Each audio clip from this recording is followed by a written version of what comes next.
He was just an ordinary guy who went out for a midnight snack after pulling an all-nighter, but he was captured and held as containment subject, Anomaly 001, in a mysterious containment tower. He didn't know what was abnormal about him, all he did was wake up from one forced slumber after another. However, each awakening was a journey through time, spanning 100 years. When he finally broke free from this endless sleep, the world was in ruins, and all his surviving inmates told him it was you who destroyed the world. Name, Yi Chen. Designation, 001. Status, stable. Hazard rating, high risk. Amidst the beeping of classified instruments and hurried footsteps, Yi Chen slowly opened his eyes. He found himself in a sealed glass container, his entire body locked in place by metal restraints, unable to move. Outside, dozens of people in heavy hazmat suits were busy at work. Who am I? Where is this? His last memory was stepping out to buy food after an all-nighter, only to feel a sharp sting in his neck. Hey, you guys! He tried to communicate, but his actions only triggered a panicked alarm. Containment Subject 001 is out of control ahead of schedule. Execute emergency protocols. Prepare self-destruct sequence. Put. A needle with a powerful sedative jabbed his neck, and his consciousness faded back into darkness. Before he passed out, he faintly heard a few more phrases. Subject shows extreme drug resistance, waking up 3 days early. Subject exhibits telekinetic abilities.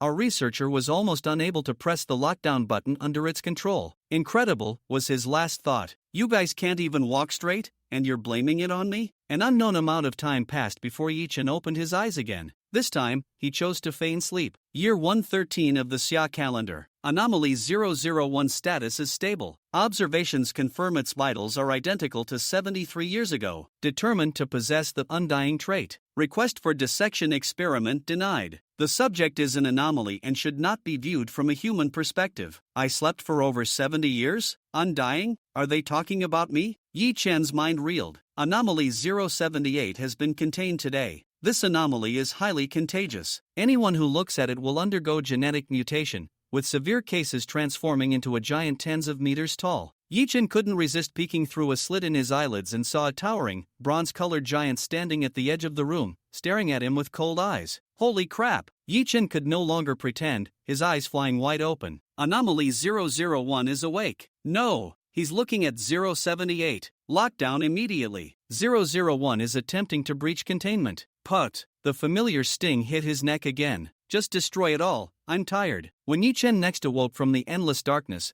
the world around him was dead silent. The container he was in was no longer transparent, and his limbs were bound by even stronger restraints. He was on the verge of despair when a clear, ethereal voice sounded directly in his mind. Big brother, you're awake? Can you get us out of here? This sudden voice sent a chill down his spine. After a moment of terror, he realized this might be his only chance to escape this endless imprisonment. Who are you? He thought silently. I am Anomaly 299. They call me the Mind Cat. Through this telepathic link, Yi Chen learned that all the anomalies in the containment tower regarded him, the long-slumbering Anomaly 001, as the strongest and most senior among them, hoping he would lead their jailbreak. He also heard of the terrifying plans of other anomalies, like the world-destroying Anomaly 002. As they communicated, the researchers seemed to notice something was amiss, and Yi Chen was once again forced into slumber. When he was finally roused by a deep, gnawing hunger, he found the entire containment tower was now a silent, dust-covered ruin. He tentatively moved his hands, and the rusted shackles broke away with a crack. A jolt went through him. He smashed the glass container that had imprisoned him for centuries with a single punch. In the abandoned lab, he found his own file, which noted his traits, undying, suspected telekinesis, and a damaged description of object activation. In a drawer, he found a shiny revolver. Hiss! Just then, a twisted monster with a searchlight for a head shambled out of the shadows. The light from its head shone on him, and Yi Chen felt his body and thoughts begin to solidify.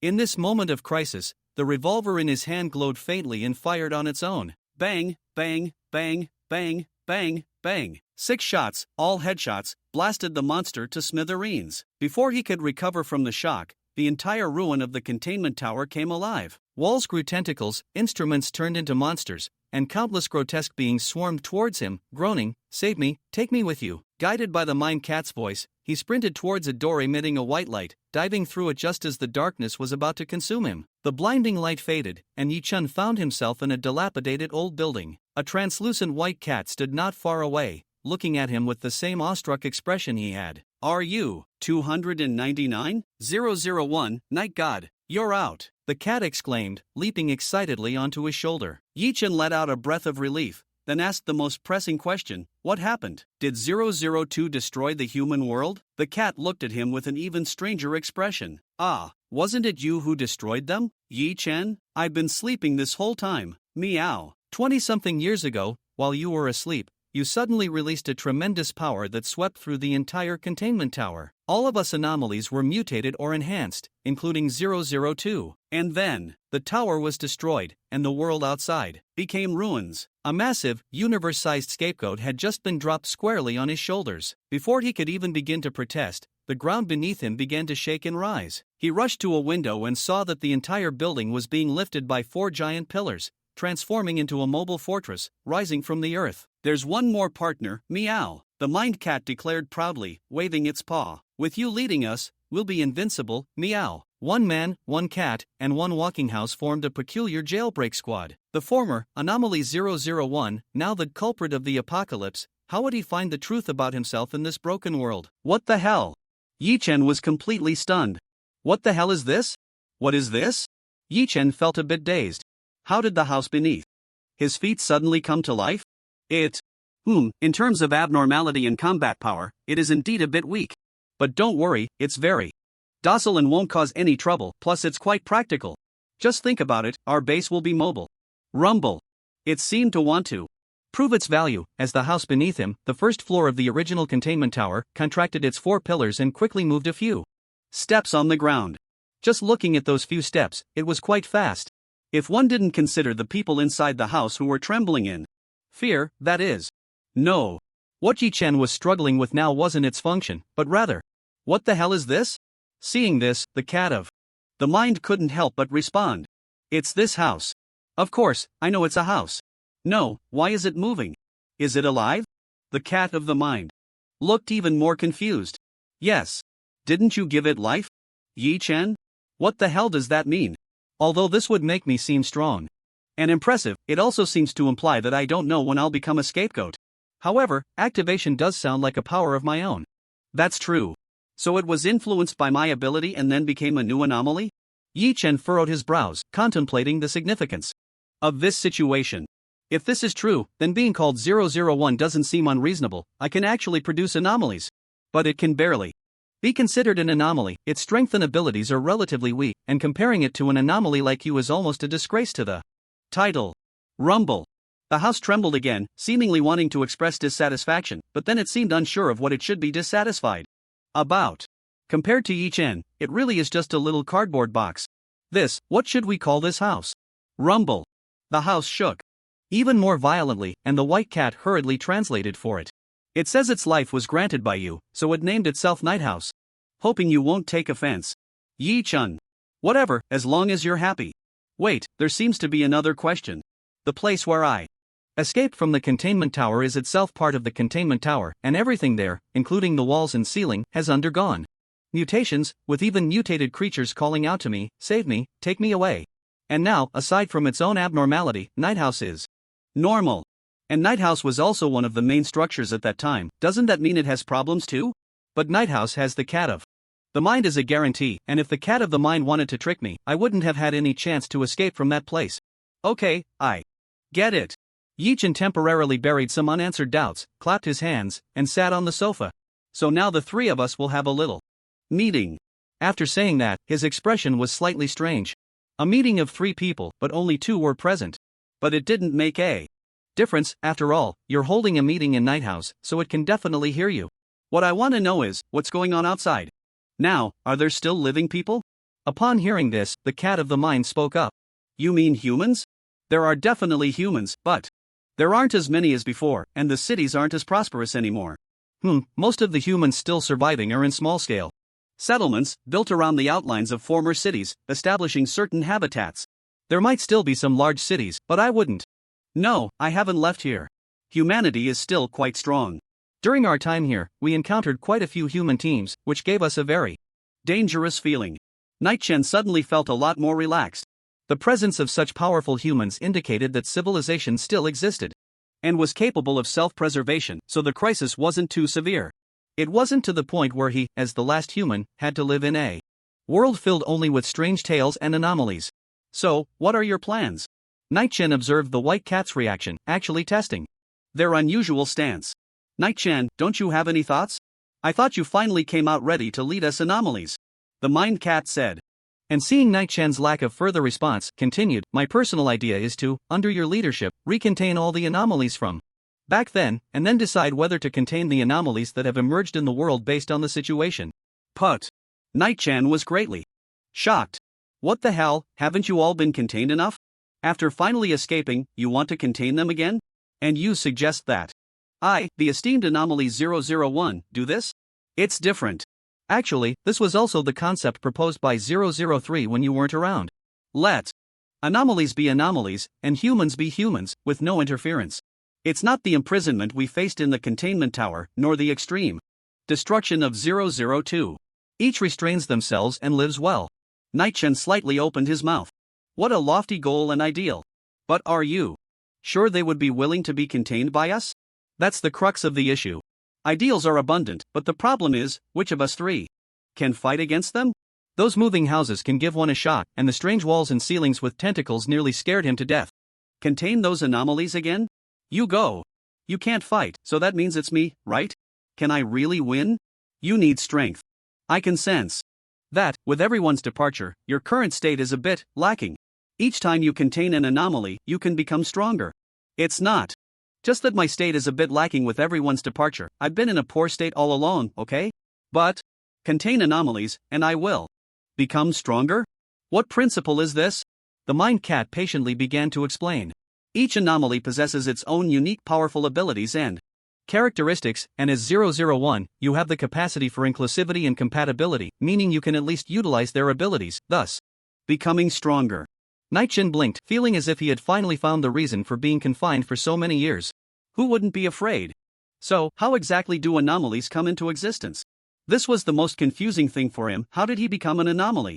How did these so-called anomalies appear? Meow. I don't know either. None of us do. We thought you would tell us the answer. Doubts arose in Night-chan's heart. Then why are you an anomaly?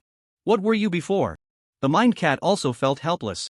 I don't know, ever since I woke up, I've been a cat, and then suddenly discovered I had strange powers. Just when I thought I was unique, I was suddenly captured and ended up in the containment tower. Not just me, but 002 and 003 are also investigating the reasons behind all this. Night-chan gently nodded, but felt the mysteries in his heart growing more and more. Okay, I understand. So now we have a course of action for the three of us anomalies. Contain other anomalies, investigate the origins of their emergence, and most importantly, we need to see what this world has turned into. Night-chan took a deep breath, expressing his greatest need at that moment. I'm so hungry, do you have anything to eat? After saying that, he immediately regretted it. A house, and a cat that doesn't have a physical form at all. Who looks like they need to eat? Instead, the white cat is trembling. Ah, but I can't eat. Rumble, rumble, rumble. The night house moved with heavy yet unhurried steps, shaking the ground as it traversed the boundless wasteland. At first, Yi-chen was worried that such a commotion would attract the attention of others. But soon he realized, there seemed to be hardly anyone in this wilderness. After nearly 3 hours of continuous movement, the mind cat had only sensed the presence of humans nearby once. The night house immediately coiled its 4 pillars, and not long after, a vehicle roared past without causing any ripples. If it weren't for the little cat swearing to itself that a human town was just a few kilometers away, Yi-chen would really start to doubt whether humanity had already perished. Finally, the night house stopped 3 kilometers from that town and settled down completely. Big clumsy house. You stay here quietly, okay? Even if someone comes in, don't move. Just pretend you're an ordinary house, rumble, rumble, rumble. The night house emitted a dissatisfied tremor. Be good, we won't look for a new home. We're just going to the human world to play, no, to replenish our supplies. We'll be back soon. Ha? You say you're not safe alone? How about this, later I'll have Big Brother 001 casually catch a few anomalies to guard the house, okay? Yi-chen, casually catch a few anomalies? At times like this, he really wanted to ask, should I go or should you? If he could, he wouldn't want to encounter anomalies at all. He just wanted to find something to eat, he was already so dizzy from hunger. After hesitating, Yi-chen ultimately remained silent. After all, capturing anomalous objects and tracing their origins was indeed the goal he had just set. Becoming stronger was also very important. Given the circumstances, in this perilous world, even if it wasn't for some noble goal of saving all humanity, even if it was just to live a little better, he had to strive to become stronger, no matter what. With his feet firmly on the ground, the earth was filled with desolate, lifeless barrenness, the land had turned to ash. Yi Chen didn't know if everywhere had become like this or if it was just the terrain in this area, but it was clear that such land could not grow plants. In other words, such land could not grow plants. What could the people of the apocalypse eat? In an instant, a shadow rose in Yi Chen's heart. If the illustrious Anomaly 001 were to starve to death right after stepping out, that would certainly be amusing. As he walked forward, years without exercise left Yi Chen somewhat lacking in stamina. However, the emptiness of the wasteland was somewhat eerie, which made Yi Chen's steps gradually become lighter. Finally, the outline of a town appeared in his sight. Inside the town, he could vaguely see the remaining steel rebar. As if the tallest building in the town had completely collapsed, leaving only a few steel bars standing, upon which some treehouse-like structures had been built later. The entire town seemed to be only a few hundred meters in size, about the size of a larger village center in his memories of Blue Star. On the outskirts of the town, a fragile defense line was built, even mixing wooden fences with barbed wire, which looked weak in Yi Chen's eyes. Has humanity's living space become this harsh? Yi Chen murmured, looking at the mined cat on his shoulder. Just as he was about to speak, he realized it had already vanished. Big brother, I'm here. Hearing the voice, Yi Chen looked down and found that the little cat had completely jumped into his pocket without him noticing. From the outside, it seemed like nothing was there, the pocket remained flat and empty. At that moment, Yi Chen suddenly realized something. You don't have a physical form? The voice of the mined cat echoed in Yi Chen's heart. Yes. I can only be seen when I want to be seen. That's pretty scary, so why did you jump in? The little kitten couldn't help but explain. Be careful, some humans have very strange abilities, and being discovered could lead to trouble. The most critical thing. What if there's a powerful anomaly inside, and it discovers you? Wouldn't that affect your containment plan? No way. Could there really be an anomaly in this little broken place? Although Night Chin didn't agree with the mined cat's viewpoint, he nodded. With such a steady mindset, Night Chen felt a wave of relief wash over him. Finally, Night Chin kept moving forward and arrived at the front of the small town. Above the town hung a wooden sign with 3 big characters that Night Chen could understand. Sewage Town. Stop. Just as Night Chen approached the town's gate, he was aimed at by a guard holding a gun. Who are you? Why are you getting close to Sewage Town? Night Chen looked at the guard's attire, which was tattered and worn, his face a shade of unhealthy dirt black, possibly from sun exposure or pollution. His clothes were relatively neat, but he wore a western cowboy hat that shone brightly from being polished. It seemed he really cherished that hat. Glancing at the terrifyingly powerful automatic rifle in the guard's hands, Night Chen knew this was no joke, and he slightly raised his hand to indicate he had no weapons. I'm just passing through, I need to enter the town for supplies. The sheriff, wearing the exquisite cowboy hat, scrutinized Night Chen's appearance and slightly lowered his gun. Supplies? You're from a big faction, right? How could you be out without supplies? A big faction? Why would he think I'm from a big faction? Suddenly looking at his own clothes, Night Chen realized. Indeed, compared to these people, his skin was too pale for an apocalypse survivor, and his clean, casual attire made him stand out. He would need to pay attention to this issue later, otherwise he would be too conspicuous. Seeing the guard lower his gun, Night Chen knew he had temporarily passed this hurdle and smiled calmly. The resources are with my teammates, but we have a long way to go. I'm here to supply the team. The 2 sentences were a bit of a clever play. They confirmed the guard's assumption that I am from a big faction and served as a warning. I have teammates, and they know I'm here. Can your little place withstand the wrath and retaliation of a big faction? I see. The guard murmured, waving his hand to signal the armed guard on the platform to lower his weapon, then turned to walk into the town. Follow me. Let me remind you, don't cause trouble here. And don't bring the problems of your faction with you. At this point, he paused. You can call me Sheriff. Our security here is very good, and there aren't many outsiders. Just gather what you need and leave quickly. Bang! Before the sheriff could finish his sentence, a loud gunshot rang out from within the town. Night Chen looked in shock, seeing a crowd in the town where one person was holding a revolver, smoke billowing from the barrel. The person opposite him was bleeding profusely. This is what you call good security? I haven't even entered yet, and someone has already been shot right in front of you. Damn! The sheriff cursed, no longer paying attention to Night Chen, and ran swiftly into the town while cursing. Night-Chen hesitated for a moment, then quickly followed. He wanted to see what was going on. He had thought the sheriff would charge in with the automatic rifle to suppress the criminals, followed by a fierce gunfight. But the reality proved to be completely different from what he had imagined. Dan, are you out of your mind? Why are you playing chaos roulette when you have nothing to do? Ha! Night-Chen realized that the situation was unfolding entirely differently from his expectations. The sheriff actually did not aggressively suppress the remaining criminals at the scene but instead began to question them with a tone of reproach. The chaotic roulette. What is this incomprehensible thing again? Yi-Chen quietly observed the situation at the scene. Including the deceased and the murderer, there were a total of 3 people. Scattered on the ground was a worn-out deck of cards, seemingly used for some game similar to Do Di Zhu. The murderer had an extremely honest appearance, just like everyone else in this small town, dressed in plain earth-tone clothing, making it hard to believe he would brazenly open fire in front of so many people in the town. Oh dear. Sheriff Arthur, he invited me to play the chaotic roulette, and then he lost, said the honest townsman. The townsman, who had just seemingly participated in the Do Di Zhu game, corroborated his words. Sheriff Arthur was clearly furious, perhaps even more so because he had just told Yi-Chen that the public order is good, before losing face like this, and he shouted angrily, crazy. Damn it, how many times have I said it? No chaotic roulette outside of the festival time. A life was lost. Just like that, damn it. Bang. Arthur kicked Dan, speaking in a furious tone. Get back to your confinement. I let you play the roulette. Let you play the roulette? You better not come out before the next festival, I'll let you play to your heart's content. Chen frowned slightly, increasingly unable to grasp the current situation. The developments made him feel like he had missed some key factor.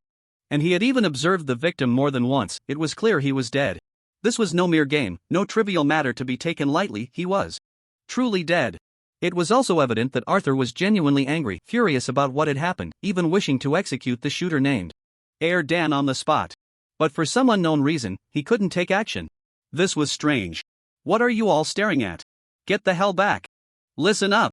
Before the festival starts, if anyone dares to play the chaotic roulette again, I'll personally play with you. The group felt a sense of fear and hurriedly waved their hands to retreat. No, we won't play with you, who can outplay you? As the crowd dispersed, Dan and another participant of the card game were taken away for confinement. Arthur let out a soft sigh, bowing his head in silence as he gathered the remains of the deceased. I apologize for the disturbance. Yi-Chen, troubled by the bizarre atmosphere and unsure where to go, immediately picked up the conversation. He killed someone, and the result is just confinement? Arthur didn't lift his head, seemingly having anticipated Yi-Chen's question. He didn't kill unilaterally, both sides participated in the chaotic roulette. You could also understand it as the dead could have been him, he just happened to be a bit luckier. Yi-Chen's mood trembled slightly, feeling that the chaos here was far more incomprehensible than he had thought. So this was some sort of privately agreed life and death duel? So the sheriff wouldn't intervene in such situations? But something still felt off. What was the festival? What is the chaotic roulette? Hearing Yi-Chen's question, Arthur paused, then looked at him with a dangerous gaze. This is not something you should know, outsider. Yi-Chen could sense the dangerous aura emanating from him for a moment, causing him to shudder and stop probing into the matter. Since he was about to leave after making the supplies, there was no need to dig deeper into this nerve-touching issue. At this moment, he was only concerned about one thing. So if someone brazenly shot at me, you wouldn't intervene either? Arthur raised his head. If someone invites you to play the chaotic roulette, just refuse. Yi-Chen roughly understood the sheriff's implication. As long as you don't agree to enter the state of chaotic roulette, no one would dare to act against you. If someone really did, it would be due to a vendetta, and he would bring the perpetrator to justice, at least avenging you. It's really not safe. Yi-Chen murmured, nodding slightly. At least now he was next to the sheriff, which felt secure, but the hunger pangs surged. Once more. I need to buy some food. Where can I find it here? Arthur's mood was not good. It was clear he no longer had the desire to personally show him around the town, merely pointing vaguely towards the town center. Over there, that's the only restaurant in town that sells food. There's a sign at the entrance. If you want to solve your hunger problem, just go there. If you're looking to buy in bulk, I don't know if they have any surplus. Yi-Chen nodded gently, memorizing the direction the mayor indicated, and quietly walked that way. This place felt strange, not a livable area. However, he faced quite a few problems himself. First, just filling his stomach once wouldn't mean he wouldn't be hungry again. If he wanted to stay at the night house for a while, he needed to stock up on at least a week's worth of food. Secondly, no money. Yes, the illustrious 001 had already fallen into the predicament of being broke. With these complex thoughts, he moved forward, not attracting as much attention as he had expected due to his clothing and appearance. The vast majority of people stayed in their rooms. Occasionally, a child would peek at him through a window. The silent and desolate scene, combined with this moment, was indeed a bit eerie. Soon, Yi Chen arrived at the town center and saw the restaurant the guard had pointed him to. The restaurant indeed had a crooked sign, but just the name made Yi Chen hesitate. Mosquito and insect restaurant. Yi Chen fell silent. Yi Chen didn't want to speak. Yi Chen wasn't hungry anymore. After much inner turmoil, Yi Chen sighed and walked in. Let's take a look first. What if there's something normal to eat? Pushing the door open, Yi Chen found the scene inside was completely opposite to the outside, filled with many people. So, the reason no one was outside was that they were all having a tea party here? Facing countless curious, strange, and prying eyes, Yi Chen ignored everyone and walked straight to the front desk. The restaurant's owner, or the front desk clerk would be a suitable term. He looked like a bartender, dressed in the same old burlap clothes, with similarly dark gray skin, but compared to the vast majority of people Yi Chen had seen on his way, he appeared much fatter. Visually, the food should be quite good. Mentally, eating mosquitoes every day and still being this fat? With a hint of conflict, Yi Chen spoke steadily. I'll buy some food. Oh, the owner was taken aback for a moment, then quickly reacted, enthusiastically pulling out the menu. Come, take a look, sir. These are all our signature dishes. I guarantee you'll eat and drink well, and maybe you'll even bring people to our town in the future. Yi Chen remained silent. He decided not to judge by names and would just take a look first. Then, signature dish. 1,000 mosquito spider silk cake, smooth and chewy, with plenty of meat. 2 mist blue coins, signature dish, double cockroach noodles, rich in nutrients, distinct grains, spicy and soul-stirring. 2 mist blue coins. Yi Chen silently closed the menu. He swore, even if he starved to death, he would never eat this stuff. Then how about a drink? A drink? This is unbelievable. Every time you city folks see my menu, you all react like this. The owner muttered, then beamed with enthusiasm again. What would you like to drink? It's all on the menu. Yi Chen glanced again and fell silent once more. Signature drink, Sewage special, made from the pure sewage of Sewage town, blended with luminescent bug juice and devil black chile, a drink that has taken the town by storm, suitable for all ages. Signature brew, Sewage special brew, made from the pure sewage of Sewage town and fermented wheat, combined with the juice of 2 harmless poisonous insects. 1 sip gets you drunk, 2 sips make you forget all your worries. 5 mist blue coins. Yi Chen, help, what on earth are you all eating every day? Boss.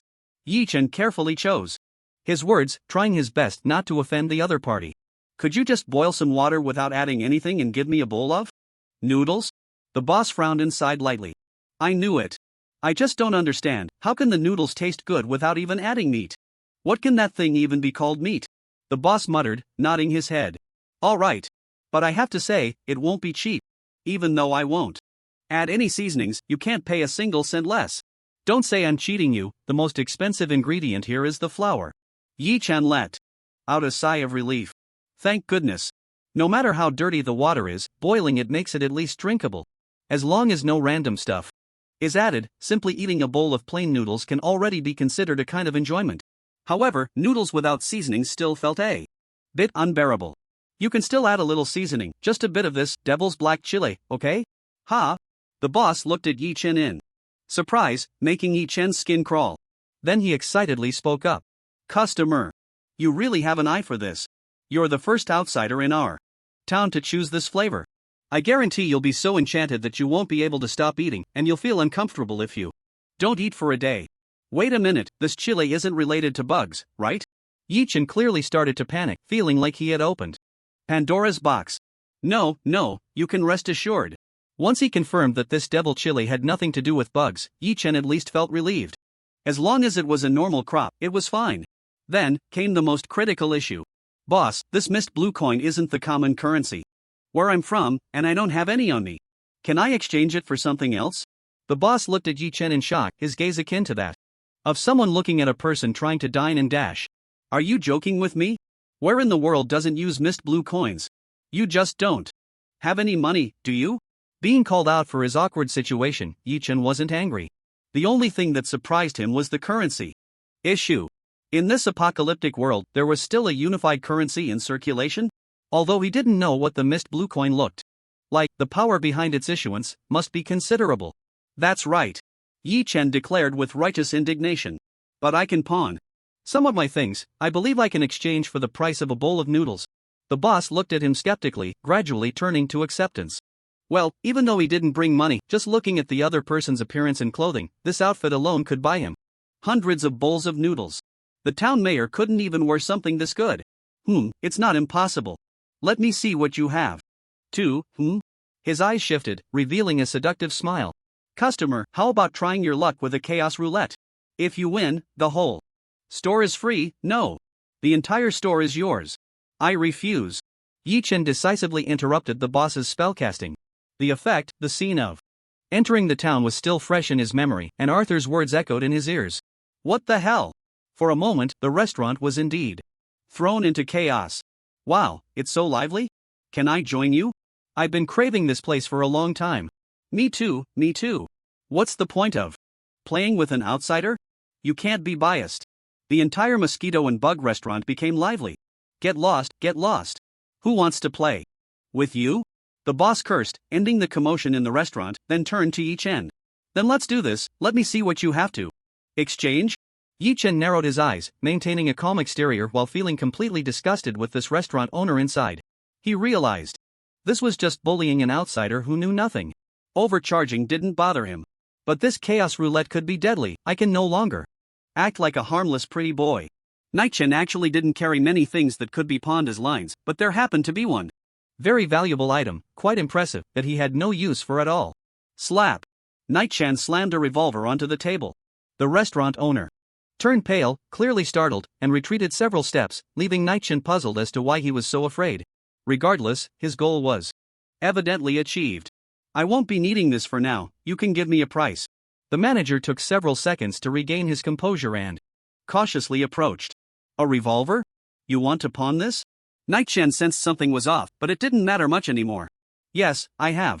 Many. The manager muttered a few words, finally speaking to Night-Chen with a respectful tone. Thank you for your mercy. Mercy?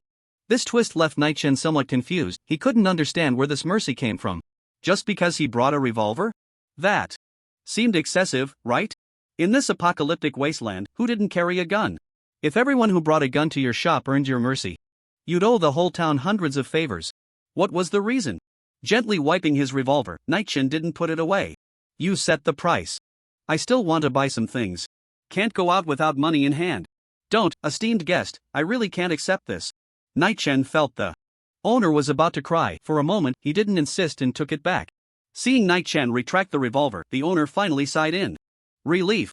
You take this, and I'll immediately bring you a special brew of dirty water, ensuring you eat with peace of mind. The corner of Night-Chen's mouth twitched as he refused. No need for the dirty water brew, just boil me a cup of hot water with the dirty water. Seeing the other party agree, Night-Chen found a secluded corner and sat alone at an empty table. The manager invited me to play the chaotic roulette, and everyone here seems very excited, but what exactly is the chaotic roulette? The only thing I know is that when I entered the sewage town, someone died from the chaotic roulette. Arthur, who hates evil, wants to intervene but can't, indicating that the chaotic roulette is legal in this small town, but why? The restaurant owner hasn't played the chaotic roulette with anyone for years, yet after I arrived here, he invited me. Why? The revolver I intended to pawn was just something I picked up, and it has already been confirmed by the cat of the mind that it is not anomalous. At most it has undergone a certain activation, and it hasn't even reached the standard for activation. Why is the restaurant owner so terrified? Endless questions flooded his mind in this brief moment, but part of it was also due to hunger. Hungry, so hungry. Night-Chen had never experienced such hunger, to the point where he couldn't think and was on the verge of losing control and going crazy. Suddenly, Night-Chen's gaze sharpened, and he abruptly looked up at the wall beside him. On the wall hung a grayish-white framed picture. Inside the frame was a group photo of several people, with the person in the center looking handsome and tall, fully armed, but he couldn't see the face clearly. It wasn't that it wasn't captured, it was just unclear. And for some reason, he felt as if the eyes in that frame were staring at him.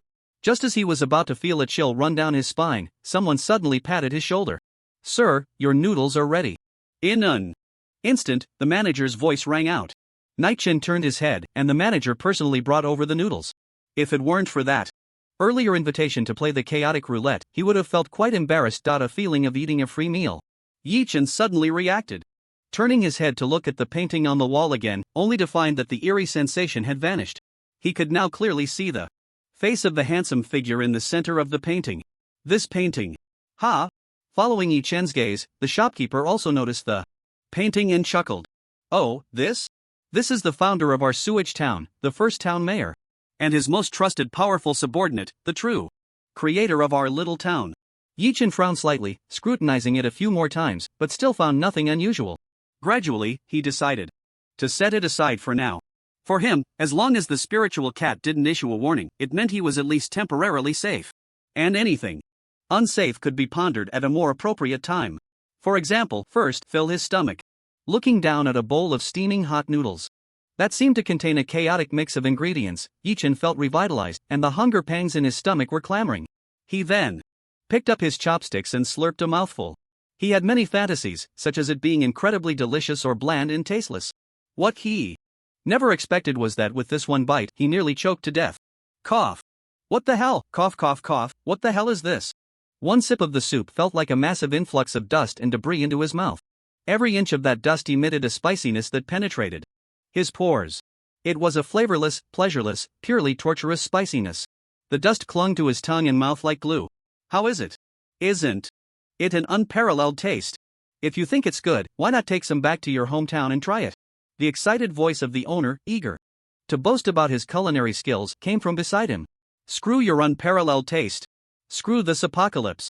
Yi Chen gulped down several cups of cooled sewage water, which tasted roughly equivalent to the lukewarm water before the apocalypse, before he felt a bit better.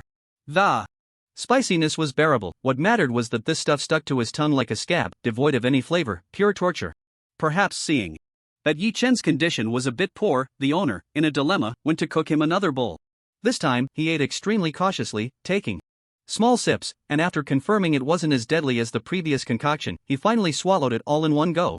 Wiping his mouth, Yi Chen revealed a satisfied expression.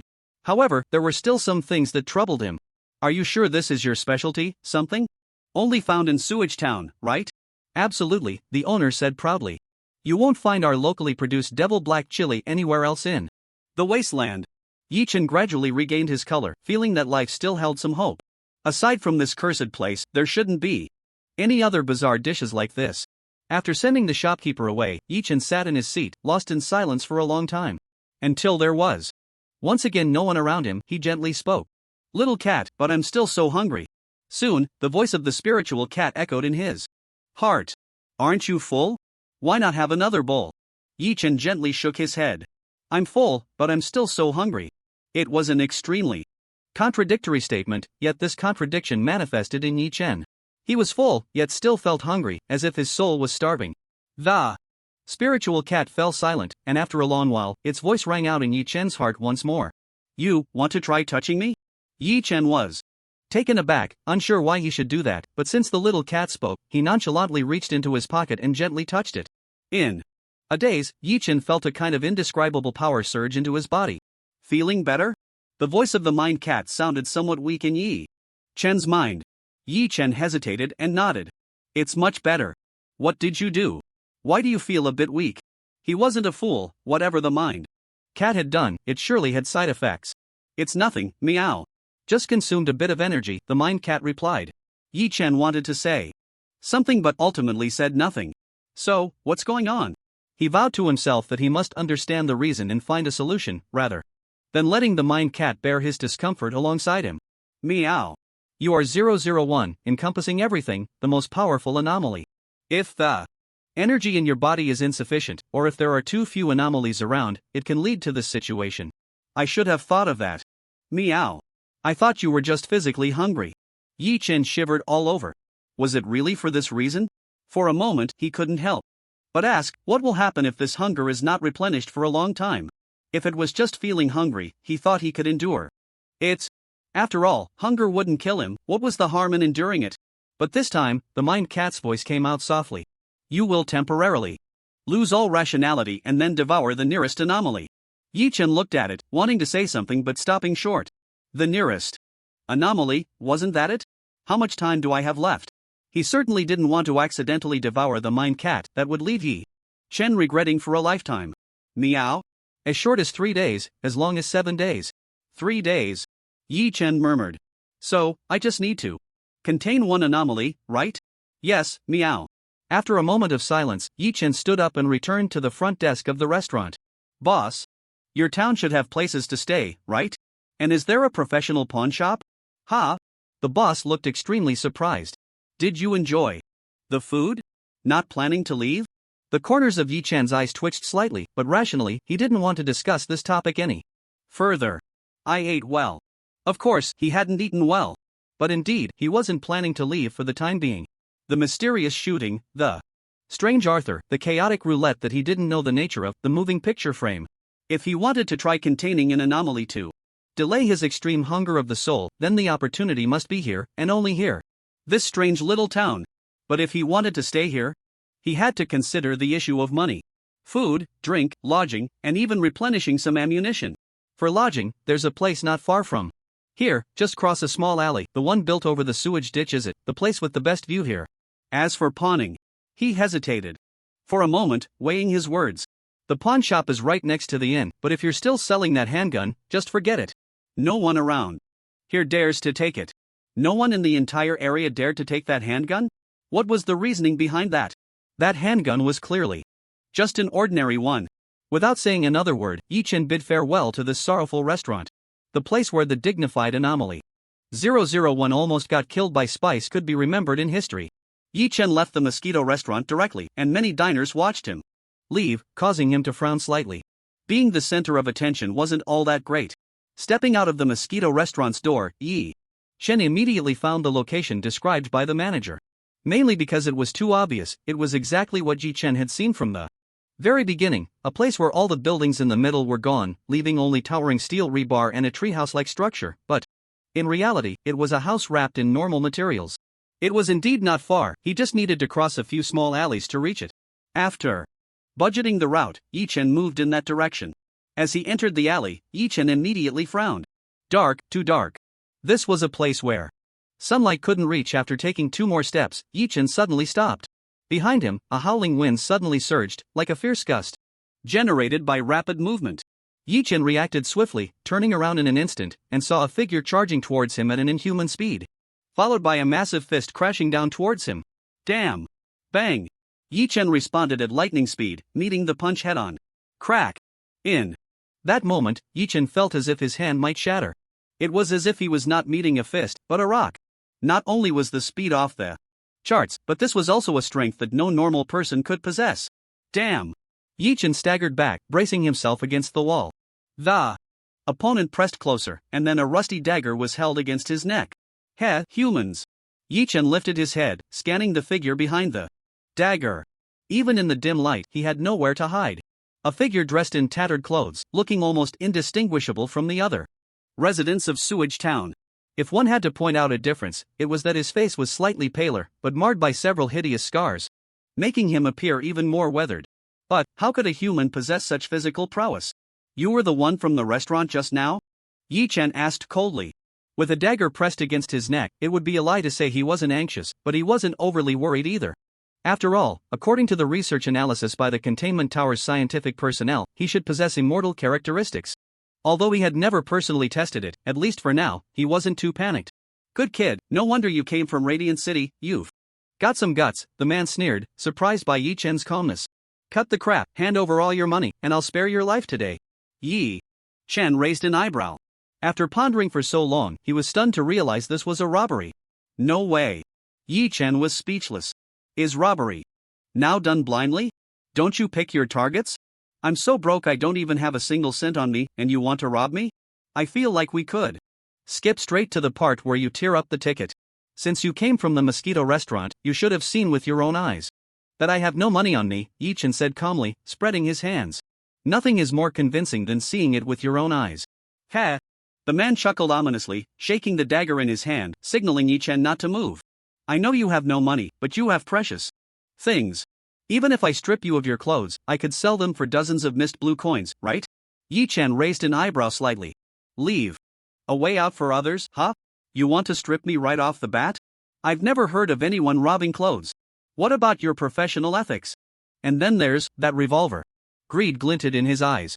Although I've never seen that model, the cheapest handguns can still sell. For 20 mist blue coins, right?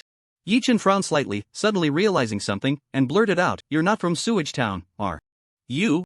The manager of the Mosquito restaurant made him aware of something. What might hold special significance for the entire Sewage Town was not just this revolver, but the revolver itself. Now, this was getting quite interesting. So what if I am, and so what if I'm not?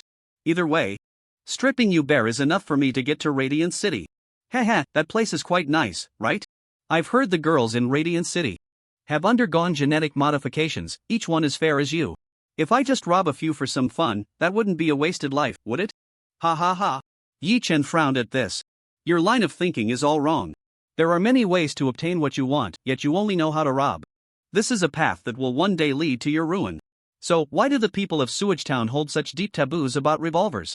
Yi-chan even wanted to pry out some information. Since you're leaving here anyway, there's no need to protect their secret, right? The robber clearly froze. For a moment, then his eyes glinted with malice. Enough chit-chat, hurry up and strip. Alright, calm down.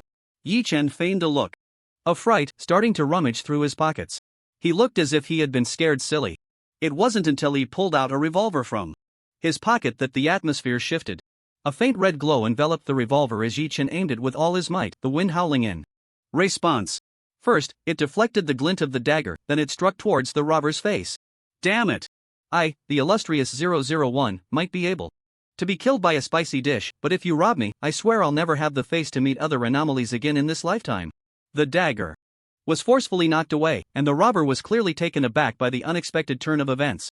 However, Yi-chan's second move did not succeed. Instead, it was directly grasped in the robber's hand. Weak and powerless. The man looked at Yi-chan's fair wrist and sneered. These hands have probably never touched a knife in your life, right? No wonder you had to sell your gun. Ha! Yi-chan exerted force with his fist, trying to free his right hand, but it felt as if he were bound by steel, unable to move at all. This person was definitely problematic. His arm was like iron, even the strongest of men couldn't restrict him to this extent. Yet, he wasn't too panicked. His left hand moved swiftly, supporting his left shoulder, and pressed the switch of the flashlight. The grayish switch illuminated the darkness, flashing into the robber's eyes. The man was momentarily stunned, then once again issued a chilling taunt. What, shining a light on me so I can see how you tremble helplessly after I strip you bare? Ha! You really excel at fantasizing. Yi-chan's restrained right hand slightly opened, causing the revolver to drop, and while keeping the flashlight aimed at the robber, his left hand steadied the revolver and quickly aimed at the man's head. Then, he tilted his head and smiled. So, do you want to bet that my gun is empty? The robber's expression changed dramatically with Yi-chan's words, his eyes filled with terror, as if he were looking at a madman playing with a chaotic roulette in a town of filth. You. Just as Yi-chan was about to hear what he had to say next, his voice was forever halted at that moment. Ha! Yi-chan had been waiting for the man to not believe him and to make a desperate move, but unexpectedly, his right hand was able to move again. Just like that, he slipped free from the man's iron grip. Yi-chan raised his head in confusion, just in time to see the robber's expression frozen in that last moment of terror, as if he had been petrified. What was going on? Hey! Yi-chan called out tentatively, then gently kicked him, and he fell backward like a collapsing stone pillar, staring up at the sky. The man lay on the ground, his eyes wide with a terror that would not close, and he no longer moved. Damn! He can't be dead, right? Just a moment ago, he was so strong and suave.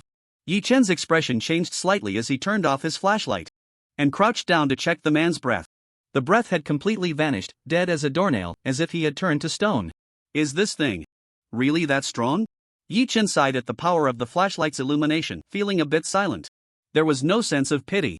After all, this was already a wasteland. Those who dared to rob you rarely left survivors.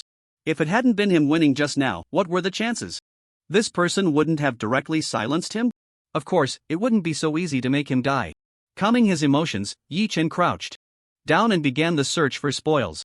His fingertips moved lightly, and he found a heavy cloth bag in the robber's bulging pocket. A moment of joy surged as Yi-chan opened the bag's opening. Coins, a bag full of coins. Yi-chan's fingertips brushed over, grasping two exquisitely crafted coins in his palm, gazing intently. Is this the mist blue coin? He murmured to himself, examining the appearance of the mist blue coin. The Coin was made of a material he couldn't name, and the craftsmanship was exquisite. Just the quality of this coin left Yichin puzzled. If this thing were produced in sufficient quantity and mass, it would completely contradict the current chaotic situation. the mist blue coin was Also engraved with intricate designs. Designs? Yichin squinted, carefully observing the exquisite engravings on the coin. He believed they must contain some clues he could discern. He had expected the engravings to depict the main city of the coin minting power or some landmark. Buildings that still showed remnants of the world before the apocalypse. But to his surprise, what was depicted was a scene he recognized. This abandoned and towering rebar, the rebar coiling around some houses like a lonely serpent. At the base of the rebar was a uniquely shaped sewage ditch. The emblem of Sewage Town. What the hell? Yi Chen's mind short-circuited the moment he recognized the illustration on the coin. The impact of this revelation surpassed everything that had just happened. What the hell is this? The mist blue coin is the universal currency of the entire apocalyptic wasteland, and this currency bears the image of Sewage Town? What the hell is going on?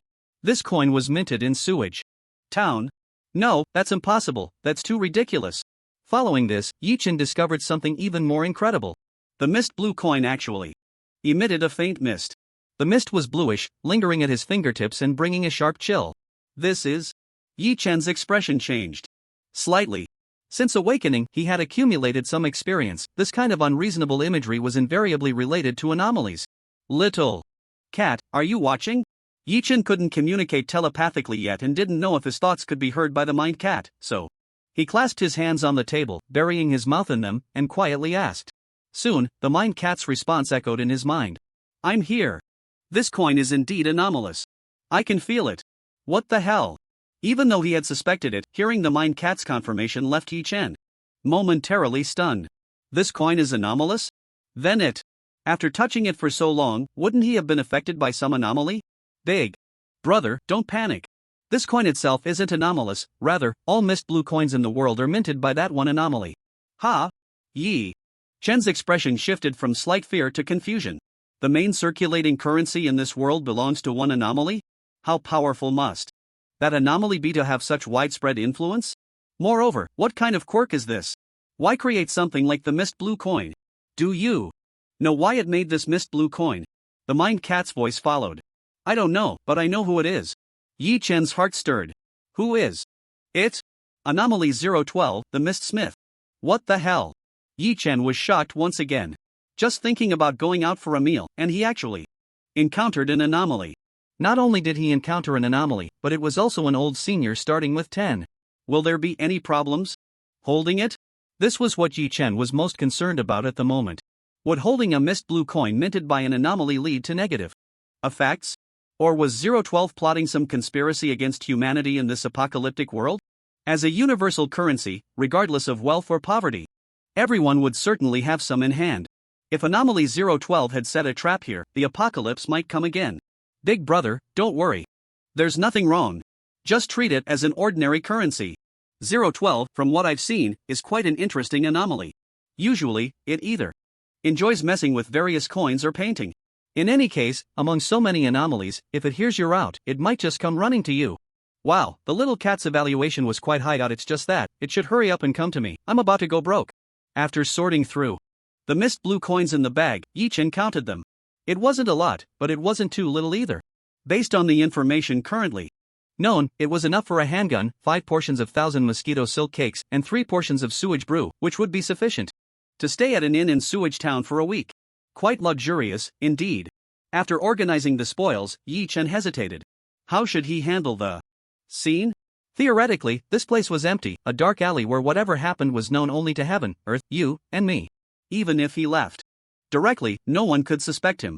However, the problem was that this place was too close to the starting point, the Mosquito Inn. Under the watchful eyes of the crowd, the two of them walked into the alley, one after the other. Just as if something had happened to him earlier. Arthur would have immediately locked onto the other party. If something happened to the other party, they would directly lock onto him.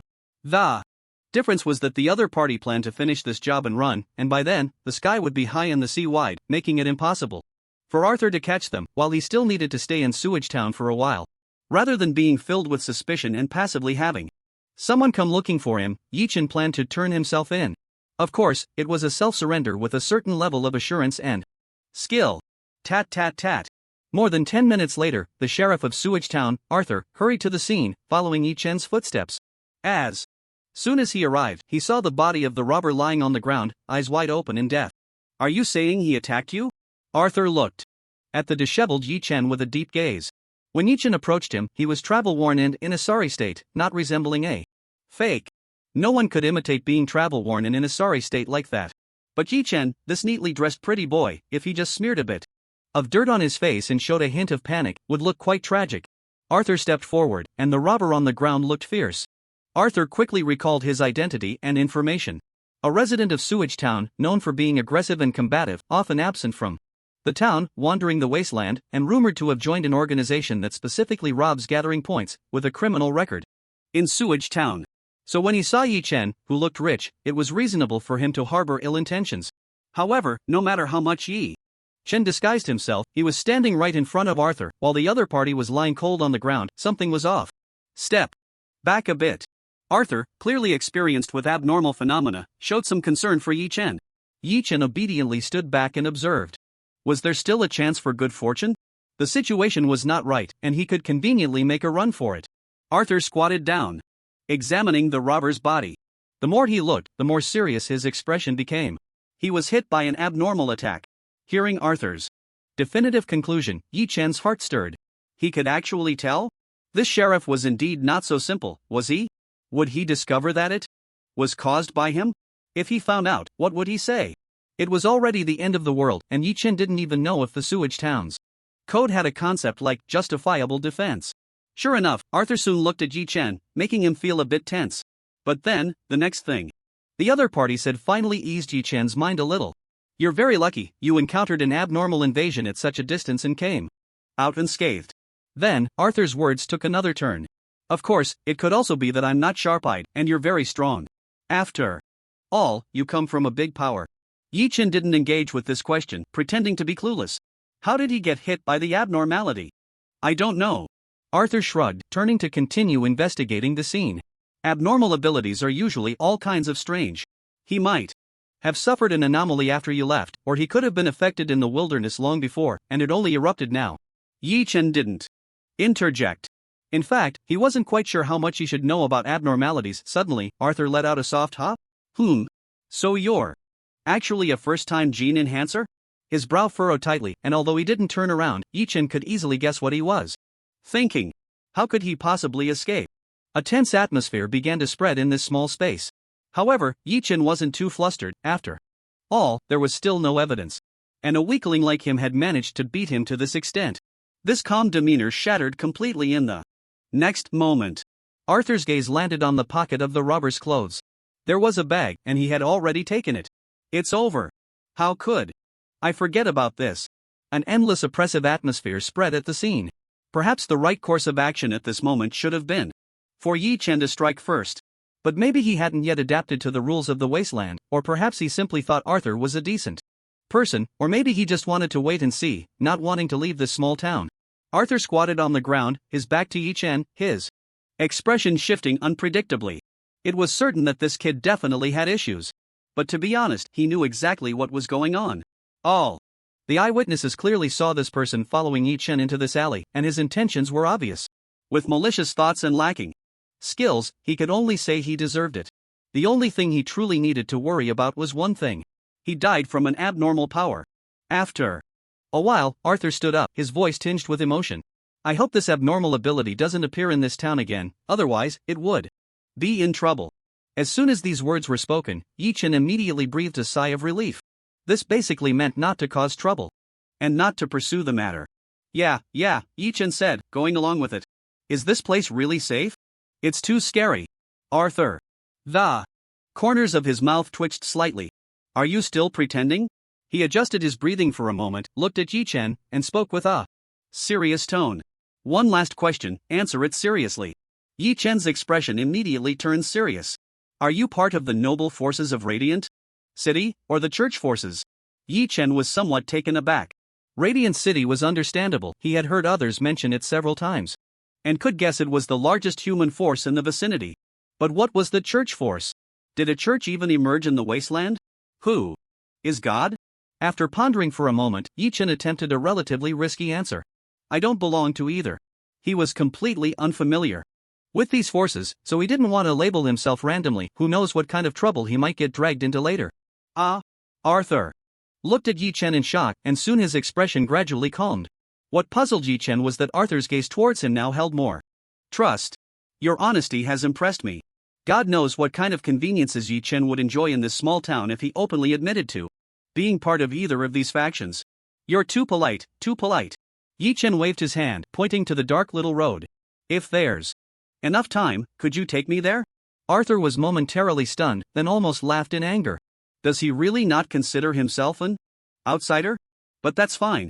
This mysterious guy might be carrying some strange abilities from abnormal mutations, so since he decided not to take action, he might as well take matters into his own hands and quickly see this big Buddha off.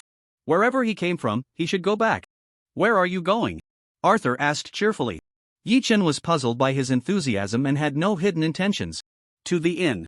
Arthur's steps came to an abrupt halt. Silence was the theme of tonight's Cambridge. Aren't you leaving? Yi Chen couldn't help but look at him in confusion. Of course I'm leaving, just staying for a few days. What's wrong with you? To Yi Chen, Arthur's reaction seemed a bit excessive. It's nothing. Just follow me.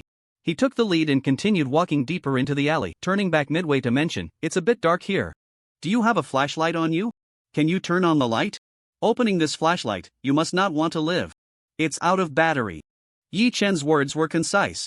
Arthur. Well, that's quite persuasive. Tap. A white light flickered in Arthur's hand, the faint glow illuminating the path in the alley. You have a flashlight. The power isn't very strong, so just make do with it. Yi Chen had no objections, and even managed to flatter a bit. With your intensity and firepower, what do you need a flashlight for? Same to you, isn't your flashlight hanging on you too? During the long journey, Yi Chen felt increasingly puzzled. Not understanding, just asked. This was Yi Chen's usual style. As the only inn in the town, why is it designed to be so remote, especially having to go through alleys with no lights? It feels like it's intentional. A place meant for black dealings. This is a path only known to the locals, who would know you would come this way. Yi Chen clearly misunderstood his meaning. Got it, this is a path specifically for doing bad things, right? Finally, amidst the various thoughts, the scene before him became clear, everything in sight.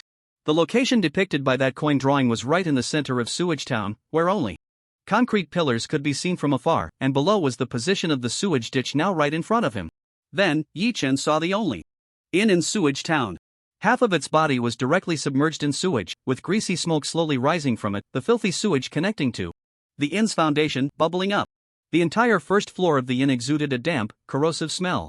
Can people live here? Can this really be a place for people to stay? At that moment, Yi Chen suddenly realized that the night house he had regarded as dirty and chaotic was actually so beautiful. You're not deliberately making things difficult for me, are you? Arthur felt inexplicably confused. How could I think that? This is a place specially prepared for guests. Yi Chen hesitated, wanting to say something but stopping short, thinking of their signature dish at the mosquito and insect restaurant, and abruptly halting again. Perhaps both sides had developed a deep generational gap.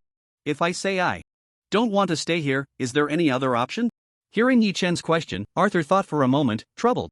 There is indeed only this one inn open to the public, but you could ask the local residents if anyone is willing to take you in, though the answer will definitely be no. If it really doesn't work, can you let me stay at your place? No, thank you. Yi Chen decisively rejected the proposal. What would I go to your house for? I'm investigating anomalies, you're investigating me. The mantis stalks the cicada, unaware of the oriole behind. Everyone has a bright future. I can understand. Arthur was actually just mentioning it casually. He also had secrets that were inconvenient for Yi Chen to see. If you only mind the dampness and the pungent smell, you can stay in the top room. Of course, the price will be a bit higher. Following Arthur's direction, Yi Chen discovered that this inn indeed had more than just a few short floors. Climbing up the steel structure, it was about 4 stories high. The top floor would indeed have a better environment. In comparison, this seemed like a pretty good choice, but Arthur mentioned the price. How expensive is it? Yi Chen asked rationally. Unexpectedly, Arthur glanced at him lightly. Anyway, if it's the wallet of the person trying to rob you, it should be enough to stay. Yi Chen. Alright, I get it, you don't need to call me out. Alright, I'll leave you here. If you need anything, feel free to find me. I'm patrolling around the town every day. Yi Chen nodded, thinking that Arthur was quite understanding, knowing that it wasn't easy for him to spend that money in front of him. Watching Arthur leave, Yi Chen took a deep breath. He crossed the sewage and stepped into the inn's lobby. The lobby wasn't very large, but since there was nothing inside, it appeared quite spacious and bright. As Yi Chen pushed the door open and entered, the farthest point was likely the front desk. A gaunt figure, sitting in a grand chair, glanced up briefly before sinking back into his seat, showing no awareness that a guest had arrived. "Boss, I need a room," Yi Chen stated without any small talk, stepping forward to explain his purpose. The man seemed disinterested in engaging with Yi Chen, merely lifting his hand to point. Following his gesture, Yi Chen noticed a wooden plaque with a crookedly carved price list for the inn. However, Yi Chen's immediate focus was not on the price list but rather on the frame beside it. An identical one. Yi Chen did not inquire about what was in that frame, as the owner of the Mosquito Inn had already answered that for him at the beginning. The first mayor of Sewage Town. Even if he wanted to ask something, he had no way to do so. At this moment, Yi Chen felt slightly uneasy due to its presence. But just slightly. "What are you looking at?" A sudden, ethereal voice startled Yi Chen. Turning around, he realized the gaunt innkeeper had already sat up, gazing at him with a haunting stare, just as he had been staring at the frame moments before, just admiring the elegance of the first mayor. Yi Chen said, keeping his eyes wide open and fabricating a lie, which clearly caught the innkeeper off guard. After a moment, he nodded. "Don't look too long, it affects your rest." "Don't look too long, it affects your rest? What does that mean?" Yi Chen paused, then no longer appeared to be overly interested in that old photograph, instead turning his attention to the plaque the innkeeper had initially pointed to. That is the price list. Special room, 5 missed blue coins/week. Deluxe twin room, 9 missed blue coins/week. Deluxe double room, 10 missed blue coins/week. Top floor luxury single room, 20 missed blue coins/week. It seemed reasonable, not too expensive, especially compared to the meager amount he had just acquired. After all, Yi Chen was still quite unfamiliar with the new economic system of the apocalypse and found it hard to gauge its value. But is it really not expensive? A revolver costs 20 missed blue coins. And this shabby little house charges 20 missed blue coins for a week. Can an average person afford this? Which local from Sewage Town would come to stay in this place? No wonder this is a place specifically for outsiders. In contrast to this price range, it highlighted another extremely expensive black market. Sewage Special Brew, 5 missed blue coins. Double cockroach noodles, 2 missed blue coins. Great, as a newcomer, I've already explored the 2 top black markets in Sewage Town. And the key point is that I haven't replaced anyone. I must go. Give me a top floor suite. Yi Chen gritted his teeth and said. This was no longer just a matter of being picky about the environment. With the poor soundproofing of this cursed place, if he wanted to plot something, he couldn't go to the middle floor and let those above and below hear everything clearly. Ha! Upon hearing the words top floor suite, the gaunt innkeeper's previous despondency vanished, and his cheeks broke into a smile. Oh, you really know your stuff. How many weeks will you be staying? Yi Chen suppressed the pain in his heart, pulling out 20 missed blue coins from his cloth bag and laying them on the table. The innkeeper immediately gathered the coins into his arms and began to inspect them. However, as currency produced by the esteemed 012, no one in this world should be able to counterfeit it. All right. Here's your room key. 4th floor, room 401. I wish you a pleasant stay. I am not at all pleasant. I arrived in the apocalypse empty-handed, broke, and was robbed of my clothes. That blind fool died right in front of me, and I reluctantly inherited his legacy, only to lose more than half of it in an instant. What else I might encounter in this small town is still a question, and whether that little money would be enough is itself a problem, and before leaving, I need to stock up on enough food. The hunger of the soul doesn't mean that physical hunger doesn't exist. The strange little town, the incomprehensible chaotic carousel, the mysterious picture frame, the image of the fog blue coins forged by Anomaly 012, robbers with power and speed beyond understanding, and the empty wallet, along with that insatiable hunger. Bang! Rat-a-tat-tat-tat-tat. From a distant direction, it seemed that a gunshot rang out from the town's main entrance. This time it wasn't a pistol, but a series of assault rifle shots. What now? But what does it have to do with me? Yi Chen climbed up all the way, pushed open his surprisingly sturdy door, and entered his room. For the next week, this would be his room. The room is about 40 square meters. If it were to be considered as a house, it would be quite small. But as just a room, it's still acceptable. A large bed is placed in the corner, accompanied by a wardrobe and a bedside table, with a cup and a kettle on the bedside table, and then there's really not much else. The Hall has a carpet, stickers, tables and chairs, and a sofa, a layout that would be quite standard for a hotel even before the apocalypse. It's just that he's paying the price of a presidential suite for a standard room. No, even a discounted room would still come with a TV, right? Some even have air conditioning. But after all, it's the apocalypse, the TV must have become a mere decoration, even an anomaly. After observing the room's facilities, Yi-Chen noticed that there was even a menu pressed down on the bedside table. Picking it up to take a look, he thought. Good. Mosquito restaurant. So you two black shops have teamed up, huh? It noted free delivery, but the price per portion had increased by 2 to 3 fog blue coins. It wasn't until Yi-Chen noticed a small square box on the bedside table that he looked puzzled and fiddled with it. A radio? He fumbled with it awkwardly, and the static sound of no signal continued to echo. Just when he was about to give up after tuning through more than 20 channels, the sound from the radio suddenly became clear, playing soothing and beautiful music he had never heard before. Not bad, Yi-Chen murmured, remembering the frequency and placing it back on the bedside. The room only had one side with a window. Yi-Chen pulled back the curtain slightly, the window facing the entrance of the inn, and he seemed quite satisfied. Considering the entire fourth floor, this is a good room. Finally, Yi-Chen began to feel that this money wasn't wasted in comparison. In the corner piled with walls, Yi-Chen saw a stack of folding beds covered in dust and paused slightly. Can this place accommodate teams?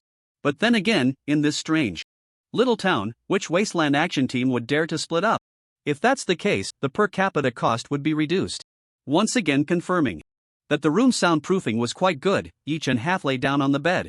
It was quite soft, the mattress should be of good quality. Aside from the room being very humid, the quilt was dry. Yi-Chen put his hand in his pocket, which was originally empty, but suddenly he felt something furry. Little cat, how's the situation around? The psychic cat had once told him about its two main abilities, anomaly perception and scene restoration. Not very combat-oriented, but definitely practical. If you mean is it safe, then I can assure you that I am safe. And there are no anomalies around. The voice of the psychic cat echoed in Yi-Chen's heart. But I can't be sure if there are any anomalous objects affected by anomalies. Yi-Chen's heart stirred. Like, for example, fog blue coins? The psychic cat nodded. So, will you be sensed if you come out now? The psychic cat hesitated before answering. I'm not sure, it's best to stay like this for now. But I can assure you that speaking here with me won't attract any anomalous attention. Of course, still keep your voice down to avoid being physically eavesdropped on. Yi-Chen sighed in relief. He indeed had too many questions he wanted to discuss with the little cat. Were you watching during the alley incident? Hearing Yi-Chen bring this up, the soul cat was practically indignant, its fur bristling. It really makes me furious. How dare they?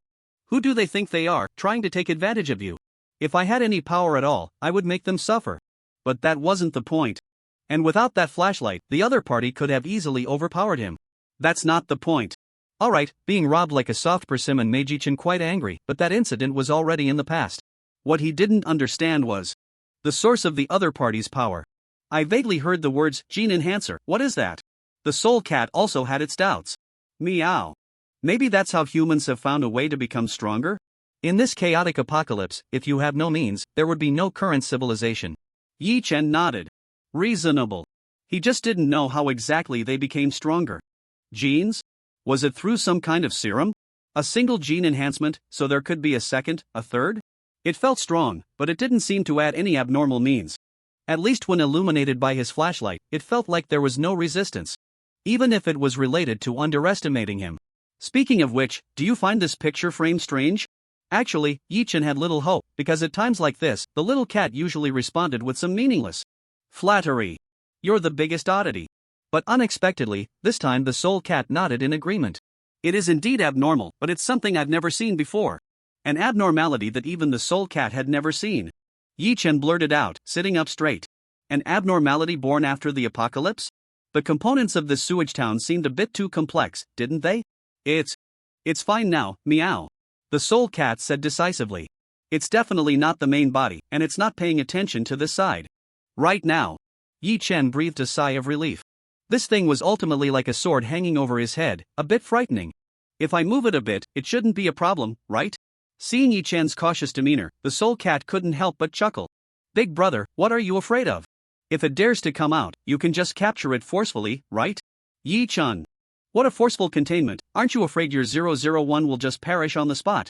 Holding the picture frame, Yi-chan felt no abnormality at all. It was just like that flashlight still usable on a zombie's head.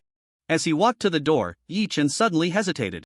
It was still unclear what the relationship between this small town and the painting was if he discarded this thing and it was discovered by the locals. Would it cause unpredictable changes? After thinking for a moment, Yi-chan ultimately discarded the frame in the corner of the room.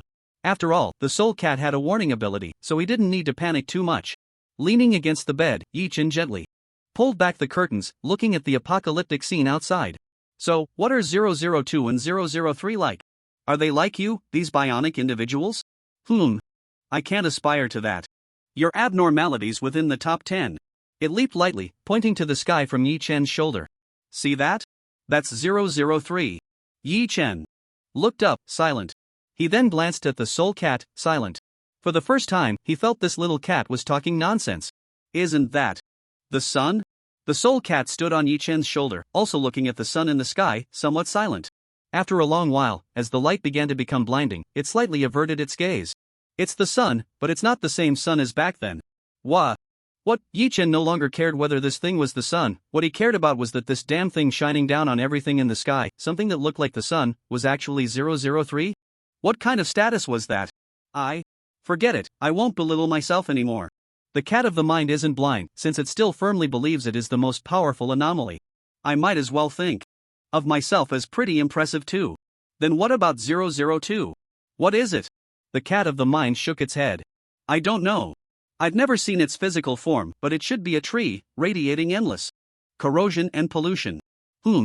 That sounds okay, not as outrageous as 003.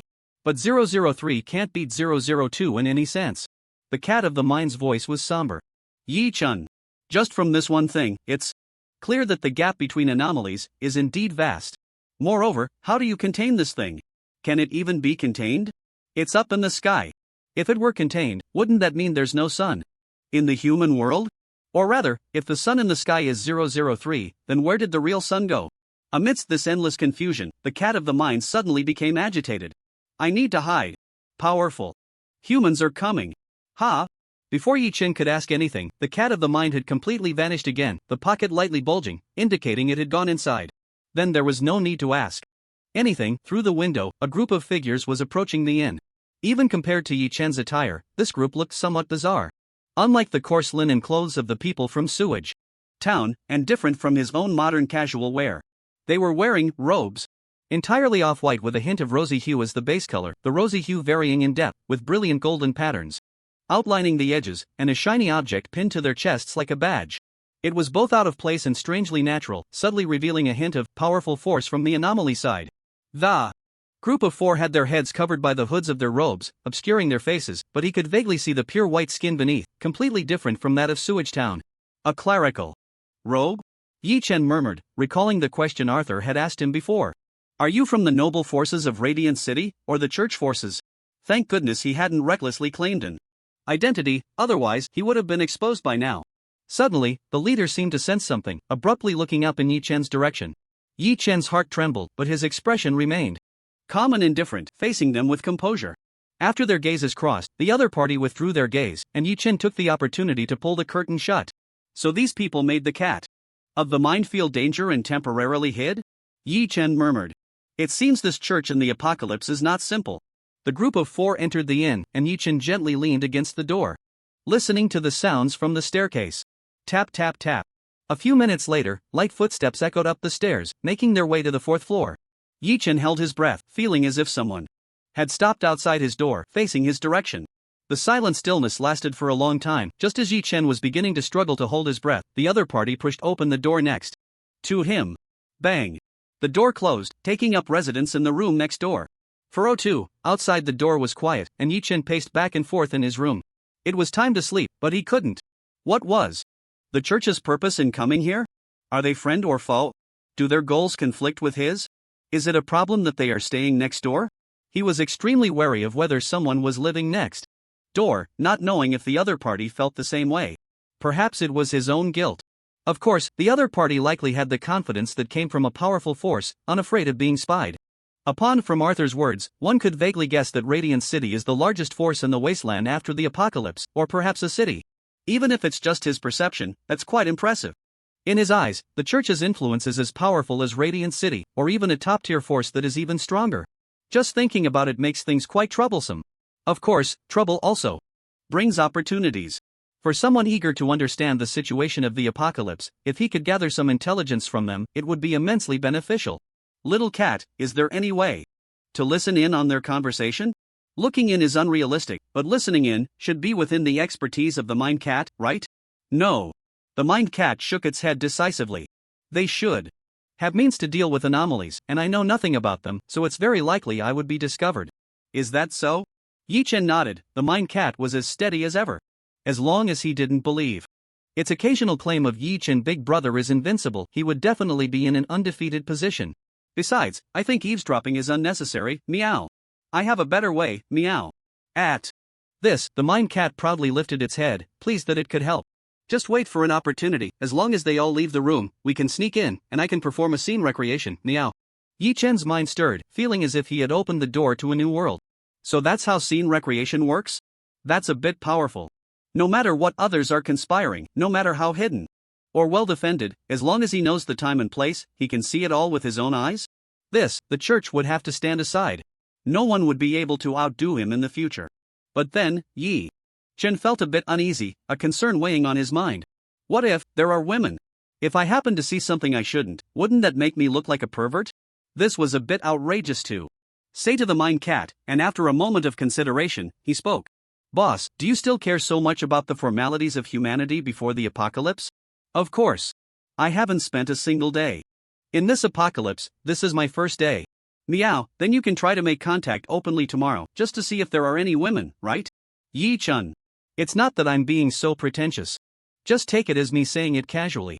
I still need to adapt to this new world. The mind cat didn't quite understand but felt it was very profound. Weren't you quite decisive when you took down that human who tried to rob you? Hee, you humans are still interesting, meow. But you also provided me with an idea, meow.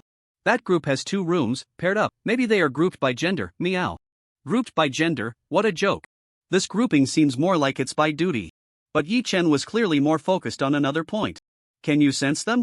The little cat had just told him not to eavesdrop, and Yi Chen thought it was impossible to sense anything. Listen to the sounds, meow. Just now, 2 doors opened and closed. Is that so? Alright, he didn't hear it, perhaps the mind cat's hearing is broader. However, if they are indeed paired up, it would make things much easier for someone like him, the unlawful person. With their power dispersed, the difficulty of probing would be reduced. And now, the most important thing, he needed to enhance his strength. Yi Chen's ability to protect himself was simply too low, so low that he had no means to confront an enemy at all. Before his frequently impressive pistol magazines were replenished, his only power right now was to shine a flashlight at people. But this thing has a bit of a delay. Once someone isn't there to rob him, has no intention of communicating, and is simply there to take his life, he wouldn't have time to react before he was already gone. His desire to enhance his strength was extremely urgent, even for the sake of this inexplicable 001 alias on himself. He shouldn't just rely on others to keep saying you're amazing, you're really impressive, when in reality, he was nothing at all, right? Suddenly, he thought of the label marked when he left the containment tower, indicating the abilities he had seemingly used unconsciously. Little cat, I vaguely remember having an ability called activation. But I don't quite recall how to trigger it. Do you have any clues? The mind cat was taken aback, and instead of the question Yi Chen was worried about, why don't you understand your own abilities? It seemed quite troubled. Meow. How would I know your great power? After receiving too much flattery, Yi Chen had started to get used to it, just waving his hand to skip over the other parties. Usual praise. Tell me your analysis. After thinking for a moment, the mind cat shared its understanding. Generally speaking, this kind of contact-based ability requires emotions as a guide, and then physical contact to activate it. Yi Chen was left confused and continued to ask, for example? The mind cat thought for a moment, jumped onto the bedside table, and patted the radio. For example, if you touch it and focus on thinking, get up, meow. Then it might be able to move.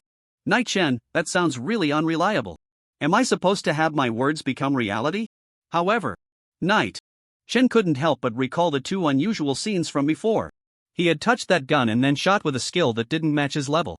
He had touched that gun and, under the grip of the opponent's iron-like arms, managed to hit a vital point he didn't even understand, stunning the robber for a few seconds and giving him precious time to shine the flashlight.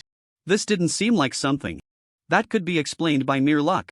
Moreover, at that time, his emotions were indeed in a state of intense fluctuation. The first time was the terror of suddenly encountering that strange thing. And the second time was the anger from being robbed, leading to the thrill and tension of recklessly taking risks. So, what will happen to the things I activate? Will they come to life? This question leaned a bit towards a literal interpretation, and the mind cat shook its head repeatedly. Of course not, meow. Only items with extraordinary talent or extremely rare categories have the possibility of coming to life and gaining intelligence. Of course, if you are fully committed to making something come to life, that might be another story.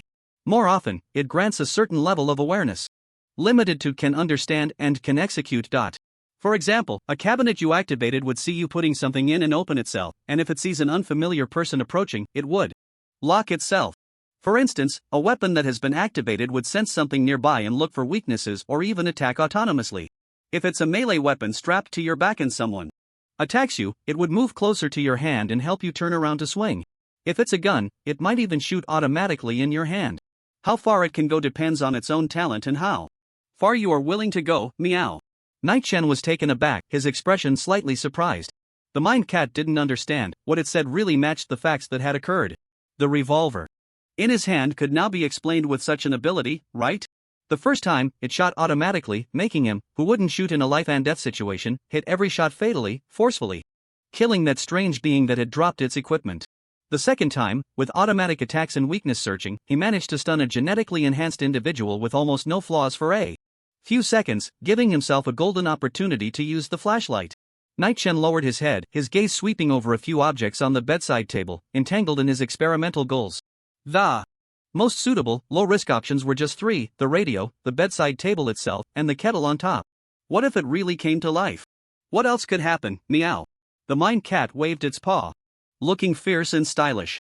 Either we follow its lead, or it attacks us recklessly, and then you suppress it with your strength, meow. That was certainly unnecessary. After pondering for a moment, Yi Chen slowly placed his hand on the radio. Among the three items, the changes in the nightstand and the kettle were predictable, as these objects had their limits. Only this radio might bring about some unexpected changes and possibilities. Well, he really couldn't resist wanting to take a risk. What did the little cat just say? Yi Chen concentrated on the emotion of calling, speaking softly. It's time to get up, meow. I guess I don't need to add a meow? Goodness, this action was too silly, right? If it took a long time and it didn't react at all, he would truly be embarrassed to face anyone. But the moment the call echoed in Yi Chen's mind, the radio responded. A red light flickered like waves across the object. In the past, Yi Chen had passively triggered it in a panic, but this time he had been focused on the target, finally confirming and witnessing this scene with his own eyes. Did I actually succeed? Yi Chen's expression grew more serious. This thing shouldn't be used recklessly. Although his combat ability was still relatively limited, just this fleeting glimpse made him feel an unsettling chill. This world, despite its anomalies, strangeness, and all sorts of chaos, still had ordinary things that remained normal. But if he went mad, recklessly and without restraint activating it, this world could even temporarily transform from a Cthulhu apocalypse into a magical apocalypse, or even a world where magic and Cthulhu coexist? That would be utterly absurd. While contemplating these matters, Yi Chen suddenly froze, finally remembering that he seemed to have forgotten something. The radio. Why isn't it responding? According to the mind cat's speculation, objects activated by him usually fell into two categories, friendly and hostile. But it hadn't reacted at all until now, could it be? Just then, the radio suddenly started playing music on its own. Oh, how lucky to meet you in the most beautiful age. Meeting you is my greatest. Yi Chen? What's going on? Why is it singing? The mind cat also looked a bit confused, hesitating to say, listen to the lyrics. Is it trying to show goodwill by playing a song for you? Yi Chen was shocked. Could it really be interpreted this way? Of course, I'm not sure, meow. Maybe it's just broken. I heard that before the apocalypse, if something was broken, you could just give it a tap to fix it. Let me try, meow. Saying this, the little cat leaped off Yi Chen's shoulder, quickly approaching the radio, ready to unleash a set of cat punches. The radio's sound abruptly stopped, and in an instant, it switched to another song. Let's learn to meow together, meow meow meow, mind cat. Alright, it's not broken. Yi Chen shrugged. But it seems like it's not really useful. Regardless, this round of experimentation was considered complete. As a proper anomaly, he finally had some control over the strange abilities, no longer powerless against these big shots. After some more research, night gradually fell. Yi Chen looked next door inside. No matter how itchy his heart felt, this wasn't the right time. It was already night when he entered, and unless something unexpected happened, the other party likely wouldn't have any activities tonight. At the earliest, he would have to wait until tomorrow to carry out the exploration plan. However, there was some good news. The other party couldn't possibly avoid discussing mission objectives tonight. The more they talked, the better, the longer, the better. Success and harvest require patient waiting. Yi Chen sat on the chair by the bed, gazing out at the pitch-black night, the eerie green water channel, and the faint light spilling in from next door, lost in thought. He was hungry again.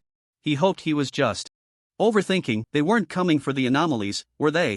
The night is so beautiful, even though it's dangerous, there are always those with red eyes staying up. Bang! Yi Chen slammed his hand on the radio switch. This is ridiculous. Why did I bring you back to life? This sudden burst of music jolted Yi Chen back to reality, and he gently pulled the curtains shut. Good night, little cat. Meowing drowsily on the bed, Yi Chen felt himself slipping into a dream. Until, cold. So cold. Yi Chen suddenly opened his eyes again, shivering, his whole body completely soaked.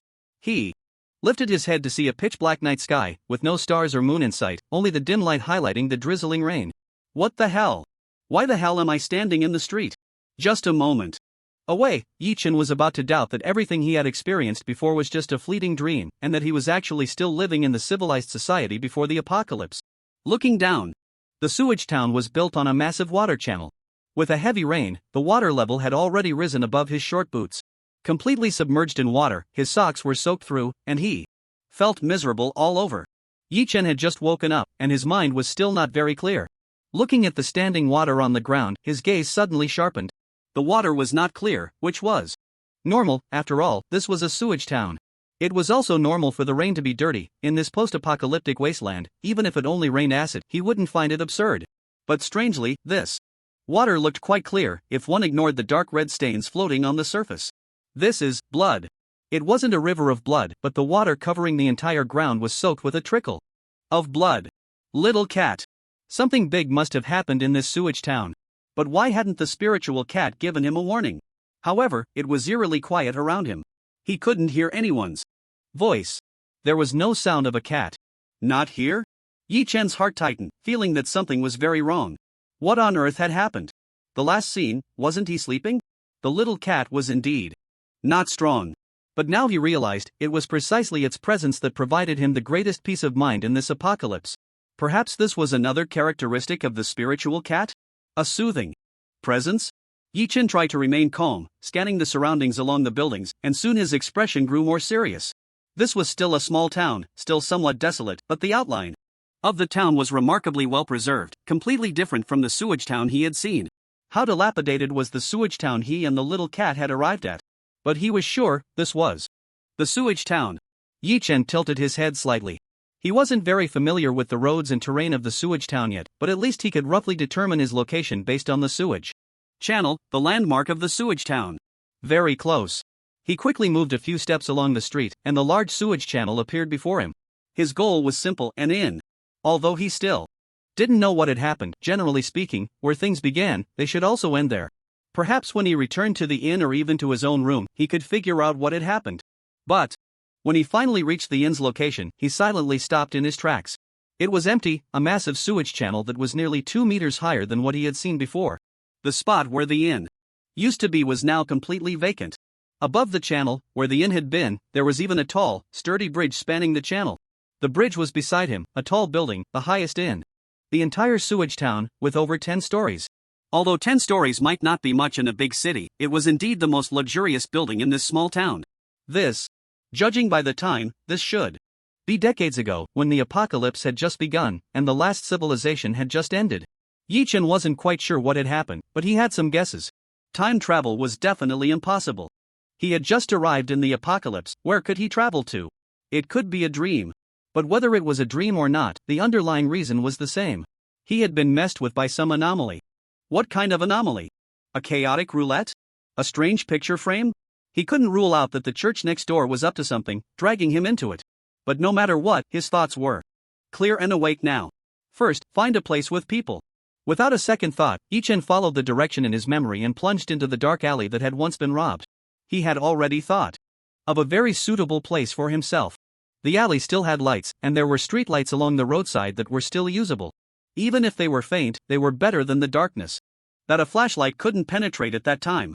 He twisted and turned until his vision suddenly opened up. He could see clearly along the way. The entire residential area was mostly empty, with not a single light in sight. Even the useless streetlights were on. In such a dark night, was it possible that anyone in the rooms would not turn on a light? And from the moment he woke up until now, there was only one place that was brightly lit. That eye-catching sign seemed to have remained unchanged for many, many years. Mosquito and Insect Restaurant. Yi Chen found it hard to describe his current mood and expression. What the hell? This place is still a century-old shop? This is truly bizarre. After a moment of mental preparation, Yi Chen politely knocked on the door, then pushed it open. With a calm and composed expression. The aroma of soup, the hot temperature, the crowded atmosphere, formed a stark contrast to the outside world, a scene of human life. Different people's scents mixed together. The intense smell of body odor and the fragrant scent of perfume wafted from different people in different places, all entering his nose. It was pungent, explosive, and somehow brought him back to a human experience he hadn't felt in a long time. He hadn't seen so many people in ages. However, this scene was somewhat unsettling. The entire mosquito and insect restaurant was densely packed with people, and from the moment he walked in, everyone was looking at him. Their gazes were filled with a terrifying ferocity, radiating fear and panic. Yi Chen wasn't particularly scared. Instead, he felt a bit awkward. All these densely packed people were women and children. Click. Then came a series of sounds of bullets being chambered, and Yi Chen felt countless gun barrels pressing against his temples from the side. Still women. Suddenly, Yi Chen realized something. Something must have happened in Sewage Town. All the men in this small town had disappeared, and this was a refuge concentrated with the families of the entire town. I am not an enemy, I seek refuge, Yi Chen quickly said, raising his hands. What else could he do? Even if he wasn't completely defenseless, did he really want to start a massacre? After speaking, Yi Chen's gaze quietly swept over the faces of the people here. Unlike the townsfolk he had seen before in Sewage Town, these people still looked relatively normal, just with slightly darker skin tones, completely different from the atmosphere of Sewage Town before he entered. Had they mutated from eating mosquitoes and cockroaches? He thought sarcastically. But deep down, he knew it wasn't quite like that. The skin tones of these people were getting darker, more like the beginning of some kind of aberration. Suddenly, Yi Chen's gaze froze. Not far from the wall, the familiar picture frame that had once made him feel strange was still hanging there. An identical frame, an identical photo. But at this moment, that frame shouldn't have had a photo. That hadn't happened yet. At the moment when Yi Chen's mind shifted, the position of the picture frame was blocked by a slender, frail woman. Yi Chen couldn't see her face clearly because she quietly lowered her head the instant his gaze swept over. The only thing he noticed was the color of her skin. It was a pale, smooth complexion similar to his own. Of course, he was also of East Asian descent. But compared to the people after the apocalypse, he could be said to be strikingly fair. There was no time to focus on that side, a path had already opened up in the crowd. At the end of the path, coming from the direction of the restaurant's front desk in his memory, was a plump man with a simple, honest face. He was the only man here and the current owner of the Mosquito restaurant. He held an RPG rocket launcher, probably the best and most powerful weapon in the entire town at that moment. Who are you? I haven't seen you before. The owner of the Mosquito restaurant spoke with a dangerous gaze, his tone resolute as if he were ready to face death. You're not from this town. In a place with a small population, as the last remaining restaurant owner, he indeed had the right to claim he knew everyone here. I seek refuge. Yi Chen downplayed the situation, saying this with an unchanging expression. Although he didn't answer the man's question, his words did relieve many people. As long as he wasn't an enemy, that was good. Those who could fight were not here now. This place does not shelter men. The restaurant owner spoke coldly and firmly, his vigilance undiminished. Even the old man who was missing a leg has taken up arms to guard the outer wall. You, young and strong, have escaped here? Guarding the outer wall? Does that mean all the able-bodied men in Sewage Town have gone there? I can go to the outer wall. Yi Chen understood that he couldn't stay here now. Asking himself if he were the restaurant owner in this situation, facing a crisis of life and death, allowing a stranger with a dangerous aura into a place that housed all the families of the town would be a foolish thing to do. And he wasn't really here to seek refuge, he just needed to find someone to communicate with, someone who could provide a way out of this anomaly. You can see that I am not from this town. Yi Chen's thoughts became clearer, and his responses flowed more smoothly. I just fainted. And have only just awakened. At the very least, you need to tell me how to get out. The restaurant owner's expression gradually wavered. Looking at Yi Chen, he indeed didn't seem to be pretending. Moreover, at present, he posed no threat. You are still young and an outsider, I can make an exception and allow you to stay here. He pondered for a moment before slowly speaking. Of course, you must be under my armed supervision at all times and are not allowed to do anything unnecessary. Yi Chen was taken aback and couldn't help but reassess him. This was much more considerate than the later Restaurant owner in Sewage Town, was he afraid of his own death, allowing him to come in? However, Yi Chen had already changed his mind, he didn't plan to stay here. Even though that picture frame definitely had issues, remaining here would only mean being completely monitored by the other party, leaving him no chance to investigate. Rather than that, it would be better to move freely. First, he would see what crisis Sewage Town was facing, witness firsthand whether it was related to the anomalies here, and even, within his capabilities, lend a hand to resolve this threat, returning with a better identity to conduct his investigation. Boss, having such kindness in the apocalypse isn't a good thing. Ha! The owner of the Mosquito restaurant was taken aback, taking a long time to understand what Yi Chen meant, revealing a mix of annoyance and amusement. Truly, good intentions can be mistaken for foolishness. In that case, you should go guard the wall. With that, he no longer communicated with Yi Chen, pulling out the walkie-talkie from his waist and pressing the talk button. Mayor, a stranger has come here. No, it's a young man, unarmed. Let him stay here? Forget it, he seems more interested in guarding the wall over there. Okay, I understand. Are you gathering knives nearby? Have you run out of ammo? I got it, I'll keep an eye on him until you arrive. The communication ended, and Yi Chen and the restaurant owner stared at each other, neither saying a word. Yi Chen really wanted to go inside and take a look at that picture frame, but at that moment, the angle was completely blocked by the crowd. He believed that although the conversation was still somewhat harmonious, if he dared to explain his motives poorly, taking a step further would only lead to a barrage of fire directed at him. Yi Chen searched for the figure of the girl he had caught a glimpse of earlier. He had a sharp feeling that she seemed to have some issues. She felt a bit out of place here, just like himself. But her figure had completely disappeared, and he couldn't tell if she had intentionally blended into the crowd. In any case, he could no longer find her with his gaze. Suddenly, heavy footsteps approached from behind him. It should be the mayor coming over. Boss, be careful of unusual people, Yi Chen said, and after that, he felt he had done his part, raising his hand slightly to show he posed no threat, then turned around. Behind him, a man dressed in a poorly made all-black suit, looking more like a bodyguard than the mayor, was riding a motorcycle, roaring towards him. As he recognized the figure on the motorcycle, Yi Chen couldn't help but be momentarily distracted. It was indeed the mayor. The same one he had seen in the old photo in the picture frame. Had he really returned to the founding days of Waterditch Town? Kid, where are you from? The mayor set down the motorcycle's kickstand and walked up to Yi Chen, scanning him with sharp eyes as if trying to pierce his soul and uncover any hidden motives. However, Yi Chen's appearance, aside from some inexplicable people always calling him 001, he had always looked harmless. In fact, he could easily be mistaken for a fat sheep to be robbed. Yi Chen dared not casually mention place names from his memory or any random names that might be hostile. He knew he couldn't remain silent either, as in this small town's life and death situation, he couldn't rule out the possibility that the other party would eliminate him. He wanted to take a bit of a risk because he needed more freedom of action. I come from Radiant City. Radiant City? The mayor paused, his eyes lighting up with joy. Radiant City? What's happened to Radiant City? We haven't been able to contact you for a long time. Great. He had bet right. I don't know, Yi Chen shook his head. I've been gone for a long time. He didn't even know where Radiant City was, so how could he speak carelessly? I see. The mayor's gaze flickered, a bit regretful, but not exactly disappointed. You don't doubt what I'm saying? Yi Chen asked curiously. The mayor merely sized him up and chuckled. With your delicate skin, who else but Radiant City could keep you looking so good? Fine. Carry this and come with me to the front line to guard the town. The mayor unceremoniously handed Yi Chen the sack that had been on his back, resting on the motorcycle's rear seat, then hopped on the motorcycle and started it up in one smooth motion. He was driving the motorcycle, and since there was no one on the back seat, he could carry the sack. If he wanted to take Yi Chen along, he would have to carry it himself. Yi Chen hesitated for a moment, then slung the heavy sack filled with weapons over his shoulder and climbed onto the back seat of the motorcycle. Hold on tight, the mayor instructed, revving the engine with a roar as the motorcycle sped towards the edge of the town. Crazy. Sitting on the back seat, holding onto the mayor. With one hand, if he really had malicious intent, a swift strike could easily cost the other party several lives. The motorcycle roared to nearly 100 miles per hour in just a few seconds, clearly showing that he was in a hurried. In the darkness, the strong wind howled in his ears as he sat in the mayor's back seat, speeding down the road. It was absolutely ridiculous.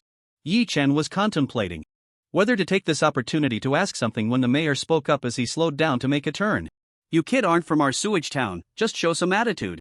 Don't let it get out later that we forced outsiders to go to their deaths. Yi Chen was taken aback, and the mayor continued. When we reach the defense line, I will appoint you to manage and distribute this batch of close combat weapons. Just stay back there and don't move around. It's not much different from hiding in a hotel. If we lose, everyone is going to die, just a matter of a few minutes faster or slower. If we win, you'll be far enough back to definitely be the one among all of us guarding the outer wall who can see the sun tomorrow. The mayor glanced at Yi Chen through the rearview mirror and sighed softly. What a pity. You're so good looking. If it weren't for the apocalypse, you'd definitely be a big star. Yi Chen fell silent, watching the shadows of trees rush by on both sides, feeling overwhelmed by such kindness. The mayor was indeed a good person. We will definitely win, Yi Chen said. The mayor was taken aback, momentarily distracted by the roar of the engine. Didn't you say you were unconscious and just woke up? You don't even know what we're facing. Young people are always so full of confidence. I really don't know, Yi Chen thought silently. But you all, clearly survived. Who knows how many years later, a hellish restaurant like Mosquito Bug Restaurant could thrive here, and your portrait could still hang high between the two major black shops in Sewage Town. Could we lose today? Finally, Yi Chen could hear the distant gunfire growing closer, and he couldn't help but murmur to himself, but I'm afraid it will be quite brutal. Sewage Town at this moment is far more prosperous and grand than the one I saw back then. Squeak! The motorcycle finally reached its destination, and with a sharp brake, the mayor executed a stylish drift, splashing water everywhere. It was still raining. Following the mayor as he jumped off the motorcycle, Yi Chen could finally see the scene here clearly. The entire outer wall was still primarily made of wooden stakes, but it was well structured, with traps everywhere, fully prepared, nothing like the scene he encountered when he arrived here later. What on earth have they been through? Well, Yi Chen didn't need to think about it anymore because he could see it now. Beyond the wooden stakes was an endless sea of shadows, making him feel as if he were experiencing a zombie siege that could only be seen in a game. Countless figures resembling the spotlight zombies he encountered when escaping the containment tower. However, their heads hadn't grown such peculiar shapes, but they still exuded a nauseating, tentacle-like, swollen area. Yi Chen noticed that these zombie-like creatures often took multiple shots without falling. It was only when they were hit in those strange areas that they could be killed, as if that was their weakness. Their rationality was extremely low, recklessly charging at the outer defenses of Waterditch Town. How nice! Yi Chen murmured in a voice only he could hear. If the crisis Sewage Town was currently facing was only this, then it really wasn't a big deal. Little zombies, for well-equipped humans, they were hardly worth mentioning. What could be more despairing than the apocalypse of the K-class? It's a pity that the scene before him, along with these 1,000 or so so-called zombies, was at most just a manifestation of some abnormal characteristic, or perhaps merely low-level creatures that had lost their sanity due to pollution caused by anomalies. In other words, sorry, this is just an appetizer. Alright, you just stay here with the stuff, the mayor instructed Yi Chen, pulling out a loudspeaker and shouting urgently. Those without weapons, come here to get weapons. No need to rush. Wait until we've fired all our bullets before we go in. Alright. Yi Chen tore the sack open a bit wider and placed it on the ground. He didn't try to be the first to act but instead observed the situation here seriously. This equipment configuration, it's hard to say if it's good. 2 Gatling guns formed a heavy machine gun position, along with more than 10 automatic rifles, creating a firepower net that could wipe out everything except artillery. This is why there are only a few small wooden defense stakes, yet they can keep such a large number of enemies at bay. But if you really want to say it's good, aside from the aforementioned equipment, the quality of the subsequent gear is completely lacking.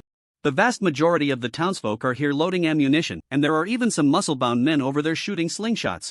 The ammunition boxes are visibly running low, and what's still in use is almost the last of it. Considering that the mayor only brought back melee weapons this time, this batch of ammunition should be the last reserve of Sewage Town. Once it's all gone and the problem isn't resolved, they'll have to charge in with these melee weapons.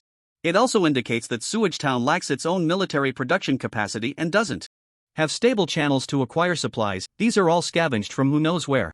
And then, there was nothing more. Gradually, people began to come forward to receive weapons, and Yi Chen was doing quite well, distributing based on their physiques. For the sturdier ones, he handed them a shovel. For the weaker ones, he gave them a sickle.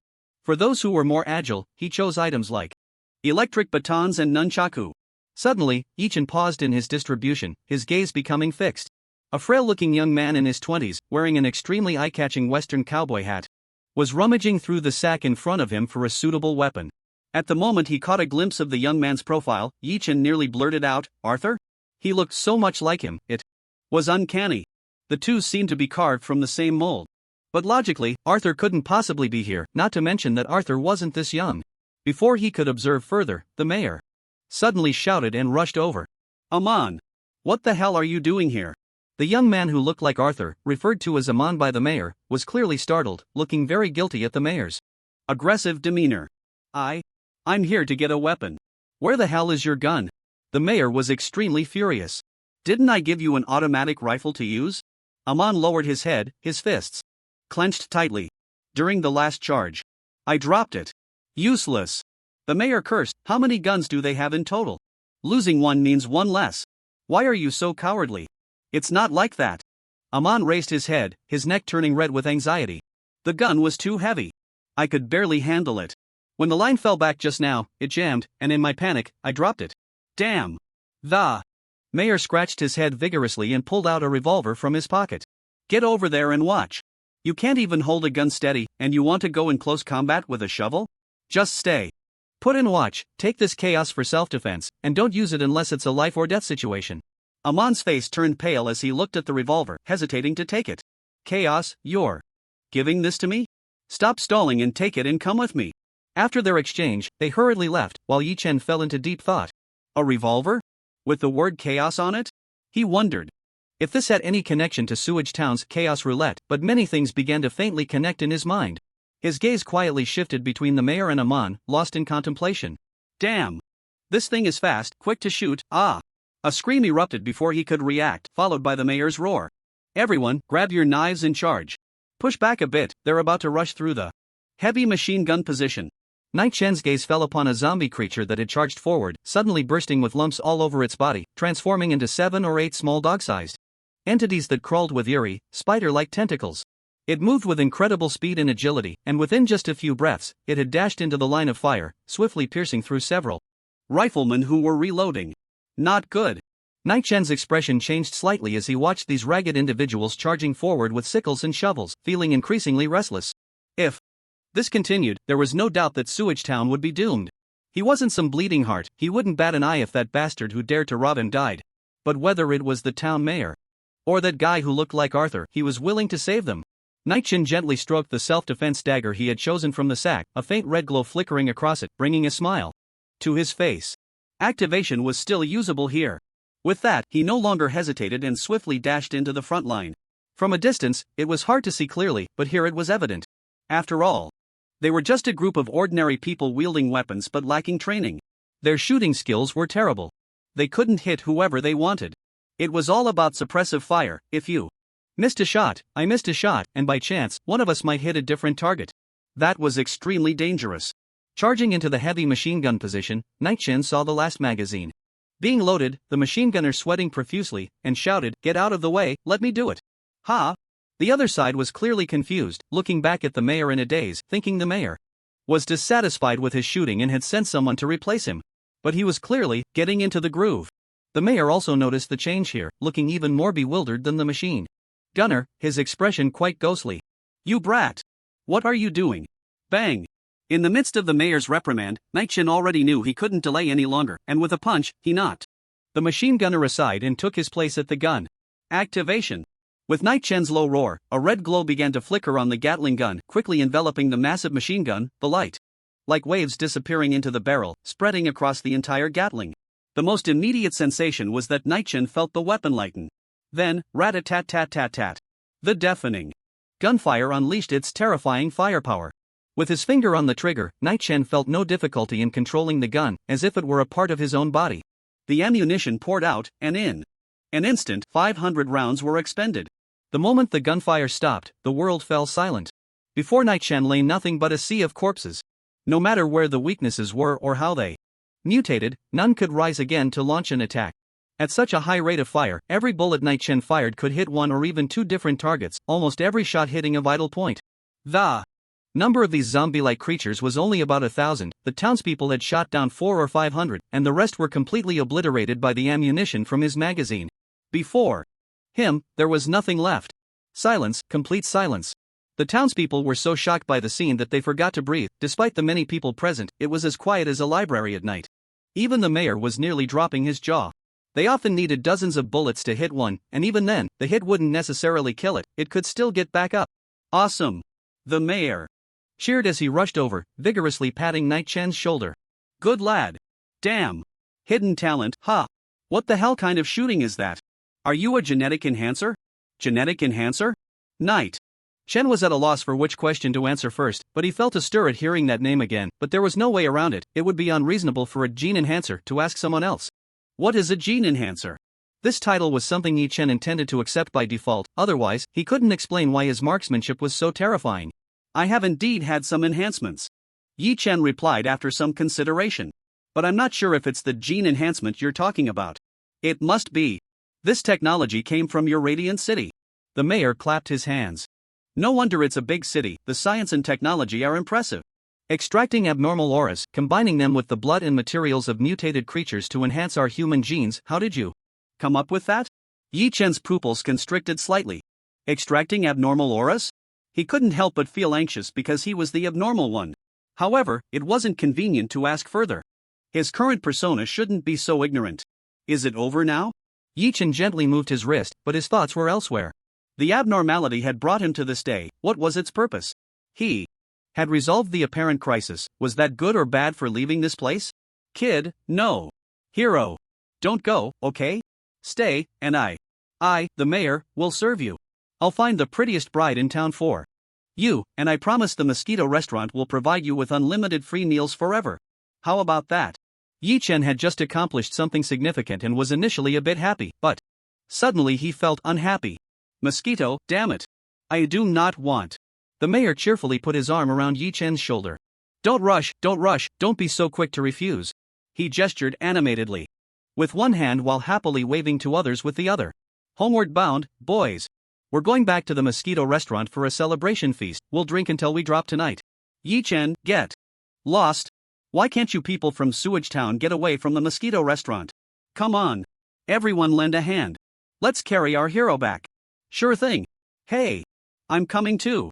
A group of townsfolk, having survived a disaster, eagerly surrounded him, lifting Yi Chen up with great enthusiasm and cheering.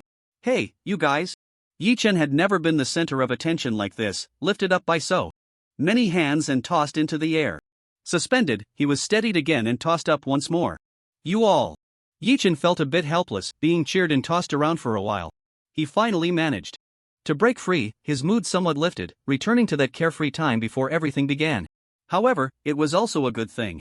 With his current reputation in Sewage Town, there was no way he would face any obstacles if he wanted to check out the restaurant's picture frames. Even the mayor was willing to give him that. What place in this small town could he not go? Just as Yi Chen was about to say something, he suddenly felt a wave of palpitations. It was as if something terrifying was watching him. Yi Chen abruptly pushed through the crowd and took a few steps toward the town's edge, gazing into the distance. But it seemed there was nothing? Is it an illusion? Yi Chen felt a bit worried, always sensing that everything he was experiencing was just some sort of appetizer. But what else could there be? Suddenly, Yi Chen's heart trembled. In the distant sky, beyond the thick fog, there seemed to be two green triangles suspended in midair. Their gazes met, and that thing suddenly moved. It moved. That was an eye? Before he could comprehend what was happening, the triangular green eye began to move rapidly, followed by a violent tremor of the ground. Boom! Boom! Boom! The green eye kept enlarging, gradually breaking through the fog, revealing its mountain-like length, yet with extremely slender limbs. It was nearly 10 meters long, its limbs sharp as blades, covered in thin, fleshy wings. It resembled a giant mantis, every part exuding an unstoppable sharpness. What the hell is this? Yi Chen looked at the town mayor, only to see him completely frozen. In shock. The demon scythe. It's the demon scythe. With a roar, despair flickered in his eyes. Yi Chen, however, had no reason to despair yet, as he still didn't know what this thing was. What is the demon scythe? At this moment, the mayor couldn't even think about why Yi Chen from Radiant City didn't know about the demon scythe. It's a creature that has been abnormally contaminated and has undergone terrifying mutations. In the wasteland, it's called the devil's scythe. It's impervious to blades and bullets, has deadly poison within, and moves at incredible speed. No matter where you touch its body, even the softest parts, they are as sharp as steel blades. Anything it touches will be cut in half. Impervious to blades, instant death upon contact, poisonous inside, so big, and so fast. Damn. He began to understand why the mayor was panicking. Was this something an ordinary person could fight? If this thing entered the town, there would be no living creatures left. But, wait. If this thing were truly invincible, killing one after another, then not just the town, no human city could withstand it. Wouldn't that mean wherever it appeared, there would be death? That shouldn't be the case. What do you think? When the apocalypse first arrived, it didn't even need to act abnormally. This thing nearly destroyed over 30% of the world's cities. The best outcome was to use nuclear weapons to self-destruct the city and take it down with them. Until the emergence of the Dawn Church and the gene enhancers. The mayor's voice suddenly paused, looking at Yi Chen with intense eyes. Then the demon scythe appeared in Radiant City, and for the first time in human history, Radiant City repelled the demon scythe. Yi Chen was momentarily taken aback. Countless pieces of information converging in his mind. Dawn Church must be the name of the church faction in the wasteland. They had the ability to repel the demon scythe. From the tension of the cat of the mind, they possessed abilities against abnormalities. Radiant City, the largest human city in the wasteland, had the capability to repel the demon scythe. From what he currently understood, they had the ability of gene enhancement.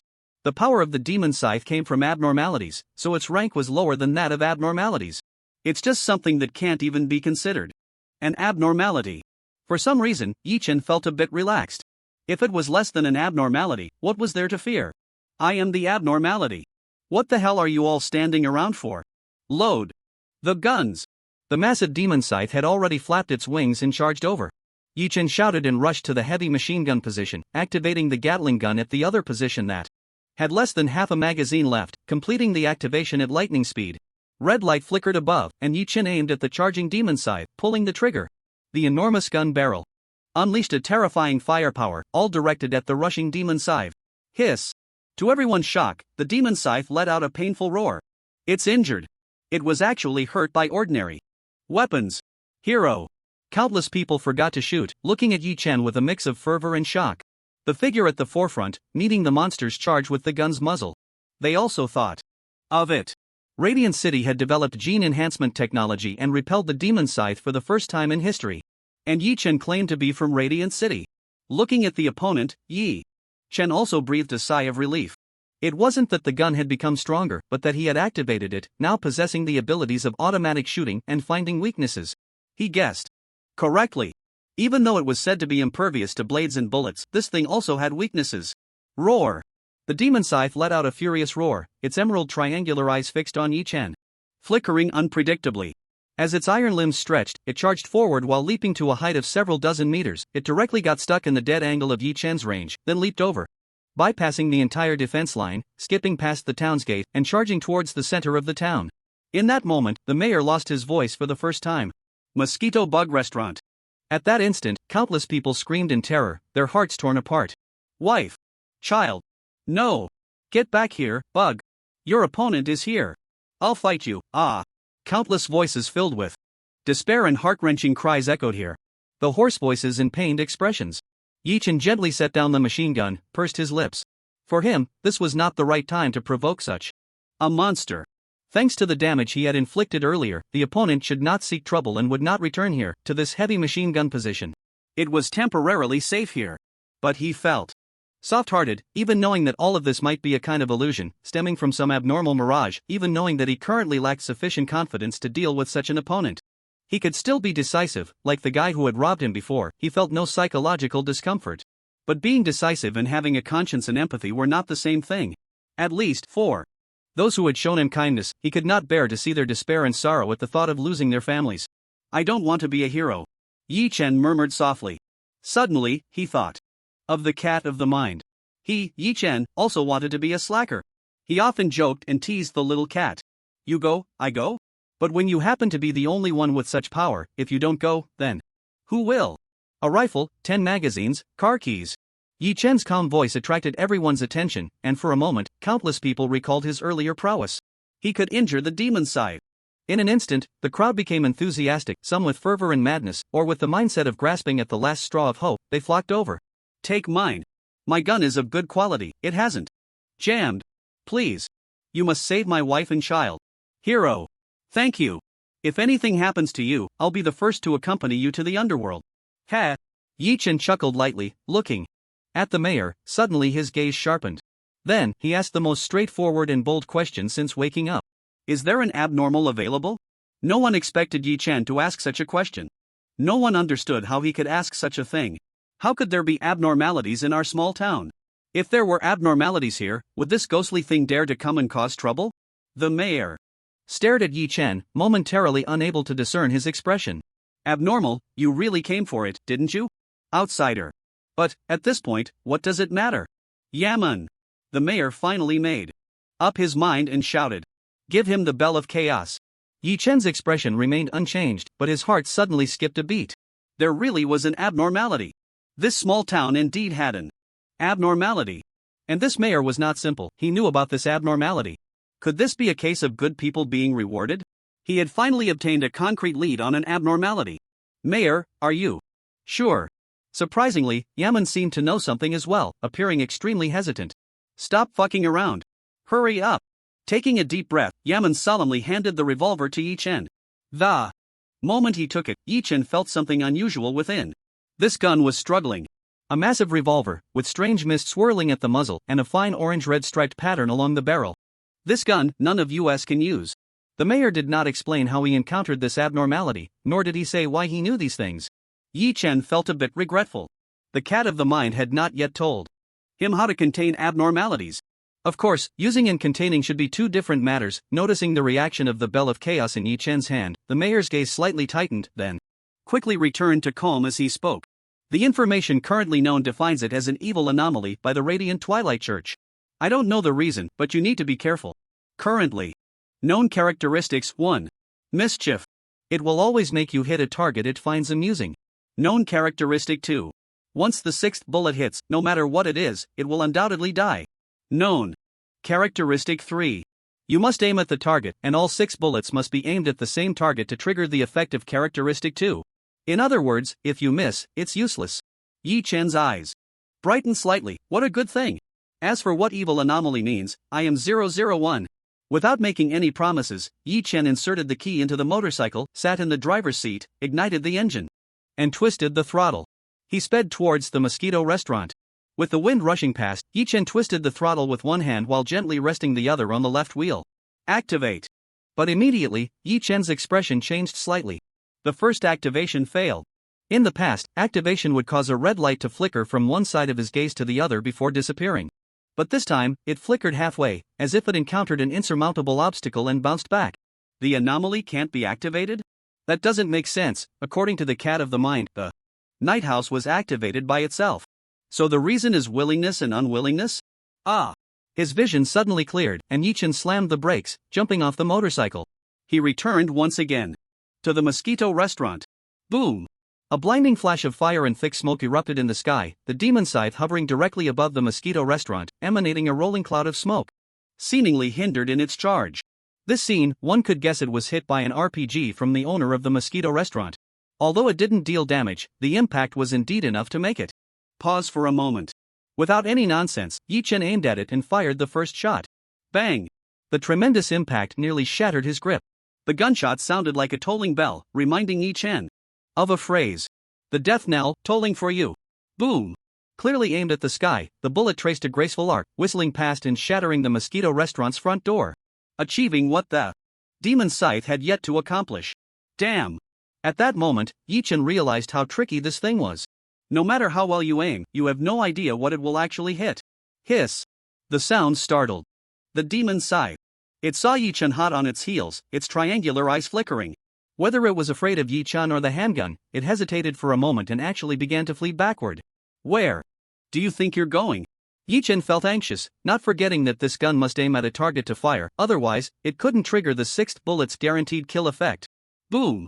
Yi Chen jumped back on the motorcycle, twisted the throttle, and relentlessly pursued. Thus, the two chased and fled, all the way to the center of Sewage Town. The iconic, yet different from Yi Chen's memory, large drainage ditch. Bang bang bang! With an incredibly wide field of vision, Yi Chen fired continuously, releasing 3 rounds in quick succession. Boom!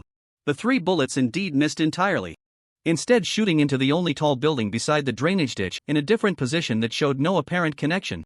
What does this mean? Yi Chen remembered that the Bell of Chaos had the characteristic of mischief, and would shoot at things it found interesting. But what was interesting about this building? To his knowledge, this building was completely empty, with no one living inside. The current population and scale of the town did not allow it to exist as an office or commercial building. But the Bell of Chaos couldn't possibly give up such a valuable shooting opportunity. What exactly did it shoot? Bang! The magic sickle jumped up and down in the sky, but here, apart from that tall building, it was simply too vast.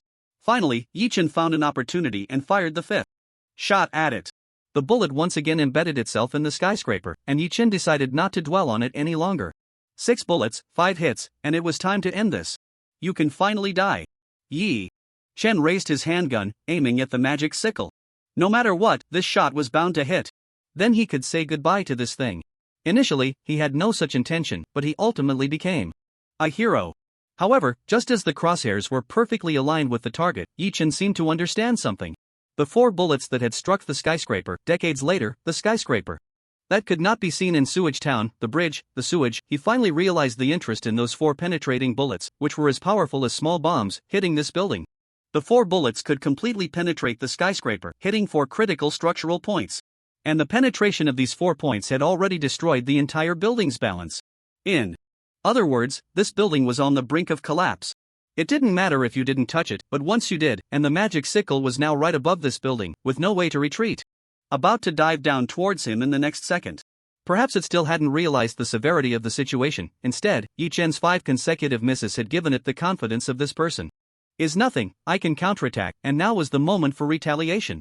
The arrow was on the string, and it had to be released. If he was going to act, it had to be now. This was its prank, the 6th bullet. Bang! The revolver let out a piercing roar, finally hitting the body of the magic sickle.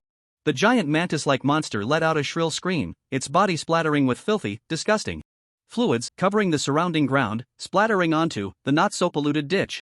Boom! Its massive body fell from the sky, crashing into the towering skyscraper. The building was already on the verge of shattering, and with the impact of its corpse, it crumbled like paper, turning into countless fragments that scattered and collapsed. Boom! The roaring skyscraper toppled towards the ditch, crashing straight through the bridge. Rumble! The bridge collapsed, along with the ruins of the building, sinking into the eerie green water. Everything from this point on was no more. Tap tap tap. Countless hurried footsteps approached, and the mayor finally arrived with others. Yi-Chen was still somewhat dazed. The scene unfolding before him was indeed shocking. It felt as if he was witnessing the birth of history. What the hell? The people of Sewage Town stared at the scene before them, completely stunned. Is this something a human can do? They had arrived a step too late, only to see the strong magic sickle fall from the sky, and then everything was destroyed. All that remained was the seemingly invincible lonely figure by the ditch, like a man watching an explosion. It looked just like the scene of Godzilla battling King Kong. It seemed about right. Your energy is no less than that of a giant beast. Glub glub glub. Bubbles rose from the ditch, and Yi-Chen's pupils contracted. A terrifying force was emanating from the water. A whirlpool formed in the ditch, leaving a hollow center that spiraled downwards into the depths, seemingly bottomless, making one wonder if this was a ditch or a trench. It flowed rapidly, and the debris floating on the entire ditch was all swallowed up inside. Apart from the eerie green water and what was still drifting, there were no traces left. It was as if nothing had ever happened. This was different. The so-called magic sickle only brought him palpitations, but from beginning to end, he had no fear of any transcendent state regarding it. He was even in pursuit. Yet beneath this ditch, an indescribable danger loomed over him. He couldn't fight back now. What the hell was that? For a moment, Yi-Chen's mindset was on the verge of exploding. What kind of poison does Sewage Town have? How many monsters and demons are there? Why is it so difficult to fight in a beginner's village? Little brother, you are really amazing. The town mayor rushed to Yi-Chen's side, ruining the magnificent backdrop of his solo MVP moment. I want to take a picture of your heroic figure and hang it here. No. Hang it in the mayor's office, hang it. In the Mosquito restaurant, to be passed down through the ages. Yi-Chen's mouth twitched, severely disrupting the heavy atmosphere that had just formed. There was really no need for that. Just don't let anyone think that the establishment of your Mosquito restaurant has anything to do with me. I really can't afford that kind of embarrassment. Yi-Chen hesitated for a moment, picked up the bell of chaos, and waved it in front of the mayor. This thing. Let's talk about it later, okay? The mayor chuckled, pushing the revolver with his hand, surprisingly not taking it immediately. This Meiji Chen's eyes narrow involuntarily. The relationship between the mayor and this gun seemed a bit elusive to him. The original speculation about him being an ambitious person also seemed a bit unfounded. This was unusual. Even if it was very weak, it couldn't compare to himself, 002003, or even the Mine Cat. But it was still an anomaly, having just forcefully slain a creature like the demon Scythe. However, since the other party was acting this way, Ichin decided not to say anything and tucked the bell of chaos into his waist. This ditch. The mayor looked at the ditch, his expression becoming much more serious. Especially since the poison from the demon Scythe's body had already spread throughout the water source that Sewage Town relied on for survival. That just now was. I don't know. Yi Chen shook his head. I wanted to ask you. The mayor shook his head. I really don't know about this. He looked at Yi Chen with a hint of expectation. Do you want to investigate? No. Yi Chen decisively refused. You should find someone else. He didn't belong here, nor did he belong to this time. The most important thing for him was to go back. Especially since he seriously suspected that investigating this matter at this stage would definitely lead to disaster. If he were to investigate, he would first need to meet up with the Mine Cat and then proceed slowly. I see. The mayor nodded, appearing quite carefree. Then let's not worry about it for now, there are 100 things to rebuild. He put his arm around Yi Chen, growing more excited. This building is uninhabited. And I find it a nuisance. This place is quite nice now. I have a fantastic idea. Want to take a guess? You. Generally speaking, I really can't guess, but right now. Yi Chen hesitated, then slowly spoke. For example, building a hotel on top of it? The mayor. He was stunned, his expression was simply a kindred spirit. He shouted. What a pity we met so late. My goodness. If only I had met you earlier. After the apocalypse, it won't be Glory City that dominates this wasteland, but our sewage town. Yi Chen. Goodness, you already plan to build a hotel on this stinking ditch at this time? And what can Sewage Town dominate in this wasteland? Sorry, at this moment, Yi Chen could only think of the mosquito restaurant chain spreading all over the land. He couldn't help but mutter, and Yi Chen felt a sense of relaxation after the battle. It was indeed exhilarating. Since leaving the containment tower, it was the first time he hadn't acted like a slacker but had fully unleashed his power. He had seen and closely interacted with an anomaly, even witnessing the birth of Sewage Town. Moreover, under his extraordinary performance, he had achieved an almost flawless, perfect ending without taking any damage. However, there were still many things, even more, that he couldn't figure out. What exactly was his current state? If, as he suspected, he had entered some kind of anomaly, then how did this happen back then? When this incident happened back then, there was no one of my own, but Sewage Town survived. This means that at that time, someone here must have accomplished this. Who could do it? It's not narcissism, but with such an enemy, who could prevail? The only difference between the two is that my power is stronger, which has allowed me to protect the women and children here. And in the real situation back then, the mosquito bug restaurant was probably wiped out. So, decades later, when I arrived at Sewage Town, the population was so sparse. But there were still problems. What is the chaotic turntable, and what connection does it have with this chaotic gun? Just thinking about this handgun made Yi Chen furious. Still playing dead? Alright. Just wait until I get back and reunite with my little kitty, I'll deal with you then. I don't know if it was an illusion, but Yi Chen felt the chaotic gun in his hand tremble slightly. Just as he was about to do something, the mayor suddenly pulled him in. Come on. No way, I want to take a picture too. I have to be in the frame with you. After surviving the disaster, the atmosphere below became lively. I want to join. Take me with you. I have great merit too. Aman also came over. I want to take a picture. What the hell are you talking about? Forget it. Damn. The mayor cursed and waved his hand. Only 10 spots. Any more and it will block the view, hurry up. Once again, people gathered around Yi Chen. Yi Chen and the mayor stood in the middle, surrounded by a row of battered first-generation pioneers of Sewage Town. When the camera from afar pointed at him, Yi Chen forced a smile, and then suddenly he was taken aback. This position, aside from not having me, isn't it just the same pose from the portrait of Sewage Town that I've seen before? Click. The camera's flash flickered, and Yi Chen's vision plunged into pure white. Then, it was pitch black. Ah. Yi Chen let out a cry, suddenly sitting up, eyes wide open, as if waking from a nightmare. A somewhat decayed ceiling, a dim environment, and a bit of candlelight, his room. He was back. What's wrong? Meow? The Mind Cat leaped gently in front of Yi Chen. It didn't need to sleep, but Yi Chen's sudden sitting up in a dream startled the cat a bit. From its perspective, Yi Chen had called out suddenly. and then sat up straight without any warning. So it turns out, I was dragged to some unknown place by an anomaly? Yi Chen had a sense of it, but before he could speak, the radio on the bedside suddenly started playing music. Early knowledge of an old dream. Wow, do not sigh, the heart is like cold water while winter goes, spring returns, flowers again. Snap. Yi Chen skillfully turned off the switch and sat up straight. The sky outside the window was already lit with faint glimmers. Is it almost morning? Before he could think further, Yi Chen suddenly remembered something and reached for his waist. The chaotic clock was gone. So it really can't be taken out? He had thought of this long ago. He wasn't even in the real world at that time, even that anomaly might not be the essence of the anomaly, but something replicated. This was truly terrifying to think about. In an anomalous space, one could actually meet and communicate with another anomaly? Wait, considering that he seemed to be another anomaly himself made it even more absurd. Meow. The little kitty was a bit confused, not knowing what was going on. Little cat, what happened next door? Just now, was there any anomaly last night? The mind cat decisively shook its head. No, meow, everyone was sleeping. Snap. A faint light came from outside the curtains, and room 402 turned on the light. Yi Chen silently looked at the mind cat. This is what you call sleeping? The mind cat's expression suddenly looked very wronged. It clearly felt like it was sleeping just now. Forget it, it should have nothing to do with them. I need to tell you something, just now. In just over 10 minutes, Yi Chen finally summarized the events that had occurred inside as briefly as possible. The mind cat listened, not to say it was dazzling, but it was utterly shocking. Decades ago, the sewage town, meow? The scythe of magic, meow? The mayor back then had a certain degree of control over anomalies, meow? Did you see how the sewage town became like this, meow? There are powerful things beneath the water, meow? You used the bell of chaos, meow? The mind cat excitedly rubbed its paws together. No wonder it's 001.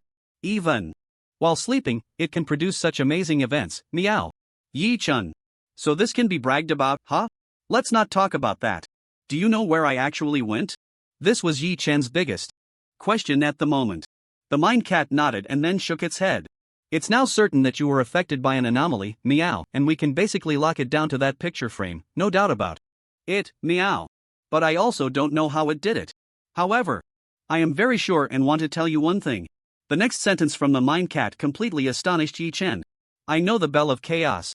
It was a member of our containment tower back then. Wow. The mind cat knows it. Immediately, the mind cat began to speak. Meow. To be honest, I didn't expect it to be that. After all, chaos turntable sounds somewhat similar, but many situations are quite different. Now it seems that even if chaos turntable is not it, there must be a connection between the two. Suddenly, Yi Chen curiously asked, what kind of person, what kind of anomaly is it? The mind cat thought for a moment and said, meow, very reclusive? Doesn't like to communicate with us and enjoys playing pranks. Of course, it was very unhappy in the containment tower because we were all stronger than it, and it couldn't play pranks. Its only joy was occasionally scaring those researchers when their attention was weak, meow. Sounds pretty miserable. It clearly is such a strong anomaly. The sixth gun, instant kill. When I held it, I could feel it struggling. Does this indicate that it has malice towards me? Hearing Yi Chen's question, the mind cat couldn't help but look at him a couple more times, hesitating to speak. Are you sure it was struggling, and not afraid? Yi Chen. Afraid of me? What is there to be afraid of? Meow. Think about whether you can use it. If it truly resists and fights back with all its might, then before successful containment, it would be very difficult for you to use its power. Yi Chen recalled and found that aside from his failed attempts to activate it, he could indeed command it as if it were an extension of himself. He was holding it while chasing a scythe of magic. So it can communicate? Yi Chen asked curiously. Just like you? The mind cat shook its head. How could that be, meow? At most, it has some awareness, but aside from anomalies numbered within the top 300, most do not possess the ability to communicate. The top 300. So what number are you? 299, just barely passing. What are you so proud of? What is its number? 312, Bell of Chaos. The mind cat answered confidently. 312, that's more than 10 places behind the mind cat. After thinking for a moment, he couldn't help but ask, so after this incident, will it have already sensed my existence and react or evade? The mind cat thought for a moment and shook its head. Meow. To be honest, I don't think what you saw was its true form, but rather another anomaly mimicking it. Therefore, unless there is a connection between the two anomalies, it shouldn't have any memory of that experience. That's good. I can still take my time. After all, based on what happened during that time, I deduced that the Bell of Chaos should ultimately be in Amon's hands. So as long as I continue to follow the line of Arthur, I should be able to obtain clues. About the Bell of Chaos, however, what exactly the chaotic turntable is needs to be given special attention. And why the mayor at that time understood the chaotic bell, and how he obtained it, these are likely the threads that connect the current strangeness of Sewage Town with the chaotic turntable. I had previously heard Arthur and the townsfolk mention a festival. What could that be? There's one more thing, Yi Chen recalled. The mayor back then said that the Radiant Dawn Church defined the chaotic bell as evil anomaly. What does that imply? The Mind Cat shrugged its paws. I don't know. Meow. It could be that it indeed did something bad, so it was classified into this category, or maybe that Radiant Dawn Church is an evil cult, so what they call evil anomaly is actually a good anomaly. Yi Chen nodded slightly. Indeed, he didn't even know what the Radiant Dawn Church was or what they were doing, so discussing this issue was indeed beyond the scope. Speaking of which, he wondered which faction was residing next door. Could it be the so-called Radiant Dawn Church? Why haven't they come out yet? Urgent, urgent, urgent. Right now. I think we can start recording them in advance. This is necessary preparatory work for future containment. Meow. The Mind Cat waved its paw, and the shift from being a contained entity to a containment entity clearly made it less calm than it appeared. Very delightful. This is a crucial step in containment. Meow. Yi Chen's heart stirred. Was this little cat finally going to tell him how to contain these things? It seemed that, although the other party didn't show it, his exotic adventure had indeed impacted it. Yi Chen found a pen and paper from the drawer and capped the pen. Alright, it seemed he was also starting to develop a tendency towards that group of lunatics. Follow my recording, meow. With the pen and paper ready, the Mind Cat began to speak. Number 312, the chaotic bell. Form, physical existence. Form, shaped like a revolver. Personality, mischievous, playful. Characteristic 1, the first 5 bullets will definitely hit the target it wants to hit. Once the 6th bullet hits, the vast majority of life forms, including anomalies, will die, except for the top 100 numbered anomalies with restraining abilities. Characteristic 2, 6 consecutive bullets must be aimed at the same target for characteristic 1 to take effect. Characteristic 3. I don't know, you leave it blank, meow. Preferences, lubrication, room temperature, playful individual. Existence form, self-mobility is low, humans are the optimal symbiotic individual. Containment method, capture using containment facilities after cracking the anomaly. The anomaly is temporarily unknown. Unknown? Yi Chen's rapid writing came to a halt as he looked at the Mind Cat with a "are you kidding me" expression. Yes, meow. I don't know what its anomaly is. But what you said, doesn't that still leave me unsure how to contain it? It's like this, meow.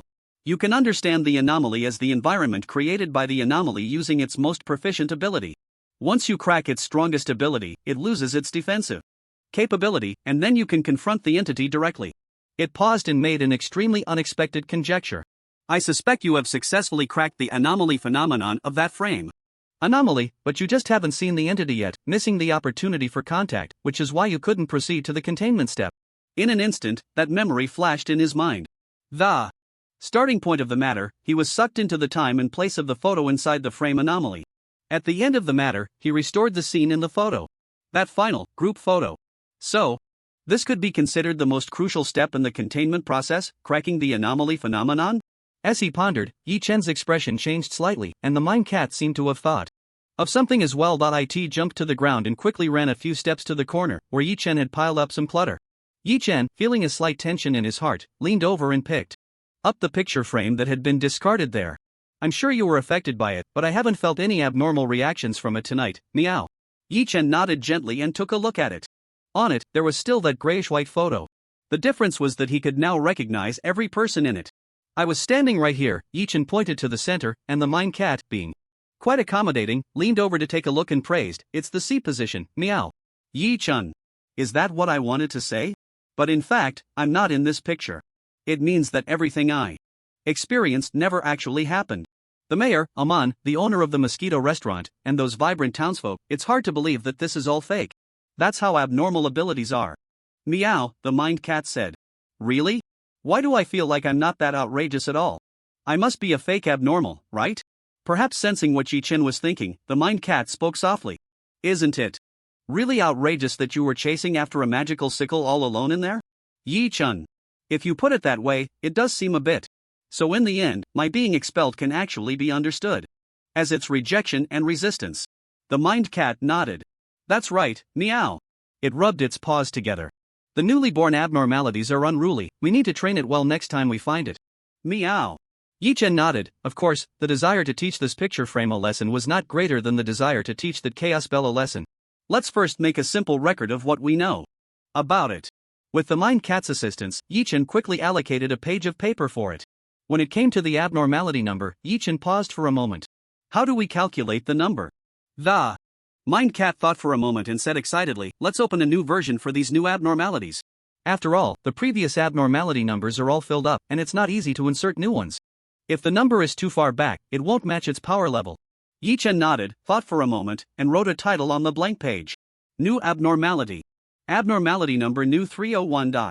After all, Yi-chen had personally experienced it. No matter how strange this picture frame was, it couldn't compare to that level 003 existence in the sky, and compared to the mind cat, it was just a 50-50 chance. A ranking between 300 to 400 was already considered quite high. Ability unknown, suspected to draw people into the world of the photo within the frame. Known characteristics 1. Can completely and realistically restore everything in the photo. Known characteristic 2 can enter the world within the photo. Known characteristic 3 only photos hanging in the frame have this effect, hanging. Other photos will trigger a new scene world, suspected. Known preference hangs valuable photos and hangs them in places where many people can see them, suspected. Containment method enter they. Photo, restore the final scene, and then capture it with containment equipment. Containment suggestion should be handled by personnel whose combat style does not heavily rely on external objects. Putting down the pen, Yi-chen paused for a moment. Do you have any guesses about that thing under the ditch? The mind cat didn't speak, standing by the window, looking outside. The murky green ditch appeared even dirtier in the gradually emerging light of dawn. I haven't felt anything different, meow. But I have some thoughts. The mind cat gazed at the calm water surface and continued, the first possibility is that the thing has already been resolved, so we can't feel it at all now. After all, decades have passed. Yi-chen nodded slightly. After all, everyone had witnessed that scene. As long as the mayor wasn't brain dead, he would definitely find a way to resolve the situation. If he couldn't handle it himself, he would seek help. Look for Guangwei City, look for the church. In this world, there would always be someone who could at least identify what that thing was. The second possibility is that it's too strong, far beyond my perception range. The mind cat paused. But I think that's impossible. That level would at least have to reach class 003, and here, this was just a damn newbie village. The third possibility, it has already been controlled, in a manner similar to containment. This possibility was what worried Yi-chen the most. That would mean at least one force was hidden in this place, watching every move here, including the gradual attempts to contact the anomaly that was himself. Of course, there's another possibility. That thing was merely created by the frame anomaly and doesn't actually exist. Yi-chen added the unspoken words in his heart. But this possibility is so low it seems to exist just to provide an extra option. Taking a deep breath, Yi-chen temporarily pushed it out of his mind. Then let's not worry about this for now, until we obtain more relevant clues. The immediate priority is to contain the first anomaly and temporarily solve the hunger problem. After a pause, Yi-chen continued. And, if we can't resolve this issue quickly, we need to find a way to earn next week's rent to ensure food supply and ammunition replenishment. Well, just a second ago, they were discussing such a grand topic, and now it had turned into a pressing competition and the looming issue of rent. The thought ran through his mind, and it was actually good news. The mind cat said its hunger problem would erupt in no more than 7 days. At the earliest 3 days. Yi-chen didn't want to drag it out to the 7th day, he aimed to solve this problem within 3 days. And today was only the 2nd day, and he had already obtained 2 relatively concrete clues about the anomalies. Next, there were 2 things to do. To closely follow the lead on Arthur, searching for the essence of the Chaos Bell and the mystery of the Chaos Turntable. And to revisit the Mosquito Restaurant to confirm the status of that frame. Speaking of the Mosquito Restaurant, Yi-chen gently lifted his head. Faint sunlight had already spilled into the room. It's time for breakfast. Let's go eat breakfast. The mind cat paused, a hint of worry in its eyes. Are you hungry? Yi-chen was taken aback and shook his head helplessly. Not that kind of hunger, don't panic. Yi-chen thought for a moment and returned to the radio. If someone has ever broken into our room, you should have a way to notify us after we return, right? The radio responded to Yi-chen's call for the first time, immediately emitting a generous sound. I wish to become the angel you love in a fairy tale. Oh, open my arms, turn into wings to protect you. Oh, you. Want to. Snap. Yi Chen pressed the radio's switch off. Keep it low-key, you stay put. Even if someone really comes in, your main priority is to hide yourself, understand? He didn't know if it was. Because it was his creation, but Yi Chen always found it particularly easy to understand it. Not only did it agree, but it also seemed to express a rhythm of wanting to guard the home. There was no need for that. He tucked the mine cat into his pocket, pushed the door open, locked it behind him, and paused slightly in front of room 402 before continuing downstairs. Upon reaching the first floor, the innkeeper heard the sound of footsteps and casually glanced over. When he saw it was Yi Chen, he suddenly sat up straight. Then, he called out to Yi Chen. "Ah, esteemed guest." Yi Chen frowned slightly, unsure why he was being called for no apparent reason. However, he stopped nonetheless. In this situation, he had to hear what the other party wanted to say. "Esteemed guest, will you be extending your stay next week?" "Ha? Isn't it only the first day?" "I don't know yet, what's up?" The innkeeper chuckled. "You need to make a decision quickly. Our establishment operates on a reservation system, and currently, the availability is tight. There's only your room left for next week's reservations." Yi Chen understood. If he wasn't sure about staying next week, his room would be booked by someone else. So, would you like to reserve your room for next week?" Yi Chen took a gentle breath, grinding his teeth slightly. "If I want to reserve it, I have to pay now?" The innkeeper nodded with a smile. "That's right. But you only need to pay half in advance. That's 10 misty blue coins, a good deal and reassuring." "Yi Chen, what the hell? This is a scam.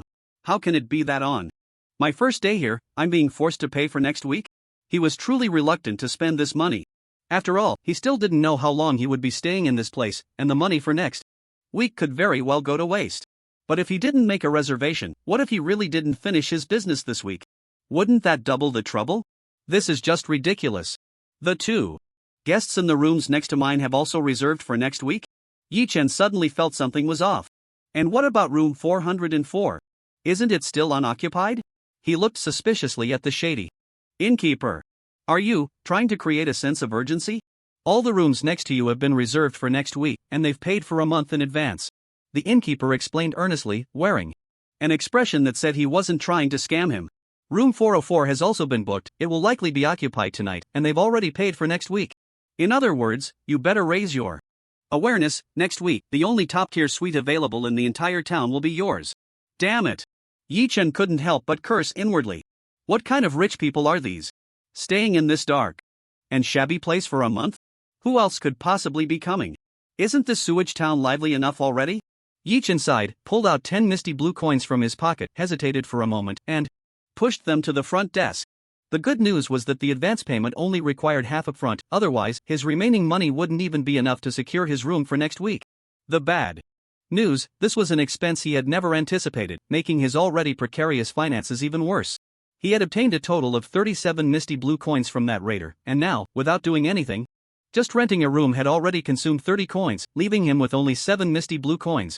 7 misty blue coins, and he still needed to eat breakfast. Suddenly, Yi Chen felt how wonderful the mayor's offer of a free meal at the Mosquito restaurant was. With that thought, Yi Chen made his way to the Mosquito restaurant. This time, it was still early, and he had learned to be smart, studying the route and finding a spacious main road.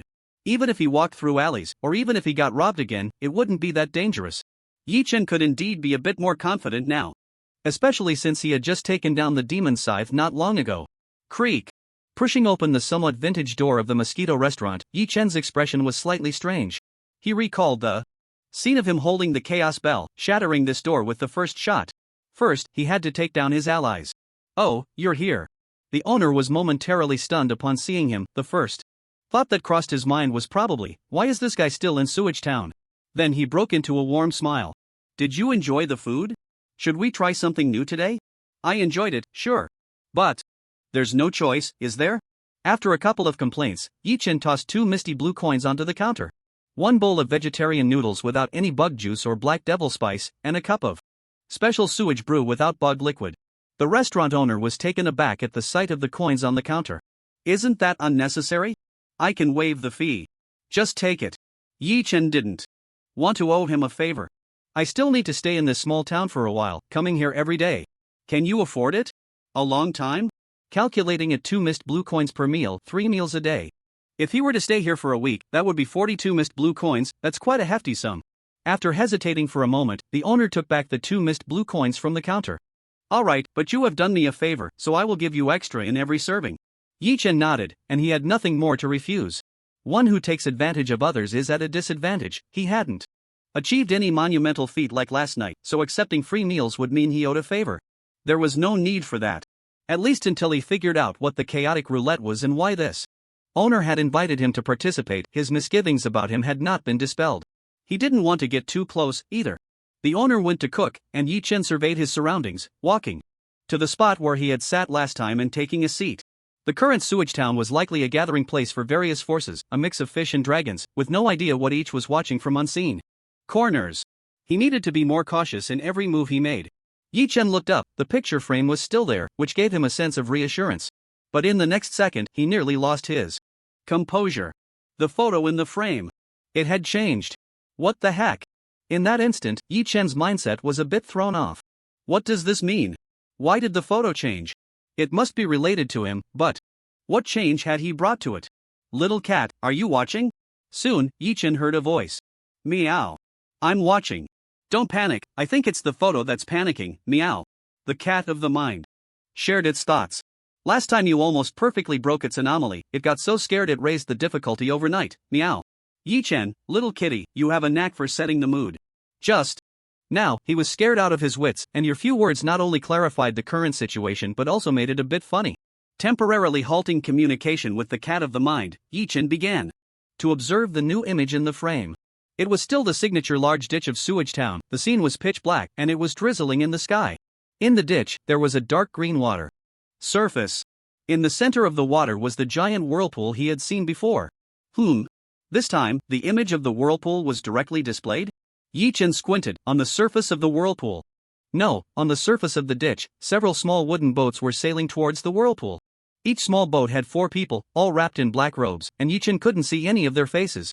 But he could clearly see the figure on the front boat, standing out among all the black-robed people, a graceful silhouette. That was the mayor of Sewage Town. Several small boats swayed precariously on the seemingly toxic water surface, resolutely heading towards that whirlpool.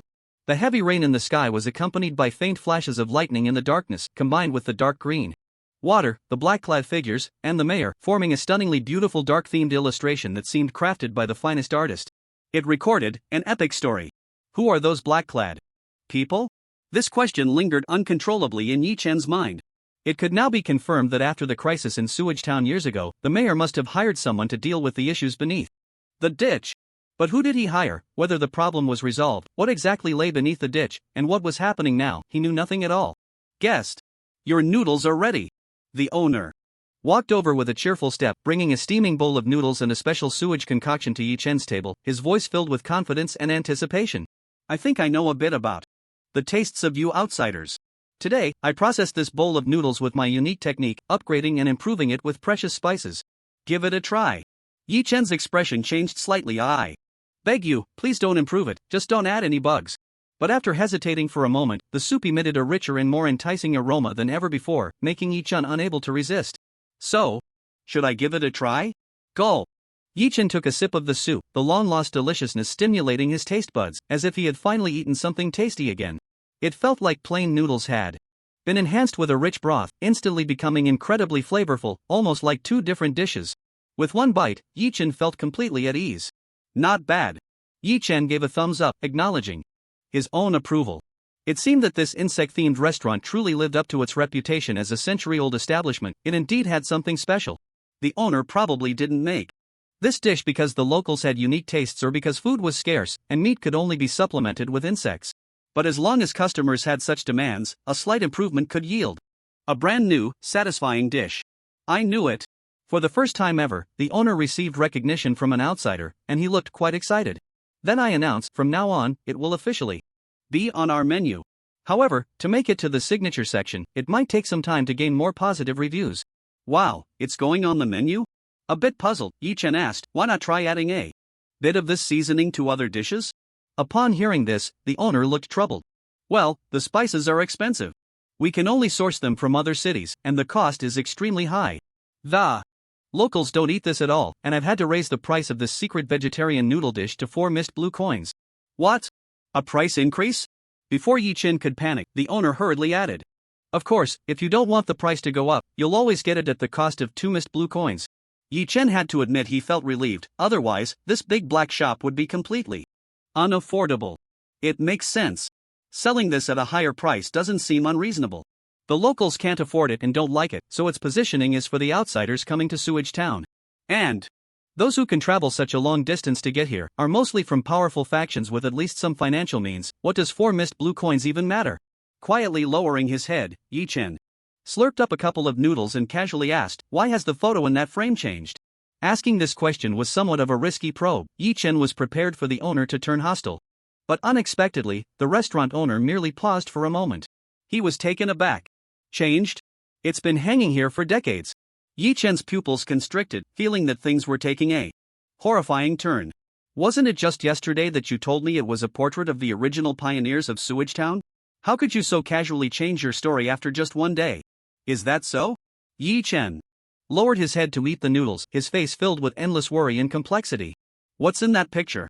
Upon hearing this, the restaurant owner revealed a look of longing. Oh, that's truly an epic story. His expression showed a sense of yearning. That year, Sewage Town faced a great upheaval, and the mayor led the charge, bringing powerful human reinforcements from who knows where in the wasteland, boldly marching into the center of the vortex to save Sewage Town. Yi Chen squinted his eyes. Powerful human reinforcements, so they really did bring people here? What was there? How would I know? The restaurant owner retorted. All I know is that since then, the people of Sewage Town have been living, at least a little better than before. Yi Chen wasn't surprised by this answer. After all, if something stronger than oneself could be known by so many, that would be problematic. Still, he asked again, so, has the problem inside been resolved? The restaurant owner stared intently at Yi Chen with a very unsettling gaze, his voice low. What do you think? Can't you see it? In an instant, Yi Chen was genuinely startled, as if he had suddenly transformed into a monster that devours people. But in the blink of an eye, the boss blinked, as if his mind had cleared. What did you just ask me? Yi Chen's expression was serious, a bit conflicted. What was going on? Did he really just not know anything, or was he now pretending to be mad and foolish to test him? Testing his intentions? Creak. Before Yi Chen could respond, someone suddenly pushed open the shop door. Oh, a customer has arrived. The boss immediately went over with the menu, and Yi Chen let out a sigh of relief. Damn. Something must have gone wrong, something big. What was with the boss's last reaction? And the most crucial thing, this photo. Little cat. Are you there? I'm here. Big brother. Quietly adjusting his position to avoid the gaze of others, Yi Chen spoke. Did you see it? The spirit cat's expression was also somewhat serious. If this human isn't acting, it can only mean one thing. Its breathing was a bit rapid. Cognitive modification. Cognitive modification is somewhat akin to memory modification. It changes certain things in the original memory into something else, affecting everyone. If there isn't an unaffected person to break the logical loop, then no one will notice anything amiss. Its power lies in making everyone, even if only a part of them, unknowingly fall into the trap. Is this frame really that powerful?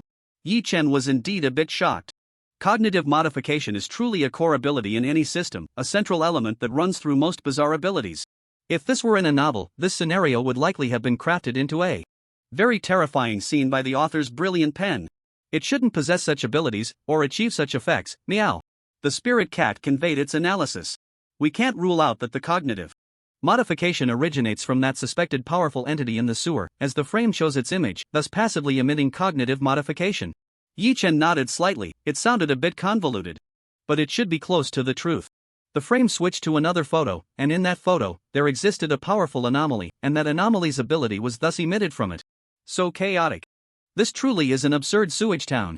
Without the boss around, and perhaps because he could understand what was happening, he could continue to view this matter without too much panic. Yi Chen couldn't help but observe the new photo in the frame. Clues are often hidden within a robe, or robe? Yi Chen suddenly thought of something. Who in the wasteland would wear a robe? Could this be some kind of religious robe, just like the one next door in 402?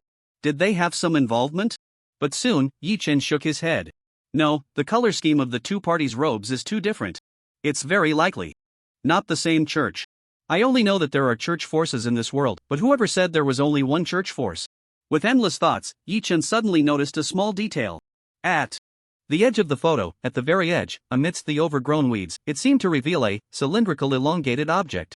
Like some kind of clutter, garbage, and mechanical waste, to put it more politely and elegantly, it looked like a silencer. And it was indeed relevant. Because this is a gun barrel. Why could no one else recognize it, but only he could? It was because he had seen it. That revolver barrel, thick and powerful, with orange-red stripes in the middle. The Bell of Chaos. This means that in the scene recorded by this photo, someone was holding the Bell of Chaos in this thicket. Who was holding the gun? Amon? Then what was he doing? Aiming? Aiming at whom? Analyzing the trajectory of the gunfire, it seemed not to be aimed at any one person, but rather, at everyone who was heading towards the center of the vortex. Was there an internal conflict in the town at that time? Because of the arrival of this group? Click.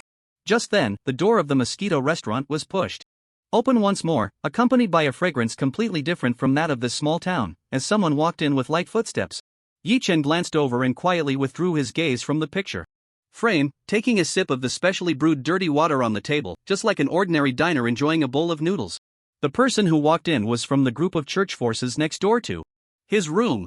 However, no matter how much Yi Chen tried to hide and avoid drawing their attention, it was ultimately futile. His attire was already out of place in the entire Sewage town. Sitting there, he would inevitably attract the gaze of others. Damn! Yi Chen sensed the unusual atmosphere and cursed inwardly. Clothes, clothes, clothes. He should have changed into a set of clothing more suitable for the wasteland. But he couldn't really blame himself. He had just arrived last night, fell asleep, and now it was morning, and he had just gotten up for breakfast. Moreover, he wasn't quite sure if the remaining mist blue coins he had were enough to buy a clean and tidy outfit that matched the times. The person dressed in a cream and burgundy church robe suddenly stopped in the aisle of the restaurant, silently watching him, which made Yi Chen feel a prickling sense of crisis, cold sweat breaking out. What are you looking at? Just as Yi Chen began to contemplate whether he should take some measures, someone unexpectedly came to his rescue. Oh, you guys are here? The restaurant owner's tone carried a hint of enthusiasm even greater than that directed at Yi Chen. Of course, this enthusiasm was somewhat exaggerated and pretentious. It felt sincere, yet also like someone who couldn't afford to offend. Yi Chen breathed a sigh of relief as the other person's gaze finally shifted away from him. Although he couldn't clearly see the face hidden beneath the long hood, he could vaguely discern a calm yet somewhat delicate gaze. It felt like a woman, with the owner's gaze diverted. The person nodded, but her eyes lingered for a moment on the picture frame above Yi Chen's head. Here's the menu. The owner interrupted her thoughts once again, presenting a reprinted menu. The other person focused on the menu, visibly frowning. This stuff, can it be eaten? At that moment, she really wanted to turn around and leave, but then she remembered her empty stomach, having not eaten for 2 days. So, she pointed at Yi Chen. 4 portions of what he ordered. It was a desperate measure. Since she had to eat something today, the food clearly not belonging to Sewage Town should at least be somewhat reliable. The owner was not surprised. In fact, ever since the new dishes were developed, he had been extremely confident in facing this situation. Alright. 4 portions of fragrant vegetarian noodles at 4 mist blue coins each, and 4 portions of sewage special at 1 mist blue coin each, totaling 20 mist blue coins. Damn. Although it wasn't his money being spent, Yi Chen felt a pang of pain. 20 mist blue coins for a meal? The church forces seemed somewhat taken aback by such a number, a hint of dissatisfaction in their expressions. She felt like she was being taken advantage of. However, just thinking about the signature dish 1000 mosquito spider silk pancake and the devil cockroach noodles made her shiver involuntarily. If 20 mist blue coins could allow the whole team to have a proper meal, she surprisingly felt it was worth it. As long as it's really edible. It must be edible. I guarantee you'll be so enchanted that even if your Radiant Dawn Church wants to eat it, you'll have to come back to Sewage Town. This sounded familiar when the owner was recommending the Black Devil chili to her. Wait a minute. Radiant Dawn Church? The corners of Yi Chen's eyes twitched slightly. It really was them. The ones living next door to him. The girl didn't respond to him, merely silently complaining in her heart. Unless I'm crazy. She didn't respond to the restaurant owner's comments about the food's taste. Instead, she suddenly said seemingly casually, "Why has the photo in the frame changed to something else?" Yi Chen slightly straightened his body upon hearing this.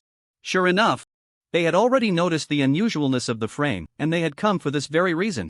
He hoped to discern the other party's intentions and also wanted to hear what different answers they would get by asking the owner. But in the next second, the owner's mumbling nearly made Yi Chen flee. How strange, you're already the second guest today to ask this question. Damn it. Owner, you're causing trouble. Isn't this dangerous? Based on the current information and the analysis from the little cat, the newly hung photo likely had cognitive distortions. So those who noticed it had changed were definitely not normal people. He was already under her scrutiny, and if this matter was added, how would I remember? So many guests come and go on this day. Everyone chatting about everything, I don't even know if it was directed at me. Yi-Chen let out a light sigh of relief. He truly hadn't expected the owner to say this, it was already very clear that he was helping him conceal the truth. Why would he help him hide it? How did he even know that this matter needed to be concealed? Owner, you're not simple at all. The girl from the Yu-Wei church slightly furrowed her brows, her gaze vaguely sweeping in Yi-Chen's direction. Yi-Chen had a batch number. In this situation, the best possible outcome was that he had already entered their observation list. Of course.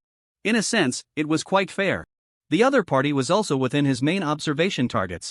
However, contrary to Yi-Chen's expectations, the other party's gaze lingered on him for a moment before shifting away, sitting down in a spot of her own.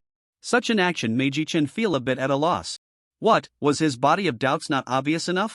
A smooth-skinned, unidentified outsider, sitting under a suspicious frame. Yi-Chen thought he was about to be done for, but unexpectedly, the situation took a turn. What was the other party? A major force? In such a situation, shouldn't they directly push through when encountering a suspicious person? But having noticed their own issue yet not wanting to delve deeper, what did that mean? Were they not as strong as imagined? Or simply unwilling to stir up trouble? Yi-Chen remained seated, lowering his head to eat the fragrant noodles. The other party ignored him, sitting there waiting for the 4 takeout meals to be cooked and packaged. The 2 tables felt like they had no connection, yet the tense atmosphere continued to spread in the air. The most notable change. Yi-Chen's appetite was increasingly diminishing.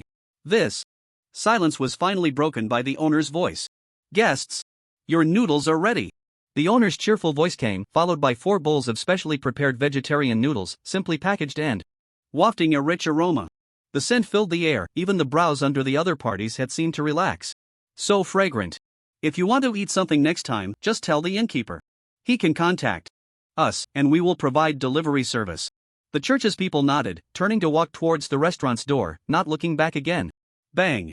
The door opened and closed, and Yi-Chen quietly let out a sigh of relief. After a few minutes of silence, Yi-Chen pretended to continue eating noodles, sipping some soup, and only after confirming that the other party had definitely left did he quietly send a message to the mind cat. Can you sense the strength level? The mind cat shook its head. I didn't dare to probe recklessly, there was an unusual aura about her. Yi-Chen's pupils constricted. And he suddenly sat up straight. She carries something abnormal? What is an anomaly? It's a big shot that is somewhat on par with oneself. Not necessarily an anomaly, Meow, the cat of the mind shook its head. It's more likely to be something carrying an anomaly. The so-called anomaly item is an object that has been influenced or granted by an anomaly, resulting in bizarre abilities. For example, the radio in my room, or my activated revolver. Or, the night house. Anomalies and anomaly items, just a word apart, yet worlds apart. Of course, they must be quite powerful. They inherit the abilities of the anomaly, possessing a certain degree of bizarre attacks, and it cannot be ruled out that, if used properly, they could pose a threat to oneself. And Meow, the cat of the mind, hesitated for a moment before uttering a statement that made Yi-Chen very uneasy. I vaguely heard that after the other party leaves here to meet up with their companions, they mentioned you. They are likely to take some action. Yi-Chen's heart skipped a beat, feeling the trouble and sense of crisis that followed. The actions he could take boiled down to 2 options, a domineering attack to forcibly control, or surveillance. The good news was that since they hadn't acted just now, it was likely that they had ruled out violent attacks against him, but the bad news was that he had certainly been placed under surveillance. What a hassle. Did he not know whether he had a guilty conscience? Wiping the corner of his mouth, Yi-Chen fell into deep thought. What should he do now? A sudden brush past had disrupted Yi-Chen's rhythm. The things he needed to do now were simply 2. First, he had to fully contain an anomaly, and he was still in the having clues state. The easiest success at the moment was the chaos bell, that revolver he had used in another anomalous scenario. But currently, that revolver clearly held special significance for the people of Sewage Town, and beyond that special significance, there were many matters he could not comprehend. For example, what is the chaos turntable? Why does every person in this small town have a bizarre connection to it? His biggest lead at the moment was tracing Arthur. The connection between Arthur and the Chaos Bell was probably closer than he had guessed, and even, the Chaos Bell might very well be in his hands. But Arthur patrolled the town during the day, and following him yielded no results, instead risking being discovered by others. If he wanted to take action, he could only wait until night. Eavesdropping on the conversation. Next door, they were clearly going back to eat, so there probably wouldn't be such an opportunity. Investigating the picture frame at the restaurant was even more fraught with difficulties. On one hand, it was likely not the main body, and within this restaurant, the owner was probably an informed party. Asking casually was fine, but any unusual movement could trigger a chain reaction throughout Sewage town. Moreover, this picture frame had certainly come under the watchful eye of the recently taught forces. If he took the initiative, it could very well end up being a story of the mantis stalking the cicada, unaware of the oriole behind. Furthermore, the picture frame had already become wary, setting up new challenges for him. Before he could truly contain it in his next dive into its dream, he would probably be unable to achieve genuine containment, merely increasing risks and wasting time. Still, I need to proceed steadily, step by step. Yi Chen murmured, having made up his mind, and returned the bowl and chopsticks to the front desk. Oh, dear guest, there's no need to be so troublesome, I can clean up myself. The owner seemed somewhat flattered, as if he had never seen such a polite guest. However, it was clear that Yi Chen was not acting out of politeness, but rather to naturally strike up a conversation. You're too kind, thank you for giving me the cost price. Yi Chen said politely, casually asking, you seem to be very respectful towards her. At this, the owner's expression turned quite strange. Ah, the Church of the Afterglow? Their attire is unique in the entire wasteland, you don't recognize it? Night Chen's heart skipped a beat, a mix of suspicion and surprise. The Radiant Dawn sect. Night Chen remained silent. After all, if the other party was indeed so identifiable, it would be foolish for him, a clearly more worldly outsider, to claim ignorance. It was better to say nothing and risk saying too much. However, seeing the shock on the other person's face, Night Chen couldn't help but feel a slight smirk. You still have time to mock me? Do you even realize you're about to be raided? You took their evil anomalies decades ago, and now they're here. Night Chen vaguely remembered that decades ago, when the mayor gave him the Clock of Chaos, he had received a similar warning. We don't know the specific dangers, but within the internal markings of the Radiant Dawn sect, it is classified as an evil anomaly. It was also possible that the Radiant Dawn sect had more important matters to attend to in this small place, or perhaps they were simply here to hunt you down and reclaim their lost items. Changing the subject, Night Chen asked, Boss, is there anywhere to make some money? Make money? The restaurant owner looked at Night Chen in astonishment, unable to suppress his murmurs. Why does this little boss-like guy only ask such trivial questions? Seeing the owner fall silent, Night Chen couldn't help but feel anxious. No way. If there's no way to make money, I'll have to pack up and leave next week. There are many jobs to make money. For example, my shop is hiring waiters, 1 missed blue coin a day, meals included but not accommodation, but I guess you need more than this little amount, right? 1 missed blue coin a day isn't even enough for a meal at the Mosquito restaurant. But calculating it, that's 30 missed blue coins a month. Hiss. That's actually not a small amount. Given the current purchasing power of this wasteland, 30 missed blue coins is quite significant. According to the person who robbed him before, 100 missed blue coins would be enough for him to travel all the way to Radiant City and settle down. Of course, it wouldn't be enough to buy a house in Radiant City, but it would likely be enough to rent a small room long term. However, for the expenses at the Sewage Inn, it would still be a drop in the bucket. Yes. Night Chen affirmed his words. I want to rent a room on the 4th floor of the Sewage Inn for a while. Renting long term on the 4th floor of the Sewage Inn.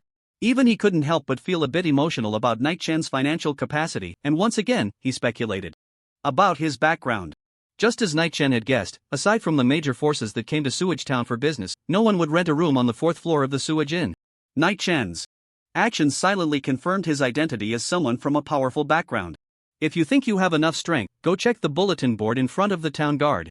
There will be some commissions posted there, with rewards that are not capped based on difficulty. Commissions? Night Chen was taken aback. It indeed sounded like a good place to make money. However, how much could a small place's commission board really offer? Would it satisfy his current needs? Hey, don't underestimate that commission board. It belongs to a continent-wide organization called Wasteland Wanderers. Besides local commissions, it also shares some tricky, all-wasteland commissions. The rewards for those commissions. The owner couldn't help but click his tongue as he spoke. Let's just say, completing one could be enough for you to buy a villa in the wealthy district of Radiant City and live without worries for the rest of your life. At this point, he seemed to remember something, looked at Night Chen, and shook his head helplessly. Almost forgot, you're from Radiant City, so you probably don't need to take on commissions with such goals. What I mean is, if you're in urgent need of money, going there is definitely the right choice. However, Those commissions aren't something you can just take on whenever you want, you'll understand the specifics when you get there. Although your current reputation isn't enough to take on such a commission, there are still quite a few high-paying tasks available, at least enough for you to stay at the Sewage Inn for a week or two. Yi Chen nodded gently. It indeed suited his current situation well, allowing him to quickly accumulate his first pot of gold while deepening his understanding of Sewage Town and the entire wasteland without raising any suspicions. Moreover, even the Radiant Dawn sect shouldn't find anything unusual about such actions. Leaving the Mosquito restaurant, Yi Chen once again stood on the streets of the town, inevitably feeling a sense of nostalgia for what once was the town guard. Yi Chen touched the revolver at his waist, which was his greatest source of comfort in this dangerous era. Purchasing ammunition was also a pressing matter. Feeling the faint gazes on the street, Yi Chen found it hard to distinguish whether it was the curiosity of the townsfolk or the prying eyes of the Radiant Dawn sect. However, since they had not taken any action or shown any clear hostility, Yi Chen was quite pleased. No conflict meant that the next steps would simply involve tracking and counter-tracking. He wouldn't say he was skilled at it, but he didn't have much to worry about either. Following the direction described by the boss, the terrain of Sewage Town gradually matched his memory, and Yi Chen walked along the spacious mainland towards that place. The autumn wind was bleak, and the streets were withered and yellow. If only I had a means of transportation, Yi Chen murmured, then broke into a bitter smile. Money, money, money. The demand was constantly increasing, yet money was tight. With such thoughts, he encountered no obstacles along the way. The sun gradually rose, seemingly capable of dispelling the gloom and thick fog over Sewage Town. If he didn't know that the sun in the sky might be his roommate, his mood might have been even better. Thus, Yi Chen passed through several streets and saw a two-story building that exuded a strong sense of security. It had a certain vintage material quality, yet it gave off an inexplicable feeling of safety, its exterior well-maintained and tidy. 2. Put it more familiarly, this building resembled a police station from before the apocalypse. Standing in front of this building, Yi Chen knew he had arrived at the town guard of Sewage Town. The only thing he wanted to complain about was, why was it so close to the edge of the town? Did the wasteland of Sewage Town also want to play the noble role of the emperor guarding the national gate? Glancing around the vicinity of the outer wall fence, Yi Chen did not see the bulletin board described by the boss. After pondering for a moment, he walked into the small courtyard of the town guard. If it wasn't here either, then the commission board was probably in the office hall on the first floor of the town guard. Just as he was contemplating this, a figure dressed neatly, looking like they had just woken up and were about to start work, suddenly walked out of the town guard building, appearing somewhat listless. Arthur. Is that you? As soon as he stepped out, he bumped into someone, and Arthur clearly froze for a moment, even seeming to perk up a bit. What was this guy doing here? While the other party was sizing up Yi Chen was also observing him. This wasn't their first meeting, but after experiencing that dream, looking at Arthur again felt different. It was really too similar. Coupled with the fact that he was likely a holder of the Chaos Clock, a current possessor of even a weak anomaly, Yi Chen couldn't help but feel a sense of strangeness. You are also a person full of mysteries. Nice to see you again. Yi Chen smiled naturally. I need to earn some money. I heard you have commissions available? Earning money? Yi Chen's words clearly caught Arthur off guard. Wasn't this strange human-shaped nuclear bomb type of person supposed to be involved in some conspiracy? But considering the other party's situation and previous circumstances, it didn't seem out of place. After all, wasn't he in dire need of money, even though he knew that he had obtained that bastard's ill-gotten gains? It wasn't enough for Yi Chen to stay at the Sewage Inn for a longer period. Taking on some commissions was also a good thing, at least he could be under the supervision of the town's guard, and with his abilities, he might really be able to solve a few of the town's current difficult problems. With this thought in mind, Arthur also smiled. Sure, the commission board is right inside. You can take a look and register once you accept something. Yi Chen nodded. This was the kind of development he liked. It seemed that the initial contact between the two parties had gone smoothly without any setbacks or surprises. However, glancing at Arthur's gear, the streamlined and well-fitted tactical suit, although a bit old, and the polished automatic rifle, he was acutely aware that commissions in the apocalypse couldn't possibly involve helping a neighbor unclog a toilet or something absurd like that, and anything related to danger required him to bolster his current strength. For example, ammunition. I want to buy some bullets. Do you have any for sale? Buying ammunition? Arthur looked puzzled. No, how could someone from such a powerful faction be so short on supplies? But he had indeed asked the right person. Ammunition in this place was something only he had. However, to come to me, a person maintaining the town's security, to buy such dangerous items, is there something wrong with your head? Sorry, the town guard's bullets are not for sale. Not necessarily not for sale, if the amount was significant. But then again, when it came to large-scale ammunition transactions, the town guard primarily focused on purchasing. There was no surplus to sell. He understood from the records of the crisis decades ago, weapons and ammunition were always in short supply for the town. All right. Yi Chen nodded, indicating his understanding. With a thought, he spoke again. I want to buy a set of clothes. Do you have any? Arthur. Are you out of your mind? Does this look like a clothing store? Moreover, he glanced at Yi Chen's attire, feeling a bit ashamed. You're wearing such nice clothes, and you come to me to buy? Have you seen what we're all wearing? But soon, he realized. Perhaps it was precisely because he was dressed so well that he needed to buy a set of clothes here? Otherwise, he would attract attention wherever he went, and it would be hard to get things done. There isn't a dedicated clothing store in town right now. Everyone is dressed quite poorly. If you really need something, you can find a tailor. The tailors here mainly do repairs, but they might have a few finished products for sale. For specifics, you can communicate with them. As he spoke, Arthur suddenly had a thought, and a certain idea began to spread uncontrollably. Short on money, needs bullets, needs clothing, mysterious and powerful. Nowadays, the town is in a tumultuous time, with all sorts of people coming in, and the undercurrents are stirring, while his town guard happens to be understaffed. If he could recruit him. Arthur knew this was a risky move, but given the situation, he couldn't help but grit his teeth. As if he had made a certain decision. How about coming to work for the town guard for a few days? Yi Chen? What the hell is this development? Then will you sell me bullets? And, how is the salary calculated? Yi Chen was also confused, but to be honest, his mind was opened up entirely. Although he didn't know what had gotten into Arthur, if he could really wear the town guard's badge, his actions would be so much more convenient. Even when facing the people of the Twilight sect, this badge would be useful. Yi Chen's interest was beyond Arthur's expectations, but since the words were already out, there was no taking them back. Plus, saying this was also a gamble mentality, he had completely made up his mind. The salary for town guard members is generally 2 missed blue coins per day, settled weekly, with a full attendance bonus of 1 missed blue coin. But considering your strength and the current shortage of personnel, we have a sufficient budget and we can increase it to 3 missed blue coins a day, with 4 for full attendance. In other words, you can receive a salary of 25 missed blue coins from me every week. This sounds good. The Mosquito Restaurant, such a big place, only pays 1 missed blue coin a day, right? Not only is yours 3 times that, but you also have perfect attendance. As for ammunition, the town guard covers everything. Under normal circumstances, you will receive 2 magazines per week. If you use them up, the replenishment cost is 5 missed blue coins per magazine. If you want to purchase more than 10 magazines in a month, you must apply to me, after all. I can't let you buy them all out. I hope you understand. That's fine, the ammunition issue is also resolved. Then there's clothing. I think I understand what you mean. You want a set of clothes. That won't attract too much attention and can blend into Sewage Town, right? Just so happens we provide uniforms for new members, so that should solve your problem. However, if you don't complete a month, or if I dismiss you early, you will need to return the clothing, that's how it is. After saying all this in one breath, Arthur also let out a sigh of relief. It was difficult to make this decision. But now that it was all out, it felt much better. There was no turning back. So, how about it? If you have any thoughts on the details, feel free to discuss them with me. How about it? That's simply amazing. I misjudged you, Arthur, you're truly my benefactor. What do I need to do? Yi Chen asked rationally.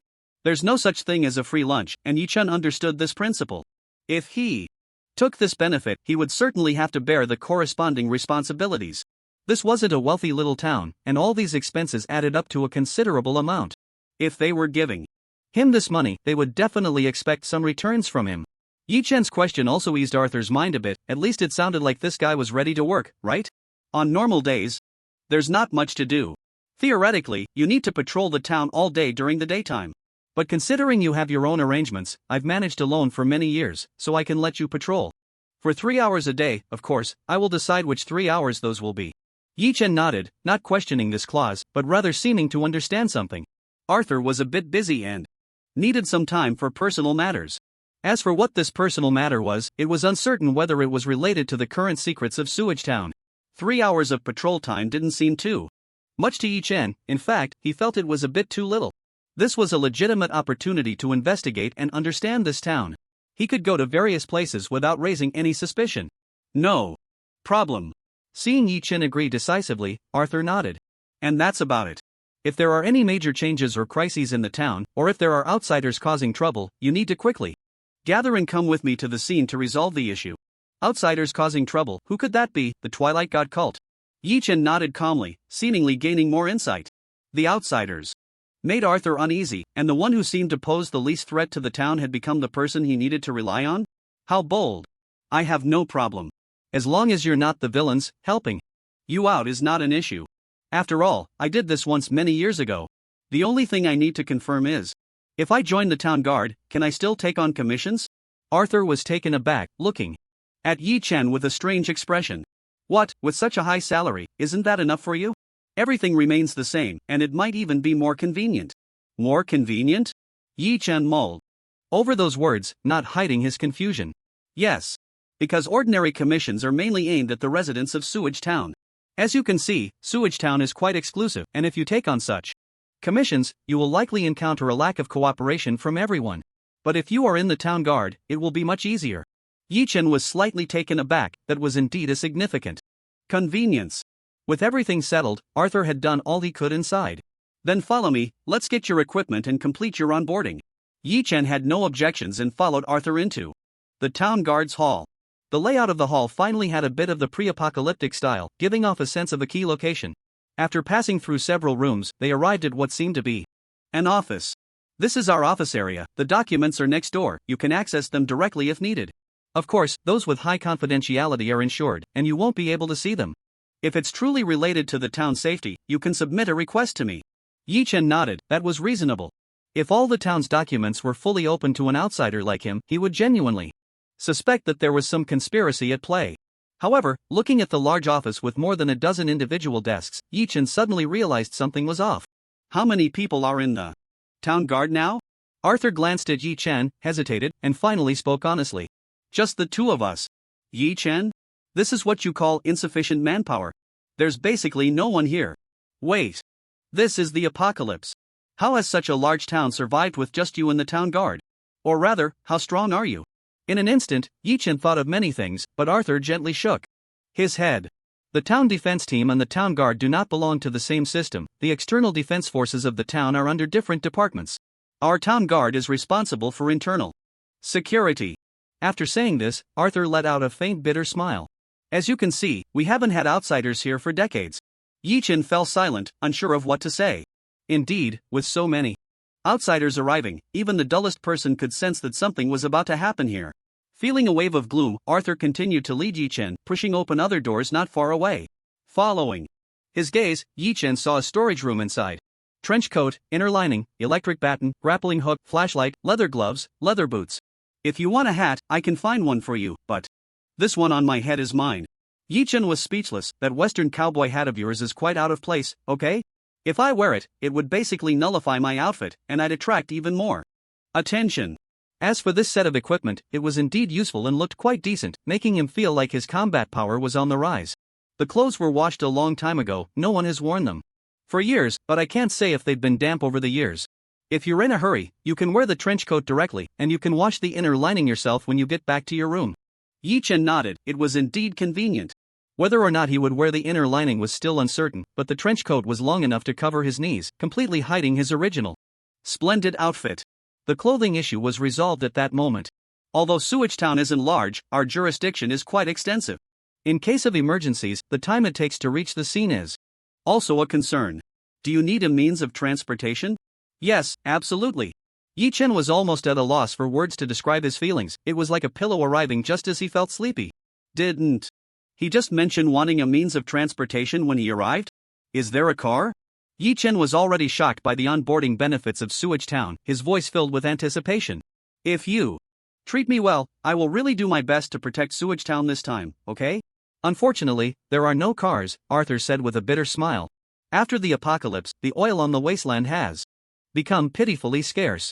The car's fuel consumption is too high, we can't afford it anymore. However, at this moment, Arthur had already taken Yi Chen to the basement. As for the motorcycle, we still have one. Arthur waved his hand, lifting the cover off the vehicle in front of them, revealing a motorcycle that, despite showing signs of age, was exceptionally well maintained. One motorcycle. One that Yi Chen had once ridden. Gently touching the motorcycle's body, Yi-Chen felt as if he had returned to that rainy night in his dreams. The cheerful mayor, riding the motorcycle and taking him to the front lines on that rainy night.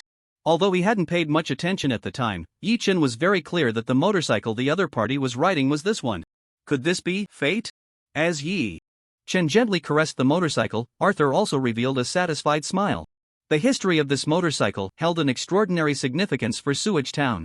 If it weren't for the fact that all other vehicles had been requisitioned by the town's defense team and that the car's fuel consumption was too high to consider, this would be the only one available for immediate use. He actually didn't want to let the other party use it. This motorcycle, is it for me? Hearing Yi-Chen's complex question, Arthur shook his head. It's not for you, this is public property, just a right for you to use. As if worried that he had diminished the value of the gift, he added, of course, if you truly make an indelible contribution to Sewage Town, we can discuss it. Yi-Chen remained silent, and the scene fell quiet once more. Behind Yi-Chen, Arthur looked at his back, his expression not truly indifferent but filled with infinite melancholy. In the face of this mysterious and strange visitor, goodwill had already been conveyed. Whether this seed of goodwill could ultimately take root and grow into a great tree of kindness for the entire town was something only the future could reveal. Boom! Yi-Chen twisted the key that Arthur had given him, and the engine roared to life, seemingly celebrating its new owner. I accept it. After Yi-Chen spoke softly, he tucked the key into his pocket and turned to look at Arthur. So, about the bullets. Arthur nodded, leading the way out of the garage on the first floor, pushing open the nearest room door, and sitting on a stool while gesturing for Yi-Chen to sit on the other side. It seems you don't need the town to provide you with a gun after all. Show me what weapon you're using, I need to see if the town has compatible bullets. Such efficiency, not playing the pie-in-the-sky game at all. Yi-Chen had nothing to hide in this matter, just like wanting to pawn something at a restaurant, he confidently placed his revolver on the table. Just this one, do you have compatible bullets? The moment the revolver was placed on the table, Arthur's pupils constricted, and his arms tensed uncontrollably, as if he were on the brink of a crisis. This tension lasted for several seconds before Arthur's body slowly relaxed. He wanted to act as if nothing had happened, but his earlier reaction had already stripped him of the chance to pretend. It explained everything. Yi-Chen smiled, but his lower body was also tense, ready for the other party to turn hostile. It was one thing to fool an outsider or an ordinary person, but this person was the one holding down an apocalyptic town. If he couldn't see through this, it would be a performance. Did he not know whether this handgun had any issues? A handgun that he had applied activation to, could it possibly be fine? However, in terms of his other secrets, this was already the smallest, the most exposed issue. Anomalous object, Arthur said, his gaze intense. An anomalous object is something that, through certain special opportunities, has acquired strange abilities. Such objects are weaker than anomalies and different from them, but they can be possessed and controlled by humans. It is almost a representation of power and wealth in the wasteland. No one is willing to provoke someone who possesses an anomalous object. For the ordinary world, it is almost a qualification for mastering superpowers. Each one is worth its weight in gold. Isn't that why you want to win me over? Yi-Chen's warm smile carried a natural charm. Yi-Chen's calmness took Arthur by surprise. He took a deep breath, his gaze fixed intensely on Yi-Chen. Aren't you worried that I might use it against you? Not likely. Yi-Chen originally felt indifferent, this thing was so ordinary to him that he could even pawn it, but at this moment, he suddenly realized the value of this object seemed to be higher than he had imagined. This is the gap in acquisition difficulty. Yi-Chen could easily activate items, but for others, this was almost an impossible opportunity to obtain. I can hold it, so naturally, I have the confidence to do so. This was almost a platitude, yet it was indeed a more effective deterrent than 1,000 words. I can hold it and still be fine in front of you. It's not because no one wants to take it away, but because no one can take it away. Arthur stared at Yi-Chen for a long time, finally leaning back in his chair as if he had come to terms with it. Yes, he is a person of great power. It seems I underestimated your strength. Arthur forced a smile and then spoke. I hope you won't think my salary is too meager. In Arthur's original conception, Yi-Chen was just a gene enhancer of similar strength to him. But at this moment, what lay before him was a possessor of an anomalous object. A gene enhancer who possesses an anomalous object. That's enough. The more one says, the more mistakes one makes. Yi-Chen silently expressed that he didn't care, nor was he short on money, he just hadn't brought enough for circulation, and that was all he needed. Arthur clearly believed him and sighed in relief. Then it's settled. Any additional money will be presented as bonuses.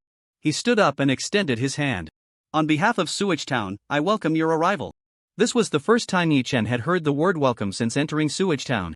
Regardless of the actual situation, Yi Chen's response to the invitation was already a preliminary gesture of goodwill. It was a mutual expression. Bullets. Yi Chen simply shook hands and emphasized. Oh. Arthur paused, then remembered the fundamental reason for the other party pulling out the handgun. However, soon after, his face turned a bit sour. The town doesn't have bullets that can match anomalous objects. We only have regular bullets for this type of handgun. Regular ones are fine. Yi Chen replied immediately. Why bother with such high-end stuff? Let's talk about it when I get my hands on the chaos clock. Ha! This left Arthur utterly confused, his expression dumbfounded. Are you sure? Using regular bullets for this thing? What kind of game is this? I'm quite sure. Yi Chen felt that the other party was completely lost. What else can you load into this gun if not bullets? After confirming that Yi Chen was not joking, Arthur opened his mouth but said no more. Fine, it's your thing, as long as you're happy. I'll go get them for you later. Do you have any other questions? Yi Chen paused slightly, assessing the situation, and made a bold decision. Yes. My previous question, I wonder if I can ask it now. Yi Chen stared into Arthur's eyes, not blinking. The chaos roulette, what is it? This was an extremely bold probe, a test after a breakthrough in their relationship and positions, a question that was unlikely to directly tear their relationship apart yet might yield an answer. If not now, there would be no better opportunity to ask. Sure enough.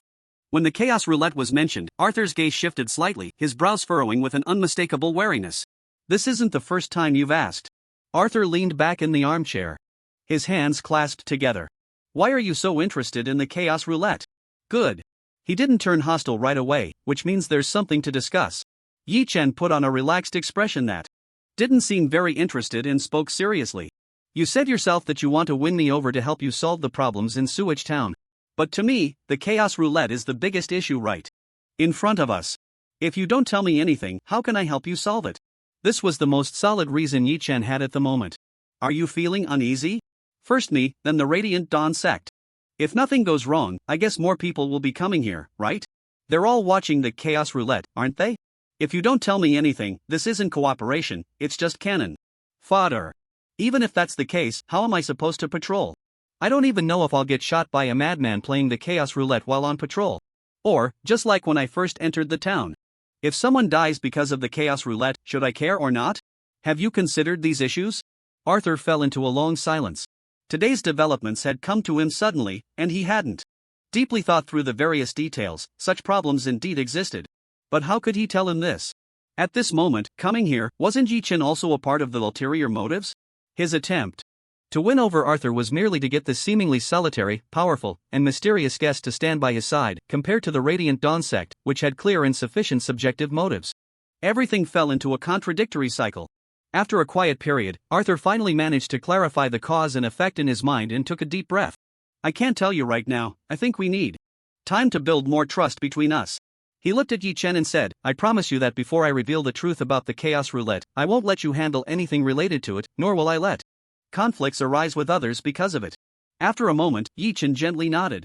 Although he wasn't very satisfied, he accepted the answer given to him. Okay. This was already a significant breakthrough.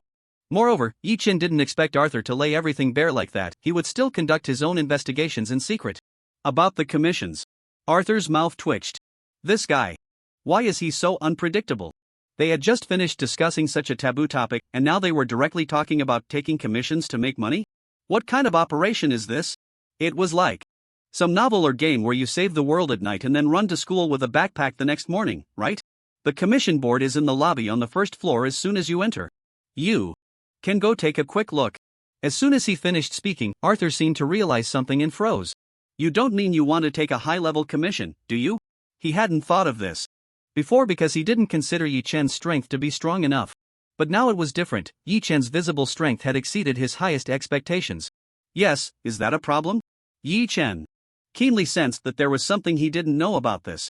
The restaurant owner had mentioned that high-level commissions required a higher level of certification. He had thought that since he had become a town guard, he could take them freely, but it seemed that wasn't the case. As for high-level commissions, it's not that I won't let you take them, it's just that the rules restrict you from doing so. How about this, you go take a look at the ordinary commission list, and I'll prepare some ammunition and a wanderer's emblem for taking commissions, then I'll introduce you to it when you get there. Yi Chen nodded, temporarily putting aside his doubts, and turned to leave the room. Watching Yi Chen's departing figure, Arthur's smile gradually faded, turning into a thoughtful expression. A mysterious gene enhancer with unknown origins and supernatural abilities? How intriguing. Don't supernatural objects usually have side effects that subtly influence the user's personality? Or lead to very bad consequences if not handled according to the rules? But looking at him, it's as if he's using an ordinary handgun. I'm really curious about the usage rules of that revolver. People from powerful factions shouldn't lack money, but judging by his appearance here, he seems to be completely empty-handed. So perhaps the side effects of that supernatural object are the unavoidable loss of all his belongings? Yes, that must be it. Otherwise, how do you explain that he has nothing on him except for that revolver? Even buying clothes might not be for the sake of keeping a low profile, but rather out of fear that he might lose his clothes at any moment and have no spare items? What a powerful supernatural object, with such low side effects, unlike me. Arthur murmured, suddenly stopping mid-sentence. But as he thought about it, he couldn't help but laugh. How selective was the person who robbed him? This couldn't just be summed up as kicking a metal plate. Could it? At this moment, Yi Chen, who had left the room, was still unaware of the elaborate thoughts Arthur had about his revolver. This sudden development left even him in a somewhat dazed state. Once he was sure he was far from Arthur, Yi Chen quietly contacted the Mind Cat. Do you sense a trap? The Mind Cat's voice quickly echoed in Yi Chen's mind. I don't sense anything, meow. This person feels more like someone desperate trying anything, meow. Yi Chen gently nodded. The Mind Cat's thoughts were basically in line with his own. The waters of Sewage Town were probably deeper than what he had currently glimpsed. Arthur likely had no confidence in solving the problem himself. Thus, he had to take a significant risk to recruit him as an ally. But regardless, he had indeed gained benefits. The other party's goodwill, no matter the cause, ultimately reached him. This goodwill had already been accepted. Yi Chen was very reluctant to owe anyone a favor, but this seemed to be the best solution under the unpredictable circumstances where he was too conspicuous. Giving himself a convenient identity, having certain allies, replenishing his empty wallet, restocking equipment and combat power, and facilitating his investigation. This was truly a win-win situation, one he had no reason to refuse. What do you think? If the Bell of Chaos really belongs to Arthur, should we stick to the original plan? Yi Chen said softly. That wouldn't count as containment, it feels more like stealing. This was Yi Chen's biggest psychological burden at the moment. He could coldly take a stranger's belongings and give himself a noble and lofty reason, but for both Yi Chen and Arthur, it already counted as forming a bond. This meant inevitable future conflicts and battles. Unexpectedly, the Mind Cat gave Yi Chen an answer he clearly did not anticipate. I think you don't need to worry at all. The Mind Cat spoke. They can't control it. Being able to use it and being able to control it are two different things. Oh? Yi Chen was taken aback. This was something he had never heard before. An abnormal existence can exert influence on its surroundings almost uncontrollably. For abnormal objects, this is often referred to as side effects, which can be offset at a cost. But for the abnormal, no one can offset it. Just like 003, it hangs in the sky, yet has silently influenced everything in this world. If it weren't for its goodwill in nurturing human civilization, it could, in a moment's thought, destroy everything within a time limit. Yet even so, everything in this wasteland is still being subtly changed by it. The Mind Cat paused, but Yi Chen understood what it was about to say next. What about the Clock of Chaos? As an anomaly primarily characterized by mischief, residing in Sewage Town, what consequences could it bring? So in my view, unless that Arthur has been completely and thoroughly seduced by the power brought by the Clock of Chaos, he has no reason to refuse your containment of it. In the end, the Cat of the Mind made its final statement. Thus, the title given by that group of researchers at the beginning and our continued practice are both correct, containment. And in this world now, only you can truly contain anomalies. Yi Chen nodded gently. Yes, the strangeness of Sewage Town today, isn't the source of it all also an anomaly? I understand. Gathering his thoughts, Yi Chen had already returned to the hall of the town guard, where the rather conspicuous mission board appeared before him. It was a very ordinary-looking bulletin board, seemingly made of wood, fitting perfectly with the current scene of Sewage Town. But the moment he stood in front of it, Yi Chen was completely stunned, halting his steps. This is...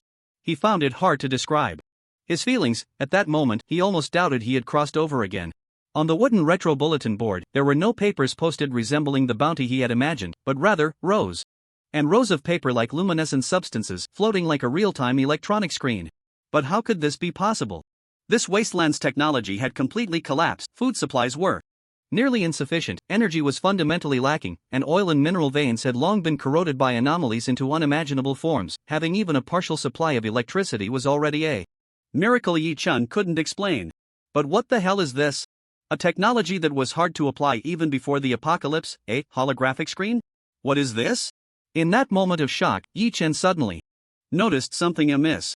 Underneath each mission on the board, there was a faint, almost invisible gray mist emanating. Another anomaly-related thing? Yi Chen could no longer describe his feelings. He was gradually becoming numb. Alright, Sewage Town, I've gained some knowledge. He really found it hard to imagine this was a beginner's village. Little cat, is there danger? He no longer asked the cat of the mind if this is an anomaly, as he had developed his own basic discernment abilities. He could even analyze the nature of this mission board, which was something akin to mist blue coins, a large number of derivatives that had already covered the entire wasteland. And just like mist blue coins, the danger level was actually not too high. No danger, meow, you can use it with peace of mind. Yi Chen nodded gently and reached out to touch one of the missions. As the gray mist gently swirled, the words gradually imprinted themselves in his mind. Mission: eliminate the aberrations. Content: recently, dozens of mutated giant rats have appeared at the foot of the mountain 700 meters west of the city, possessing extremely strong aggression, and all herb-gathering activities have been forced to stop. We hope someone can carry out the elimination. Reward: 10 mist blue coins. Claim method already mortgaged to the Sewage Town Guard. Complete the task to receive. Mutated creatures? 10 mist blue coins is not a small amount. At least for Yi Chen, it was already a mission worth undertaking. As for eliminating the mutated giant rats, it didn't seem to have much connection to anomalies. It fell within a category that should be solvable as long as the firepower was sufficient. The only concern was that this mission seemed to require leaving Sewage Town, even temporarily. Yi Chen didn't want to do that, fearing he might miss even a bit of opportunity in detail amidst the swirling chaos. His gaze lingered on the last line of the mission, where another line of text appeared. Your authority to accept the mission has not been detected. Please go to the local authorization agency to obtain a Wanderer badge. Local authorization agency? Yi Chen suddenly recalled that just before parting with Arthur, he had mentioned giving him his Wanderer badge, so this Wanderer medal is the qualification for accepting this commission, and the Town Guard of Sewage Town is the authorized agency for this commission within Sewage Town? How ironic. It can't be accepted anyway, and just because I looked at it doesn't mean I have to take it. Yi Chen's fingertips flowed, and he opened other commission areas. This time it was even more straightforward. Apart from a title, there were just the big words: you do not have the qualification to view this. The reason Yi Chen became interested was precisely because this title was intriguing enough. Deviled Black Pepper Plantation. This is the signature of the Mosquito Vegetable Restaurant, a unique landmark of Sewage Town. If this thing is on commission, is there a problem in the supply chain? Well, as a top product that almost made him choke, Yi Chen was genuinely curious about how it was produced. As long as the price is right, he was indeed going to accept this commission. Hey, I've brought your stuff. At the end of the hall, Arthur's figure appeared once more. He glanced at Yi Chen, handed him a bullet pouch, and then pulled out a ring-like object glowing with a faint blue aura from his pocket. Here, this is it. Just wear it on any finger, and then touch the commission board to view and accept it. As for high-level commissions, you'll need to upgrade your Wanderer medal. I can't grant you that permission. Yi Chen frowned, increasingly certain of a certain guess. This entire commission board is connected across various places in the wasteland, and even this Wanderer medal is some kind of abnormal derivative. This is a massive system. The Wanderer medal is both identity and ticket, and even the anomaly itself can elevate its permissions. Generally speaking, completing 3 ordinary local commissions will upgrade your permissions. Further upgrades will be more troublesome. Yi Chen nodded slightly, hesitated to speak, and finally pointed at the commission board, looking meaningfully at Arthur. This thing is not simple, you know that, right? Arthur paused, fell silent for a moment, and nodded gently. Yes. It was created by the Wanderer camp. It should be the power of the anomaly they serve, right? Serve? Yi Chen was momentarily taken aback by such wording but quickly reacted. This organization called the Wanderer camp serves? No, do they work for an anomaly? What the hell, shouldn't anomalies be universally condemned in the wasteland? With normal thinking, without them, where would the apocalypse come from? Some extreme groups might be one thing, but this commission board created by the Wanderer camp has already spread throughout the wasteland from just a few words. Such a force clearly does not belong to the category of certain extreme groups. Rather, it is, in a sense, orthodox. Serve? It would be more appropriate to say faith, right? Arthur looked at Yi Chen with some confusion. Isn't that quite common? The various churches in the wasteland, including the Orthodox Church like the Afterglow Church, all believe in their respective anomalies, right? In that instant, Yichen felt as if struck by lightning, his worldview shattered. The churches in the wasteland believe in different anomalies? Even the top forces like the Afterglow Church? No. Has this world gone mad? He had previously wondered where the churches in the wasteland came from and what gods they believed in. Goodness, it turned out to be anomalies. However, to be fair, the power of such anomalies in the apocalypse isn't much different from that of gods. He had already mentally prepared himself when leaving the containment tower, expecting to become the world's enemy after coming out, but he never thought anomalies would be so rampant. The Afterglow Church, he just didn't know which anomaly they worshipped. It's really an absurd apocalypse. Yi Chen murmured, pulling a revolver magazine from his bullet pouch and awkwardly replacing it. Thank you, I want to be alone for a while. Arthur was taken aback for a moment, then nodded gently. Your freedom. He handed a walkie-talkie to Yi Chen, completing their last conversation of the day. Take this, contact me if you need anything. Nodding slightly, Yi Chen watched Arthur leave, then sighed softly, murmuring to himself. So what about you? Do you believe in the clock of chaos? This was a question that would not receive an answer, and Yi Chen collected his thoughts, letting his finger, adorned with a wanderer's ring, touch the commission he had previously been unable to access. Devil's Black Pepper. Commission, investigate the abnormal wilting of the Devil's Black Pepper plantation. Commission information. All crops in the plantation have suddenly wilted, with no identifiable cause. All conceivable methods have been attempted, and any capable person is earnestly requested to resolve this. At the current rate of wilting, within 3 days, this year, Sewage Town will lose all production of Devil's Black Pepper. Commission reward, 20 missed blue coins. Note, number of incomplete commission attempts, 4. Last person to take the commission, Arthur from Sewage Town. What the hell? If everything before stemmed from curiosity, at this moment, Yi Chen was genuinely surprised. Arthur took on this commission, but did not complete it? Or rather, was he unable to solve the problem? Although crop wilting sounds like an agricultural issue, it had already been stated here as unnatural wilting, which could imply that it might involve other problems. For example, issues related to anomalies. Isn't that quite normal? Isn't Sewage Town now a chaotic battleground filled with countless visible and hidden anomalies, with numerous forces intermingling? Since you can't handle it, then let me take care of it. Yi Chen murmured, his fingertip pressing on the acceptance position. Consider it a little return on your investment. Once this matter is resolved, you should have a good talk with me about the Wheel of Chaos, right? This was not an exaggeration. From Yi Chen's perspective, Sewage Town had no unique resources to produce. Without production, there were no resource transactions, and for a small town in the apocalypse that needed to sustain itself, this was a monumental issue. Devil's Black Pepper was likely the largest resource that Sewage Town circulated externally each year. If there were truly no yields, Sewage Town might not even need any anomalies or external forces this year. It would first collapse internally. Arthur might be powerless, or perhaps he was too preoccupied, but resolving this issue would be a tremendous favor for Sewage Town. However, speaking of which, for such a big matter, you're offering only 20 missed blue coins as a reward? Is he too stingy, or is the value of missed blue coins even higher than I imagined, or are the black market levels of the Mosquito Restaurant and Sewage and even more outrageous than I thought? Glancing at the commission location, Yi Chen turned and walked straight to the garage. The familiar motorcycle appeared before him. Once again, but this time, it was his. He gently shook the fuel tank, which was filled to the brim. It seemed Sewage Town wasn't out of fuel, it was just conserving it. With this engine size and tank capacity, Yi Chen roughly estimated that running over 300 kilometers should pose no problem. Well, he didn't know whether to call himself naive or bold. This tank of gas was more than enough for him to escape to a place where Sewage Town couldn't catch up. The motorcycle might not be worth much anymore, but this tank of gas, Yi Chen felt it couldn't be summarized in units of dozens of missed blue coins. Roar! The engine let out a tremendous roar as Yi Chen twisted the throttle wide open, speeding away.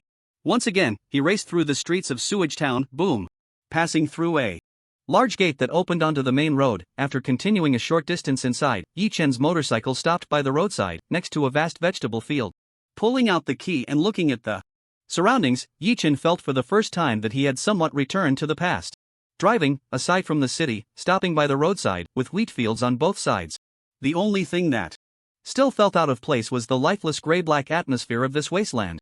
In the vegetable field by the roadside, there were rows upon rows of endless plants, pure black from stem to fruit. This was the legendary specialty of Sewage Town, the Devil's Black Chili Pepper. Perhaps to prevent outsiders, the vegetable field was still within the outer wall of Sewage Town, just very close to the boundary.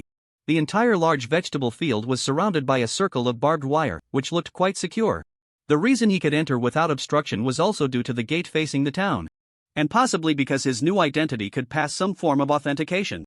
There was also a very narrow path leading from the roadside to the vegetable field, and at the end of the path was a small house.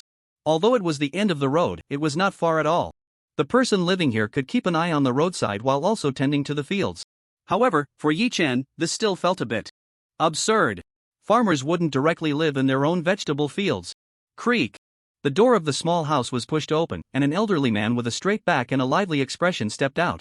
Although his clothes were somewhat tattered, the overall impression he gave was more about practicality for work, and his spirit and physical condition were much better than most of the Sewage Town residents Yi Chen had seen. However, beneath that lively expression was a hint of undeniable weariness, and a cloud of anxiety furrowed his brow, making it clear to Yi Chen that the changes in this vegetable field had troubled him greatly. "Who are you?" The old man quickly walked to the roadside, approaching Yi Chen. At first, it was fine, but after a careful examination, his eyes were filled with vigilance. But that was understandable. Given his age, he must have witnessed countless changes in Sewage Town over the years. And even though Yi Chen was wearing a disguise, he was still a stranger. "Member of the town guard, I received your request and came to check the situation." Yi Chen had no intention of wasting time on ineffective communication and clearly stated his identity. "I haven't seen you before. I just started today." The old man was not very surprised, as Yi Chen's uniform already explained everything. His vigilance slightly lowered, but he still seemed disinterested. "Oh. It doesn't matter. You're too young. If you're not sure, don't waste your time. If Arthur couldn't solve it, how can you?" Yi Chen shrugged, aware of Sewage Town's exclusionary attitude. But now that he had the advantage of identity, he decided to persuade him. "Whether it can be solved depends on seeing it first. If Arthur couldn't do it, who else would you expect me to be?" The old man looked Yi Chen over again, muttering something under his breath, then sighed and nodded. "I understand, follow me. Although I don't know why Arthur would let you join the town guard, you don't seem to have any experience with farming. I'm old and don't want to go through hope and disappointment again." Yi Chen fell silent, suddenly realizing something. The identity of a town guard member was enough to offset the negative impact of being a stranger in the eyes of the people of Sewage Town. The old man led the way, and Yi Chen followed closely behind as they stepped into the field of Devil's Black Chili peppers. It was slightly better than the farmland before the apocalypse. Stepping in, it wasn't soft soil and mud, but rather, very solid. Especially solid, as if the soil had lost its vitality, just like the state of the entire wasteland. As he walked, Yi Chen closely observed the infamous black chili pepper, which had nearly burned him alive during his first meal in the apocalypse. The stalks grew upwards like those in a cornfield, and on the black, vein-like thin stems, clusters of pure black fruits appeared at intervals. The fruits were shaped like inverted triangles, though the pointed tips were not too sharp, each about the size of a small backpack, black as charred coal, giving off the impression that even a brush against them would stain one with ink. The old man stopped, likely having reached a vantage point for observation, and Yi Chen tried to appear as professional as possible, reaching out to touch the pure black devil chili pepper on the stalk. The center of the chili was quite plump and soft, almost hollow, and with a firm squeeze, it could be flattened. This aspect felt somewhat reminiscent of a green pepper. Yi Chen thought this and acted accordingly. However, just as his fingertips applied a bit of pressure, entering a state of nirvana, a crisp sound emanated from the chili, followed by a cloud of dust-like particles spreading out. Cough. Cough cough. Damn, that's spicy. The dust-like substance wafted from the chili, filling his nostrils with an extremely pungent odor, making his eyes water almost to the point of tears.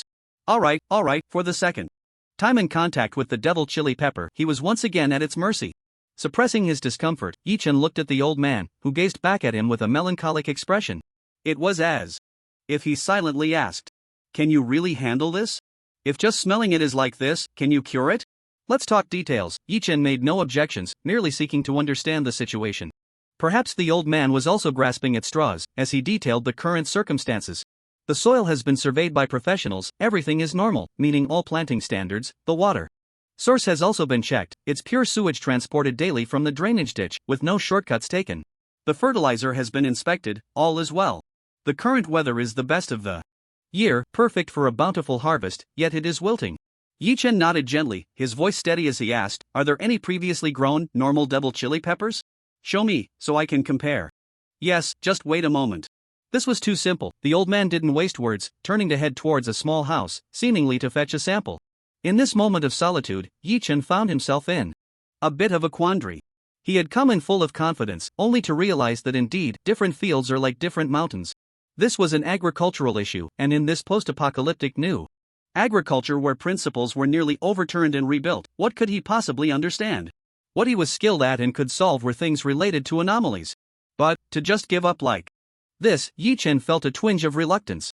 Soon, the old man returned, cradling a huge, jet-black inverted triangle, causing Yi Chen's eyelids to twitch. All right. Initially, Yi Chen couldn't discern anything, even feeling that the peppers here were growing well. But once he made the comparison, he finally realized just how severely the black peppers in this field were wilted. The sample the old man brought was enormous and plump, and compared to the tiny ones on the stalk, it was like the sweetest, ripest watermelon of summer versus a small gourd painstakingly nurtured through winter.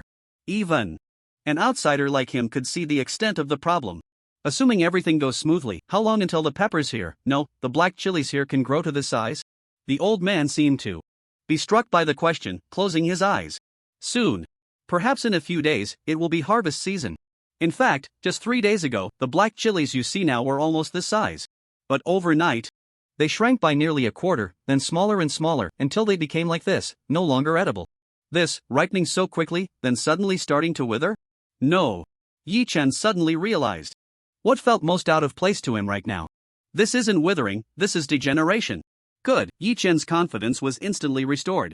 The unreasonable occurrence of events had instead returned to the track he was good at.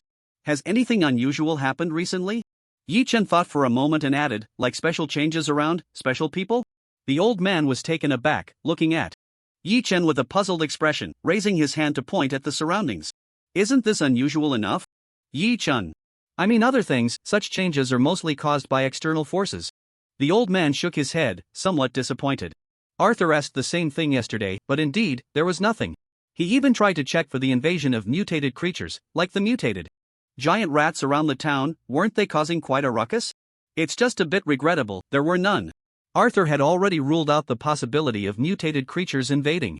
Yi Chen's brows furrowed even tighter. One of the most likely possibilities had been eliminated, making things inevitably more mysterious. Well, his current knowledge seemed to be exhausted, and he couldn't investigate further. If he wanted to operate further, he could only resort to abnormal means.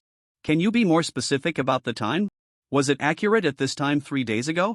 The old man decisively nodded. Don't mention 3 days, 4 days ago, everything here was completely normal. Yi Chen gently nodded, issuing an eviction order, even though he seemed to be the guest. I have a certain degree of confidence in finding the cause of the problem, but I need you to avoid it. Ha! The old man widened his eyes, looking at Yi Chen as if he were a scheming intruder. Avoid? What are you going to do? If I leave and you cause damage or faint here, what then? I don't even know you. Yi Chen's mouth twitched, defeating magic with magic. With the current situation here, do I still need to cause damage? The old man, he was momentarily speechless. This patch of chili field was already ruined, there was really no value in causing further destruction. But I've been here for decades, and every time I leave, I lock the door tightly, never letting anyone stay here. If you stay here, can you restore it to its original state? Yi Chen rubbed his forehead helplessly. Why? Does it sound like I'm forcing you to relocate? Then, Yi Chen spoke earnestly. First, if you don't avoid it, there will be danger. Second, if you're here, I can't use my investigation methods. This is my exclusive secret. Do you still want to solve the problem here? The old man seemed to want to argue a bit more but suddenly thought of the motorcycle parked by the roadside, his heart stirred slightly. That motorcycle, did that brat Arthur give it to you? Ha! Do you have to jump so much in your conversation? Although he didn't know why he was asking this, Yi Chen nodded. Yeah. I see. The old man muttered, finally making up his mind. Alright, how far do I need to leave? Yi Chen was slightly taken aback. How did this suddenly become okay? Not too far, just out of sight from here will do. You old man can boil some hot water, grab a sunshade, and take a small stool to sit by the roadside and soak up some sun, isn't that nice? The old man. What the hell, you're quite the planner. Do I have the leisure for that right now? Fine, I'll go soak up some sun. But let me tell you, if you mess around for a long time and find nothing, I'm going to report you. Yi Chen felt a bit helpless, not even knowing who he was planning to report to. However, during this brief back and forth, the plan in his mind had matured further, and now it was time for the urgent practical phase. Alright. It might take a bit longer, so don't come over within 4 hours, or don't blame me for throwing in the towel. Yi Chen's tone wasn't very pleasant, but it was precisely his firm and confident attitude that elevated his professionalism significantly. Fine, fine. If you need anything, just shout. I can see you're struggling with this chile, don't faint on my field. The old man stopped being wordy and turned to walk out. But as he walked, he couldn't help but look back. In his old eyes, there was a glimmer of something called hope. Really? I'm counting on you. Yi Chen nodded gently and only smiled helplessly after the other had disappeared from view. This old man. With the figure gone, Yi Chen looked around but found no hidden cameras. He quietly released his spiritual cat and licked his lips. Little cat, can the scene rewind be used now? This was Yi Chen's plan. I really don't understand how this thing grows or what its habits are, but I can see. I can witness firsthand. What happened? Meow meow meow. Yes. Can strike at any time, meow. As soon as the spiritual cat appeared, it clawed and danced on Yi Chen's shoulder, looking extremely invigorated. Since setting off, he finally had a chance to show his worth in front of Yi Chen. How far back do you plan to rewind, meow? Yi Chen thought for a moment and didn't rush to respond. To be honest, he was still relatively clueless about the capabilities of the spiritual cat. What's the longest you can rewind? The spiritual cat pondered, its two paws rubbing together as if calculating. Can perfectly restore within 3 days, meow.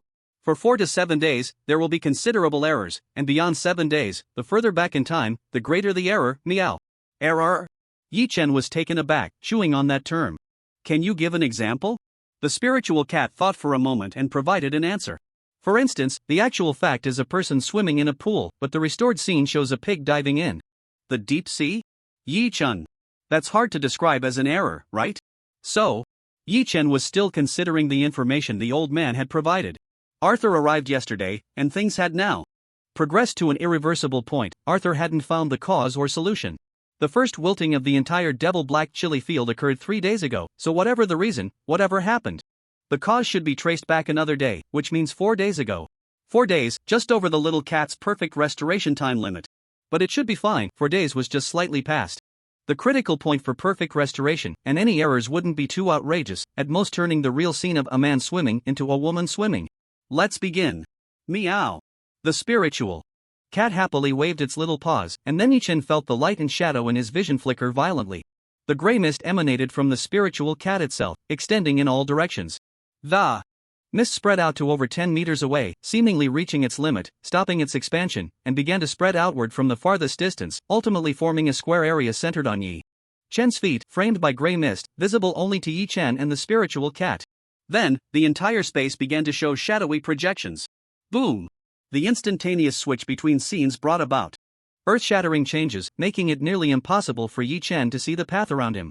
The low devil black chili field transformed into something enormous, towering to Yi Chen's waist.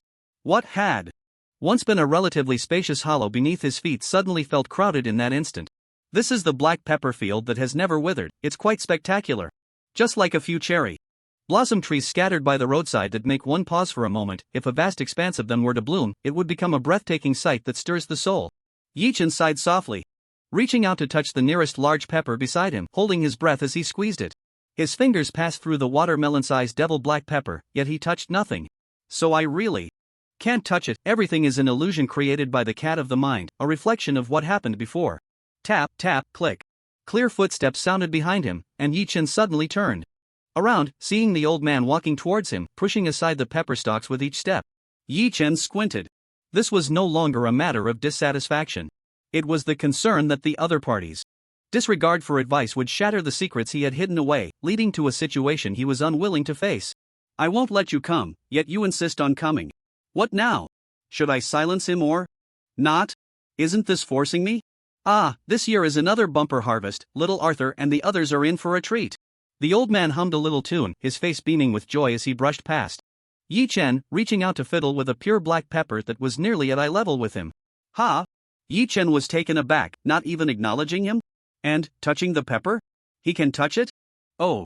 Yi Chen instantly realized that it wasn't that the old man had come to break his secret, but rather this was a scene from 4 days ago, a recollection of the old man arriving here. Meow. Don't be nervous, these are all past scenes, they can't see you, meow. And if anyone can enter here, I can feel it too, meow. The cat of the mind always had a soothing power. Yi Chen did feel a moment of Tension, but then relaxed. Yes, the little cat is abnormal. The scene you've restored is even more real than I imagined. Yi-chan praised, observing the old man's actions. In this state, he truly seemed like a different person from the old man just now, as if he had aged several years in an instant. The joy of the harvest was hard not to empathize with. Even if he didn't love eating this stuff, he could still relate to the feeling of sweat exchanged for a bountiful harvest. However, this would soon fade. Yi-chan glanced at the sky, after the commotion with the town guard in having a meal. It was now noon, and he had formed a judgment in his mind. Everything was normal now, and there was no opportunity for change. The old man was here to work the fields, and judging by how much he cherished them, he would want to check on them every 10 minutes. Under such careful watch, any situation would be discovered immediately.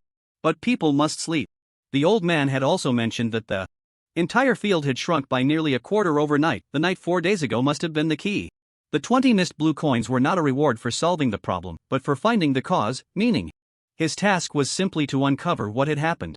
Little cat, speed up to 9 o'clock. Okay, meow. Time flew by, and the scenes kept changing. Everything before Yi-chan seemed to have accelerated as if viewed from God's perspective, rapidly passing by. The sun rose in the east and set in the west, day turning into night. Everything was silent. Yi-chan looked up, no longer able to see the hint of Ningxia before the apocalypse. The sky was devoid of twinkling stars, and the fields lacked the chirping of cicadas, with fireflies swaying in a dreamlike manner in the distance. 9 o'clock had arrived, and Yi-chan waited quietly, already prepared for a prolonged battle. The apocalyptic night was eerily silent. Aside from the faint glimmers from far away in Sewage town, there was nothing at all. Even the wind blew sparingly, causing the top-heavy plants to hardly sway.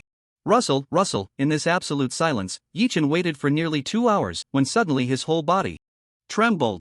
A sound. In this absolute quiet, even the slightest noise was crystal clear. But what was that sound? The wind rustling the grass as it collided? Crack. Before he could search for the source of the sound, a crackling noise came from a place closer to Yi-chan, making him shudder. The sound was right beside him. And that sound, footsteps. Someone was coming. Yi-chan quickly glanced at the old man's small house. There was no light, the room was tightly shut. It definitely wasn't him. So at this time, if it wasn't the person himself and was sneaking around, could it be someone coming to do good? Taking a deep breath, Yi-chan knew the critical moment had arrived. Tap tap. The footsteps grew closer.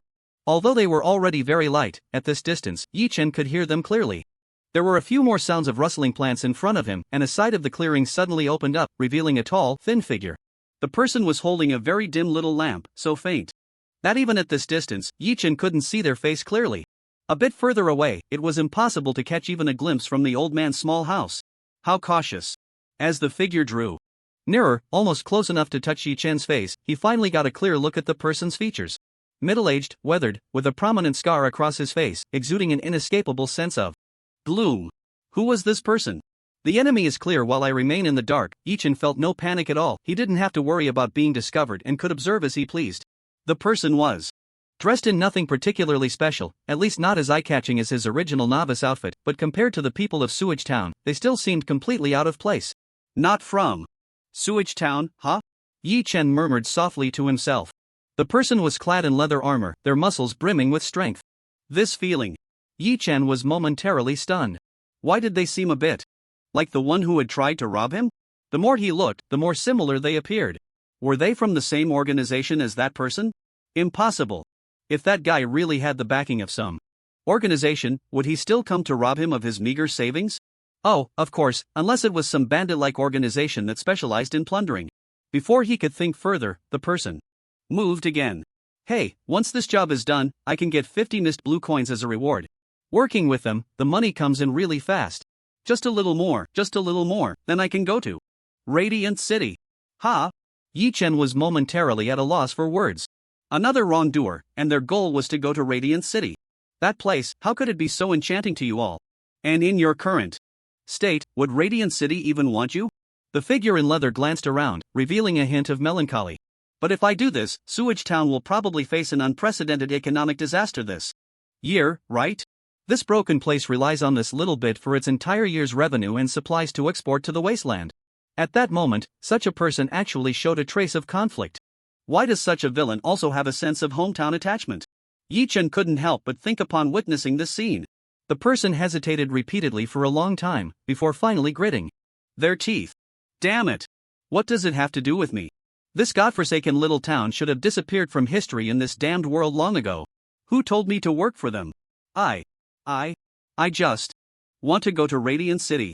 The person made up their mind, pulled out a small box from their pocket, opened it, revealing a very shiny stone that looked like a stalactite. Yi Chen immediately perked up. This thing was undoubtedly the tool he needed to act. His investigation had reached an unprecedented, critical moment. After going through the last moment of conscience's entanglement, the man no longer hesitated. He bent down to pick up the multifunctional military shovel on his back and began to dig vigorously at his feet.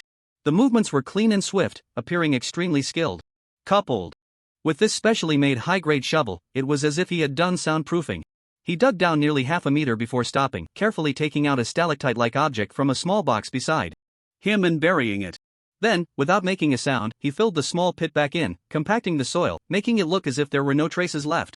He seemed a bit tired, sitting on the ground, pulling out a cigarette and placing it in his mouth.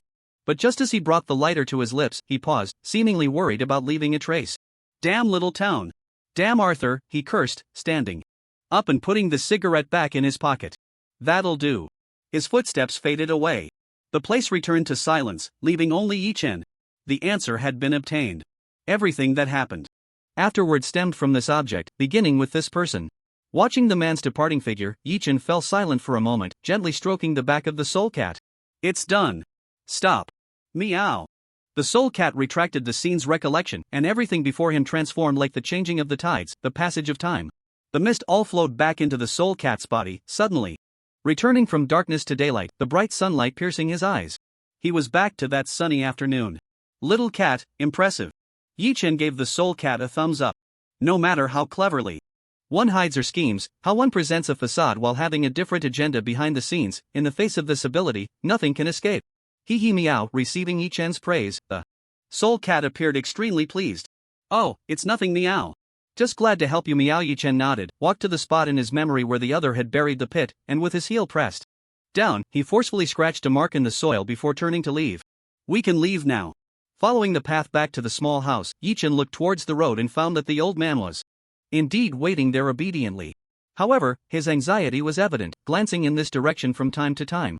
The moment Yi Chen showed himself, he immediately stood up and strode over. You can come out now, young man. Any discoveries? Over 2 hours had passed. Nearly 2.5 hours without a sound from inside. If it weren't for having already promised and the other had specifically mentioned it might take a long time, he would have really been unable to resist going in to take a look. Yes. But the specifics need further investigation. As Yi Chen spoke, the two had already met up. Do you have a shovel? The old man was taken aback, then blurted out. How could there not be? It's an essential tool. But would a hoe do? Of course, there was no difference. Yi Chen had just thought of the shovel. Wait for me, the old man said, hurriedly running to the small house, quickly returning with tools. Yi Chen waited and nearly dropped it. So heavy. Yi Chen couldn't help but suspect that this shovel had been modified. After all, the ground soil was so hard. As Yi Chen walked in, the old man couldn't help but anxiously ask, by the way, can I come with you now? Yi Chen was taken aback but nodded. Of course.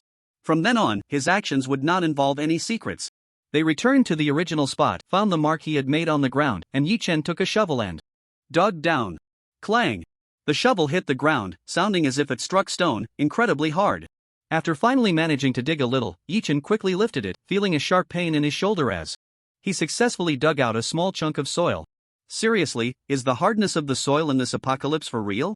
Oh my goodness, how long are you going to dig like that? Give it to me, I'll do it. Seeing Yi Chen struggling to shovel down bit by bit, the old man snatched the hoe away with a look of disdain and measured the ground. Let me tell you, if we dig and find nothing, this old body of mine will be furious with you. Yi Chen. Wasn't it you who came over and snatched the hoe? It seemed he also realized that Yi Chen had indeed discovered something, and the old man was suddenly full of energy, rolling up his sleeves to his shoulders and digging vigorously.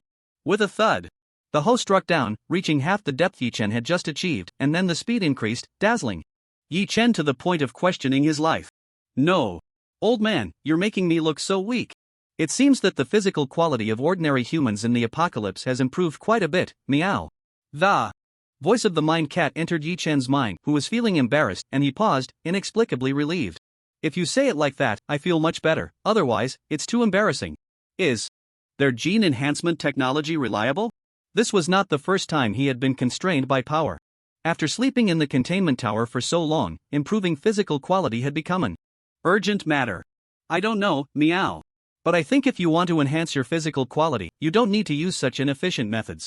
I can find a few suitable anomalies for you, you can just contain them. Yi-chun. Little cat, you really have to take it one bite at a time. Why do you always make these anomalies sound as common as cabbage? Thud. The old man jumped out of the small pit, tossed the hoe aside, and wiped the sweat from his forehead vigorously. I dug it open, and then what? Yi-chun collected his thoughts, looked down, took the hoe again, and dug a few more times. Then, a glimmer of light appeared. Unlike a night pearl, this was a light that had its own brightness even in the daytime, under the sun. Combined with the reflection of sunlight, it shone brilliantly. Are there gems in my field? The old man was also astonished by this sight, scratching his head in confusion. Gems. There were too many points to criticize, and for a moment, Yi-chun didn't know where to start. I hope you know that this thing wiped out your entire farmland and you can still call it a gem. Yi-chun jumped down, half squatting, and grasped it in his palm. A mint-like coolness instantly spread throughout Yi-chun's body, and it felt as if there was a gravitational pull towards his palm. This thing. Before Yi-chun could study it, the old man's exclamation came from beside him. It's grown. It's grown. Grown?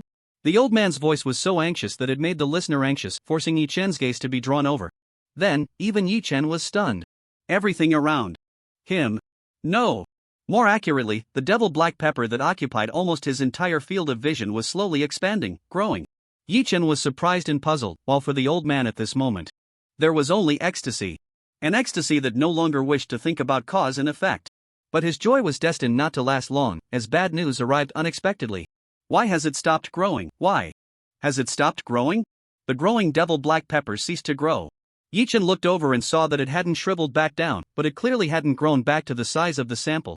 Probably only reaching 2/3 of it. Old man, calm down first. Look, is it still wilted? This involved a part Yi-chun didn't understand. The old man paused, then quickly reacted, rushing to confirm with the experience he had cultivated for a lifetime. After a moment, he stopped his movements. In his complex expression, there was both relief and sorrow. It has indeed stopped wilting. At this rate, in a few days, it will be time for harvest. But it was really hard for him to smile. It can only be considered a substandard product. It's not just that the annual income has been halved, but quality has also dropped significantly. If we continue to sell it, it could even lead to a crisis for our reputation in Sewage Town. Yi-chun could understand this very well. The sweet, plump fruit had suddenly turned half raw and astringent. High-end products had all been reduced to budget-level items an entire year of this.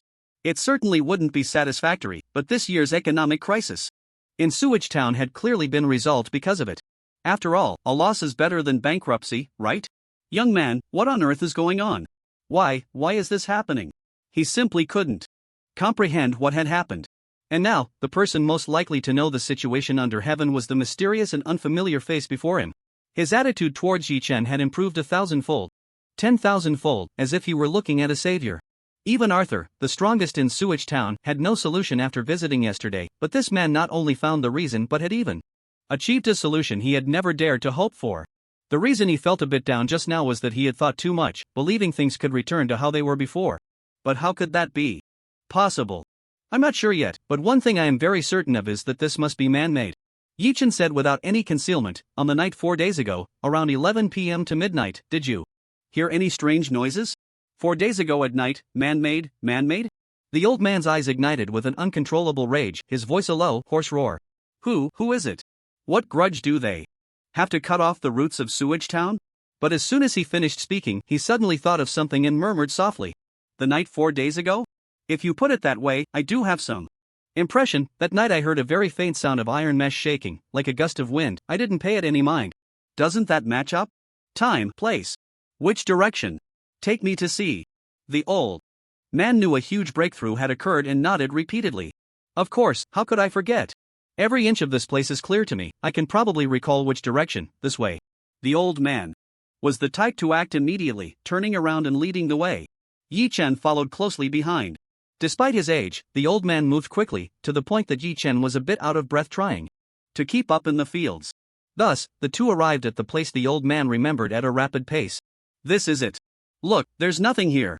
Following the sound, Yi Chen saw it was indeed just an ordinary place. He had already observed it before entering. The entire Black Devil pepper field was enclosed by a large iron wire fence. Looking closely at such a close distance, he could see that it had been neglected for many years, the wire severely corroded with rust, in a state where any movement of the grass could be detected. However, there were still blind spots. On the ground, there were weeds almost knee-high. Seeing Yi Chen crouch down to sift through the weeds, the old man seemed to have an epiphany, quickly rolling up his pant legs and squatting beside Yi Chen to help. The entire row of weeds at the base of the wire fence had not been tended to for who knows how many years, obscuring the view below. If it was indeed as suspected, no one would know exactly where it had happened. They continued for several minutes until Yi Chen finally stopped. Seeing the hollow space Yi Chen had cleared, the old man also paused. The base of the wire fence had been completely dug out. Along with several centimeters of the wire above, a rectangular hole had been cut. The opening was small, even allowing it to be hidden among the overgrown weeds, appearing just large enough for a medium-sized dog to pass through, but thinking about it the other way, this space is large enough for a slightly thin person to lie down and crawl through. The atmosphere suddenly fell silent. There was no need for Yi Chen to say anything more, as the speculation had already been confirmed, and the cause of this matter was self-evident. Damn it! The old man remained silent for a long time, clenching his fist tightly. Who is it? Who is it? Yi Chen had already reached the limit of what he could investigate here and gradually began to consider saying his goodbyes. But before he could say anything, the old man once again erupted in agitation. What the hell is Arthur doing, allowing such a thing to happen? I've said it countless times, we need to reinforce the town guard, but he just won't. It must be the outsiders causing trouble. Who in this sewage town isn't living off this stuff? Yi Chen hesitated, unsure of how to express the thoughts he had prepared. I seem to be one of the outsiders too, right? The old man seemed to have thought of something as well, casting a complicated glance at Yi Chen and hesitating before speaking. I'm sorry, I got a bit emotional, I wasn't talking about you. Yi Chen nodded slightly, not really minding it. The man was already in such a dire situation, what more could one ask for? Since we've found the problem with this matter, you see. The old man also regained his composure.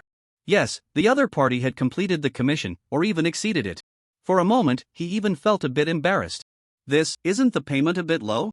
I only commissioned to find the cause and paid 20 missed blue coins, but it seems you've solved the problem entirely. Yi Chen glanced at him, his emotions appearing genuine, and after considering for a moment, he shook his head. No need, let's leave it at that. This was certainly not because Yi Chen couldn't bring himself to act like a big spender, but because although this incident was taken through the commission board and the issuer was this old man, it was essentially a matter concerning the entire sewage town. He felt that receiving only 20 missed blue coins seemed like a loss, but in reality, he was giving the other party a favor, even a favor to the entire sewage town, which aligned with his fundamental thought of not wanting to owe Arthur too many favors. His originally urgent needs, clothing, ammunition, vehicles, and even fuel costs, no longer required his own expenditure, and next week's rent had already been prepaid. Not to mention that he still had a weekly salary of 21 missed blue coins. With the 20 coins he received as payment, he still had 10 missed blue coins in circulating funds left. He could now confidently say that, for the time being, he wasn't short on money. Then thank you. Your commission is complete, and I've already mortgaged the payment with the town guard. You can go back and collect it from Arthur. The old man hesitated for a moment and didn't say anything further, looking genuinely tight on funds at the moment. But you have truly done me a favor, I will never treat you poorly. When this batch of peppers ripens, I'll bring you a truckload. No. I'll bring you the best truckload stored in the warehouse from last year.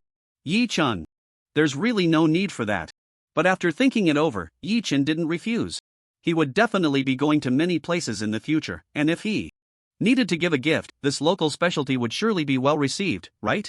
After a moment's thought, Yi Chen showed the small stones he had dug up from the field to the old man and said, "Then I'll take this thing with me for now, otherwise, I won't be able to keep up with the subsequent investigation." The old man had no objections and nodded. Of course.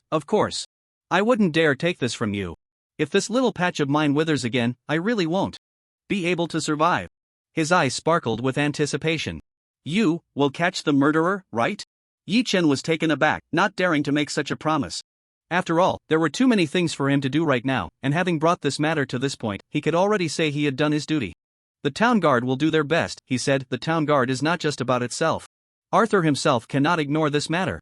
Of course, he silently added in his heart, if the murderer hasn't left Sewage Town yet. After parting with the old man, Yi Chen returned to the main road, turned the key, and shifted into neutral. As the engine revved, Yi Chen took out the walkie-talkie from his pocket and pressed the button. Arthur, I need to talk to you about something. Please reply to the town guard office when you have a moment. He quickly received a response, and Yi Chen put down the walkie-talkie, shifted gears, and sped towards the town guard's building. There are many doubts surrounding this matter. For instance, what is this thing, and why does it cause plants to regress? And who is that person, and what is the reason behind their attack on Sewage Town? What Yi Chen was most concerned about was why the attack on Sewage Town was happening at this moment? What is about to happen in Sewage Town that has plunged it into a vortex of turmoil at this very moment? As long as he informs Arthur, then Arthur would never give up on investigating this matter. Being so close, he could surely receive various pieces of information about this incident, further enriching the intelligence and information he currently possesses. Boom! The rush of wind attracted quite a few glances. The town is small, and the roads are not wide, but there are so few people that Yi Chen could speed along freely. Boom! The motorcycle came to a steady stop in the yard of the town guard, and Yi Chen got off, heading straight upstairs. It felt like coming home. But just as he was about to reach the office, he suddenly stopped in front of the restroom. He looked towards the restroom, where there was a mirror facing him. The mirror reflected his face, but Yi Chen felt something was very off. It was not narcissism, but why do I look so handsome? His skin was soft and smooth, as if he had returned to his most youthful days, looking younger than he did now. Wait, did I just look a few years younger? Yi Chen's expression changed dramatically, and he immediately stepped into the restroom. Surely no one would refuse to be younger, but the problem lies in why one is becoming younger. Everything he had just experienced was still fresh in his mind. If plants regressed because of this thing, then what about people? Damn it! The urgency of the situation made Yi Chen forget everything else, and he quickly shut the door behind him, summoning the spirit cat. Little cat, you need to check if something's wrong with me. Meow. The little cat appeared in a flash, standing on his shoulder and looking around, sensing no one else was spying. It transformed into its physical form, gazing into the mirror, and let out a surprised exclamation. Wow! You look even more handsome. Yi Chen, I know, but that's not the reaction I should be having right now, right? But then, Yi Chen noticed something strange about the spirit cat as well. You seem to have shrunk a bit too? The spirit cat turned around in front of the mirror, even striking a couple of poses, seemingly admiring its own beauty. Yes. This is great, meow. Does this mean I can be forever young? In human terms, that means forever 18, right? Yi Chen, is your focus a bit off? No, how do we stop this? It's not that. He didn't want to be young, he was already quite young. If it stole a bit more time, it would be hilarious if Arthur saw him and he had turned into a primary school student. Meow. The spirit cat seemed to finally realize this point and took the matter seriously. Returning to youth is definitely a good thing. But if it can't stop, and he regresses all the way back to childhood, that would be a huge problem.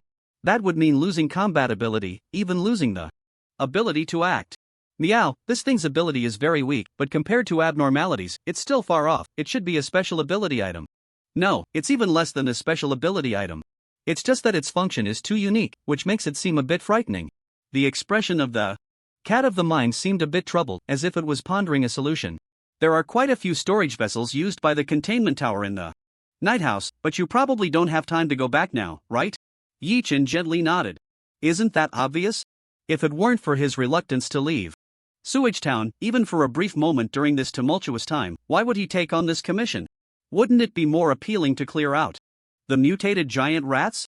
Even the magic sickle had been neatly dealt with by him. Handling a few small rats would be a piece of cake, right? I think you could ask Arthur Meow. After all, this is a gathering point for humans, and with so many chaotic anomalies gathered here, there must be something that has allowed them to survive until now. It's impossible that they can't even store a weak anomalous object. Yi Chen gently nodded, considered the current situation, put the little cat back into his pocket, pushed open the bathroom door, and strode into the office. Bang! As he pushed open the office door, Arthur was already waiting inside, seemingly extremely anxious about his sudden contact, even worried. What happened? Arthur's voice sounded relatively calm, but whether his heart was racing was another matter. After all, his understanding of Yi Chen was almost zero, and the other party had just joined a few hours ago, claiming to have urgent business to discuss. I took on the commission from the Black Devil Chili Field and have already found the cause.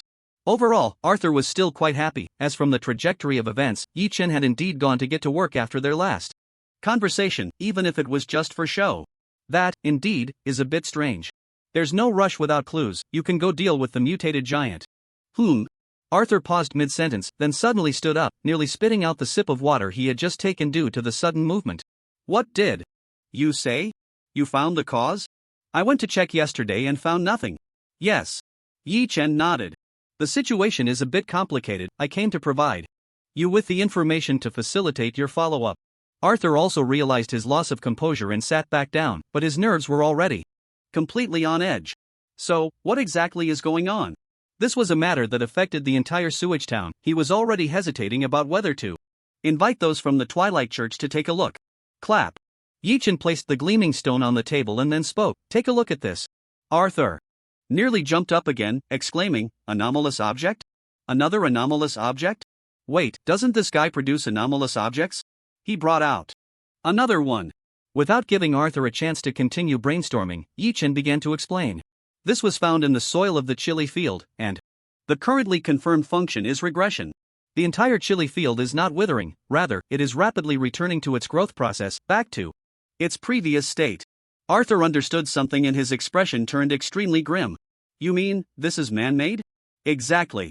Yi Chen nodded, confirming Arthur's suspicion. I found traces of unidentified humans at the scene. Wait a moment.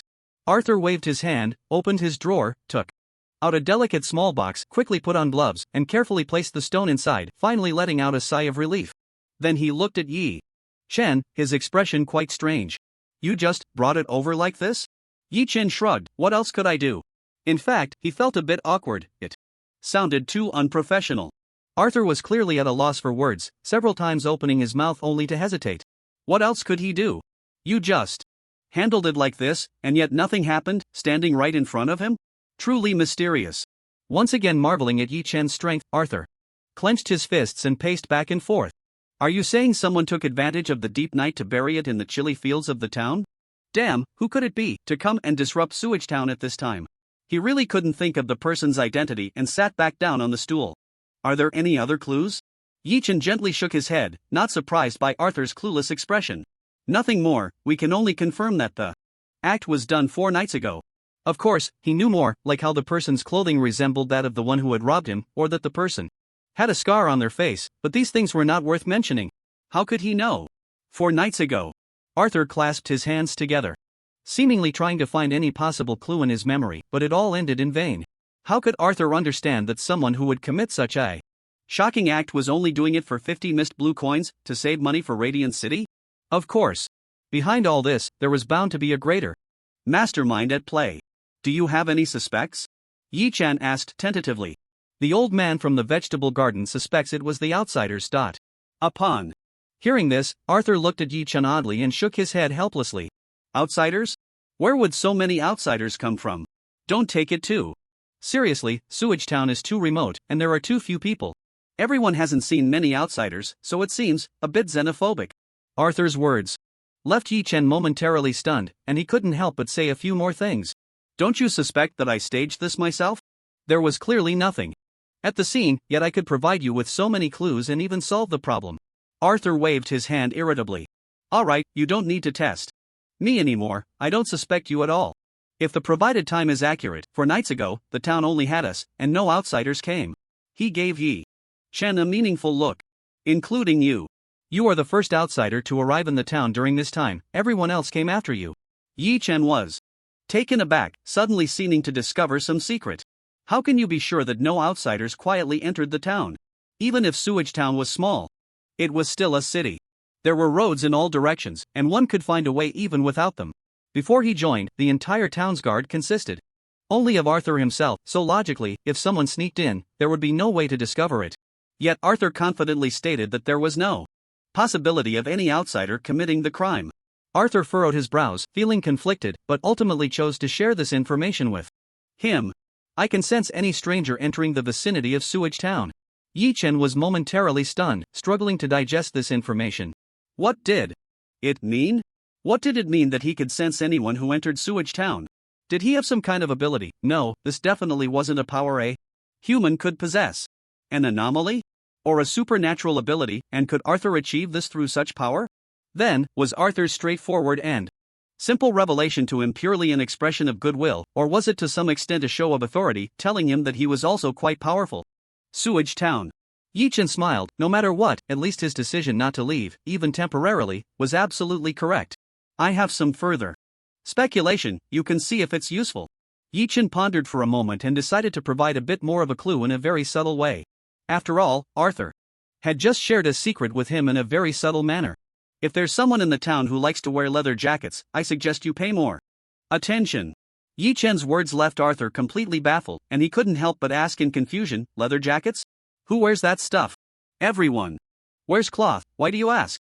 He could also understand that Yi-chan couldn't have suddenly blurted that out without reason. There must be some discovery he hadn't mentioned earlier. Before I came back, I had already found the path the other party took to enter the chilly field. It's extremely narrow, and there's a hard barbed wire fence, so scrapes are unavoidable. But even so, I couldn't find any traces left behind on the ground. Yi-chan said this with a serious tone while spouting nonsense. The killer's attire must be very sturdy, definitely not made of fabric. Considering the size of the space, it couldn't be more sophisticated equipment. Leather clothing is the most likely possibility. Arthur looked at Yi-chan oddly. The entire reasoning sounded relatively coherent, but something felt off. At least if it were him, he definitely wouldn't be able to analyze such a clue. Impressive. So you're not only strong but also a master of criminal investigation? He couldn't ignore the speculation put forth by Yi-chan. After a moment of consideration, he said, if that's the case, there is indeed one person who is highly suspicious, and only one. Their gazes met, and the same face overlapped in their minds. No way. In Yi-chan's original line of thought, that person was at most somewhat similar, but the possibility was low. Because the faces were different. However, Arthur had just given himself an unexpected answer, completely ruling out strange faces, and in the town there was only one person with such attire.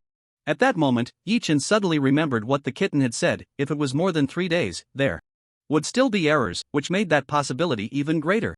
That fool who robbed him. Yi-chan and Arthur had come to the same conclusion. It couldn't be him, right? Now there would be no evidence to contradict it, and it felt like he was sent by the mastermind to carry out a silencing act. I understand now. Arthur also felt a headache. Things were getting more complicated. I will conduct further related investigations. You should rest today. Thank you for your hard work. On behalf of Sewage Town, I appreciate your discovery. Yi-chan nodded slightly. He had the same intention. After all, his core goal was not to maintain the town's public order but to investigate and find anomalies.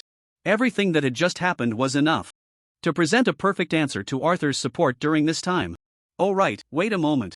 Arthur suddenly slapped his forehead, opened a drawer, and took out a cloth bag. Here, the reward for this commission, 20 missed blue coins. Yi-chan nodded, picked it up, and waited without even counting. Arthur couldn't possibly shortchange him on this. What left Yi-chan a bit speechless was, how come you have everything in this drawer? Is it really safe? You just casually toss so much money into the office? Arthur shrugged. What else? Who would dare to come steal money from my office? That's not certain. If you left 50 missed blue coins here, that guy who's been dreaming of Radiant City would probably come. And this, you can take it too. Arthur lightly touched the small box on the desk, his eyes filled with an unmistakable reluctance. That stone found at the scene, which was close to being an anomalous object. Although logically it belonged to him, Arthur's statement still surprised Yi-chan. You don't want it? Of course. This is a damn anomalous object, who wouldn't want it? I believe the value of our cooperation has far exceeded its worth. Arthur said seriously. Yi-chan raised an eyebrow. He had originally planned to take this, but at that moment he seemed extremely irritated.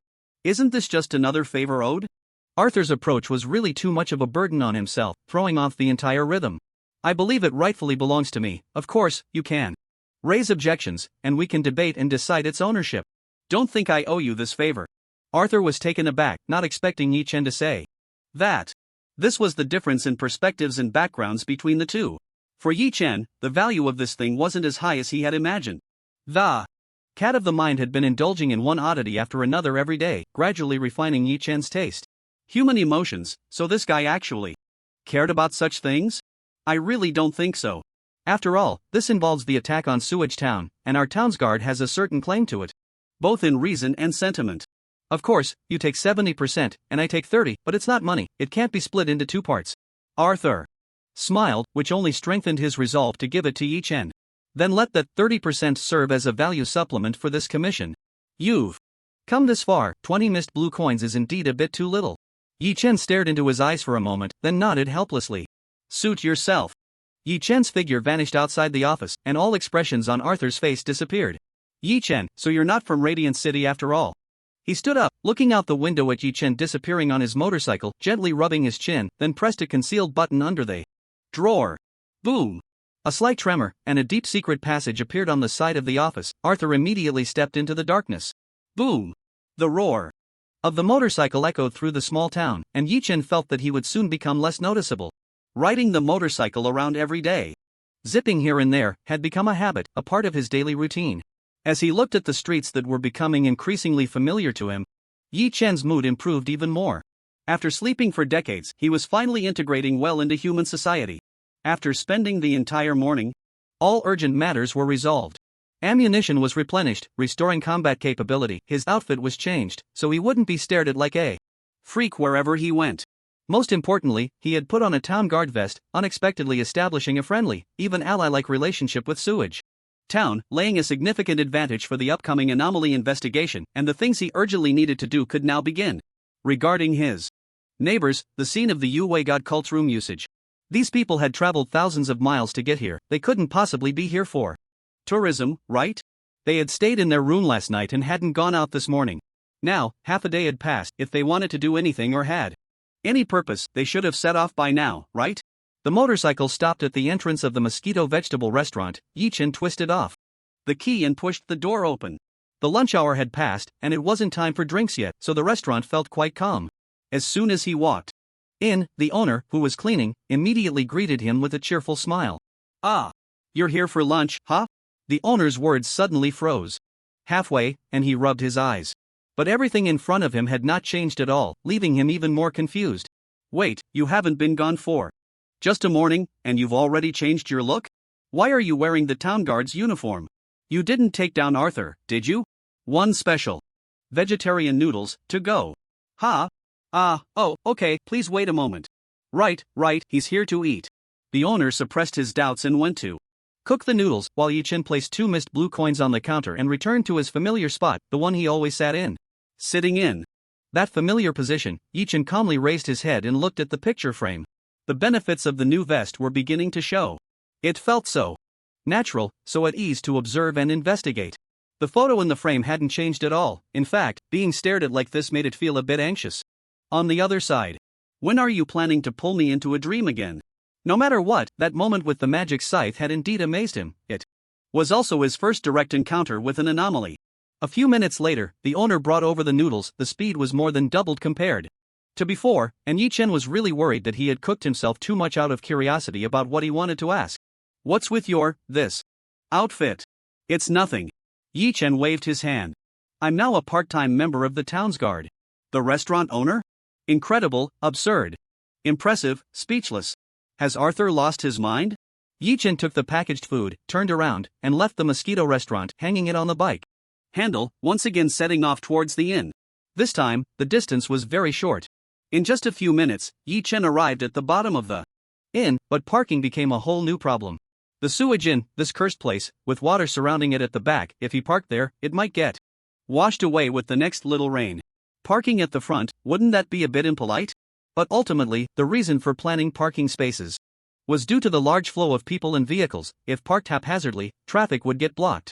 And in Sewage Town, there were only a few cats and a small motorcycle inside and outside the building. The only concern was, would it be stolen if left so lonely here? However, no one would dare to steal a police car.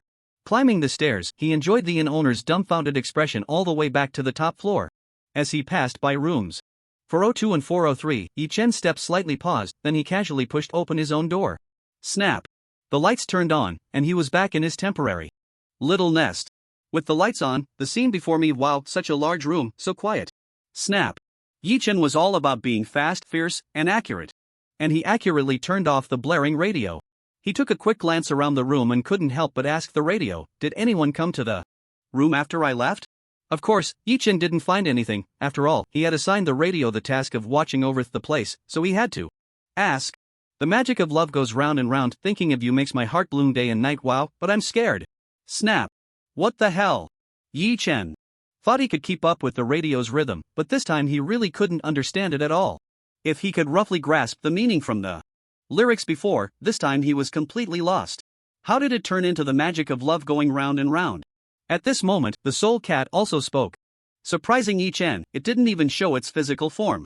I think it must be answering your question just now, meow. We need to think about what it means, meow. Yi-Chen gently nodded. With the strange vibe of Sewage Town, he himself found it hard to let his guard down. If there was really some important information being overlooked, it might delay significant matters. Love, forget that line, it probably doesn't mean much. The key is still in the next line. The activated radio often communicated by extracting a line from the lyrics, but to sing that line, it had to include a few lines. Before or after. Thinking of you makes my heart bloom day and night. Could thinking of you be understood as paying attention to you? Then the meaning of day and night is always? Someone has been paying attention to him? There were plenty of people paying attention to him, like Arthur. But the radio had never seen him. From its birth until now, it had never left this little room, so this attention could also be understood in another way. What I just asked it was. Yi-Chen's expression changed dramatically. What he asked the radio was whether anyone had come to the room. And the radio's answer was that he was being watched. In an instant, Yi-Chen was completely silent. Who knows if someone is watching him right now? Thank goodness. The soul cat didn't show its physical form. If someone just saw him talking to the radio, it might look like he was a bit crazy. After all, the radio didn't respond to him, right? Who could it be? At this moment, the only three forces that might be monitoring him were the forces from Sewage Town, the neighboring Radiance cult, and some secret organizations from small towns, along with the behind-the-scenes manipulators of the poison chile fields. The Sewage Town side could basically be ruled out. Arthur was now very clear about his attitude and policy. To build good relationships is a priority. Such boundary-crossing behavior wasn't that he wouldn't do it, but after joining the town's guard, it didn't hold much significance anymore. His actions had become much clearer to him. Moreover, ever since he learned that Arthur even had the ability to sense whether there were outsiders in the entire Sewage Town, Yi-Chen believed that Arthur must have even more sophisticated monitoring methods. If it were one of the latter two possibilities, it would be very troublesome. If it were the behind-the-scenes manipulators, just entering their line of sight would already be a huge problem. As for the Radiance cult, whether he could still consider them neighbors depended entirely on his reaction. But how exactly were they monitoring him? Whether it was a trap or a strong counterattack, he at least needed to know the source of the surveillance, right? Magic circles, circles? Does it refer to something round? In an instant, a flash of inspiration crossed Yi-Chen's mind, and his gaze began to move, striving to find round objects in this not-so-large room. However, there really was nothing. The room itself was quite sparse, looking very empty. Apart from the necessities of life, there was almost nothing else, and round decorations were relatively rare in daily life, making them even harder to find in this room with incomplete furniture. Is the speculation wrong?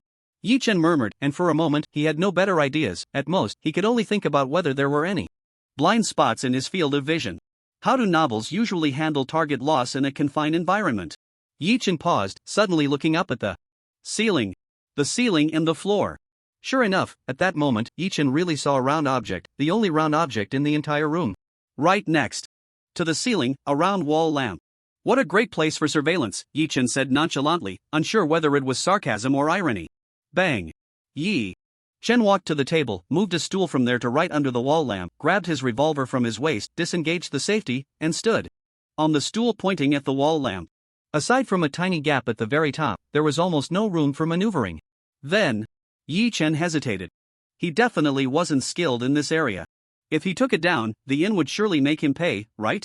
In such a shady establishment, the listed prices in the room were probably all inflated, likely causing him to lose all the money he had just saved up, and even, he wouldn't be able to afford this week's salary included. This damn Yi-Chen, whose mindset was about to explode, suddenly froze. How would one handle discovering a pinhole camera in a hotel before the apocalypse? Call the police.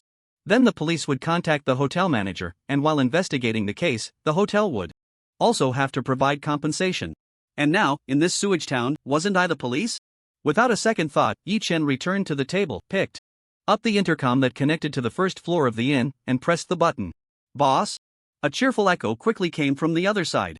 Yes. Which room is this? Are you ordering takeout from the Mosquito Cuisine restaurant? Yi-Chen's voice was icy, seemingly silently telling the other party, you're in trouble. This is 401, you need to come over. Ha!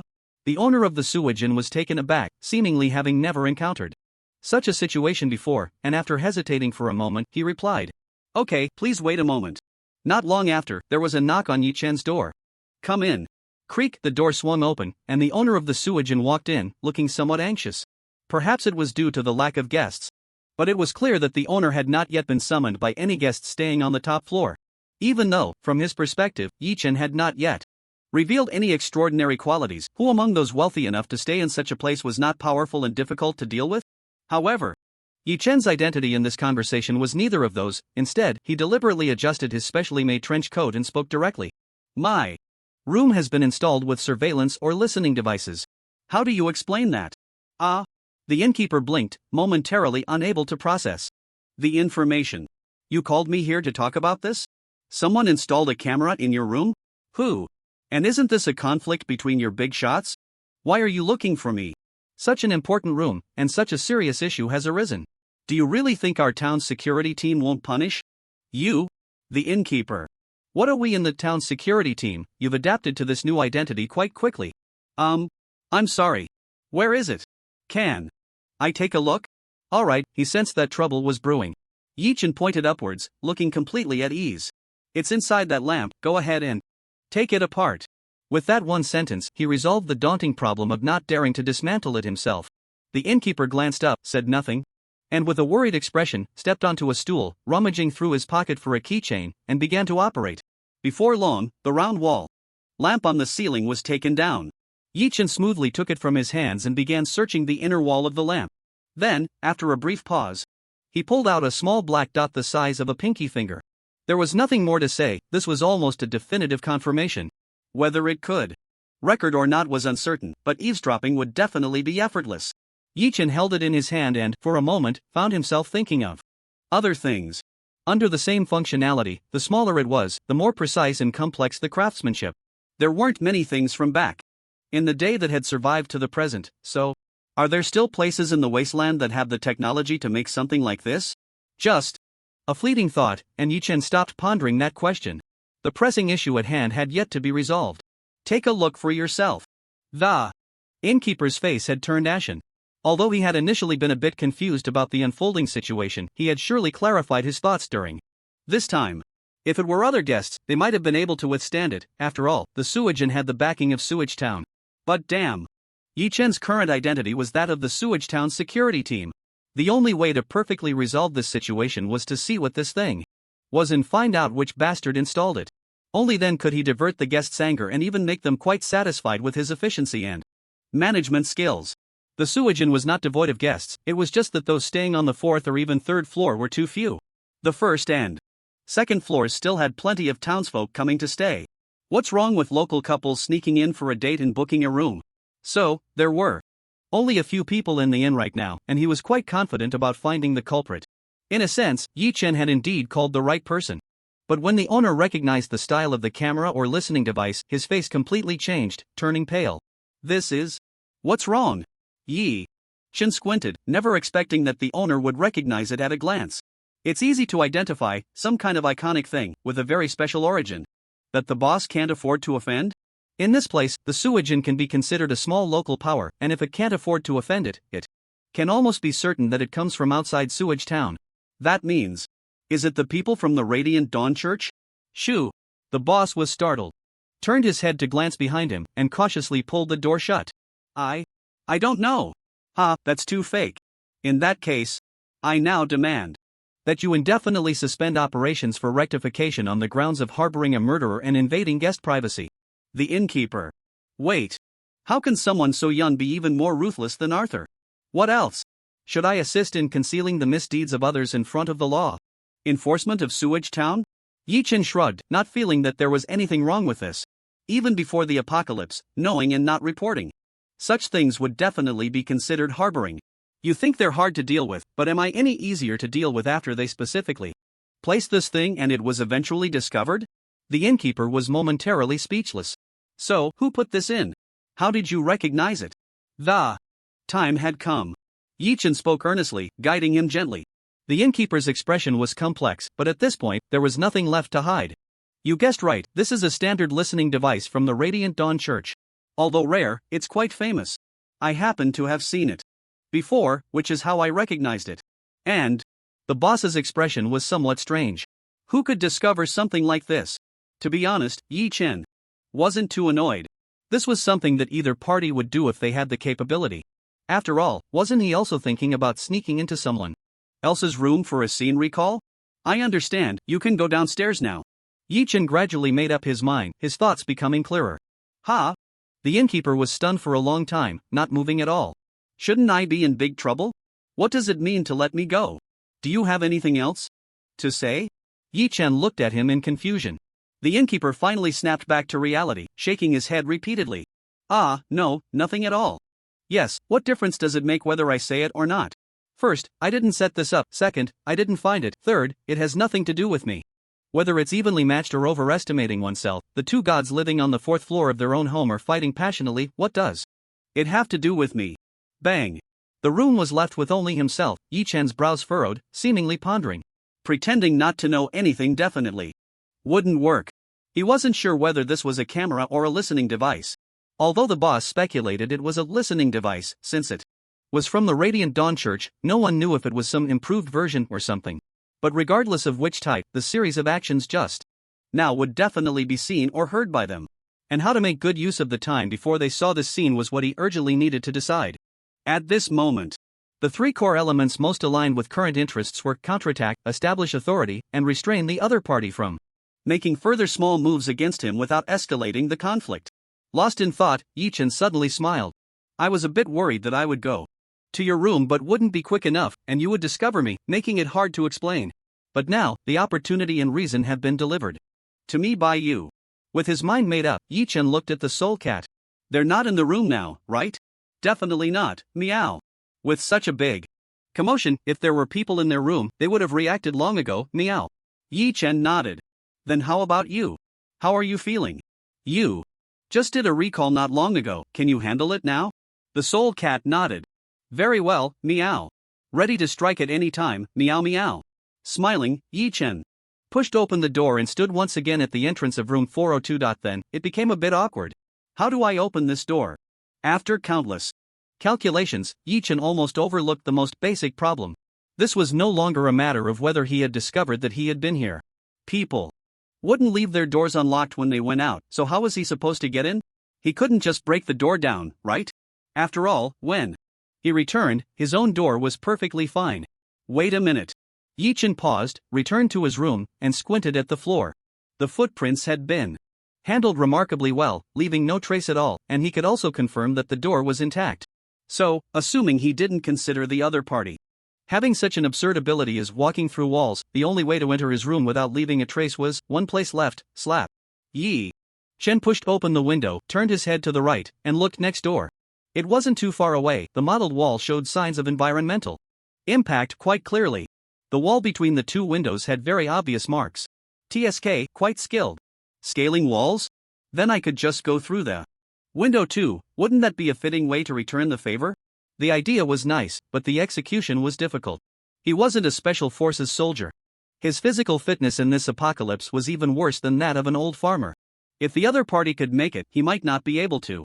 Great, I need to find a new ability. Muttering to himself, Yi Chen had an idea and pulled out a grappling gun from his backpack. It had a pistol-like shape, with a retractable rope inside.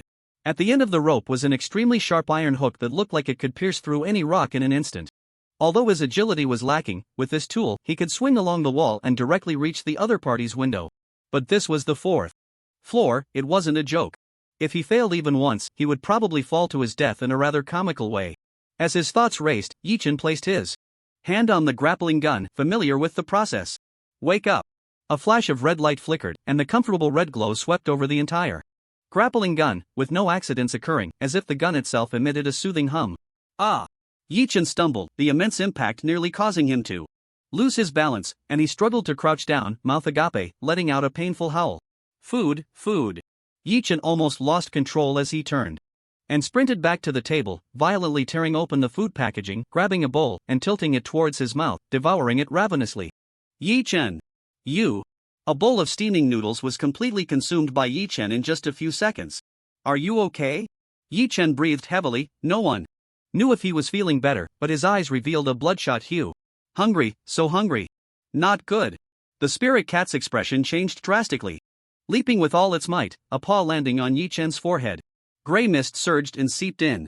Yi Chen's grim expression visibly faded at an astonishing speed. In contrast, the light on the spirit cat dimmed rapidly. Big brother? Yi Chen fell silent for a moment, glancing at the spirit cat before lowering his head. Are you okay?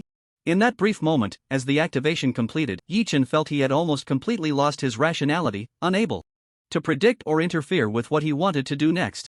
His last desperate struggle was to eat the bowl of noodles he had brought back, trying to alleviate his hunger. I'm fine, meow, but you? The spirit cat's eyes clearly showed fatigue, a hint of something left unsaid. I don't have much time left? Yi Chen calmly continued. The spirit cat. Not to that extent. Why does it sound like you're about to die? What I mean is, you must contain the first anomaly faster. Yi Chen nodded slightly, the pressure dispelling all the ease of the day. I understand. I will increase my efficiency. Thinking for a moment, Yi Chen still found it a bit puzzling. But why? Everything was perfectly fine, so how did it suddenly go wrong without any warning? I didn't think of it, meow. I forgot that activating items is still a skill, and it consumes power. And your current power should have already reached a critical point. Yi Chen understood what it meant. So, I can't continue to use activation? To be precise, absolutely not before containing the first anomaly, meow. Yi Chen nodded, feeling a bit of pressure. This meant that until the first major event occurred and ended, his combat power was almost fixed at its current state. It was a relief to have activated 3 items in total. A revolver, combat type. A grappling hook, functional type. And Yi Chen glanced at the silly radio on the table, feeling a deep pain in his heart. Did I really waste a slot on this? As for that flashlight, Yi Chen wasn't sure, and it was hard to say if he had activated it, because it already had that kind of power. Let's go. Yi Chen took a deep breath, pushed open the window, and instead of looking at the ground, he looked at the sky, leaping into the air. Whoosh! In that moment of soaring, the distance between Yi Chen and the window of room 402 finally opened up enough for a displacement. He then raised the grappling hook and shot upwards. Bang! The sound of rumbling debris came, and one end of the grappling hook firmly embedded itself into the wall. Yi Chen's falling figure also came to a halt, and he pressed the button again, swinging towards the point where the grappling hook landed. Clang! The landing point was quite delicate. Yi Chen was able to securely grab the windowsill, his forehead gently colliding with the glass. Yi Chen suspected that if he hadn't activated the grappling hook, allowing it to undergo a secondary calibration during its extension, he might have broken in on his first attempt without any training. That would have been quite embarrassing, and he would have been at a disadvantage right from the start. After all, the other party had already executed a perfect infiltration, hadn't they? Snap! With a light touch of his fingertip, the window was pushed open, and he rolled in, entering room 402. What the hell? Is this how you come into my room, and you can't even lock your own window properly? But who would have thought that Yi Chen not only discovered their movements but also dared to take the initiative? Steadily landing in the room, Yi Chen stood still, surveying the situation inside. Spacious, simple, identical to his own room, almost entirely the same in structure and decor. The most ridiculous part, the other party, like him, seemed to have come without any luggage, leaving no personal items behind for investigation. Cautious and careful, or perhaps they had received an urgent mission and rushed here? Yi Chen's gaze shifted to the corner, stepping lightly on the crossed position of the folding bed frame. He then crouched down, wiping the floor he had just stepped on with a piece of fabric. Dirty spots made the areas he had stepped on stand out, while clean spots, like the one he had just stepped on, were prone to leaving dust. Instead, this spot was currently the best place to land. Little cat, let's begin. Try to keep the boundaries of the retrogression within the room. Meow. The psychic cat responded enthusiastically, and then the gray mist began to spread from the two of them, conforming to the room's drift into a rectangular shape. It was unclear if it was an illusion, but Yi Chen felt that this time the mist was noticeably thinner. Everything before him faded like a phantom, quickly returning to last night. Creak. 2 people, dressed in strange yet somewhat fashionable robes, walked into the room, checked around, and sat on the bed. Removing their hoods, long hair broke free from its restraints, cascading down like a waterfall. The other girl had a very campus-style shoulder-length bob, exuding youthful vitality with her bangs. Ha! Are they really girls, or are there 2? Yi Chen looked at the cat of the mind with a strange expression. How could it spout such nonsense and still get it right, dividing by gender into pairs? The long-haired girl was slightly taller, with a fair and smooth complexion. The shorter girl with the bob had a regular bronze skin tone, but she was well maintained.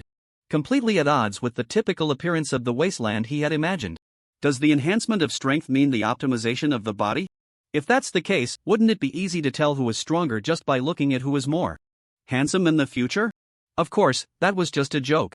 The optimization of the body included all aspects of physical quality, at most improving skin texture to resist the erosion of the wasteland, without changing the basic appearance. The high beauty he saw, including Arthur, essentially had a good foundation to begin with, and with the support of such bizarre abilities, it added an extra layer of mystery. Although he still didn't quite understand the combat system or even the fighting methods of the church personnel, if viewed solely from the perspective of gene enhancement, this should at least belong to a level that had been enhanced 2 or 3 times, right? Just then, the smaller girl suddenly spoke up. Sister Qingyu, it seems like the people in the next room were just trying to probe our situation through the door. I felt it.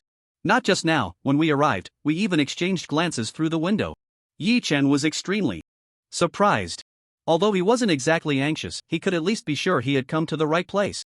Had he already been noticed yesterday? With a serious train of thought, Yi Chen listened intently. So we. The long-haired girl seemed to shake her head nonchalantly, lazily leaning back against the bed.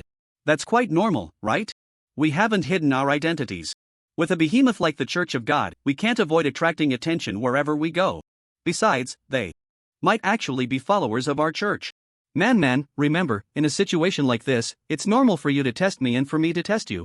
As long as we can't be sure they're enemies, we should try not to escalate the situation unilaterally. The short-haired girl stuck out her tongue and leaned back against the headboard. Got it. I'm just curious about who it is. Being watched from the shadows is always unsettling. After all, we don't know what their intentions are. Do you think they are people sent by the official from Sewage Town? Looking at her expression, Qingyu smiled. So work hard to get stronger, don't be lazy every day. As long as you're strong enough, what does it matter if there are more people with ulterior motives? Just like our Church of the Afterglow, the first Orthodox church in the wasteland, which of those other big and small churches is truly convinced, and which one doesn't have some hidden agenda? But what can they do? The girl named Qingyu chuckled. We're opening a church in their main city, and they wouldn't dare to tear it down. Then, she frowned slightly. The people of Sewage Town shouldn't. We came suddenly, and even the way the mission was assigned was strange. As soon as we entered the town, we rushed over at full speed. The town's guard wouldn't have had time to set up personnel before we arrived, and the person next door has been living here all along. She paused gently, revealing a look of disbelief. And the prices here, ordinary people can't afford them, right? Oh, so you big shots think it's expensive too? Speaking of this, the girl named Man got excited. Yeah. How dare he charge 20 mist blue coins for a week? Renting a room here for 3 months would probably be enough to buy a house in Radiant City. And that mosquito restaurant, the 4 of us could eat there for a week and still afford a house. Qingyu smiled. Though there was a bit of a sting, after all, she hadn't even blinked when she paid, and she even rented 2 rooms at once. The prices in the wasteland are different from those in the city. Resources are scarce here, and the environment is harsh, so everything is bound to be a bit more expensive.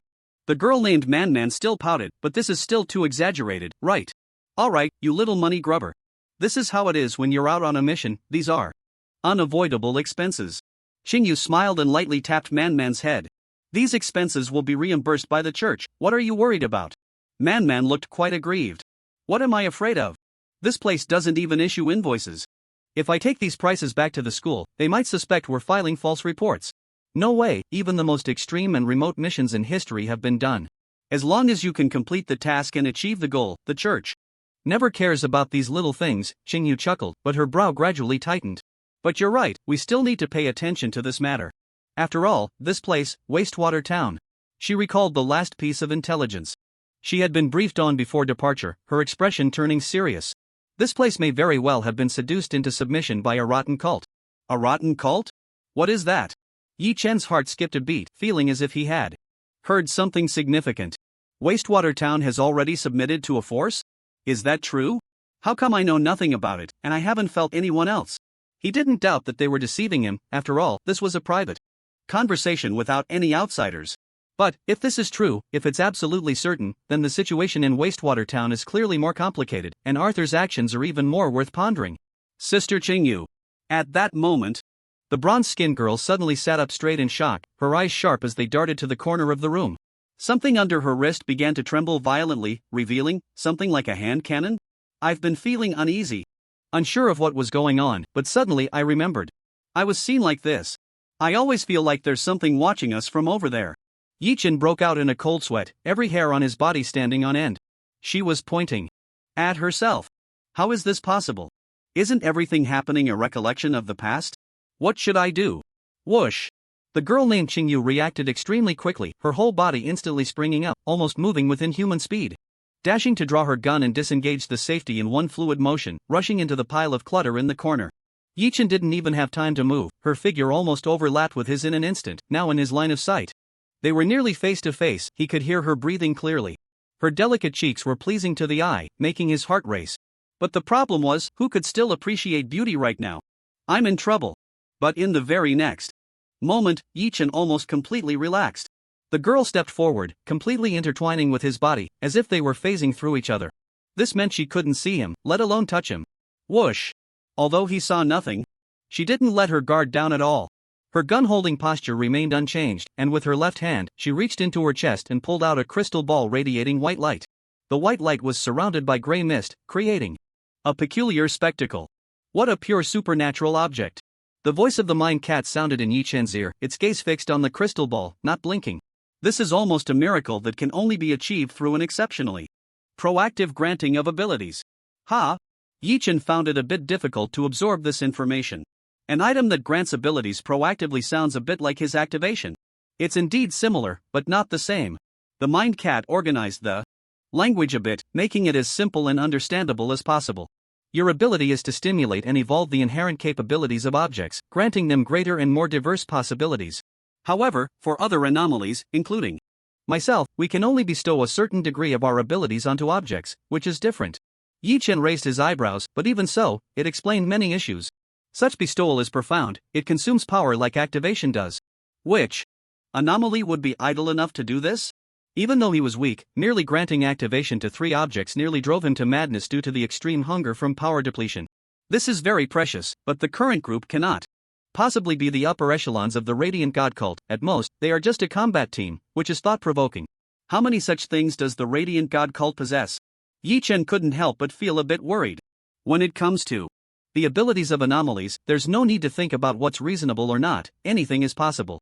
Scene regression is not foolproof either. This is the ability of the Mind Cat, and the Mind Cat is just another anomaly. Will we be discovered? What else could it be? It's not like there was a person hiding here yesterday, right? Absolutely impossible, meow. The Mind Cat was resolute and decisive, not believing that there could be such a flaw in its abilities. No matter what, this is a restoration of past time, a scene that has already occurred. Unless they could sense us here today yesterday, is that possible? Yi Chen nodded slightly. Indeed, if they truly possessed such power, there would be no need for a fight, you would be the 001 instead.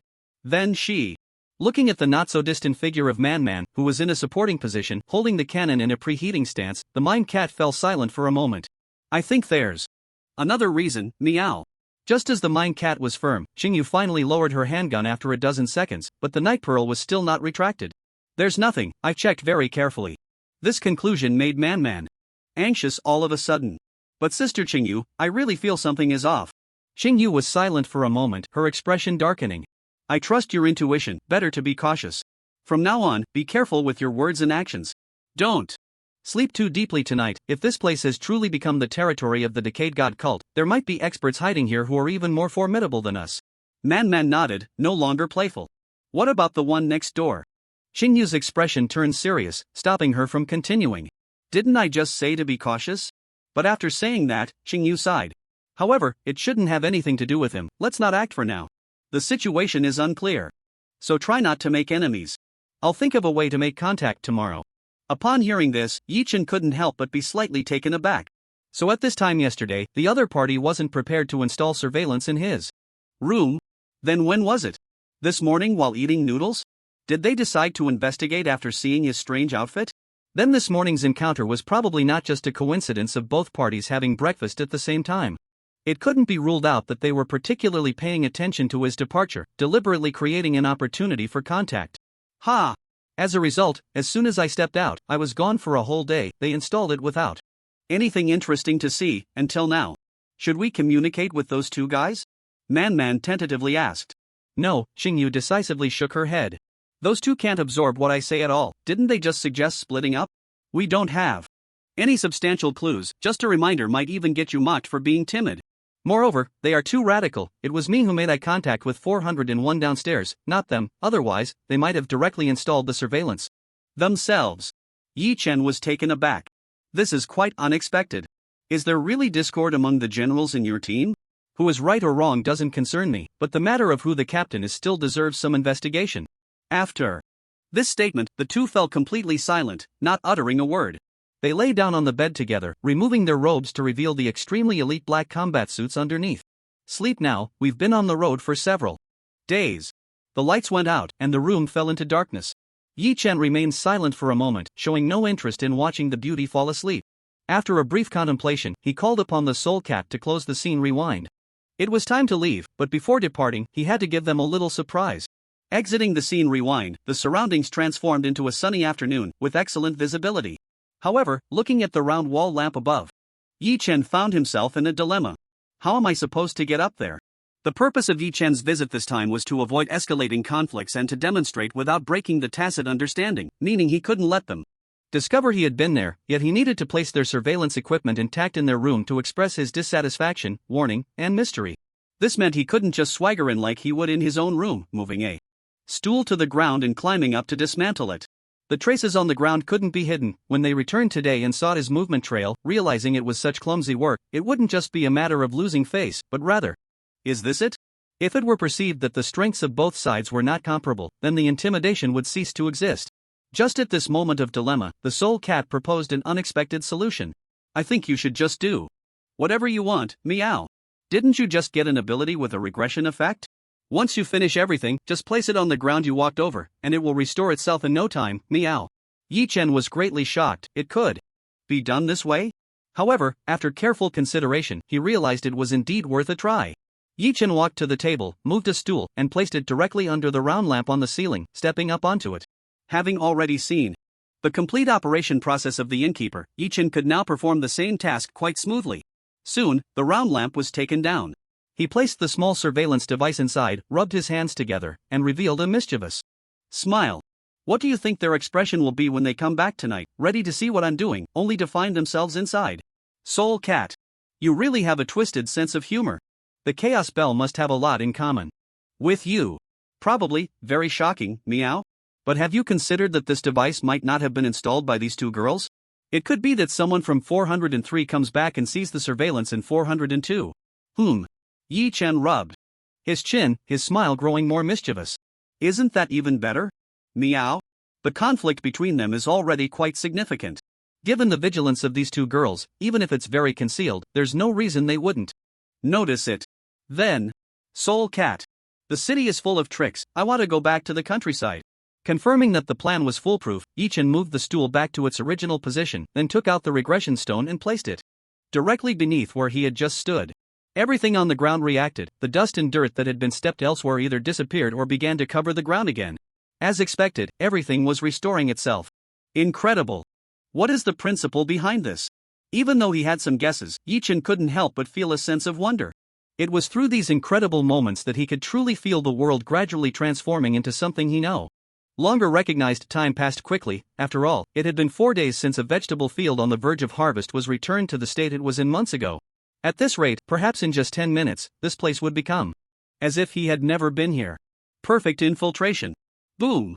But just as time flowed, Yi Chen's expression suddenly changed. Outside the window, from the stairs below, the sound of a vehicle accelerating approached. Quickly stepping forward, Yi Chen returned to the window of the room, hiding half of his body in the shadow behind the window, looking down. A black SUV, as expected, stopped in front of the inn. Who could it be? There were too few people at the Sewage Inn, and it was too expensive. Sewage Town was such a small place that the local residents hardly needed to drive. Gasoline was a strategic resource, which almost indicated that the people below were not from Sewage Town. Snap. Soon, 4 car doors opened simultaneously, and 4 people got out. They were also wearing long robes that were completely different from the style of Sewage Town. Pure black as a base, with irregularly distributed white bright patterns all over, and a badge on their chest that looked like a withered tree branch. Their identity was already self-evident. Apart from the church forces, no one else in the wasteland wore such things. They are back? Then I must leave quickly. Ha! Just as Yi Chen was about to retreat, he suddenly froze, unable to help but take another look. Something seemed off. The robes of the Radiant Church were not like this. It wasn't just a matter of style, the color schemes of the two were too conflicting, right? Most importantly, the badge was a signature item.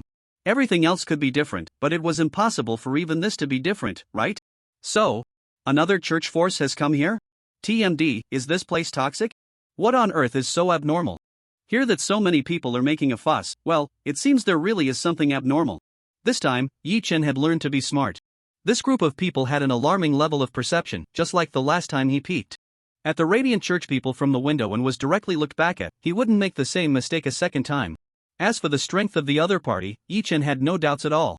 The abnormality was already at the top of the food chain in the apocalypse. Knowing about the abnormality and still daring to come over to find it indicated that the other party's strength was not too shabby, at least on par with the level of those from the containment tower before the apocalypse. It was embarrassing to say, everyone had been captured and locked up there, and their level needed no further explanation. He reined in his gaze, and by the time he peeked out the window again, those figures had completely disappeared, seemingly having entered the inn. Should he leave now? He had reached a point where he had to make a choice, and Yi Chen began to assess the environment in the room. The degree of degradation was clearly not enough. If he left now, he wouldn't be able to do so without a trace, and it might even seem a bit too obvious, rendering all his previous efforts in vain. But looking at the other party's attire, the possibility of them being from the Radiant Church was extremely low, so they couldn't have entered this room. Not leaving yet, just wait a bit longer. Yi Chen made up his mind, gently leaning against the door, listening to the sounds outside. Before long, just a few minutes later, footsteps were heard coming up the stairs in the corridor. This group of people finally stopped in front of the outermost room on the 4th floor, which was room 404. This inn could be said to be quite a shady place in the wasteland, and at this time, it was unprecedentedly full. What the hell? Wow wow wow. Yi Chen could feel someone over there cursing fiercely, but no matter how hard he tried, he couldn't hear clearly, as if a barrier has been set up. Meow. Yi Chen? Ha? A barrier? Do you want to listen to what you're saying? It's just a term you can understand better. Anyway, it's that kind of meaning. Meow. When I was still at the containment tower, they sent me a few fantasy novels to pass the time. They were so much fun. Meow. Cough cough. Holding the sun and moon to pluck the stars. There is no one like me in the world. Meow. Yi Chen, no, are we really locked up in the same place? Why is there such a big difference in treatment? I can only keep taking medicine and sleeping, while you can even read novels? Is there any way I can hear them? The mind cat shook its head. No way. Meow. We'll be discovered. Meow. Yi Chen nodded, having guessed the answer. Each has their own expertise. If the little cat really had such an ability, it could have eavesdropped through the wall when the Radiant Dawn sect arrived yesterday, and the distance then was much closer than now. But not being able to see is one thing. Being able to see but not hear what they are saying is really worrying. If only we had that crystal ball from the Radiant Dawn sect. Meow. We could hear everything clearly here. Meow. That thing? Right, the little cat just said it was powerful, but it still didn't know what its ability was. But overall, it couldn't be worse than the degradation stone. Wait. Yi Chen's expression suddenly changed dramatically as he thought of something he had never considered before. That crystal ball. Did she put it away? In the last scene of the recollection, it seemed that the girl had directly ended the investigation. And the last position of the crystal ball was right at his hiding place, where he had just unfolded the recollection. Meow. The mind cat was also momentarily confused, the whole cat startled. Damn it! How could I not think of this? How could I not notice? How could I possibly not see it? How could that be? Even if I was really careless, the little cat would remind me, right?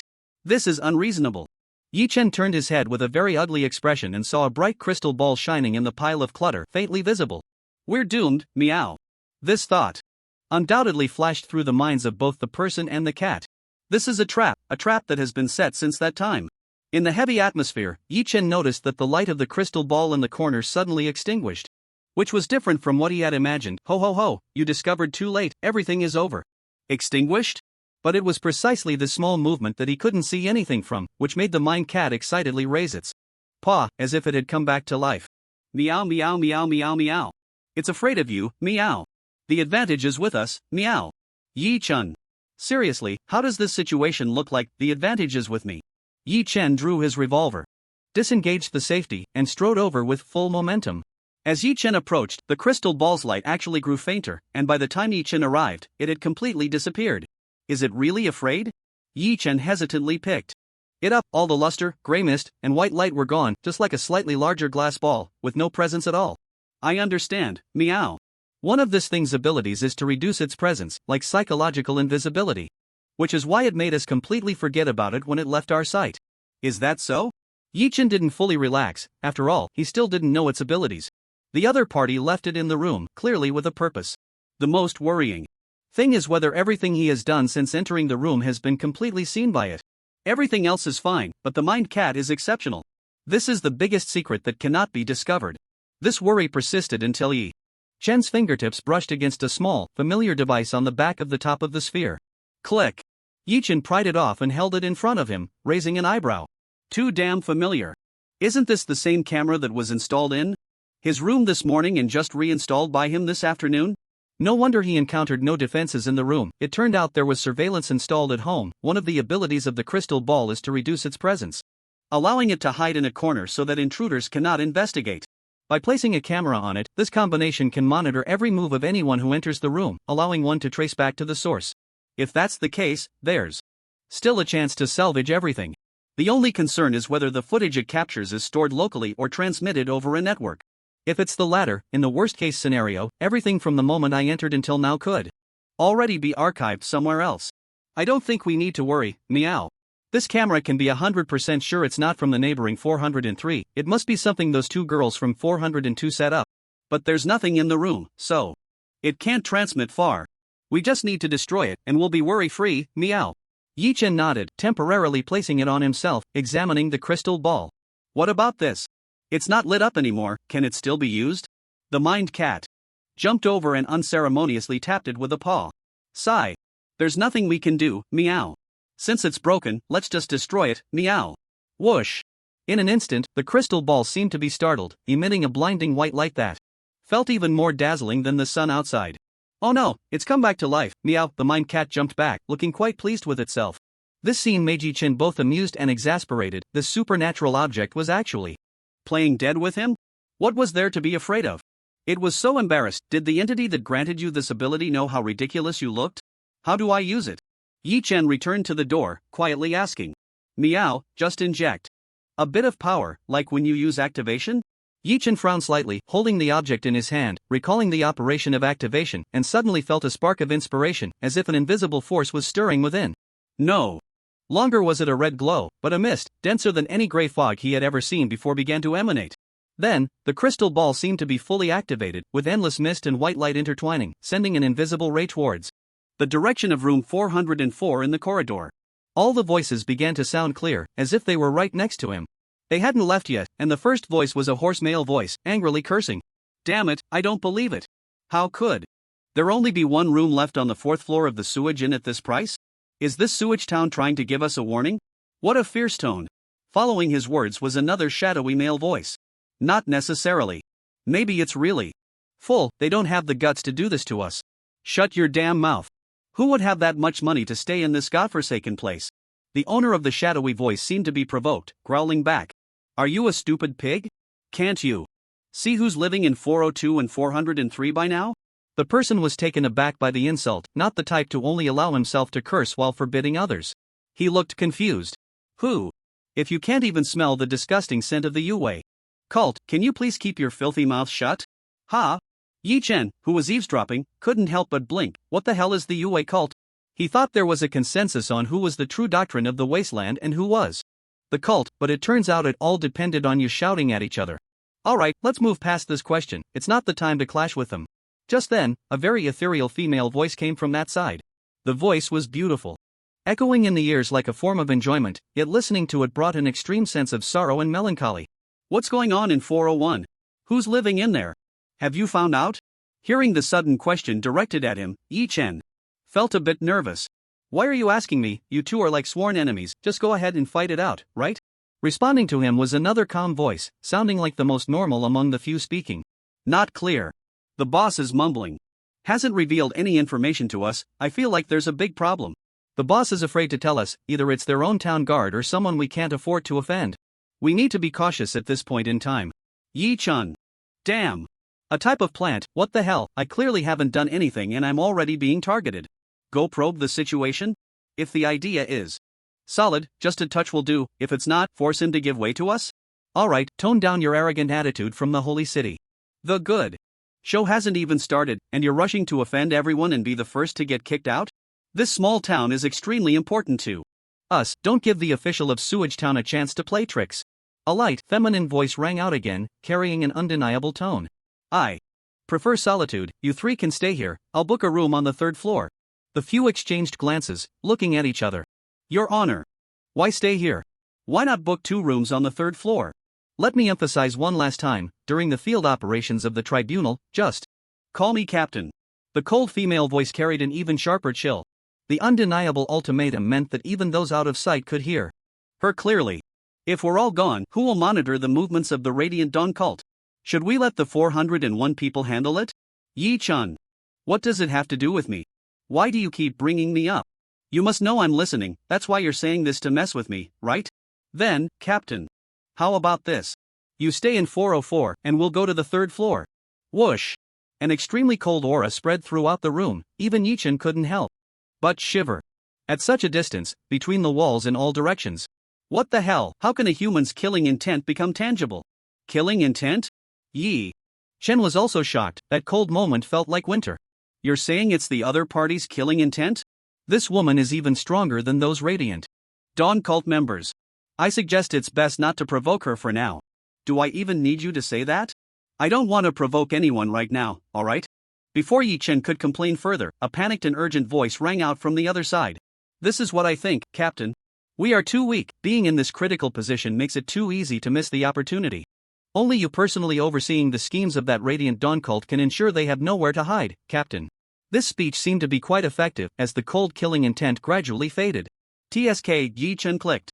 His tongue, at least from the 2 rounds of eavesdropping today, the cohesion of this group from the Decayed cult seems to be much higher than that of the Radiant Dawn cult. Just then, the most stable voice among the 4 suddenly expressed confusion. Why are we talking at the door? Another person paused, instinctively speaking up.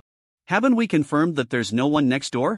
Plus, we used an ability to create sound interference. Before the sentence was finished, suddenly there was no sound at all, not a single sound. It felt like they had disbanded, but there was no sound of a door opening. Even the silence was as if nothing had ever existed. But at that moment, the psychic cat on Yi-chan's shoulder instantly severed its physical state, and its piercing scream rang in his ears. Meow, it's bad. Quick! Quick, quick, find a place to hide, meow. Ha! Yi-chan was a bit dazed, but he quickly began searching for a hiding place without hesitation. Just that while searching, he was also thinking. Why should I hide? It can't be that the Radiant Dawn cult members suddenly returned, otherwise, the cat wouldn't be telling him to hide but to leave quickly. So, damn. Did those Decayed cult members just notice me? The strength of the opposing team leader had clearly surpassed his current stage. Even the invincible Night Chen in his mind had specifically reminded him to avoid showing off. If he could fight, that would truly be a ghostly encounter. But how could there be a place to hide in such an empty room? The other party was so powerful. And their teammate had emphasized the captain's perception, which was no longer something that could be dealt with by physical means like hiding in a cabinet or hanging from the ceiling. For a moment, Night Chan gritted his teeth. There was no place to hide, so there was only one option left. I am a member of the Twilight God cult, I am the owner of this room, and I know nothing. Night Chen mentally crafted a new persona for himself, then performed a sudden roll and tumbled onto the bed, pulling the thin blanket over himself with one hand, turning to the side to pretend to sleep. The only slightly awkward part was, this was a bed for 2 girls. Almost as soon as he completed this action, he felt a chill run through him, as if his body were exposed to the cold winter snow, and an invisible prick seemed to be lurking behind him, as if something was watching him from the shadows. In that moment, Night Chen seemed to understand the feeling of Man, pointing at him and saying there was a problem. The crystal ball in Night Chen's hand also emitted a faint glow under the blanket, maintaining the lowest power consumption, constantly informing him of the direction of the lurking presence. On the ceiling, a pitch-black, writhing giant eye opened. In the face of impending danger, Night Chan's acting skills improved dramatically. After preparing to roll over and draw his gun at any moment, he combined a slight tension with steady breathing, lying under the blanket on a bed that smelled much better than his own, creating a sense of comfortable slumber. But in the next moment, Night Chen suddenly thought of something, his expression changing drastically, feeling that his performance was about to collapse. That ability. Item. The stone with a regression function was still lying on the ground, operating. But at the instant that I looked toward the place Night Chen was worried about, all the chill dissipated. vanishing along with that eye, as if it had never been there. Ha! Did they think it was a trap and check to see it wasn't a reconnaissance-type ability item before leaving? Did they really believe he was asleep? Night Chen, wary of a trick, maintained his state for several minutes without making any rash moves. Just as he was about to truly fall asleep, he perked up and gently called out. To the mind cat. Little cat, is the crisis over? Meow. They left early. Night Chen? That one response from the mind cat nearly left him speechless. Then why didn't you say anything? If you didn't speak, I would definitely think you were still here. You were too scared to make a sound. Meow. I see you lying very comfortably. I heard that for the vast majority of males, places are very tempting and attractive. I thought you were enjoying this bed. Night Chen? Where did you, a cat, hear all this nonsense? Night Chen immediately got up, smoothed the blanket, picked up the stone from the floor and placed it on the bed, fully restoring his state. This was different. Everything he had done before had showcased his mastery, primarily using their own methods against them. But after this incident, if he hadn't regressed back to his original state and was discovered for having snuggled on their bed, he would truly be seen as a pervert. Placing the regression stone on the bed, Night Chen couldn't help but ponder. What exactly just happened? Did that group realize someone was eavesdropping, or were they worried someone was eavesdropping? So they came in to investigate? That person was indeed very powerful, especially the way they entered the room in such a special form, which had truly amazed him. He just didn't know why he hadn't felt a drop in sanity. The mind cat definitely hasn't been discovered, and the crystal ball in my hand is also unlikely to have been found. However, pretending to sleep has a certain chance of being noticed. Overall, although the other party doesn't know how to create such a form, the abilities in this state should be significantly discounted. Then, they probably noticed the supernatural object operating on the ground, worried about traps, or realized it had been here before, so they chose to withdraw? TSK. It's not like I said anything too confidential. Perhaps it doesn't matter so much whether that sentence was overheard, but who heard it is what matters. And me sleeping in room 402 will inevitably lead to preconceived notions that I am a member of the Radiant Twilight Cult. In their current desire to avoid direct conflict with the Radiant Twilight Cult, even if this conversation was overheard, choosing not to act on it is also a possibility. I just don't know if, with my back turned to it, there's any chance my face could be seen. Even if not, they could probably still see the town guard uniform on me. The town guard of Sewage Town lying in the stronghold of the Radiant Twilight Cult? Damn. Yi Chen can no longer guess the aftermath and future direction brought by this incident. What kind of twists will such a misunderstanding ultimately bring? The mind cat, as always, timely provided mental comfort. Don't worry, I think you shouldn't overthink it. This is essentially a war between those two factions. What does it have to do with us? Oh no, meow. Run, they're back. Yi Chen, is this your version of don't worry? Whose don't worry is always followed by oh no, meow. Whoosh. Yi Chen turned to glance at the marks on the bed, gritted his teeth, and couldn't afford to think about so much anymore, rushing to the window in one breath. But just as he opened the window and poked his head out, he had to stop. At the window of room 404, a girl was leaning there, gazing into the distance, looking like a girl who had finished her homework and couldn't go out to play, utterly bored. With a hint of bluish hair tied in a braid, the light strands danced in the wind, but she appeared overly cold and gloomy. Their eyes didn't meet, at least not from Yi Chen's perspective, but who knows? Both sides' powers can no longer be viewed with normal human capabilities. Damn. Dodged the first day of the month, but didn't escape the 15th. The most critical thing is that I can no longer jump out of the window and use the grappling gun to return to my room like I did when I came in, with her leaning at the window. Damn. Yi Chen stepped back a few paces and immediately communicated with the mind cat. Where are they now? The mind cat was reliable when it needed to be, almost instantly replying to him. They should have reached the second floor, but they're moving up quickly. Ha! The time left for me is already very limited, so did the decaying cult's god choose to retreat just now because they discovered they were coming back? The best option Yi Chen could think of now was to immediately push the door open and return to his room. But that also meant he couldn't lock the door, which would make it seem a bit like covering one's ears while stealing a bell. The traces of my presence in room 402 can no longer be completely erased, and the people in 404 have likely already noticed my oddity. If I choose to leave like this, the original plan of not escalating the conflict and creating deterrence would not only fail to achieve either but would also simultaneously draw the attention of both factions onto me. Damn it. No. This won't do. This fire must be redirected back to them, burning between the two major cults, not on myself. Amidst the frantic thoughts, Yi Chen raised his head, and a crazy plan appeared in his mind. To make a bold gamble. Since I can't escape involvement, I must make them pay more attention to each other. Bang! Yi Chen shot and destroyed the surveillance camera hidden behind the crystal ball in the corner, then raised his head to look above. Yes, it couldn't be hidden anymore. The fact that he had been in this room and had acted recklessly was now impossible to conceal. However, as long as he could present them with something more urgent, and he had not yet shown sufficient hostility, his priority would always remain second. Yi Chen lifted his head, gripping the devolution stone tightly, raising it high, and fully activated its power. This certainly couldn't restore the eye that had once appeared there, but it could replicate some of the environmental influences and aura it had imparted when it manifested. A flash of decayed, ghostly green residue had once flickered there, only to be cleared away when it departed. But now, I want it to remain. Boom! The devolution stone emitted a blinding white light, shining brighter than ever under Yi Chen's command, a hint of corrosive scent wafting into the air. It's done! Yi Chen exclaimed joyfully.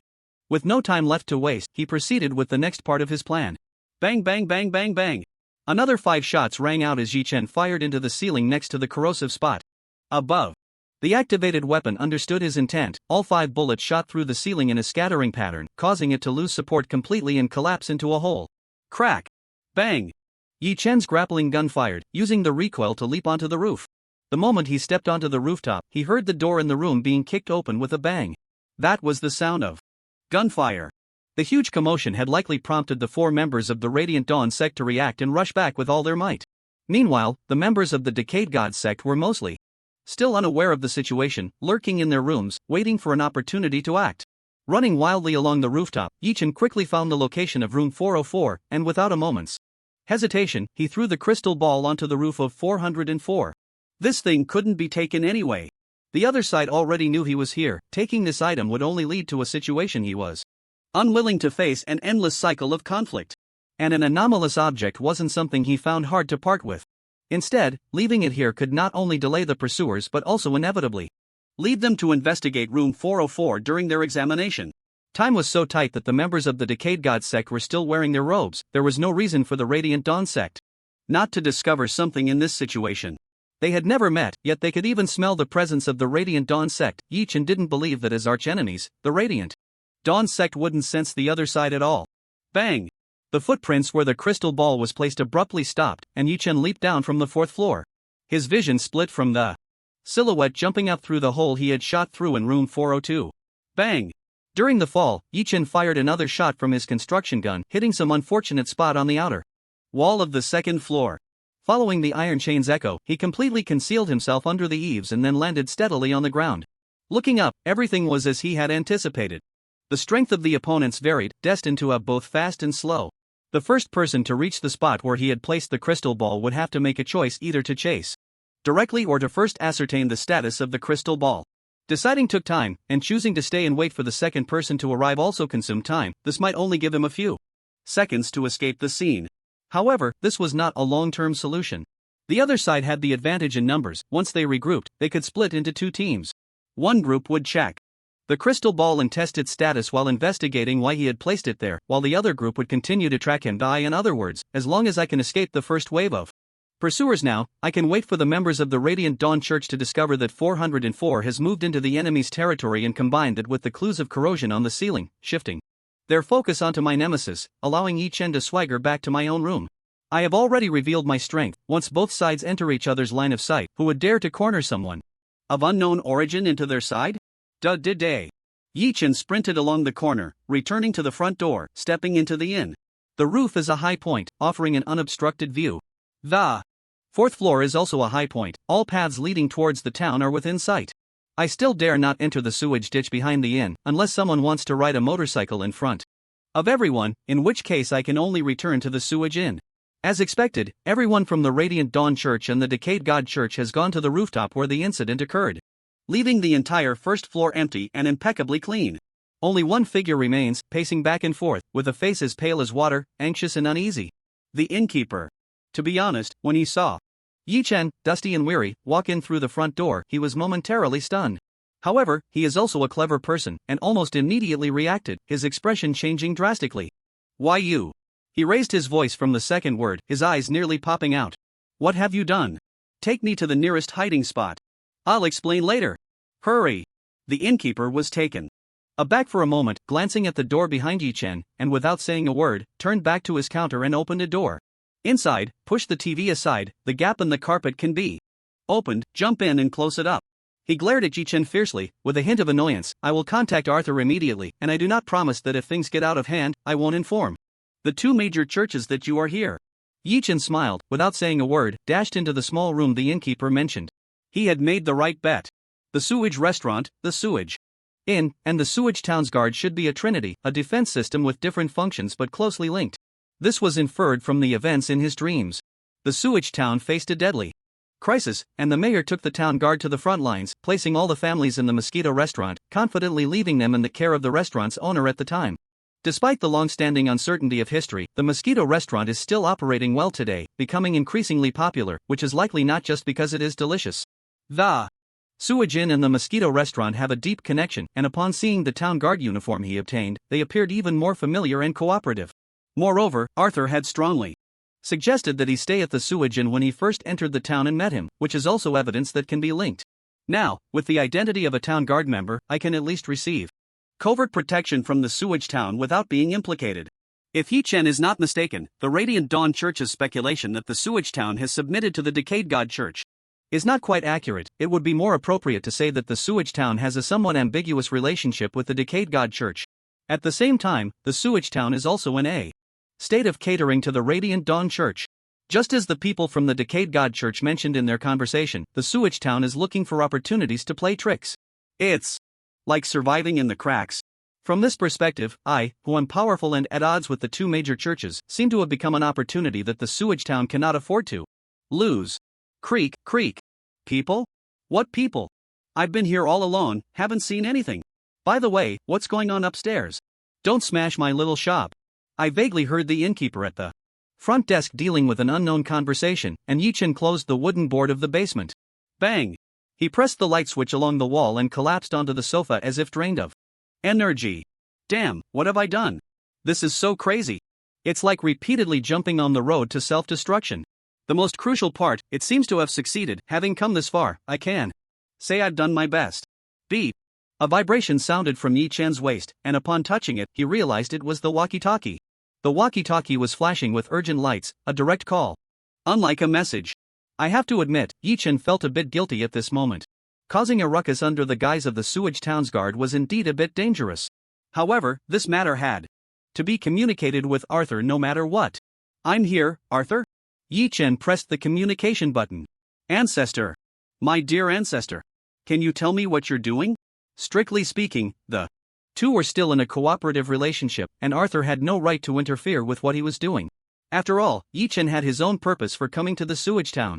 But having just sought refuge with the owner of the 600 shop, it undoubtedly meant he was seeking protection from the Sewage Town, which implied he wanted to maintain their relationship, thus putting the Sewage Town at risk. Therefore, Arthur had the right to inquire. Hearing this, Yi-chen felt a bit helpless and let out a faint bitter laugh. This operation was so intense that even Yi-chen himself was at a loss for words. Who would have thought that his initial goal was precisely to prevent the situation from worsening? It's like this: when I returned to my room today, I found that the room had been monitored by the Radiance Church. Arthur? What the hell? Just because of this? Are you really that vengeful? They installed a surveillance camera, and you just went and tore it down? It was an accident. An unexpected event occurred during the process. I have inevitably attracted the attention of the two major churches, so I created an opportunity for them to encounter each other unexpectedly. Arthur was taken aback. Yi-chen had simplified it too much. It was so simple that he needed time to figure out what it meant. Are you saying that the Radiance Church will think this was done by the Rotting Church? Yi-chen shook his head. Not exactly, but their two teams will unexpectedly encounter each other. And then, what more is there to say? There was no sound from the walkie-talkie. How confident are you of success? Oh, Arthur, something's off. You seem to be more eager for this outcome than I am. 90%. 90%. After a moment of silence, Arthur's voice sounded a bit urgent. Don't leave, don't leave. Trust me this once, the Sewage Town will never betray your hiding place. Ha? What do you mean don't leave? Where would I go? It took Yi-chen a moment to realize what he meant, and he found it somewhat amusing. Arthur was afraid that he would worry he couldn't withstand the pressure from the two major churches and would betray him, so he didn't dare to hide in this basement and just turned to leave. Yi-chen was indeed a bit worried. Just as Yi-chen believed his plan had a 90% Chance of success: the Radiance Church and the Rotting Church would be too preoccupied with their confrontation and respective goals to pay attention to him. Even if Arthur and the innkeeper had a 90% chance of not betraying him, there was still a 10% chance they might. If the Radiance Church cornered him in this basement, how would he manage? But the problem was, Arthur didn't know that theoretically, he couldn't die. Not being able to win was one thing, not being able to die was another. For now, he had nowhere else to go. Once he lost the Sewage town. As an ally, it would be even harder to investigate and act, so Yi-Chen had no intention of leaving. However, this time it was Arthur who took the initiative to speak, so he had to negotiate. The only fundamental core contradiction between them was that there was a high likelihood they would end up turning against each other, and Yi-Chen was unwilling to let it reach that point. You need me to help you deal with the two major churches, right? Arthur fell silent, then spoke. Not necessarily, I just need to interfere and stop some things. Isn't that the same thing? Many things can be understood just by observing actions. Right now, he was like a powerful troublemaker in a chaotic situation. Arthur didn't want him to leave, trying every means to keep him, and aside from the two major churches at the center of the vortex, what else could there be? But I heard that your relationship with the rotten god cult is quite deep. Arthur fell silent. If you want my help, what are you prepared to offer in return? Don't mention the hiding place in this basement, or the equipment, gasoline, and ammunition you provided. Those are all ordinary things. What we want, both between us and the two great cults, cannot be measured by such things, can it? Arthur remained silent. You haven't even told me what the chaos roulette is until now. Arthur still stayed silent. In the end, Yi-Chen forced a light laugh. Why do you think what I want here would be less than what the two great cults desire? After saying this, Yi-Chen felt a bit anxious. Himself. It was a moment that could lead to either a rupture or a further step. He didn't know what the two great cults wanted, but he was very clear that he was here to obtain the anomaly. What the two great cults want, I cannot provide. Arthur pondered his words, falling into confusion and entanglement, feeling as if he had just escaped a wolf pack only to enter a tiger's den. But he also confirmed one thing: there was no trace of fear towards the two great cults in Yi-Chen's tone. In fact, there was a hint of confidence and resistance. What do you want? This question left Yi-Chen at a loss for words, as if he suddenly understood why Arthur had remained silent when he had just asked questions. Is this something that can be said? To take away something so precious that it cannot be measured. On the other end of the intercom, Arthur raised an eyebrow. Will it cost lives? No. Will it concern the future of Sewage Town? After two questions, Yi-Chen began to see Arthur in a new light. You really care about the people of Sewage Town? No. If I had to say, it would only be better. Only better? Arthur frowned, unable to agree with this answer. How many people do terrible things under the banner of making others better? I can't promise to agree to your conditions, but I hope you can come to my house tonight to talk. I will at least tell you part of the answer regarding the chaos roulette, and you can reveal more about your intentions. I will relax the maximum conditions to satisfy your appetite. Arthur's voice paused. But rest assured, regardless of the outcome, you can safely spend the search of the two great cults in that basement. Yi-Chen nodded. Okay. In the town guard office, Arthur put down the intercom. His expression was incredibly calm. Then, suddenly unable to contain himself, he burst into laughter. Ha ha. Ha ha ha. Impressive. Impressive. Do you know how much help you've provided? Arthur's hand reached under the drawer, pressing the switch for the secret passage again, walking in while murmuring in confusion. But I still have to be cautious. What exactly is your goal? In the basement of the sewage inn, Yi-Chen leaned back on the sofa, sipping ice water, taking a small break. Yes, ice water. There was even a refrigerator here.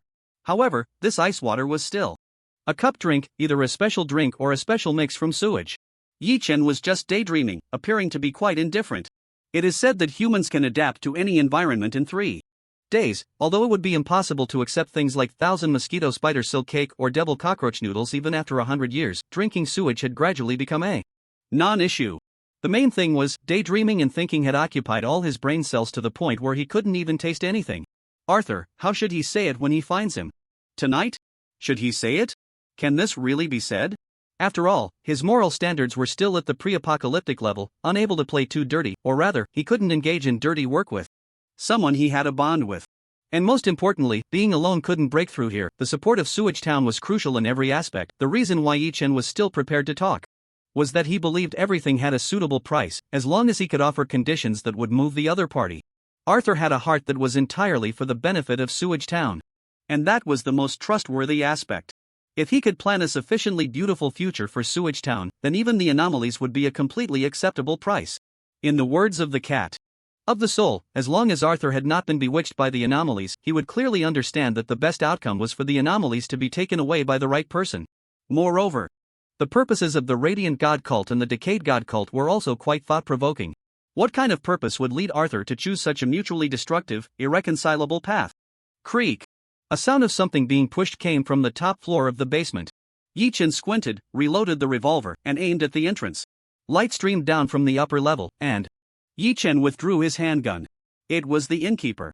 What's going on up there? The innkeeper completely ignored Yi-Chen's question, took a glass of ice water from the fridge, and gulped it down, finishing several glasses in a row. He looked as if he hadn't had water for several days in the desert, though it was unclear whether it was due to just having wasted too much breath or from being nervous. After drinking, he plopped down on the sofa next to Yi-Chen, unable to hold it together any longer. You're a damn lunatic. You invaded the Radiant God cult's room, and the roof was shot to hell. 403 is completely blown up. You really are bullying people to the extreme. That's the Radiant God cult. As he spoke, the innkeeper couldn't help but break into a laugh. Damn. It. Ha ha, what the hell? That's the Radiant God cult. When have you ever seen them so flustered? But as he laughed, he couldn't keep it up. My 403. What the hell is wrong with you? Why did you blow up the room? Do you know how much I charge for that room? Can you afford to pay for it? Yi-Chen. Is this the time to ask for compensation? However, Yi-Chen was clearly also taken aback, to the point that he didn't even have time to respond to the compensation issue. 403 was blown up? Yi-Chen's face was filled with confusion. I didn't even go near 403. Stop talking. Nonsense. The innkeeper was agitated, gesturing wildly. If you didn't blow it up, then who the hell did? Was it the people from the Radiant God cult? Yi-Chen. Don't say, that's really not impossible. Calm down, let's talk about what happened. The innkeeper rolled his eyes in annoyance. How the hell would I know what happened? Ever since you came in, I've been on edge at the front desk, and before long, a little girl from the Radiant God cult rushed in through the front door, demanding to know if I had seen you. Upon hearing this, Yi-Chen muttered to himself. So, you didn't give me away. At that time, he was still on the phone with Arthur, and Arthur couldn't possibly have given him any instructions. Was it the one with fair skin or the one with a bronze complexion? Hearing Yi-Chen's question, the innkeeper looked at him strangely. You kid, you seem to know a bit too much? The bronze one, about 1.67 to 1.68 meters tall. It was that one. Called Man. Yi-Chen immediately felt relieved. Among those two girls, it was clear that Xingyu was more reliable. With her up there, discovering the oddities of 404 shouldn't be a problem. Otherwise, it wouldn't be certain. And then? Just as I was about to give you up, that girl seemed to have her walkie-talkie go off, and then she started babbling about something. Her expression suddenly changed, and she rushed upstairs. The innkeeper also seemed quite puzzled, unable to stop himself from asking questions. Just as that little girl from the Radiant God cult went up, 3 people from the Decayed God cult came down. I thought this was it. They were too ruthless, and I could only give you up. Yet they didn't ask a single word about you. I quickly arranged a room for them on the 3rd floor, handed them the key, and then they left. Yi-Chen, do you really have to say your intention to sell me out so brazenly? As for those 3 members of the corrupted cult, they were indeed there to book a room. Their previous conversation made that clear, and they probably hadn't realized they had already drawn attention to themselves. Then there was a constant racket from above, bang bang boom boom. I felt like the building was going to collapse, and I had no idea what they were doing. After more than 10 minutes, another one came down, you know, that girl with the fair skin you mentioned.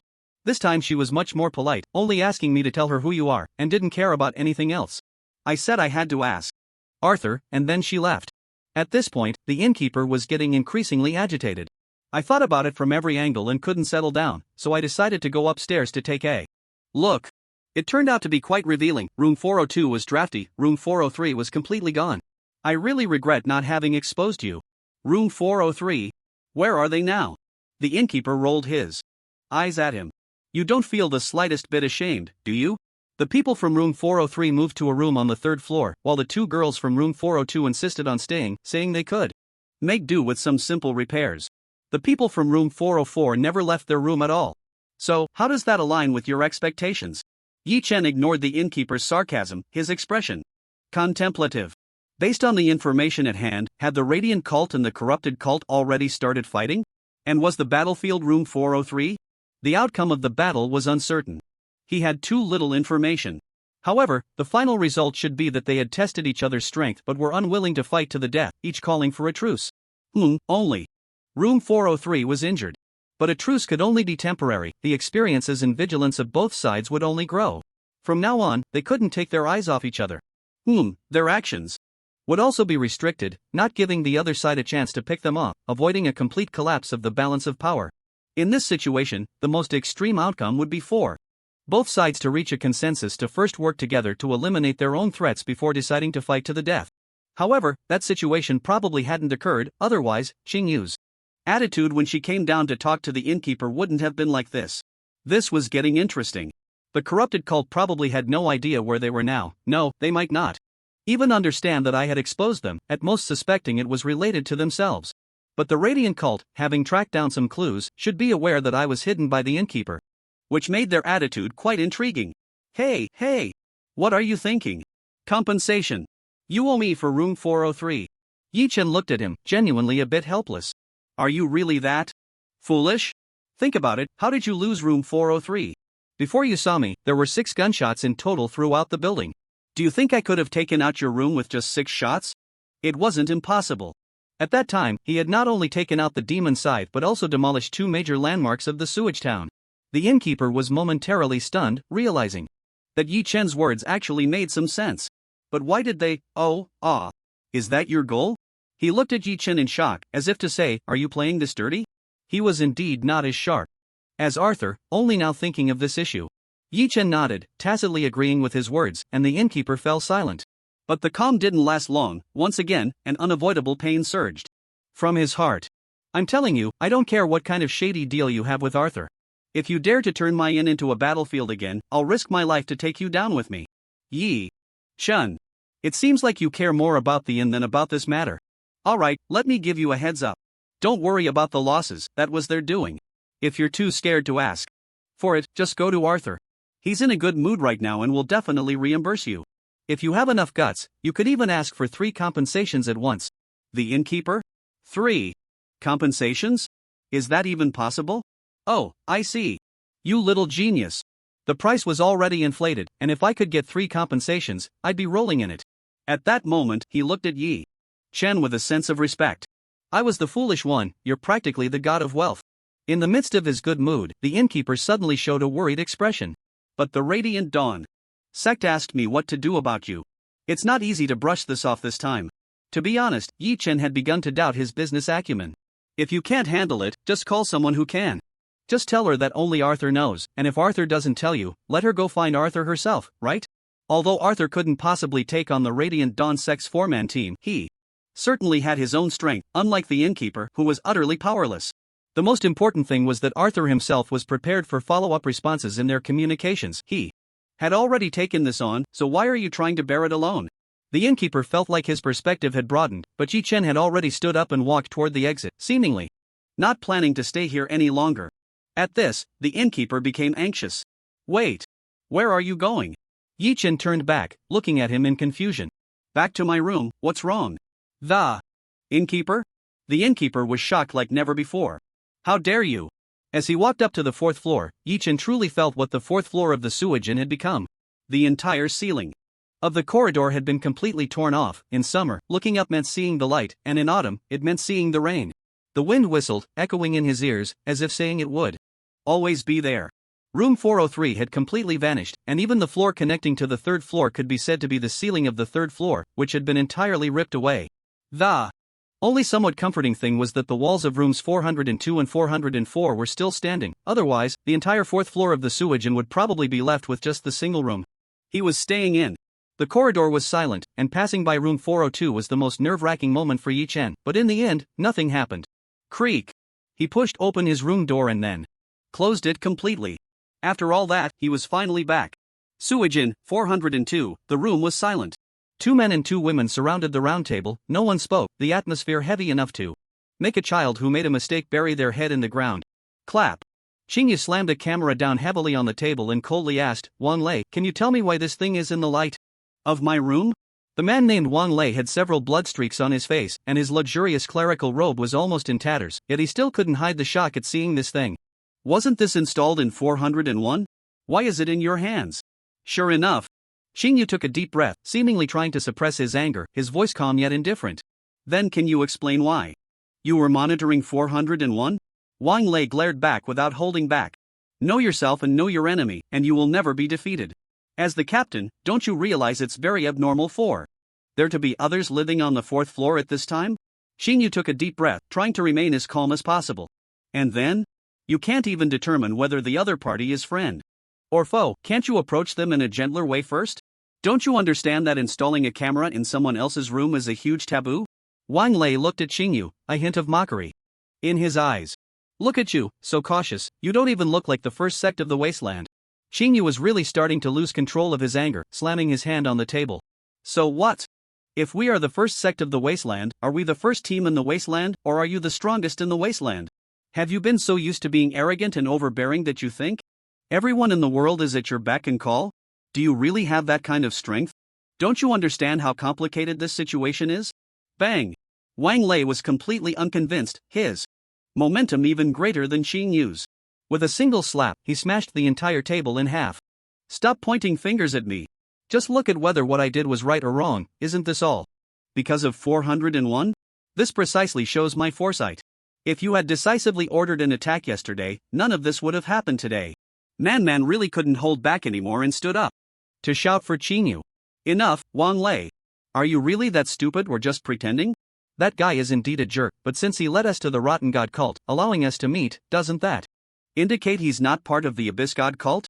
He could have been an ally we could strive for, but because of your relentless aggression, we ended up with today's retaliation. So what?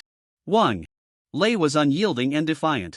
It's precisely because of this incident that we discovered the Rotten God cult lives right next door, isn't it? Otherwise, with your slow-witted responses, you might never have found out in this lifetime. Xingyu was almost laughing in anger. Is that so? Then you really are quite far-sighted. You finally discovered that the Rotten God cult is next door, and they haven't realized it yet. What have you done? With the enemy in the open and us in the dark, we had ample time to find opportunities, to look for weaknesses, to strike when they were unprepared and annihilate them. I clearly issued a retreat order. Why did you charge straight in? Wang Lei snorted coldly, his eyes never losing that mocking glint. Retreat and look for opportunities. Every time we see cultists, we retreat. How can you be worthy of being a judge leading a combat team? Xingyu took a deep breath, her chest rising and falling, grinding her teeth tightly. So you bravely charged in, and then what? She pointed at Wang Lei's nose, her voice icy. You used 2 of the trump cards from 3 teams, half of our life-saving measures are gone, our energy is depleted, our strength exhausted, and we were routed? How can you shamelessly say the Radiant God cult is the strongest in the wasteland?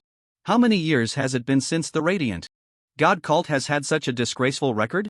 Wang Lei's gaze flickered, but he quickly retaliated with full force.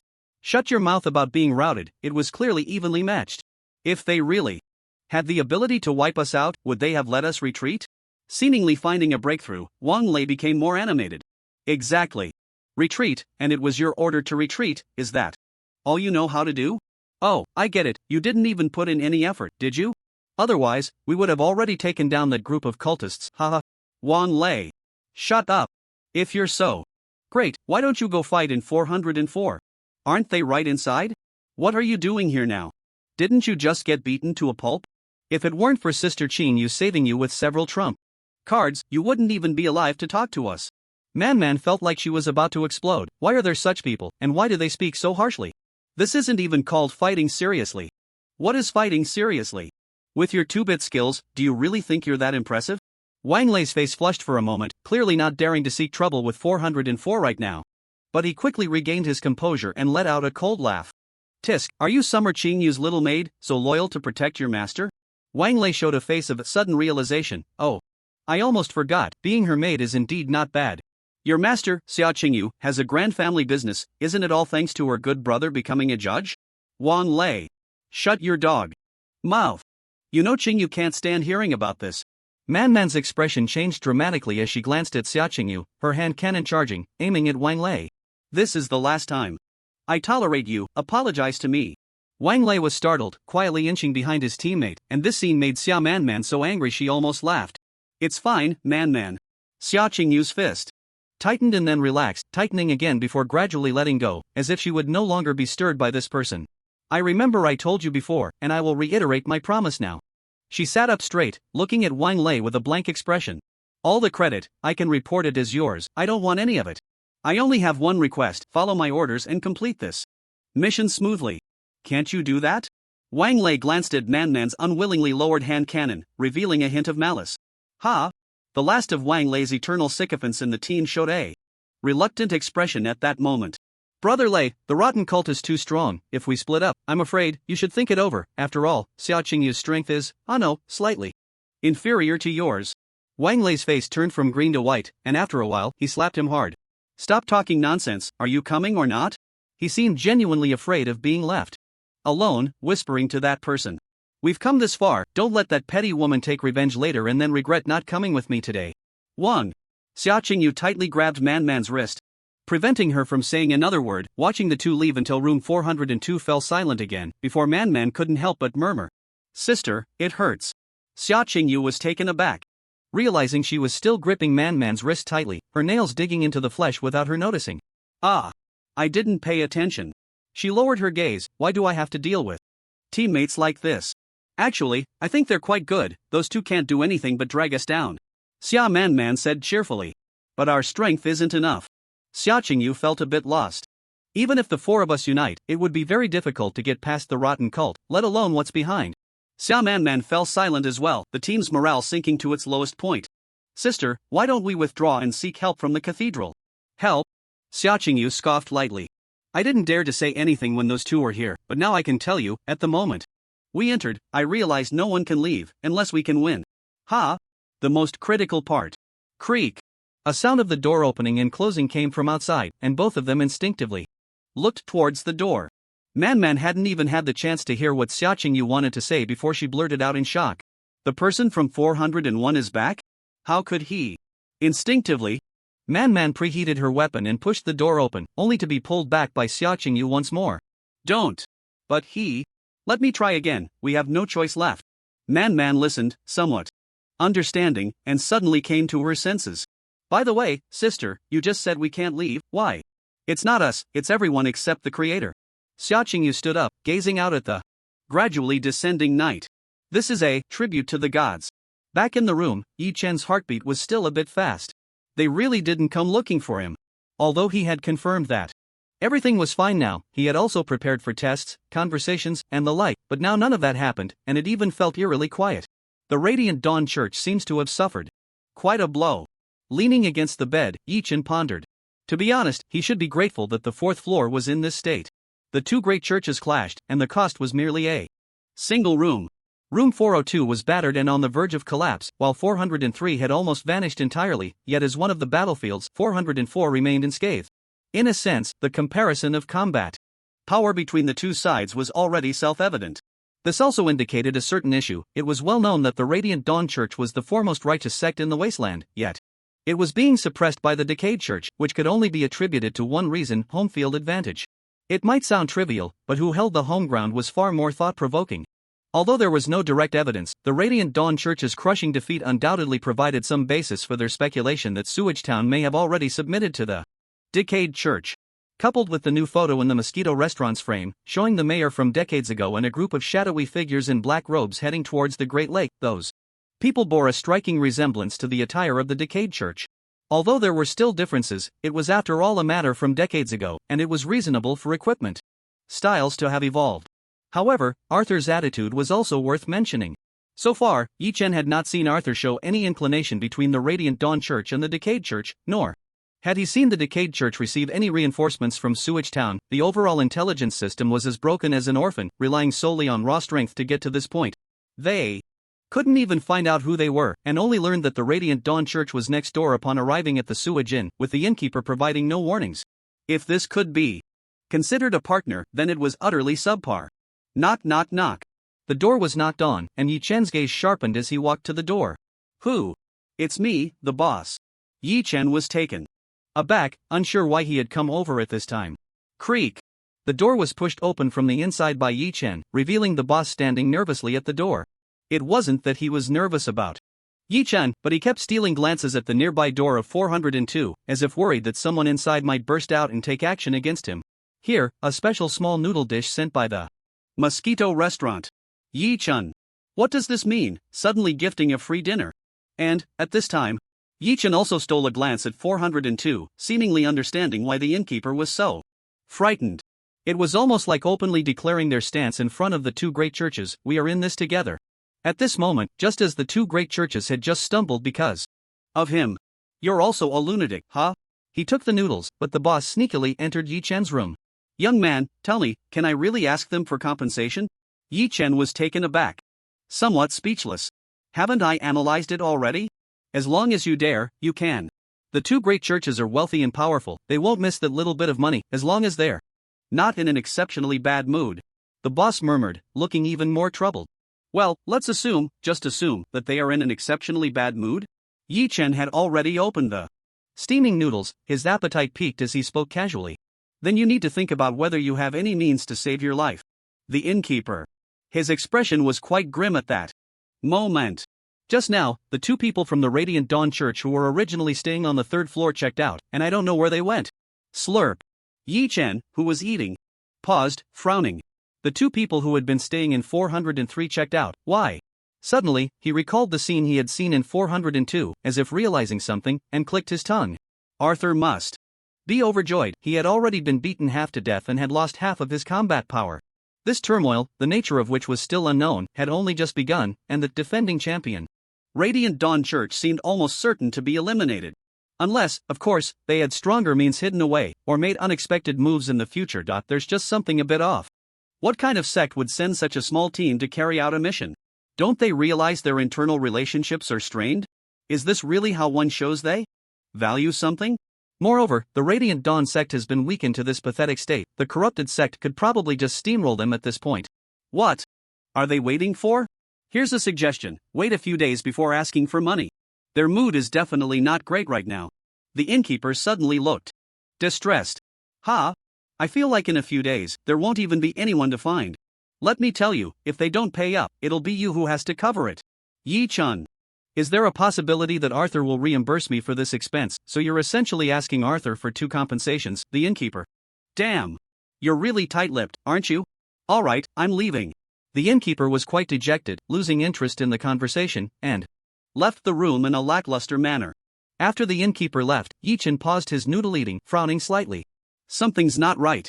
Arthur definitely wants to secure an alliance, but isn't this a bit too urgent?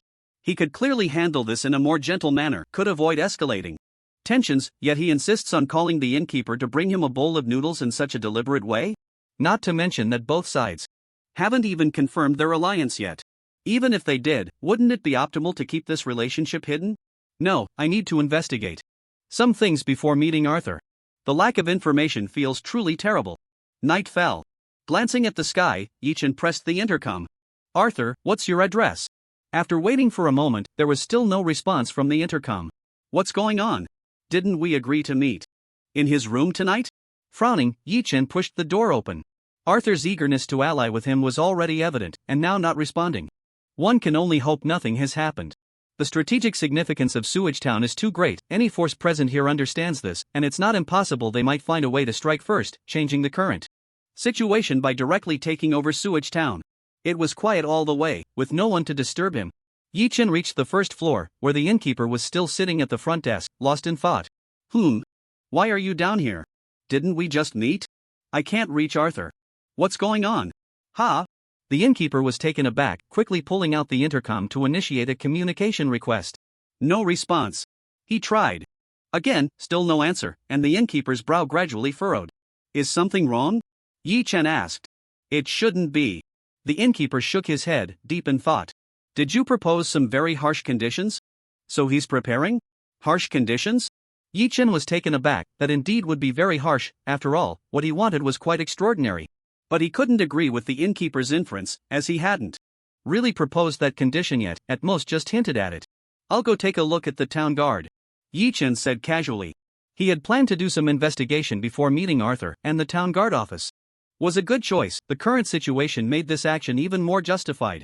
The innkeeper's expression changed slightly, as if he instinctively wanted to stop him, but then hesitated. It seemed he shouldn't stop him. After all, he was currently a part-time town guard member, so going to the office was just basic procedure, right? However, the situation at the town guard office during the day is different from that at night. Bang! Boom! At that moment, a sudden burst of gunfire and explosions echoed from afar, followed by a raging fire. Not good. In that instant, the innkeeper became even more panicked than when Arthur went missing. That place can't catch fire. Yi Chen frowned, feeling that everything that had happened since Arthur's sudden disappearance was utterly incomprehensible, as if a storm was brewing. What is that? Yi Chen couldn't help but ask. That's the stadium in Sewage Town, the innkeeper exclaimed. It's the place where the festival will be. Held in 3 days. Festival? Yi Chen asked in surprise, realizing this was the second time he had heard that name. What kind of festival is it, and why is it being held? Who or what is being honored? A series of questions left the innkeeper a bit dumbfounded. Don't ask me, go ask Arthur later. The innkeeper avoided answering, but Yi Chen had a nagging feeling that this so-called festival would bring about something significant. This was the turning point of it all. It was necessary to take a look. As his thoughts turned, Yi Chen made a choice between Arthur's office and the fire scene. Even without considering the festival site itself, he was one of the members of the town's guard. Before negotiations broke down and faces were torn apart, especially with Arthur missing, he had an obligation to help at the accident site. Moreover, at this moment, in this position, it was clear that a battle and gunfire had occurred, which was something that could not be ignored. It might yield some truly useful clues. I'll go to the scene to investigate the cause and eliminate the threat. You immediately organized the townsfolk to put out the fire. At this point, there was no thought of fire trucks putting out the firewood. Basically rely on running over with buckets of water, emphasizing the strength in numbers. Hearing Yi Chen give orders, the innkeeper was clearly taken aback. This guy, why is he acting like Arthur? However, he quickly became overjoyed and responded repeatedly, no problem, I'll take care of it. He truly hadn't reacted in time. With Arthur absent, if Yi Chen didn't work, it would be as if the town guard wasn't doing anything at all. Boom! Revving the throttle, Yi Chen sped towards the direction of the rising flames. Was Arthur's current unreachability related to this? According to Arthur, anyone entering the town was within his perception, and as of their last conversation, no one else had arrived. Meanwhile, the members of the Radiant Dawn cult and the Decayed cult were all still at the inn. Who was fighting? Over there? But it seemed there were indeed some stragglers. 2 members of the Radiant Dawn cult had left the Sewage Inn. Besides that, Arthur was also unaccounted for. Had they gotten into a fight? Damn it! Yi Chen silently cursed. So chaotic. Little cat, can the scene retracing still be used? Yi Chen was quite worried. After all, the Mind Cat had already used its ability twice today. The first time, the Mind Cat seemed extremely conflicted. Theoretically, yes meow, but I don't recommend it meow. Yi Chen was taken aback, not understanding its meaning. Why? The Mind Cat hesitated for a moment before answering. My power is running low and needs to recover. I'm not doubting your strength meow, but I'm worried you might suddenly lose control due to excessive power consumption in a fight. I should keep a little for emergencies meow. Yi Chen frowned slightly and then nodded gently. You're right, let's not use it for now. Not far from the stadium, although the direction was different, it was even more centrally located than the town guard's office. Almost as the throttle roared, he had already arrived. Whoosh! Crack! Bang! Bang bang! Amidst the roar of the throttle, Yi Chen was almost riding his bike to the side entrance of the stadium when a sudden sound of movement came from behind a tree beside him.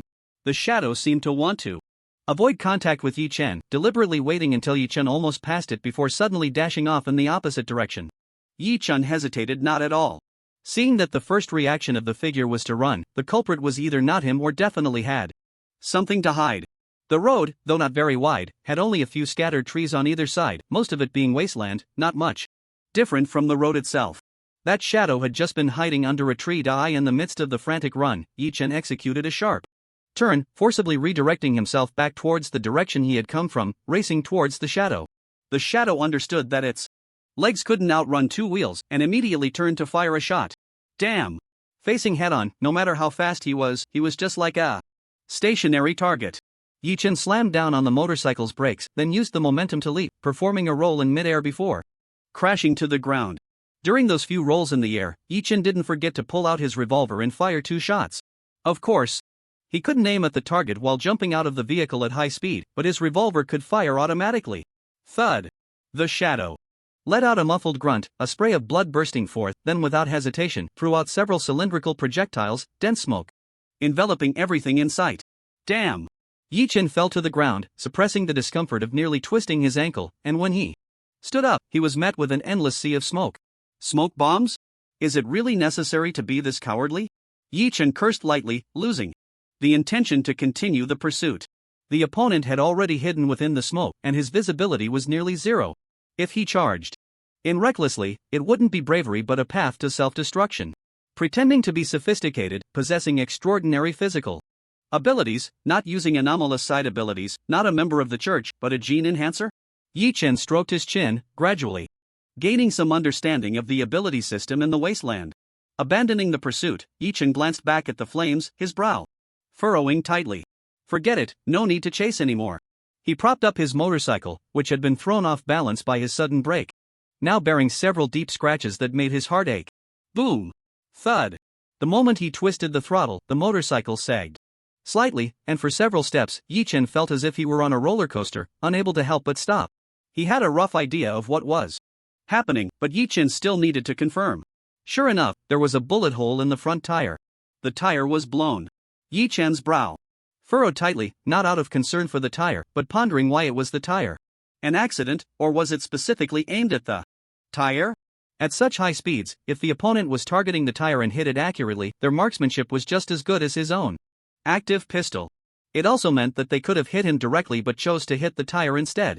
Did they not want to hurt anyone, or were they just seeking stability, wanting to retreat?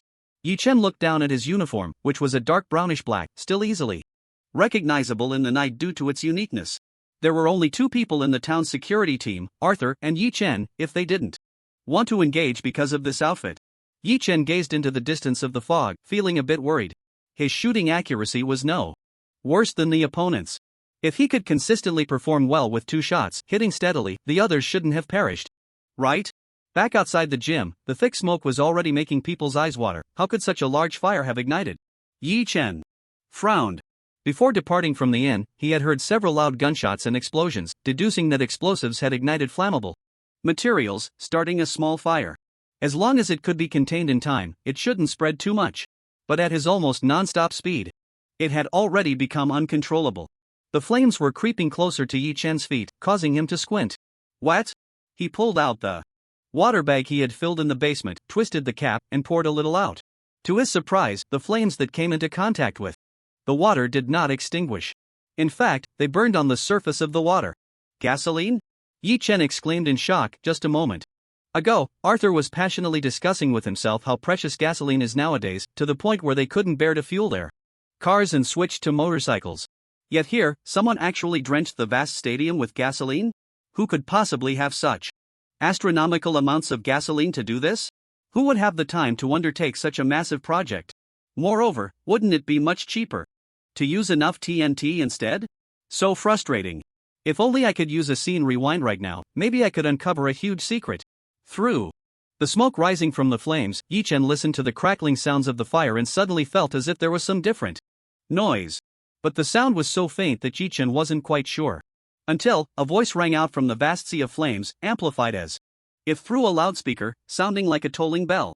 Help me, ah. Ha? Yi Chen's pupils constricted. There was actually someone in this fire? How did they survive? No. How did that voice even reach me? That shout had basically reached the level of a concert's sound system, and there wasn't a hint of electronic distortion, as if the voice was coming directly from a person. A bizarre ability? Or some kind of supernatural item? This is getting weirder by the minute. But there was no doubt, this person needed saving. Why they were inside should provide enough answers. But how the hell do I save them? I can't extinguish the fire, and even if I went crazy and dragged my way in with infinite respawns, I wouldn't be able to drag that poor soul out alive. Tap tap tap. Over here. Over here, don't spill the water. Put out the fire. Which bastard threw the smoke bomb? A flurry of hurried footsteps approached, and Yi Chen turned to see the innkeeper leading more than 10 townsfolk, pushing through the thick smoke. Splash! Buckets of water were poured down, but hardly any flames were extinguished. Even if they could put out these flames, it would be a drop in the bucket for the vast stadium. My goodness. The innkeeper looked up at the raging sea of flames, his face frozen in shock. How could it burn this big? Gasoline. Yi Chen replied calmly. Gasoline? This time, the innkeeper's eyes nearly popped out. Damn it! Which wasteful kid did this? Are they out of their mind? Yi Chen Although I think the same, your focus is still off, right? Glancing at him, Yi-Chen sighed, this group of townsfolk probably wouldn't be able to help much. Forget it, let the madman continue to take charge. Stop fetching water, take these people and find me some bendable wire nearby, and be quick about it. The innkeeper was taken aback for a moment, but without further ado, he waved his hand and led the group away, while Yi-Chen squatted in front of the tire, silently taking out the devolution stone. The white light shrouded in gray mist flickered continuously, and the bullet holes in the tire slowly returned to their original state. At that moment, the innkeeper returned, having taken less than 3 minutes. Pretty quick, where did you get it? Yi-Chen took a large bundle of wire, unsure whether to commend him or be suspicious. Hey, there was some barbed wire nearby, we took down a bit. Nodding, Yi-Chen wedged the devolution stone into the recess between the motorcycle engine and the fuel tank, wrapping it with wire in circles. In unstable areas, he twisted the wire into clumps, wedging them into the gaps. Just like that, the devolution stone was completely secured. Mission accomplished, Yi-Chen soaked a cloth in water, wrapping it around his mouth and nose like a classic bandit disguise. Then, he hopped on the motorcycle, revved the throttle, and adjusted the direction towards the stadium. Wait a minute. In that instant, the innkeeper felt his brain freeze. What are you doing? You're not planning to ride in there, are you? Yi-Chen glanced at him, amused, and asked, what else would I do? The innkeeper, no, even if you're not afraid of fire, do you know that riding your motorcycle in like this will cause it to explode? From the high temperature before you even get far? Yi-Chen kicked at the position of the devolution stone and shook his head. It won't explode. Yes, this was the method he had devised using the existing resources. By utilizing the characteristics of the devolution stone, he aimed to hold it at this critical point as much as possible. The fire burned over there, and the devolution stone continued to regress to an earlier state. In other words, before the motorcycle truly overheated and exploded, this thing could be effective.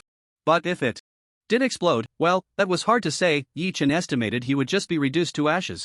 Of course, he could probably survive, but it would consume the already limited energy he had, causing a more intense feeling of hunger to erupt. It was impossible to secure it with iron wire. The glue couldn't hold firmly in a short time, and since the devolution stone was still dissolving, if it fell out halfway, it would be a disaster. Duct tape was even worse, it would probably be completely burned away in just a few seconds. After thinking it over, the only way to secure it in this situation was to use the devolution stone. Alright, you all go gather all the fire extinguishers in town, and find more people to create a firebreak on the outskirts. This place definitely can't be saved without enough and professional firefighting equipment. Boom! God knows what the situation inside was like, how much longer that poor soul could hold on. Every second that passed was one less hope. As for the possibility of traps, in this cold and indifferent apocalypse, who would set a trap that could only ensnare those of high moral standards? Yi-Chen's figure vanished into the sea of flames, and the innkeeper looked at that resolute silhouette. His eyes filled with complex emotions. He didn't understand that Yi-Chen wasn't afraid of death because he had the ability to resurrect. He was just a bit awed by the shock of that back. I really hope we can always stand on the same side. In the sea of fire, Yi-Chen could barely see the road ahead. Or rather, the fact that he could still see was a testament to his strong will. The best news on this journey was that the door connecting the outside and inside wasn't locked, otherwise, he really wouldn't have been able to get out of the vehicle to open it in this situation. Help me. I don't want to die.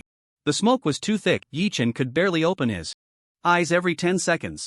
As for his skin, he could only say it was alright. The spread of the devolution stone included his body, and coupled with his passive ability for accelerated recovery, aside from the continuous burning sensation, nothing else was wrong. Fortunately, that pig-like cry for help was so loud that Yi-Chen could easily locate its source. Boom! The motorcycle hit a foundation and nearly flipped over, causing Yi-Chen to steady the bike for a long time. Damn it! After all, it was a human-shaped area. The terrain couldn't possibly be completely flat everywhere. The only unfortunate thing was that even entering from the outside was fine, but how did he get stuck in the middle of the stadium? Now it was just a bit troublesome. There was only one devolution stone. If he chose to walk, he wouldn't be able to move a step with the bike, but if he took it with him, the bike would undoubtedly explode. And the most critical thing, it hurt. His foot was directly on fire. Even if he wouldn't die, so what? The continuous pain would wear down his spirit and will, and whether he could even walk was a question.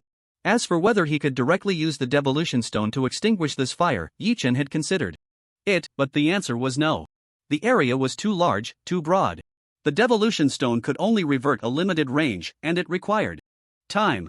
After all this, it would probably already be morning. He wiped his hand across his face and froze. What seemed to be blocking him wasn't a bump, but a platform. How could there be a platform in the middle of the stadium? Oh. Yi-Chen guessed what this place was. It was similar to a makeshift podium or stage, where most people would likely be. Since it was confirmed that he needed to go up, it would be easier to handle. This platform is so high that it's impossible to go up and down just by jumping. There must be steps. And the height of the steps is just enough for me to ride my motorcycle up. Yi-Chen adjusted his direction, maintaining a very slow and steady speed, continuously moving along the platform until he finally reached the edge. I don't want to die. Old man, do you know your grandson was tricked to death? What kind of place is this? It's a trap, a trap. The scream was so tragic it didn't sound like that of a victim, otherwise he would have either been burned to death or fainted from the smoke by now, yet he still sounded so vigorous. Or rather, it's unreasonable that he could survive in such a fire until now, right? Little cat, it should indeed be a living person, not some abnormal entity or something, right? Fortunately, the mind cat was completely normal. 4. It, which was not in a physical state, the raging fire here had no effect at all, although even the limited impact had already made it complain endlessly. It's too hot here, meow. Just looking at it makes me feel hot, meow. And I'm really uncomfortable here, hurry up, meow meow. Finally, Yi-Chen found the steps. Let alone the little cat, the continuous burning, smoke, and a throat that was already cracked and unbearable. The moisture on the towel had almost completely dried up, and Yi-Chen didn't dare to take out the water bag. It was time to end this matter quickly. Boom! The motorcycle backed up 2 meters, and Yi-Chen squeezed the throttle, charging up. In the middle of the platform, there was a supporting pillar. Tied to the pillar was a handsome young man with slightly wavy hair. He had no idea how long he had been tied up there. Strangely, even the pillar he was bound to was about to be burned through, yet the ropes binding him were completely unharmed. Boom! The motorcycle burst through the thick smoke, through the endless flames, accompanied by a deafening roar, appearing in front of the pillar, right before the young man's eyes. Their gazes met. Yi-Chen, dressed in a capable combat outfit, had an expressionless face, surrounded by flames yet untouched, like the king of fire. Just this kind of scene, this kind of appearance.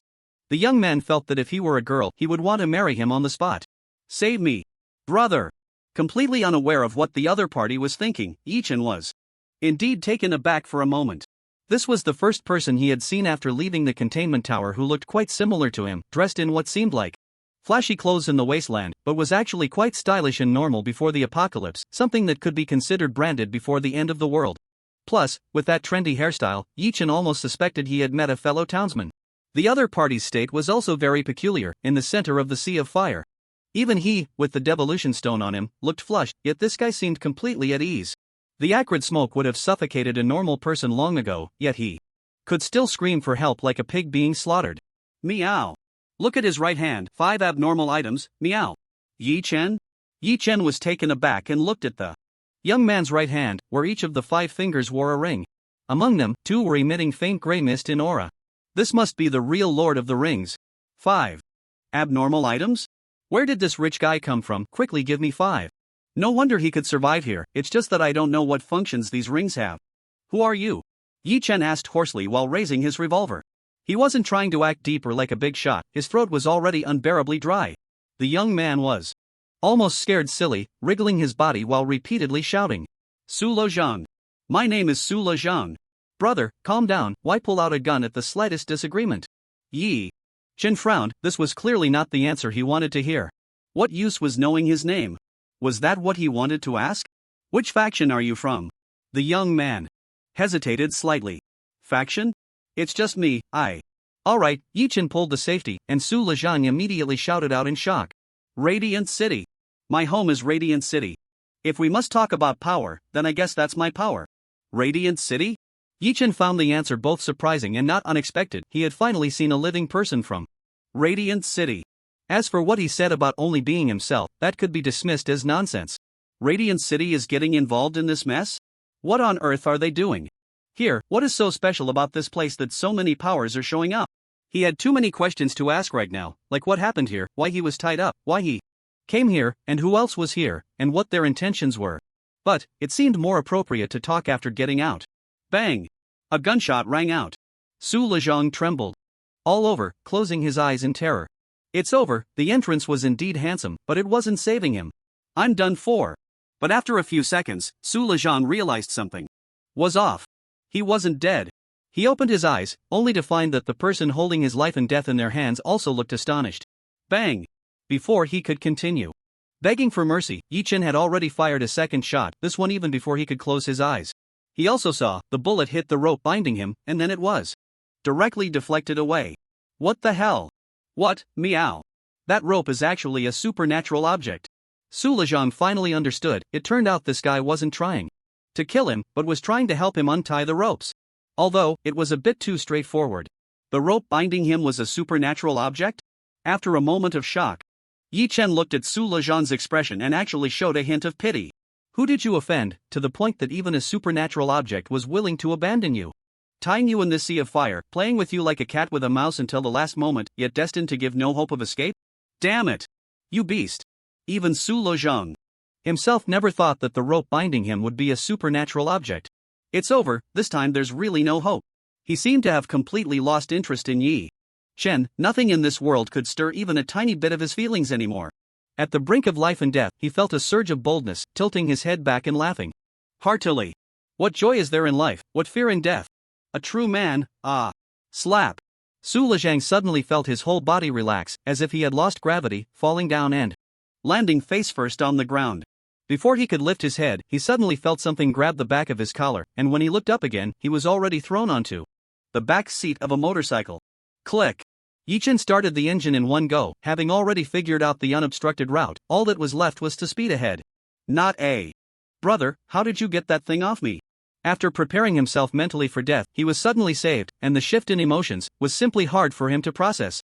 The most ridiculous part was, he couldn't figure out how Yi Chen did it. So awesome. Just untie it, are you stupid? Yi Chen was really fed up with this idiot, cursing while driving. Su Lejean? Damn. But if you could untie it, why did you shoot it in the first place? Boom! The motorcycle drew a brilliant arc, charging out of the sea of fire under the watchful eyes of the townspeople. What the hell? The dazzling scene felt like something out of a movie. He really got out? A mere mortal, riding a motorcycle into such a sea of fire, and then came out? No wonder Arthur valued him so much. Did you collect the fire extinguisher? Yi Chen stopped in front of the innkeeper, jumped off the motorcycle, gulped down a few sips of water, and calmly asked, "Ha? Oh, I found some." Yi Chen followed his gaze and discovered that the innkeeper, perhaps stimulated by the gasoline spread across the ground, had actually spent a fortune to drive over. However, the contents of the open trunk were sparse, with barely 20 ordinary fire extinguishers scattered about. Yi Chen fell silent. Is this all? This is all. The innkeeper forced a bitter smile. Fires hardly happen anymore, everywhere is just hard wasteland. Trees and wood are even scarce, making it hard to burn anything. Even if a fire did break out, it would just be a matter of dousing it with water.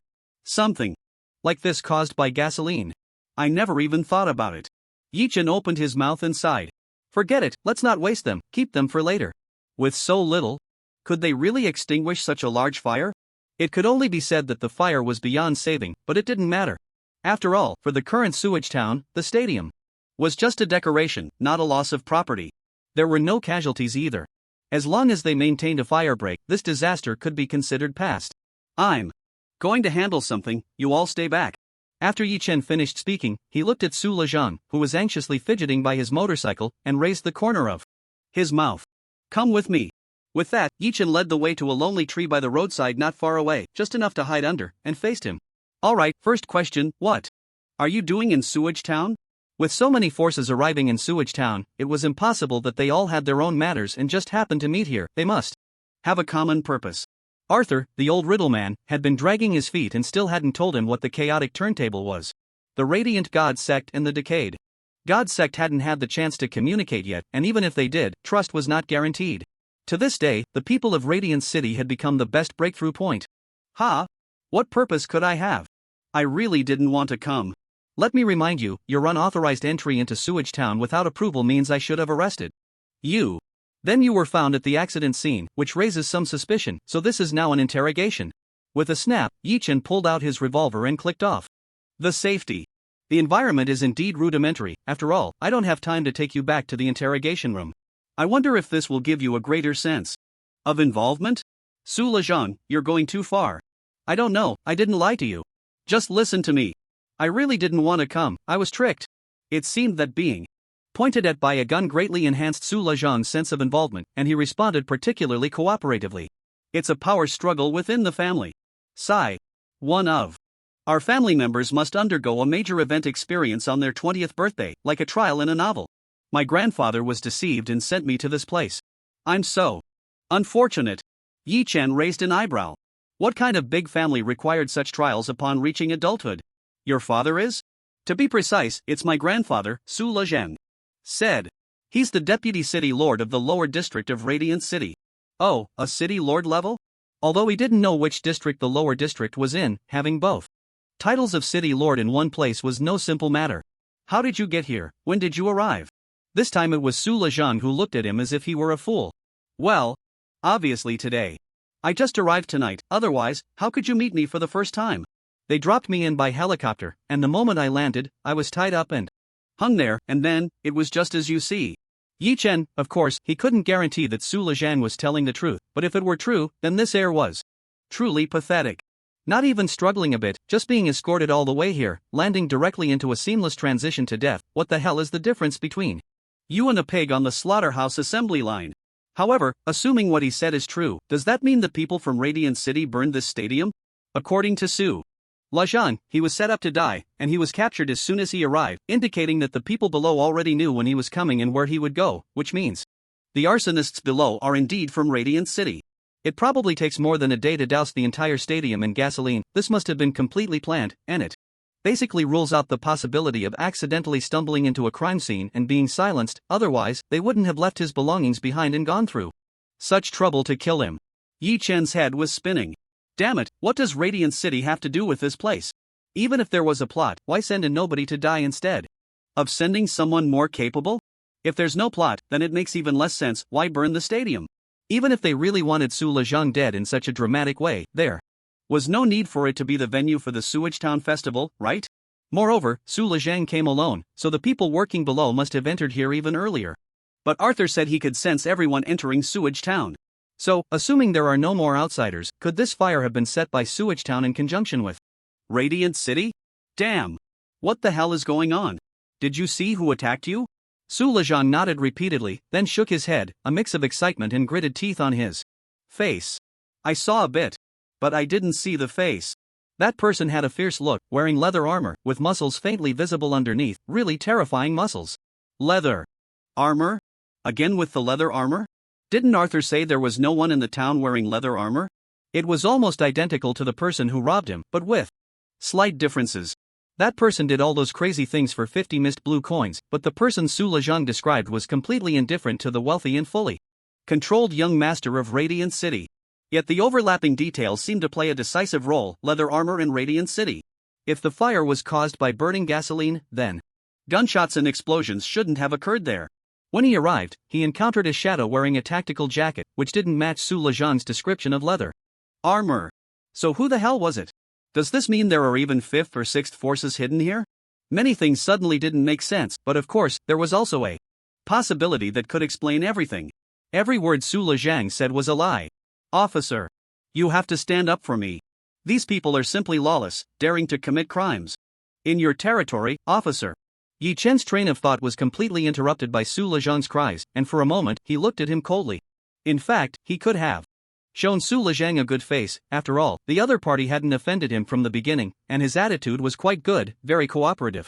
But, he still didn't know if Su Lezhang was lying to him, and a suitably cold expression could make him a bit anxious when he lied, trying to gauge whether he had discovered a flaw, thus revealing a crack. Of course, I will do my best to capture the main culprit. Yi Chen said expressionlessly, but the premise is that you are not lying. Su Lezhang was taken aback, revealing a look of grief and indignation. I am not lying. I won't lie. Every word I say is true. Stay still. Yi Chen remained non-committal, ordering him to stay put before walking to the other side of the tree. No. I have to bluff him, otherwise, I won't even know how much is true and how much is false. His brows quickly relaxed, and Yi Chen revealed a mischievous smile, then pulled out a piece of paper from his pocket, silently tearing it into shreds and keeping all the fragments in his palm. Immediately, Yi Chen took the devolution stone and placed it in the palm of his hand that was holding the paper scraps. Within 10 seconds, a piece of paper was completely restored. With a stern Expression, Yi Chen coldly returned to Su Lezhang. I just applied for the Death Note permission. You are now holding the paper in your left hand and this stone in your right hand. Recite after me. Wait a minute. Su Lezhang dared not refuse, but he was clearly frightened. Death Note? What is that? Yi Chen looked at him, revealing a hint of a cold smile. It's the thing in your hand. You should be able to feel it, it's a supernatural object. As long as you hold it and speak without truth, your soul will perish within a day, leaving no complete corpse. Damn. Su Lezhang felt the paper in his hand becoming increasingly hot. He could indeed sense that Yi Chen was not trying to scare him. This was truly a supernatural object. Enough, recite after me immediately, or I will deal with you according to your deception, I promise. Su Lezhang hesitated, but looking at the dark muzzle of the gun, he ultimately dared not say a word of refusal. I promise. Yi Chen nodded in satisfaction and continued, if there were any lies during the previous interrogation, you will unconditionally accept the punishment of death. For some reason, seeing that Yi Chen really only wanted him to say this sentence, Su Lezhang felt a sense of relief. If there were any lies during the previous interrogation, I will unconditionally accept the punishment of death. Death is like the wind, always with me. Death is like the wind, always with me. Yi Chen nodded in great satisfaction, while simultaneously feeling a shock in his heart. He really dared to do it. With such an enigmatic thing, he had no way to be sure whether what he said was true or false. Saying something like a contract out loud, either he was confident he wouldn't die, or he was truly guiltless. Alright, now raise the hand holding the paper, and then place the other hand holding the stone flat on top of it. And wait silently. Su Lezhang was half convinced, placing the stone flat on the paper with his right hand, feeling extremely anxious. 10, 9, 8. Yi Chen silently counted down. In his heart. 3, 2, 1. Whoosh! A sound of tearing paper erupted, and the paper in Su Lezhang's hand suddenly disintegrated in an instant. The fragments scattered and flew, falling in midair, startling Su Lezhang. What's going on? I didn't lie. Yi Chen smiled slightly, feeling very pleased. Whether you lied or not, you'll know in a few days. The contract is now in effect. Gulp. Su Lezhang swallowed hard. Damn, is this really the Death Note? Does this filthy town actually have such a terrifying supernatural object? Thank goodness I didn't lie. Everything I said was true, but many things were left unsaid, so that can't be called lying, right? But dude, you are still too impressive. All right. Yi Chen smiled, and for both emotional and logical reasons, he no longer needed to maintain a stern face. So, do you know what is about to happen here? Su Lezhang was sent here. I don't know. Su Lezhang's face showed greater despair. But it's obvious that they must have thrown me into the most dangerous, most complex, and most lethal place. Unless something unexpected happens, I absolutely cannot walk out of this place. Yi Chen turned his head in disappointment. It was as if he had said nothing, and your role as heir is just too pathetic. Boom! An off-road vehicle came racing from afar, slowly stopping at the entrance of the stadium. Bang! There was only one person in the car. The girl with light blue hair got out from the driver's seat. Ha! What is that person from the decaying god cult doing here? Quiet! Yi Chen warned Su Lezhang, crouching down and hiding in the shadows behind a tree. Oh, okay. The girl glanced at the raging flames, frowned, and coldly looked at the innkeeper. Where are your people? Aren't they putting out the fire? The innkeeper swallowed hard. Can't extinguish it. After a moment of silence, the blue-haired girl pulled out a small square box from her pocket, then took out a droplet? The droplet was as large as two hands clasped together. Clearly suspended in mid-air, it did not scatter into droplets but was instead firmly held in her hand. Ha! A faint gray mist spread from her hand, and then the entire droplet seemed to be stimulated by an energy source, causing her to become excited. Little cat, what is she doing? Yi Chen cautiously transmitted. I don't know, meow, but right now she's activating an anomalous object. Meow. I suggest not contacting me for now, meow. It's easy to be detected when the other party is fully operating their abilities, meow. Ha! In front of the gymnasium. The droplet grew larger and larger, eventually transforming into a water sphere bigger than the blue-haired girl. The blue-haired girl was sucked into the water sphere, her body tilting downward as if in zero gravity, her hair floating, exuding an elegant and mysterious aura. Then, the water sphere hovered, along with the blue-haired girl, suspended more than 2 meters in the air. What the? Yi Chen glanced at the devolution stone in his hand, hesitating to speak. Why do others cast skills so cool? Whoosh! Before Yi Chen could continue observing, the sky, which had been clear, suddenly poured down a torrential rain. What the? The heavy rain hit Yi Chen like a sudden enlightenment. and he quickly dodged under a nearby tree. The branches above swayed, almost blocking all the rain. Of course, one should never hide under a tree in the rain, but this was clearly not normal rain. Yi Chen suddenly looked up. In the sky, a river was suspended in midair. The floating river started from the water sphere, connecting to a distant sewage ditch, spanning a long distance that included the inn and the town center, pouring down. Is this water borrowed from the sewage ditch? So what is the ability of this anomalous object?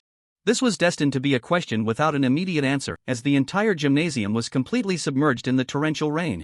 Everyone was in silent stillness, and a few minutes later, the heavy rain engulfed the entire gymnasium. The fire was extinguished. Plop! The blue-haired girl fell to the ground as the water sphere violently shrank, a trickle of blood flowing from the corner of her mouth. She seemed neither to expect nor need anyone's gratitude, gently wiping the blood from her mouth, and returned to the car, turning towards the inn. The world fell silent. Yi Chen watched her leave, deep in thought. Why did she come to handle this matter? It can't just be a concerned citizen helping to put out the fire. This place is dispensable, and there were no casualties. Even the sewage town doesn't care that much. So, Yi Chen finally seemed to understand something. The two major sects don't want the festival to be affected, do they? Another significant meaning of this gymnasium was that it would serve as the venue for the Sewage Town Festival. Although it seemed that the followers of the Radiant Dawn sect did not intervene, it was likely because they had no means to extinguish the fire. But this river in the sky that brought the rain spanned the entire sewage town, starting from the sewage ditch beneath the sewage inn. It wouldn't be difficult for the Radiant Dawn sect to stop her, yet they didn't. On this point, both sides at least had a tacit understanding and consensus. Instead, it was the sewage town. Yi Chen looked at the innkeeper not far away, staring blankly at the gymnasium, deep in thought. Instead, the people of the sewage town seemed less inclined to see the flames extinguished. Damn! The corruption sect? Why are they here too? Su Lezhang, who had been honestly waiting behind for quite a while, let out a thunderous scream, causing Yi Chen to look at him speechlessly. Enough already, can you not be so embarrassing? Your ring looks like something out of The Lord of the Rings. Why are you so cowardly? This isn't just cowardice, it's like being arranged by the competition in a clear and straightforward manner, just like a little pig being sent down the assembly line to the slaughterhouse. How humiliating. So, what are your plans next? To be honest, regarding the matter of Su Lezhang, Yi Chen's position was somewhat awkward. He had indeed stumbled upon some clues, but their significance was not as great as he had imagined. Letting it go felt unsatisfactory and unsettling. He couldn't predict whether Su would cause any trouble in the future. Not letting it go, well, strictly speaking, he was the victim, and Yi Chen had no reason to act against him. What are you planning now? Ah. Su Lezhang was taken aback. I don't know, of course, I just want to survive first, and then do something. Do something? Isn't that just stirring up trouble? Beep. At that moment, Yi Chen's walkie-talkie vibrated. Yi Chen paused for a moment and reached for it. Hello, this is Arthur, sorry I wasn't available earlier. Yi Chen squinted and tentatively asked, the gym just caught fire, you know that, right? Arthur on the other end was silent for a moment, his voice steady. I already know, thank you for running over. Ha, it was indeed a bit of a hassle, but in the end, he hadn't really done much. Let's talk about this later. My house is in the north of the town, drive north. Along the town guard office, turn right at the third intersection, and go uphill. It's the only two-story house. Got it. Yi Chen hung up the phone, frowned at Su Lezhang for a moment, then gradually relaxed. But it didn't matter, this matter was pretty much over. Including this guy, it would be better to pry more information from Arthur. Besides, wasn't Arthur able to sense everyone who entered Sewage Town? Then there was no need to worry about this guy disappearing. Just as Yi Chen was about to leave, Su Lezhang hurriedly stopped him. Wait, brother. Can you protect me for a while?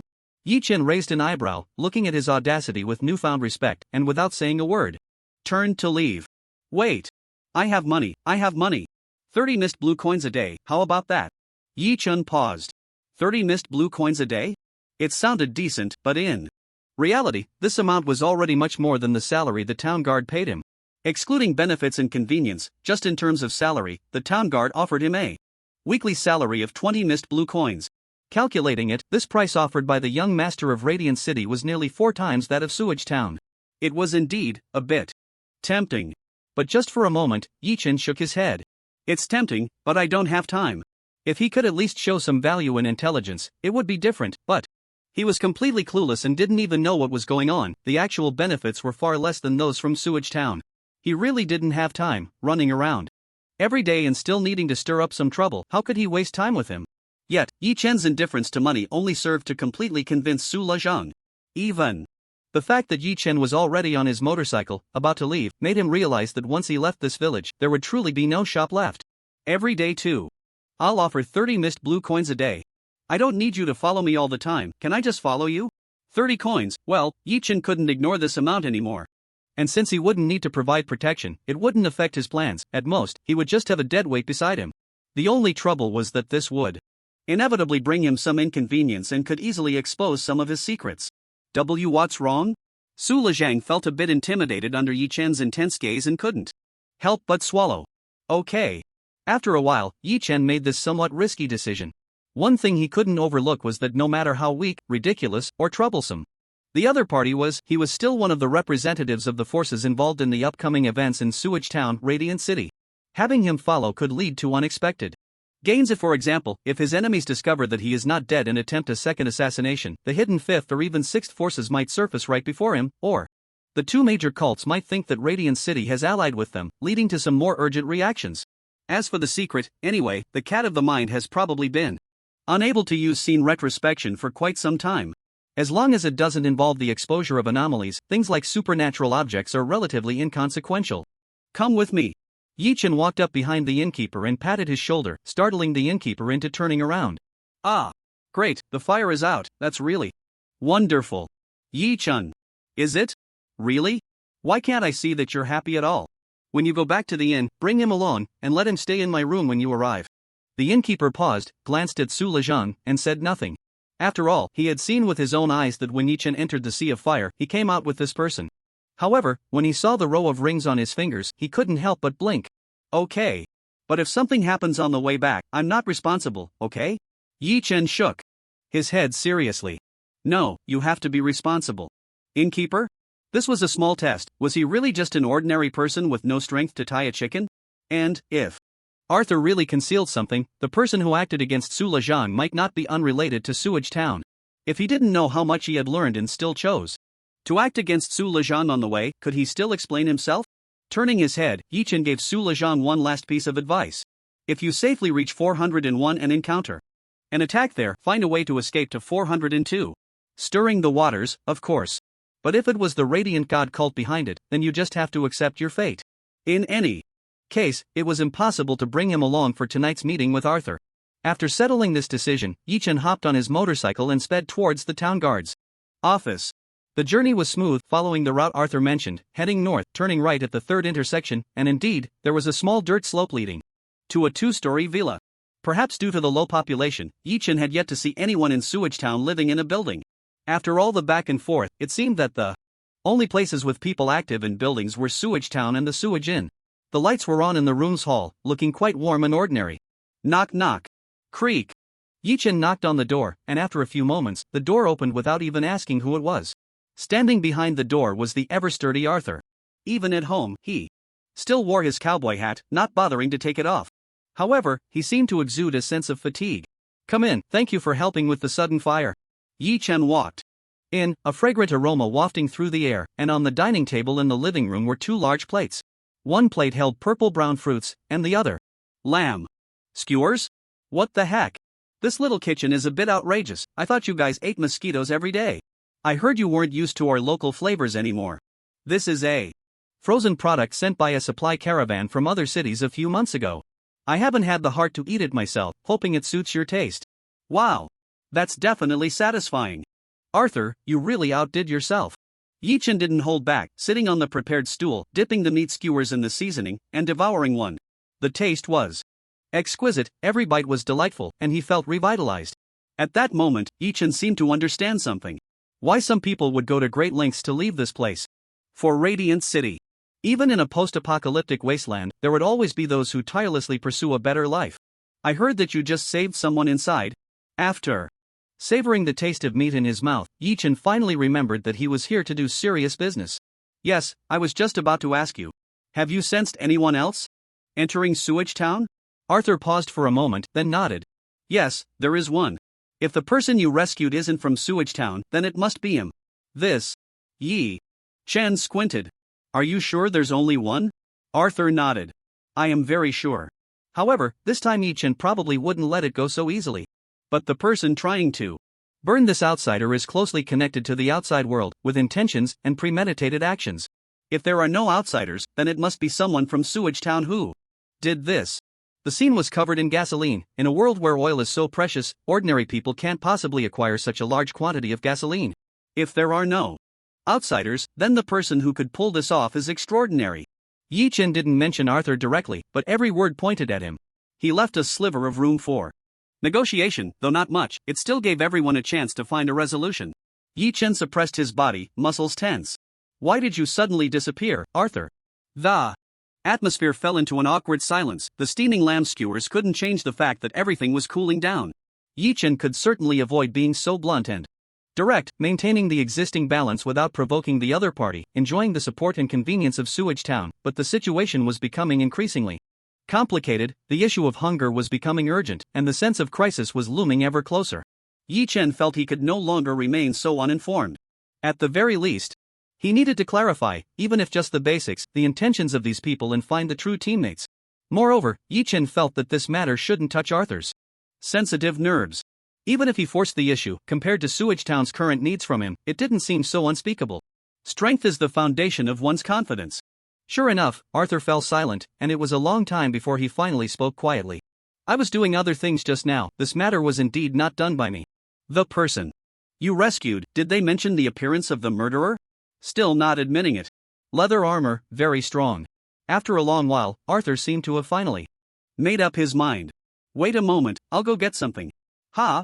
Yi Chen didn't mind Arthur stepping away for a bit. After all, the current conversation theoretically wasn't at the point of the axe man is in position.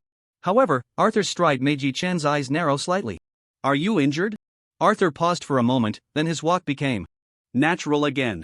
Just a minor injury, had a little accident. Yi Chen didn't press further but patiently waited for Arthur to return, curious about what kind of answer he would provide. Before long, Arthur returned, but this time he had an extra piece of clothing in his hand. A piece of leather armor. Exactly like what the person who attacked him had worn. No way, Arthur. I just looted the money from that guy's pocket, but you stripped off their clothes? Of course, this was just Yi Chen completely misunderstanding the situation. In our previous conversation, the only thing I concealed was this.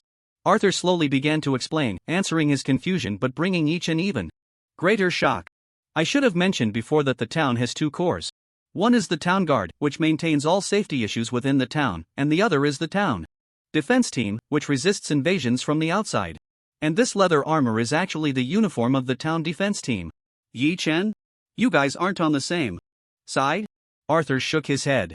Not entirely, our philosophies have gradually diverged. Seriously, it's all become such a mess, and now you tell me you've split into two factions? So, the one who robbed me in the alley was the will of the town defense team? No. Arthur shook his head. That person has already been expelled from the town defense team, which is why you can see him. What does that mean? Is it because he is no longer a member of the Sewage Town defense team that he can be seen? Why can't others be seen? Wait. In that moment, Yi Chen suddenly realized something. It seemed he had never seen the existence of the town defense team. He had almost wandered all around this Sewage Town, and with just a few big and small cats around, where had he seen other people? Even the large town defense team had only Arthur. Oh, now there are two, which means that when Arthur goes missing, it falls to me to organize the firefighting. Wait. Even with such a big fire, has no one from the town defense team shown up? No, if we reason. Based on this situation, the big fire at the gymnasium was actually the doing of the town defense team. Then, those who are connected to Radiant City and want to kill Su Lezhang are also them. Of course, all of this is based on the premise that Arthur is telling the truth. Oh my god. Yi Chen rubbed his head. The more he knew, the more chaotic things became. What is the purpose of the town defense team? Where are they? Arthur shook his head, sat back down across from Yi Chen, and clasped his hands together, looking extremely serious. Let's leave this matter here. It's time to discuss whether we can reach a consensus.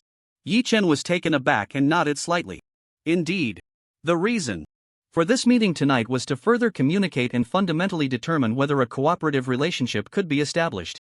So, what exactly do you want to achieve? In Sewage Town? Arthur asked. In that instant, Yi Chen actually felt a bit regretful. If they couldn't reach a consensus next, everything happening now would turn into a bubble. You can speak boldly. As long as you can help us, I can give you everything Sewage Town has to offer. Yi-chan smiled helplessly. This didn't seem to fall into the category of being bold. I'm actually more curious about what Sewage Town wants to do. Can you share? Clearly, Yi-chan was not willing to be the first to disclose information. He preferred to understand the other party's demands first to know if he could reveal his own goals. For example, if Arthur's goal was to preserve the anomalies of Sewage Town from being taken by the two major churches and various forces, then Yi-chan would definitely stop there and resolutely keep quiet. However, Arthur didn't seem to mind. The order of being open and honest. The story begins over 60 years ago. 60 years ago. A look of nostalgia appeared on Arthur's face as he paused. He had wanted to say a lot, but only when he began to narrate did he realize how little he could actually say. At that time, the apocalypse had just begun, and everywhere was filled with disasters brought by the anomalies, each region facing different calamities. For instance, near our sewage town, there was a city where the entire population had turned into mindless monsters that bit anyone they saw. As time passed, those monsters gradually left that city and reached various places where there were still living people, attacking mindlessly and endlessly. In the more academic terms used in Radiant City today, it's called a corpse tide. Seeing that Yi-chan showed no signs of impatience, Arthur continued. At that time, there weren't so many anomalous objects in the world. No, it was that no one except for a few major churches had control over anomalous objects, and combat capabilities were still at the level and methods from before the apocalypse. Sewage Town was attacked simultaneously by anomalies and a demonic scythe. Arthur closed his eyes. Then, we paid a great price to repel the demonic scythe.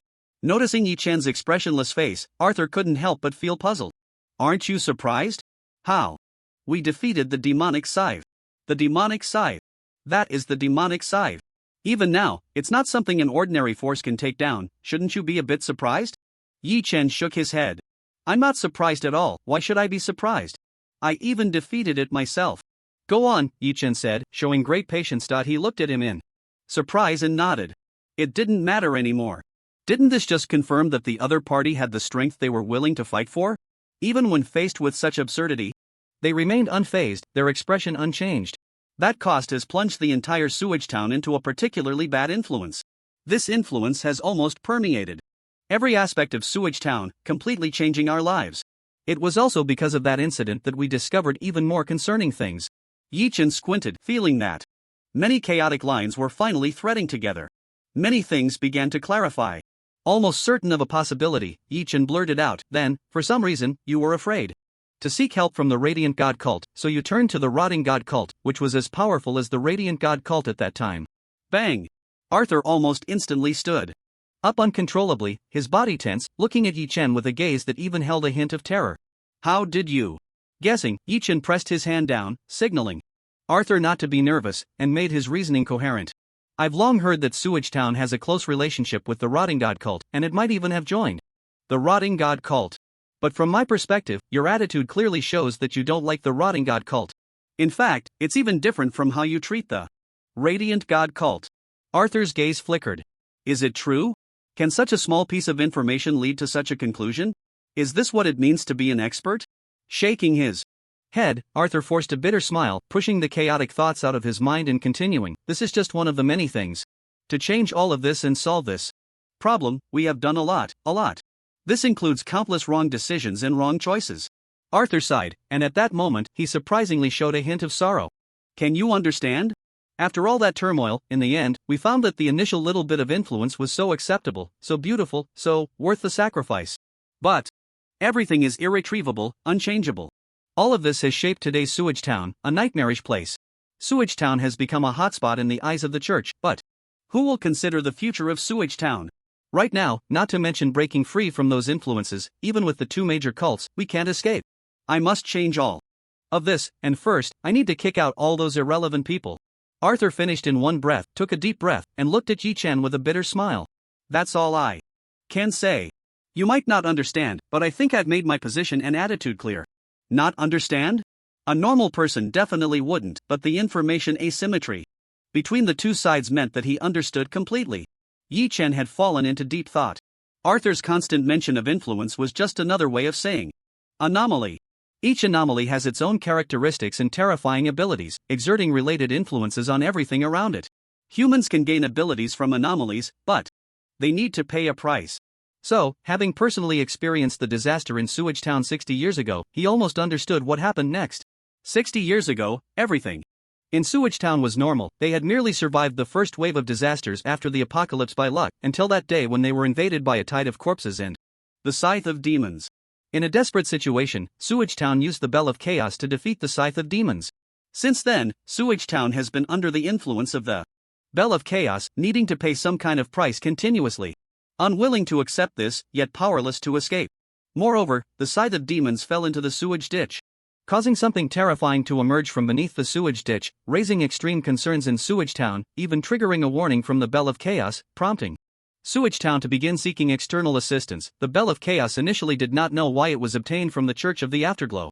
Therefore, Sewage Town dared not seek help from the more reputable and reliable Church of the Afterglow, and instead chose the Church of Decay, which led to the scene in the second photo in the frame. At that time, the mayor, accompanied by a group of people from the Church of Decay, marched into the sewage ditch. What happened afterward is unknown. What lies beneath the sewage ditch and its current state is also unclear, but the outcome is certainly not good. Sewage Town became increasingly mired in its troubles and began to seek new solutions. More and more influences, which means more and more anomalies. Sewage Town did not give up and continued to search for solutions, ultimately resulting in one anomaly after another. Not only did Sewage Town fail to resolve its issues, but the number of anomalies also increased, transforming it into the Sewage Town of today, a place piled high with countless anomalies where anything could happen, becoming increasingly terrifying. However, what happened afterward is something Yi-Chen could not guess. After all he knew were these few things. But in reality, how many anomalies are currently gathering in Sewage Town? Besides the few he has seen, how many more anomalies are hidden within Sewage Town? And what influence drives Sewage Town to spare no effort, as if making a deal with the devil, to endure one anomaly after another? What are the two great churches, and even the people of Radiant City, doing? What can they possibly gain by flocking here one after another? Why is this novice village like this? He feels as if he has opened his third eye, yet remains trapped in a mystery. However, one thing is certain, the cat of the mind was indeed right. They do not want anomalies at all. They would be more than happy if someone could remove the anomalies from here, but no one can. Seeing Yi-Chen's mouth involuntarily curl up several times, Arthur couldn't help but furrow his brow, feeling a growing dissatisfaction.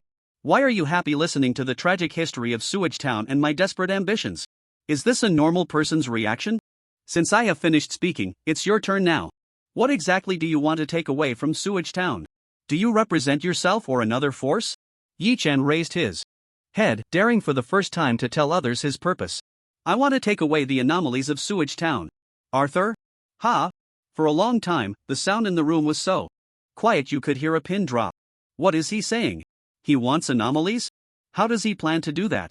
Only anomalies can choose humans, and no human can choose anomalies. This is the reason for the emergence of various churches in the wasteland. Please don't joke. After a long pause, Arthur finally snapped back to reality, somewhat displeased. This is utterly ridiculous. If it weren't completely impossible, he might have almost believed it. I have sincerely told you the purpose of Sewage Town. Is your attitude not prepared for an honest exchange with me? Arthur's reaction was beyond Yi-Chen's expectations. It left Yi-Chen at a loss. This was the truth among truths. What should I do if you don't believe me? I'm serious, Yi-Chen said earnestly. If you give me the Bell of Chaos, I can take it away right now. Arthur. What the hell? How can I give you the Bell of Chaos? He felt as if this guy had no idea what an anomaly was, yet was brazenly clamoring to take them away. If it weren't for the fact that the other party had repeatedly shown him supernatural objects, he would have thought he was dealing with an ignorant child who had never seen such things before. He was really about to kick him out. Wait, how does he know about the Bell of Chaos? But despite his countless doubts, Yi-Chen's broad knowledge added a certain degree of persuasiveness. At that moment, Arthur felt as if he were talking to Yi-Chen in Su Lejian. Well, I clearly think you're talking nonsense, but I don't dare to be so certain. If I really act like I believe what you're saying and it turns out you're lying to me, then I would look foolish. So, I can only continue to wear a sour face. The Clock of Chaos. I can't give it to you. Nor do I have the right to. It's not in my possession. Yi-Chen was taken aback. He distinctly remembered that years ago, the Clock of Chaos was clearly in the hands of the previous mayor. He even recalled that it was passed down to Arthur's father or grandfather, but why can't it be given now? That part of history doesn't belong to him. The false history restored by the anomaly showed that he wielded the Clock of Chaos and defeated the Scythe of Demons. But in the real world, he didn't exist at that time, so there must have been another who defeated the Scythe in the same way. If it wasn't the mayor, it had to be that boy. 60 years ago, didn't you get the Clock of Chaos from the Radiant God cult and use it to defeat the scythe? It was always in the mayor's hands, carried with him, and then it should have been handed over to your father or grandfather. Defeating the scythe at the cost of the collapse of the building by the sewage ditch and the bridge, right? Arthur trembled all over. How did he know so much, even in such detail?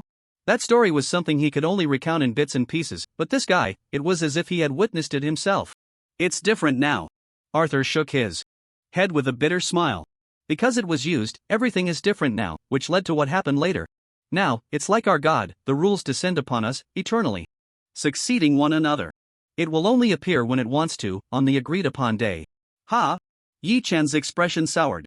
So the Clock of Chaos isn't in your possession? Then, what's the point of this? The Soul Cat informed him that the final deadline for his hunger outbreak was tomorrow, and the reason for this conversation today, where he had a candid exchange with Arthur, was also related to this. His time containing the anomaly was running out. But now that a consensus had basically been reached, progress had become scarce. If Arthur was extremely conflicted, biting his teeth hard. If you can prove you can deal with the anomaly, I will give you a chance to create an opportunity to see the Clock of Chaos. Ha! Yi Chen was taken aback. It seemed that things had indeed taken a turn, but how the hell do I prove that? I can definitely deal with the anomaly, because I am the anomaly. But if you say this thing needs proof, Yi Chen really felt a bit at a loss. After a while, he suddenly remembered something and regained his composure. The picture frame hanging in the mosquito restaurant, why do you think the photos inside have changed? Ha! Arthur was stunned, first not understanding what Yi Chen was talking about, then his expression changed drastically as he rushed toward his bedroom. Yi Chen hesitated for a moment, stood up, and followed closely. Arthur's bedroom was not small, and there was a curtain covering almost half the wall by the head of the bed. As Arthur arrived, he yanked it down. When the scene behind the curtain came into view, Yi Chen couldn't help but exclaim. The mosquito restaurant only had a small one hanging, but you have such a huge frame? Wait, could this be the main body? Not at all, meow. The voice of the Soul Cat was extremely faint in Yi Chen's heart, and then it fell silent again. Was the Soul Cat afraid to show itself here for too long? While pondering, Arthur completely ignored Yi Chen behind him, carefully examining the photo in the frame, and after a long time, he turned back with a puzzled expression. It hasn't changed, hasn't it always been this one? Goodness. Yi Chen squinted his eyes, really unsure if Arthur genuinely didn't know or was just pretending. But for now, let's assume he really didn't know. Think carefully with your head, is the content hanging here convenient for display? Is it convenient to hang everywhere? What kind of photo can be hung everywhere without raising suspicion? Shouldn't your dealings with the rotting god cult be a secret? If you hang it out directly, is it meant to be known by everyone? Arthur's gaze shifted slightly as he turned back to examine the photo, murmuring to himself. Right. How could this picture possibly be hanging here? Otherwise, wouldn't the entire wasteland already know about us and the rotting? Arthur's voice abruptly stopped, looking at Yi Chen with a hint of restraint. Then what was hanging here before? 60 years ago, after repelling the demon scythe, the elders of Sewage Town stood in a row for a photo. Arthur's mind seemed to be struck in an instant. Certain illusory memories shattered by the folded reality, and he couldn't help but widen his eyes. Yes, that's right. You. He seemed to start believing a little, as in the face of the abnormal, Yi Chen truly appeared to be at ease. Who the hell is this person? Or, you can just tell me where the body of this thing is. Yi Chen pointed at the wall, not particularly caring which anomaly to contact first. For him, what mattered was successfully containing one first. No. Arthur shook his head vigorously. Just the Chaos Clock, let me see your miracle. He drew his handgun, which surprisingly was also a revolver. I invite you to participate in the Chaos Roulette. Ha? What is this? Why? Is he suddenly inviting me to the Chaos Roulette? Didn't Arthur tell himself at the beginning that if someone invited him to the Chaos Roulette, he shouldn't accept? Yi Chen looked at Arthur, his expression serious and earnest. You still haven't told me what the Chaos Roulette is.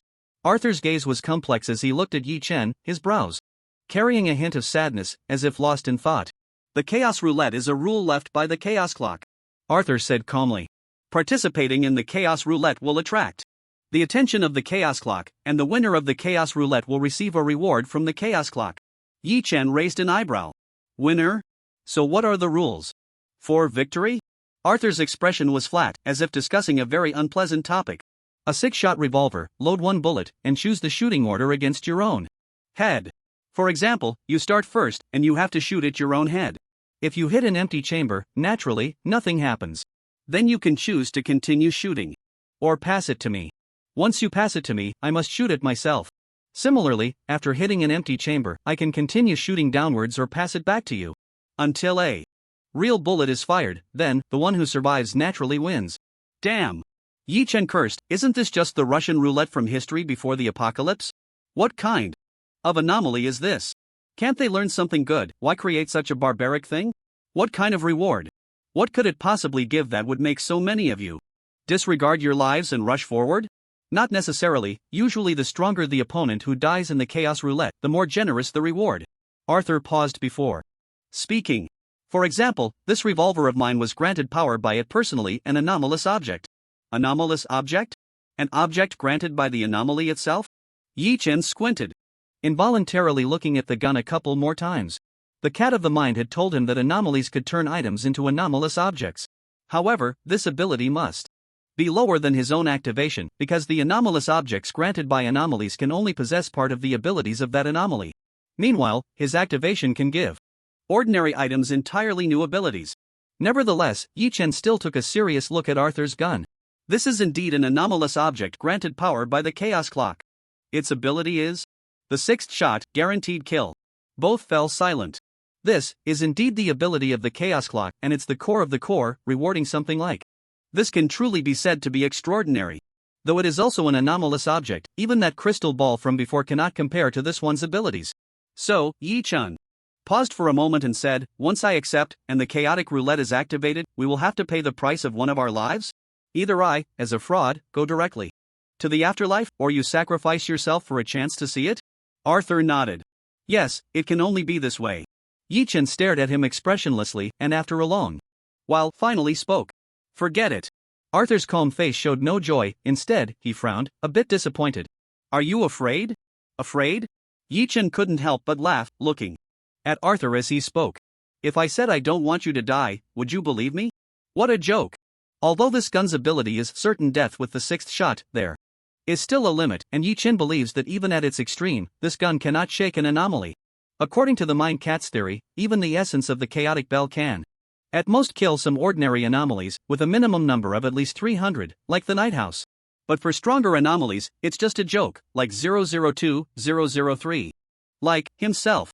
If even the chaotic bell can't do it, how could an anomalous object that inherited part of its abilities?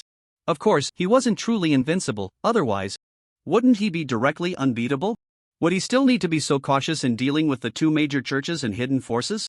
According to the Mind Cat's theory, assuming the research on the containment tower is correct, he indeed has the ability to resurrect, then the abilities of anomalies all require the consumption of power. Once the power is exhausted, he might never be able to resurrect again. Similarly, his current power is probably in a scarce state. If he truly dies once, he might be directly consumed by hunger and lose his sanity. So before containing the first anomaly, he didn't dare to die. Theoretically, it doesn't necessarily have to end in a victory or defeat. Arthur didn't say whether he believed it or not, just proposed a new possibility. What do you mean? As long as the chaotic roulette is activated, it will attract the attention of the chaotic bell. With each shot fired, its gaze deepens. Generally speaking, after more than 3 empty shots, it will have already descended. Arthur's meaning was clear. If you want to see the chaotic bell, then before we determine life or death, has it already appeared? Is that so? Yi Chen laughed. In fact, for him, sometimes fighting anomalies is much easier than fighting humans. Humans don't know how strong he is, nor do they know he won't die, so they come with the determination to eliminate him, setting one trap after another. Other anomalies might not be the same, but if it's just the chaotic bell, I dare to bet, would you dare to kill me? I accept. Yi Chen smiled. I won't let you die. As soon as Yi Chen's words fell, it was as if an invisible force enveloped the two of them. For some reason, upon hearing that Yi Chen accepted his invitation to the chaotic roulette, Arthur actually felt a twinge of regret. What am I doing? Clearly suppressing everyone from doing this, but at the most critical moment, when the survival of Watertown is at stake, I chose to activate the chaotic roulette with a powerful ally? Give it to me. Yi Chen grabbed the handgun, emptied the magazine, then loaded a single bullet, turning it to an unknown order. Then, he aimed it at his own head. At the same time, Yi Chen silently performed a mental transmission. Little cat. Call me when it's a real bullet. Click. He was still a bit nervous, but then resolutely pressed the trigger. The first shot, an empty bullet. Arthur's expression showed no change. Even from a probabilistic perspective, the chance of the first bullet being an empty one is minuscule. Just as he was about to switch places, Yi-Chen showed no intention of handing over, pulling the trigger twice more against his own head. Click. Click. Another empty chamber, and the next shot was already the fourth. Arthur couldn't help but swallow hard. Isn't this the most thrilling part of this thing? But it was already the fourth shot. As the leader of the Sewage Town's guard, although he had been alone for a long time, he had dealt with far too many townsfolk who ignored warnings and engaged in the chaos of the bell.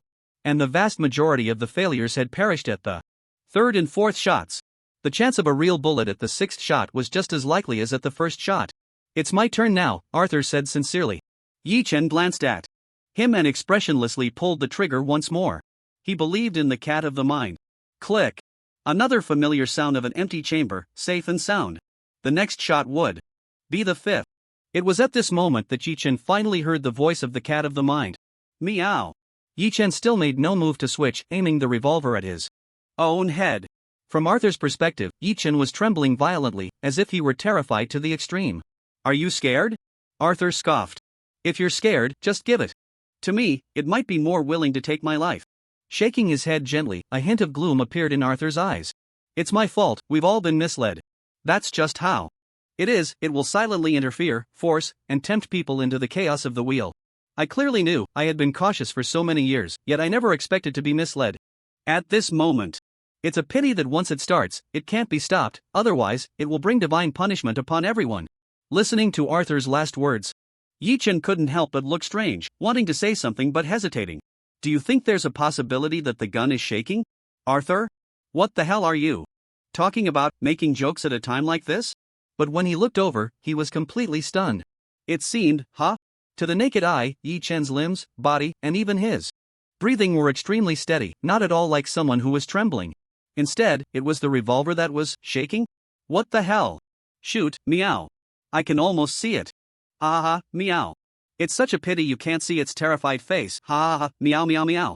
Hearing the cheerful voice of the cat of the mind, Yi-Chen hesitated no longer and pulled the trigger hard. The moment Yi-Chen pressed the trigger, both sides, even Arthur, could see clearly that the handgun seemed to be out of control, twisting Yi-Chen's hand, as if it was doing everything it could to turn the gun, grazing Yi-Chen's scalp and pointing towards the sky. Bang! The real bullet flashed with a deafening sound and sparks, shooting straight into the sky. What the hell? Yi-Chen and Arthur exchanged glances, both stunned for a moment. Arthur was stunned by what was going on. Why did the handgun turn to shoot at the sky by itself?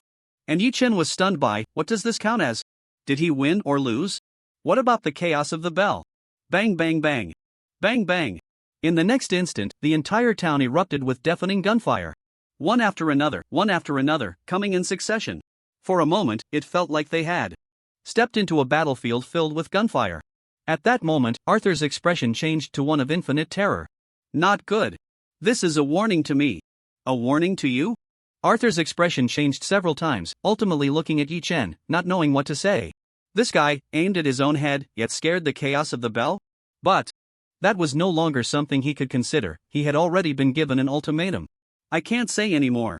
Otherwise, everyone in the town will die by their own guns. Arthur, risking his life, uttered the last thing he could say. At the festival in 3 days, it will definitely appear no matter what. Yi-Chen squinted, sending a message to the little cat. What's going on? The cat of the mind's voice also carried 3 parts joy and 5 parts sorrow. Just ran away, meow. What a disgrace for the anomaly, meow. But I really suggest we call it a day, meow, otherwise this guy might just go all out and wipe out Sewage Town, meow. Grinding his teeth, Yi-Chen sighed, facing Arthur. So, let's leave it at that for today. Is there anything you can tell me about the festival in 3 days? Arthur breathed heavily and urgently, as if something was holding him back. Veins bulged on his forehead, and sweat dripped down in the cool weather. I can't say. In the next few days, I will do my best to help you prepare and provide hints.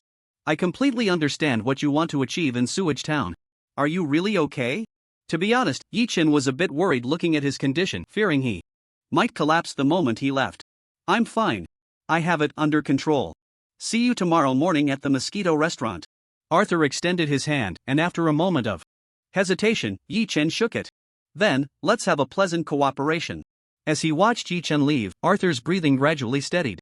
A person who poses a threat to Anomalies? How is that possible? Only a god can defeat another god. Standing at Arthur's doorstep, feeling the night breeze, Yi-chan furrowed his brows tightly. It was clear that his initial goal had been exceeded. The reason for meeting Arthur tonight was to lay everything on the table and see if Arthur could accept him taking the anomaly away. And if they could continue to cooperate.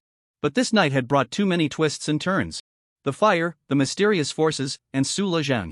The town's guard and defense teams, the motives of the defense team, and the hiding places that were completely unknown. And Arthur's extremely poor and abnormal state at the end. Little cat, what's his situation? The mind cat pondered for a moment and expressed its thoughts. He is being controlled by the anomaly, and to a deep extent. Controlled by the anomaly? Yi-chan blurted out, feeling extremely confused. So, are his actions, or his thoughts and behaviors, really his own, or are they the anomalies? Meow. How should I put it? Meow. What I mean by control is not that he is being manipulated by the anomaly, but rather that kind of, you understand, like a devil's contract in human novels, meow. Basically, meow, he gained power from the anomaly, thus bearing the cost, meow. The entire sewage town is shrouded in the anomaly's power, bearing the cost. If we compare this to a contract, I can't see the content of the contract, meow, but I can feel that he seems to be harboring a lot of costs. Heaven. Yi-chan looked back with some worry, unsure whether to admire Arthur's boldness and strength or to feel sorrow for his condition. Most ordinary people would be doomed to a grave if they dared to seek power from an anomaly, yet this guy managed to navigate through many anomalies and still live to this day. But to be fair, this is truly a model of proof. Moreover, Yi-chan could roughly guess the reason behind his actions. To defeat the demon side, he used the power of the Chaos Bell but couldn't bear the cost of the Chaos Bell.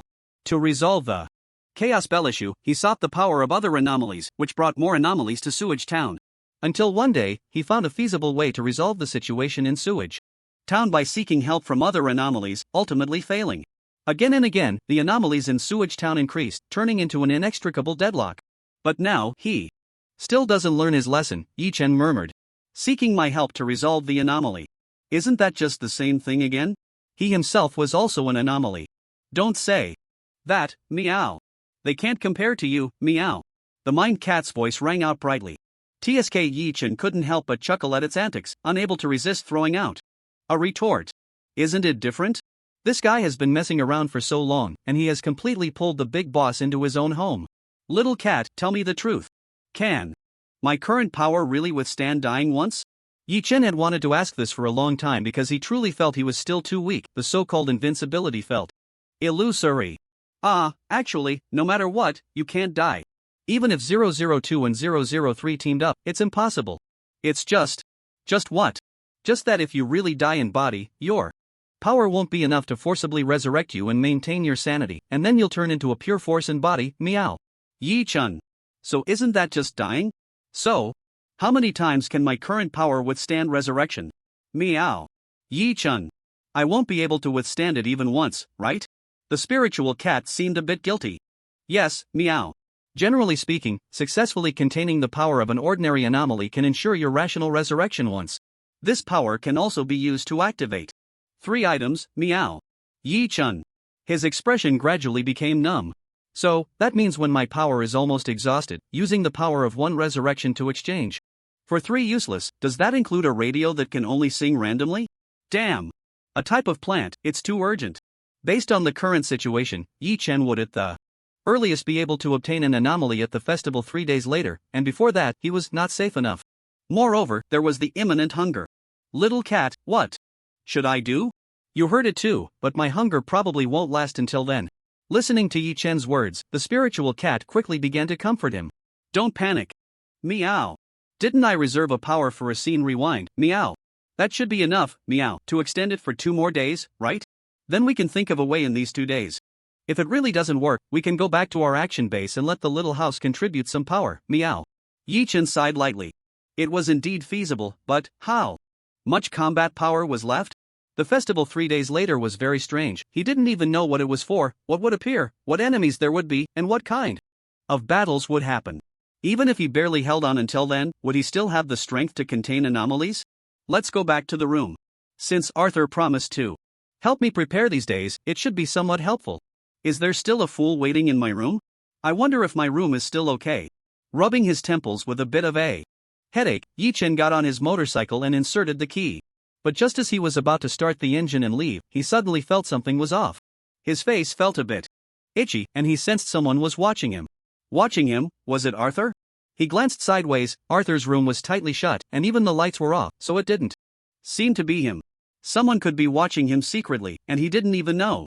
Suddenly, Yi Chen thought of something that could do this. The crystal ball. The moment he thought of this, everything in front of him seemed to sway slightly, as if something extra had appeared. His gaze inadvertently fell on the rearview mirror, and Yi Chen's body trembled slightly. In the rearview mirror, there was someone sitting on his back seat. Long hair flowing, accompanied by a gentle breeze, sometimes the edges brushed against his face, which was why he felt itchy. She was wearing a black tight combat suit, and her beautiful face had bright eyes that were looking at him with a somewhat complex expression. Xia Qingyu. What the hell? That was close. Thankfully, he and the spiritual cat had been using mental communication all along. The two sat on the motorcycle. One in front and one behind, quiet as if there was no sound at all. After a long time, Yi Chen suddenly spoke. You should know I can see you, right? Xia Qingyu's gaze shifted slightly, and she nodded gently. Of course, if you can see through the crystal ball's invisibility once, you can see through it a second time. I just didn't expect it to take this long. Her voice was different from that ethereal, mountain spring-like tone of the blue-haired girl from the rotten cult, yet it was also clear and pleasant, carrying a hint of a sense of security that was hard to associate with the term cute. When did you arrive? Yi Chen's tone was not exactly displeased, but it was somewhat uncomfortable. Although the other party had shown no hostility towards him from the beginning, the feeling of being secretly watched was still a bit too unpleasant. However, there was nothing to really blame here. After all, the positions of both sides were not allies but potential opponents. Yi Chen would have done the same in their place. Looking back at the scene, wasn't it an even more excessive ability? Just now, Xia Qingyu clarified her stance. I wasn't eavesdropping on your conversation, I was outside the door the whole time. My identity makes it inconvenient for me to be seen leaving the inn, so I had to sneak out like this. Glancing at Arthur's room next door, Yi Chen frowned slightly and twisted the throttle. Hold on tight. The sewage town at night was almost devoid of lights, and the headlights of the motorcycle provided the only illumination.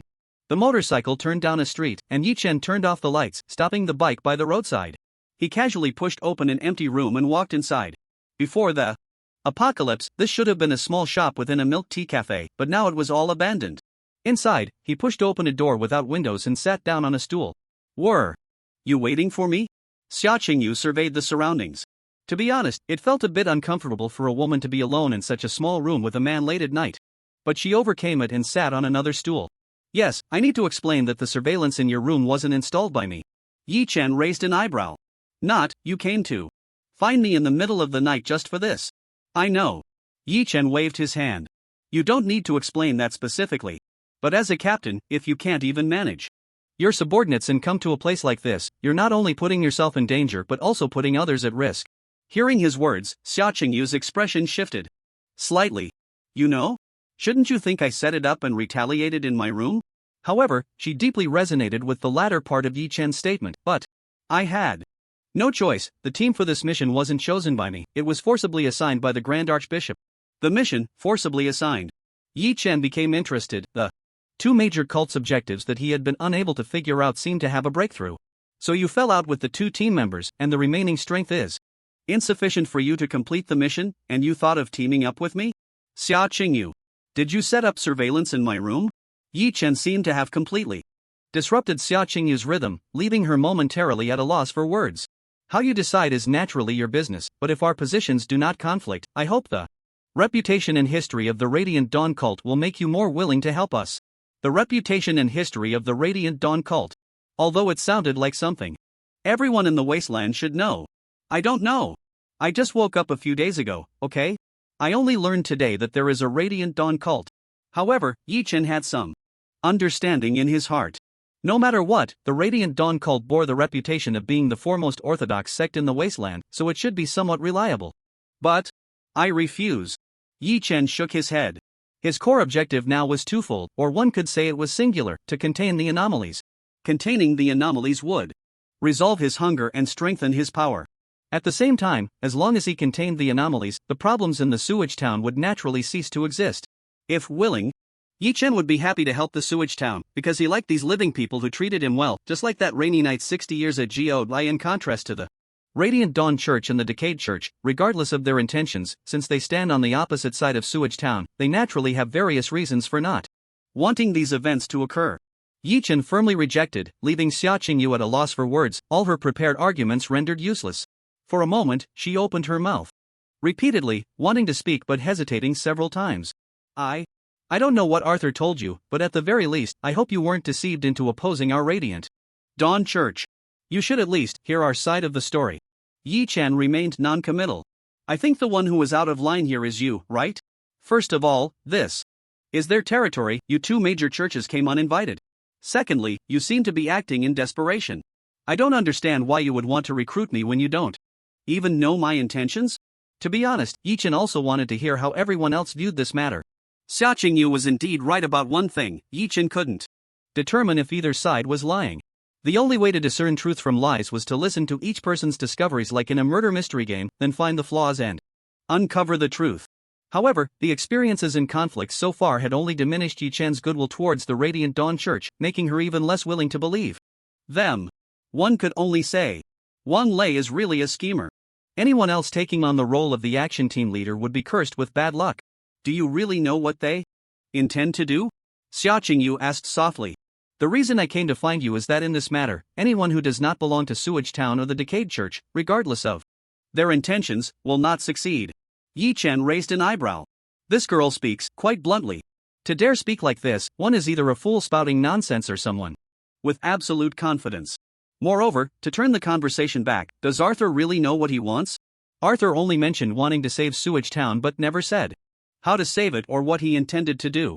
Seeing that Yi Chen had absorbed some of her words, Xia Qingyu immediately seized the opportunity to press on. Our Radiant Dawn Church was established a year after the apocalypse, making it one of the earliest churches formed in the wasteland. Since our founding, we have bravely taken on the duty of protecting the world. In the past 60 years, our people have dealt with at least 1,000 abnormal disasters, 10,000 incidents involving supernatural entities, and have slain 27 anomalies, containing 18 put. At first, Yi Chen felt a surge of respect, but by the end, she nearly spat it out. Are they bragging? Slaying anomalies? If it weren't for the fact that the Mind Cat had informed her how difficult it was to kill anomalies and she had witnessed their strength firsthand, Yi Chen might have almost believed it. The reason they are called anomalies is that they have already surpassed the limits of what a mortal can confront. They exist on another level, a life that is hard to comprehend. Oh, of course, I am different. And once a statement is doubted, then all other statements become untrustworthy. If you are so powerful, why don't you solve the problems in Sewage Town? Can't you see that it is crawling with anomalies? A heart-wrenching question. Yet surprisingly, the other party did not seem extremely ashamed at being pointed out. Instead, she appeared to be considering how to respond to the matter. At first, it was because this is the territory of the Decayed Church. Unless we were prepared to go to war with them, it was impossible for us to come here to deal with the anomalies. Later on, well, now, it seems that even if the Decayed Church has a change of heart and wants to do something good, they are still powerless. She was unusually reluctant to say certain things, much like a doctor who was unwilling to tell a patient's family that the surgery was unsuccessful, delivering the final verdict. This place is beyond saving. Yi Chen wasn't very fond of listening anymore and coldly said, Really, can't it be done? Is it that you're unwilling to pay the necessary price, or is it because there are exploitable interests here? Xia Qingyu stared at Yi Chen, her temper completely exploding for the first time. What kind of talk is this? People in the wasteland might say that the Radiant Dawn Church is overbearing, hypocritical, and so on. But never has anyone compared the Radiant Dawn Church to a force that witnesses disaster yet does nothing, even considering how to extract benefits. Damn it. Xia Qingyu almost wanted to curse. Is this really what it's like to live in the apocalypse? Let me put it this way, in this place, we can't even say that our small team is just responsible for reconnaissance, preventing the spread, and assessing the initial dangers anymore. Even if our Lord God were to come in person, there would be no way to solve the problems here. Ha! Yi Chen was stunned. Even your Lord God can't solve this problem? Xia Qingyu's straightforwardness made Yi Chen reflect. Shouldn't their God be omnipotent? While Yi Chen was deep in thought, Xia Qingyu continued without pause, just wanting to clear the Radiant Dawn Church's name. The problems that even my Lord God can't solve can only be due to two possibilities. One is a place occupied by other top churches, like the corrupted church. The other is that too many anomalies have combined to form various Problems that can no longer be changed by simply eliminating them and might instead cause more harm. This is the world of decay. They are all in the same boat. In fact, Yi Chen was no longer focused on this. It wasn't about the relationship between the corrupted church and Sewage Town anymore. He was simply captivated. The Lord God of the Radiant Dawn Church, also known as the Anomaly, would personally come to battle? If that's the case, it wouldn't be impossible for them to have killed 27 anomalies and contained 38 in history. Perhaps he had really misjudged them. Which anomaly is your Lord God? As long as it was someone who had been locked up with him in the containment tower, they were all cellmates. He didn't know them, but the cat of the mind would definitely know. Anomaly, how can we describe our Lord God as an anomaly? However, when asked about this, Xia Qingyu was particularly proud, pointing to the sky. He is the only light in the wasteland, the sun hanging in the sky, the last hope of the apocalypse. The sole ruler of the day. He? Yi Chen? Don't even mention him. At this moment, even the hurried breathing of the cat of the mind was heard by Yi Chen. Damn, the Radiant Dawn Church is 003's? The first righteous church of the wasteland? Third brother, you have such a presence? To be honest, every time 003 is mentioned, Yi Chen feels embarrassed sitting in the 001 position. It's really hard to compare. But oddly enough, both the cat of the mind and 003 seem to agree with their big brother identity. In a flash, the various things the cat of the mind had once told him about 003 flooded into his mind. An anomaly with a worldview more correct than that of humans, absolutely. Opposing 002 to protect human civilization, and it was also the one who proposed the new containment theory: human civilization belongs to civilization, while the life of anomalies is limited to anomalies. From this perspective alone, the Radiant Dawn Church indeed became a truly trustworthy entity. I need to listen carefully. So, what will happen? On the day of the festival? Yi Chen asked, his posture already much more upright than before. Seemingly sensing the subtle change in Yi Chen's attitude, Xia Qingyu was taken aback and actually let out a sigh of relief. Nothing will happen. From my analysis, this 4-year festival in Sewage Town is simply a day for Sewage Town to regularly provide offerings to the anomalies within its range, which means it will severely weaken Sewage Town's power. Sewage Town is brewing something big. The preparations are clearly not yet complete, but it is imminent. So from their perspective, they must hope that the deadline for this ritual is postponed until the day they launch their plan.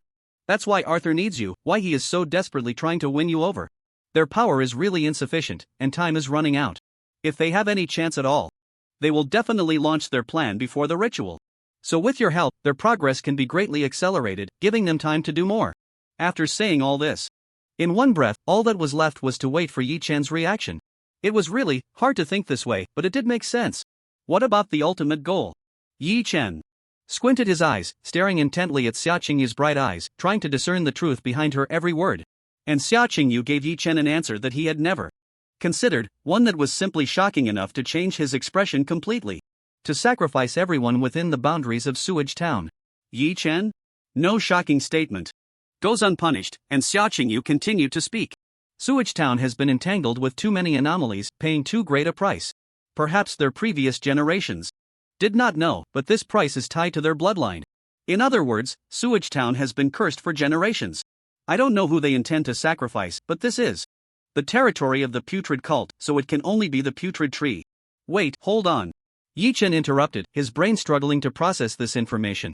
So, what can the people of Sewage Town gain? Xia Qingyu took a deep breath, and a hint of sympathy and sorrow seemed to appear in her eyes.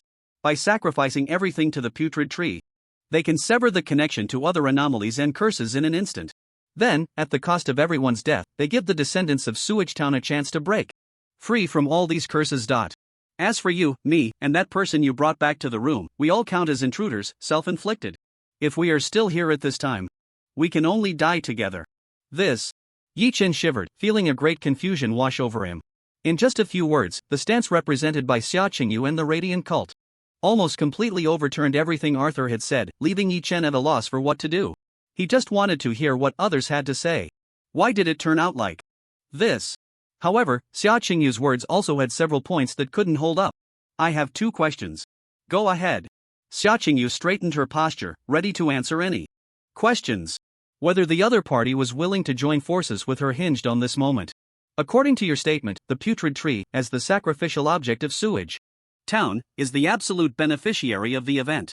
This means that the people of the putrid cult should support Sewage Town's actions.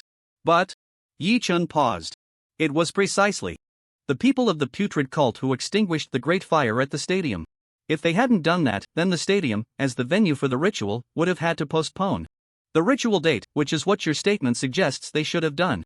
Yi Chen's question made Xia Qingyu glance at him again. So sharp. How could he connect this so quickly?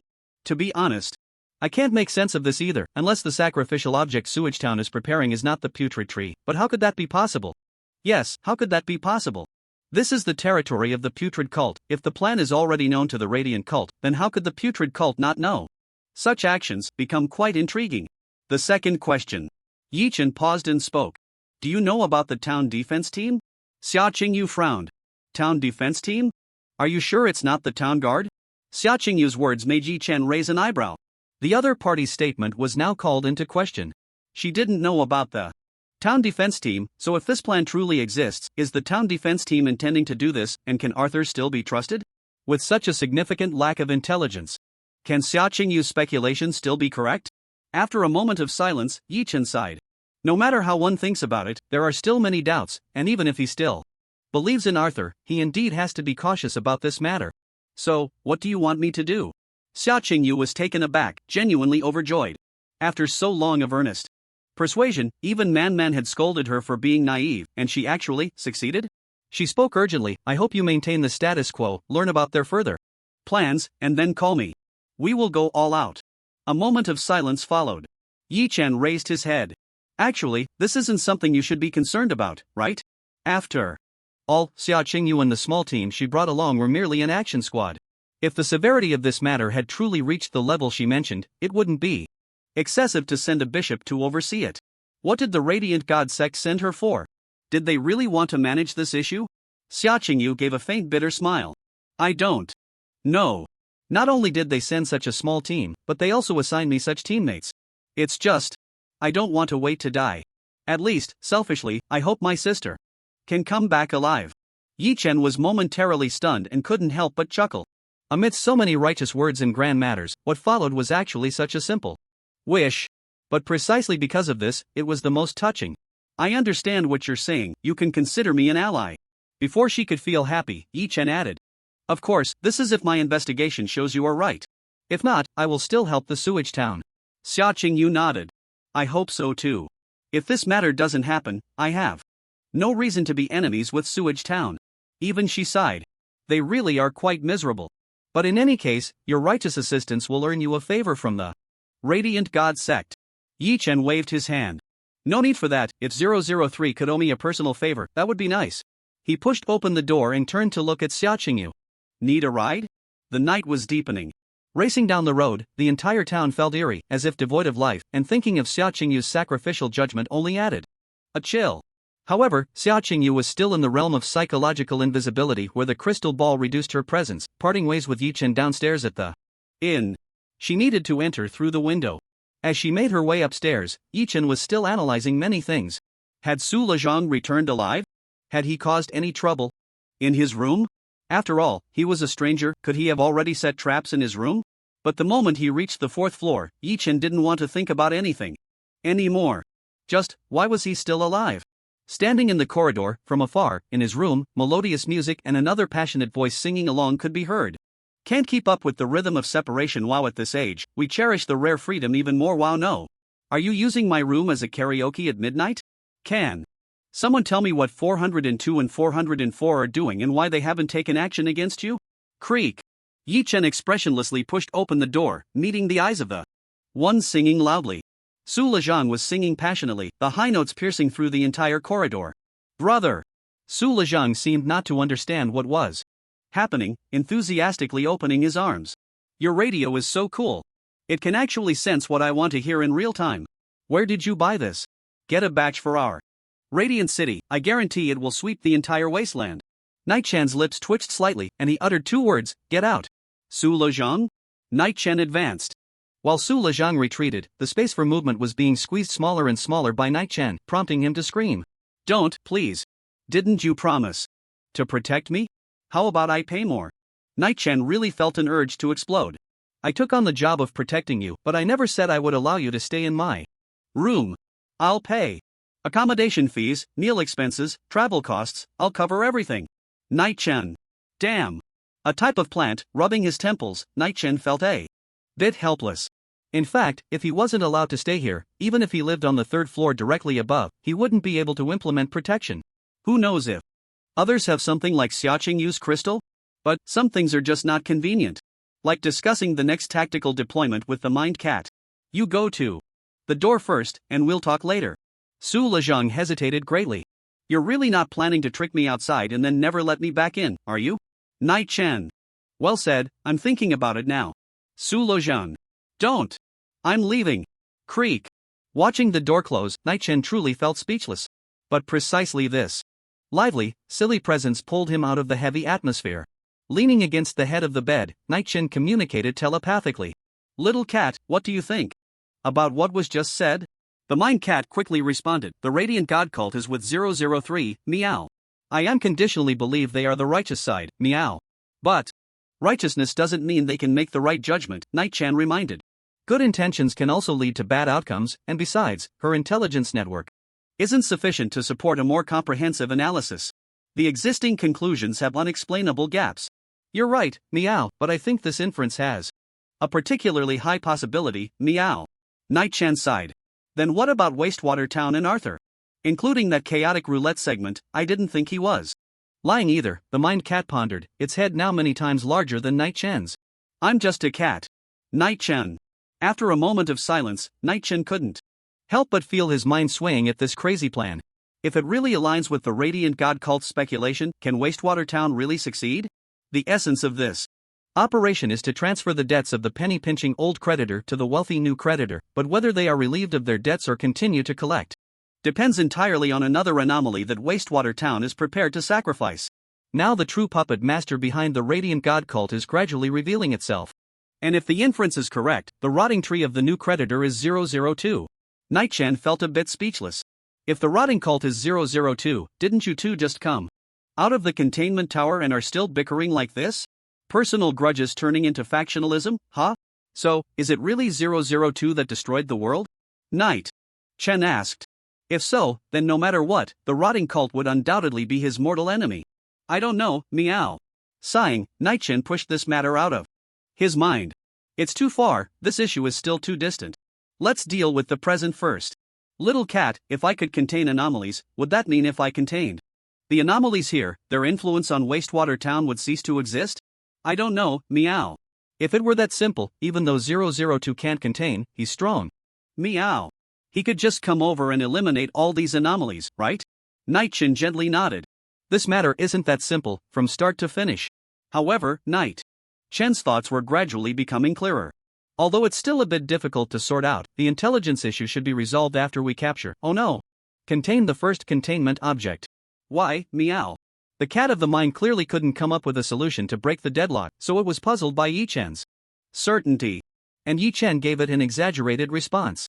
Of course, it's interrogation. After the containment chaos bell, a thorough interrogation. The cat of the mind. Although as a fellow being it felt a sense of empathy, thinking that we are of the same root and shouldn't rush to harm each other, this idea was still too good. The festival isn't the final battle, no matter what plans Arthur has, at that time he will still be my ally, there are no conflicts between the two of us on the side of the Twilight God cult, so getting help shouldn't be difficult. Full of combat power. In an instant, the gloom was swept away, and both the person and the cat were filled with fighting spirit. Then came that thing outside. Could it sense us while we were communicating telepathically? The cat of the mind decisively shook its head.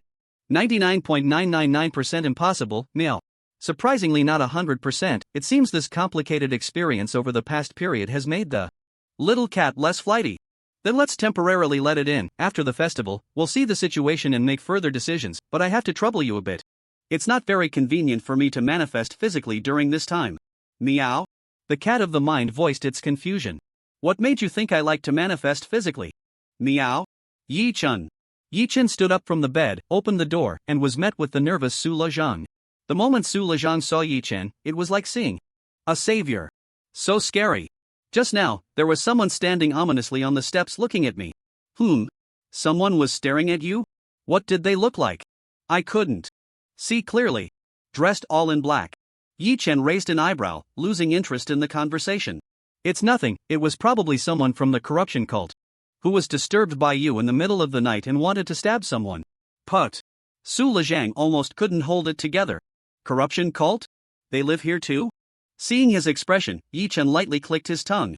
You're not right. Why are you more panicked about seeing the corruption cult than about encountering the one plotting against you? That's different.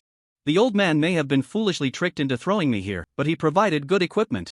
Just those people in the stadium, if they want to kill me, it would take a long time, and with you, the Flame War God, by my side, I can definitely sleep soundly. What the hell, Flame War God? Yi Chen's face darkened. What kind of nickname is that? How embarrassing. However, Su Lezhang clearly hadn't realized this, and before he could finish his sentence, he was pacing anxiously. But the corruption cult is different. They are unpredictable and fierce. I've heard they are skilled in soul extraction, and once they get their hands on you, you'll rot from the inside out, worse than death. Yi Chen.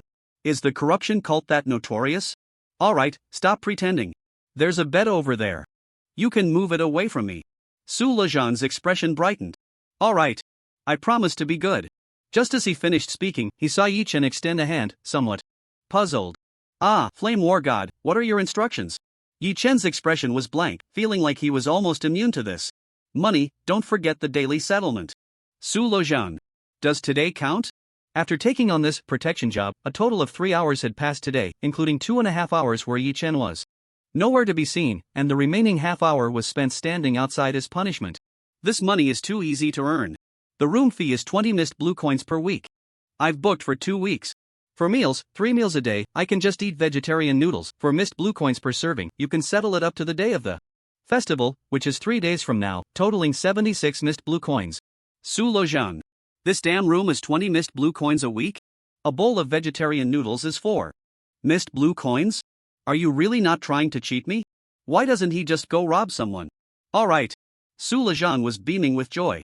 What is this? How much is his life worth? The lights went out. Yi Chen lay on the bed, closing his eyes. It seems that everything is becoming clearer from all aspects. Although it is still unclear what everyone is supposed to do, all aspects are better prepared and preventive now. For instance, led by Arthur, the town guard and every resident of Sewage Town share a single core idea, to eliminate the anomalies in Sewage Town and save it. This aligns perfectly with my own goals, as long as it's not truly as the Radiant Twilight Cult claims. Insane. As for the current team of the Radiant Twilight Cult, their intentions have become clearer. They aim to prevent Sewage Town from taking a desperate self-immolation route, maintain the status quo as much as possible, monitor the town guard, and keep track of the movements of the decaying cult, responding accordingly. However, one must consider the biggest doubt. What Xiaoqing you mentioned about her reasons for coming to Sewage Town remains too vague. What mission could warrant sending their small team here? They must have a purpose, rather than just struggling to survive as they are now. My own motivation is simpler, unchanged from the beginning. To contain the anomalies. The only thing that changes is the constantly shifting teammates. This is all I can gather for now, but it's evident that the existing forces here are not limited to just a few. For example, Yi Chen opened his eyes and turned to look at Su Lezhang, who was sleeping against the wall on the other side. Are you the first heir of your family? Su Lezhang was taken aback, clearly not expecting such a question from the mysterious figure sleeping in the same room. Ah. Yes. Yi Chen squinted. How could that be? The deeper he thought, the more unreasonable it seemed. In such a vast family, could the head be so foolish as to let the heir be toyed with like a production line until death without realizing it? Regardless of the era, the first heir is always a secondary favorite, and among their supporters, they are usually one of the most numerous. Even if the head is confused, surely there must be at least one clear-headed supporter left on their side? Yi Chen could never understand how someone could be played to death while the head of the family was still alive. Were they tired of living? Will you have reinforcements? Yi Chen asked. No matter what, once your supporters realize what's happening, they should help you find a way out, right? Su Lezhang was silent for a moment and shook his head. I don't know. Yi Chen squinted again, this vagueness. Let me rephrase that. If I hadn't come, could that fire really have killed you? Isn't that obvious? Su Lezhang muttered. Of course. No way. Su Lezhang began to explain. Unless it could burn for several days without anyone coming to rescue me, I might die from exhaustion. Yi Chen raised an eyebrow. Su Lezhang's words always fluctuated between honesty and concealment, making it hard for him to determine whether he was lying or being truthful. Then why did you scream so pitifully? If he hadn't heard his cries, he wouldn't have needed to go that crazy. In a little while, the blue-haired captain of the decaying cult would arrive, and then the fire would be extinguished, and he would be rescued anyway. Although at that time, he couldn't have imagined that the Decaying cult would come to put out the fire. After all, without knowing everyone's intentions, everyone was a potential opponent. Of course I was scared. It was terrifying. There was a huge fire and thick smoke all around me. I felt like I was suffocating even with my powers. Yi-chun. It's really hard to imagine him as a scheming big shot hiding his own forces. What are your plans for tomorrow? Su Lejang was taken aback, responding as if it were obvious. Of course, I'll follow you. I've paid. So don't think you can shake me off. As soon as this was mentioned, Su Lejang became animated, expressing a sense of great fortune. The original plan was to first get in touch with the officials of Sewage Town to see if my identity would be useful. Generally, I can apply for protection from the local powers, and in return, they can receive a considerable reward from my old man. That would save a lot of trouble, and I just happened to run into you. Yi-chan fell silent, wanting to say something, but hesitating. But is it possible that I'm not from Sewage Town? Su Lejang clearly had a moment of confusion. Ah, your clothes. Yi-chan once again spat out that exasperating answer. Part-time, just started today. Su Lejang. No, but who exactly are you? Su Lejang blurted out. Rarely, seeing his usual panic, Yi-chan felt like making a joke. I'm from Dark City. Su Lejang. Do you think you're funny? Why not try the Radiant Dawn Church? Yi-chan asked. From any angle, the Radiant Dawn Church's way of doing things in the wasteland is a representation of justice, right? When in danger, with the identity of Glory City, the chances of getting help should be no less than from the Sewage Town officials. However, it was clear that Su Lejang was once again stunned. Wait. The Radiant Dawn Church is also here? Yes. Yi-chan nodded. But they probably won't save you now, because your singing just now clearly affected their sleep quality. Su Lejang. He was starting to feel a bit desperate. The Radiant Dawn Church and the Decay Church appearing in the same place? Isn't this the end of the world? These bastards. They want me dead for sure. Yi-chan ignored his wailing and lay back down, closing his eyes. Get up early tomorrow and follow me. After saying that, Yi-chan couldn't help but pause for a moment. You have combat power, right? Su Lejang. Yi-chan. Damn. Don't tell me you have 5 supernatural items following you like the Lord of the Rings, and they're all just for show? After saying this, Su Lejang nearly jumped up. Whoa, you figured it out? Yi-chan was speechless. Were you serious? Did you think others were fools? With all those shiny claws, who wouldn't see their supernatural items? Ah, I thought it was very discreet. Su Lejang awkwardly scratched his head. Well, how should I put it, they're all defensive. Yi-chan was slightly taken aback. All of them? That's right. Su Lejang nodded. Each one has a different type of defensive ability, like the one before that provided resistance to burning flames and underwater breathing for water defense, which is why I was burned for so long and still fine. Ah, this. Yi-chan's greed surged. If he stripped this guy of his defenses, wouldn't he be invincible? Isn't that strong? Well, it wasn't that strong, but without comparison, there was no harm. Just look at what that radio can do all day. Full of grievances. Very well, in the future, when we encounter danger, you take the damage. And I'll deal the output. Yi-chan established a course of action that he was very satisfied with. Su Lejang? No, really, aren't you my bodyguard instead of me being yours? Wait. Can you tell me what you plan to do tomorrow? Rarely, Su Lejang felt it was necessary to assess the risks he would face next and the significance of this bodyguard existing. If it really was about bravely confronting the Radiant Dawn Church and clashing with the Decay Church, can't I just pay the breach of contract fee? Good question. Yi-chan sighed. In fact, he wasn't very clear about the plans for tomorrow either. Everything that happened today had completely disrupted his plans. He had one day left until his next hunger, and the situation in Sewage Town was likely still just undercurrents, without any substantial full-scale conflict. There wouldn't be too much turmoil in the small town, whether it was the consensus reached with Arthur to continue fulfilling the duties of the town guard and help Sewage Town with some tasks, or the agreement with the Twilight Church to maintain the status quo and learn more. There would be no conflict in either matter. Tomorrow, he would still do his best to fulfill the responsibilities of the town guard. I might need to take on a few local commissions, Yi-chan said. If you don't want to move, you can stay at the inn. Su Lejang was dumbfounded. No. How desperate for money are you? That's several part-time jobs. The Sewage Town Guard, my ace fighter, and now you want to take on commissions too? That's just too much for a top player. It's fine, it's just a few commissions. I want to follow you. Yi-chan could sense the shock. An oddity from the other party, feeling a bit speechless. Truly, the head of the household doesn't know the cost of rice and firewood. What doesn't cost money? Is the mist blue coin still not enough?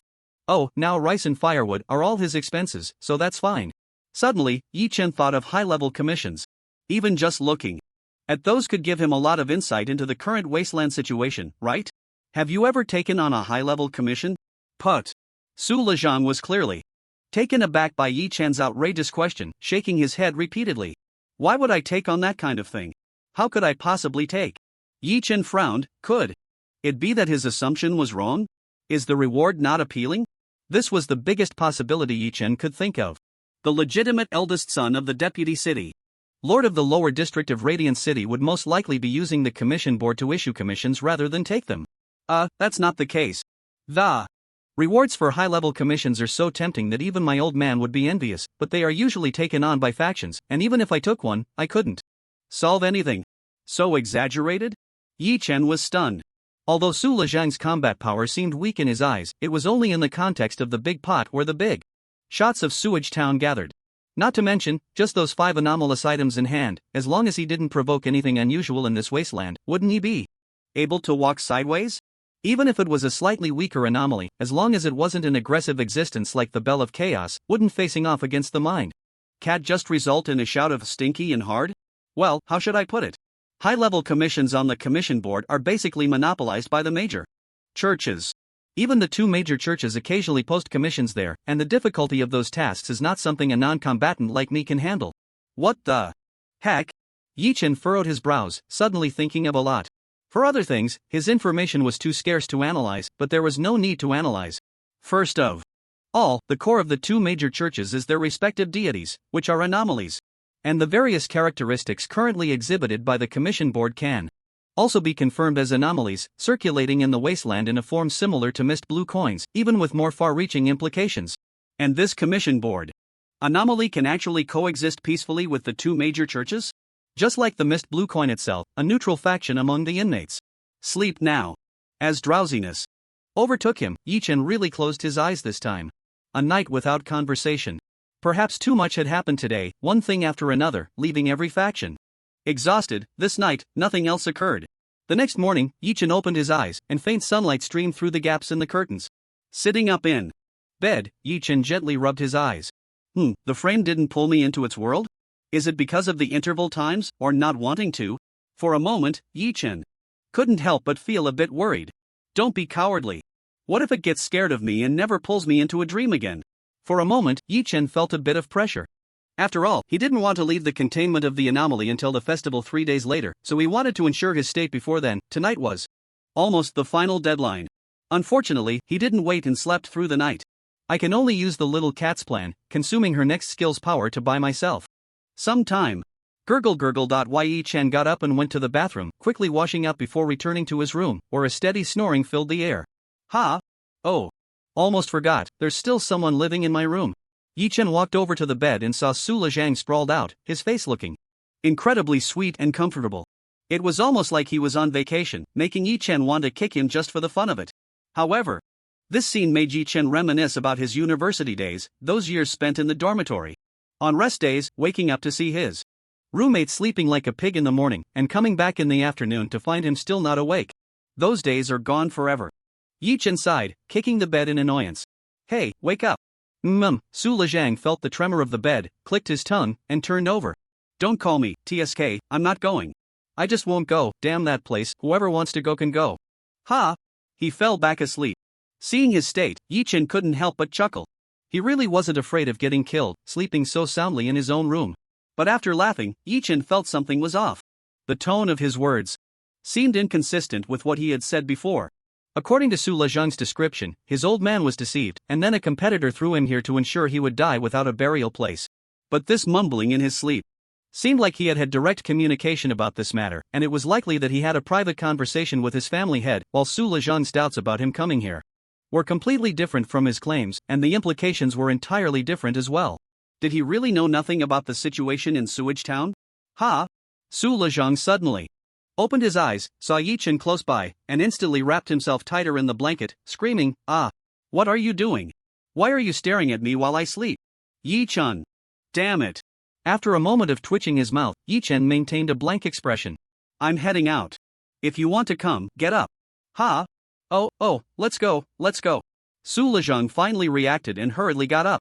Watching him head towards the bathroom, Yi Chen gently shook his head. Forget it, there's not enough evidence. After all, it was just sleep talk. Dreaming about non-existent things is quite normal. Even if Su Lejong had his own plans, compared to Sewage Town and the two major cults, it didn't seem to pose that much of a threat. Soon, Su Lejong was fully geared up and ready, and Yi Chen nodded slightly. At least he looked quite professional in this getup. Creak. Pushing open the door to the room, the hallway was eerily quiet, giving off a sense of silent oppression. It wasn't until they reached the first floor, passing by the boss and nodding, that they stepped out into the sunlit street, and Su Lejong let out a big sigh of relief. God! The hallway felt so oppressive. It's your guilty conscience, isn't it? Yi Chen ignored him, silently mocking in his heart, as he inserted the key into the motorcycle. Without needing Yi Chen to call him, Su Lejong comfortably sat in the passenger seat. After all, he had been in it before, under special circumstances, so he had plenty of experience. V-room. With the roar of the throttle, Yi Chen skillfully parked the motorcycle in front of the Mosquito restaurant. What's this? The pickup point for the Sewage Town commission? Su Lejong jumped off the bike with enthusiasm. Yi Chen looked at him as if he were an idiot. Of course, it's for breakfast. Su Lejong. But soon, he perked up again. Of course, of course. By the way, is there anything good to eat here? I've heard that different places have their own specialty foods. Now that we've come all this way, we have to try something fresh to show those guys in Glory City a thing or two, haha. Yi Chen's expression was truly quite strange this time. Oh, definitely something your friends haven't eaten before. As long as you dare to eat, you'll have enough to brag about for a lifetime. Really, I need to remember this store name well. What are you doing? Why won't you let me see? To avoid spoilers, Yi Chen forcefully stopped him from stepping back to look at the sign above, leading Su Lejong into the restaurant. Creak. The door was pushed open, and as always, the enthusiastic owner stepped out. Hey, you're here. Same as usual today? This scene clearly made Su Lejong feel uneasy. You said you weren't from Sewage Town? Who has a part-time job with such benefits? I'm the same as usual, let him see. The menu. The owner paused, glancing at Su Lejong, who was following Yi Chen, deep in thought. Oh, alright. Turning around, he picked up the menu from the counter, a hint of seriousness flashing through his mind. The people from Radiant City were openly mixing with this mysterious guy? I wonder if Yi Chen himself was an external aide invited by Radiant City in advance, or if it was just a coincidence, and whether it would bring any changes. Let me see. Su Lejong, when in Radiant City, was probably a complete foodie, and now he looked excited to try out a new place. However, shortly after opening the menu, his smile gradually faded, turning into terror. Seriously? Divine Damn Thousand Mosquito Spider Cake, Devil Cockroach Noodles. Signature dish? Best seller? Gulp. Su Lejong swallowed hard, feeling an immense generational gap with Yi Chen at that moment. He wouldn't even mention local customs. Are you really eating this stuff? Are the two members of the two major sects also eating this? So, what would you like? Sir? The innkeeper's inquiry sounded like a devil's whisper in Su Lejong's ears, forcing him to squeeze out an increasingly reluctant and ugly smile. He could only gently nudge Yi Chen with his elbow, quietly asking himself about his last bit of persistence. Which is relatively less disgusting? His expression reminded Yi Chen of his own initial arrival, leading to a slight sense of identification. Yi Chen glanced at the menu and found that the new items created by the owner were indeed written there. Pointing at that spot with his hand. I'll have this special vegetarian noodles. Su Lejong felt saved, but inevitably had new entanglements. Vegetarian noodles? Won't they be tasteless? Oh, now he's being picky. A playful expression appeared on Yi Chen's face as he smiled at him.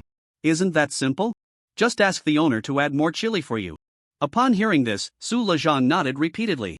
Right, good. You're quite the expert. Under pressure, if it's bland, then it's bland. If there's chili, it can make up for the lack of flavor. Su Lejong made up his mind and spoke to the owner.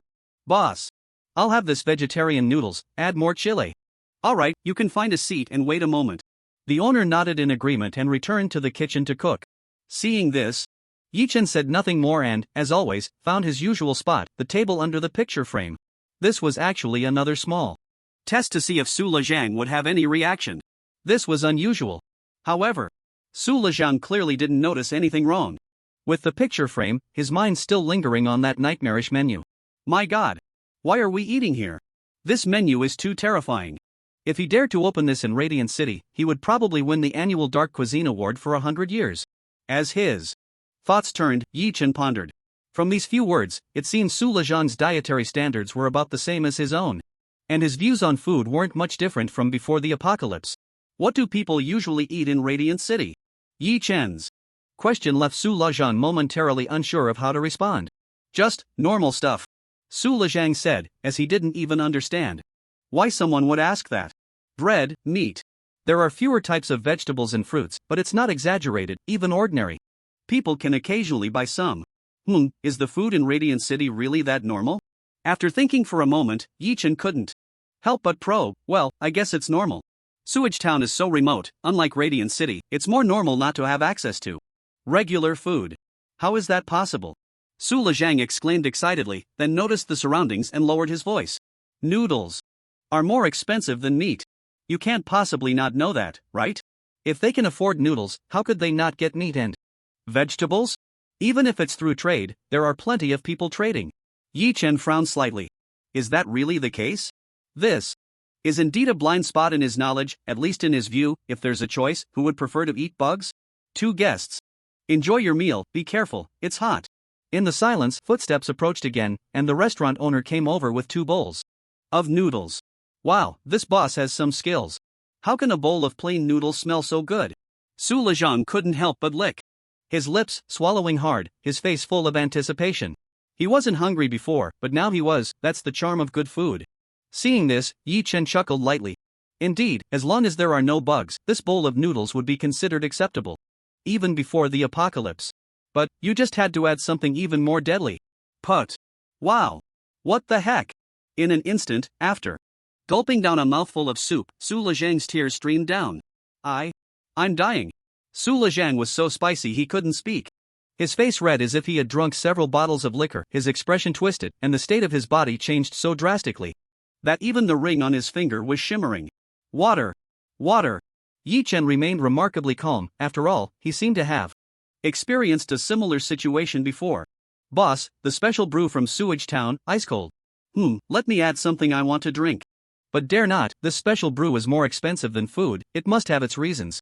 Having prepared himself mentally, he had only sipped the special brew a few times. The ice brew was quickly served, and Su Lezhang clutched his throat, as if he had found a lifeline, snatching it and gulping it down. Unlike his previous state, he surprisingly stabilized quickly. Damn. Su Lezhang's eyes widened, as if he was trying to confirm something impossible. Is this the devil's black pepper? Yi Chen was slightly taken aback. Su Lezhang's reaction was quite different from what he had imagined. The other party seemed to recognize this thing? Not only recognized it, but it seemed he could even taste it. But that makes sense. After all, the devil's black pepper was almost the only product Sewage Town could sell externally, and Radiant City couldn't possibly not be one of the sales channels. Still, it was a bit surprising. That small plot of land, that 1 mu and 3/10, how much could it possibly yield each year at most? Yeah, what's wrong? The restaurant owner also looked a bit puzzled. Su Lezhang was almost at a loss for words to describe his expression. Devil's black pepper, and you pair it with this stuff? Even most dishes are primarily made with bugs? Really, it felt like Su Lezhang was turned upside down. His worldview was even more shocked than when he first saw the menu at the bug restaurant. Do you really know how precious this ingredient is? Even in my family, we only dare to let the chef cut a tiny bit for rare banquets. This is just such a waste. A bigger gap appeared. Yi Chen raised his eyebrows and couldn't help but glance at the devil's black pepper again, recalling the taste that had almost killed him with spiciness. Is this thing really that valuable? If this is true, then the old man from the pepper field promised to give him a truckload. This value would need to be reassessed. But Yi Chen had already stopped trying to understand the value issue. What he couldn't comprehend was this. Do you really think it tastes good? Not good, Su Lezhang exclaimed, his voice filled with pain. But this thing improves physical condition and promotes spiritual energy recovery. Spiritual energy. Yi Chen's heart stirred, as if he was about to touch upon some knowledge blind spot he was eager to understand. The current cultivation system of humanity in this world. As a big shot, he really shouldn't be unaware of this information. After pondering for quite a while, Yi Chen finally found a question he deemed quite perfect. But isn't the enhancement method in your Radiant City primarily based on genetic strengthening? This was a case of learning and applying it on the spot. Arthur had mentioned Radiant City and genetic strengthening multiple times. Su Lezhang was a bit puzzled by Yi Chen's question, but for the moment, he didn't feel anything amiss. Genetic strengthening is just opening up the psychic energy slots. For humans, right? If one cannot use psychic energy, how much significance does genetic strengthening have? Yi Chen raised his eyebrows, a certain answer seemed to be surfacing. Su Lezhang was evidently very supportive. Having opened the discussion, he didn't ask anything further and continued speaking. Of course, that little bit of psychic energy isn't enough for much, the main purpose is still to enhance attributes comprehensively. But having it means having it, only by possessing psychic energy can one have the opportunity to manipulate anomalous objects. Otherwise, how could humans manipulate anomalous objects? It is precisely from having psychic energy that humanity finally gained a bit of power from the anomalous side. Even if this bit of psychic energy is at most only 1,000th or even 1/10,000th of an anomalous object, or even less, it is still psychic energy. Originally, this was something only the anomalous possessed, so people from the church factions generally refer to it as divine power. It is genetic strengthening that has given ordinary people psychic energy, allowing humanity to truly adapt to and survive in this new world. In an instant, a storm surged within his heart. Psychic energy, humanity could grasp a little bit of it now. Psychic energy is the power of the anomalous. Like a kitten using scene regression, he used activation and the consumption of regression stones. Crystal balls all required psychic energy. However, humanity's current limit probably couldn't grasp much, and most remained at the stage of manipulating anomalous objects. Continuing with the conversion method provided by Su Lezhang, the psychic energy that a genetic enhancer could carry was roughly 1,000th or even 1/10,000th of an anomalous object, while the power of an anomalous object was also 1,000th or 1/10,000th of the anomalous, indeed not strong. But humanity is numerous. If genetic strengthening could really be popularized, even, genetic strengthening seems not to be limited to just one or two enhancements. What if it could continue indefinitely? The end point of genetic strengthening, would it be a new anomaly? In conclusion, Su Lezhang timely provided a summary. In this regard, the church is indeed stronger. They possess stronger psychic energy and can even use the power of their deities, which is why there are so many followers in both orthodox and heretical sects. Boss, another bowl for me. Put in more chili. Ha? Still eating? In that moment, Yi Chen felt that the noodles in his bowl had lost their appeal, and his brain raced with thoughts. If this thing could really promote the recovery of psychic energy, then let's do it. If there are difficulties, face them. If there are none, create difficulties to face. Yi Chen immediately took advantage of the boss not leaving and said, "Boss, give me a bowl with chili too." Boss? In that instant, the boss, who knew how much Yi Chen resisted this stuff, was utterly shocked. You finally got it? Not long after, 2 steaming bowls of noodles were served on the table. Yi Chen took a deep breath, the fire in his eyes was as if he was ready to face death. Damn! Taking a sip of the soup, Yi Chen felt his entire tongue once again thoroughly covered and penetrated. No amount of mental preparation could withstand the soul-piercing spiciness. But the spiritual cat immediately became excited, its voice transmitting joy to Yi Chen's heart. It actually works. Meow. This thing really works, meow. Yi Chen's heart stirred. In an instant, the impact of this news seemed to make the spiciness not so unbearable anymore. My power has recovered? If this is true, I would have to eat a pound of chili peppers a day, even if it kills me. No way. How could that be? Your psychic energy reserves are too vast, nothing but anomalies can restore your power. But it does seem to slow down the depletion of your psychic energy, so in a sense, it's not wrong to say it's a recovery. And this special brew of sewage. I think it's necessary to give it a try. That fool just recovered a bit more than you did, which is so unreasonable. I suspect these two can be used together to fully unleash the nutrients of the devil's black chili, doubling the effect. Nutrients. Yi Chen still found it absurd. Are you sure this stuff has that much nutrition? If that's the case, why do the people in Sewage Town still look so dark and grim? But, if it's true, Yi Chen made up his mind. Boss, another cup of the special sewage brew and a bowl of the special noodles. Just put less noodles, more chili. The restaurant owner? He was genuinely shocked. Was this guy stimulated today? Finally realizing what's good and what's expensive, huh? But why not make some money? Alright. Please wait a moment. Soon, steaming noodles and the special sewage brew were served at the same time. Yi Chen prepared himself mentally and started slurping it down. Ah! After adding spice and heat, Yi Chen felt like he was about to spiral into the sky. The only good thing was that the special sewage brew seemed to soften the sediment of the devil's black chili sticking to his Tongue, making Yi-chen understand why Su Lezhang could recover so quickly, while he barely survived after drinking who knows how many cups of sewage the first time.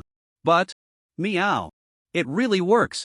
If I can keep this food intake and reduce the frequency of my actions over the next 2 days, maybe I can really last until the festival. The little cat was excited, and Yi-chen was shocked. So it really is a good thing. Not to mention anything else, just the promise from the old man in the vegetable field about that truckload of devil's black chili was already worth a fortune, beyond the measure of mist blue coins. How much do I have to eat in a day? Yi-chen felt he was mentally prepared, but the cat's words made him feel completely unprepared. 2 bowls per meal, 5 meals a day. Should be about right. Yi-chen? Are you kidding me? This isn't just about whether I can endure it. How much would that cost? The special noodles are fine, originally 4 mist blue coins a bowl, but the boss gave me a special price of only 2 mist blue coins a bowl, but the sewage brew is expensive. 5 mist blue coins a cup. At this price, 2 servings per meal, 5 meals a day, damn. I would have to spend 70 mist blue coins a day? Damn. Well, theoretically, I only need to eat until the day of the festival, but even a few days of consumption would be enough to put me in another financial crisis. Of course, in theory, Su Lezhang is covering all my food and lodging, but if I eat like this, it seems a bit excessive.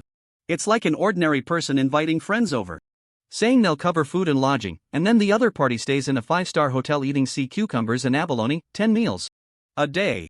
However, it's not that it can't be solved. If I can't catch a sheep, I can share the burden.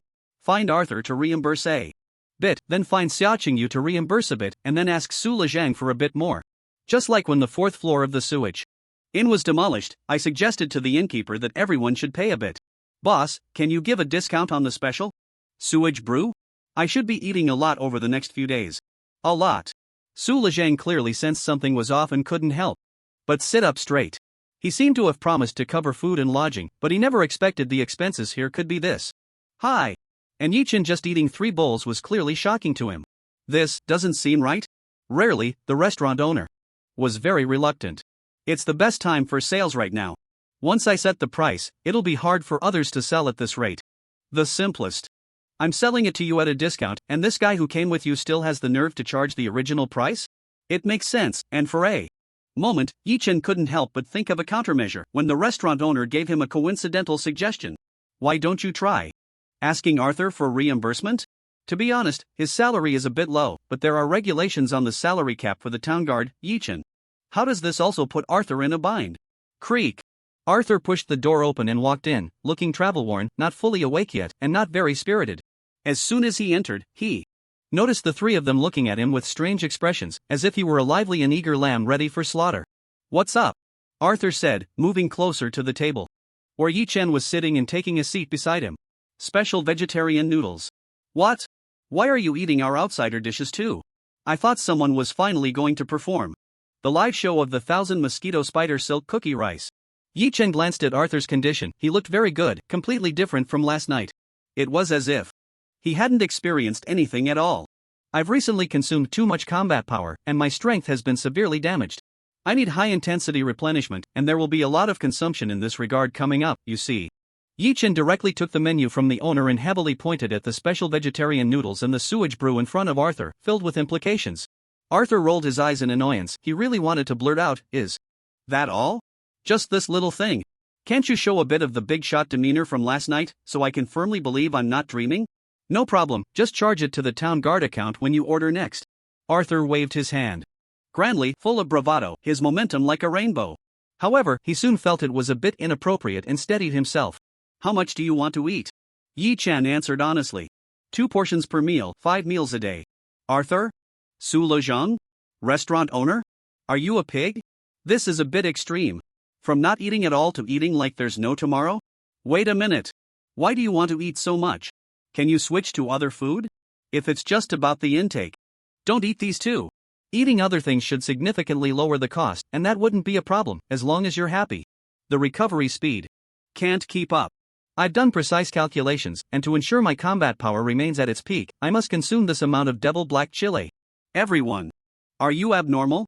You need to eat black chili to maintain your strength? I completely understand why Yi-chen would want a discount, and I truly grasp the necessity of this wholesale-like consumption to justify the discount, as well as fully understand Arthur's spending limit. The restaurant owner kindly provided a solution. I can give you a discount on the sewage brew to 3 mist blue coins, but it must be purchased together with the special vegetarian noodles to take effect. 2 portions per meal, 5 meals a day, which means 50 mist blue coins a day. Damn.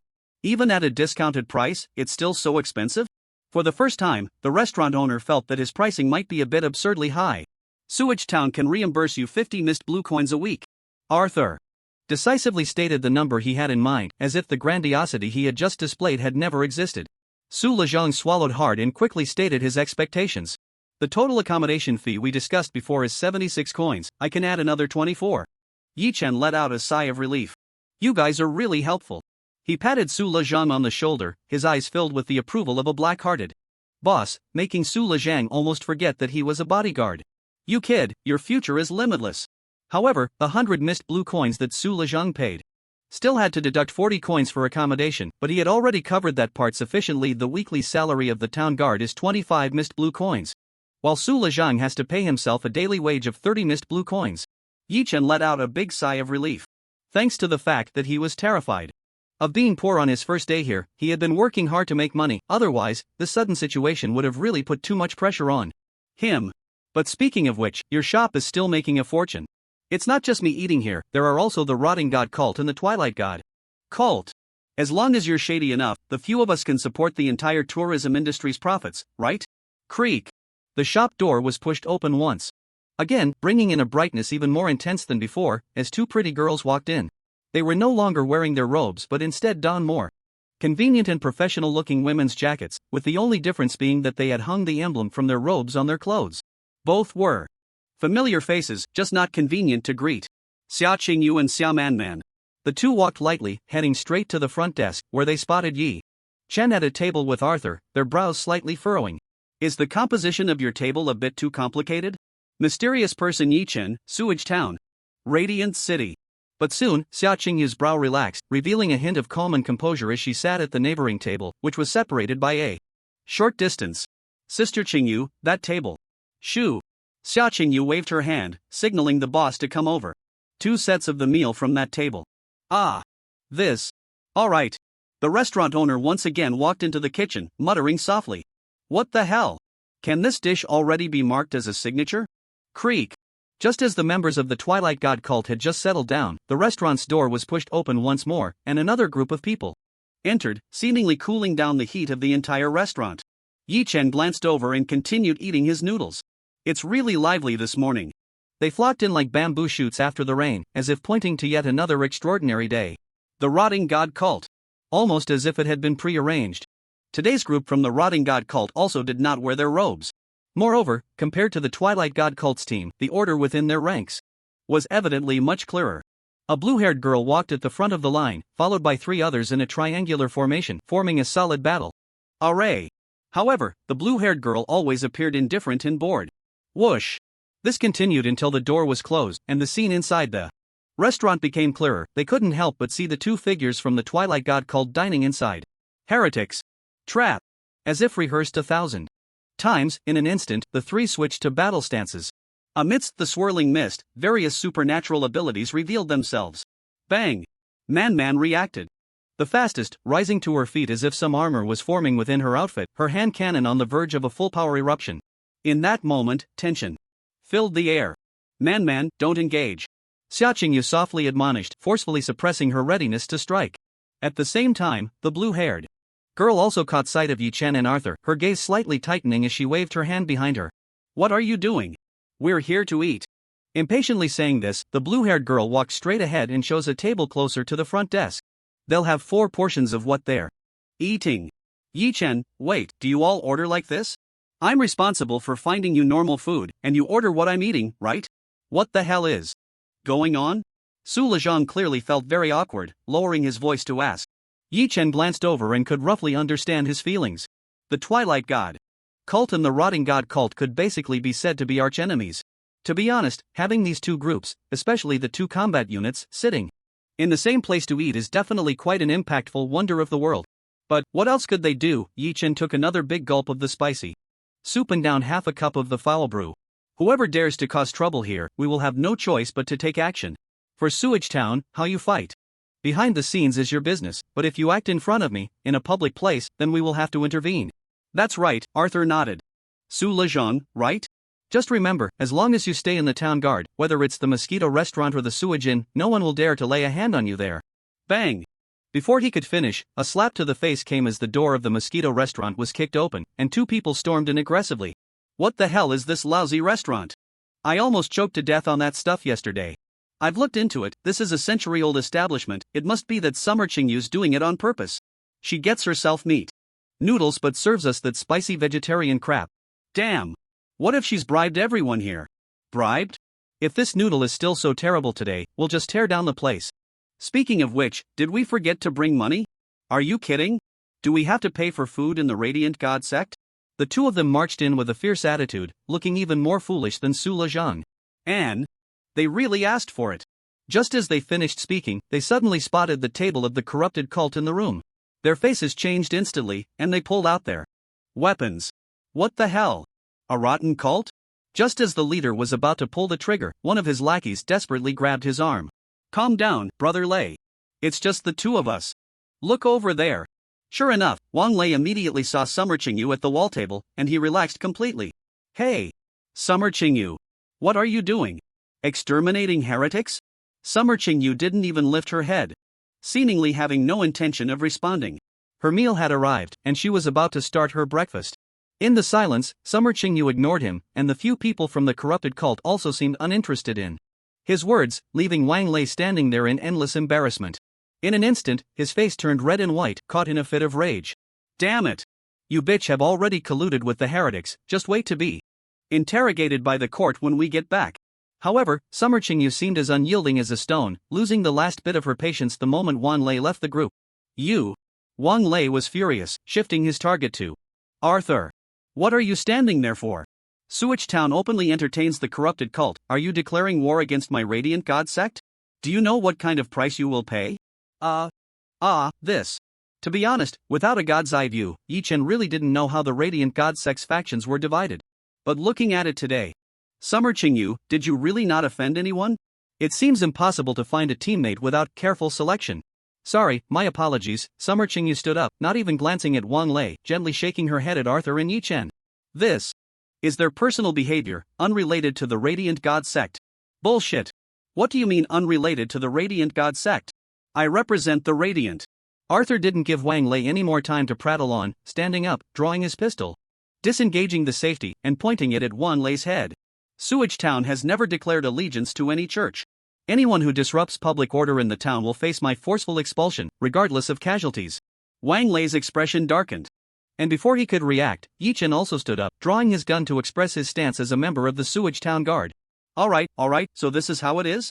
Wang Lei shook his sleeves heavily, loudly delivering his final threat. We're leaving. Before he could elegantly turn and leave, one of his men gently tugged at him, lowering his voice with a hint of pleading. Brother Lei, we came here to eat. Wang Lei, eat your head. Wang Lei, who had been holding back his anger for too long, struck back at his teammate with a heavy fist. Where the hell can't we eat? We have to come to this den of thieves, right? The innkeeper's face darkened. Wang Lei's little brother was still desperately making one last reminder. Brother Lei, I've inquired, this is the only place in town that offers food. Wang Lei, damn it. Looking around, Wang Lei, feeling extremely frustrated, took his subordinate to a corner of the wall, trying to maintain his last bit of bravado. Boss, we'd like to order. The boss walked over without treating them any differently, but his face showed no expression. What do you want to eat? Wang Lei hesitated for a moment and chose to trust the opponent's taste at this time. Their set meal. 2 portions. Yi Chen, another one who can't order, right? The boss remained expressionless. Special vegetarian noodles, 8 mist blue coins per portion, no chili left. Sewage brew, 10 mist blue coins, only at room temperature, totaling 36 mist blue coins. Pay first, then we'll prepare it. Wang Lei, what the hell? 2 people for 36 mist blue coins, and they're missing this and that? Yesterday, Xia Qingyu bought 4 portions back for only a little over 20 mist blue coins, right? I've been scammed, but I have no evidence. Just as he was about to speak, Wang Lei pawned off 5 items and finally exchanged them for this meal. What else could he do? This was the only place in town to get something to eat. Watching the boss return to the kitchen, the 2 guys over there were scratching their heads, and Su Lejang couldn't help but whisper to Yi Chen. They look like clowns. Hearing this, Yi-chan couldn't help but give him a strange look. No way. If you say a person looks like a clown, how much of a clown must they be? But it's true, I've never seen anyone like this in the Radiant Dawn Church, they've always been known for their elite. Arthur added in agreement. Yi-chan didn't think much of it, after all, he had seen even more absurd scenarios in novels. As the sphere of influence expands, even the strongest places inevitably mix in some rotten fish and shrimp. After saying that, Yi-chan looked at Arthur and finally got to the point. What happened to you yesterday? Arthur didn't answer and looked at Su Lejang. Yi-chan also realized and turned to look, making him quite nervous for a moment. Ah, what are you looking at me for? This is someone from Radiant City, hoping to see you and seeking refuge. Yi-chan formally introduced the personnel. Of course. Arthur nodded without any thought or hesitation. This is a very good start for the friendship between Sewage Town and Radiant City. Don't worry, our town's strongest guards are already protecting you. Su Lejang. Yi-chan. So they're just changing titles and continuing as before, everything is exactly the same, only Sewage Town is nominally putting in some effort. Lejang, go sit with the Radiant Dawn Church table for a while. Su Lejang? He increasingly felt that his dignity was being insulted. Why does your tone make it sound like the adults are having a discussion? You go play with the kids from the relatives outside? I absolutely refuse. All right. Su Lejang agreed and walked towards Xia Qingyu. Soon, an astonished exclamation came from that side. Hey! You! Man, it's fine, we're eating. Ha! Watching this scene, Arthur appeared to be deep in thought. You seem to have a good relationship with the Radiant Dawn Church? Slurp. Yi-chan was still drinking soup, after all, he was quite full with so much food. Not exactly good, but clearly there's no reason for conflict. Arthur nodded slightly, deep in thought, a bitter smile appearing. Yeah, after all, your goal is quite extraordinary. After a pause, Arthur couldn't help but add, but you still need to be careful, she's not simple. Hearing this, Yi-chan's hand holding the utensils paused for a moment, and he replied calmly. Why? Arthur cautiously glanced in that direction, lowering his voice. Do you know who she is? Who? Just as I was willing to hear what Xia Qingyu had to say while collaborating with Arthur, after Xia Qingyu finished speaking, I was also eager to hear Arthur's thoughts. After all, I only needed to listen, the choice came after that. In order to secure their own interests, they were both exposing each other's secrets, and the truth gradually surfaced amidst their mutual dismantling. She is the youngest judge in the history of the Radiant Dawn Church, blessed by the Radiant God more than twice, her strength comparable to any district bishop. Since joining the court, she has risen rapidly, achieving remarkable feats, and it is said that she has completed a commission rated A level. The outside world calls her the chosen of the sun. Someone like her comes to Sewage Town yet deliberately feigns weakness. Don't you think her reaction is a bit too deliberate? I don't think so, I actually believe that guy named Wang Lei has serious issues, his chances of being an Oscar-winning actor are practically negligible. So, Arthur, what are you afraid of? Yi-chan asked, why are you so worried and concerned about the two major churches? It seems you never really knew what they were here for, or you could guess without thinking, because they are here to stop you. You only told me my purpose, but how do you plan to achieve it? It's time for us to continue the conversation we didn't finish yesterday. How do you plan to make all this happen? Silence. In the silence, Yi-chan chose to give Arthur a moment. You just mentioned a commission, right? I haven't had the chance to start an A-level commission, is it really that powerful? Upon hearing this, Arthur once again looked at Yi-chan with a strange expression, hesitating several times to speak. Honestly, sometimes I wonder if you just popped out of a rock. Do you really know nothing about the commission board? Yi-chan was at a loss for words. For this apocalyptic wasteland, he really was no different from something that had sprung from a rock. Arthur didn't care anymore, after all, he didn't know what Yi-chan knew or how much he knew. Anyway, if he mentioned it, he must know something. The Commission Board is also known as the Wandering Commission. Commissions are not categorized by type but by their impact and severity. Generally speaking, D-level commissions are personal calamities, C-level commissions are minor disasters, and B-level commissions are regional crises, meaning that if not properly handled, it could lead to the destruction of a small area. For example, a small place like Sewage Town. A-level commissions are city annihilation crises, which can often directly wipe out a large city of Radiant City level. You should also be aware, there are not many such cities left in the wasteland. Wow, if this record is compared to Xia Qingyu saved Radiant City, then that is indeed impressive, belonging to the elite of the elite. Even for an incident of Sewage Town's level, it would be quite appropriate to dispatch someone like her. If that's the case, Arthur's theory that Wang Lei's series of flashy operations are primarily for show does indeed hold water. So, who determines the rating of the commissions? Yi-chan clearly had doubts in his mind.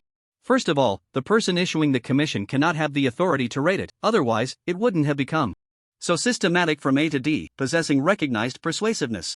If it were the Wanderers Association, the organization that registers commissions after they are issued, they also lack that capability. It is almost prophetic. How could someone registering a commission reveal how serious it is behind the scenes? The one responsible for the ratings must be the deity worshipped by the Wanderers Association, the anomaly itself. The Wanderers Association refers to it as the wandering balance.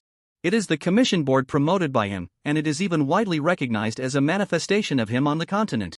Not only does he oversee the commission ratings, but he also assesses the qualifications of the takers, determining whether they have the potential to complete the commission. So basically, over the past few decades, only a few major orthodox sects have been able to take on tasks above B level. What the hell? Yi Chen was taken aback. Another anomaly? The wandering balance. I wonder if the little cat recognizes it. It also explains why only orthodox sects have been able to take on high-level commissions recently. This is likely another anomaly under the 003 camp.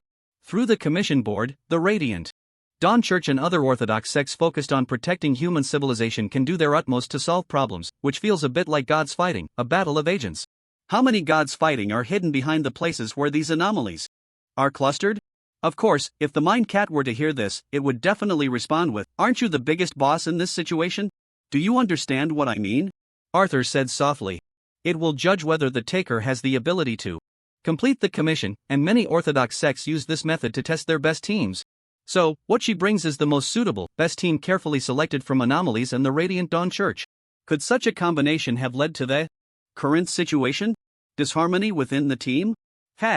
Arthur's words nearly overturned everything Yi Chen thought he understood, redirecting all the motives of the Radiant Dawn Church towards conspiracy. Reversal, endless reversal, leaving Yi Chen dizzy. Arthur. Yi Chen shook his head. But you still haven't told me, what exactly does Sewage Town want to do? Arthur fell silent. I was warned, he said. I wanted to tell you yesterday. But I trusted you too late, giving the Bell of Chaos a chance to discover and interfere. Now it's too late, I've been silenced, the entire Sewage Town has been sealed off. So that means I can't say anything. How can I trust you? But if what Arthur said is true, does the forced silence also mean their plan is under the watch of Anomalies? In other words, regardless of whether there really is a faction in Sewage Town attempting a sacrifice amidst the undercurrents, it's unlikely that Arthur is leading it. How could the creditors of Sewage Town allow such a thing to happen? After thinking it over, there's only one way I can tell you these secrets, Arthur said firmly, with a hint of desperation that Yi Chen couldn't comprehend. Through the commission board. What do you mean? As long as you can unlock the advanced permissions of the Wanderer badge, you can see the commissions from Sewage Town. The vast majority of the answers are there. Only anomalies can fight anomalies. But even the God of Chaos cannot stop the existence of the commission board. God of Chaos. Yi Chen took note of this title. Has the Bell of Chaos, in a sense, become the God of Sewage Town? Just like 003's significance to the Radiant Dawn Church. It's not easy for you to still be alive. Yesterday you were too blasphemous. As for the chaos in Sewage Town, it still can't handle the wandering balance, which Yi Chen found quite normal. From the sounds of it, at least it's already a cellmate with a number within 50. I understand. But my permissions. Arthur let out a bitter laugh. That's your dilemma. Theoretically, you just need to complete one more ordinary local commission to attract the attention of the wandering balance. With your abilities, you should undoubtedly be able to obtain advanced permissions. But since this is a loophole, I know that means others know too. Do you understand? Yi Chen smiled. He completely understood. Whether it's the town defense team or the anomalies, all those who don't want their plans disrupted will make a desperate attempt to stop it. But, will the anomalies take action? Yi Chen laughed. I was just afraid they wouldn't. Let's go, Melody. The motorcycle roared, speeding towards the town guard's direction. The co-pilot Su Lejang had no worries about Yi Chen's driving skills, still caught up in the recent scenes that were hard to shake off. My goodness. You are really calm. That was way too complicated just now, a small restaurant with so many people. Yi Chen nodded in agreement, then glanced at him oddly through the rearview mirror. Speaking of which, weren't you also one of the complicated ones? Although you really don't quite fit, but who doesn't see you as a representative of Radiant City? Do you think if we just leave like this, they will start fighting again? Upon hearing this, Yi Chen rolled his eyes in annoyance. What? Without us, the sun still won't rise as usual? Su Lojang. Oh, I'm just worried. Well, I'm a bit curious. After all, that's the Church of the Afterglow and the Church of Decay. And then there's the internal conflict. But speaking of which, Arthur should be overwhelmed by now, right? That indeed was the case. When he wasn't around, with the current lineup of the Mosquito restaurant, Arthur's paper strength probably couldn't overpower the masses. Of course, if anyone really thought he only had paper strength, that would be funny. Not to mention, just his handgun aiming all at the sixth shot of death is something Wang Lei's kind can't handle. The motorcycle came to a steady stop in front of the town guard's gate, and Yichen lightly jumped down, landing steadily. Here we are. Can I go in? Upon arriving at this place, Su Lezhang clearly felt a bit uneasy. Although it wasn't the same system, it was still a similar functional department. In the past, whenever he went to such places in Radiant City, it was mostly because of fights. Why not? You don't have to go too deep inside, I'm just taking a commission. Su Lezhang suddenly realized. Oh, a commission. His expression showed a hint of shock. So what you asked me yesterday, can you take high-level ones? In this day and age, those who could take high-level commissions, aside from a few elite teams from the major churches, were the top-tier individuals.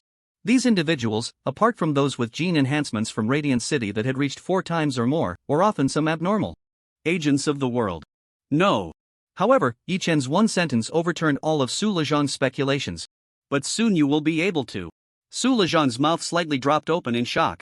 You have such great confidence. Do you really not know? Who is responsible for the review? That is personally witnessed by the abnormal and then recognized. But it also seems not impossible, this guy's strength.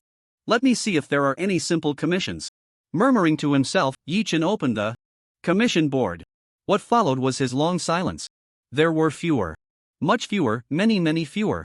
Overnight, the number of commission contents on the entire board had decreased by nearly 2/3.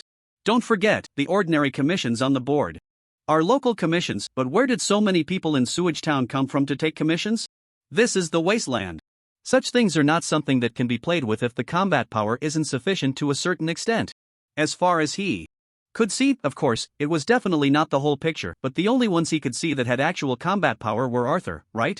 And since this matter was brought to his attention by Arthur, it was naturally impossible for him to take all of them at once, leaving no way for himself to escape. That would be ridiculous, wouldn't it?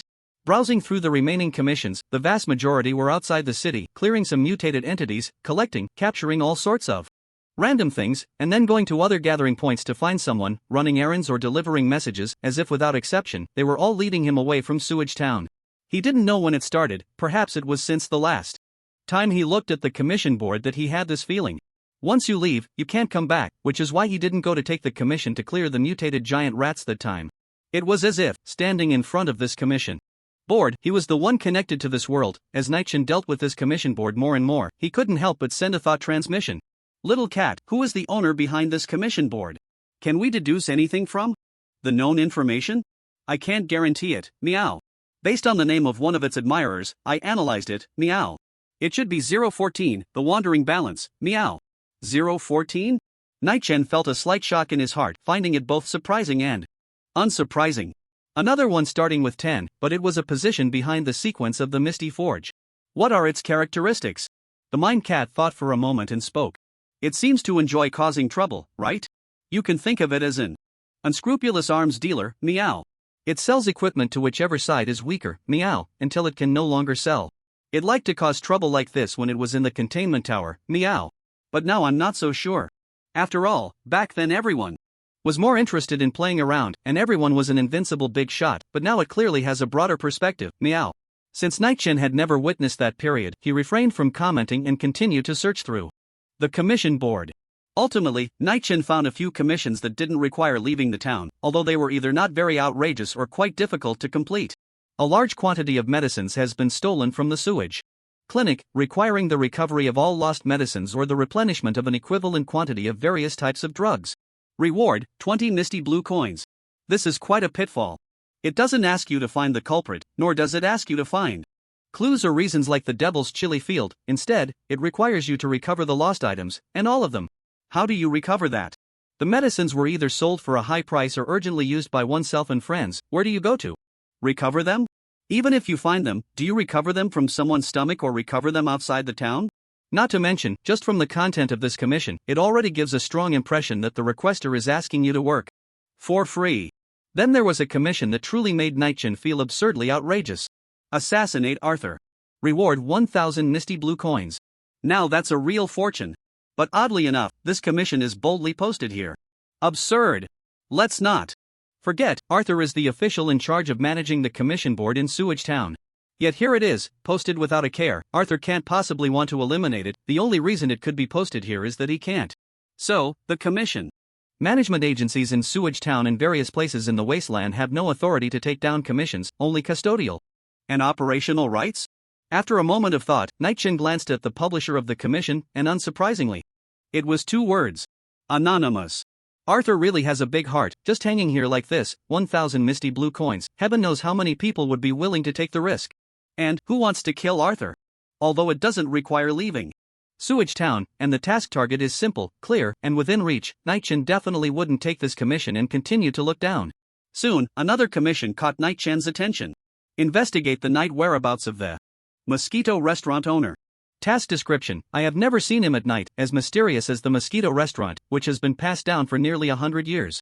Whenever the night falls and the doors close, he seems to disappear as well. Reward: 10 misty blue coins. Publisher: Anonymous. Category: Local Ordinary, visible only to non-Sewage Town residents. This. Night-Chan sighed. What kind of hidden side quest is this? Uncovering the unknown side of the restaurant owner. Shaking his head, Night-Chan continued to look down. Another commission, and it was different from the previous ones. The overall composition was visibly complex. Attached to the commission was a test report from the Radiant City Experimental Institute. Commission: obtain special resources. Commission content: there is an irrationality in the sewage within Sewage Town, carrying strange energy that cannot be applied to life, yet Sewage Town claims it is consumable, citing sewage, shrouded in mystery. I have a hypothesis about the special treatment of Sewage Town, but there are absolutely no conditions for treating sewage there. Commission requirements: conduct a detailed investigation into the reasons and bring evidence, or extract and preserve the original water source from the sewage ditch for delivery. Commission reward: 100 mist blue coins. Publisher: Anonymous. Delivery location: Sewage Clinic. Why is it again the Sewage Clinic? And why is Arthur not taking care of this matter? What Night-Chin still doesn't understand is why these 3 commissions have come to his attention. These 3 commissions clearly involve the secrets of Sewage Town. Given Arthur's position, why doesn't he make them disappear from the commission board by taking them himself? At the very least, he could send someone to take them away. Since he can see them, does that mean he wants him to investigate these 3 commissions? To let him discover things that he can't say now but can be found out here? Of course, there's another possibility. That is, the enemy and abnormal obstacles in the speculation have already begun, and these 3 commissions are the beginning of a series of conspiracies blocking his progress. But why? What can he find out from this? Sighing, Night-Chan left the commission board and walked straight to the small town map beside him. His fingertips gently brushed over the map, landing on several commission locations. In the next moment, the 3 commissions seemed to connect in a line, causing Night-Chan's gaze to suddenly sharpen. The sewage clinic is almost adjacent to the town guard's location. It is the only medical institution in the town and also the officially designated clinic marked by the town guard. The Mosquito restaurant seems to be investigating the personal affairs of the restaurant owner, but in reality, it is interconnected. Exploring the secret is essentially exploring the entire secret of the Mosquito restaurant. Then there's the sewage issue. When it comes to sewage supply, one cannot help but mention the sewage inn, which is half sunk in the sewage ditch, whose secondary function is to collect and supply the town's domestic water. Unknowingly, among the few commissions he could take, he has encompassed all 3 core elements of Sewage Town. Conspiracy or coincidence? What's wrong? Su Lejong noticed Night-Chan's expression changing repeatedly, filled with curiosity and a hint of worry, and couldn't help but ask. Night-Chan, whose thoughts were about to spiral into a dead end, glanced at Su Lejong and decided to shift his mindset. After all, those involved often find themselves confused. You'll know if you go take a look. You should have ordinary access, right? Why are you so sure I have? Su Lejong couldn't help but complain inwardly. What normal person would get a wanderer badge? Yes, I'll go check it out. Just as he stood there, Su Lejong let out a loud exclamation. Ha! Assassination of Arthur? What the heck? 1,000 mist blue coins? Who in this town can come up with that much money? For a moment, Night-Chan couldn't help but feel speechless. What, is your only concern the assassination of Arthur? However, Su Lejong's reaction did give Night-Chan a small insight. Are assassination commissions on the commission board usually rare?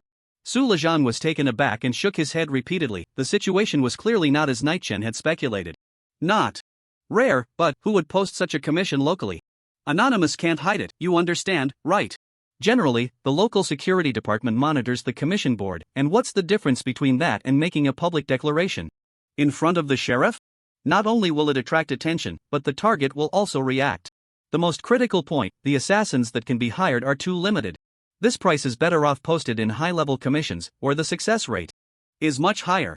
Night-chan raised his eyebrows and returned to the commission board, examining it once more. Do you think it's self-directed? Su Lojan. When did I ever say that? Forget it, I can't keep up with the big shot's train of thought. I didn't say anything. I don't understand anything, I'm just talking nonsense, so please don't follow my lead. Yi-chan remained non-committal, lightly tapping on the commission board. A faint mist spread over his hand, and 3 commissions disappeared. The acceptance was successful, and he chose to remain anonymous. Although, this anonymity was not much different from burying one's head in the sand. There were only a few tasks left on the commission board, and Arthur should have a good idea of that. With 3 fewer tasks since his arrival, it was easy to see what was going on. How strange. Yi-chan twisted the throttle. Get in, we need to be a bit more careful from here on. The engine roared, and in no time, they arrived at the sewage clinic after a 1 or 2 minute drive from the town guard office. The distance between the two was even shorter, especially since there had been a slight detour during the drive. So close? Yi-chan frowned, this was unreasonable. It had happened 7 days ago, and Arthur hadn't come to handle it? Or was it like the chilly field with no clues, which was why they ultimately issued a commission? But who was the commission sent to? Were there local experts in tracking who were even more professional than Arthur? Lost in thought, Yi-chan had already dismounted the motorcycle, and the full view of the sewage clinic was revealed before him. As the name suggested, it was indeed an ordinary clinic, looking not much different from a community clinic before the apocalypse. As soon as he pushed the door open, the smell of disinfectant typical of hospitals rushed at him. The scent he had feared most in his childhood. Please come in. Stepping inside, a middle-aged man's face quickly appeared. He looked relatively energetic, and his skin was better than the average in Sewage Town, though his bald head was quite out of place in this small town. After all, Yi-chan hadn't even seen a barbershop since he arrived. The bald doctor looked at the two, frowning. Outsiders? It doesn't matter, you're not injured, so leave. We don't welcome the healthy here. Yi-chan raised an eyebrow. Really? Can you tell at a glance whether someone is injured? Was he really professional or just putting on a show, not wanting to deal with him? However, Yi-chan wasn't here to seek treatment. I took a commission, you have stolen medicine here, right? Ha! The doctor was momentarily stunned, his eyes scanning Yi-chan's town guard uniform, revealing visible confusion. You're from the town guard? No, it couldn't be. Soon, it seemed he had pieced together some key information, revealing an unfriendly expression. Damn! How long has it been? You think you can find anything? Unless you're here to hand me the medicine directly, just forget it. Yi-chan's eyes narrowed.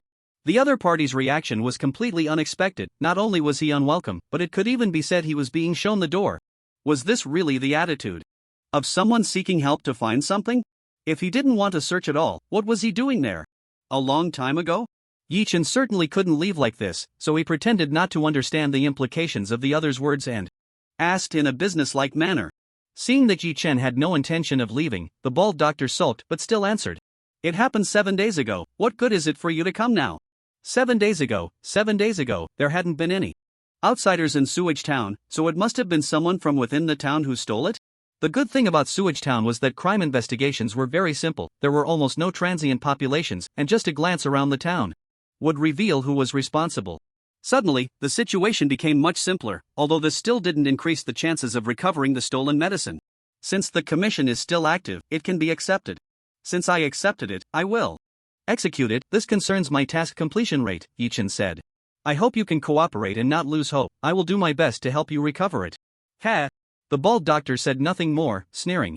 Suit yourself. Anyway, if you can't bring back my medicine, I won't pay you a dime. Yi-chan nodded. After all, he had already anticipated this step. Is there a clue? Surprisingly, the bald doctor nodded. Of course there is. He sat down, took a sip of water, and then began to speak in a shocking torrent. The intruder climbed over the wall into the clinic from the backyard 7 nights ago, moving quickly and clearly. They have obviously been here for treatment before, and not just once. There is only one narrow alley leading into the clinic from the backyard, which they must have passed through, so there should be some clues. The thief entered through a secret passage into the basement, likely wearing gloves and even shoe covers. I didn't see any traces at the scene. The pharmacy was completely emptied. You might want to try looking for clues. Yi Chen? Wait. Aren't you the one who reported the case? Why do I feel like you could almost solve it yourself? It's almost as if you witnessed the crime firsthand. You didn't actually see them commit the act, did you? That night, were you in your room? Of course. The bald doctor sneered. I know what you're trying to say. But when the villain came in, what could I do? Go down and fight? I must have pretended to be asleep. Yi Chun. Truly rational. And the next day? Yi Chun paused. Did you personally check the traces in the alley you mentioned? His words made the clinic fall silent, confirming some speculation for the bald doctor. Nonsense. He said. Expressionlessly, I can't leave this clinic. Ha? Yi Chun squinted, momentarily unsure of his meaning. What does it mean to not be able to leave? Is he in a relationship of captor and captive with Arthur? But that doesn't seem to make sense either. If Arthur really is holding this doctor captive for some unknown reason, at the very least, there should be a guard, right? Moreover, the other party's movements seem so free. Focusing on the commission for now, Yi Chen knew that with 7 days gone by, hope had become extremely slim. Where is the basement? Bang. The bald doctor pressed a button, the wall trembled, and then a dark passage opened up. There was no end in sight, nor a glimmer of light. Looking down from the sunlit room was extremely eerie. I won't go down. This little friend following you should probably stay here too. If you're not from the town or the town guard, it might not be very safe to go down. The bald doctor seemed to imply something, turning his back and heading upstairs without a second thought. There are 2 rooms down there, the pharmacy on the left, and the operating room on the right. Don't go to the operating room, not even a glance. The doctor suddenly turned his head back while going upstairs. His face flickering between light and shadow, appearing extremely unsettling. Don't say I didn't warn you.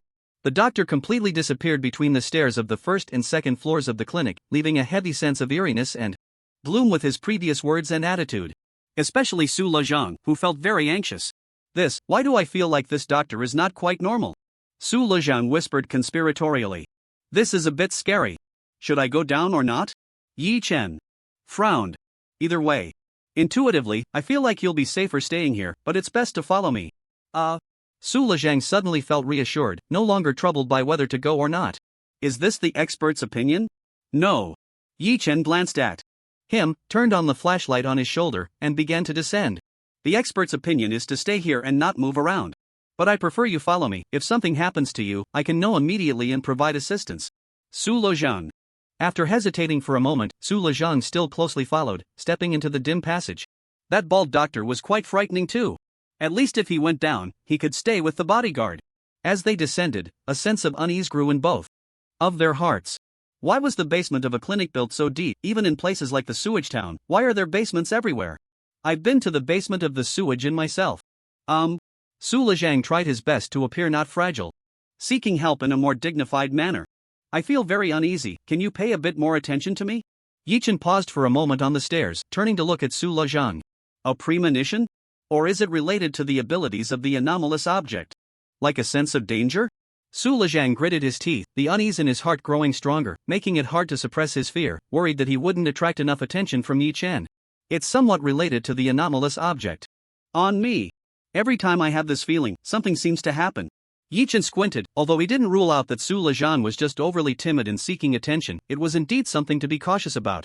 Despite this guy being quite silly, Yi Chen never thought he was truly simple, and he had to stay alert. After hesitating for a moment, Yi Chen hung the flashlight from his shoulder onto Su Lezhang's shoulder and took out a classic-style town guard flashlight. Don't shine it on me, don't shine it on yourself, and don't take it down. If you encounter danger, aim at the enemy while hiding from the attack. Su Lezhang felt a sense of awe. This is an offensive anomalous object? Really going all out. My bodyguard is impressive. The light illuminated the darkness, and even Yi Chen felt much safer. Light always brings a sense of security. Finally, the ground was no longer uneven steps, and the two arrived at the corridor of the basement together. The corridor began to have faint lighting, otherwise, Yi Chen might have suspected they had entered some vampire lair. The corridor wasn't long, but calling it a basement was a bit exaggerated, at least in Yi Chen's eyes. It was more than enough for a level -1. Only 2 areas could be seen down the corridor. The left side was blocked by a solid wall, while the right side had a transparent glass window, clearly showing the situation inside. 2 plaques with clear lettering indicated the locations at the top of the corridor. However, Yi Chen remembered the doctor's advice from the clinic and didn't take a glance inside. Of course, he was very interested in exploring the operating room that had given him all kinds of warnings, but for reasons of propriety, He needed to go to the pharmacy first to do the right thing. This way, he would have a reasonable excuse for later disregarding advice to head to the operating room. I think there are clues there. But as soon as he entered the pharmacy, the room was visibly empty. If it hadn't always been like this, it would mean that it had already been emptied by thieves. Given the current situation, the sewage clinic could almost be declared out of operation. Such a big deal, Arthur. Forget it, he must be overwhelmed too. What isn't a big deal now? Yi-chan squatted down. The ground was clean with fresh dust. It looked like no one had been here for a long time, just like the scenes of previous similar incidents, strikingly similar. Is this the work of the town defense team? Yi-chan clearly had no direct or even indirect clues, but he just had this feeling. Very similar, the style was very similar. Raising his head, Yi-chan gently squinted, deciding to consider the opinions of the crowd. Do you feel anything strange? Su Lezhang was taken aback, clearly not expecting to be involved. You're asking me? I don't feel anything strange. There's nothing here, okay? My private little medicine cabinet at home doesn't have this few things. Alright, I know you have a private little medicine cabinet. Surgical knives.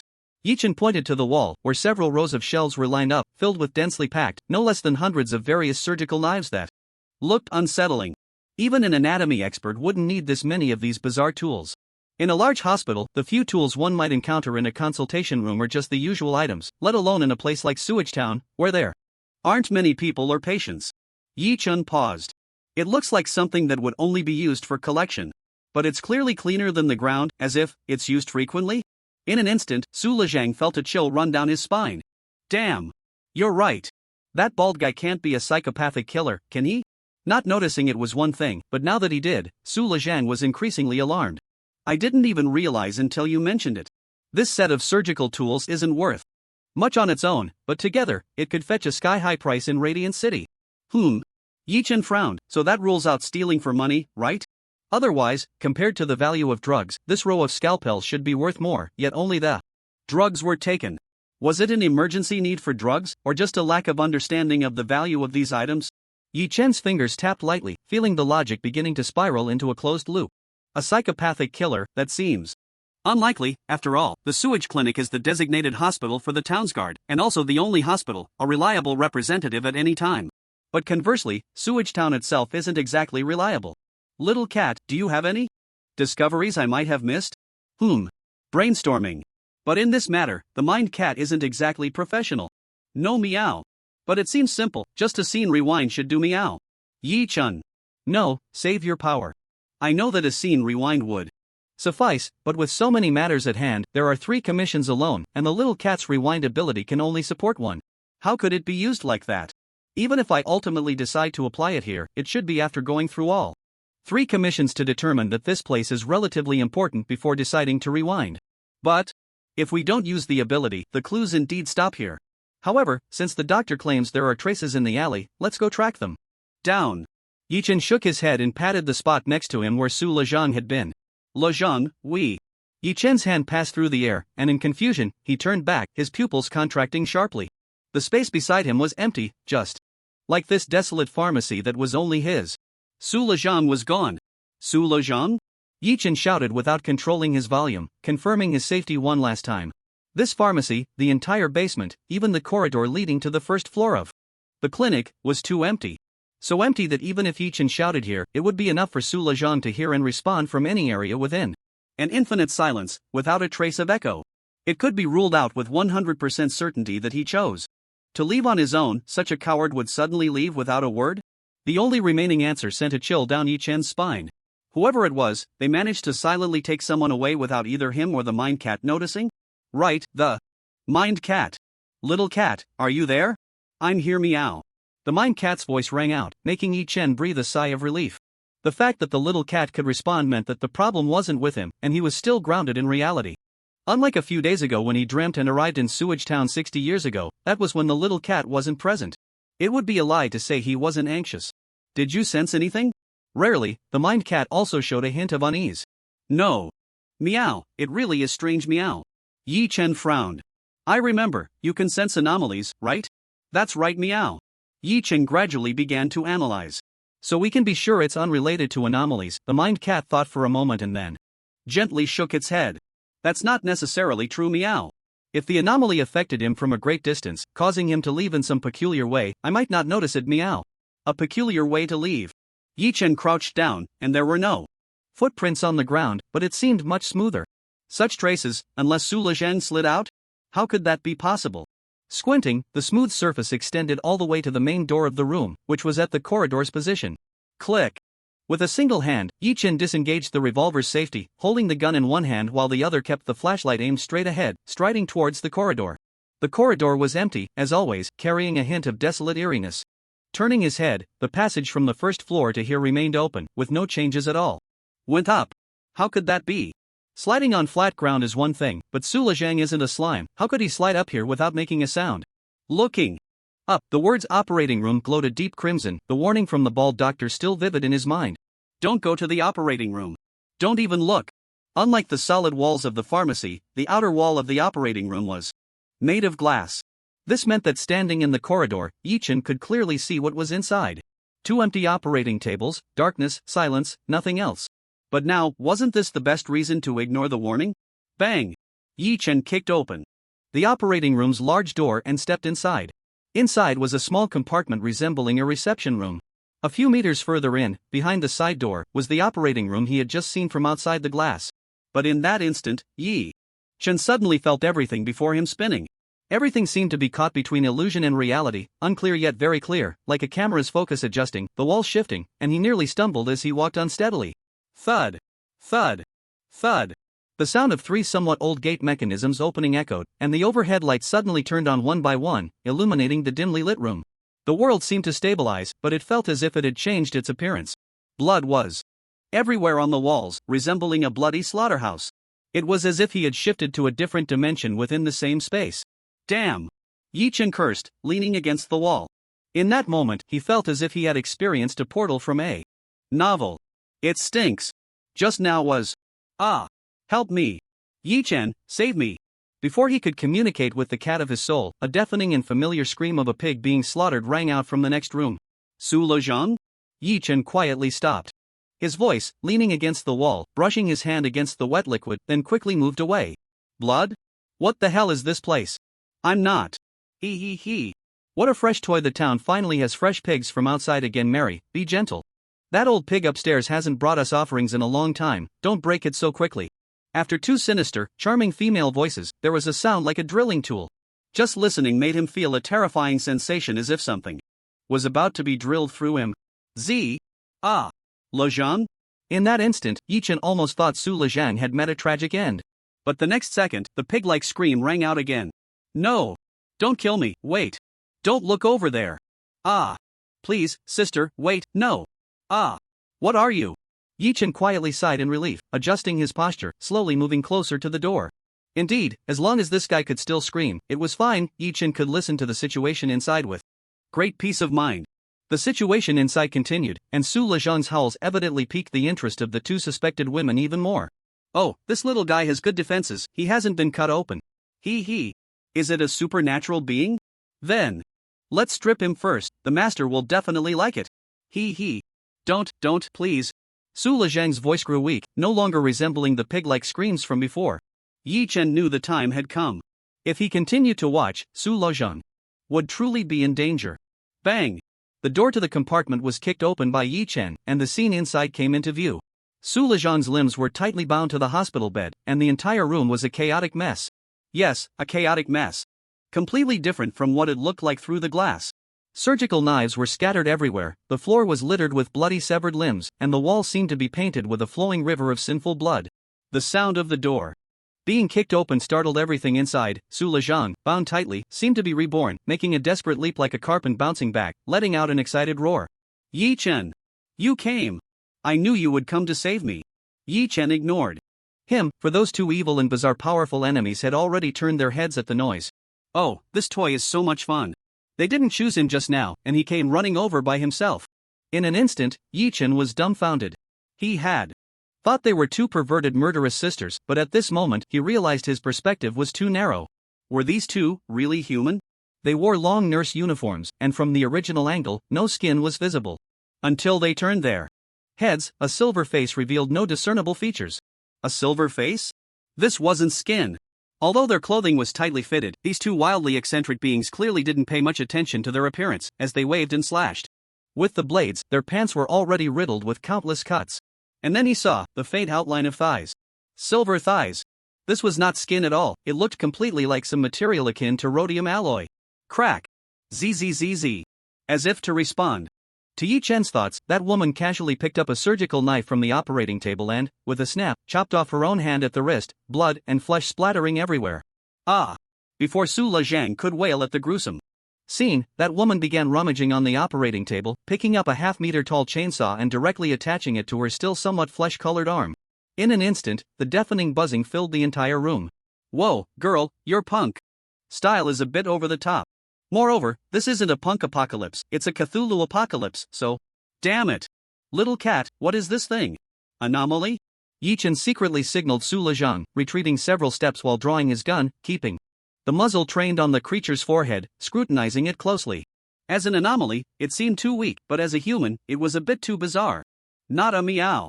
But definitely related to anomalies, meow. They are all creations of anomalies, meow. It seems like some perverted anomaly reshaped the bodies of its fanatical followers, stitching their souls into this, meow. Anyway, it's this thing, meow. Individuals favored by anomalies? Just like the bishops of the Twilight Church are often granted power by 003, who knows if Xia Qingyu is one of them, at least for now, her combat style still appears to be firearms plus anomalous abilities. He. Little brother, you're much better looking than him, I can't wait to reassemble you. How about I swap my head for yours? I really like your eyes, which are as tranquil as the night and seem to hold stars. Bang!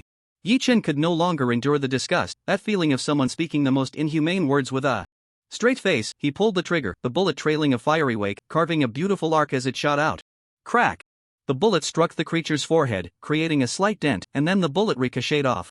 Ricocheted? Oh dear little brother, you can't do that. You blew up my head, how can I have the nerve to swap heads with you now? Or should I say… She pointed at Su Lezhang, her hand lightly gliding along the chainsaw. Or should I say, you actually want that head? Yi Chen. Ha! At that moment, the sharp scream of the mind cat echoed in Yi Chen's heart. I got it. I know who it is. The 433 stitched doll cat. That anomaly is a perverted cat. It enjoys cutting and stitching different things together for fun. It even claims that one day it will stitch together a new anomaly within 100 meows. Once, it broke containment and, in the chaos, subdued several researchers, over a dozen animals, a pile of furniture, and even 2 weak anomalies, dismembering them and stitching them together in a messy fashion, with their intestines hanging out. Ugh! So disgusting. You mustn't contain this guy, I strongly recommend getting rid of it directly, meow meow meow. Yi Chen. He had never seen the mine cat so emotionally agitated, it was clearly truly disgusted. Even if he thought about it, he felt an extreme sense of nausea. It was too shocking to his worldview, belonging to that kind of enemy that normal people wouldn't dare to fall into the hands of, even if it meant death. As long as I can do it, I fully support extermination. Mary, what are you doing? Just as Yi Chen was about to take the next action, the figure in front of him, let's call it a doll for now, looked curiously at another doll named Mary, only to find that the doll was completely motionless, as if it had turned to stone. Yi Chen took a glance and instantly understood what was going on. Su Lezhang, that little fool, actually had some brains, he really understood his hint? And he even remembered that there was a flashlight on his shoulder. That doll had been petrified. The number of enemies was directly halved, and the situation instantly improved. Otherwise, facing 2 steel-skinned, knife-proof chainsaw murderers, Yi Chen would have genuinely felt the possibility of being defeated here. Not to mention, if he were really bisected by the opponent's various weapons, no matter what happened afterward, he would still have to die once, and the energy consumed for resurrection would be equivalent to 3 days of that devilish black chili pepper's unlimited free meals. And most importantly, he truly didn't dare to die in front of these 2 things. By the time he was resurrected, who knew what he would have turned into? If he ended up with Su Lezhang's foolish head on his shoulders, he might as well just die. Bang bang bang bang. Bang. Without saying a word, Yi Chen, while the others were still puzzled about Mary's situation, aimed at the operating table and fired 4 shots in different directions. The 4 shots hit the shackles that bound Su Lezhang's limbs on the operating table, and with the last bullet, he shot again, almost pressing it against the doll's head. The distance brought greater impact. Even though it didn't even break the skin, the massive force inevitably knocked the doll away. Ha ha ha. I'm saved. Yi Chen. You're my doll god. Su Lezhang's excited laughter made Yi Chen want to punch him, and he shouted angrily, fool. Quickly shine the flashlight on her. Oh, oh, oh. Su Lejang finally reacted, bouncing up and sprinting behind Yichen, shining the bright light at the doll from a slightly backward angle.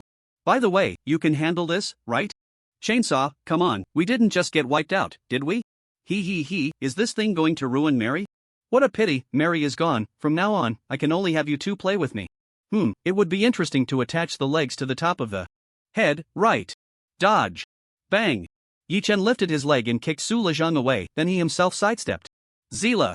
The doll's speed was unnaturally fast, almost slicing through the space between the two with the chainsaw. If it had been a moment slower, it could have eviscerated one of them. But it seemed she didn't pursue the attack. As she swung the chainsaw, she cut through the entire wall and ceiling, causing half the room to collapse. Bang bang bang bang bang bang, don't want me to leave? How coincidental, I never thought that this ghostly thing would let you leave here. One magazine after another emptied, the doll hung upside down from the ceiling like a spider, dodging Night Chen's bullets at an incredible speed. Its terrifying agility completely evaded all of Night Chen's attacks, and then, with the force of splitting the heavens and the earth, a serrated blade came crashing down from above. Damn! While changing the magazine, Night Chen rolled on the ground with all his might. Then, with a loud bang, the ground was smashed into a pit as if hit by a human cannonball. Bang bang bang bang bang bang. Another burst of bullets poured out, hitting 3 out of 6 shots, but it was like just scratching an itch, causing no damage at all. Not good, Night Chen. Mary is moving. Night Chen's pupils constricted. If even one was this precarious, if that doll named Mary also woke up, the situation would surely deteriorate to an unimaginable level. Bang bang. Bang bang. A glance revealed that Mary still seemed to be in a numb state, just a bit more agile, raising her handgun without hesitation, aiming at her elbow joint. 4 shots rang out, the bullets hitting the same spot consecutively, successfully disarming one of her arms. It can be done. Lo Zhang. Hold that doll for me. Su Lejang. Damn it, you're the bodyguard. You are. How am I supposed to hold her? I'll try my best. You hurry up, Click. Night Chen charged at Mary at full speed, changing the magazine while lifting his leg for a sweeping kick, knocking Mary over, and pressing the gun barrel against her other arm joint, not hesitating to pull the trigger. Bang bang bang bang bang bang. Completely disarming one arm, Night Chen let out a sigh of relief, changing the magazine while glancing at Su Lejang's situation. Sister. Be gentle. Be gentle. Please. Not a big problem.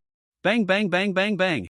Another magazine completely disarmed Mary's leg joint, with 3 limbs gone. Even if she woke up, she should no longer have combat capability.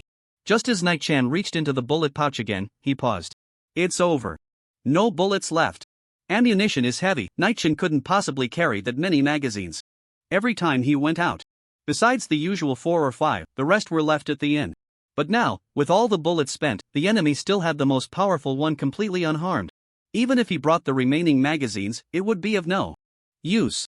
The opponent was agile, making it impossible to become a fixed target for him to shoot at continuously. The only chance to win was for his flashlight to create another miracle. But the doll was a madman, not a fool. Its continuous movement even sacrificed its attacking power, and Su Lejang couldn't keep the light on for more than half a second, making it nearly impossible to replicate the method of defeating Mary. At that moment, Night Chen missed the Chaos Bell immensely. Even Arthur's beggar version of the Chaos Bell seemed particularly precious in this scene, because it could be a sure kill. Night Chen. I can't hold on any longer. Damn. Night Chen gave up on using the last magazine to take out Mary's final leg, pulling out the grappling gun and shooting at the doll's chest. Of course, the dodging doll made Night Chen's shot miss, but it just happened to catch her shoulder.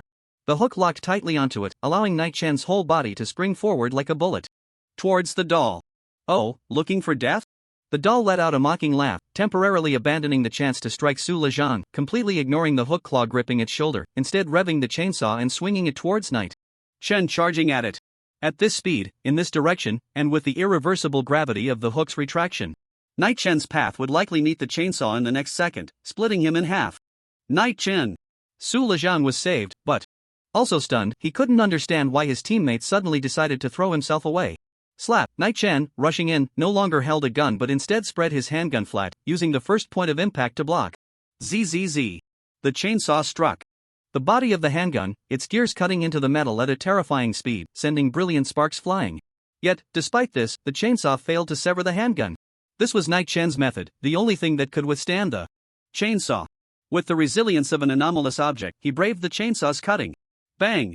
As the grappling hook pulled him in, Night Shen was almost pressed against the puppet, and in that instant, he released the grappling hook, using all his strength to grip the puppet's neck. Then, propelled by the momentum, he headbutted it. Bang! But it was clear that the opponent's head was not made of flesh and blood. Night Shen felt as if he had slammed into an iron plate, stars dancing before his eyes. Nevertheless, the puppet seemed momentarily stunned. Perhaps it was wondering why its chainsaw hadn't cut through his handgun, or perhaps it was thinking, is he really trying to hit me? Regardless, Night Shen seized this opportunity, pressing down on the puppet's center of gravity with one hand gripping its neck, his left foot on its wrist, and his right foot on its chest. Like a character flying with a sword in a martial arts novel, he stomped it down from the sky. Boom! The floor of the room caved in. With its wrist pinned down, the chainsaw could no longer adjust or lower itself, only able to scrape the ground. And amidst the swirling smoke, Su Lezhang slightly opened his mouth. Brother, do you know, you just looked like a war god. What the hell are you dawdling for? Go for it. At the moment of landing, Night Shen shifted to a half-crouched position. His left foot firmly pressed down on the wrist connected to the chainsaw, his right leg exerting all its strength to suppress its counterattack, while his forearms desperately locked the puppet's neck, pinning it to the ground. Under the struggle and stalemate, veins bulged on Night Shen's forehead. This was an extremely fragile balance in the chaos. The puppet was also bewildered, having never seen anyone fight so crazily. As soon as it had a chance to react, it could use its legs to throw him off, and everything would revert to the initial situation.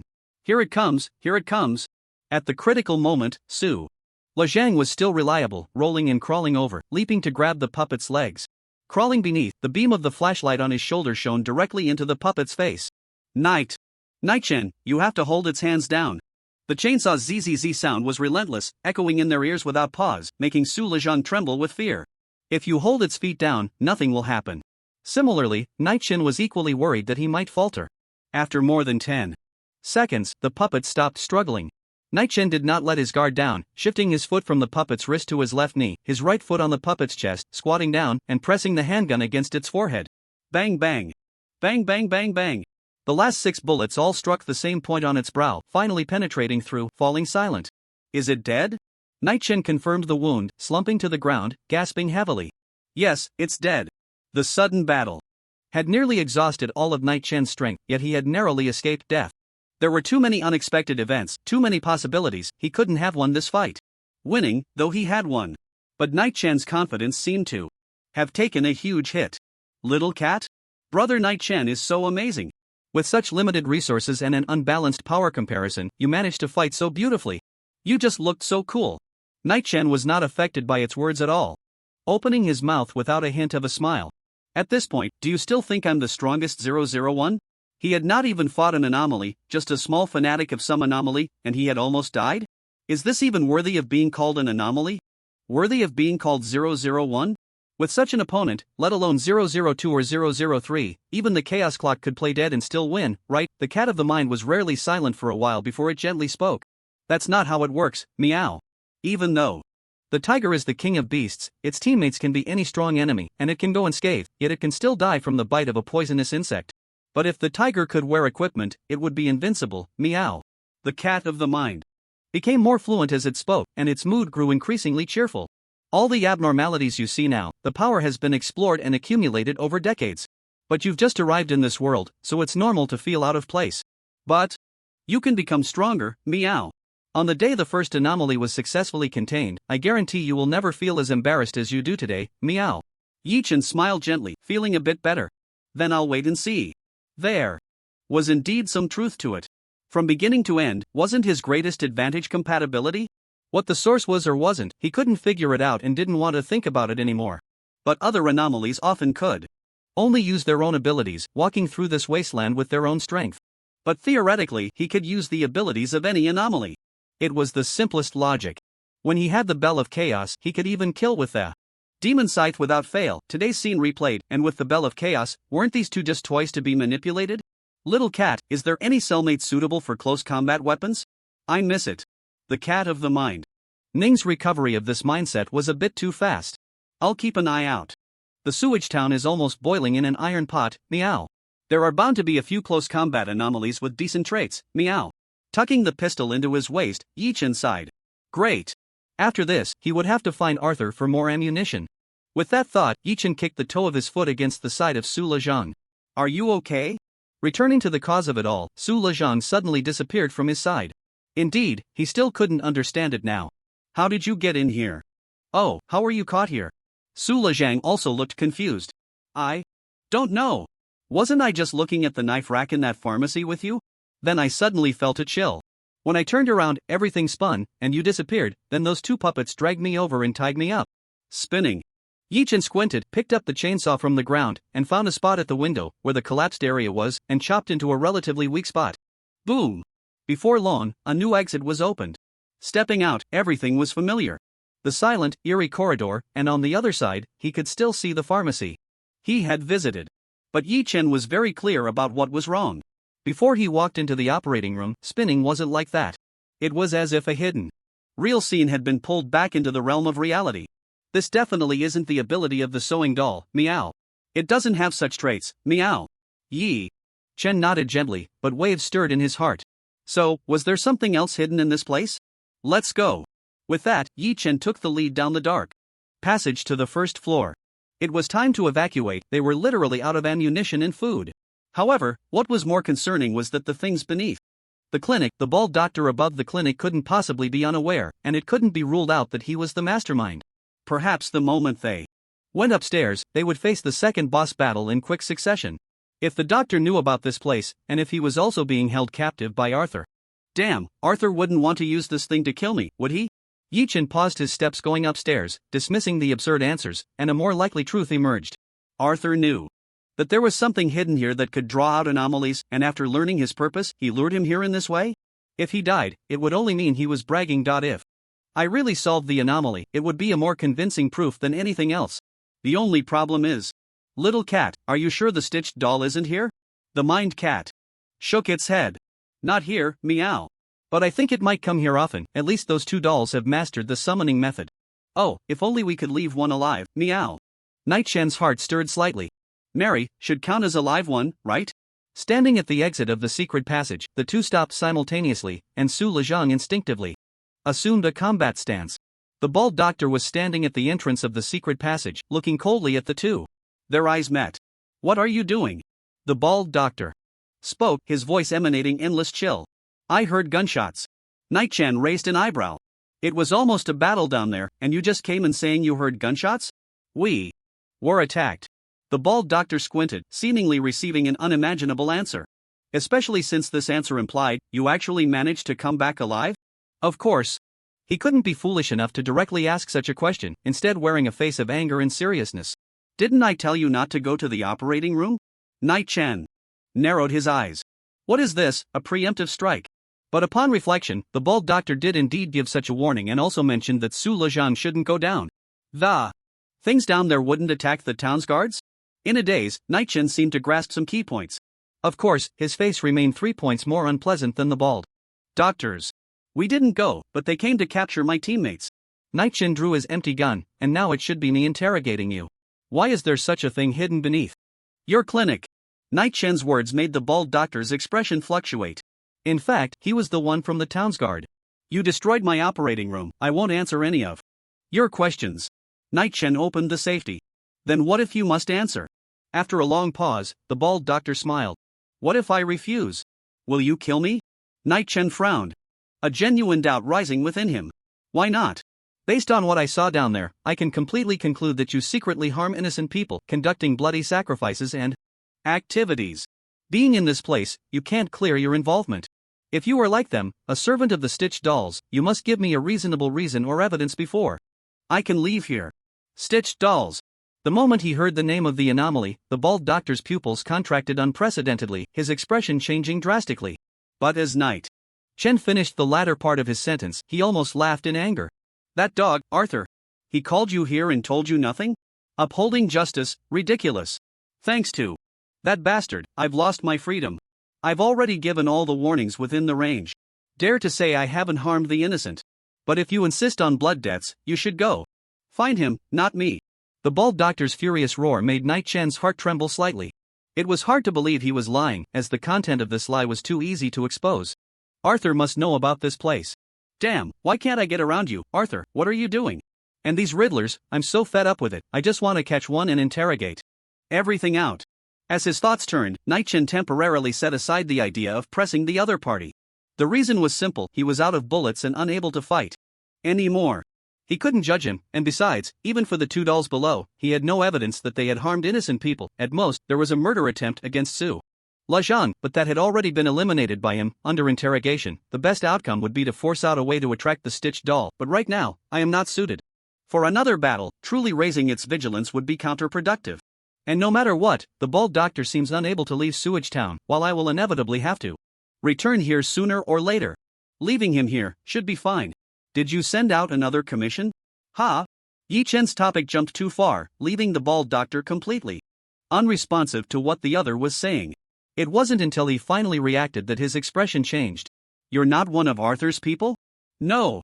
You're not from Sewage Town. He muttered to himself for a moment, pacing back and forth in front of Yi Chen, glancing at Su Lejean with a slightly apologetic look in between. You let him go down with you, and I thought you wanted to use him as, never mind.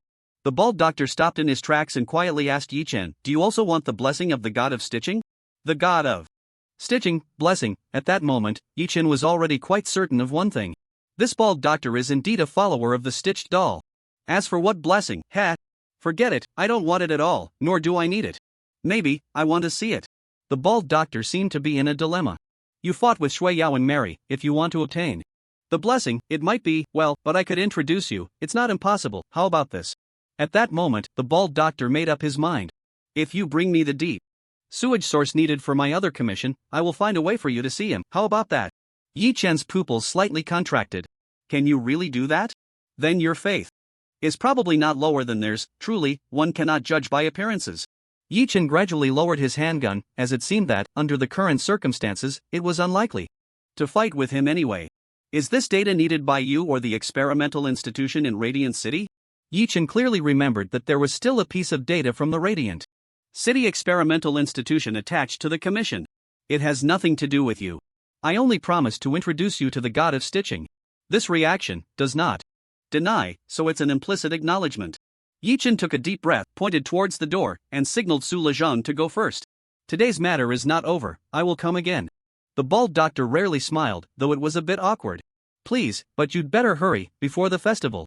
Watching Su Lejean successfully push open the door and walk out of the sewage clinic, Yi Chen let out a slight sigh of relief, maintaining a certain vigilance as he walked out steadily. The sunlight once again shone upon him. Yi Chen turned back. And the secret passage of the sewage clinic had already closed, with the bald doctor no longer in sight. I really came out.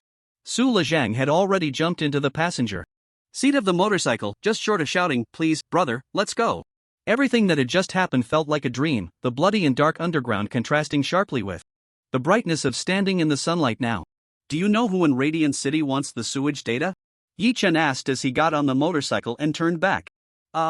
Su Lejiang shook his head. How would I know? Anyway, it's not me. I don't seem to have doubted you, so why are you so agitated? As time passed, Yi Chen also didn't like to pressure him anymore. Yi Chen believed that Su Lejean would inevitably take the initiative to explain various matters to him before some events occurred in the upcoming time. This was reflected in the fact that their experiences had indeed improved their relationship, rather than being an illusion. The motorcycle continued along the road, turned at the intersection, and circled back, finally entering the alley, then moving forward all the way, stopping at the clinic's door. Su Lejean? Why are you back again? Soon, he remembered the first thing they had come for, feeling inexplicably puzzled, and blurted out, huh? You haven't given up on that commission? Yi Chen ignored him, crouching down to closely examine the traces on the ground. That commission can't be completed, but coming to take a look won't waste much time. I still want to confirm one thing. Su Lejean nodded, half understanding. Professionalism, that was his only evaluation of Yi Chen, including during the previous battle. Although Yi Chen hadn't displayed any combat power that surprised him, that madness and the feeling of pushing the resources in hand to their limits still made him feel a delayed sense of awe. How ruthless must one be to use a grappling hook to catch a monster that is impervious to chainsaws, then use a handgun as a shield, pushing against the chainsaw like a swordsman with a sword, while choking the monster's neck down? Yi Chen, of course, was unaware of Su Lejean's chaotic thoughts, only pondering as he crouched on the ground. Just as the bald doctor said, no one had walked this road at all, so the traces on the ground appeared quite fresh. After the apocalypse, there were only a few places in Sewage Town where personnel still moved around, and the roads still in use were just a handful. This road, with its poor surface and lack of connection to any important locations, had almost no pedestrians. Therefore, the tire tracks stood out remarkably. Even tire tracks from 7 days ago were clearly visible. Because there was only that one. Get in the car. Yi-chan called out, taking the driver's seat, revving the engine, and driving back along the same route. He arrived at the intersection, glanced down at the marks, then turned left and continued forward. The marks became increasingly sparse as the road improved. Nearing a high-traffic area, and he came to a stop. The marks also reached their end. He boldly drove into the courtyard of the town's security team. This was just ridiculous. Wasn't the sewage clinic the designated medical institution for Sewage Town?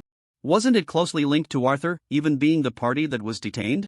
Did the town's security team lack medicine? Did Arthur need to steal medicine?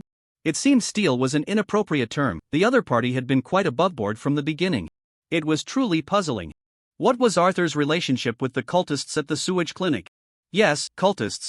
So far, even the Rotten God cult hadn't truly given Yi-chan a sense of cultist level. But the sewage clinic had indeed horrified him beyond common sense. Boom!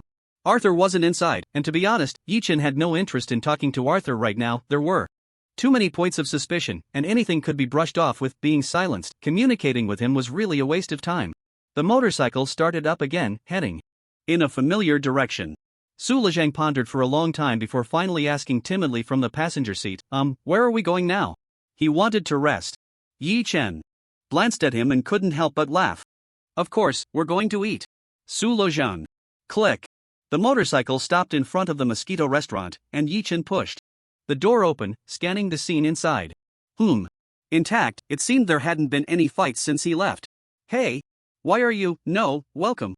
The restaurant owner peeked out from the front desk, modifying his unfriendly greeting several times before finally settling on a welcoming phrase. Eating, same as usual, 2 sets of meals. The owner was taken aback. Then realized he almost forgot this guy needed to eat 5 meals a day. Alright, please wait a moment, I'll get it ready. Is this gentleman eating too? Su Lejang burp. The owner. Skillfully sitting in his familiar spot, Yi-chan looked up at the picture, becoming increasingly unrestrained. Lejang, look at this photo and tell me your thoughts? Su Lejang was taken aback, looking up at the photo inside, thinking hard, but still couldn't figure out, what did Yi-chan mean?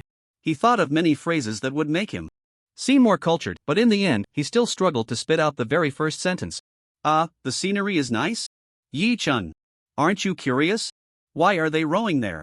Boats to the middle of the sewage ditch? Su Lejang immediately resonated with this, slamming the table and asking the restaurant owner who was bringing over noodles. Right. What? Are they rowing their boats into the sewage ditch for? And why is this scene hanging here? The owner. Yi-chan? Are you a dog or something? Why ask that in front of them? I don't know either. The innkeeper chuckled awkwardly, his brow furrowed as he turned to fetch the second bowl of noodles. Just as he turned, his brow was tightly knitted. Muttering to himself. Is Bright City also eyeing that place? At the dining table, looking at Yi-chan, whose face was written with not interested in eating yet still devouring his food, Su Lejang felt a bit uncomfortable. What's going on? Did I say something wrong just now? Yi-chan shook his head. No, you didn't say anything. You said it perfectly. Attracting the other party's attention. Remembering the content of one of the 3 commissions, Yi-chan glanced at the restaurant owner behind the counter, who seemed relaxed. And occasionally stole glances at Su Lejang, waited for a moment, and called him over. Boss, I'm actually quite curious about the source of your restaurant's food. The restaurant owner was taken aback, his eyes shining with pride. Hey! Let me tell you, it's truly a spectacular scene. Let's just say, our mosquito breeding industry in Sewage Town is unbeatable. The restaurant owner was completely excited about this. If you come to Sewage Town and don't check out this magnificent site, that would be a bit of a pity. No need. I really don't want to see a mosquito breeding factory. I'm afraid my soul might get traumatized. Where is it? Can we see it now? Yi-chan asked curiously. The restaurant owner was indeed taken aback, not expecting Yi-chan to show real interest. Sure, it's just a few 100 meters outside the town. Around this time, there won't be any customers. At the restaurant, I can take you to have a look. Outside the town? No need. Yi-chan decisively changed his mind. You think you can trick me out there? No way. But I haven't seen anyone come to deliver goods to you. How do you store your stuff? The owner was puzzled, not knowing why Yi-chan suddenly became so interested in the restaurant's operations. In the basement, there are refrigerators, ice cellars, all kinds of equipment for storing ingredients. I always bring in a large batch of goods. Down there? Yi Chen stomped his foot, finally finding an opportunity, and naturally asked, "Can I take a look?" Of course not. The restaurant owner's refusal came without even a hint of hesitation. Before Yi Chen could be stunned, the owner's words came flying back. "What are you doing? Getting comfortable, thinking of settling in Sewage Town and competing with me for business?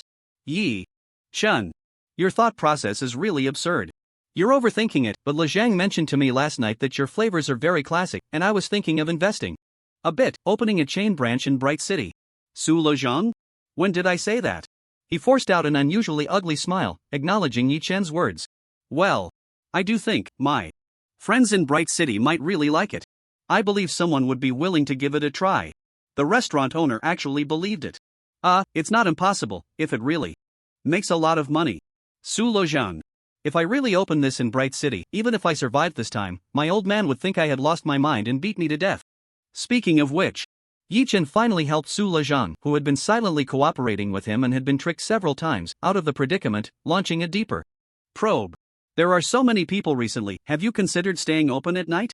Sometimes I wake up hungry at night but can't come over to eat." The restaurant owner was taken aback, showing a troubled expression. I remember there are cooking utensils on the first floor of the inn. I close the shop at 9, so why don't you buy a portion at 9 and heat it up yourself later? Yi Chen decisively shook his head. "That wouldn't taste good, and it might upset your stomach." The restaurant owner couldn't help but mumble to himself. "But that's not okay. I'm getting old, I can't stay up late." Yi Chen gently nodded and didn't say anything more. He silently gave up on pursuing the restaurant owner's nighttime whereabouts. First, the two parties were in a cooperative relationship. Second, the Mosquito restaurant was currently his key source of food and a necessary supplement for the devilishly spicy black chili in the coming days. Sneaking in at night could lead to serious complications, even tearing apart the relationship they had built, which wouldn't be worth it. After chatting for a while, Yi Chen wiped his mouth and left the restaurant. "By the way, buddy, why can you eat so much?"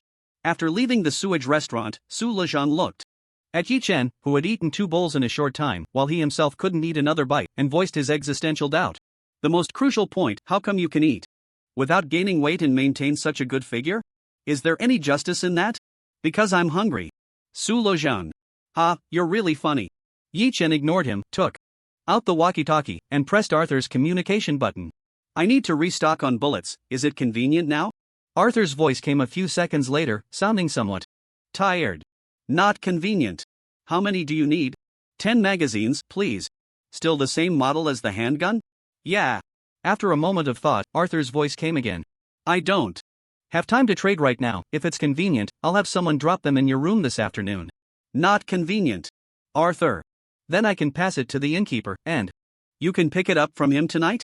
Yi Chen thought for a moment and nodded. "Okay." After a moment, Yi Chen asked, "Do you know what commissions I've taken?" Upon hearing this, Arthur hurriedly covered Yi Chen's mouth.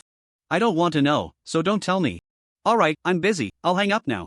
He didn't give Yi Chen a chance to speak, and the walkie-talkie beeped with a busy signal. "Can't even say a word?" Yi Chen looked up at the time, it was already close to 11. It had actually passed quickly, but thinking about what happened in the sewage clinic underground made it hard to feel that time flies. Instead, it felt surreal and distant. Of the 3 commissions he had taken, 2 were already impossible to complete, leaving only 1. After a moment of contemplation, Yi Chen patted Su Lezhang's shoulder. "Lezhang, help me with something." Su Lezhang blinked. "Why?" After asking, he regretted it, realizing how rare the opportunity to survive alongside this big shot was, and he nodded with righteous determination. "Alright. Who told us we were roommates?" Hearing this, Yi Chen couldn't help but gently curl the corners of his mouth. "In fact, you might not be worthy of being my roommate, my previous roommates were all exceptional." On the way back to the inn, confirming that the innkeeper was sitting at the front desk, Yi Chen walked in boldly, while Su Lezhang followed behind, striding with heroic spirit. "Boss, he wants to use our private relationship to discuss some business with you, you can handle it as you see fit." The innkeeper was indeed taken aback, wanting to ask Yi Chen what private relationship they had, but he quickly understood that the point was actually in the latter half. Business? What business do I have to discuss? Is he trying to bring people from Radiant City to stay at my shady place and then split the loot together? Facing the innkeeper's puzzled gaze, Su Lezhang spoke boldly, full of bravado. "Boss, when I left Sewage Town, I wanted to buy some sewage to take with me. How much does it cost?" "Money is not a problem." The innkeeper was momentarily stunned, feeling inexplicably like he was owed a beating. But this matter clearly had profit to be made. And the other parties claim that money is not a problem, the innkeeper believed. After all, it was from Radiant City.as for selling wastewater. Starting an external collection isn't bad either. Isn't the wastewater in there to make money? Of course, this unexpected business still made him quite cautious. What do you need wastewater for? To drink? Su Lejang nodded approvingly, excitedly clapping his hands. Exactly. I found your wastewater quite interesting. Planning to take some back to let my friends try it. Who knows, I might even open a beverage shop called Wastewater Special Drink. Yi-chun. I didn't think I gave you that many lines. Why are you adding drama? You've even thought of a shop name. You can't really have that plan, can you? I heard you're responsible for water collection and supply in Wastewater Town, so this business can only be discussed with you. The innkeeper was clearly shocked, and amidst his astonishment, confusion arose. Why? I heard that Radiant City still has a pure water production line, right? Isn't that stuff cleaner? Su Lejang waved his hand. I'm tired of it. I've been drinking it every day since I was a child. Who can stand that stuff? The innkeeper seemed a bit unable to understand this guy's mindset, but why not make money? Even selling a little could be quite profitable because I'm selling black. Sure, I can sell you a few boxes, enough for a banquet. To his surprise, Su Lejang shook his head in disdain. A few boxes? What's that enough for? I want to open a beverage shop, understand? A beverage shop. Rarely, the innkeeper felt a bit of a headache, and it was the kind of pain where money was in front of him but he couldn't earn it. I really can't help it. The production is insufficient, I can't give you that much. If you want, think of a way to make it a rare item and sell it at a high price. TSK, no wonder. He's one of the two major black shop owners in Wastewater Town. He really has a common language, even able to suggest in reverse. Why is the production insufficient? Su Lejang had a look of confusion. Isn't that just the wastewater from the ditch? Just load me a few trucks, the more, the better. What's the difference from picking up money for free? The innkeeper gradually fell silent. It's not that simple. I also need to purify it. You don't think you can drink the water from the ditch directly, do you? Su Lejang cooperated, looking very shocked. Isn't this water drinkable just by boiling it? The innkeeper rolled his eyes. Who told you it can be drunk directly? If that were the case, I'd be thrilled. Anyway, it won't work. Just a few boxes to send off a beggar? Su Lejang also started to act unreasonable. At the very least, you should give me a truck, right? I already said. Money is not a problem. Just figure out how to do it and give me a quote. Isn't that simple? Don't rush, let me see the situation. The innkeeper's expression grew more conflicted. The short phrase money is not a problem ultimately made his mind waver. If a batch of goods arrives tonight, I'll see if I can spare you a truck. Yi Chen squinted. And Su Lejang made a perfect follow-up. Goods arriving? The innkeeper suddenly realized he had let something slip, his expression changing drastically, his demeanor darkening. That's enough, don't pry into business secrets. Do you still want it? Su Lejang stopped at the right moment, waving his hand with a face that said, why are you so irritable? Yes, oh, really stingy. Then I'll wait for your news. After saying that, Su Lejang went upstairs on his own, leaving behind a back that made both the innkeeper and Su Lejang sigh. Money to burn, huh? Yi Chen shrugged at the right moment. Some people are just like that, understand a bit. The innkeeper came back to his senses and nodded in deep agreement. Exactly, there are even people who specifically drink wastewater? He even wants to open a beverage shop to let many people drink wastewater. Yi Chen added a few more jabs at the right time, gradually reducing the innkeeper's suspicion, simply bidding farewell and walking upstairs. Pushing open the door, Su Lejang had already collapsed on the bed, his face full of indignation, feeling that his image had been thoroughly ruined, utterly disheartened. Gently smiling, Yi Chen placed the magazine from the drawer into the bullet bag, leaned against the headboard, and fell into deep thought. There is indeed a problem, and the time is tonight. Raising his head, Yi Chen looked at Su Lejang. Do you have a telescope? Still in a state of lost adult and feeling disheartened, Su Lejang rolled his eyes, his voice tinged with annoyance. Do I look like Doraemon to you? Then, he rummaged through his backpack on the bedside and pulled out a very exquisite telescope, adorned with some flashy stickers. Here, it's for my personal collection. It's not that professional, but the clarity is fine. Nice, Yi Chen praised, taking the telescope and putting it in his pocket. Su Lejang's mind stirred, and he immediately sat up. Wait, are you going out tonight? Yi Chen nodded, not hiding anything. After all, he definitely wouldn't be in the room tonight, and he was the one who went to accept the commission with him. Su Lejang became excited and pulled a chair to sit next to Yi Chen. Can I go with you? Yi Chen was taken aback, looking at him in confusion. Why? Upon hearing this, Su Lezhang seemed quite assertive. remember our contract. I follow you, you provide protection. But the crux of this agreement is that I provide protection, not that you follow me. Yi Chen interrupted his spellcasting and said, I operate at night and I'm the one causing trouble, which is very dangerous. The inn is the safest place. Well, he had a point. Su Lezhang couldn't argue against it, but he couldn't just give up like that. I just helped you. I was your gunman, even though I don't know what you did, but clearly, I've already drawn suspicion from the innkeeper for you. You have to remember my favor. Yi Chen didn't deny this favor, just reminded him. Are you sure you want to use this favor in such a way? Su Lezhang hesitated for a moment but quickly became resolute again. I'm not afraid. I think as long as I follow you, you'll still owe me a favor. You've got it backwards. Yi Chen thought to himself. You follow me, I protect you, doesn't that mean you owe me more favors? After a moment of hesitation, Yi Chen gently nodded.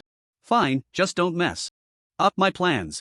After a pause, Yi Chen fixed his gaze on his eyes. Do you also want this data? Yi Chen hadn't forgotten one thing, his investigation into this matter was still triggered by the Third Commission. And on the Third Commission, there was a verification report from the Radiant City Research Institute. In other words, this thing was likely of interest to Radiant City. It's really not. Su Lezhang shook his head decisively. Oh? Then you have other motives? Su Lezhang. Spare me, please. Seeing his awkward expression, Yi Chen chuckled lightly.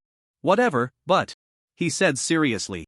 If you want to continue following me after this, you must be more honest with me. Without waiting for his reaction, Yi Chen stood up and walked towards the window. However, at the moment of opening it, he hesitated slightly, then turned back. If you want to follow, come over.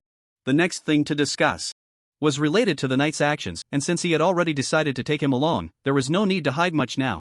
As for Su Lezhang, he naturally followed eagerly.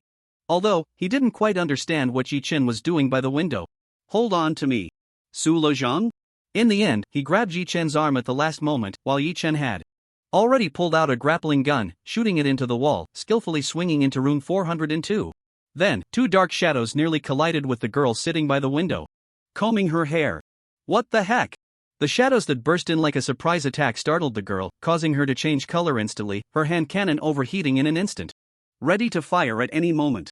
Wait, don't! Xiao Qingyu reacted quickly, finally managing to shout out just in time to warn Xia Manman, who thought it was an enemy invasion. Looking at the shadows with a hint of helplessness, I said, can't we just use the front door? What? The people from 404 are in the room, I can't just knock on your door. Yi Chen put down Su Lezhang and walked in boldly. What? Although, he was actually a bit awkward, after all, he hadn't thought much before setting off, and this entrance was a bit too wild. Sister! What's going on? Aren't they? For now, we are allies. Xia Qingyu comforted her and pulled out two stools. Please sit. What the heck? Su Lezhang repeated what the heck several times but couldn't get it out, feeling a bit disoriented. At first, Yi Chen had suddenly grabbed him with a grappling gun and flown him out the window, wanting to say something. Then before he could shout, they flew straight into another room, wanting to say something again. Before he could call out, he found that there were actually people in that room, and he immediately wanted to say something again. At that moment, he thought, this seems to be the room of the Radiant Dawn cult, and he couldn't say anything at all. Then he saw that the leader of the Radiant Dawn cult not only didn't attack but also invited him to sit, and he couldn't help but blurt out, you really have an affair, huh? What kind of visiting method is this? Yi Chen sat down on the stool without any politeness, but his gaze seemed a bit strange when it swept over the two girls' beds. After all, he had slept there. Did you not go out today? Xia Qingyu nodded. There hasn't been any movement from the rotting side, and yeah. Her voice suddenly paused as she glanced at Su Lezhang, who was at a loss beside Yi Chen, and her voice stopped. Is he your confidant now? For now. Yi Chen gave a rather ambiguous answer, but it was clear that Xia Qingyu needed to confirm more. Can you trust him? Yi Chen shook his head without hesitation. I can't trust him. Xia Qingyu. Su Lezhang. Xia Manman could probably simulate the current mental journey of these two. Xiao Qingyu was probably thinking, if you can't trust him, why let him observe the negotiations? Su Lezhang was probably thinking, do you really need to say this in front of me? Xiao Qingyu didn't quite understand Yi Chen's thought process, but in fact, Yi Chen was very clear-headed, just playing with fire. The situation in Sewage Town was already a tangled mess. The town's guard, Radiant Dawn, who could Yi Chen really say he absolutely trusted? At least Su Lezhang's current behavior and The agreements between both sides provided ample reason for him to be by their side, and several battles and experiences had also demonstrated his abilities and established initial trust. Since he was following along, it would be better to let him take action. After all, Yi Chen's ambiguous relationship with the Sewage town officials and even with the Radiant Dawn cult was quite obvious. Other forces weren't blind and could see it, so it wasn't exactly a secret. The worst outcome would merely be stirring the waters even murkier, while the best outcome would be gradually learning more and perhaps even gaining a steadfast ally. From Yi Chen's perspective, the only thing that couldn't be exposed now was that he was an anomaly and that he was carrying another anomaly, nothing more. Xia Qingyu thought for a moment and also acknowledged Su Lezhan's presence. After all, the relationship between Radiant City and the Radiant Dawn cult was relatively close, far surpassing the Rotting cult, which was not well regarded in this wasteland. Then, she spoke up. Let me introduce Xia Manman, my team's reconnaissance and area attack specialist. Xia Manman. Xia. She has the same surname? You. Xia Qingyu took over the conversation without much fluctuation. Yes, she's my sister. Ha? Yi Chen's expression remained unchanged, but he felt a bit surprised. Their skin tones are different. But unfortunately, there was a fool on site who boldly asked the question that Yi Chen was too embarrassed to ask, which could very well offend someone. Your sister? You two are quite. My father adopted her, but she's closer than blood. Xia Qingyu interrupted Su Lezhan's spellcasting, and this matter came to a close. Yi Chen seemed to understand something and recall the conversation he had with Xia Qingyu last time. I actually just want one person to live and get out. That person, is it this Xia Manman? Of course, with the information provided by Arthur as a factor, Yi Chen couldn't determine the truth of the other party's words. The atmosphere became somewhat quiet for a moment. Alright, we've wasted too much time. I prefer things to be simple and efficient. Xia Qingyu said calmly, what brings you here unexpectedly? The other party was direct, and so was Yi Chen. He also liked things to be simple and efficient. In Su Lezhan's words, it was professional. You want to borrow that crystal ball-like ability item you've used recently? Xia Manman was stunned. How dare you say that so openly? Are you familiar with me? Hey! Don't be too. Xia Qingyu gently tugged at Xia Manman and nodded. No problem. Xia Manman? Sister, haven't I been by your side all along? When did you? Could it be that night? Ha! Xia Qingyu had no idea what messy thoughts were swirling in Xia Manman's little head. She held the crystal ball in her hand, her expression serious.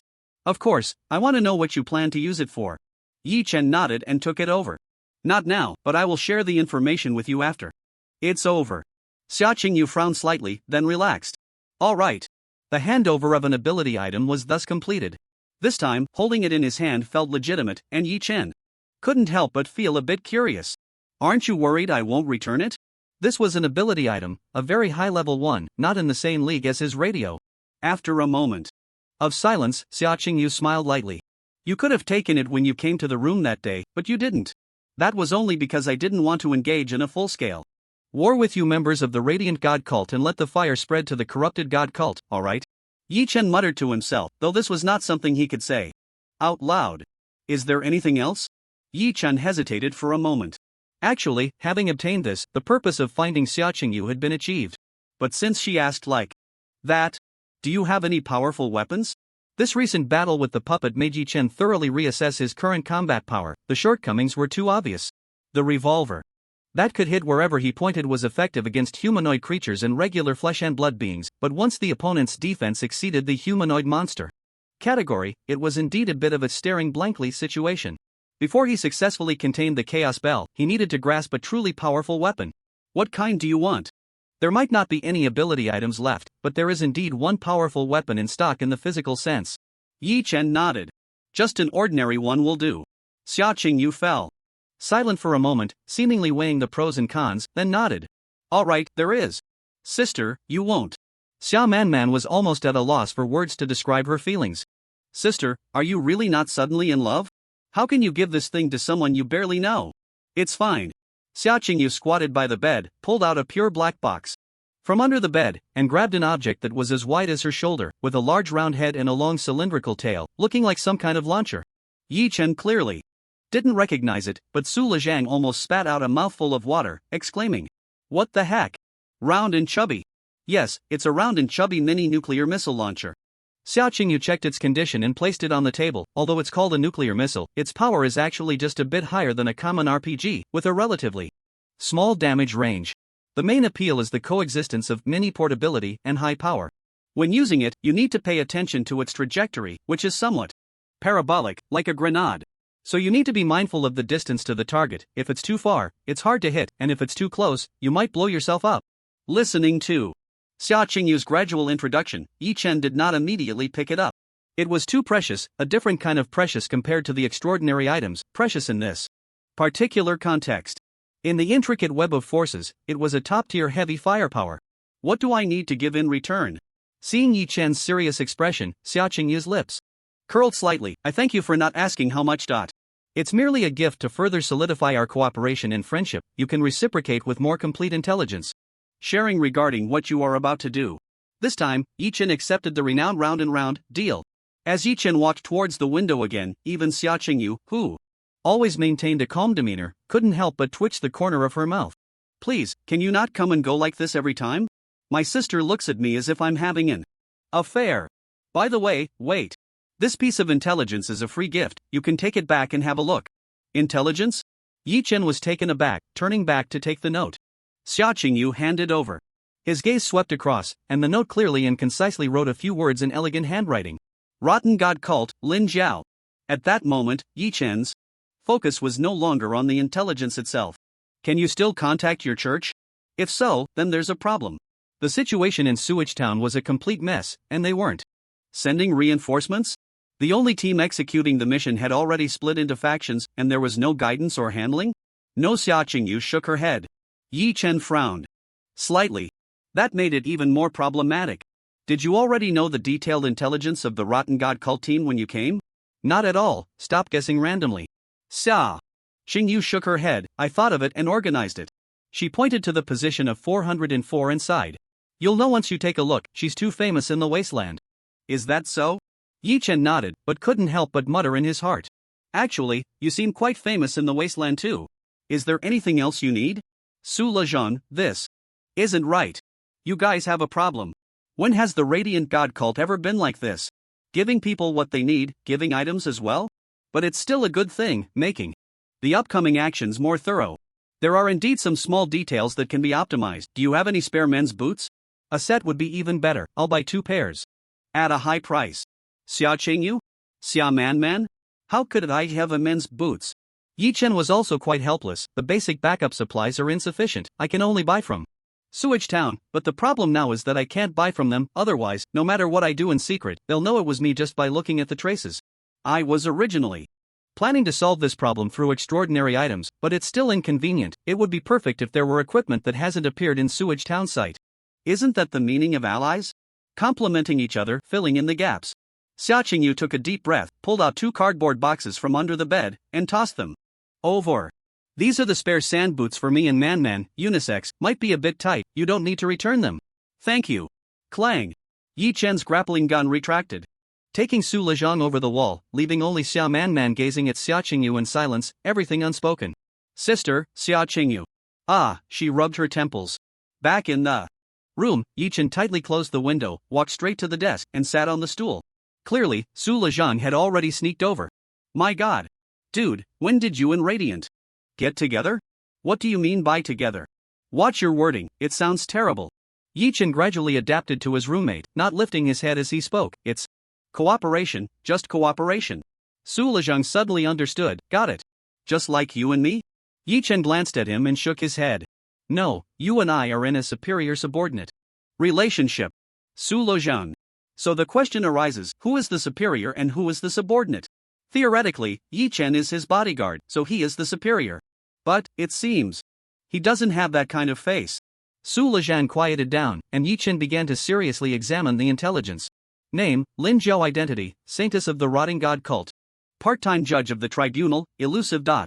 Background, untraceable, suspected orphan ability, unknown, suspected to possess multiple abilities characteristic of the rotting tree. Achievements, led a team to annihilate 1 righteous sect, destroy 3 evil anomalous belief groups. Key experience, summoned the rotting god during an assassination attempt. The intelligence was sparse, consisting of just these few sentences. But the moment he finished reading, Yi Chen's expression changed. Summoning the rotting tree's divine descent?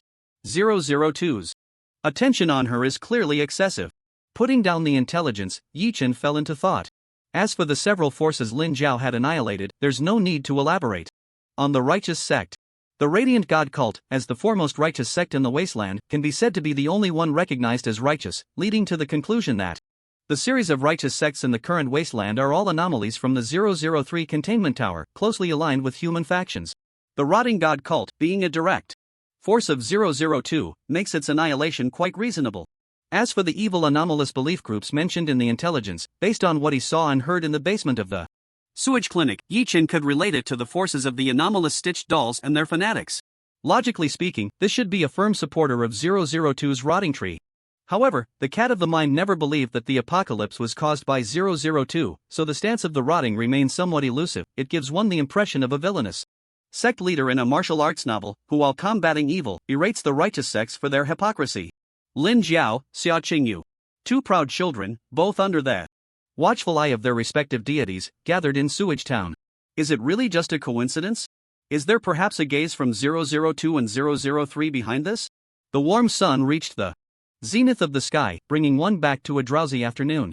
Glancing at the time, Yichen slowly fell into slumber.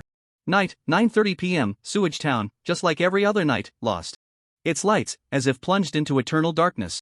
The back door of the sewage inn was quietly open, and a figure wrapped in black stealthily stepped out, moving without any illumination, swiftly making its way to the bank of the ditch. The operation has begun. On the rooftop of Sewage Town, Yichen put down the binoculars, quietly watching the moving black dot, his fingertips gliding over the crystal ball, infusing it with his power. In the flickering weak white light, Yichen had completely vanished from the sight of outsiders.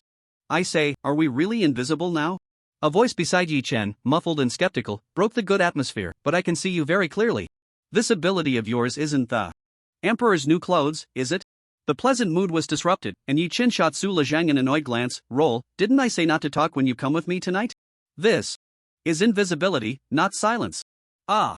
I'm just helping you fill in the gaps. Be quiet. Rubbing his forehead, Yichen increasingly felt that bringing Su Lezhang out tonight was a huge mistake. But it was too late. The arrow was on the string and had to be released. Hold on to me. Using the leverage of the grappling hook, Yichen and Su Lezhang landed steadily on the ground. Under the invisibility of the crystal ball, they sped along the shallow bank of the ditch. Although it was just a ditch, its range and condition were exaggerated in various ways, as if the shallow bank resembled a beach with tides, leaving clear footprints as they ran across it. This moment, Yichen once again felt grateful for his decision to change his boots. Otherwise, with such a wide range of activities over the past few days, anyone could easily compare and realize that this person was him. So, even if tonight's stealth tracking was perfect, it would lose its significance. The shadow ahead was moving faster and faster, and Yichen was also speeding up. Just like that, he followed at full speed for over a mile, and then suddenly stopped. The two had actually chased the shadow all the way to another corner of the sewage ditch. As he turned back once more, the sewage inn was already faintly visible. The terrain here was even more wedged behind the rocks, making it impossible to observe from the direction of the sewage inn. My God. Huff. I'm exhausted. I can't run anymore. Yichen covered Su Lezhang's mouth and shot him a glare. Keep it down, brother. The figure in black, who was the innkeeper, stood quietly by the bank, seemingly waiting for someone. Yichen had great faith in the psychological invisibility of the crystal ball, but after having seen through it twice with Lin Zhao, he didn't dare to be careless. He stayed over 100 meters back, crouched behind a rock, and raised his binoculars. The innkeeper was looking around, likely confirming whether there was anyone following him, and he wore a look of anxiety, as if the target he was waiting for made him somewhat uneasy. Rustle. This continued for more than 10 minutes, and Yichen didn't even notice when or from where 3 vans had followed behind 2 trucks, stopping next to the innkeeper. It was too dark. Those vehicles didn't even turn on their lights, maintaining silence and moving slowly, quietly stopping beside the innkeeper.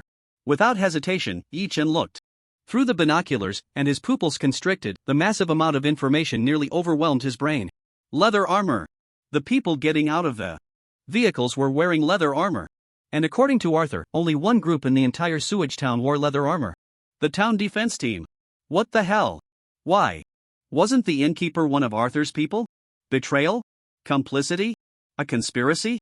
Did Arthur know they were from the town defense team? No, we're the town guard and the town defense team really not in cahoots? From start to finish, the opposition between the town guard and the town defense team seemed to be just Arthur's one-sided claim. This scene once again kicked countless truths into the fog. Suddenly, Yi-chan seemed to have thought of something, handing the binoculars to Su Lejang. Take a look. Is this the group that set fire to the stadium that day and was planning to burn you alive? Su Lejang froze for a moment, quickly looking over there, his whole body trembling violently. That's right. It's them. Snap. Yi-chan covered his mouth again, glaring at him fiercely. I don't want to warn you again, keep it down. Thank God, they didn't seem to notice anything. In fact, Su Lejang was also trying to suppress his voice, but in his excitement and with the distance being so close, it still made Yi-chan a bit too loud and nervous. Is it really these people? They want to kill him. No, the ones trying to kill him are the town defense team? Which means there's a connection between the town defense team and some forces in Radiant City? Thinking about it, it's really dancing on the edge of a knife. The first to rush to put out the fire was himself and the innkeeper, and the people who extinguished the fire afterward were entirely chosen by the innkeeper. How many hidden members of the town defense team are there among them? And he was in such a hurry to see Arthur that he even entrusted the innkeeper and the town defense team to escort Su Lejang back to the inn? Su Lejang quickly realized all this, cold sweat pouring down. Damn! How long have I been on the edge of life and death? How about I refund you the bodyguard fee from the first day? Yi-chan said awkwardly. Su Lejang. Is this a hell of a joke? He forced out an ugly bitter smile.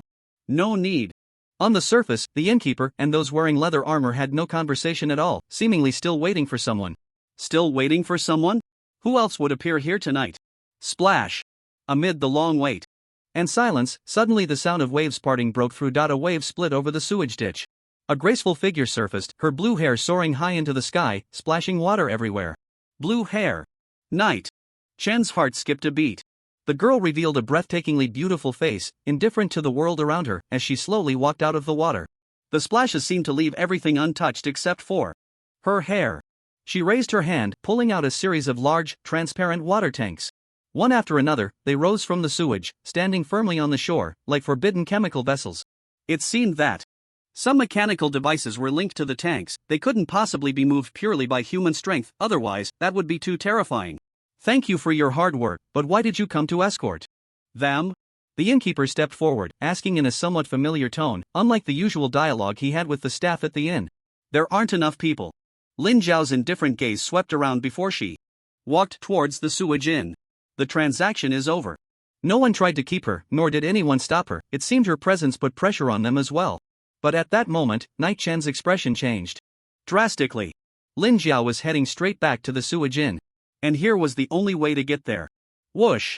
Lin Zhao moved incredibly fast, her figure pausing abruptly as she passed the stones where Night Chen stood, looking directly at their position. Had she discovered them? His heart raced. To be honest, Night Chen didn't want to fight her if possible. First, her battle record was too impressive, and she surely had plenty of supernatural items in her possession. Second, her backing was 002, making any victory or defeat troublesome. After a moment, Lin Zhao turned her head, a slight smile playing at the corner of her mouth as she continued swiftly towards the sewage inn, leaving behind only a black dot. Did she discover them or not? Oh my, we are so lucky. Su Lejang, still shaken, patted his chest.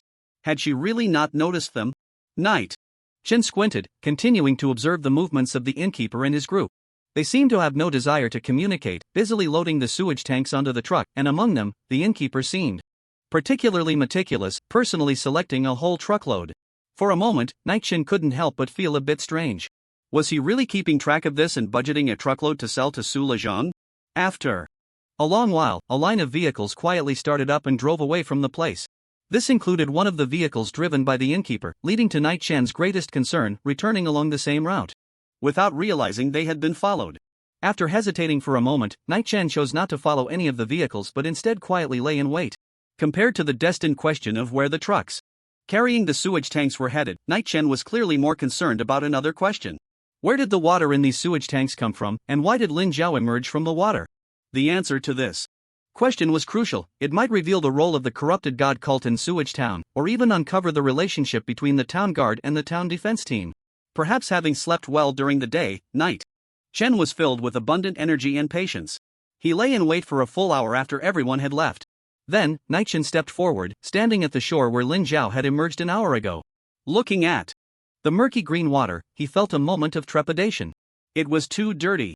But then, he self-deprecatingly chuckled. What am I being so sentimental about? It's already the end of the world. Now, the only question left was how to dive. After hesitating for a moment, Night-chan gently patted Su Lezhan. Lezhan, can I borrow the underwater breathing ring? Su Lezhan. Perhaps due to Xia Qingyu's extraordinary generosity, Su Lezhan suddenly felt a sense of it would be too ungrateful not to lend it. Didn't that imply that the relationship between the two of them was worse than that between the Twilight God cult and him? How could he give his powerful ally such a feeling? Gritting his teeth, Su Lezhan removed one of his blue rings and boldly extended it out. Here. Take it. Seeing him like this, Yi-chan almost burst out laughing. You're giving it to me? Su Lezhan? Don't joke around. Just kidding, I'll return it to you in a bit. Yi-chan slipped the blue ring onto his finger, feeling a bit strange for a moment. What the hell? Why is it that all your anomalous items are rings? Isn't it a bit odd to lend one to someone else? Shaking off the chaotic thoughts, Yi-chan leaped into the center of it all, the sewage ditch. He dove down, continuing to descend. Below, the entire sewage ditch was a realm of chaos, where he couldn't see anything ahead. This was troublesome. He couldn't see anything, even if he dove down. What could he possibly see? Little cat, activate detection. Okay, meow. Whoosh. In an instant, Yi-chan felt the chaos before him dissolve completely, the scene expanding outward with him at the center, a radius of 10 meters. He praised the mind cat in his heart and quickly found his direction, wasting no time as he dove deeper. As he descended, the sewage flowed over Yi-chan's entire body, occasionally sending waves of tingling discomfort that made him feel quite miserable. This water is so uncomfortable, and it even smells so pungent. Yi-chan muttered, unsure if, as an anomaly, he was at risk of developing a skin disease. The reason he could even smell the water was due to the underwater breathing ability. No matter how much he breathed underwater, it was still an internal cycle of the environment, allowing Yi-chan to do what no one else could: to smell the sewage in the water. The mind cat empathized with Yi-chan's words. After all, no matter how well it could switch between physical and ethereal forms, it was still in this environment too. So uncomfortable, meow. I was just thinking about how my energy is depleting. Faster than I imagined, meow. Now I realize, the sewage is actually draining my energy, meow. The sewage is draining energy? Yi-chan's expression changed slightly. If that's the case, then this place is truly not suitable for staying long. Moreover, Yi-chan confirmed something again. This water, there's no way it could be drinkable. Forget about special sewage brews, who would dare down a cup of this stuff? Even if they didn't lose control from energy depletion, they'd be lucky to survive. But what else could this water be? The corruption cult can't possibly have built a water purification plant under this ditch, right? It was a cold joke, but not too cold. It actually didn't seem impossible. So, the corruption cult has seized the water source to control the lifeblood of Sewage Town, manipulating it this way. Thus, what Arthur said about Sewage Town and the corruption cult being superficially close but actually at odds? But that still doesn't make sense. Can't the Twilight cult create a purification device for Sewage Town? Of course, there are many preliminary questions about this, like why the corruption cult has rooted itself here. As he continued to dive, the chaos beyond a 10-meter radius was empty, and Yi-chan had time to let his thoughts wander. Then, he recalled something he almost forgot after a series of twists and turns. Collecting water sources. Yi-chan maintained his diving motion, using one hand to unfasten the water pouch at his waist and opened the stopper. Water flowed in and out of the pouch, mixing together, until it gradually filled with sewage. Then, it was gone. Not that the water was gone, but the pouch was gone. In just a few seconds, the entire skin of the water pouch had completely rotted away, riddled with holes, no longer able to serve as a container for water. He even felt, though he wasn't sure if it was an illusion, that this broken water pouch was slightly writhing. It was just too slight to determine if it was a visual effect caused by the water flow. So fast? The astonishing rate of corrosion caught Yi-chan off guard, but then he thought of something. From the moment he dove down, his entire body had already been submerged in the water. So from that moment on, regardless of whether he had filled the water bag or not, it was destined to be gone. Wait, what the hell? Yi-chan's face changed dramatically, unprecedentedly panicking. This damn, if I don't get up soon, I might end up soaking my clothes through, right? It was fine when I went down, but if I come up like this, it would be a joke. What was even more troubling was that he only had this set of clothes on. Damn. But wait, on the other hand, Lin Jiao had also dived deep into the water, so how come she was completely fine? In any case, he absolutely could not run around naked, otherwise, no matter who he encountered now, his persona would be utterly destroyed. Whoosh. The power of spiritual energy radiated, enveloping Yi Chen's entire body in protection. The consumption wasn't too great. It seemed that the impact of this sewage on him was relatively minor. A thin gray mist spread from Yi Chen's body, unnoticed by anyone, and the power in the water actually retreated. Quite a bit. Continuing downward, deeper and deeper, the surroundings grew darker, and even the power of the soul cat struggled to illuminate even a fraction. An endless darkness surged with an indescribable sense of fear. In fact, Yi Chen didn't even know what he was afraid of, but this environment just made one feel cold inside, as if something indescribable could jump out of the darkness at any moment. Perhaps this was what deep-sea phobia felt like. In an instant, Yi Chen turned off all the lights on his body. At the detection limit of the soul cat, a beam of light pierced through. It was too dark, really too dark, making even a distant, faint beam of light seem incredibly blinding. After the murky sewage, Yi Chen finally saw the source of that light. Then, he could no longer contain the roar within. What the? A submarine. Underneath a sewage ditch in a small gathering point in the wasteland, there was a submarine parked? What the hell is this joke from hell? Even though this ditch was big enough to rival a small lake. Even though this sewage town was already absurdly filled with all sorts of toxins, but damn it, how could a strategic weapon from the sea be parked down here? In an instant, Yi Chen figured out a lot. First of all, this thing could not possibly have existed at the bottom of a ditch from the start. It must have been transported and deployed from the outside. So it was almost certain that this was something the corrupted god cult had deployed during a certain period, most likely as an underwater operational base. Lin Jiao had just come up from underwater, bringing a row of supplies to the sewage town's defense team. The radiant god cult wasn't wrong. The connection between the sewage town and the corrupted god cult is deeper than imagined. When did this all start? Perhaps it was from that old photo in the frame, the moment 60 years ago when the town mayor, full of vigor, led the people of the corrupted god cult by boat to the center of the lake, which had already determined everything that followed. But what did the corrupted god cult do, and do they regret it? Phew! Yi Chen burst out of the water, completely soaked, gasping for real air. The best decision he made during this dive was to take that crystal ball with him. Otherwise, who knows what kind of supernatural functions that submarine, modified after the apocalypse, would have added. Dude, you finally came back. Do you know how super creepy it is here? Sitting on a rock by the water, Yi Chen looked up at the bright moonlight. The third commission has also failed. Ha! Su Lezhang didn't quite understand. Wasn't everything going smoothly so far? How did it fail? You can try to take on a bit of it. Yi Chen offered him a chance to try. Given the current situation, it seemed that only storage-type supernatural items could obtain samples in the sewage ditch. Even if it was a supernatural item, it was uncertain whether it could withstand the corrosion of this water source. Which meant one thing.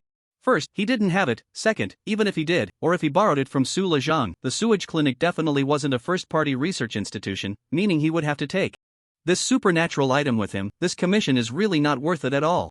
Isn't this something that can wait? Su Lezhang let out a startled cry as he placed a glass jar into the water, only for it to disappear.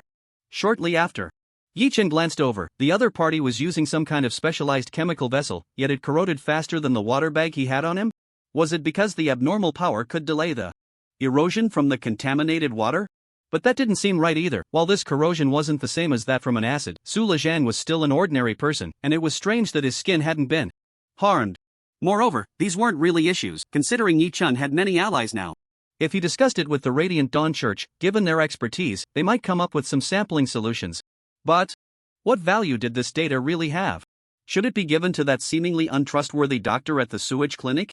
Lezhang, I have an idea. Yi Chen suddenly had a flash of inspiration and proposed something that sounded utterly explosive to Su Lezhang. What if you casually post a regular commission, and then I take it and complete it instantly? Su Lezhang? Wait, are you serious? You think you can gain advanced permissions like that? The wandering balance would just slap you down. This won't work. The wandering balance evaluates based on the content of the commission, the state of the commission, and the difficulty of completion before granting upgrade qualifications. You're exploiting a bug. It definitely won't pass. You might even get punished. Yes, exploiting a bug, that was the best plan Yi Chen could think of at that moment. He smiled. He was never afraid that the wandering balance wouldn't grant him a qualification upgrade. He was just afraid of not having the opportunity to meet. In fact, how to complete the commission didn't matter at all. The wandering balance's stance was either aligned with the Iron 003 faction or neutral. He didn't need to figure that out because both situations were easy to handle. If it was aligned with the Iron 003 faction, then 003 would support me. Would it not help? If it was neutral, Even 002 could take commissions from it, so why couldn't he? You don't need to worry, I'm confident. The question is, can this be achieved? Su Lezhang gritted his teeth, once again, deeply feeling the madness inherent in his bodyguard.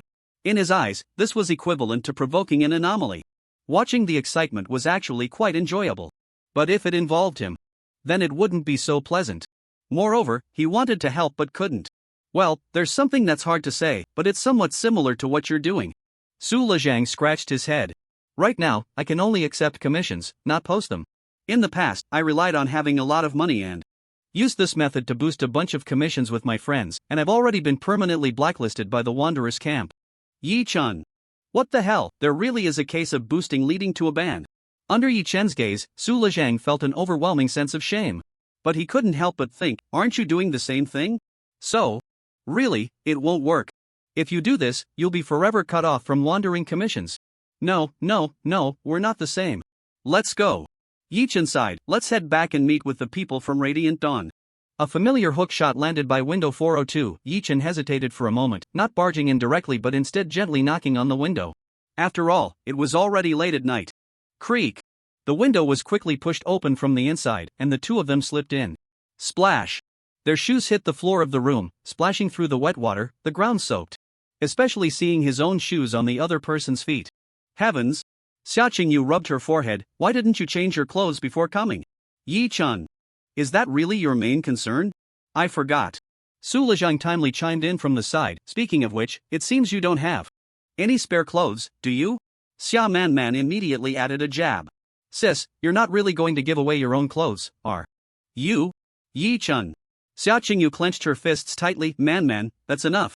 Taking a deep breath, Xia Qingyu moved 2 stools over to the side and sat gracefully on the bed. Sit down, it's fine. I'll clean up after you leave. There's a hairdryer in the room, you can take it if you need it. Yi Chen sat down without hesitation, shaking his head. No need for that. Although I don't have spare clothes, I have a regression stone, but using an ability item like this feels a bit absurd. So, your mission is over? Yi Chen nodded slightly. Yes, that's exactly what I wanted to say. At the very bottom of the sewage ditch, I saw a functioning submarine. Put. Xia Qingyu practically shot up from the bed, exclaiming, a submarine? Seriously, dropping a bomb like that? Right off the bat? You better not be joking. Xia Man also jumped up in shock, repeatedly saying, we've been down the sewage ditch before. The water is so murky that even ability items can't penetrate too far. The deeper you go, the worse the corrosion gets. How could you possibly see a submarine? Yi Chen glanced at Xia Man, not feeling any animosity towards her for constantly opposing him. In fact, her straightforward personality was quite endearing. Of course, Xia Qingyu felt more reliable. Even she was stunned for quite a while this time. New type or old type? Does it have torpedoes or missile launchers? Is it from the sewage town? Or the rotten cult? A series of questions made Yi Chen feel a bit unprofessional. How would I know? I only caught a glimpse. From a distance, I'm not sure about the type or attack capabilities, but I can basically confirm it belongs to the rotten cult and that Sewage Town is aware of it. After hesitating for a moment, Yi Chen still said something for Arthur. Additionally, I need to point out that the combat power composition of Sewage Town includes the town guard and the town defense team. Their relationships and purposes may differ. This was something he had previously tested with Xia Qingyu. He had asked her, do you know about the town defense team, and Xia Qingyu had curiously asked him, town guard? I understand now. Xia Qingyu took a deep breath. Your professionalism is admirable, and I'm glad we have a good collaboration. Yi Chen nodded. The current cooperation with the Radiant God cult was clearly quite pleasant, much more comfortable than with the Riddler Arthur. Of course, they must have their own secrets as well. Here, your ability item, back to you. At the moment of handing over the item, Xia Man looked extremely surprised and shocked. Wow! You really will return it? Yi Chen. Man. Xia Qingyu felt overwhelmed, taking the crystal ball. We will follow up on the subsequent investigation and, if necessary, infiltrate secretly to ascertain the goals of the rotten cult. Likewise, I will provide you with ongoing intelligence sharing. Infiltrate? You're quite the ruthless one, aren't you? Wang Lei's various reprimands towards you do seem a bit unwarranted. I also need you to help me with a small favor. Xia Qingyu remained silent, quietly waiting for Yi Chen to continue. The first thing is, could I ask you to issue a local commission in Sewage Town? In your personal capacity, which I would directly take on. Xia Qingyu visibly showed her surprise. What kind of commission? Anything. Just as Yi Chen had said to Su Lejang, the simpler, the better, I just need to be able to complete it directly after. Taking it. Damn. Su Lejang secretly nudged Yi Chen with her elbow. Don't mess around. She can't help you with this. If I had known you were this persistent, I would have thought of other ways earlier. Xia Qingyu's expression didn't change much, just a bit of confusion. What's the point? A regular commission isn't a high-level one, any kind of reward could be seen. Understanding it. This way, a regular commission is just to help freelancers earn some pocket money. I need one more regular commission to attract the attention of the wandering balance, and then upgrade to a higher qualification. Xia Qingyu raised her eyebrows, seemingly deep in thought. Do you want to take a look at the high-level commission issued by Sewage Town? Yi Chen's expression changed slightly, and in that moment, his heart sank. It's over, it's bad. He completely forgot that Xia Qingyu was different from Su Lejang. As the most dazzling star of the Radiant Dawn sect, Xia Qingyu must have the authority to accept high-level commissions. This meant she had definitely seen it. But clearly, he hadn't even tried to ask her, and she hadn't told him, instead exposing his secret investigation. You want to use this commission to see if you can research the information of the recipients, or even investigate the true purpose of these people coming here, including us? Xia Qingyu shook her head, surprisingly not showing much concern. That thing, how should I put it? You're probably going to be disappointed. Heh, why don't you just go see for yourself? She clasped her hands together and asked earnestly. But are you sure you can do it? You should understand what is responsible for your qualification. Upgrade. Such actions could very well attract divine punishment. Yi Chen nodded. 90% certainty. To be honest, the wandering balance could certainly not care about saving face. After all, everything came from the judgment of the Soul Cat and word of mouth. But it seemed that from any angle, it didn't have any deliberate stance against him, right? Xia Qingyu pondered for a moment and nodded. All right. The registration review period for local commissions is 9 to 18 hours. If you're not in a hurry, I can go to the local commission board to post it at 6 tomorrow morning. By the latest, you can see and accept this commission by midnight tomorrow. How about that? No, wait a minute. Xia Manman, for the first time disregarding Xia Qingyu's objections, desperately argued back. How can you do this? Are you crazy? Forget it. Xia Manman felt her sister was hopeless, directly standing in front of Xia Qingyu and switching to communicate directly with Yi Chen. I'm begging you. If you're tired of living, can you not drag my sister down with you? Doing something so ridiculous will ruin her future. Yi Chen was taken aback, glancing at Su Lejang beside him, who was also nodding repeatedly. All right. Yi Chen gradually understood. In fact, this matter was very simple. Too simple, simple enough for anyone to help him complete it. But there just wasn't an ordinary person who could help him. The whole thing revolved around the secrets of Sewage Town, where the identities of the people involved were either sealed or shrouded in riddles, or were the innkeeper, making it so that to obstruct him, the ordinary commissions on the board were nearly all taken. Could he find someone from Sewage Town to help him quickly complete the commission? Among all the available external assistants, Su Lejang was the most absurd blacklisted user, and between Radiant Dawn and Decay, he certainly couldn't call 404's Lin Jiao to help him with the commission, right? But indeed, to someone who didn't understand the situation, it would look like a self-destruct action. Xia Qingyu was the true star of tomorrow of the Radiant Dawn sect, and most of the task sources from various major sects in the wasteland came from wandering commissions. If this matter provoked the anger of the wandering balance and truly stripped her of the right to use her wanderer medal, what future could there be for a top combatant who no longer had the opportunity to fight? It was like the Mist Forge permanently prohibiting someone from using Mist Blue coins. Without money, how could one survive? How about? This was actually a small matter, but the size of the matter was calculated based on how much risk was involved. For the risks Xia Qingyu had to bear, this was a very significant favor. No need, I will help with this. Likewise, it would be even better if you could help me with something. Whoosh, skilled in adopting classic poses, he returned to his room, feeling a long-lost sense of a golden nest or a silver nest can't compare to my own doghouse. Although, it felt like something was missing. Click. Yi Chen tightly closed the doors and windows and walked towards the bathroom. I'll dry my clothes, you make yourself at home. Entering the bathroom, Yi Chen searched around and eventually found the hairdryer. After all, it was a top-tier suite, costing 20 misty blue coins a week. Ha! The hairdryer roared with a tremendous noise, as if it were about to explode at any moment. He couldn't tell if it was because it had been too long since it was made or if appliances produced in the apocalypse were just of this quality. The clothes quickly dried to a decent extent. After all, it had been a while since he had dived, and he had been running and swinging all the way, with the wind drying them quite a bit. Plus, after chatting for a while in 402, they were no longer so damp. The only trouble was his soaked boots, but if he let them air out tonight, they should be fine by morning time. There were still 2 days left until the festival began. He had spent the whole day on the commission without completing it, but he had discovered quite a few unexpected things. However, if all went well, he would be able to complete the commission tomorrow night and see the truth of Sewage Town. Moreover, the only anomalous breakthrough he could find so far was the sewage clinic. But without a sample, it seemed difficult to persuade the bald doctor to help him lure in the stitched doll. And the little cat clearly didn't want him to contain it, and he was indeed quite resistant. So the capture battle would likely turn into a more desperate extermination battle. He just didn't know if extermination would allow him to gain its abilities. Suddenly, Yi-chan paused.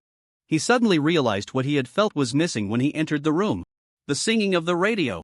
Although it occasionally played some terrible tunes that made him cringe, gradually, its singing and his pausing had become a habit, and not just a habit. Yi-chan's expression changed slightly as he abruptly pushed open the bathroom door. The window was open, and a gentle breeze flowed in. On the floor, there was a row of footprints, as if someone had rushed towards the bathroom and then dragged back. Yi-chan looked up, his body stiffening. The blue hair floated in the wind, and the moonlight streamed through the window, illuminating her delicate and serene face, already hinting at a touch of moonlight. She sat quietly on her bed, forcing a smile that wasn't quite natural, as if she were the goddess waiting for him to return home in those novels or plots. But in terms of feelings and reason, at this moment, in this place, under these circumstances, with the previous experiences, and this person herself, everything indicated that the situation was heading in a completely opposite direction. The corrupted god cults. Lin Jiao. You came out. She smiled and said, I've been waiting for you for a long time. After all, you went to the bathroom as soon as you got back, and I thought it would be rude to barge in. Yi-chan glanced at the floor beside Lin Jiao, where Su Lezhang was tied up tightly on the other side of his bed, raising an eyebrow. Well, thank you. But running into someone else's room without permission isn't very polite. Either, is it? Lin Jiao's smile gradually faded. That makes it less interesting. If we must argue about it, secretly following someone at night and peeking from what you think is a hidden spot is also quite rude, isn't it? Yi-chan's expression changed drastically. Did she discover it? Did she realize it back then? But at that time, she didn't expose or attack him, she just waited. Until now? Why? You know, I feel so bored every day. This world is just too dull. The things happening in Sewage Town right now are among the few things that I find very interesting. Lin Jiao stood up, completely ignoring Su Lezhang, and took a few steps closer to Yi-chan. Are you curious why I didn't make a move back then? I actually don't want to be your enemy, because you seem quite interesting to me, even more so than the entire Sewage Town. Interesting. Yi-chan didn't know how to describe this feeling. You call this mess of a Sewage Town interesting? Well, it's not entirely incomprehensible. After all, both sides currently have an information gap. Yi-chan just didn't know what was happening here. But who told you to go straight to the room of you? Hui? Yi-chan was ready for battle at any moment, patiently listening to the other person's words, but his heart stirred slightly. So the real reason for taking action, was it because he shared information and discussed follow-up plans with Xia Qingyu after returning from the scene? Right, he should have thought of this earlier. The best way to protect himself was to let the followers of the Yuhui Church and the Decayed Church keep an eye on each other, so neither would want to act against him, avoiding being cornered by either side. But now, with negotiations and entanglements, it seemed he had already chosen the side of the Yuhui Church. So the Decayed Church could no longer ignore him. You know, I also thought about trying to win you over. Both Yuhui and the people of Sewage Town are doing just that. Even if I were willing to say a bit more, whether you want to be a righteous messenger or an ambitious person, my reasons could be more compelling than anyone else's, perhaps even more righteous than the Yuhui Church. But Lin Jiao lowered her head slightly. I'm so lazy. Watching them all try to please you for their own purposes, I suddenly didn't want to anymore. Maybe it's social anxiety? I don't know, but I actually don't like talking to people in the church. Either, I only speak when giving orders in the squad. But it doesn't matter, I should still be considered relatively strong. So, maybe I should say sorry. Lin Jiao took a few steps forward, her long hair seeming to sway even more. If I weren't so lazy, if I weren't so slow, we wouldn't have come to this point. After all, it seems like you're in contact with everyone. You have your own goals, and it doesn't matter who you cooperate with. Yi Chen frowned. The other party had said a lot of things that were irrelevant to the present, creating a strange sense of incongruity, making Yi Chen almost feel that the other person wasn't here to fight him. But soon, Yi Chen understood what this sense of incongruity was. It was like in various plots before a decisive battle. When the protagonist meets a strong enemy, the villain acts like a fool, willing to spend a long time talking, revealing everything, telling the protagonist all the secrets, his plans, his thoughts. But it wasn't out of kindness, it was confidence in victory. Because these words were spoken to a dead man. Not good. Lin Jiao's eyes gradually darkened, and with her ghostly blue hair, a strange beauty began to rise. Then, her body floated, her long legs no longer touching the ground, just like the operation of extinguishing a fire before a blaze. Only this time. Boom!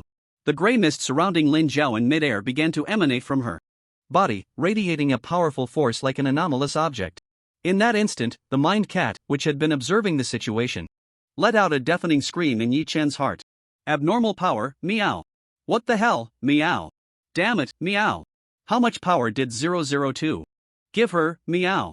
In the blink of an eye, everything visible in the room plunged into a world of pure black. The decaying gray mist spread out, wrapping the entire room like a seal, separated by walls. Whoa! Yi Chen couldn't help but exclaim in amazement. This was the first time he had seen someone directly use anomalous power from themselves, rather than from an anomalous object. Such power came from the bestowal of the abnormal, a power that only the churches in the wasteland possessed, however. Yi Chen didn't know whether he should be panicking. Although it looked quite frightening, it didn't actually instill a strong sense of crisis in him. It was not as intense as the feeling he had when he saw the sewage waves crashing, nor was it as simple as having a gun pressed against his forehead. It was as if there was a deep-seated instinct telling him there's nothing to fear. With a rustling sound, without needing to say much, Yi Chen guided his spiritual energy as if using a supernatural ability, and a gray mist enveloped him once again. When the overwhelming decaying mist pressed against Yi Chen, it seemed unable to corrode him any further, melting away upon contact. It emitted a faint sound, like ice crystals melting. Lin Jiao's eyes flickered slightly, but she remained composed. A mix of surprise and excitement. To be honest, I kind of regret coming here. I really shouldn't have fought you, but I really want to fight you. She shifted her gaze and pointed to the room's door. How about this, if you can run over there, and if you see the secret and tell us about our opponent, I will let it go, how about that? Yi Chen smiled. Are you insulting me? Lin Jiao was momentarily taken aback and shook her head repeatedly. No, I'm just stating facts. As long as you can run over there, those two fools in 402 will sense it. If you guys team up, I definitely won't be able to win. Yi Chen raised an eyebrow. The implication. Did that mean they, especially Xia Qingyu, could also use the power of 003? However, Yi Chen looked at her directly and chuckled softly. Is it possible that I don't need to run at all? Yi Chen walked towards the bedside, probably looking for a weapon. Lin Jiao didn't intervene, seemingly anticipating Yi Chen to reveal his strength. She had always suspected that Yi Chen was not simple. Everyone in Sewage Town felt the same, but no one knew exactly what was peculiar about him. It was as if he was just wielding a small handgun, shooting everywhere, and had already absurdly solved problems that shouldn't have been solvable. What a great opportunity to force him to show his hand. Force him to reveal his true cards. Lin Jiao was excited. This was destined to be an exhilarating and extraordinary battle. Because in this state, ordinary physical means could no longer harm her. Click. A mechanical whirring sound, and Yi Chen had pulled out a round, chubby mini nuclear missile launcher from the bedside cabinet. Lin Jiao. What are you doing? Is this a new realm of not following martial ethics? Is this how you fight? I can withstand most physical attacks, but not this damn thing. If you use that thing here, you'll die, Lin Jiao reminded him seriously. Die? Ha! Oh. Yi Chen tilted his head. Then what about you, will you die or not? Calm down, buddy. Su Lezhan was so scared that he didn't know how to roll away, and he managed to spit out the rag stuffed in his mouth. We can still talk. Creak. Yi Chen's door was suddenly pulled open, and a hurried voice rang out. Yi Chen. I'm begging you, can you tell my sister not to help? I'll quietly get it for you, like sending a commission in my name, otherwise she won't agree. Ha! Lin Jiao's seal should not have had any flaws, but she probably didn't expect someone to come in from outside, so she set up a formation that worked from the inside out.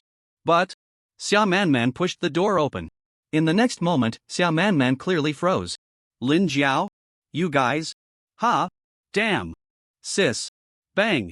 The door behind Xiao Man closed silently, and she didn't dare to try to reopen it, as the usual precise machinery surged under her arm, then seemingly became a flickering light source, an endless brightness mixed with grey mist erupted in the room, momentarily appearing to stand against Lin Jiao. Click! A misty blue coin was pulled from her pocket and sprinkled onto her right arm, which was loaded with a hand cannon. In an instant, what appeared to be a handheld cannon surged like a semi-liquid, enveloping Yi Chen's entire body amidst a series of clicking assembly sounds. What the hell? Yi Chen was dumbfounded, even more so than when he saw Lin Jiao make a move. My perspective is too narrow, so you're actually a mech? And one of those high-tech, form-fitting types at that? Do you really have to be this cool? Boom! Bang! Under Xiao Man's arms, flames and projectiles erupted like rocket fire, densely covering the area like a barrage. But this firelight didn't seem like the familiar gunfire. Instead, it was accompanied by a thick mist that shadowed everything. It came crashing down from the sky, creating a suffocating scene reminiscent of dark clouds pressing down. This was also an exceptionally sideways attack. Pretty strong, meow. The voice of the mind cat echoed in Yi Chen's heart, and he nodded. Yes, and if Xiao Man is this strong, then Xiaqingyu must be even more powerful. Under this overwhelming assault, Lin Jiao, who was already slightly petite, appeared even smaller, as if she couldn't withstand the next second. But Xiaqingyu's attitude had long proven that Lin Jiao was the strongest one. Whoosh! Lin Jiao remained half floating in the air, her vast black mist becoming even more domineering, surging upward like ocean waves, crashing forward. The entire room transformed into a deeper shade of black, resembling an unfathomable black hole, confronting the so-called light in the sky. Swish! In a sound reminiscent of air leaking, Xiao Man's overwhelming attack suddenly lost all its luster and began to fall. By the time it reached the ground, it had completely vanished, as if it had turned to dust. And indeed, it had turned to dust. Because it had withered. Yi Chen squinted. This thing, the power of decay, can even corrode something as mysterious as spiritual energy? Boom! But Xiao Man's attack power was not to be underestimated. Scattered spiritual energy exploded around Lin Jiao. Surrounded by the grey mist, Lin Jiao's body rippled like water, and aside from being pushed back a few steps, she was not harmed in the slightest. The explosive force spread from Lin Jiao, reaching the walls, yet they remained unscathed. Yi Chen squinted again. Suddenly recalling something, his expression slightly strange. This sealing power seems to be able to absorb attacks? So, it turns out you weren't unable to control the aftermath of the battle? That day when you two fought, you deliberately turned 403 into that ghastly state, leaving the brothers homeless. Xiao Man's full-force explosion ultimately failed to harm Lin Jiao in the slightest, yet Lin Jiao's power of decay gradually eroded her light, inch by inch closing in on her. The dark, black hole-like spiritual energy that belonged to Lin Jiao, no one knew what would happen upon contact. It was as if the greatest terror in this world. Little cat, how do we save her? The mind cat's voice quickly came to mind. It's a bit troublesome, meow. You should try. It seems like it's not needed, meow. Bang! The door to the room had quietly been closed remotely by Lin Jiao, but at that moment, a foot suddenly kicked it open. Then, an even more intense light surged in, and as the breath brushed past, it felt as if the air had become purer. Amidst such fluctuations, a graceful figure rushed in like the wind, holding a long sword that burned with flames. Like the surface of the sun, sweeping through. Crack! Buzz! A withered yellow branch appeared in Lin Jiao's palm, intertwining and wrapping around something, pulsating like a heartbeat. Then, a sharp and hard point condensed on that branch, mixed with decaying black mist, surged forward. Crack! Snap! A wave of surging air erupted completely, for the first time destroying Lin Jiao's isolated formation. The entire fourth floor of the Sewage Hotel emitted a crisp sound, and this whole floor, possibly even the glass of the third floor, shattered in an instant as if it had been struck by a sonic attack. The cold wind of the night whistled in, signaling the disappearance of that powerful blockade. Sword, is this really your ultimate fighting style compared to a gun? Ha! Xiaqingyu, extremely vigilant, stared at Lin Jiao, suppressing the eager Xiao Man, stepping back a few paces to stand shoulder to shoulder with Yi Chen. Hey! Yi Chen, we only started fighting her to help you, why didn't you lend a hand just now? Yi Chen felt a bit awkward, helplessly shaking the colossal object in his hand, round and plump. I was going to use this, but then you all showed up. Xiao Man. Xiaqingyu? Don't, bro, calm down. Xiaqingyu quietly pressed on the round object, taking a deep breath. Although Man's offensive seemed quite destructive, her mecha was modified, powered by mist blue coins, and while it looked like a physical bombardment, it was actually an unusual type of attack. But yours is definitely a match for heaven and earth. Yi Chen scratched his head, putting down the round object, but his mind was deep in thought. How restrained. Xia. Xingyu still seemed very unwilling to fully engage in battle with Lin Jiao. The Radiant Dawn cult and the Decayed cult were truly arch-enemies in the wasteland. What exactly happened during the battle on the 4th floor that day, and how much pressure did Lin Jiao bring her? To be honest, if he could use scene regression without limits, he would really like to witness that battle. Lin Jiao's expression was cold, her gaze sweeping between the three of them, and after a long while, she sighed lightly. You really are persistent. Xia Qingyu sneered. Isn't it you who's persistent? The filthy cultist who controls decay. TCH, this is how you are. Branding yourselves as righteous messengers while secretly engaging in activities even I despise. Lin Jiao smiled disdainfully, revealing a hint of her characteristic chill. Do you really know why you are here right now? Do you know that the Radiant Dawn cult is also the puppet master behind this sewage town? You're talking nonsense. Ha! Lin Jiao chuckled disinterestedly, ignoring Xia Qingyu's anger and Yi Chen's confusion, unwilling to say more. The villain droning on about their grand plans is because they are confident of victory. It's not out of mercy when they are unsure.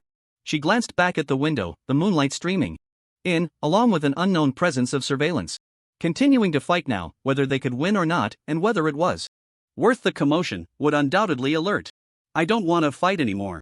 You have the protection of the pure and decayed god, which is both foul and tough. She pressed her lips together, even with a hint of expectation. No one should stop me from leaving. Right? She just didn't realize how full of mockery this behavior was. How deserving of a beating. You. Man. Xia Qingyu gritted her teeth, signaling her not to act impulsively. In fact, no one knew that sometimes Xia Qingyu envied that foolish Wang Lei. Weighing pros and cons, analyzing the situation.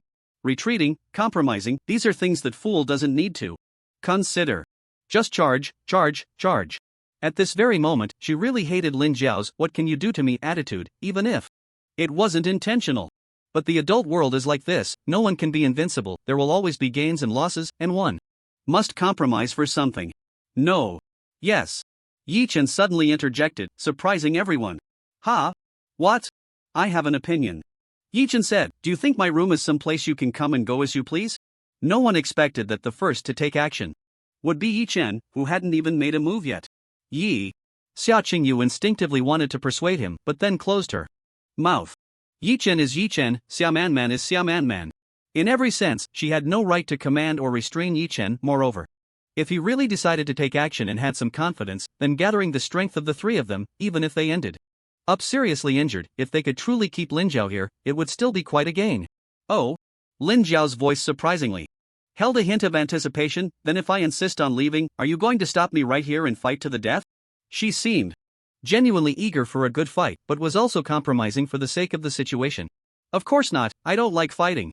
Yi Chen said seriously, spinning a tall tail, but if you leave like this, I might feel a bit upset and go for a walk, and then just happen to stroll to a place far from here and aim this round thing at your room. Lin Jiao. A threat? And a threatening one at that.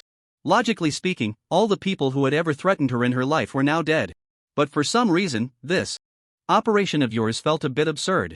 Sure enough, after being both angry and amused for a while, Lin Jiao also found herself a bit confused about what he really meant. Not fighting me, yet not letting me go. Do you want to keep me in your room for a party? You broke my window, invaded my privacy, and caused my good brother Su Lezhang serious psychological trauma. It wouldn't be right if you didn't offer some compensation, would it? Su Lezhang? Lin Jiao? Xia Qingyu? Xia Man? So you're not letting people go because you want to extort? Oh no, is it for compensation? Surprisingly, Lin Jiao wasn't angry at all. Instead, she genuinely and happily thought about it. You really are interesting, hee. I'll give you something, sure. Her delicate fingers reached into her waist, and a small wooden token exuding a decayed aura was tossed towards Yi Chen. Bang! Yi Chen squinted, not daring to catch it with his hand, fearing that if he reached out and missed, he would end up drawing his gun and shooting in one go, casually grabbing the item instead. What is this? What kind of shooting technique is this? The others felt a chill in their hearts simultaneously. Lin Jiao thought for a moment and said, consider it a token? If you inject spiritual energy into it, I Can sense your location. Yi Chen? What is this thing? Why are you giving me this? Am I looking for trouble? Wait, why does this sound so strange? It's like in other stories, where a big shot gives the protagonist a token to protect them, so that when the time comes, they can call for help. Lin Jiao's strength indeed sounded like it fell within the big shot category. What, you couldn't succeed in the assassination, and now you want to protect me? Ha, you're overthinking it, dear. Since you've discovered it, I guess you can't help but go underwater to seek death. Since it's all death anyway, why not come and kill me then? A faint smile appeared on Lin Jiao's somewhat dejected face. You're so interesting, I like you. Yi Chen? He increasingly felt that Lin Jiao's thought process was a bit inexplicable. The like you mentioned shouldn't be the kind of liking I understand, right? You speak so boldly. I see you're afraid that we will completely purify the filth you have underwater, and then. Man. Xia. Qingyu tugged at the impassioned Xia Man, who remained in a state of vigilance, not letting her guard down for a moment. The underwater submarine had likely already touched upon the core secrets of the rotten god cult in this place, and at this moment, they didn't want a decisive battle. The best solution was to smoothly send them away. Why touch their sensitive nerves? Think what you want. But as long as you go, I won't need to take action. She had failed. Not only did she not succeed in the assassination, but she also completely pushed Yi Chen's stance towards the Twilight God cult. Just before she made her move to leave, she paused. Again, looking seriously at Yi Chen. Don't go to that clinic anymore, you don't understand what you will face. Even our main god is watching over there. Yi Chen had no expression, or rather, he didn't even know what expression he should have, although the people in Sewage Town are watching each other, playing games, and none of them have much privacy. It's really annoying. How long have you been monitoring me? Monitoring? Lin Jiao gave him a strange look. That sounds so unpleasant. Ever since you donned that new uniform of the town guard, you haven't even tried to hide your movements, have you? Whoosh! Xia Qingyu raised her hand and swung her sword, the power of light drawing a brilliant scar across the ground between the three of them and Lin Jiao. You should leave. She increasingly felt that something was off. What was this fool babbling on about? Trying to incite Yi Chen? Lin Jiao's figure grew fainter and fainter, until she completely vanished from everyone's sight. Yi Chen's room returned to silence once more. It seemed that the dust had settled, and everyone let out a sigh of relief. They all looked increasingly dazed in the order they returned. Xia Man was particularly confused. Hadn't Yi Chen just come out of their room? She had just sent her sister away and rushed over, only to open the door and find two groups of people at odds. Xia Qingyu was even more bewildered. By the time she arrived, Xia Man had already started fighting with Lin Jiao. What on earth was going on? It seems I was discovered after sneaking over earlier, Yi Chen said, slightly irritated, stating the answer that was already guessed. Xia Qingyu nodded. It wasn't fair to blame Yi Chen for being careless. After all, she hadn't even been able to uncover intelligence about the underwater base of the corrupted god cult. However, this sudden turn of events was bound to be extremely frustrating. But if that's the case, we've lost our advantage again. She already knows we've discovered the existence and location of the submarine, making it harder for us to infiltrate quietly. This was hardly a matter of being quiet anymore. Going to the submarine now was practically the same as committing a crime under their watchful eyes. Lin Jiao's strength. Especially tonight, how did she manage to discover them from so far away while using the psychological invisibility of the crystal ball? It was simply unbelievable. Are you still going to the submarine? Yi Chen asked. Her strength is formidable, and besides, there might not even be that many members of the corrupted god cult down there. Everything that had just happened was still fresh in Xia Qingyu's mind, and she felt a headache coming on, leaning slightly against the wall and rubbing her temples. We definitely need to think this through. She paused, a hint of hesitation in her voice as she struggled to find the right words. What she said. Don't worry about it, Yi Chen interrupted, sensing Xia Qingyu's conflict. I trust you all a bit more. This referred to Lin Jiao's earlier statement that the Radiant Twilight cult is one of the masterminds behind Sewage Town, and this place might even be a large testing ground for the cult. As for what he truly thought. Thank you. Xia Qingyu let out a sigh of relief and nodded. Then we'll take our leave for now.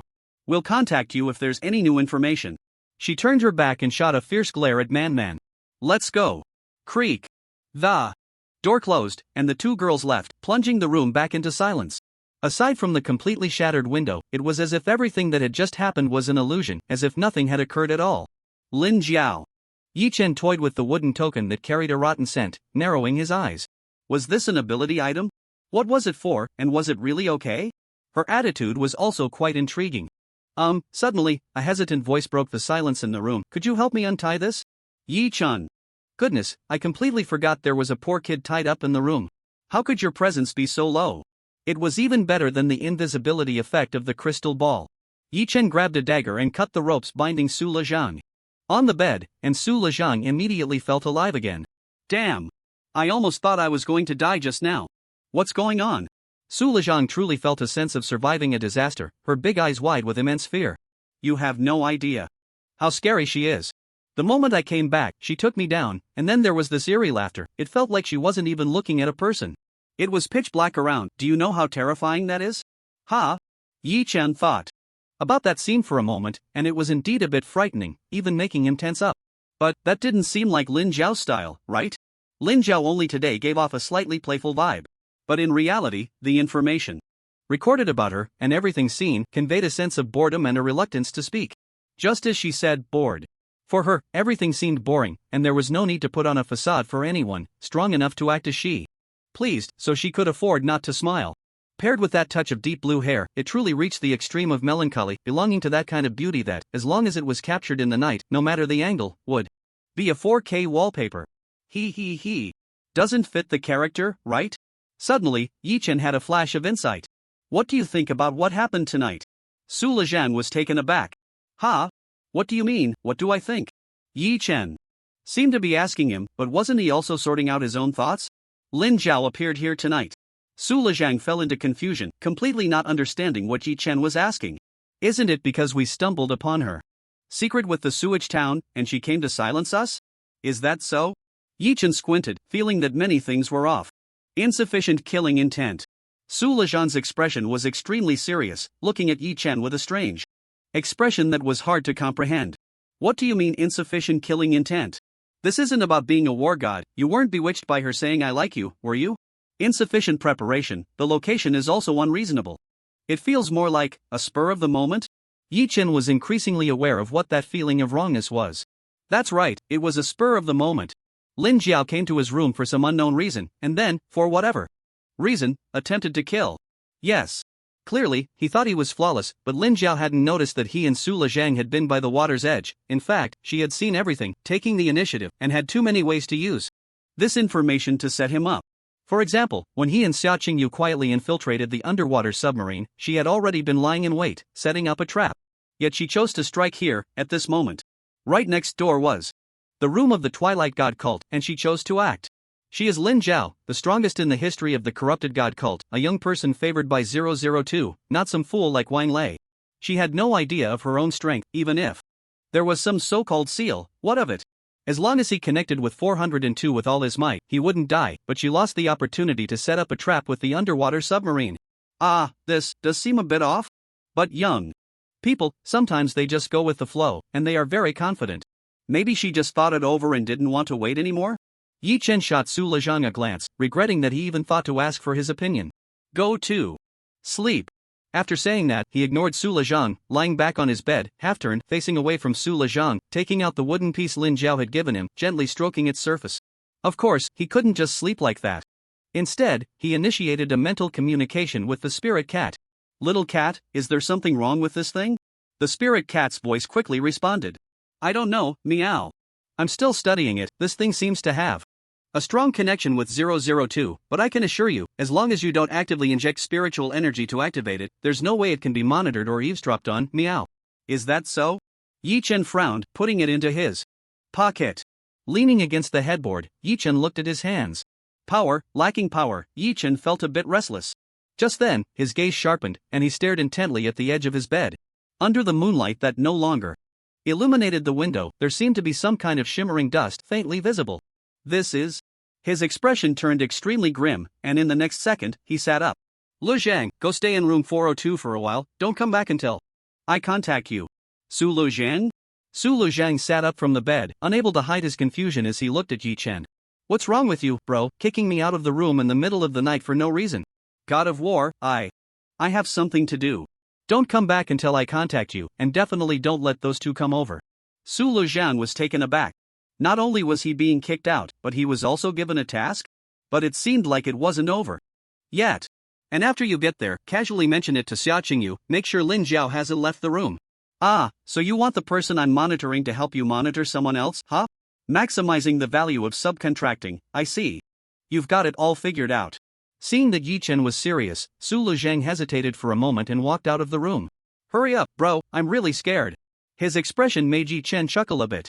After Su Lezhang left, Yi Chen became serious again. What's wrong, meow?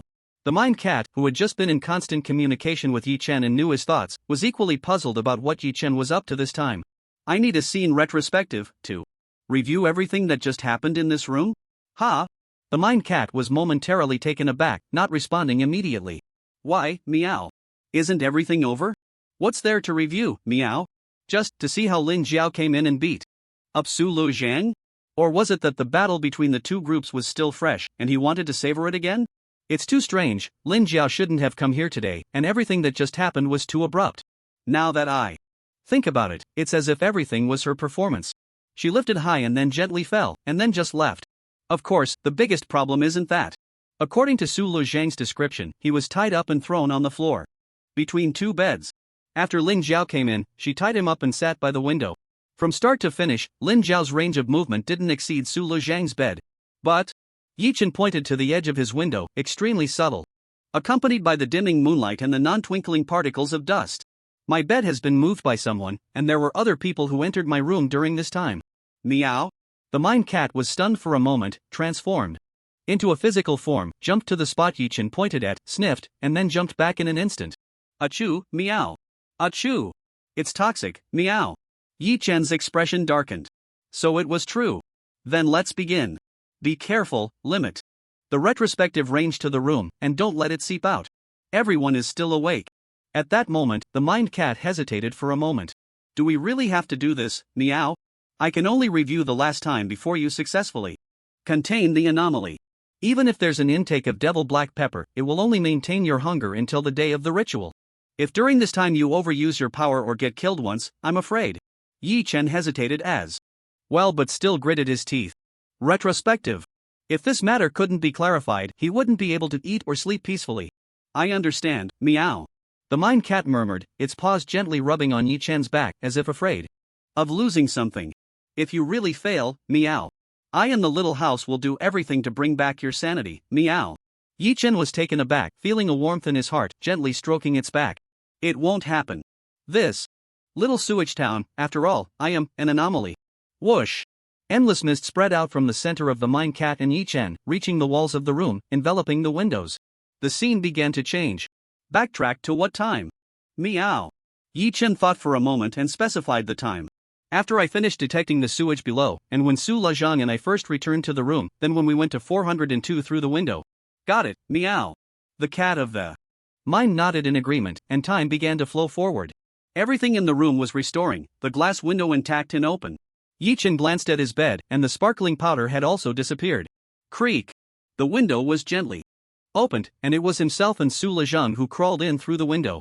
Their wet appearance, even now, looking at it, Yi Chen couldn't help but want to laugh. Wet really looked like a drenched chicken. After a moment, he and Su Lezhang left through the window again, scaling the walls to 402, and the room returned to silence. An extreme silence. But less than a minute later, a change truly occurred. Creak. His window was pushed open from the outside, and a tall figure jumped in. The figure was wrapped in black leather, wearing a cotton hat that covered the forehead, and a designer mask over the mouth, with a face completely concealed. Yet, the gaze that was exposed still radiated a sense of hardship and danger. The skin that was faintly visible was as dark as that of most townsfolk in Sewage Town.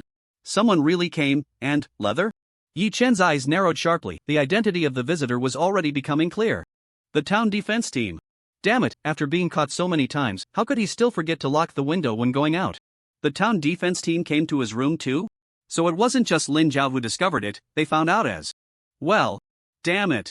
Yi Chen's heart for stealth was gone. It seemed that every time he was confidently, perfectly infiltrating, it ended in a major failure. After entering the room, the person cautiously surveyed the surroundings and quickly shrank into the shadow of the corner. A pile of clutter stacked with folding beds. This hiding spot, why was it exactly the same as his? He pressed against the wall, seemingly confirming whether he was next door, but probably didn't dare to probe further. He pulled out a small bottle from his pocket and swiftly approached the bed closest to the window, Su Lezhang's bed. Then, he half-squatted, rummaged through the drawer, and looked at the bed, seemingly trying to determine whose bed it was. In that instant, Yi-chan suddenly thought of something. The big fire at the stadium, suspected to be a collaboration between the town defense team and another faction from Radiant City, aimed to kill Su Lojong. So he should. Creak. The intruder from the town defense team actually didn't stop after making a judgment, but quickly moved to his own bed. Then, he opened the bottle of toxic powder. How could this be? Yi-chan's pupils constricted. Wasn't he supposed to come to kill Su Lejong? But why, after judging the position, did he come to poison him instead? Was he here to kill him? Moreover, with the actions and stance of the town defense team, wouldn't it be better to poison both him and Su Lejong at the same time, killing two birds with one stone? Yet he carefully identified the bed position, clearly afraid of accidentally killing Su Lejong. This was unreasonable. Crack. The bottle was gradually tilted down, and it looked like a bottle of poison powder was about to spill out. But at that moment, a sound of a gun's safety being disengaged suddenly appeared in his room. Yi-chan turned his head sharply and found that he hadn't even heard when someone pushed open the door and stood at the entrance. That person was holding a silver revolver, aimed precisely at the town defense team member who was about to poison him by his bedside. Yi-chan looked towards the door, his pupils continuously dilating. The person who entered with the gun was Arthur. Damn. In that instant, Yi-chan felt a bit ashamed. Look at someone else's infiltration. Even now, he was in the room, and back then he was next door, yet no one noticed. But how did Arthur come, and didn't he lock the door?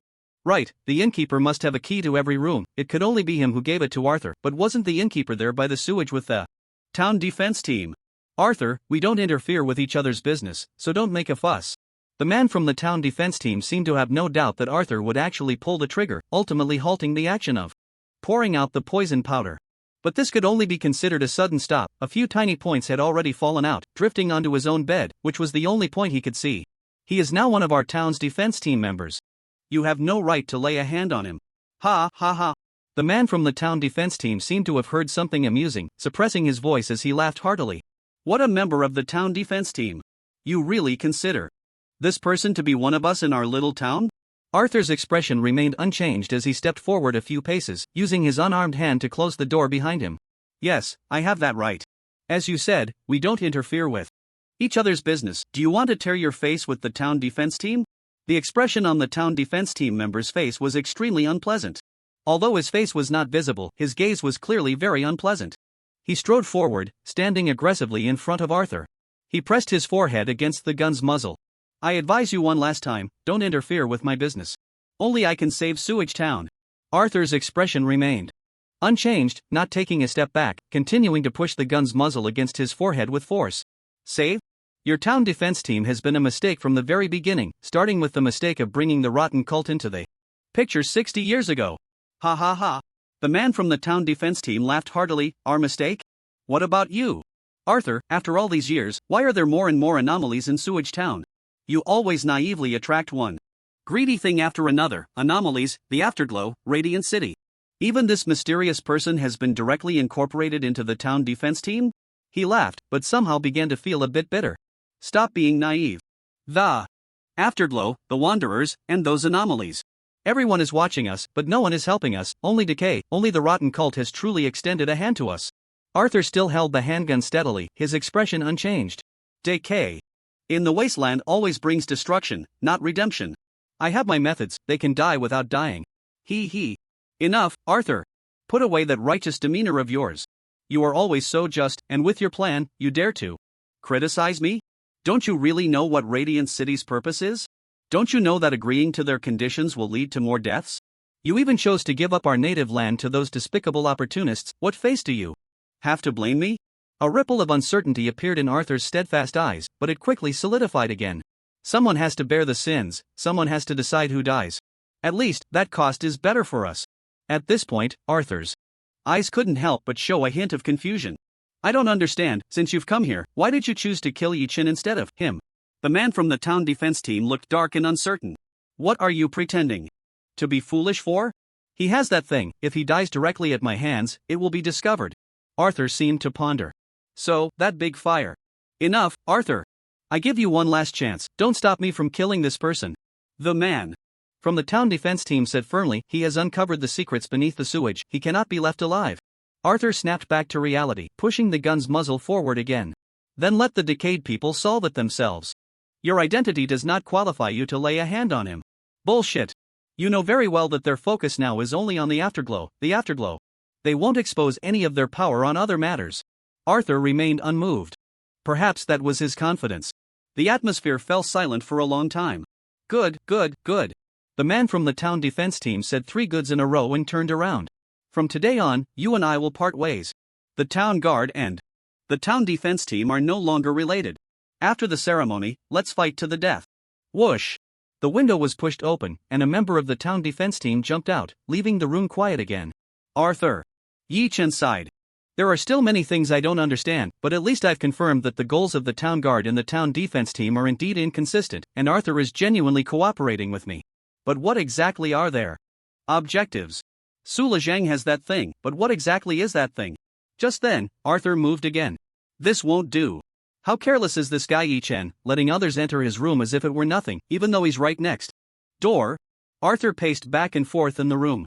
No, this definitely won't do. Su Lezhang can't stay here. At the very least, I need to get that thing. As he said this, he let out a soft sneer. Always talking about decay. But it seems like they're not on the same page with you. That big fire, wasn't it ultimately extinguished by Lin Jiao? After hesitating for a moment, Arthur went to Su Lezhang's bed, felt around on the carpet, and surprisingly pressed a protrusion. With a barely audible sound, a hidden door leading to the 3rd floor appeared under the bed. Then, Arthur jumped down, tidied up the carpet from below, and on the surface, everything looked normal, but in reality, it had not been closed. Not done yet? More trouble? What the hell? I was only in 402 for a few minutes, and my room is this lively? With a slight tension in his heart, Yi Chen approached the location of the tunnel, crouched down to feel around, and let out a sigh of relief.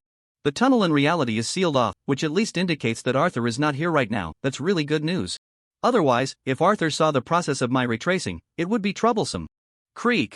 In the scene of retracing, my window was pushed open, and I returned to the room with Su Lezhang. The moment we returned to the room, I walked towards the bathroom. I'll dry off my clothes, make yourself at home. After saying this, Yi Chen entered the bathroom. Yi Chen perked up. Lin Jiao's appearance and what Arthur did happened in these few minutes. Sitting on the bed, when I wasn't there, Su Lezhang appeared dazed, his expression particularly serious.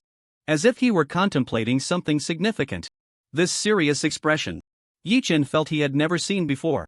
This guy has always been like a clown, he has this side too? Whoosh! At that moment, a sudden change occurred. Arthur burst out from the underground connecting to the 3rd floor at an incredible speed. Bang! Ah! A powerful hand struck Su Lezhang's neck before he could react, but Su Lezhang didn't fall immediately, letting out a scream like a slaughtered pig. Arthur was momentarily stunned, not expecting this guy to be so tough and resilient that he didn't get knocked out in one hit. As his expression changed, he quickly threw something out, and Yi Chen immediately felt much quieter. Some kind of silencing thing, to prevent discovery?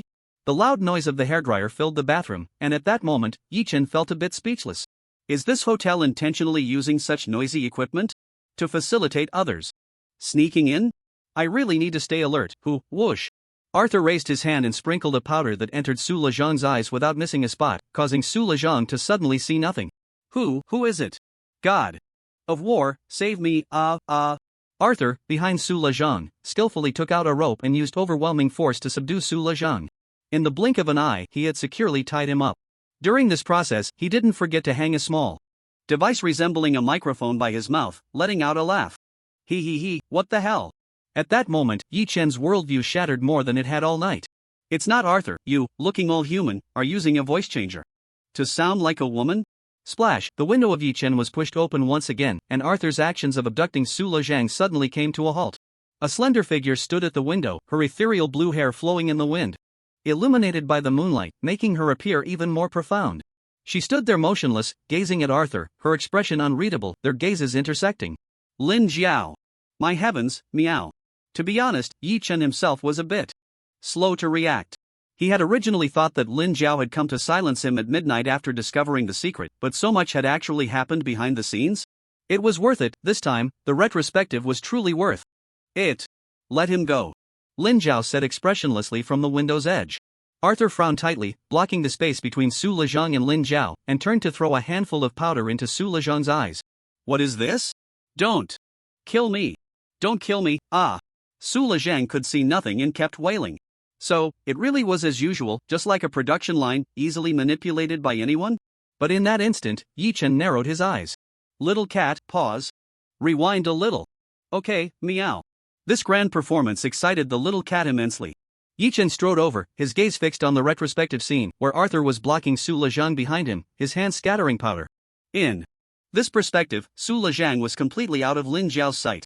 Can it be played at half speed? Of course, meow. The reason for reviewing this segment was that it seemed there was something else in Arthur's hand that was throwing. The powder. A very small, rectangular object, resembling a voice recorder. At the moment of scattering the powder, Arthur's hand, like an eagle's claw, swiftly and accurately reached into Su Lezhang's inner pocket. He pulled out an identical object and then placed the fake inside. This is... Yi Chen squinted. The thing that Arthur and the defense team mentioned? Why? Arthur asked Lin Jiao with a very displeased expression. The cult does not allow such things to happen. Lin Jiao said in a bored tone, isn't it better to stop making small moves and quietly wait for redemption? Redemption. Ha! I will obey your will. Arthur slightly bowed, looking troubled. He couldn't afford to delay. This time was supposed to be quick, and according to plan, he should already be able to take Su Lezhang away from here, but he was stuck in this situation. Su Lezhang was truly clever, ever since being rescued by Yi Chen, no matter how dangerous or what the situation was, he never left Yi Chen's side for a moment, and he really had no opportunity to act. Yi Chen could come out at any moment. He had gone to the bathroom to dry his clothes, not to sleep. The reason he hadn't been discovered yet was that, on one hand, he had set up soundproofing, and on the other hand, everyone was moving very lightly and cautiously, and the blow dryer in the Sewage hotel was really loud. Leave immediately, I will help you handle the follow-up. Lin Jiao's voice came again, and Arthur paused, putting away his revolver and cupping his hands. Then, thank you. After saying that, Arthur did not hide his presence, lifting the carpet and jumping down. He had no other choice. The tunnel door was still open. If he left by other means, Yi Chen would definitely find out when he returned. Lin Jiao couldn't possibly have a maid come to help him lay the carpet again. However, Lin Jiao looked at the tunnel's location, seemingly deep in thought, appearing intrigued. For a moment, Yi Chen was quite speechless. All right, you're also eyeing this quick passage to my house, huh? The moment Arthur completely left, something that left Yi Chen speechless occurred. Lin Jiao lightly walked in front of Su Lezhang, pulled out another identical rectangular object from her pocket, took the item from Su Lezhang's inner pocket, and made a swap. Yi Chen was left dumbfounded. So this is how you all play, huh? It's been passed around a few times. Is the one Arthur took really the genuine article? After all this, Lin Jiao leisurely found a spot to sit, as if she were waiting for herself. So, the way to help Arthur hide is to make herself believe that it was her who came in? Whoosh! She flicked her fingers, and something spilled out, allowing Su Lezhang to regain his sight. Su Lezhang, who was awkwardly crouched on the ground, lifted his head and saw the girl in the moonlight, his eyes wide with terror. Lin Jiao? God of War save, his mouth was sealed once again. Creak! He sensed something was off in the bathroom, pushed the door open, and saw the very scene he had witnessed before. Then he knew everything that happened afterward. Lin Jiao so-called wanting to kill him, Xiao Man rushing in, Xiao Qingyu rushing in, a series of probing attacks, each sounding the alarm. Little cat, that's enough. The scene rewind ended, and everything returned to its original state. But this time, Yi Chen had not spoken for a long while. What the hell is this? Meow. The cat of the mind was momentarily at a loss. 4 words. Even if he felt something was wrong and initiated the scene rewind, did Yi Chen ever think that so much could happen in such a short time? Whoosh! Creak! Yi Chen lifted the carpet, found the switch, and pressed it down. The secret door slowly opened. Yi Chen did not jump down directly but instead crouched on the ground and peeked down. An ordinary room, empty, clean, already deserted. Damn it! Cursing, Yi Chen stood up, pressed the switch again to close the dark door, and carelessly spread the carpet back. Let's go! Yi Chen no longer concealed his actions, pushed open the door, and knocked on 402. Knock knock knock. Creak! The door opened, revealing Su Lezhang, who was looking around anxiously. Yi Chen glanced inside. Xiao Qingyu was sitting on the edge of the bed, while Xiao Man appeared somewhat irritable. There shouldn't be any problems. Thanks, don't sleep yet, I might come back later. Xiao Man? Xiao Qingyu. Without waiting for the two to respond, Yi Chen pulled Su Lezhang and headed straight back to the room. Ha! God of War, you. Su Lezhang was somewhat flustered. He felt that Yi Chen was acting very strangely. Especially in his attitude towards him. Bang! The door slammed shut. Yi Chen brought over a stool and sat in front of him, leaving him at a loss, unsure whether to stay or go. You have one more chance to choose. Leave me immediately, and I won't pursue your matters. Or, I might forcibly uncover your secrets next. Ah. Su Lezhang blinked. What the hell, what does that mean? What secret? No, why do I have to leave? Where can I go in this damn sewage town? He began to feel uneasy, but it wasn't like he could just leave. After all this, he clearly felt that their interactions had been quite pleasant, and their relationship was getting better. You can't do this, Su Lezhang said with a face full of indignation. You took the money, you can't just say you won't take me along. Yi Chen was not surprised by his choice. Everything has its price.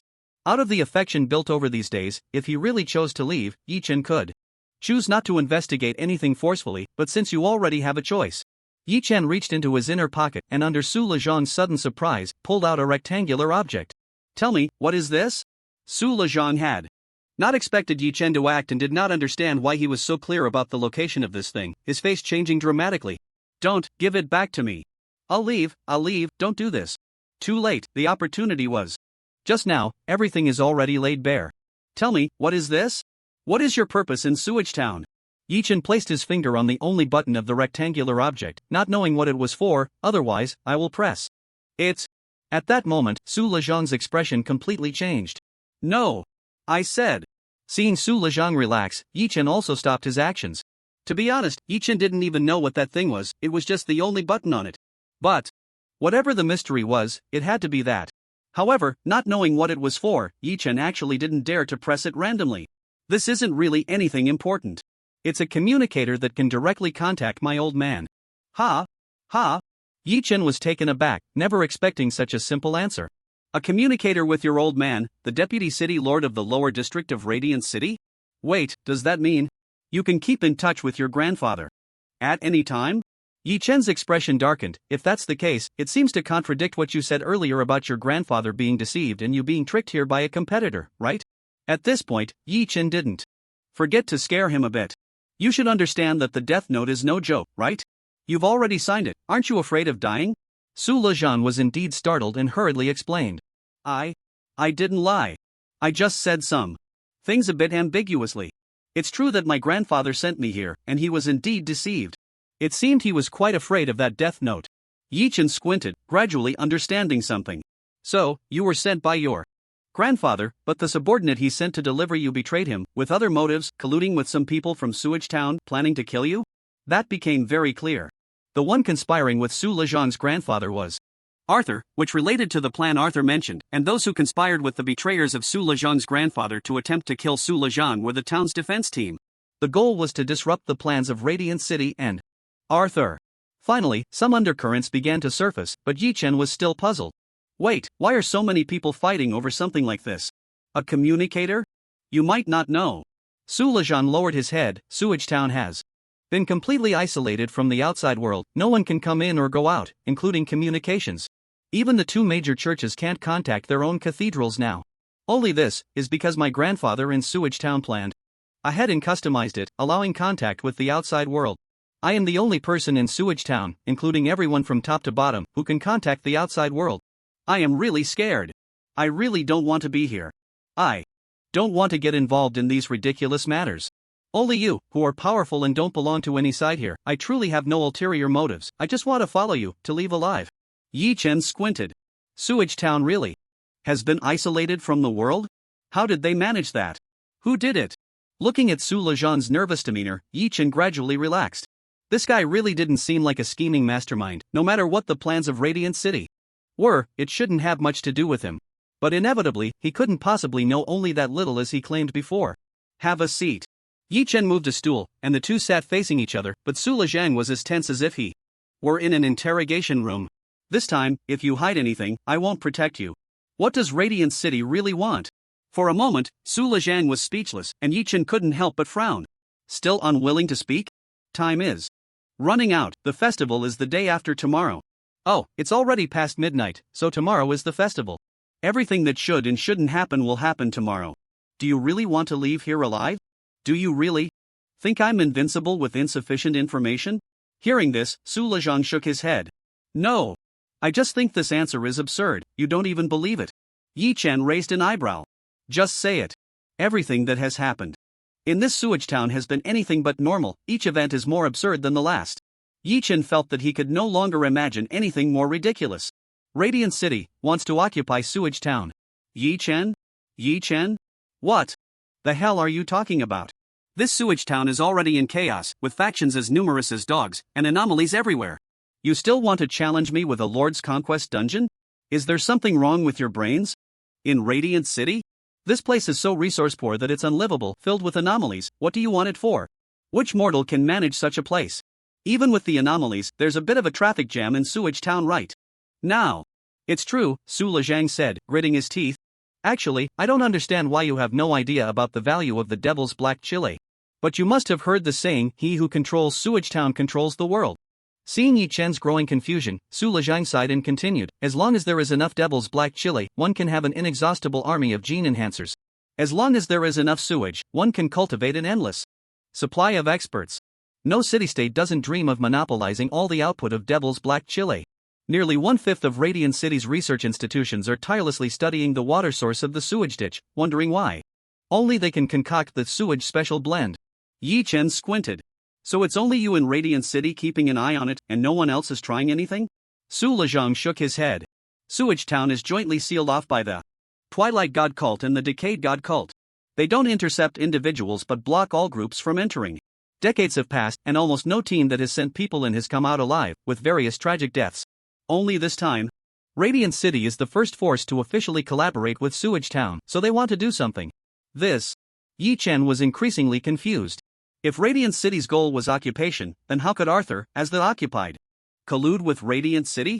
The key point is, Sewage Town is filled with anomalies, how can Radiant City occupy it? You don't know that Sewage Town is rife with various anomalies? This isn't a place that can be occupied just by defeating the human defense system of Sewage Town, do you understand? Su Lezhang nodded, forcing a bitter smile. They all know, I just don't understand where their confidence comes from. Yi Chen frowned deeply. So what about your mission? Your personal mission. Your grandfather sent you to Sewage Town, what did he want you to do here? Su Lezhang gently shook his head. I don't know. He just told me to settle here, cooperate with the nameless god, and wait for the right moment. God, what god? In a moment of confusion, Yi Chen's pupils contracted, and he almost uncontrollably slammed his hand down.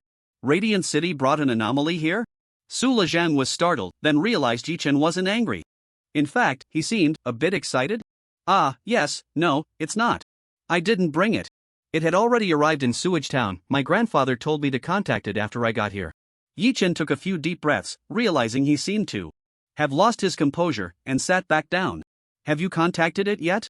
Su Lezhang immediately shook his head like a rattle. No. I already said I didn't want to do these things. After I arrived in Radiant City, I've been following you. I haven't even contacted my grandfather. Yi Chen's expression kept changing as he rubbed his forehead. Occupying Sewage Town, an anomaly, or something was off. Don't even mention an anomaly, the level of trouble in Sewage Town right now is such that even top-tier anomalies like 002 and 003 can't change anything. A mere attachment, of course, it could also be an anomaly that rules Radiant City. With such capabilities, the City of Radiance must have some preparations, some real backup. This Su Lezhang is probably just a feint position at most. But doesn't this prove the complexity of the situation? If even a feint position has been assigned an anomaly, then what about the real main attack position? Human ambition. Yi Chen murmured. Even in this wasteland, there are still those who spare no effort to dominate it. Even in such a treacherous place where even gods find it tricky, do people still covet it? What he couldn't understand the most was how the City of Radiance could possibly align with Arthur. He knew very well that whether it was the town guard or the town defense team, their methods might differ, but their goal was the same, saving Sewage Town. To free Sewage Town from the influence of anomalies for generations to come. If this couldn't be achieved, the City of Radiance would never be able to convince Arthur. But what qualifications did the City of Radiance have to accomplish this? Can you guess how the City of Radiance plans to achieve its goals? Su Lezhang shook his head. Countless known pieces of information flickered in his mind, but he couldn't make sense of it. The Radiant God Cult said that Sewage Town was planning a massive sacrifice to erase the influence of anomalies for the next generation. Currently, it seemed that the town defense team was the one planning this, not Arthur. The rotting god cult was rooted underwater, and logically, they should be in cahoots with the town defense team, united in purpose, yet Lin Zhao had disrupted several of the town defense team's operations. For example, that great fire. Yi Chen had a gut feeling that The moment the high-level commission was unlocked, he would truly touch the core of this endless mystery. No, he couldn't wait until tomorrow morning, he had to speed things up. He should go find Xiaoqing you right now. Su Lojian. Interrupted Yi Chen's thoughts anxiously. Can I have that communicator back? Yi Chen was taken aback for a moment and then humorously tossed it to him. Of course, but take a good look at it. Su Lojian didn't understand the implication. But he accurately caught the communicator Yi Chen threw, looking puzzled at it, and then his expression changed drastically.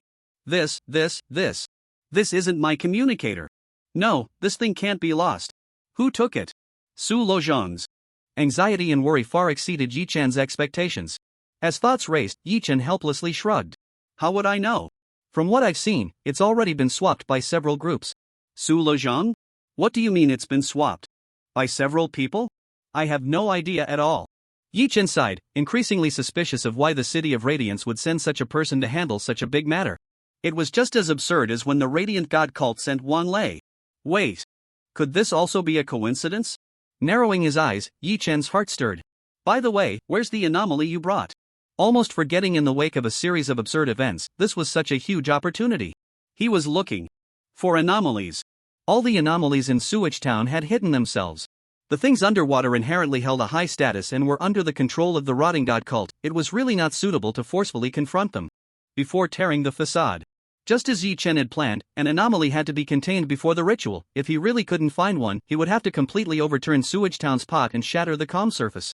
For example, forcefully polluting the sewage. But now, a brand new possibility lay before Yi Chen. This anomaly from the City of Radiance was definitely something Su Lojian could connect to. Now he just didn't know who it was and how strong they were. Ha! Su Lojian was utterly astonished and couldn't help but ask, what do you want to do? Meet them. Yi Chen said in the most ordinary tone while uttering the most terrifying words, you haven't contacted him all this time. And that's not good, isn't this a great opportunity? Su Lojian felt like he was about to cry.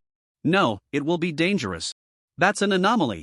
Yi Chen's thoughts stirred. Isn't that your City of Radiance's anomaly? Su Lojian was momentarily speechless. Not, bro, what do you think an anomaly is? It's just somewhat related to our Radiant City, like the relationship between the guest anomalies of the two great churches and the churches themselves, and it's not under the control of Radiant City.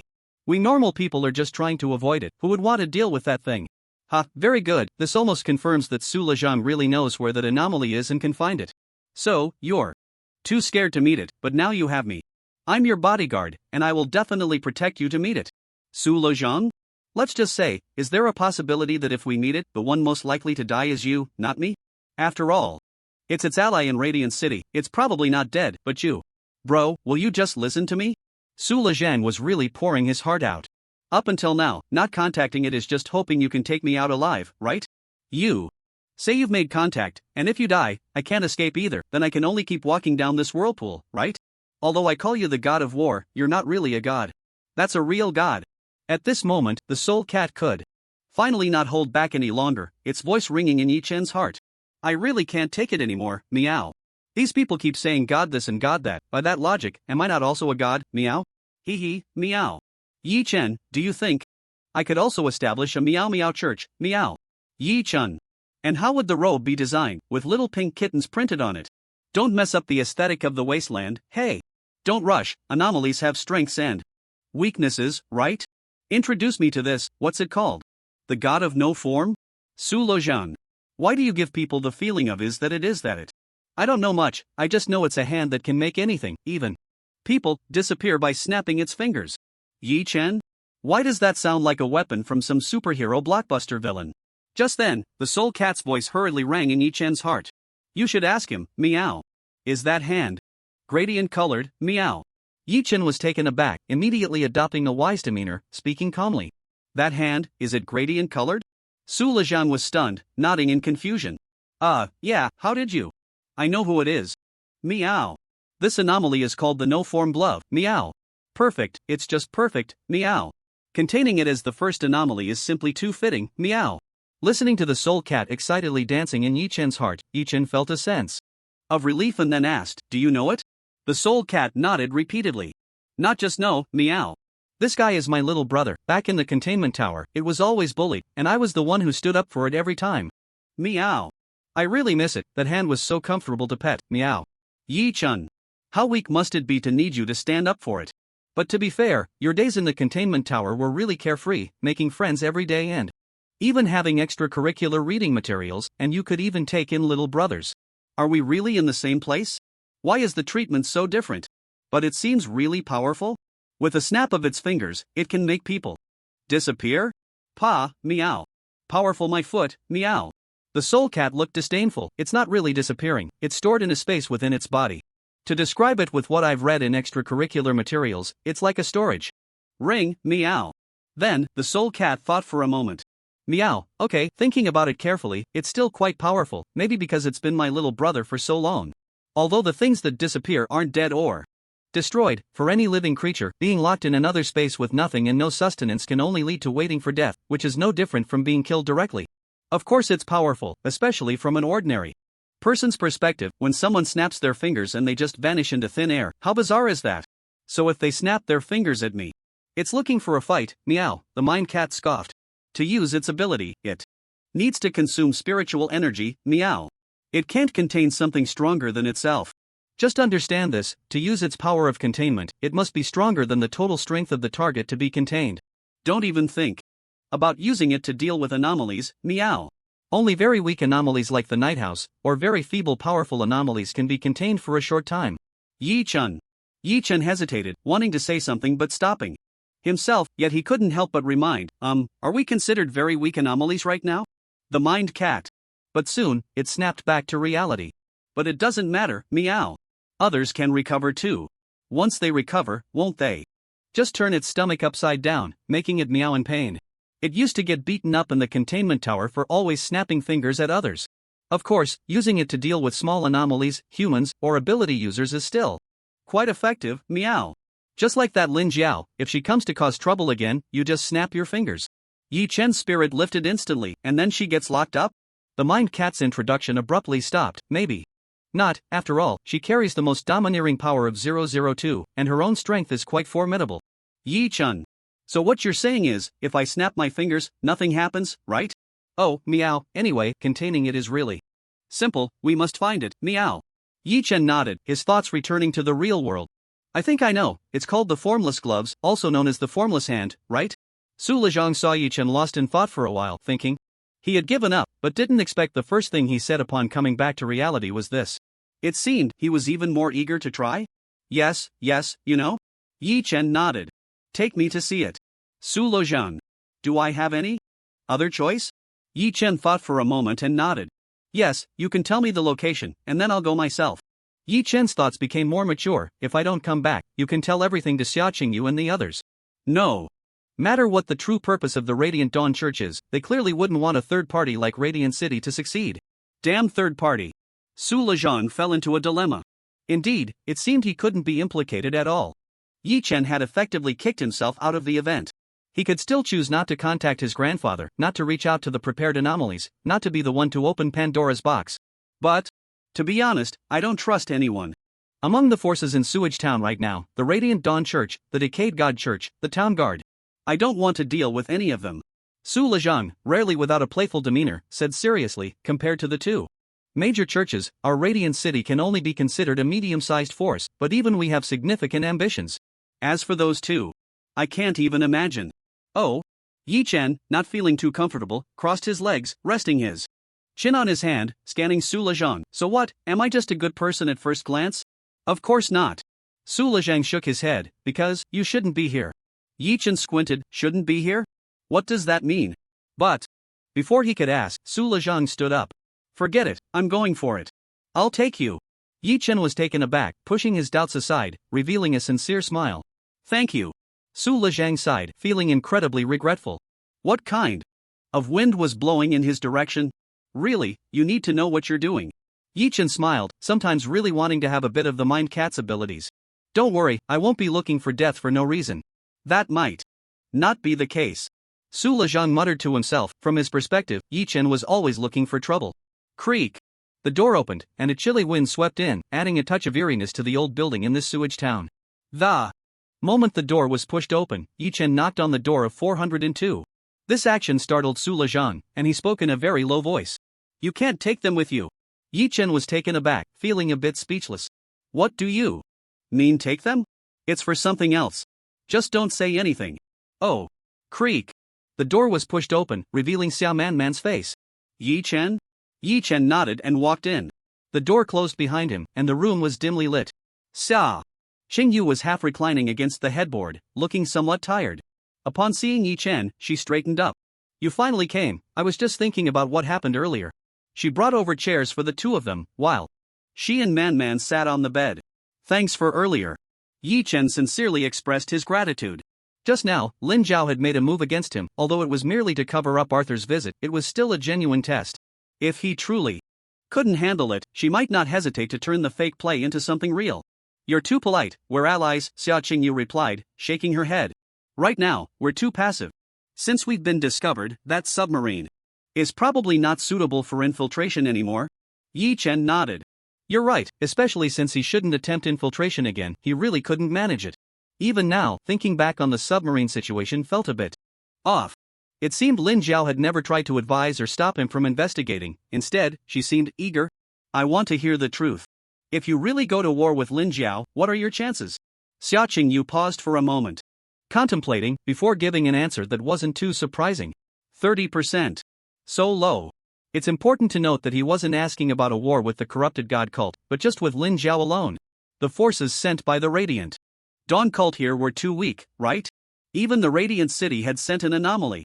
Oh, it seemed he had overlooked something. The Radiant Dawn cult had sent a small team, while Xia Qingyu and Xiao Manman could at most be counted as half a team. What about adding Wang Lei and the other two? Xia Qingyu's expression remained unchanged, and she spoke again. It drops to 20%. Yi Chen, wow, so they were having a negative effect? But if you join us, the three of us going all out should give us over 70%. Ha!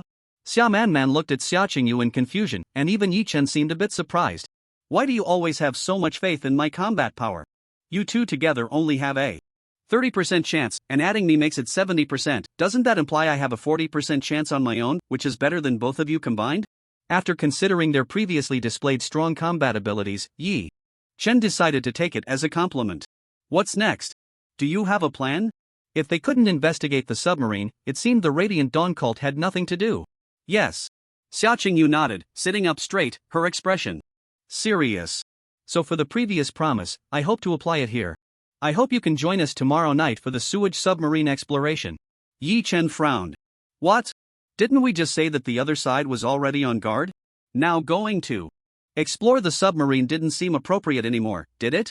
But then, Yi Chen suddenly realized, his expression slightly strange. Indeed, infiltration was no longer feasible, they had to change the strategy to a direct assault. If he was involved, once discovered, they would just go all out. If they could win, they would continue pushing in. If they couldn't win, the three of them could retreat together, and it should be hard for the other side to stop them. After thinking for a moment, Yi Chen shook his head, firmly rejecting the proposal. No, I won't consider going there now, and I don't recommend you go either. Are you kidding me? There are clearly abnormalities beneath the sewage ditch, and they are of an outrageous strength. In the plan, it is also the final target for them to conquer. Moreover, there are countless experts from the corrupted god cult and the town defense team inside. What's the difference between this and poking a hornet's nest? Xia Qingyu frowned.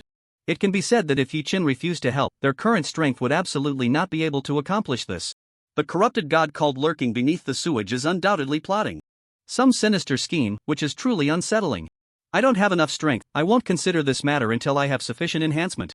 Yi Chen spoke honestly, but in Xia Qingyu's ears, it clearly took on a different flavor. For a moment, her expression became slightly strange. Is he asking me for resources? What do you need? In a flash, Xia Qingyu had already thought of her limits, ability items? Weapons? Or something else. I can find a way. Find a way. Yi Chen clearly realized that Xia Qingyu misunderstood him, but the phrase find a way caught his attention even more. What does that mean? Is there a way to obtain external reinforcements or supplements? But, the things that can enhance my strength, you can't provide. I want to ask you for some information. Yi Chen pondered and asked, how many abnormalities are there in the sewage town according to your Yu Wei God cult's intelligence system? Xia Qingyu and Xia Manman exchanged glances, seemingly unaccustomed to discussing abnormalities so casually. 3. 4. The two spoke up, giving two different answers, and for a moment, the air fell silent. Great, you two haven't coordinated your testimonies, have you? 4. Xia Qingyu concluded this matter decisively. This only includes what we know, with the main body confirmed to be in the sewage town, excluding the unknown, as well as those affecting this place from outside. Yi Chen nodded slightly. It's probably still not comprehensive, but it's not far off from the number I have. However, the reference significance of this statistic is not great. Powerful abnormalities like 002, 003, wandering, balance, and Mist's Forge are all present here, and the abnormalities brought in by Radiant City, both overtly and covertly, would not exist in the data. It's just, it clearly feels like the abnormalities here are almost causing a traffic jam, but why can't I just encounter them? As for the submarine matter, I'll reconsider it after I unlock the high-level commission acceptance permissions. Yi Chen thought for a moment but still didn't want to commit too firmly to this matter. Let's see if I can successfully contain the Formless Hand tonight, otherwise, Yi Chen absolutely wouldn't board that submarine. Are you available now? I don't want to wait until tomorrow morning, it's best to go to the Town Guard building right now. Now. Glancing at the sky, Xia Qingyu really had a lot to say. Can you arrange more actions in the human realm? Okay. Knock knock knock. The door was knocked on, and Su Lezhang quickly arrived at the door. Finally back. The terror of being captured by Lin Zhao tonight, combined with the promise to seek out abnormalities for reckless behavior, truly made him feel like an ant on a hot pan, extremely restless. But just as he was about to open the door, his movements suddenly halted, and his body became somewhat stiff. Something's not right. Yi Chen doesn't knock on doors, after all, this is his room. In an instant, Su Lezhang couldn't help but shiver. That's frightening. If it's not Yi Chen, then who is knocking? He could almost imagine that when he opened the door, he would see long, ghostly blue hair, accompanied by a giggle of laughter. But Yi Chen is currently in 402, if he were to come again. He should be climbing through the window, not knocking on the door so brazenly, right? But if it's not Yi Chen, then no one should be here. Knock knock knock. Just as this had been tangled for almost a minute, the increasingly impatient knocking sounded for the third time from outside the door. For a moment, Su Lezhang could only grit his teeth. Who is it? Then, a voice came from outside. Me. Upon hearing the voice, Su Lezhang was clearly taken aback, then opened the door to reveal the face of a girl behind it. Of course, it wasn't Lin Zhao. Xia Man? You. Go back to sleep. Xia Man didn't intend to pay him any mind, glanced at the beds, found Yi Chen's bed, sat down, and leaned against the headboard. Oh, okay. Su Lezhang obediently returned to his bed, but felt quite uncomfortable, stealing glances at Xia Man from time to time. Who could sleep like this? What's going on? You come in at midnight. Without a word. Where's Yi Chen? May I ask what you're here for? This is quite creepy, okay? Xia Man looked at him and was a bit speechless. Yi Chen asked my sister to have me come protect you for a while. Su Lezhang. After a long time, he finally untangled this tongue-twisting sentence and completely understood what was going on. So, is this another layer of outsourcing? But at least, Yi Chen didn't forget that he needed protection. Soon, Su Lezhang reacted again. Then, where's the war god? They had just agreed to look for anomalies together, so how did he disappear? Xia Qingyu was a bit lost in thought and took a moment to realize who he was talking about. So, the damn war god. Your war god went out with my sister. Out? The two of them? At midnight? Boom! The roar of the engine echoed through the streets of Sewage Town as the motorcycle sped towards the town's guard building. There was nothing to hide. The commission board had originally been pointed out to him by Arthur, and the Rotten God cult and the town's defense team already knew he was entangled with the Twilight God cult. On the back seat, Xia Qingyu was no stranger to riding Yi Chen's motorcycle and even felt a bit relaxed. I don't quite understand why you're so intent on protecting that guy from Radiant City. Yi Chen glanced at the rearview mirror and casually replied, he paid. Xia Qingyu. Okay, your reason is quite down to earth. Not just him. Right now, if you go out with me, both Man and he are alone. Yi Chen added, if someone attacks at this time, everyone is in danger. Upon hearing this, Xia Qingyu was momentarily stunned. You would even consider Man? Yi Chen focused on driving and replied casually, what's wrong with that? Xia Qingyu was momentarily speechless, pausing for a few seconds before speaking again. It's nothing, but that guy seems to have no combat power, right? Thinking of Su Lezhang's various assembly line-like operations, where every encounter was either a cry for help or being captured, Yi Chen couldn't come up with any counterexamples to argue. Who knows, just treat him as support. In the blink of an eye, the motorcycle stopped in the yard of the town's guard building. No need to say more, the sight of the commission board came into view. Xia Qingyu's efficiency was as high as ever, or perhaps she was a bit sleepy and didn't want to talk much, heading straight to the commission board, taking out her wanderer badge. Then, she pressed it against the commission board. In the next moment, a thin gray mist spread out from the commission board, swirling around the badge and Xiaoqingyu, and then the entire commission board was enveloped in the mist. After confirming the high-level permissions, the commission board will automatically activate the hidden panel, so you can't see it right now, Xiaoqingyu explained, taking out paper and a pen from her bag and began writing. Finally, after finishing 2 sheets of paper, she pressed them against the commission board again, and the gray mist surrounded them, causing the 2 sheets of paper to disappear on the spot. Done. Xiaoqingyu withdrew her hand and walked towards Yichen. You can come to collect it tomorrow at noon. You'd better come a bit earlier, or if someone else takes it, you'll have to wait another 12 hours. Having witnessed the release of the Wanderer Commission, Yichen still felt a bit surprised. This anomaly actually had some convenience for the people? I understand, thank you. What is the task? Xiaoqingyu glanced at him, suddenly feeling a sense of what am I even doing? One commission is to go to the Mosquito restaurant, and the other is to go to the Sewage Inn, with a reward of 1 mist blue coin. Just going there counts as completion. Yi-chun. It's really that simple? Looking at the other commissions I've taken on, those are also troublesome? Just, as an assessment mechanism, if someone else were to take it, they'd probably drive the wandering balance crazy, permanently revoking their qualification to use wandering commissions, right? Bang! Suddenly, the lights on the second floor of the town guard lit up, and then the window was pushed open, appearing extremely abrupt on this quiet night. Yi Chen and Xiaoqingyu both looked up at the same time, just in time to see a figure gazing at them from the window under the light. Arthur? Yi Chen called out involuntarily, slightly taken aback. Arthur had a blank expression. But Xiaoqingyu frowned slightly, subtly preparing for action. What are you doing here so late?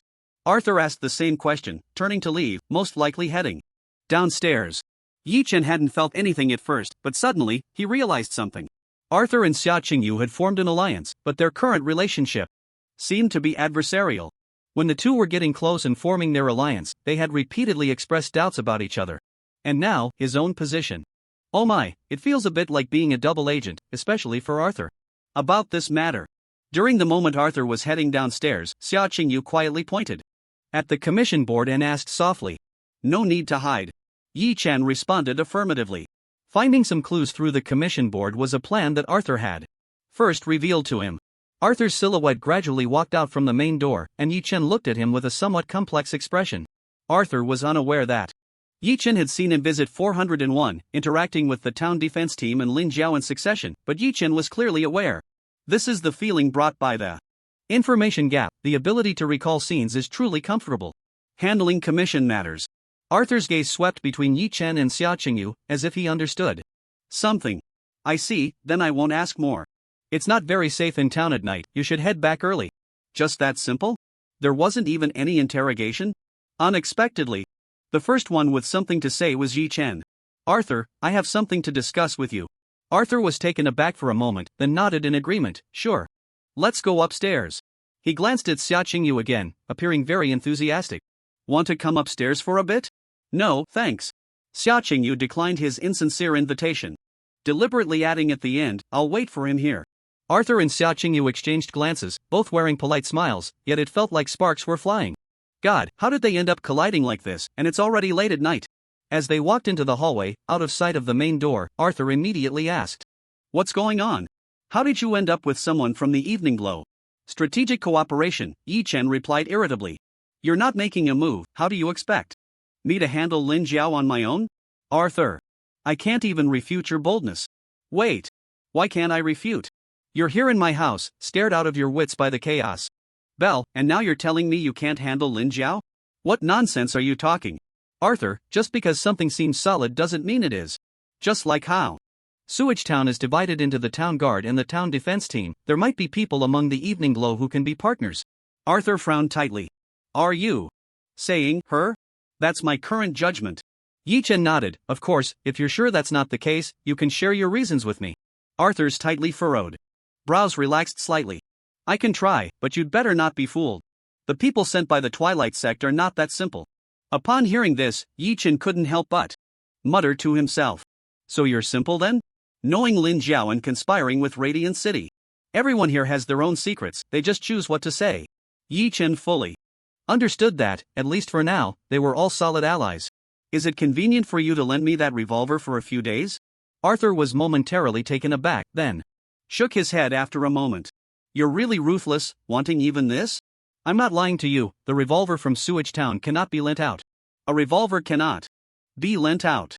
In an instant, Yi Chen recalled his first arrival in Sewage Town, trying to pawn his pistol at the Mosquito restaurant. The owner had looked at him as if he had seen a ghost and told him that no one in Sewage Town would dare take that thing.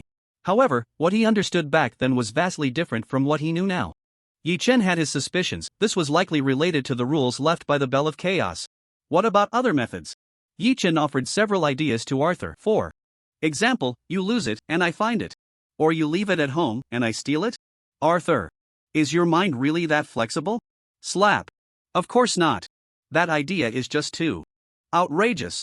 Arthur's face showed anger as he slammed his hand on the table and turned away. I never expected you to be this kind of person, let's drop it. Yi Chen blinked. Arthur's back was turned to him, right against his waist, where the ability-enhanced revolver, granted power by the Bell of Chaos, was located. I almost thought you were really angry, turns out you're an old actor. Without a second thought, Yi Chen reached out and stole the revolver, tucking it away. Alright, I might need some bullets too, just buy them at market price. Yes, this little money is something Yi Chen no longer lacks. After a few days of bodyguard work, he was gradually achieving financial freedom. Need more bullets? Arthur looked a bit dazed. Are you eating bullets? Didn't I just send you some today? After the battle at the sewage clinic, Yi Chen's bullets were nearly depleted, so he contacted Arthur afterward to replenish his ammunition. Arthur sent over 8 magazines. It sounded like a lot, but unfortunately, for a revolver, each magazine only held 6 rounds. 8 magazines might not even be enough for another round with Mary and her companion. Brother, this is a handgun. A handgun. You can't allocate it like a rifle. Minutes later, Yi Chen returned fully loaded. After Arthur's figure disappeared around the corner, Yi Chen's smile gradually faded. He took off the revolver that belonged to Arthur and toyed with it, feeling a bit unreal. Is this really mine now? Yi Chen no longer had enough strength to activate new abilities. Aside from dealing with abnormal creatures like Mary, this gun was not as effective as his current weapons. It was both insurance and a test. Arthur was indeed still fully supporting him. Yet he was still collaborating with Radiant City. Two-pronged approach? I can't believe I can really succeed. I'm not very willing to bear the cost of the Radiant City plan. As he approached the motorcycle, Xia Qingyu was sitting sideways, her hair dancing in the wind, waiting quietly. Buckle up. The motorcycle roared to life, leaving the town guard building and heading back toward the sewage inn. At this moment, Xia Qingyu finally spoke softly. You still seem to trust him? After I mentioned the plan for Sewage Town last time. Hearing her words, Yi Chen slowed down slightly to avoid the wind completely drowning out their conversation. What I promised you is to investigate whether the sacrifice is really as you said. If it is, I will join forces with you to deal with Sewage Town. Xia Qingyu nodded gently, non-committal. So, what are your investigation results? Recalling the conversation between Arthur and the defense team in the room, Yi Chen provided a currently certain answer. This plan may exist, but Arthur must not be the initiator or executor. Xia Qingyu's brows furrowed slightly, then gradually relaxed. Since you're sure, I won't say anything more. The wind howled as the motorcycle stopped in front of the sewage inn. I need to use the crystal ball tomorrow, can I borrow it? Xia Qingyu was taken aback for a moment, but there was no hesitation, and she handed it to him directly. Take it, next time, if you don't use it all, just don't return. It's a hassle to keep borrowing and returning. You're too straightforward, I feel a bit embarrassed. Pushing open the door to room 401, everything was as usual. Inside, both Yi Chen and Xia Qingyu let out a heavy sigh of relief. It was good that these two were fine. War God, you're back.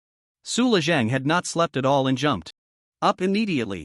Until he noticed that Xia Qingyu was still beside Yi Chen, he suddenly realized he was a bit out of line and awkwardly made small talk. You guys finished so quickly? Yi Chen? Xia Qingyu? Oh my, you finally came back. I was about to be driven crazy by this guy, asking one question after another, like 100,000 whys. Xia Manman felt mentally tormented to the point of billions of points and was relieved that this torturous time was finally over. How can you tolerate protecting him and even let him stay in the same room as you? Yi Chen was preoccupied with more important matters and casually replied, because he pays. Money? Xia Manman blinked and couldn't help but ask, how much? Man. Xia Manman was forcefully dragged away, and Yi Chen smiled, calling out to Xia Qingyu. You take this. Receiving a stone handed over by Yi Chen, Xia Qingyu couldn't help but feel puzzled. A supernatural object? Yi Chen nodded. Just put it by the window for a while, let's fix the window. Fix the window. She immediately thought of the glass window that had been destroyed in today's battle, and the memories of the dead struck her hard. Last time, the roof of room 402 had been leaking, and it took half a day to fix. This time, the window was broken again. Did it need fixing? Staying at this inn, I really. Xia Qingyu and Xia Manman left, leaving only Su Lezhang, whose gaze was filled with confusion. Why did you give her half of the death note?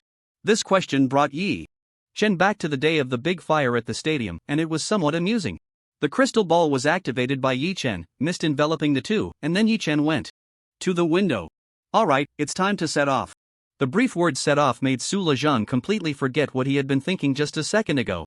Anxiety, unease, and all sorts of chaos paused at that moment. What was meant to come had finally arrived. To the face of the divine, seeking death. Set off, truly living up to the name. Is it really that urgent? How about we? His retreating words had no effect, as he was swept away by the hidden light pearl and the not yet repaired window of Xia Qingyu. Bang!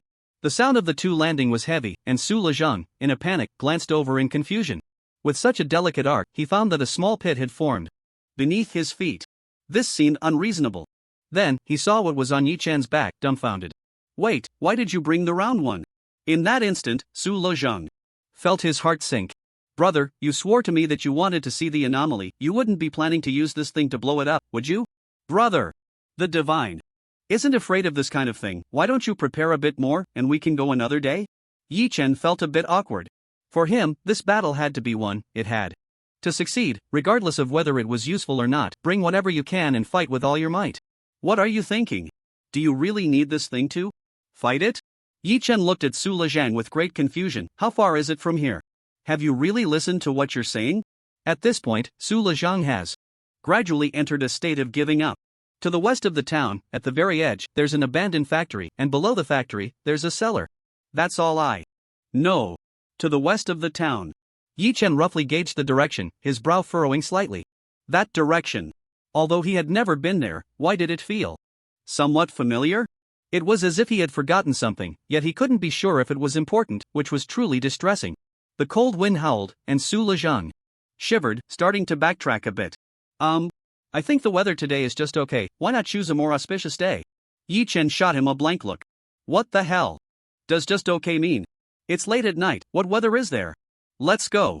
Su Lezhang could only follow suit, then suddenly stopped. Where's the car? He realized.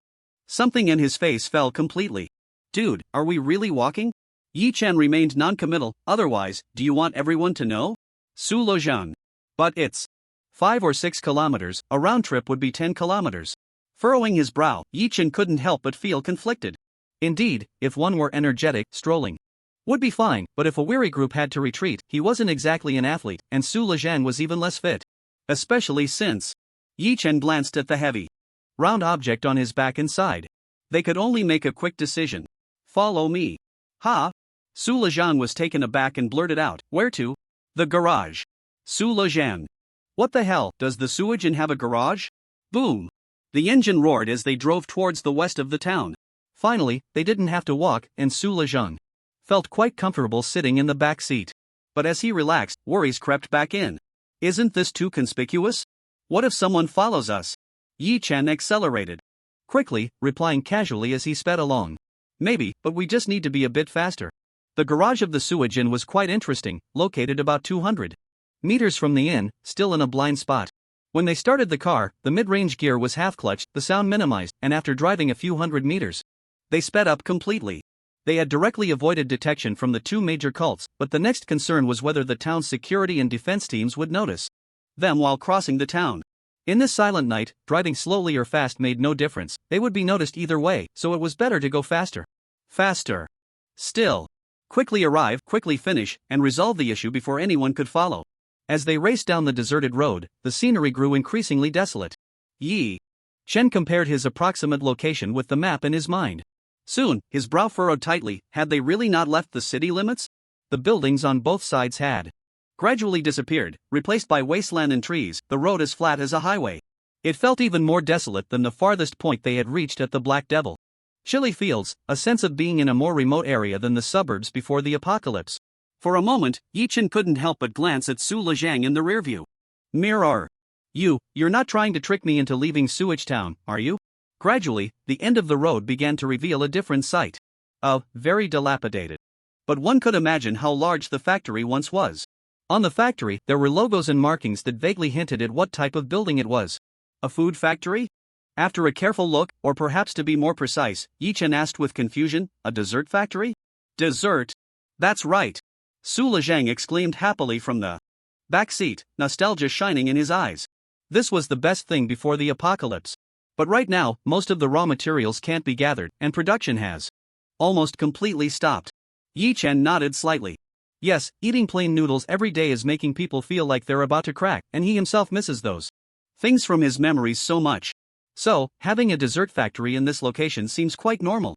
The town of Sewage is already filled with empty buildings, and with so few people, even the town center can't be fully occupied. Once production halts in such a place, it can only be abandoned. After hesitating for a moment, he stepped on the brakes in front of the door. By the way, why is it staying here? Although the other anomalies in Sewage Town also seem mysterious, not knowing where they are hiding. To entertain themselves, there should only be this one in such a remote location, right? Su Lezhang scratched his head, in a state of knowing it's a bit absurd. But upon reflection, it should be the case. It really likes to eat desserts. Yi-Chen? Are you sure you're talking about an anomaly? Likes to eat desserts? The prestige of the anomaly has just dropped. Moreover, this place looks like it's been abandoned for decades, and there are no desserts here. According to the records. It also really hates spicy and oily food. Once it senses them, it will stay far away. Yi-Chen? The more you say, the weirder it gets. But upon closer inspection, the location of this place does seem to be directly opposite the devil pepper fields of Sewage Town, positioned at the farthest, most contrasting corners. No way, you can't be serious. As his gaze shifted, the factory was flanked by endless barbed wire, seemingly dividing two realms. If we get past this wire, we'll be leaving Sewage Town. Yi-Chen murmured. The location of the factory was in the middle of the wire, and the building itself seemed to be part of this dividing line. On the other side of the factory wall is the wasteland. Gear up, stay close. Yi-Chen instructed, drawing his revolver, disengaging the safety, loading the bullet, and stepping into the dust-covered iron door, the empty and silent courtyard in front of the factory building. It felt as if he had intruded into another world that had been closed off for years. Snap. Tap, tap, tap. As he walked deeper inside, there was not a sound, not even the sound of breathing was audible. Yi-Chen turned on his flashlight, the powerful beam extending continuously, but it seemed to only make the path beneath his feet clearer, unable to penetrate the boundless darkness. Gull. War God, don't you think this place is scary? Yi-Chen didn't stop his steps at all, just glanced back at Su Lezhang. Are you afraid of the dark? This question made Su Lezhang feel a bit insecure. He didn't feel afraid, but if he were here without Yi-Chen, he would probably be scared to death, right? Whoosh! Suddenly, a gust of wind blew in, bringing a chilling sensation, the sound of the wind howling. The distant trees and weeds swayed, producing a rustling sound everywhere. Is the wind picking up? Should we keep going? Su Lezhang tugged at Yi-Chen. I keep feeling like something is watching us. Surprisingly, Yi-Chen stopped as instructed, squinting his eyes. Is it a sense brought by some ability of yours, or are you just scared? Su Lezhang didn't expect Yi-Chen to take it so seriously, making him even more uneasy. Probably both? But I really feel like there's something prickling at my back. Yi-Chen furrowed his brows, controlling the flashlight to scan the surroundings, but the penetrating power was too weak, and he saw nothing. It was all empty here, of course, referring to the steel and iron debris scattered across the ground, the surface of the stone and sand ruins. At a glance, there was nothing in sight. In fact, he felt a bit of that too, although just a little, but he didn't dare to take this possibility lightly. There are indeed people in this world with such abilities. Strong as Xiao Man, when he watched her in the scene recall the next day, she could vaguely sense what had happened the day before. Even now, thinking about it still sends chills down his spine. Can you be more specific? Which location? Now, we are only about 200 meters away from the factory's main gate. At their speed, they could rush in within half a minute, but Yi-Chen didn't want to leave any hidden dangers here, like being caught in a trap. I don't know. I feel like there are sounds coming from all directions. Yi-Chen paused, glanced around, and chuckled softly. It was ridiculous. He actually thought Su Lezhang had discovered something. It was clearly impossible for there to be something everywhere, otherwise, unless those guys could blend in with the environment in every color, he wouldn't be able to see a thing. In his line of sight, there might be places to hide behind the small ruins, but it was absolutely impossible to conceal so many people. Especially since the entire Sewage Town didn't have that many people to surround this place from all sides. What, were they all staying up at night to hold a party here? Gat. A bit closer to me, keep moving. Tap, tap, tap. Whoosh. The wind seemed to have picked up a bit, blowing his hair around, as if telling Yi-Chen that autumn was deepening. Perhaps in a while, it would be winter. Yi-Chen stopped again, hearing rustling sounds all around. He had always thought it was the sound of the wind, but now it had reached a level that made him feel something was off. It was too dense, there were no thickets or bushes of that scale nearby. How could the wind create such a loud noise? Squinting, he looked at the gate, which was now less than 100 meters away, changed his movement, and walked sideways toward the nearest dark ruin. Where is this going? Ignoring Su Lezhang's inquiry, Yi-Chen clicked the safety off and stepped into the pile of dark objects that blended with the night. Creak! Creak! Several sharp sounds echoed in front of him, sounding like the noise an old door makes in a stormy house. On the ground were 3 thick steel pipes stacked together. The pipes were cylindrical, completely hollow in the middle. Yi-Chen bent down and looked through the round hole at one end of the pipe, even able to see the hollow exit on the other side. What's wrong? Seeing Yi-Chen's serious expression, Su Lezhang asked nervously. Just now, there was a particularly dense sound here. Yi-Chen briefly explained. Half squatting, his fingertips lightly brushing over its surface. It was too dirty, he couldn't tell if it was rust or a mixture of dust including rust, but just a light touch left his fingertips completely black. The surface was pitted and uneven. At night, it didn't show much, but once Yi-Chen's flashlight shone inside, it revealed light leaking from all over. Gradually, Yi-Chen had a moment of realization and stood up. It should be the sound of the wind, no doubt. He pointed at the top of the pipe. The corrosion or weathering here is too severe, with small holes everywhere. So when the wind blows, it creates sounds all around, just like the principle of a flute or a shout.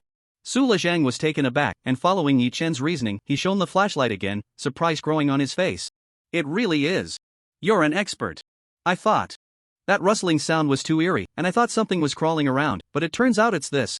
After saying that, he also very professionally reached in to wipe a spot inside the hollow of the pipe, as if to help Yi-Chen corroborate something he hadn't noticed. Why is it sticky? Yi-Chen frowned and looked over. The beam of the flashlight illuminated Su Lezhang's fingers, gradually changing color. He had intended to try it out but quickly abandoned that idea. Holding his gun with one hand, he pulled him back a few steps. You smell it, Su Lezhang? He had decided it was inexplicable but still extended his hand to his nose and sniffed lightly. Ugh! What is this? It stinks. He frantically shook his hand, but Yi-Chen no longer looked at him, crouching down again, the flashlight beam illuminating the space inside the steel pipe. This time he looked particularly serious and finally confirmed the thing he had mistakenly identified. Those brownish stains tightly adhering to the inner wall of the steel pipe, how could they be the rust he thought? Instead, they were everywhere and smeared by the small, bloated creatures crawling around inside. Feces. Holding back his nausea, Yi-Chen looked again at the pockmarked area and saw something entirely different. These little holes resembled countless, chaotic, bite marks. What the hell? Forget about that thing in your hand. Do you have a torch? Su Lezhang still didn't understand what was going on, but instinctively responded to Yi-Chen's question, who brings that primitive thing? Don't we have a flashlight? Oh, do you want a lighter? Damn it! Do I really need to ask if you want a lighter? With his expression constantly changing, Yi-Chen pressed his slightly dry lips together, pulled a mirror out of his backpack, took one for himself, and tossed another to Su Lezhang. Hold it up to the sky. Su Lezhang? Are you being too thorough? Why bring a mirror when going out? Yi-Chen didn't explain anything, tossing the mirror into the air like a frisbee. Then he followed it closely with the flashlight, shining it at the mirrors suspended in midair.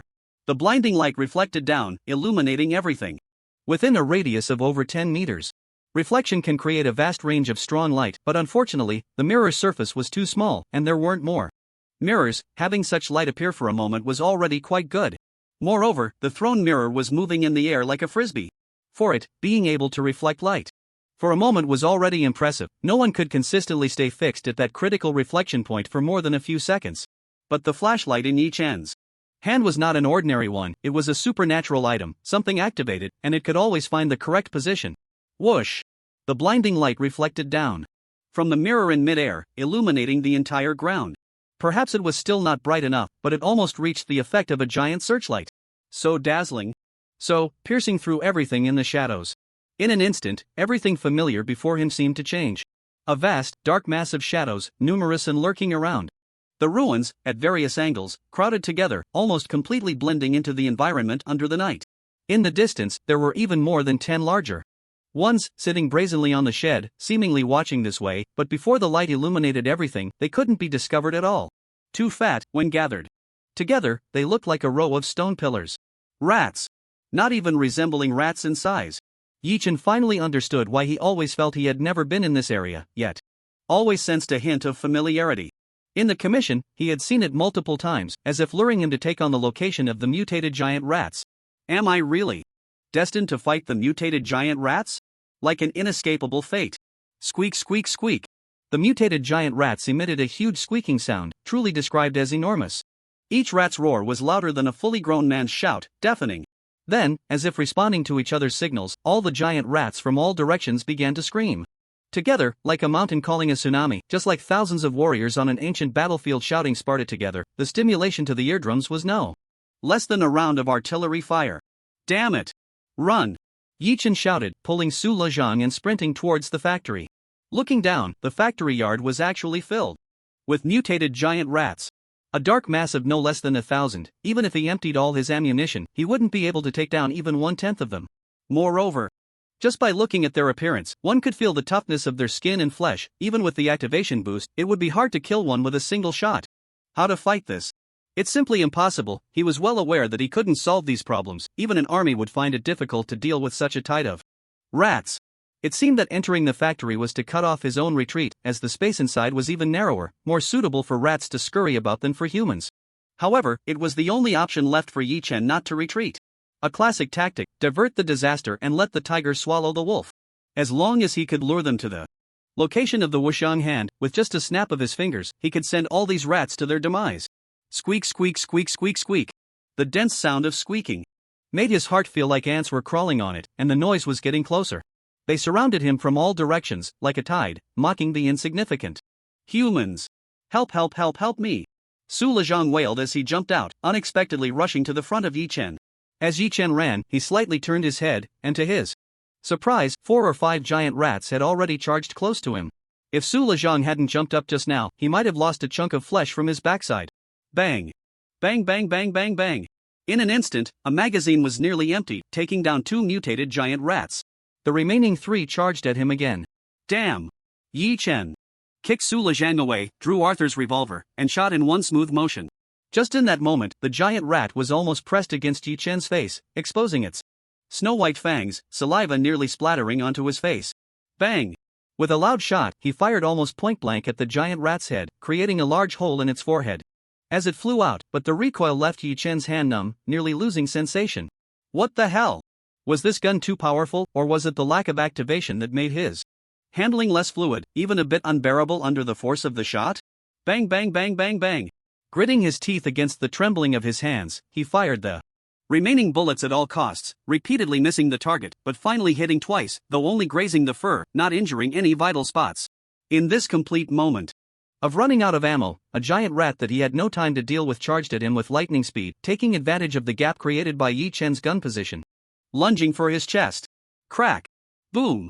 At this life and death moment, with no bullets left, Yi-chan leaned back with all his strength, gripping the revolver with one hand, as the giant rat bit into his mouth. The hard revolver propped open the giant rat's upper and lower jaws, preventing it from biting off Yi-chan's hand. Yet, under such impact, Yi-chan was completely knocked to the ground, rolling countless times, finally pinned down by the giant rat's unimaginable non-human strength, its sharp claws gleaming like blades, pressing down on Yi-chan's abdomen. Squeak, squeak, squeak, squeak. Ah, ah, ah, ah, ah. Pooh! Su Lezhang roared as he charged over, gripping a dagger with both hands, stabbing down from above. Blood splattered, and the giant rat on Yi-chan lost its strength. Damn! Yi-chan held onto the revolver, forcefully shaking his hand. That was still in the giant rat's mouth, flinging it away, standing up drenched in blood, and patted the still shaken Su Lezhang. Thanks. There was no time for a second sentence. The two were already surrounded by an endless swarm of giant rats, with no way out. Clap! Yi-chan grabbed Su Lezhang's clothes with his left hand, switched to a grappling gun with his right, and shot, aiming at a metal container 10 meters away, before being engulfed by the endless tide of rats. Clap! You go close the door. He dashed into the container, shouting, and punched a mutated giant rat that was lingering inside on the head. In the exchange, his full-strength punch only made the giant rat's head slightly tilt, and it opened its massive mouth wide to bite down on Yi-chan. Wait! Leave a gap in the door. Yi Chen roared, grabbing a grenade tied to his waist. With one hand, pulling the pin and tossing it into the giant rat's gaping mouth, then, rolling to the side, he fired the grappling gun, which pierced into the belly of the giant rat and was flung out through the gap of the container's door. Bang! Amidst the tremendous explosion, Su Lejang finally slammed the container's large door shut with all his might, forcing the rusty horizontal lock into place. Creak, creak, creak. Bang, bang, bang. The iron sheets of the container rubbed against each other, accompanied by the sound of trampling. The wave-like giant rats had already crawled over in droves, and the two had become trapped like fish in a barrel. It's over, what do we do? I don't want to die at the hands of these rats, Su Lejang screamed, his voice momentarily drowning out the squeaks of the rats. War God, we. Bang! The container trembled violently, as if the outer iron sheets were bearing an immense force, caving in a whole section. In the center of the dent, a small weak hole appeared. Through the hole, one could even see the eyes of the rats outside. The fangs of these mutated giant rats could actually bite through the iron sheets of the container. There was no way to stay here. But there was no way out now. Calm down. In that instant, Yi Chen also felt a bit numb. Who the hell would have thought that coming? To find an anomaly would lead to being trapped in an endless rat nest? And these weren't even normal rats, they were mutated due to some abnormal influence. Damn it. Does the town's defense team even know that this hellhole has this many mutated giant rats? Yi Chen cursed. If these things charged into Sewage Town, there wouldn't even be a need for any anomalies. From what Yi Chen had seen, Sewage Town would stand no chance against them. Although these creatures couldn't compare to the demon scythe, their numbers were overwhelming. Moreover, he didn't even have the chaos bell in his hands. If he were to die, there might still be a chance to come back to life. But Su Lejang might really die. And it would be because of him. Bang, bang, bang. Amidst the frantic shaking of the container, Yi Chen expressionlessly reloaded both revolvers, contemplating their chances of survival. Little cat, can you determine the location of the Wuxiang hand? The mind cat had been silent for a while before finally responding. Meow can. It's in the factory. As long as we can get in, I can definitely lock onto it, meow. Yi Chen finally breathed a sigh of relief, but a hint of gloom rose in his heart. If they couldn't even deal with these, after several near-death experiences, encountering a real anomaly, even if it was the weak chicken the mind cat mentioned. Leave the big dumb hand to me, meow. Meow meow meow, this is all up to you, I really hate rats, meow. War God, what do we do, Lo Zhang. Stop yelling, Yi Chen shouted, shoving the grappling gun into the panicked Su Lejang's hands. In a moment, I'll clear a bit of space, you shoot whatever you see, and with your other hand, hold on to me, got it? We need to charge out. Su Lejang was so scared that his voice was almost choked. I don't know how to use it. We'll both die. Bang. The iron sheet of the container caved in again, the sharp edge nearly piercing into his thigh. Damn. You know how to pull the trigger, right? Just shoot. It has auto-aiming. Before Su Lejang could ponder what auto-aiming meant, Yi Chen yanked open the horizontal lock, revealing a small gap, and threw a flashbang outside. Bang. The blinding white light caused a chaotic uproar among the rat swarm, and Yi Chen kicked the door open, dual-wielding the revolvers and firing wildly. Bang, bang, bang. In the blink of an eye, he emptied 2 more magazines. The commotion from the flashbang combined with the gunfire sent the rats at the front into disarray. The closest giant rats went limp, collapsing to the ground, revealing a half-open gap in the tightly sealed container door. Yi Chen ran at full speed, trampling over the corpse of a giant rat, landing on an even fatter giant rat further back, and once again caught sight of that sliver of moonlight. Now's the time. Shoot. Bang. Shot. The grappling gun pierced through countless obstacles, accurately grabbing hold of a streetlight, and Su Lejang didn't forget to use his other hand to grab Yi Chen, the retractable force propelling both of them into the air once more. As they flew, they sent countless giant rats blocking their path flying away, flinging them out of the air. Bang! The two hung from the streetlight, the weight making it seem as if the light was struggling to hold on, swaying precariously. Whoa! Did it work? Am I really this amazing? Su Lejang screamed, what now? What now? Keep going. To the next streetlight. Yi Chen gazed into the distance, they should be no more than 30 meters from the factory gate. Swinging from the streetlight, they could reach the gate in just 2 more swings. I'll try my best. Su Lejang roared, not sure if he was panicking or excited, operating the grappling gun to release its claw, shooting towards the next streetlight during their descent. Bang! They hung on. I did it. I succeeded again. I'm so awesome. Yi Chen. Just as they swung under the streetlight again, Yi Chen spoke up. This time, let's hit the gate directly, we'll crash through when we fly out.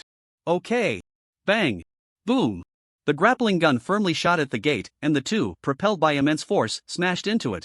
During this process, Yi-Chen let out a sigh of relief. Although crashing into the door with their bodies would probably hurt a bit, the crisis with the giant rats should be over. As long as they successfully crashed through the door, they could run a few steps inside while the rat swarm couldn't catch up.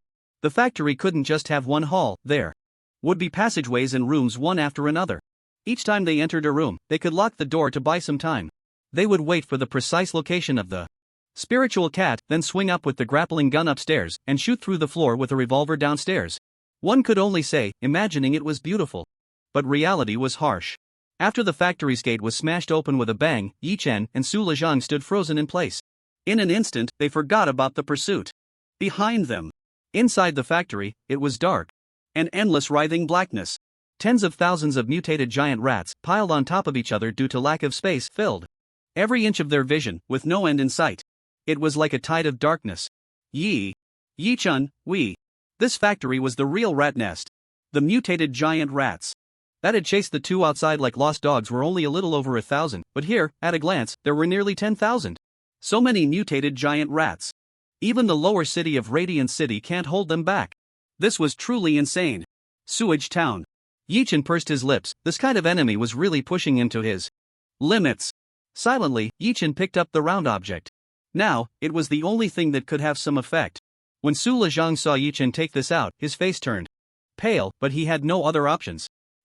We can't withstand this. You have to withstand it.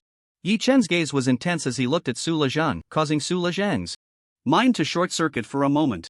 Yi-Chen's body trembled slightly as he looked at the 5 colorful rings shining on his hand and spoke again. Tell me again, can you withstand it? Squeak, squeak, squeak. The mutated giant rats in the factory seemed not to have reacted yet, but the relentless swarm of mutated rats behind them was already charging forward like a tsunami. It felt like the end was near. I can withstand it. Cover me. Boom. Amidst the massive shriek, the round mini-nuclear missile launcher fired its projectile like a shooting star, trailing a white shockwave as it crashed into the tide of darkness in the factory. Boom. Amidst the sound of explosions, the entire factory was swept up by a frenzied shockwave, shattering in an instant. Steel beams and everything that could still hold up crumbled down. With a thunderous crash, sinking like an iceberg. The blazing fire illuminated the night of Sewage Town, and a dazzling mushroom cloud rose above the factory. In Sewage Town, countless people pushed open their doors and windows, astonished as they looked towards the west of the town. Lights flickered on, igniting the brightest night Sewage Town had seen since the apocalypse, alongside the distant flames. Sister! Over there!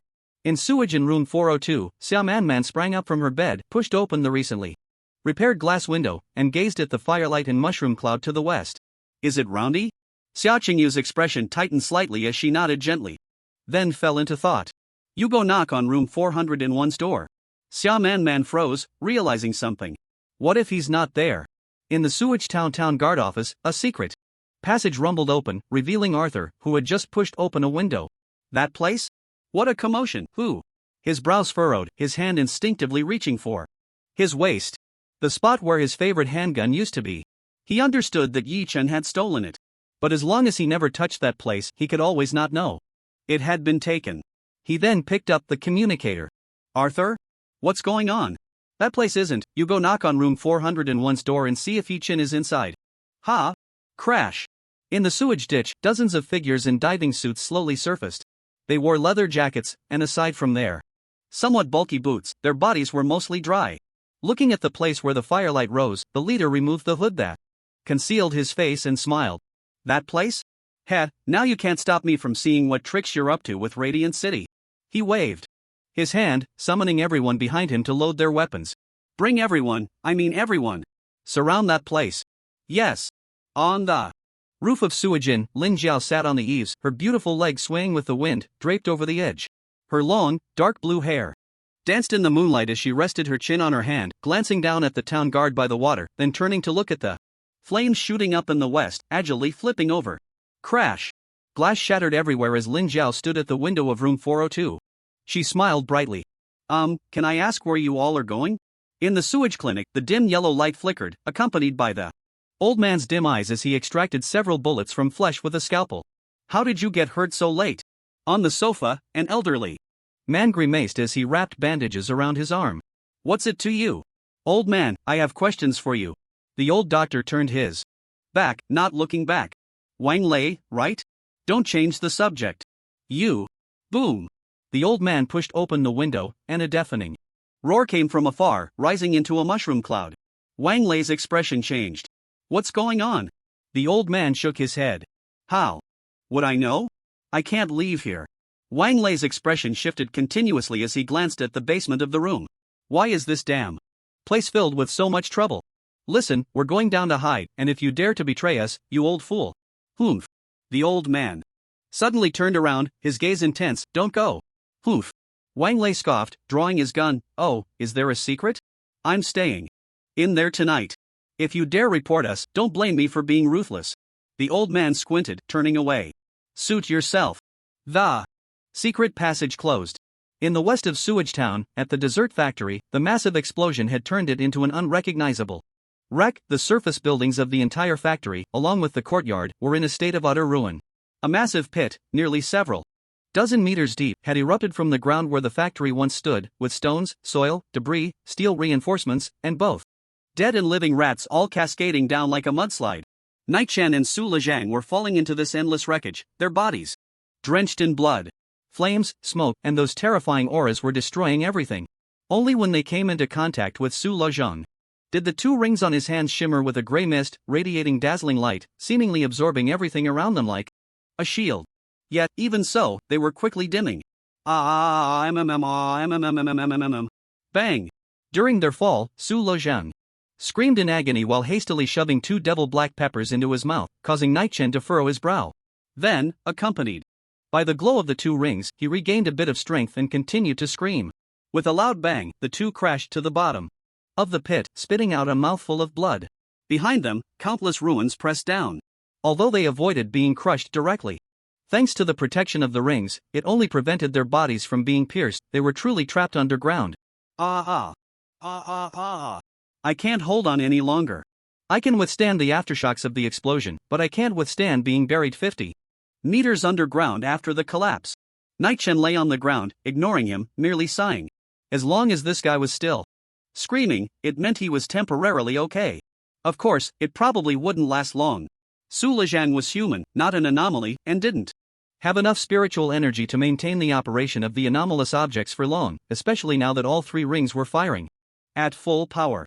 Fire immunity, material immunity, water immunity, with the water immunity serving the purpose of breathing.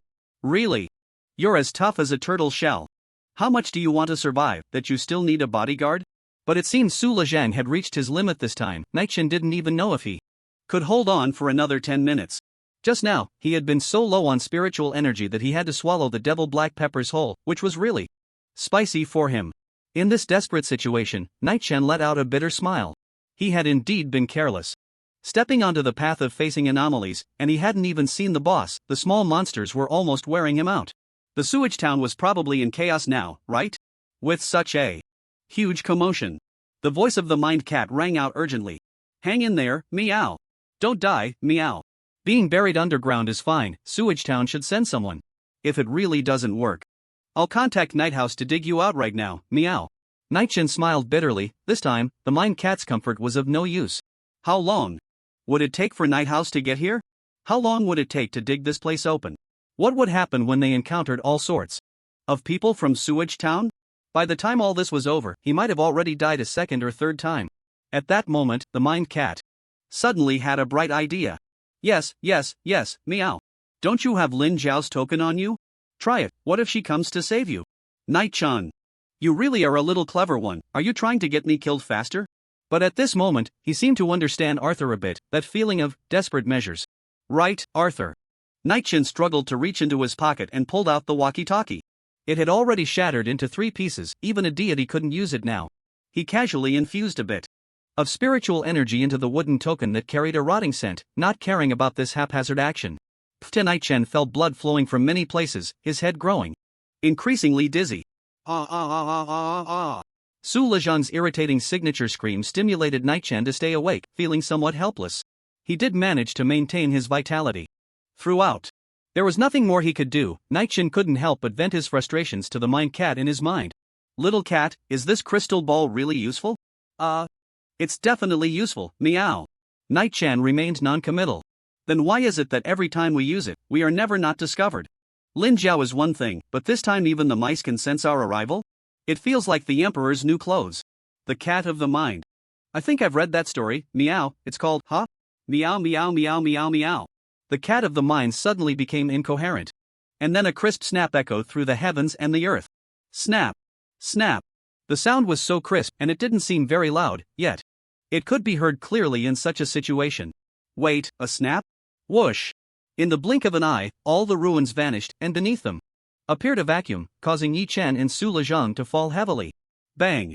Before they could even feel the pain, Yi Chen rolled over and looked up. After the ruins disappeared, countless mutated giant rats, both dead and alive, filled their entire field of vision above them, crashing down like a black mountain.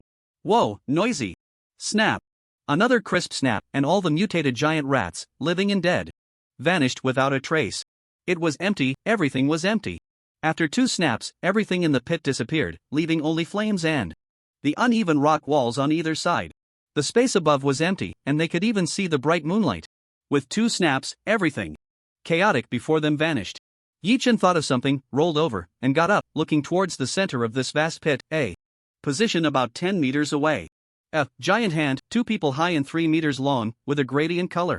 The giant hand emitted a glow like fireflies, palm facing down, fingers touching the ground, in a grasping posture, lying there. It was facing him, at least. The direction of its fingertips was towards him. The formless hand. Abnormal. Finally, besides himself, the little cat, and the night house, he saw the third abnormal entity. The fingers of the formless hand pointed back and forth at the 2 people on the ground, seemingly finally recognizing Su Lejang, then re-aimed at Yi Chen, flipping its palm over, palm facing up, bringing its thumb and index finger together. No! Su Lejang finally saw the situation here, jumped up, and let out a heart-wrenching roar. But it was too late. The third snap was aimed at Yi Chen. The crisp sound surged, echoing throughout the entire pit. In an instant, Yi Chen felt everything before him turn into ethereal floating clouds, a white blur. His spiritual energy was uncontrollably being sucked away by something. But the problem was, it was as if a vacuum cleaner was trying to suck up stone stuck in the foundation. It simply couldn't move. The imagined snap of a cool sound, nothing happened, and it didn't occur to him and Lin Jiao, but rather to the formless hand and himself. Big stupid hand. Stop it, meow. The cat of the mind disregarded that Su Lejang was still here, instantly switching to a physical form and jumping out from Yi Chen, cursing as it charged towards the formless hand. You want to get hit, huh? Take my meow. Meow punch. The suddenly appearing cat clearly stunned the gradient-colored formless hand for a moment, changing from a golden hue to a reddish hue, then very human-like, jumped in surprise.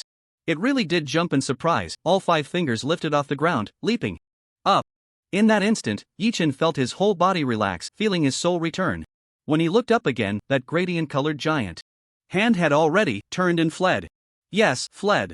The middle 3 fingers of the formless hand moved frantically on the ground like legs, while the thumb and little finger hung in the air in an outward position, visually resembling the running posture of some cute girls, and for a moment, it was incredibly fast, pulling away from the cat of the mind. But, ultimately, it was being chased away by a cat. As it ran, its index finger occasionally curled back, as if looking back to observe the situation. Then, it ran even faster. You've got guts, meow. How dare you run, meow. I'm so mad, meow. Big brother, hit it, meow. Use all your strength to unleash your power. Your psychic energy can force it to maintain its physical form and not turn into a phantom. Don't let it escape, meow. Yi-chan. What the hell am I supposed to hit it with? But, well, unleashing all my strength is still possible. Bang bang bang. Yi-chen reloaded 2 revolvers and chased after it while shooting. The special ability revolver granted by the Bell of Chaos indeed seemed to pose a certain threat to it. As the bullets were fired, the formless hand fled even more frantically. 3 fingers moved skillfully, dodging Yi-chen's shots. In the process, its speed inevitably slowed down, and it was caught up a bit by the frantically running mind cat. Slap. Yi-chen picked up the grappling gun and shot it into the ground within effective range, further closing the distance between them. Su Lejang? He had already stood up, but this time, he wouldn't speak. After the initial snap of the formless hand, Yi-chen couldn't comprehend anything that followed. What the hell is this? Am I really dead in heaven, being rewarded with watching a funny animation? One of the anomalies in Radiant City, the infamous formless god on the wasteland, being chased like a stray dog by his war god roommate and a cat? Am I blind? Or did I just hit my head? Bang! Yi Chen reloaded the bullets again, predicting the next landing point of the formless hand based on its movement speed, and fired a shot, creating a dent in the ground. Then, with a bang, one of the formless hand's fingers stepped into it and fell to the ground. Meow. The mine cat lunged forward, finally pouncing with claws bared. Meow meow meow. Run, meow. Where do you think you're going, meow? Do you know who you're messing with, meow? The mine cat swung its claws wildly, moving so fast that it left after images. You're driving me crazy, meow. Did you forget how to get beaten up by randomly snapping your fingers, meow? Still dare to dodge, meow. Take my meow meow punch, meow. Yi-chun. Little cat, your image is gone.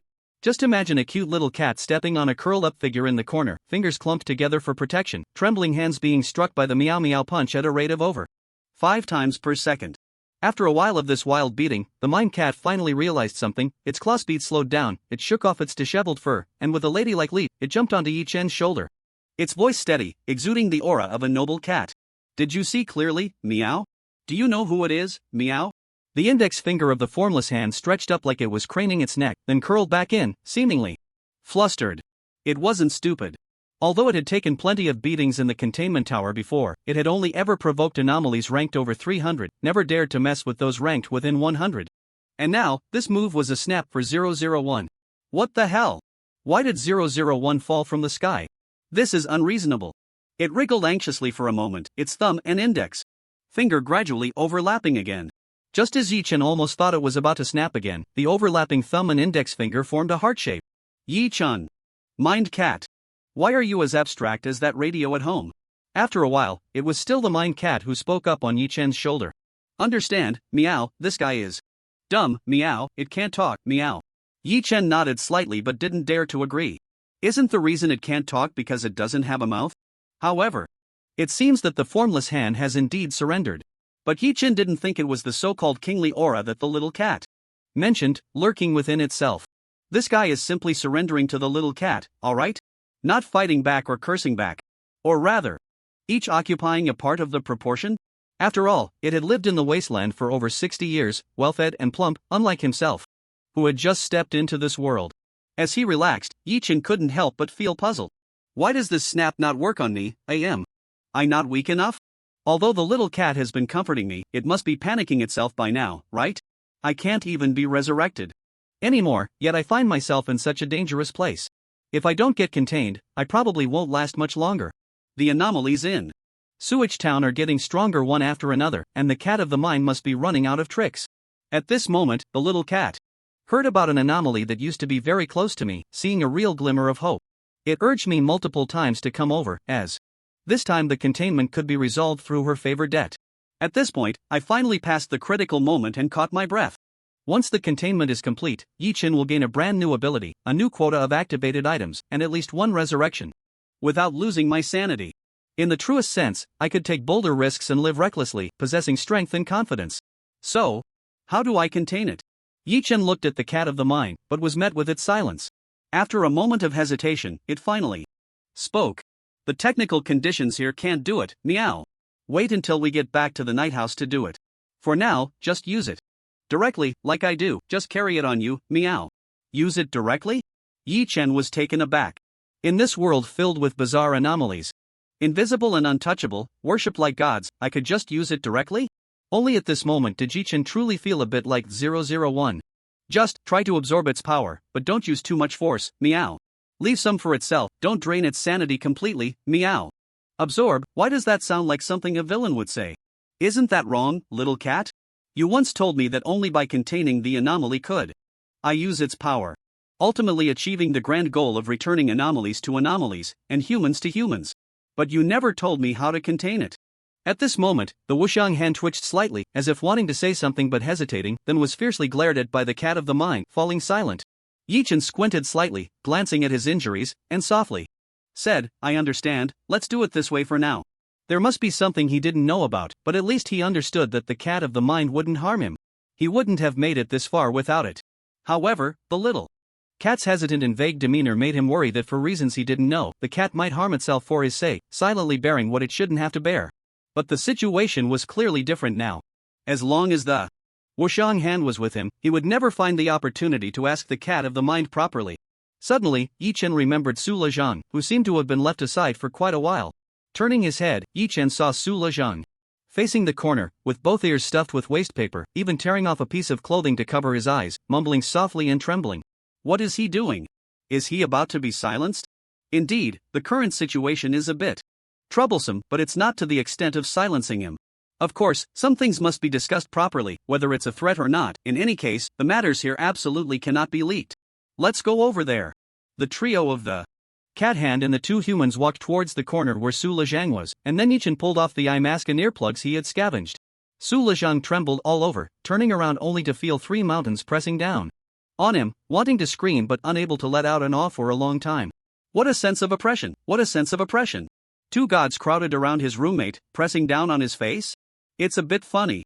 But to be fair, from another perspective, this incident would be enough for him to brag about for several lifetimes. He felt that he could write a novel about returning to Radiant City, titled Apocalyptic Oddities, My War God Roommate. By the way, are you working for Radiant City? Yichen slightly turned his head and asked the faceless hand. The faceless hand buzzed, and the mind cat immediately began to translate. It says, to be precise, it has accepted an invitation from Radiant City for offerings, meow. You can understand it that way, meow. Every anomaly has its own needs and preferences, which will continuously exert its unique negative influence on everything around it, as well as the price the user will have to pay. Among the anomalies, some like to cause trouble, some prefer comfort, some have grand ambitions, and some are evil. For humans, if they can bear the cost and influence, they can attempt to request offerings from a certain anomaly. Like it, it belongs to this category, meow. Besides the major churches that are directly affiliated with the anomalies themselves, all existing human factions and powerful city-states should have offerings to one or more anomalies. Yi Chen nodded slightly, as if he was beginning to understand the structure of this apocalyptic world better. For a moment, he couldn't help but speak up. Then what about it? What does it need Radiant City to offer? Buzz. The faceless hand said something, and then the mind cat fell silent. Meow, it says it needs endless desserts, meow. Yi Chen. In that instant, even Yi Chen felt a bit embarrassed for the anomaly. It seemed the mind cat wanted to save face for its little brother and quickly added, but its influence is actually very terrifying, meow. Oh? Yi Chen immediately became interested. No matter where it is, meow, a tide of mutated rodents will constantly appear around it. Without reason, endless mutated giant rats will keep appearing, relentlessly attacking everything. Yi Chen finally understood, so these rats are because of its existence, meow. At that moment, Yi Chen truly grasped the impact of anomalies on the wasteland. He understood why the cat had said that, whether intentionally or not, anomalies would affect everything around them, and they couldn't take it away or solve it. Even an innocuous anomaly like it, which could be satisfied with some sweets and was chased away by the little cat, could bring such destructive power. After a while, tens of thousands of rat tides would appear, and he had just personally experienced how strong such a tide could be. For some small gathering points, it was likely that just passing by would lead to their doom. Even for large cities, they would have to pay a considerable price to resist. Yi Chen gradually connected more dots and then asked, so Radiant City, in order to let you live inside, will prepare and deploy a 24-hour standby army to constantly clear the rat tides you bring? This way, they can effectively remove the influence and then meet your needs. When a certain price is paid, they can ask you to take action for them? After receiving confirmation from the faceless hand, Yi Chen finally understood why Xia Qingyu had once told him that the Twilight Church had nearly 30 anomalies being offered. To simultaneously bear the influence of over 30 anomalies while maintaining the power to influence the entire wasteland, one could say it truly deserved to be the #1 force in the wasteland, right? Just like Sewage Town, it actually supported anomalies in the same way. However, it was likely that at the beginning, they couldn't withstand the influence, just like Radiant City actively inviting the faceless hand to settle but failing to resist the rat tide and being destroyed. Then I have a question. Yi Chen frowned and said, if I take it back to the center of Sewage Town, will the rat tide come along too? This question was quite concerning, but fortunately, the mind cat gave a negative response. No, meow. When have you seen me bring influence to the surroundings, meow? The mind cat seemed proud of Yi Chen. As long as the anomaly is by your side, it won't affect the surroundings. Yi Chen was taken aback, not understanding the principle behind it. Why? This time, the cat of the mind couldn't explain it either. I don't know, meow. To be precise, your power can suppress the influence of anomalies, meow. That's why the containment tower was built around you as the core back then, meow. In that moment, Yichin felt as if a huge mystery in his heart had been solved. So that's how it is. That's why he felt like 001, unshakable despite having no real power. The containment tower used his power to contain all anomalies while isolating itself from them, not daring to create opportunities for itself to gain other anomalous powers. What about me? What is my influence? Am I not also an anomaly? The cat of the mind and the formless hand reacted simultaneously. You have no influence, meow. Buzz. Shut up, meow. Yichin glanced at the cat of the mind and the formless hand, this time choosing to let it pass. What did it say? The cat of the mind opened its mouth and sighed. Actually, you have appeared before, and it was the only time you had an influence. Yichin straightened his body. What?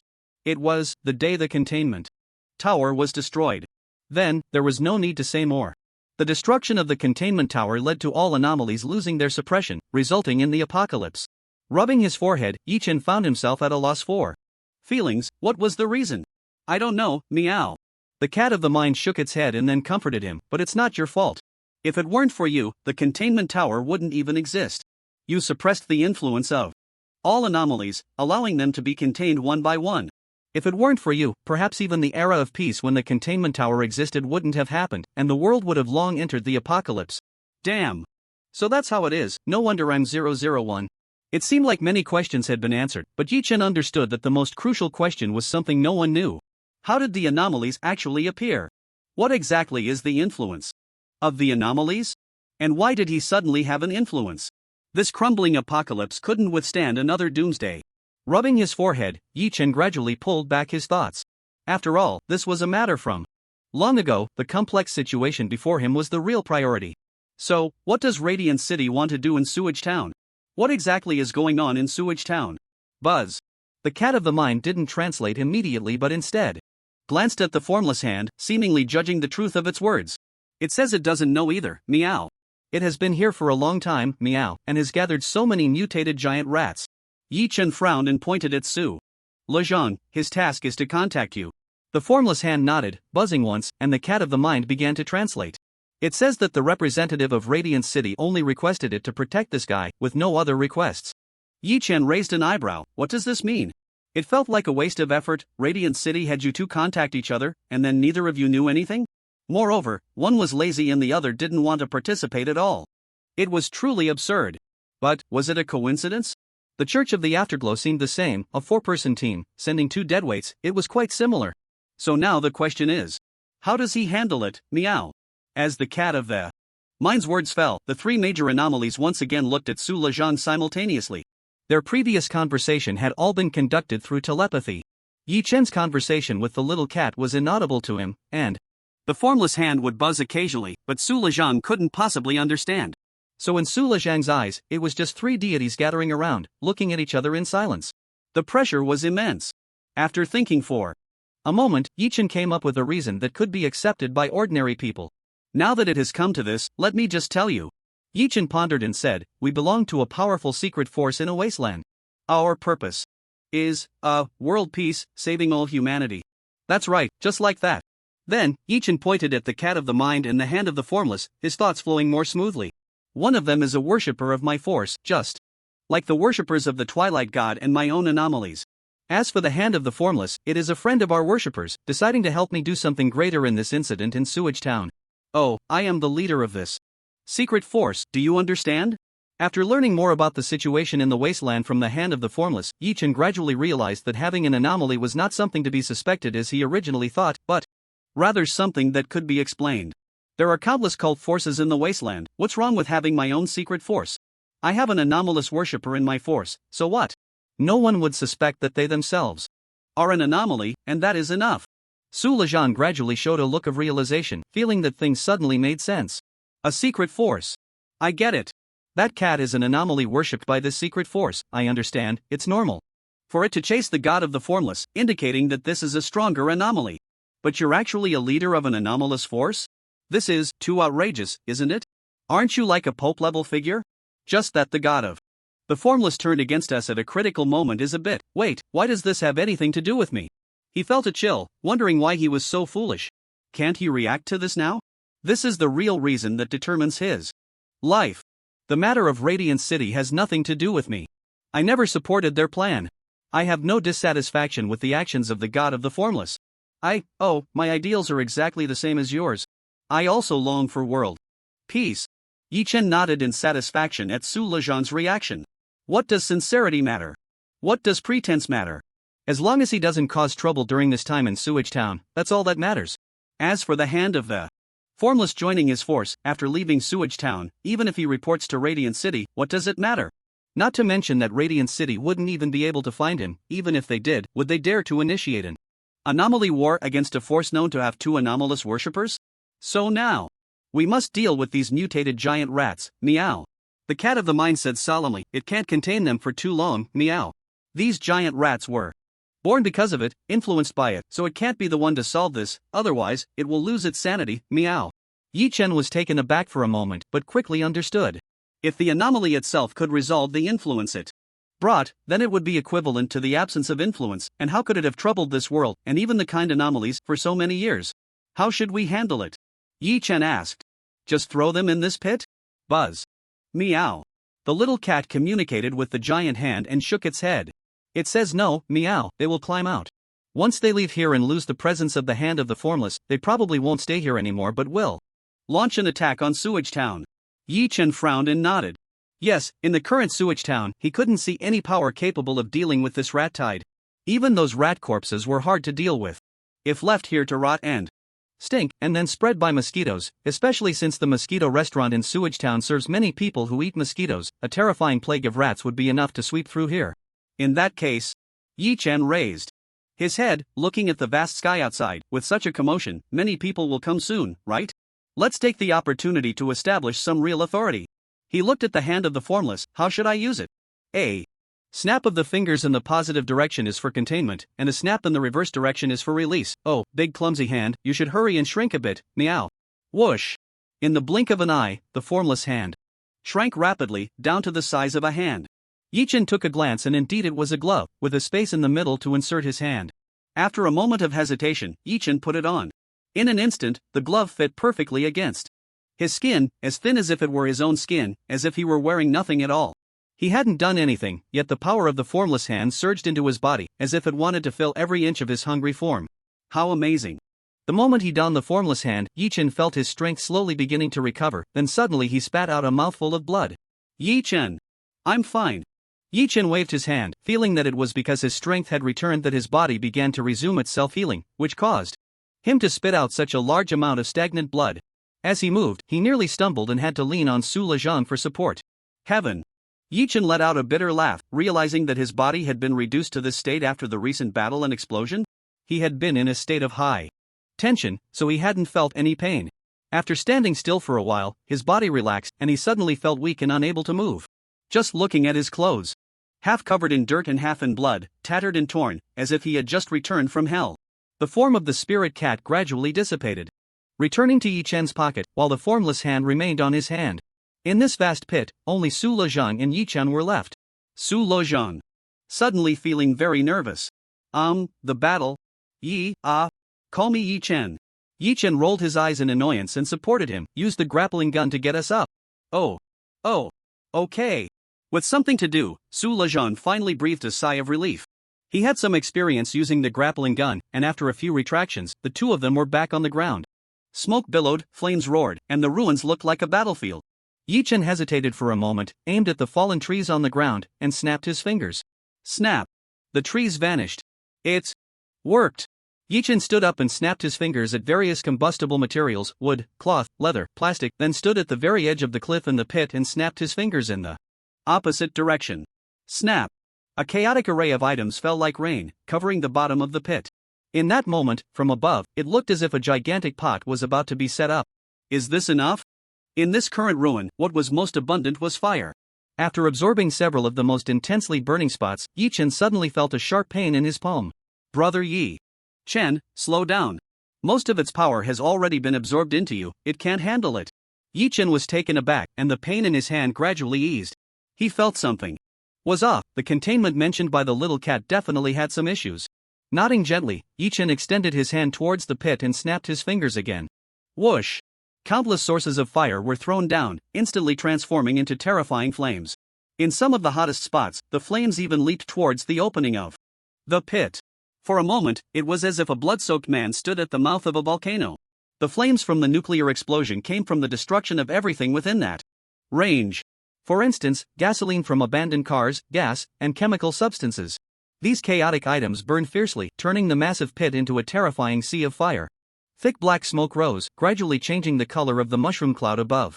Then, Yi Chen's hand, which had gradually transformed, brought his thumb and index finger together, hesitating for a second as he faced the pit. This involved a philosophical question: are the mutated rats that know only to attack and destroy, devoid of any reason, considered life? Perhaps the small town that might be destroyed, the plague.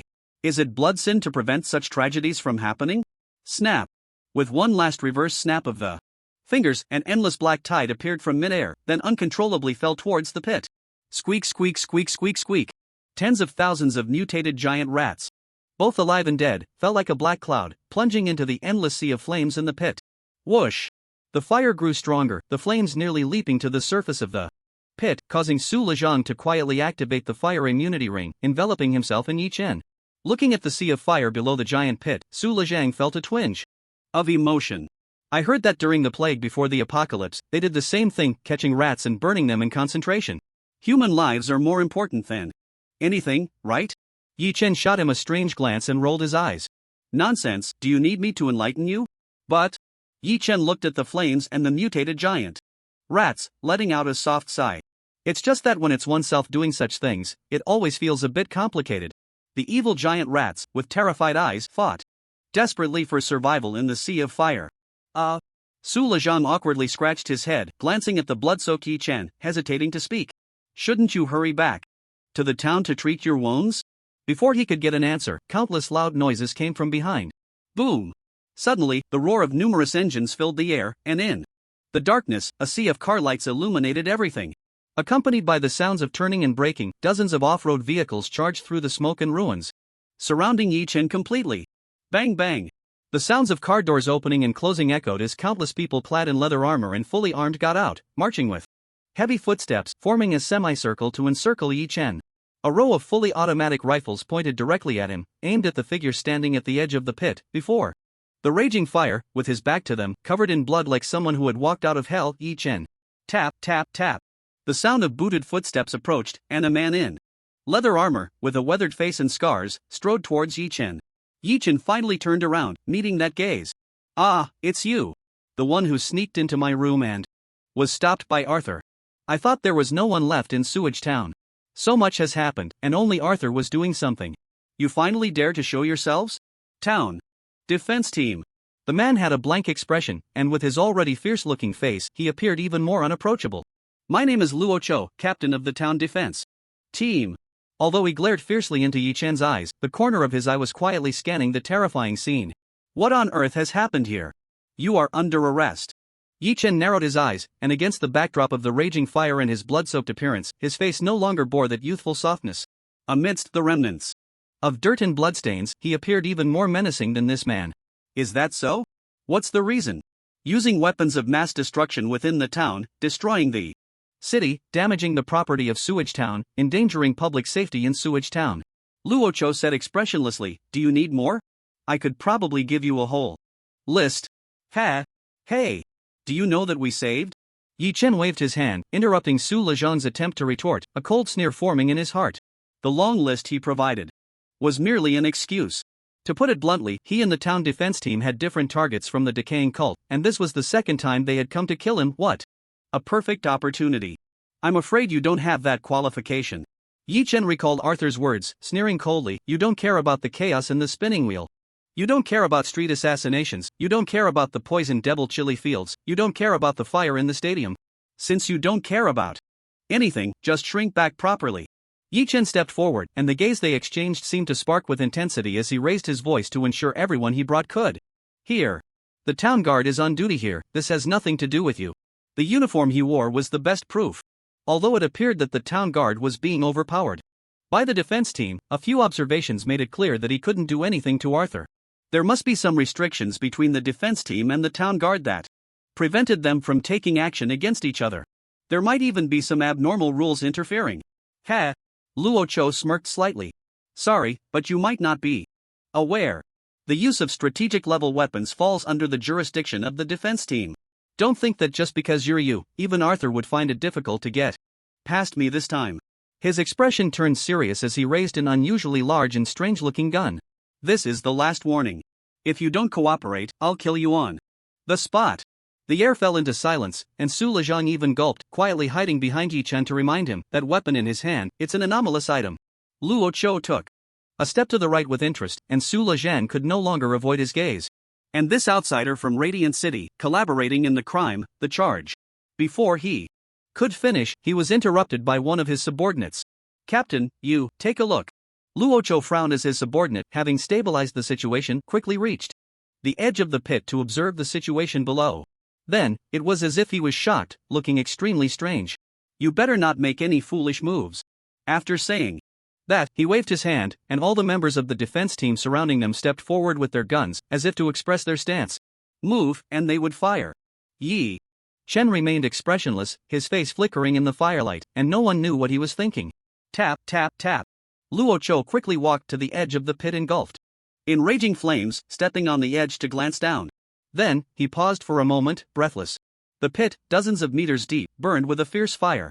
In the flames was a black tide so numerous it could obscure the color of the fire. Roaring, burning, wailing, struggling, a pit filled with over 10,000 mutated giant rats. This hellish scene, along with the one he thought was already in control, Yi Chen, surrounded on all sides. Over 10,000 mutated giant rats. Damn it, where did so many mutated giant rats come from? If these giant rats weren't cleared out and charged at Sewage Town, how did he manage this? Looking at the situation below, it seemed Yi Chen had already set up the fire in the pit early on, then forced all the mutated giant rats inside? This, he found himself a bit hesitant to act rashly. The two stood there, on opposite sides of the fire, not far apart, back to back, neither moving. Boom! Another vehicle sped in. The members of the defense team in the encirclement glanced at the newcomer, hesitated for a moment, and opened a passage. Bang! The car door swung open, and Arthur adjusted his attire, striding over. Damn it, put down the gun.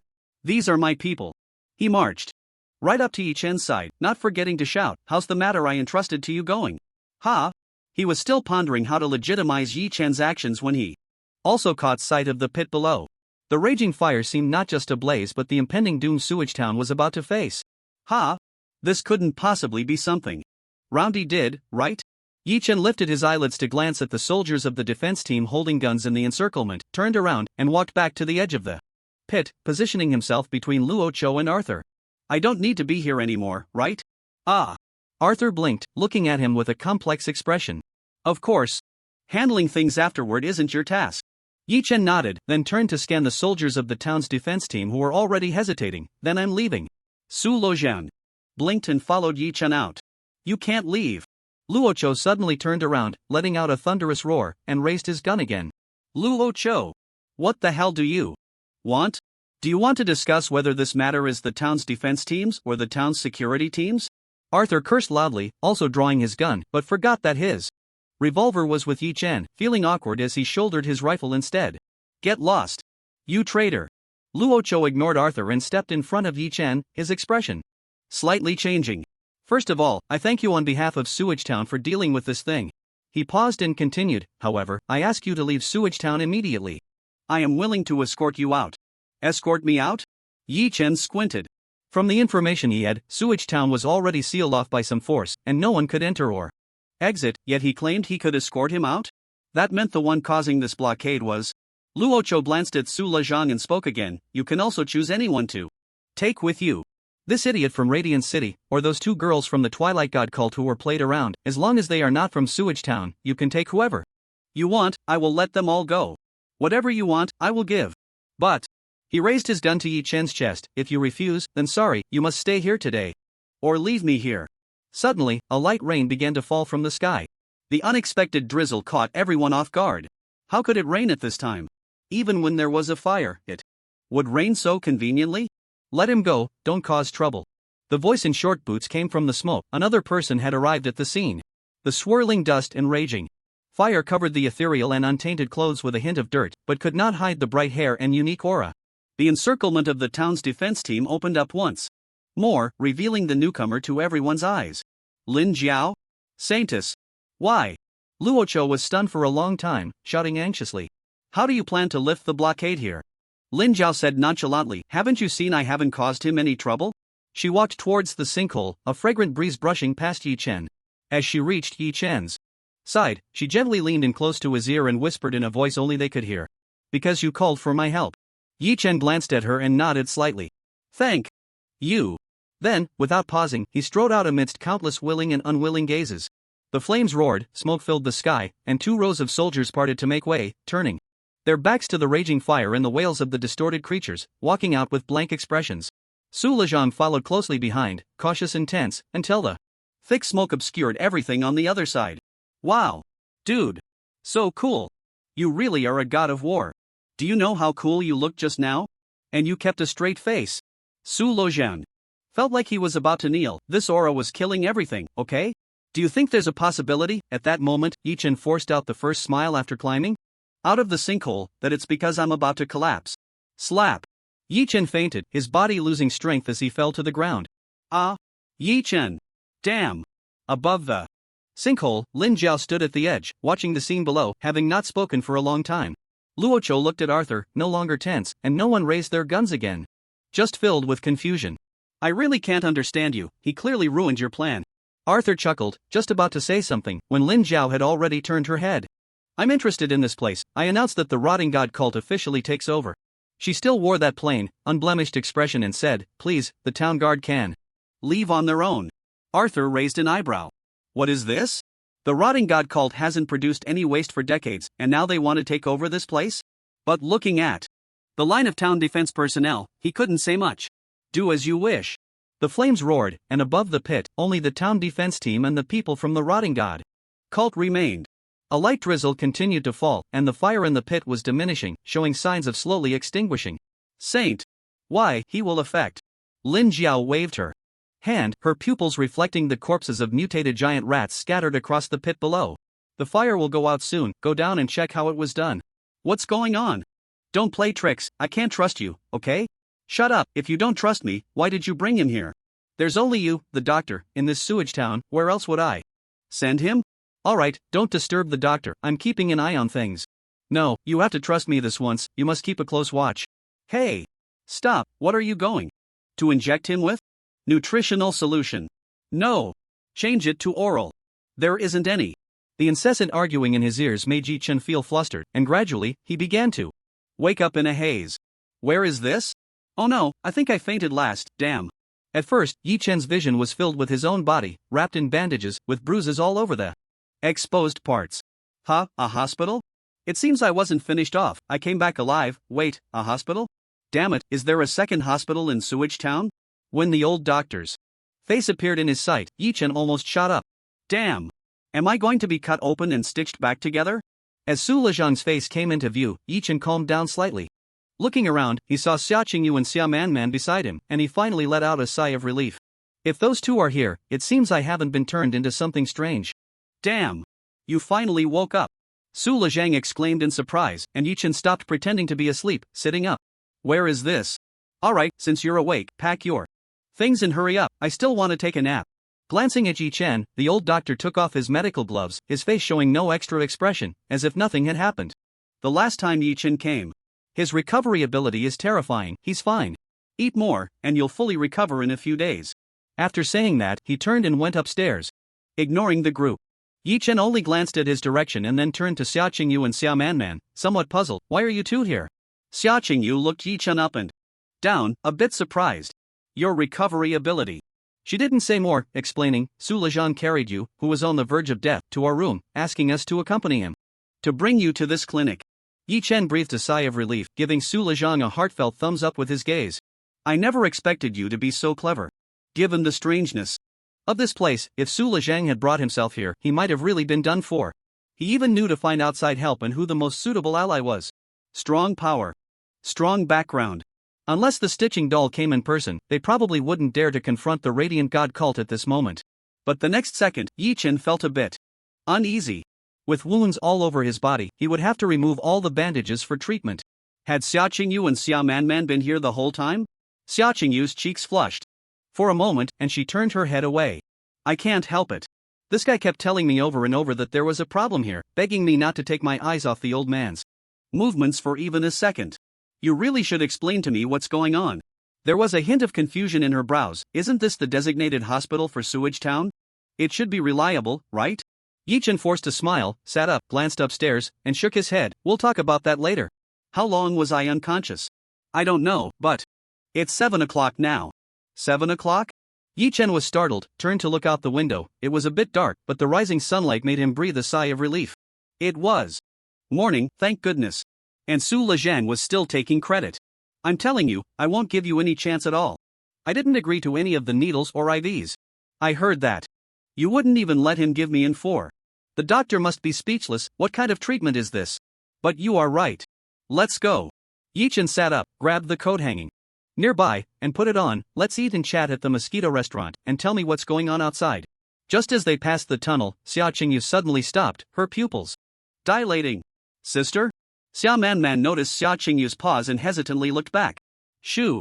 Xia Qingyu put her index finger to her lips, crouched down gently, and wiped her finger on the ground. When she lifted it, there was a shiny speck on her fingertip. What's wrong? Xia Qingyu's expression changed several times as she stared deeply at the gap in the floor, eventually shaking her head. Let's leave and talk. As they pushed the door open and completely left the place, Su Lezhang took deep breaths of air. No one knew how nervous he was. My God, they really let us out? Xia Qingyu looked at him and Yichen strangely. Although she had many questions, she still controlled herself. After all, this sewage clinic was still close by. Looking at the empty road, Yichen felt a bit lost. Why does it feel like something is missing? In that moment, Su Lezhang truly felt his soul had been scared away. Even Xia Qingyu was a bit tense under Su Lezhang's constant hints. Then, Yichen finally realized what was missing. Damn! Where's my motorcycle? It didn't get blown up yesterday, did it? Su Lezhang. Xia Qingyu. Why are you still thinking about that broken motorcycle? Let's take our car first. Xia Qingyu helplessly rubbed her forehead. Yichen could only nod. Xia Manman drove, Xia Qingyu sat in the passenger seat, while he and Su Lezhang sat in the back. What's going on over there? Xia Qingyu glanced at the rearview mirror and found that Yichen seemed to be asking her, shaking her head helplessly. How would I know? Since this guy dragged you to our room, we've been with you to the sewage clinic all the way until now. After thinking for a moment, she added, but I'm sure Lin Jiao went in that direction after the explosion yesterday and hasn't returned all night. Not returned all night? Yichen was taken aback, his expression strange. Haven't you been following her to the clinic?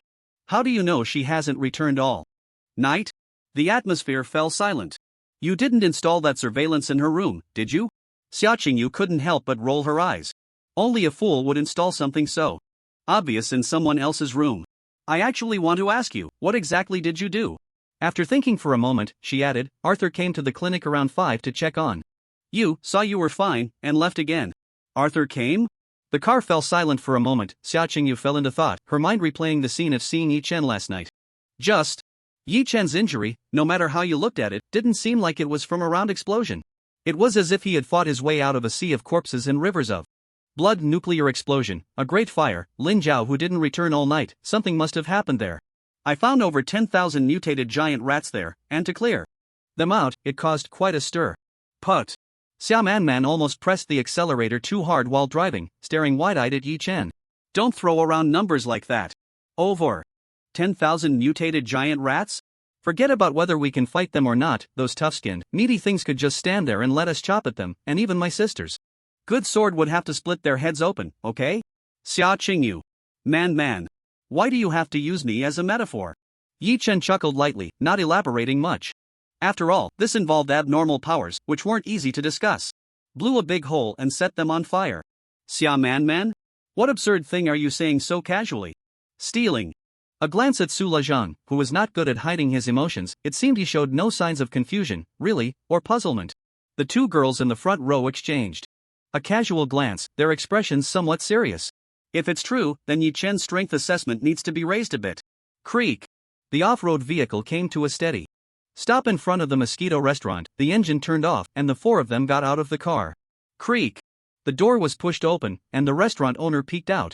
Seeing a few people, momentarily stunned. Seeing Yichen walking normally, he was even more surprised. Are you okay? Why does it feel like you think I should be on the verge Of death. Murmuring, Yi Chen nodded. What's the situation there now? Who's in charge? I don't know, it's not Arthur. The restaurant owner glanced at the two members of the Radiant Dawn Church who came in with Yi Chen, inadvertently frowning. I'll go make you some noodles, 2 bowls, right? Yes. Yi Chen skillfully found his usual dining spot. And the others followed suit. Is there something wrong with that clinic? Xia Qingyu asked the question she most wanted to know that night, even more than what had happened at the explosion site. Your roommate's reaction was a bit too much. Yi Chen pondered for a moment and nodded. This was not classified information. In the basement of that clinic, there are followers of the Stitched Dolls hidden. I have reason to suspect that the old doctor is also a follower of the Stitched Dolls. Stitched Dolls? Xia Qingyu's face changed dramatically, almost sitting up straight. What kind of followers? Yi Chen knew what she wanted to ask, as long as she knew about the Stitched Dolls.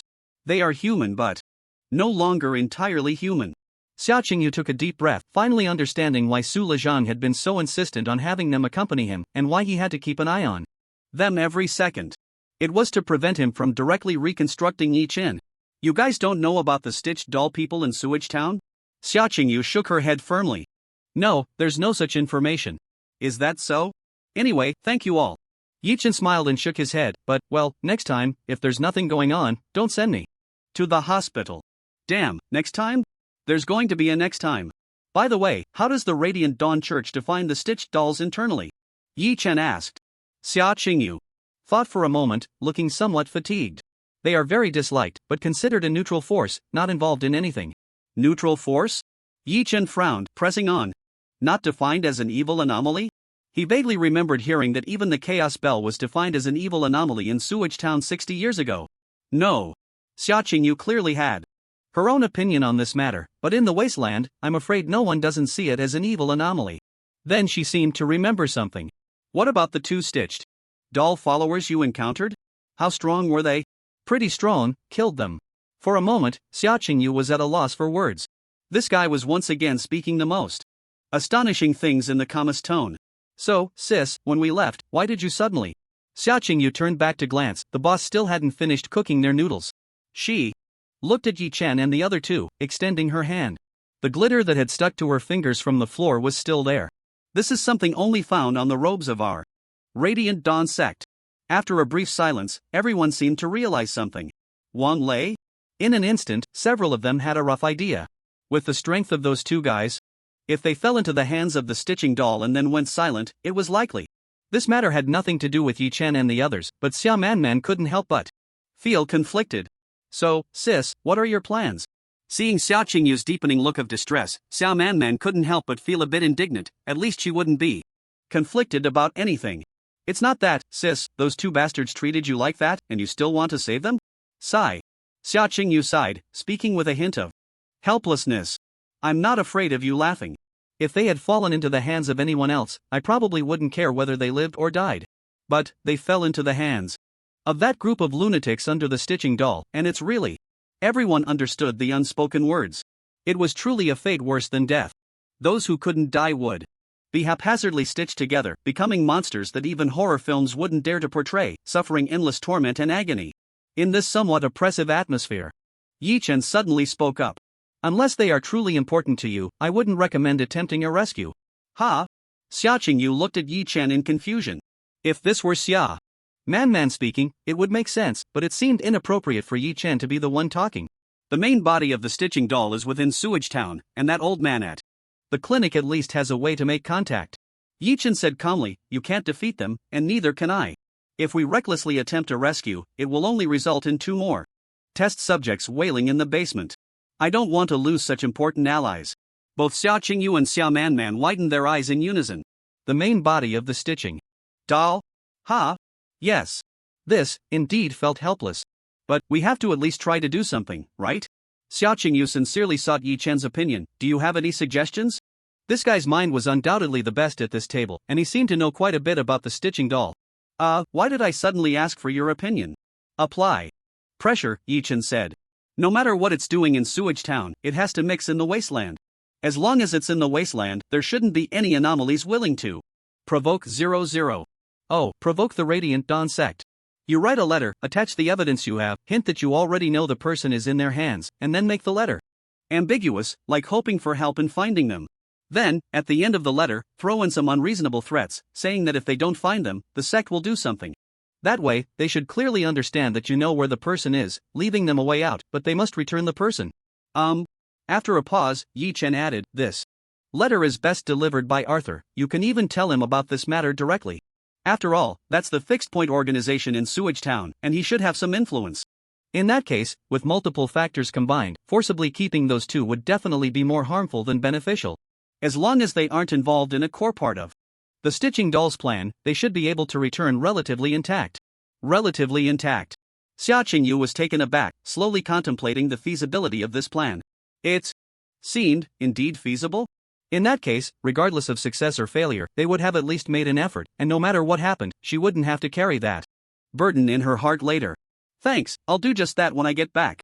Yi Chen nodded and smiled. You're too polite. Thank you again for escorting me to the sewage clinic this morning.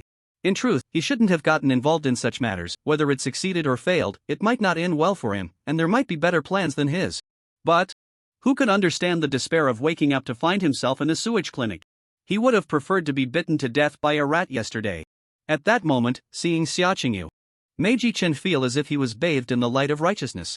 This small favor, just offering some help and ideas, could also prevent the unlikely but possible scenario of these two sisters getting themselves into trouble. Of course, Su Lezhang was also indispensable, but he was a roommate, always sticking to him like a shadow, so there were plenty of opportunities to return the favor. Hey! Your noodles are ready. The boss returned to the table with 5 steaming bowls of noodles, and Yi Chen's stomach growled in response. The warm steam rising from the noodles made the utterly exhausted Yi Chen long to return to bed, to eat like he was lying in bed with takeout, and then fall asleep immediately.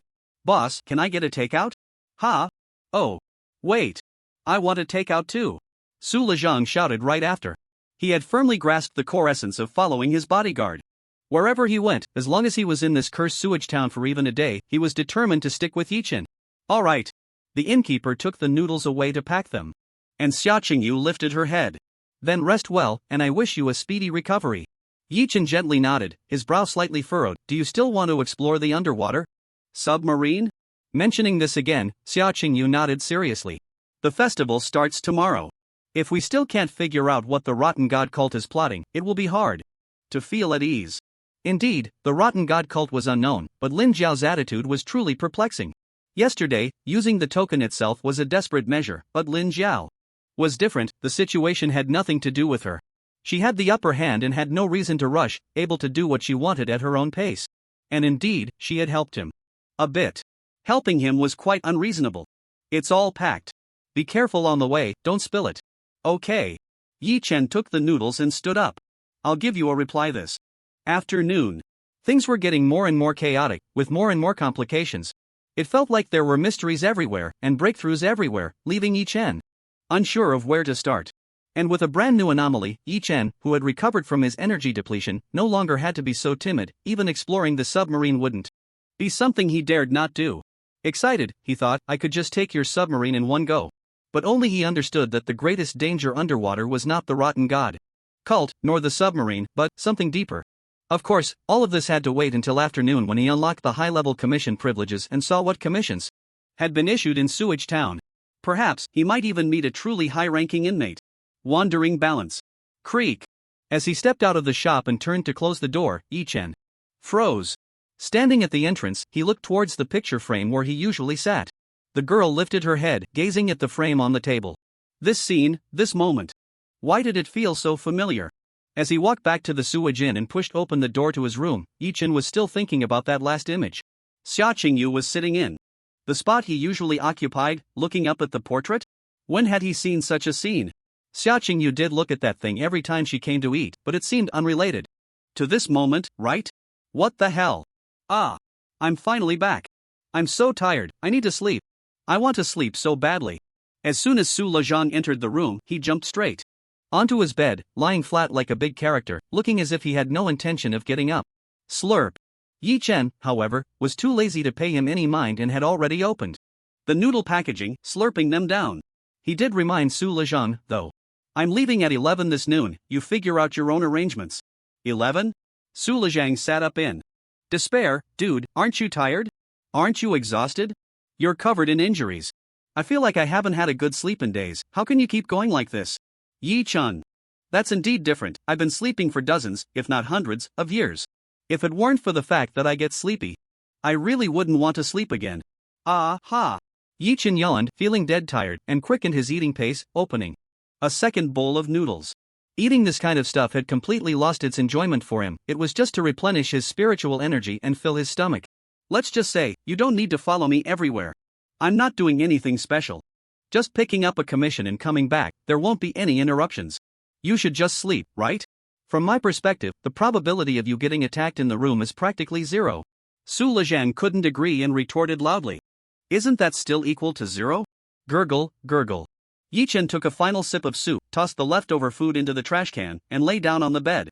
If you casually unlock a couple of rings, it would be completely equal to zero. Su Lojang. But speaking of which, he really was almost completely devoid of value now. His small communicator had long been swapped out by someone, the formless hand had been taken by Yi-chen, and it itself knew nothing. As long as he didn't leave the room, it was none of his business if those people outside broke their heads. Sigh. You say, if only. Who? Yi-chen's bed gradually filled with the sound of snoring, and he fell into a deep sleep. Sigh. Su Lejang's gaze gradually darkened as he looked at the ceiling and clenched his fist. They all think I'm here to help you implement your plans, but Grandpa, I won't let your plans succeed. Boom. At noon, vehicles with their unique rumbling sounds arrived at the town guard's building. Bang. The car door closed. And a person who looked relatively well and another who looked like they were about to die from exhaustion got out. Yi-chen, walking in front, took a couple of steps and couldn't help but glance back at Su Lejang, feeling a bit speechless. Let's just say, even if I unlock high-level permissions, there should still be some confidentiality mechanisms. Why do you have to follow me? I'm your bodyguard. Su Lejang was very firm. It's a bodyguard, right? Even after witnessing such an exaggerated scene, Su Lejang could still adjust his mindset well and interact with himself in a calm and normal manner. In a sense, this mindset was really great. Of course, it was also a good excuse he chose. A powerful force meant everyone was on the same level. Is Radiant City a small force? Soon, Yi-chen arrived at the commission board, just in time to meet Arthur, who was walking out of the building while drinking water. Put. A mouthful of water sprayed out, and Arthur widened his eyes in shock. Yi-chen? He assessed Yi-chen's pace. Aside from looking a bit tired, it was remarkably smooth. So, you're fine? I just went to check on you this morning, and that injury felt like you wouldn't be able to get out of bed for months? The scene from last night, the hellish sight outside the factory, flashed through his mind like a slideshow again. Really? When he first opened the pattern and invited you to join the town guard, did he ever think Yi-chen's strength would become this monstrous? What happened there later? Seeing Arthur also surprised Yi-chen a bit, prompting him to inquire about the situation inside. Xia Qingyu and Xia Manman didn't know, but Arthur definitely did. He was present at the scene yesterday and left much later than himself. Remembering last night, Yi-chen brought it up, and Arthur sighed. I don't know. The town defense team has sealed off the area, but the corrupted god cult has taken over the investigation. The corrupted god cult has taken over. Lin Jiao has set her sights there? The knowledge of this intelligence made Yi-chen feel slightly uneasy. With their methods, even if they couldn't restore things like the Mind Cat, they could still make some reasonably accurate deductions and see useful clues. So, who should handle this matter, the town guard or the town defense team? Arthur shrugged. Both have the right, everyone can find their own reasonable reasons for why the other side is inappropriate, but our town guard can't take them on. Of course, if Yi-chen hadn't been injured and considered herself part of the town guard, that might not be the case. Clearly, Arthur had questions he was very eager to ask. So what exactly is going on? Why were you there in the middle of the night, and why are there this many mutated giant rats? Yi-chen looked at Arthur seriously, a hint of confusion showing in her brows. You really don't know? But it didn't matter. This matter was actually no longer important. The hand of no form was already in her hands, the mutated giant rats had been dealt with, and the only ones who would pay special attention to this were those who were informed and affected. Simply put, someone in the town is collaborating with Radiant City, requested reinforcements but didn't connect with the higher-ups, and ended up playing with fire. Arthur, are you really not saying this just for me? You know. Oh no, what did you discover? Arthur asked tentatively, completely unaware that his lips, just after drinking water, seemed a bit dry. I don't know anything.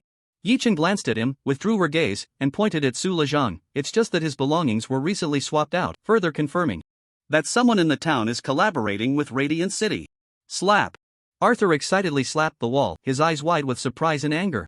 Is there such a thing? Colluding with outsiders and stealing things right under your protection? Don't worry, I'll investigate this thoroughly. Yi-chun. Sure, if I hadn't seen it last night, I might have really believed it.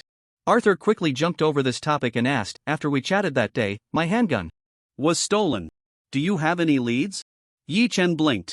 Are you serious or just going through the motions? I don't know, but I'll help you investigate this matter. Arthur nodded in satisfaction, patting Yi-chen on the shoulder. Thank you, this thing is very important to me. You're too polite. Yi-chen showed a beaming smile. I can't believe there's such a thing, daring to steal from the town guard right in front of you. I will investigate this thoroughly. Arthur. This sounds a bit familiar, why do I feel like you're playing with me? Alright, I'll go patrol now, hoping to catch the thief for the guests of Radiant City soon. Oh right. He was about to leave when he suddenly remembered that Yi-chen had rushed over here, so there must be something. Commission? Yi-chen gently nodded, which was originally a hint Arthur had given himself. You'll see it soon. Arthur nodded, not delaying Yi-chen's matters, and left the building of this sewage town to provide Yi-chen with a more convenient space. After Arthur left, Su Lezhang appeared a bit confused. Why does your conversation feel so strange? It sounded quite normal, like two good colleagues discussing work, but it just felt like every word had a deeper meaning? It's perfectly normal. Yi-chen casually replied, silently adding in her heart, the drama queen is just putting on a show. Finally arriving in front of the commission board, Yi-chen took a deep breath and pressed the Wanderer badge against it. A thin gray mist rose, gradually covering the badge in Yi-chen's hand, revealing the contents of the commissions one by one. Sure enough, 2 brand new commissions appeared here. Yi-chen glanced at them and slightly curled the corners of his mouth.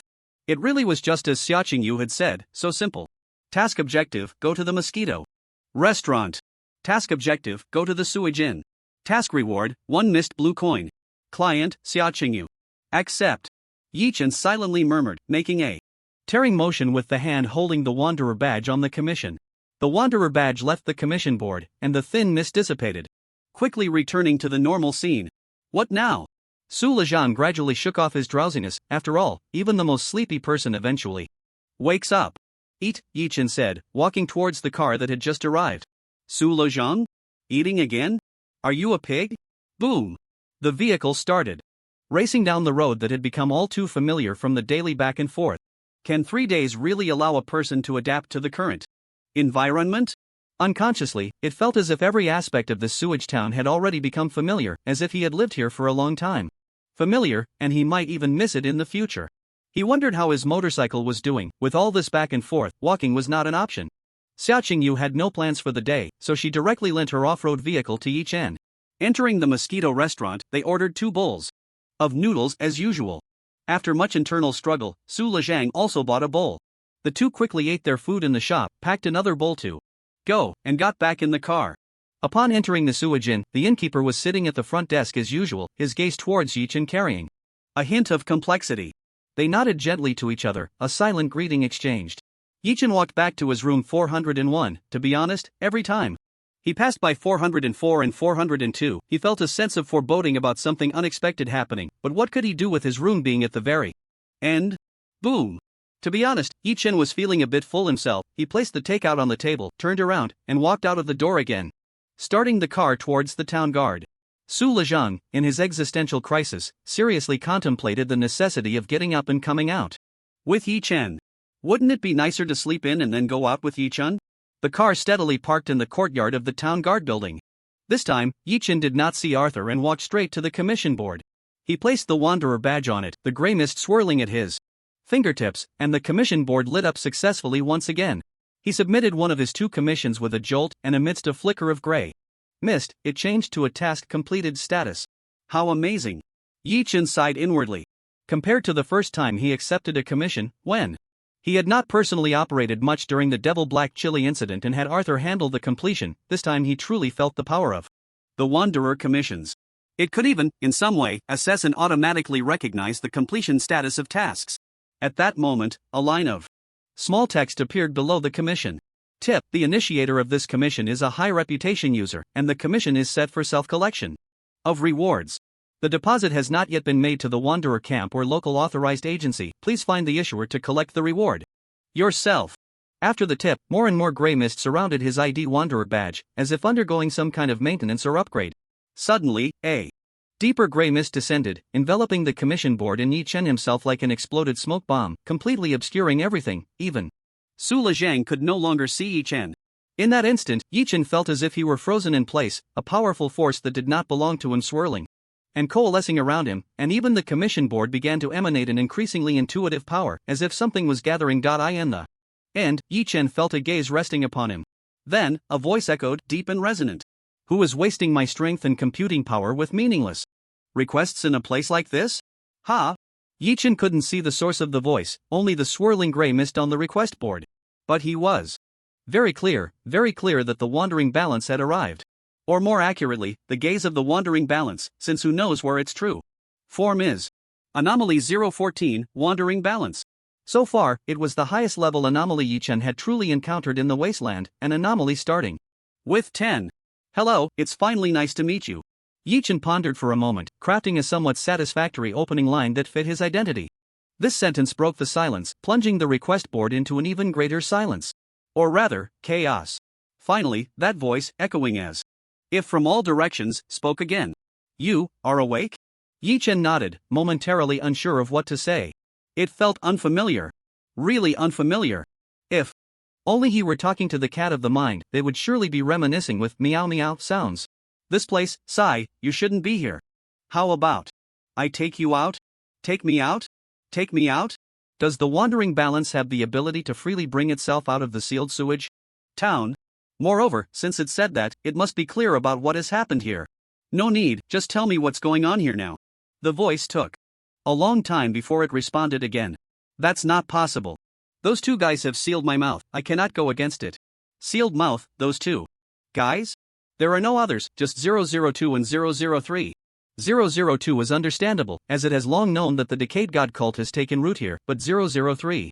So the Radiant God cult really has some unspeakable purpose in this place? Are you asking me this in this way? It hesitated for a moment. Still trying to persuade, you must be very careful. Humans do not understand your power and can be heavy-handed. If you accidentally lose your sanity, that would be. Yi Chen shook his head. He wasn't looking for the wandering balance to reveal everything to him. If he had to confront them directly, why not let Lin Jiao or Xiaoqing Yu pay the price to create an opportunity for 002 or 003 to discover him? After all, he didn't know them, and his strength was too weak right now. What he wanted was to analyze what was happening here by seeing the requests from Sewage Town. No need, just help me unlock the permissions for the Wanderer's medal. The wandering balance seemed to have never considered such a simple request. Responding without hesitation. Upgrading permissions now, it will be done soon. I didn't expect you would need such a mundane thing. Actually, I could give you one from the Wanderer's camp, but I feel it would be a bit insulting to you. How could you govern a force under my command? Yi Chen. Not insulting at all. He was currently weak. If he could truly control the Wanderer's camp, a force that had taken root in the wasteland for decades. Under anomaly protection, the road ahead would be unimaginably smoother. But since the wandering balance said so, whoosh! The Wanderer's medal continuously drew mist in like a metal, only taking in and not letting out, and the metal became increasingly bright, even changing in form. Then, it seemed as if the sunlight in the sky dimmed for a moment, and a towering beam of light shot up from the ground, reaching the heavens, bright and thick, capturing everyone's attention. In Sewage Town, the patrolling Arthur suddenly turned his head, his gaze fixed on the town guard's building, murmuring to himself, can it really unlock the permissions for high-level requests at this time? At the sewage in 402, Xiaoqing Yu raised her head and looked at the beam of light, feeling a bit dazed. What is this? In Sewage Town, beneath the sewage, the lights inside the submarine flickered on and off. Countless vessels in decaying, hellish ground revealed swaying, some kind of plant. A group of people ran around in panic, continuously shouting, protect the sacred object. In the distance, at the headquarters of the Wanderer's camp, several people simultaneously looked up. A new, legendary Wanderer? The enormous commotion lasted for nearly half a minute, causing Yi Chen to furrow his brows. The noise is too loud, can you help me hide my identity? The beam of light quickly diminished, and the voice of the Wanderer's scale gradually came through. Understood, I can only tell others that a new legendary Wanderer has appeared, but no one will know who has become the legendary Wanderer. Yi Chen nodded, glanced at the new Wanderer badge, and raised his head. Where are you now? In truth, he wasn't very serious about asking this question, after all, it was too far away. Even if it said where it was, what could he do? Go there? The essence of this question was akin to asking, did you eat yet, or did you sleep well last night? However, unexpectedly, this question seemed to touch a sensitive nerve of the wanderer's scale, stirring up unpredictable winds and clouds. Then came a half-affirmative retort. Is 299 on you? Yi Chen was taken aback, nodded, unable to hide this matter even if he wanted. 2. After a long while, that echoing voice spoke again. It wasn't hostile, but carried a sense of self-protection and a feeling of keeping others at arm's length. There was even a hint of pleading. Boss, I like my current life, please don't look for me anymore. Ha! Yi Chen completely didn't understand what it was saying. The figure of the spirit cat appeared on his shoulder, instantly jumping onto the commission board. Why are you like this, meow? We clearly agreed back then to change the current state of the world and end these disasters, meow. The mist swirling in front of the commission board surrounded the spirit cat, just as it did around Yi Chen. There are other ways, we can find other methods. 002, 003, they are all trying and searching. No, meow. Can't you see the power of 001, meow? He is the greatest hope, meow. So what? Unlike the Wuxiang hand, the wanderer's scale had a feeling of avoidance towards the spirit cat, and its voice lacked any warmth. Has the containment tower succeeded? We are all honestly staying inside. Hasn't the human world still been destroyed in the blink of an eye? It paused for a moment and spoke again. This time, its words carried an undeniable, declarative tone towards the spirit cat. It was also telling Yi Chen. Since leaving the containment tower, all anomalies have reached a basic consensus, except for you. We will never be contained again. We do not want to lose our freedom once more. Clap. The spirit cat scratched its claws on the commission board in dissatisfaction, questioning. But can you control your influence? Don't you know that the characteristics and effects of anomalies impact everything in this world? We are not suited to exist in a world with humans, meow. I can. The wanderer's scale roared loudly. Do you know why the commission board for wanderers today is spread across every inhabited place in the wasteland? Why did I create it? For fun? For convenience? Wrong. I meticulously designed it, combining my needs, influences, powers, costs, and all elements together, integrating them while balancing the world's rules, establishing today's Wanderer Commission. One of your powers is large-scale spiritual connectivity. As long as you don't vent it out, meow, you can create chaos everywhere, meow. One of your needs is the drive for power. Abnormalities can only maintain their power by continuously addressing demands. In other words, no matter how unwilling you are, you must constantly drive the people around you to take action, meow. Your influence is an omnipresent anomaly of growth and result deviation. You yourself said, can these things of yours remain in the world? You. But suddenly, it was stunned, as if even Yi Chen understood something. It understood the significance of the wandering commission board's existence. The wandering balance, through its own power, built a platform, creating a wandering commission board that spread across the entire wasteland. Through this, it continuously consumed its own power. Its demand was to drive. And through the platform built by the wandering commission board, there would be an endless stream of people here accepting commissions, posting commissions, and completing commissions, prompting everyone to actively do things they would not normally do, achieving driving without resorting to enslavement. The feedback from the tasks also provided it with enough spiritual energy replenishment, restoring the consumed power. Then, through its insights, combined with the previous costs and demands, the existence of the commission board perfectly operated within the society of the new humans. Humans accepting commissions, whether for justice, personal gain, or to make money, each got what they wanted. One commission after another was accepted, one problem after another was solved, and thus, through another means, its influence dissipated. The influence that was minimized reasonably existed in this world. That's quite ingenious. To be honest, Yi Chen felt a bit emotional. For an anomaly, to ensure that its influence minimally affects the human world while maintaining its own power, allowing costs and influences to cycle within a single matter, is truly quite impressive. And who is not like me? The Mist Forge, 003 Pure Remnant Sun, and all the other anomalies led by it, even 002 the Decaying Tree, who among us is not thinking of other ways, racking our brains to protect these weak and fragile humans? Do you think this is easy? Have we not put in any effort or sacrifice? But meow. The words of the cat of the mind could not be spoken, as the wandering balance let out a sound it had been holding back for who knows how long, the voice of countless anomalies throughout their lives. Why is it that we anomalies do not deserve to live in this world? Why must we be locked away for our entire lives from birth to death? Such emotionally charged words left little room for rebuttal, and one could hardly imagine that these were the words of anomalies. Clearly, they were the ones with the most powerful forces in the world. All are intelligent beings, all living on this land. Why is that? Asking from the heart, even Yi Chen, would he truly be willing to be locked in the containment tower for eternity? He didn't even know how he had become an anomaly. Was the cat of the mind any different? In this world full of anomalies, who knows their origin? Whoosh! A wave of mist rippled across the wandering commission board, revealing a high-level commission, the largest and highest on the board, larger than all other commissions. The only S+ level commission on the entire panel. It hung high, and it was unclear how long it had been suspended.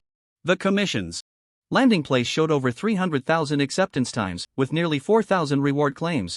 Commission content: destroy the original containment tower organizations, affiliated forces, and personnel still in effect around the world.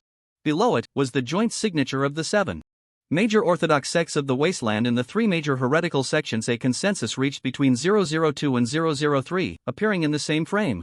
The wandering balance, with the clearest facts and data, conveyed this fact to Yi Chen. This is our attitude, the attitude of all anomalies.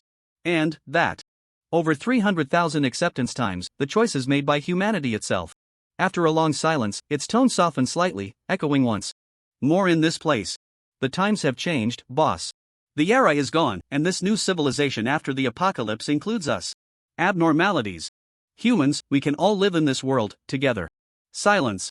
Finally, the soul cat broke the silence, appearing somewhat calm. You let me in, meow, so we can talk alone, meow. The gray mist flowed slowly, as if the wandering balance was hesitating, and then it absorbed the soul cat. Yi Chen felt the gaze disappear. The wandering balance and the soul cat must have briefly left this place. Quietly, Yi Chen's mood became a bit chaotic. So, when 003 spoke of abnormalities returning to abnormalities, humans returning to humans, each existing on this land, is that what it means? He didn't know how to evaluate it for a moment. After all, the apocalypse had long since arrived. What he wanted to know more was what the new containment mentioned by the soul cat actually meant, what it was hiding from him. Wait, isn't this a tremendous opportunity? Yi Chen suddenly looked down at the formless hand, speaking seriously. You were stopped by the little cat before. What is the containment method it mentioned, and why doesn't it want you to tell me? Yi Chen's hand gradually revealed a golden hue, as the formless hand manifested, then gently buzzed twice. Paper and pen? Oh. Right, you can't talk, just wait a moment. Yi Chen quickly took out paper and a pen, placing the paper in his left palm, while his right hand, guided by the formless hand, held the pen and placed it on the paper. Soon, the formless hand controlled Yi Chen's right hand, swiftly writing on the paper. There's no way to contain it anymore. It can't even manage the containment method of the containment tower. It just wants to save humanity, but has no way to do so, coming up with a possibility that is somewhat hopeful. Yi Chen frowned. No way to contain it. The little cat actually has no means of containment? While thinking, the formless hand continued to write on the paper.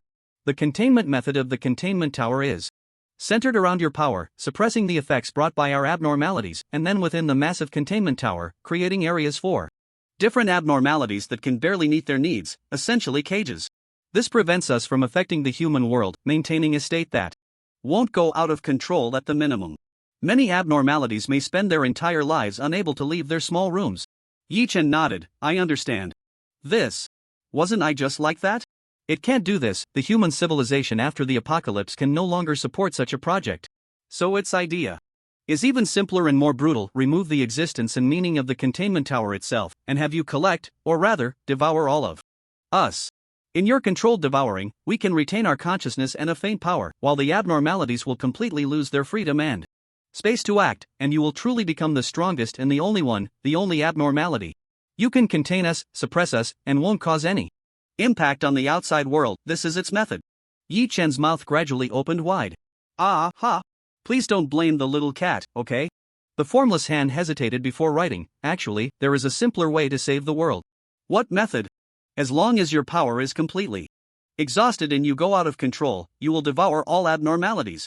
Without abnormalities, the crisis of the wasteland will be easily resolved.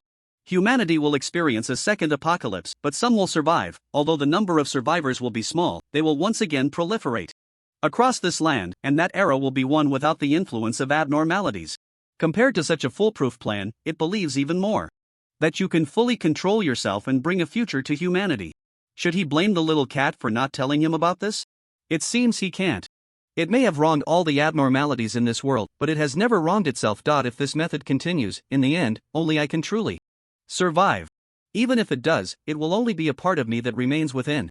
But this is not what Yi-Chen wants. And the Wuxiang hand continues to write down, brush, brush, brush. But, if I may be blunt, this would be even more terrifying, posing a greater hidden danger to human civilization. Because once all the anomalous powers are gathered, you will truly be invincible. Even if you cannot act against humanity, there are some things that no one knows or can control. If you were to lose control inexplicably, just like on the day the apocalypse arrived, that might be something. The Wuxiang hand no longer needs to write down, it is already within Yi-Chen's imagination. The previous self, without any other anomalous powers, and no one had restored any of his strength, was as weak as he is now. Yet even in such a state, if he suddenly had an impact, he would enter such a terrifying apocalypse. So what would happen when he concentrated all the anomalies, and the power became unimaginably terrifying? This world might not exist anymore, right? But, relying on devouring? Devouring these roommates? Oh my, the wandering Libra and the cat of the mind have yet to return. Yi-Chen hurriedly asked the Wuxiang hand more questions about things he didn't know. If you were to be devoured by me, what would happen to you? The pen paused for a moment before continuing to write. Of course, it depends on how much power you devour. I haven't really devoured. It's just that being used by you has already resulted in this. Think about what my strength was when you first met me, and what it is now. Most of our power will go to replenish the deficit in your body, maintaining a very low level of strength, even losing the ability to act. In the words of Cat Sister, it's called blackening 3 times stronger, and whitening 7 points weaker. Yi-Chen, oh my, what on earth has it taught you? I know its extracurricular reading is extensive, but can you stop misusing it in the wrong context? It's so out of place. So, since that's the case, are you still willing to be contained by me? Yi-Chen felt a bit confused, and also, complicated. At that time, the Wuxiang hand, no matter how weak, could always find a way to escape. But in the end, it agreed to such an unreasonable request? The Wuxiang hand was silent for a moment, and after several attempts to write, it erased them all. Finally, it seemed to have thought it through and wrote it out. Because I feel like you are also weak that you are about to die. I can't even imagine what would happen if I didn't provide my support and encountered another anomaly. Yi-Chen. Yi-Chen also understood that the Wuxiang hand was not doing this for itself, but because it was afraid that the little cat, who once protected it, would not be able to hold on. Anomalies can also be very sentimental. But for a moment, Yi-Chen felt a bit puzzled. But I remember, once in the containment tower, the little cat asked me if there was a way to help you escape. How did it suddenly go to the other extreme? Perhaps it yearned too much for the beauty of the human world? So when the apocalypse arrived, everyone left, and all that beauty was destroyed. It became so determined to try to complete the containment again? Actually, it wouldn't want this either. It is cheerful, enthusiastic, and gets along particularly well with every anomaly in our containment tower. It's just, it has a much heavier emotional attachment than any of us other anomalies. It's just too desperate, with no other way, holding on to this last possibility as a glimmer of hope. Moreover, I think it not telling you its plans is not to hide anything, but because it itself hasn't figured out whether it should do this. You, this guy, can really talk. Are you worried about being dissatisfied with the little cat because of this? It's actually like a naive little girl who doesn't know what to do. Gently nodding, Yi-Chen felt a bit melancholic for a moment. So, what should I do? Meow meow. A swirl of mist appeared, and the cat of the mind finally jumped out from the commission board, looking somewhat smug. Although I couldn't convince it, my face is quite big. It said it would mark all the hidden key commissions related to this matter in history. In that case, I believe with Big Brother's brain, you can definitely analyze everything. That's the charm of socializing. Marking all the key-related commissions? That really helped a lot. Yi-Chen nodded and looked again at the advanced commission board, and sure enough, 6 enlarged, highlighted commissions appeared. Yi-Chen pressed the Wanderer badge against it, and the highlighted commissions disappeared. Recorded down. After doing this, Yi-Chen looked at the cat of the mind, his expression somewhat complex. What's wrong? The little head of the cat showed great confusion and then suddenly thought of something, looking at the formless hand. You? Meow. Its tense body gradually relaxed, helplessly drooping onto Yi-Chen's arm, murmuring softly. So, Big Brother, what do you choose to do? Yi-Chen thought for a moment, revealing a reassuring smile, gently stroking the back of the cat of the mind. Don't be too anxious, the road is still long. Let's first contain slowly, eliminate Those who deliberately harm the human world, and those who can't control their influence, like those anomalies that turned the sewage town into this ghostly state. And then Yi-chan picked up the little cat, their foreheads touching.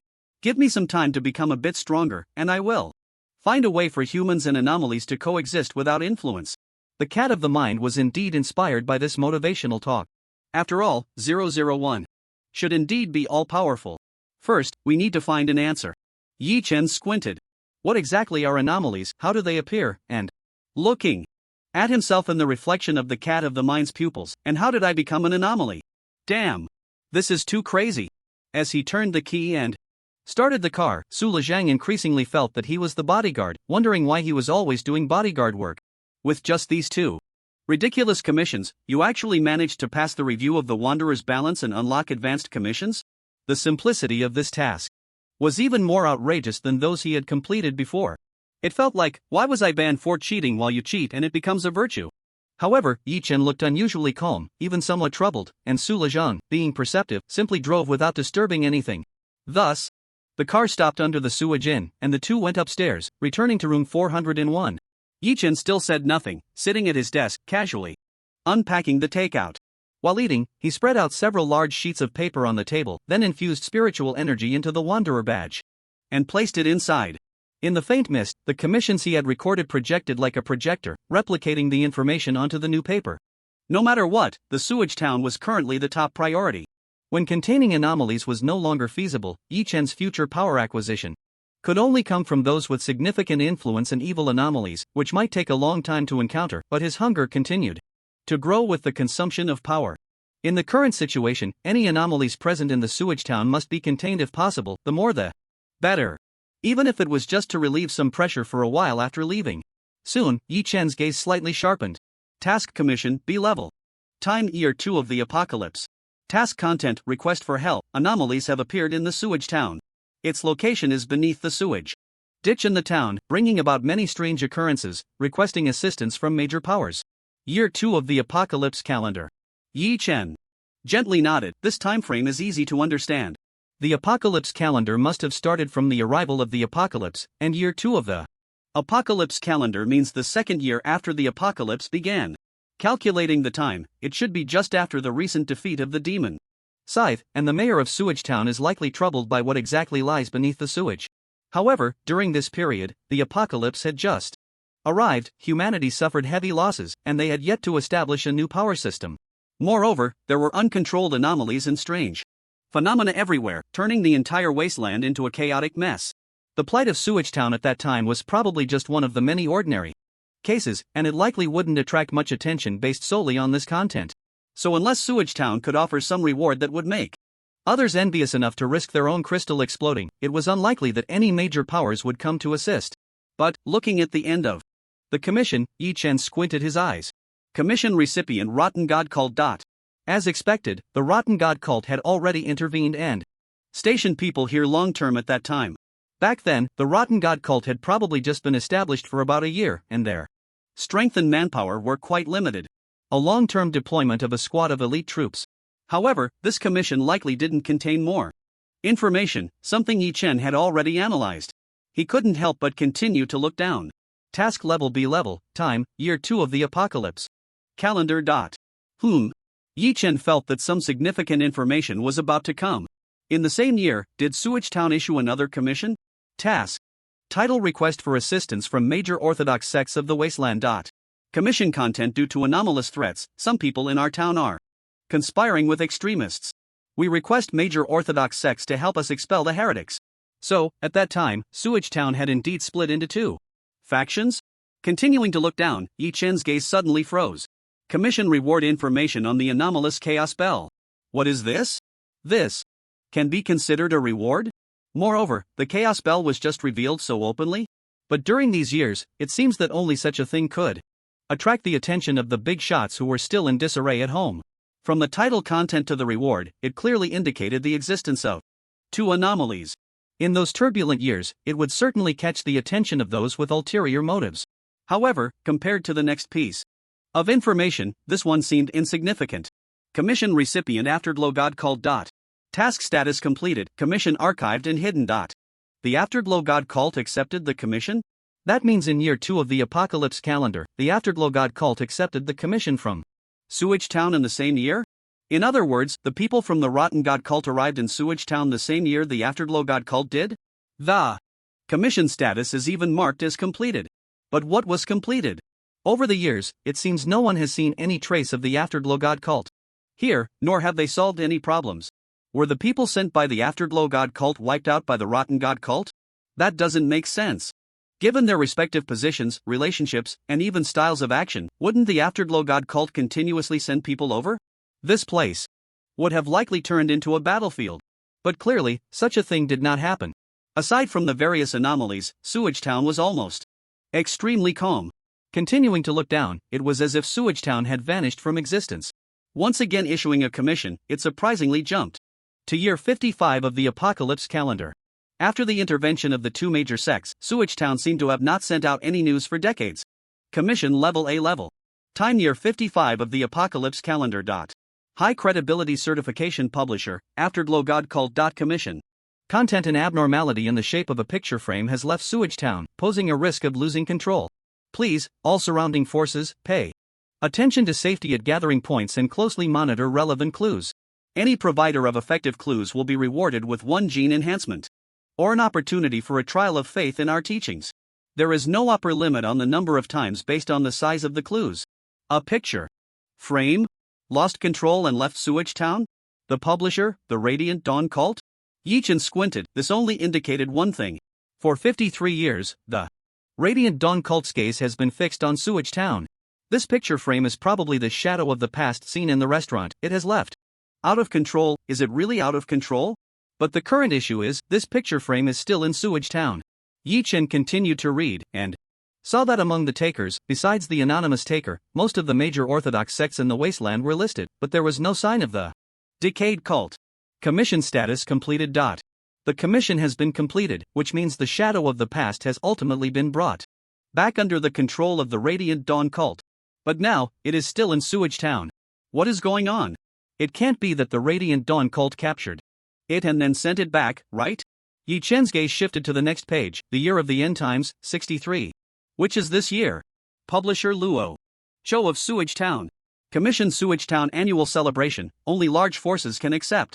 Commission content: the annual celebration is approaching, and the town does not want to be disturbed. Please, all forces, restrain your reach and do not allow anyone, for any reason, to enter or disturb Sewage Town. Commission reward: any taker, as long as no one under their command appears in Sewage Town within the time limit, will receive a controllable anomalous item as a reward. Below, the 7 major orthodox sects jointly signed to underwrite. And the number of times this commission has been accepted has actually exceeded 1,000. Damn! This means that as long as these takers do not come, the publisher of the commission will have to issue over 1,000 anomalous items at once? Sewage Town doesn't have such resources. The wandering balance isn't foolish, it is a platform that values credibility. This means it can ensure that the commission publisher has the ability to issue such rewards, and those capable of bearing such expenses. Among the signatories, primarily the Radiant Dawn cult, the foremost of the 7 major orthodox sects in the wasteland. Yichin squinted, his gaze sharpening. The lines are gradually becoming clearer. What exactly is 003 doing in Sewage Town? Even if one doesn't want to engage in conspiracy theories, perhaps it truly cannot grasp the curse of Sewage Town, so why the need to pay such close attention? But then again, if that's the case, there should be various strict defenses within Sewage Town. How did I manage to enter so easily? The commission publisher, Luo Cho. And the first person I met after entering Sewage Town was Arthur. Arthur let me into Sewage Town.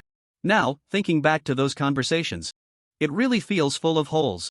What are you doing in Sewage Town? I ran out of resources, came in to resupply.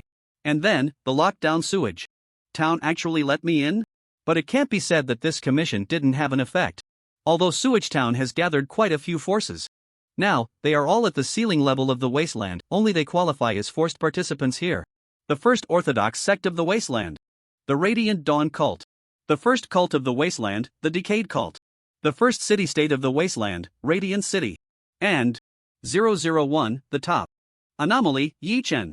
Damn it, third brother, what exactly do you want to do here? Yichin rubbed his forehead, continuing to look down, even though Yichin had been stunned so many times, he still couldn't help but be taken aback. How does this have nothing to do with Sewage Town? Commission. Level A class.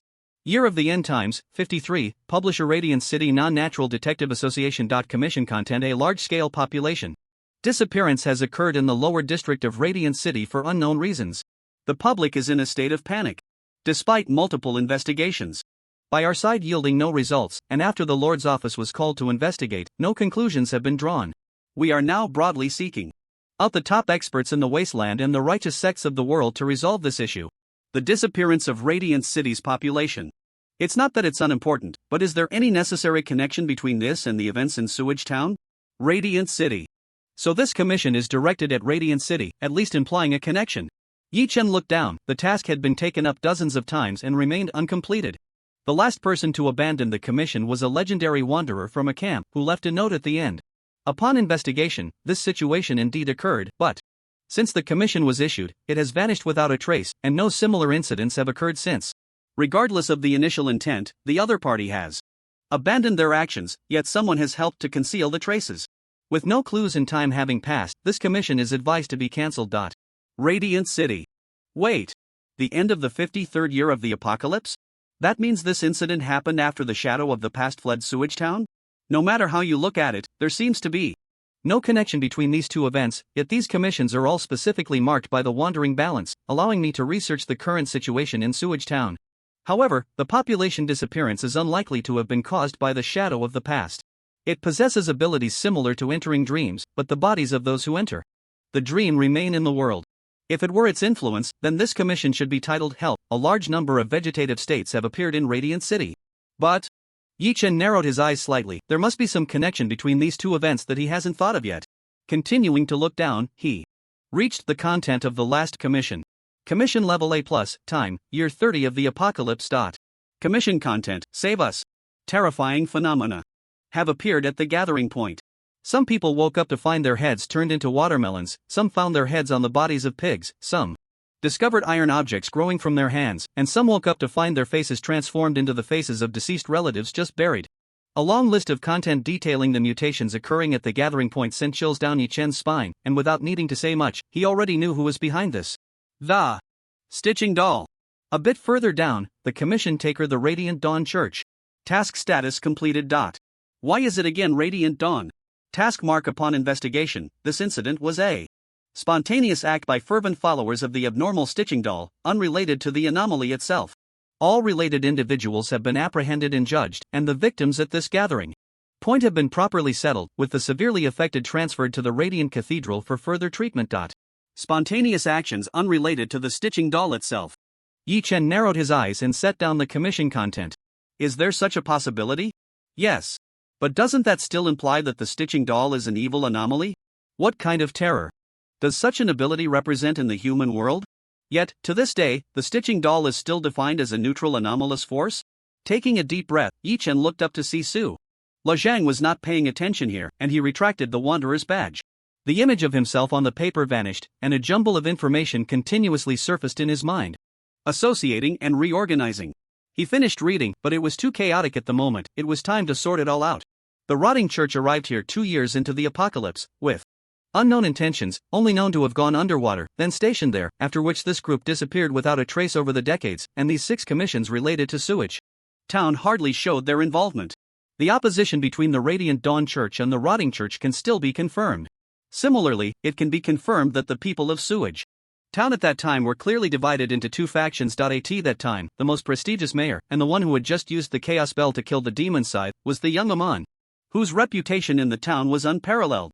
The mayor sought help from the followers of the Decayed God, but Amon disagreed and turned to the followers of the Twilight God instead. This, perhaps, was the beginning of the town's defense and guard teams. Yi Chen took a deep breath. From this point on, the relationship and motives of the town's defense and guard teams were gradually becoming more traceable. In the same year, the second year of the apocalypse era, the followers of the Twilight God entered Sewage Town, completely isolating it from the outside world. Initially, they were mostly attracted by the chaos spell, but then they discovered some secrets and played a certain role in it, continuing until now. However, for now, Yi Chen judged that Xia Qingyu was likely unaware of this secret. Next, the appearance of the stitched doll in the commission, specifically marked for him to see, indicated that it must be involved. Perhaps even a crucial part of this matter. Coupled with the fact that it was still defined as a neutral anomaly, its cooperative counterpart, or at least the entity it could be utilized, with was likely the Twilight God. Even 003 Pure Remnant Sunday. Then, until the 53rd year of the Apocalypse era, the moment when the shadow of the past escaped from Sewage Town, it seemed as if Sewage Town had returned to the world's gaze. It was as if something had been exposed, unable to be hidden, although the shadow of the past was ultimately captured by the Twilight God. Then, in the same year, a large-scale population disappearance case occurred in Radiant City. Although it was unclear what the connection to Sewage Town was, it was evident that Radiant City had reacted after learning something. At that time, Radiant City became aware of the situation in Sewage Town and devised its own plans, becoming a new participant. Reflecting on what Lin Zhao had said during their narrow encounter in his room, all the chaotic information finally formed a thread of clues. An uncertain yet very reasonable speculation, the Twilight God was conducting some sort of secret social observation experiment in Sewage Town, with unknown purposes. They completely sealed off this place, avoiding interference and influence, observing something while allowing everything to continue developing downward. Then, were they anticipating the outcome of something? Subsequently, the shadow of the past escaped during this process, breaking through the internal blockade, leading Radiant City to somehow learn of this matter and at least prepare for participation. And now, in the present, the 63rd year of the Apocalypse era, a particularly intriguing point emerged. To this day, the town's defense team still maintained cooperation with the Decayed God. Meanwhile, the town's guard team had dwindled, with only Arthur remaining before his arrival, even actively drawing the attention of Radiant City. His relationship with the Twilight God seemed to have completely severed. Motives and mutual relationships were increasingly surfacing, but the most critical question remained: what exactly were they trying to achieve? What could possibly be so significant in this small town that such big players gathered around a table? The Decayed God alone was nothing. The Twilight God alone was also nothing. But even human city-states couldn't resist the temptation to get involved. Why? To occupy Sewage Town? Ha! Even if they monopolized all the black devil peppers and special sewage in the wasteland, offending the two major gods, what would be the point? With endless gene enhancers, could they really defeat dozens or hundreds of anomalies?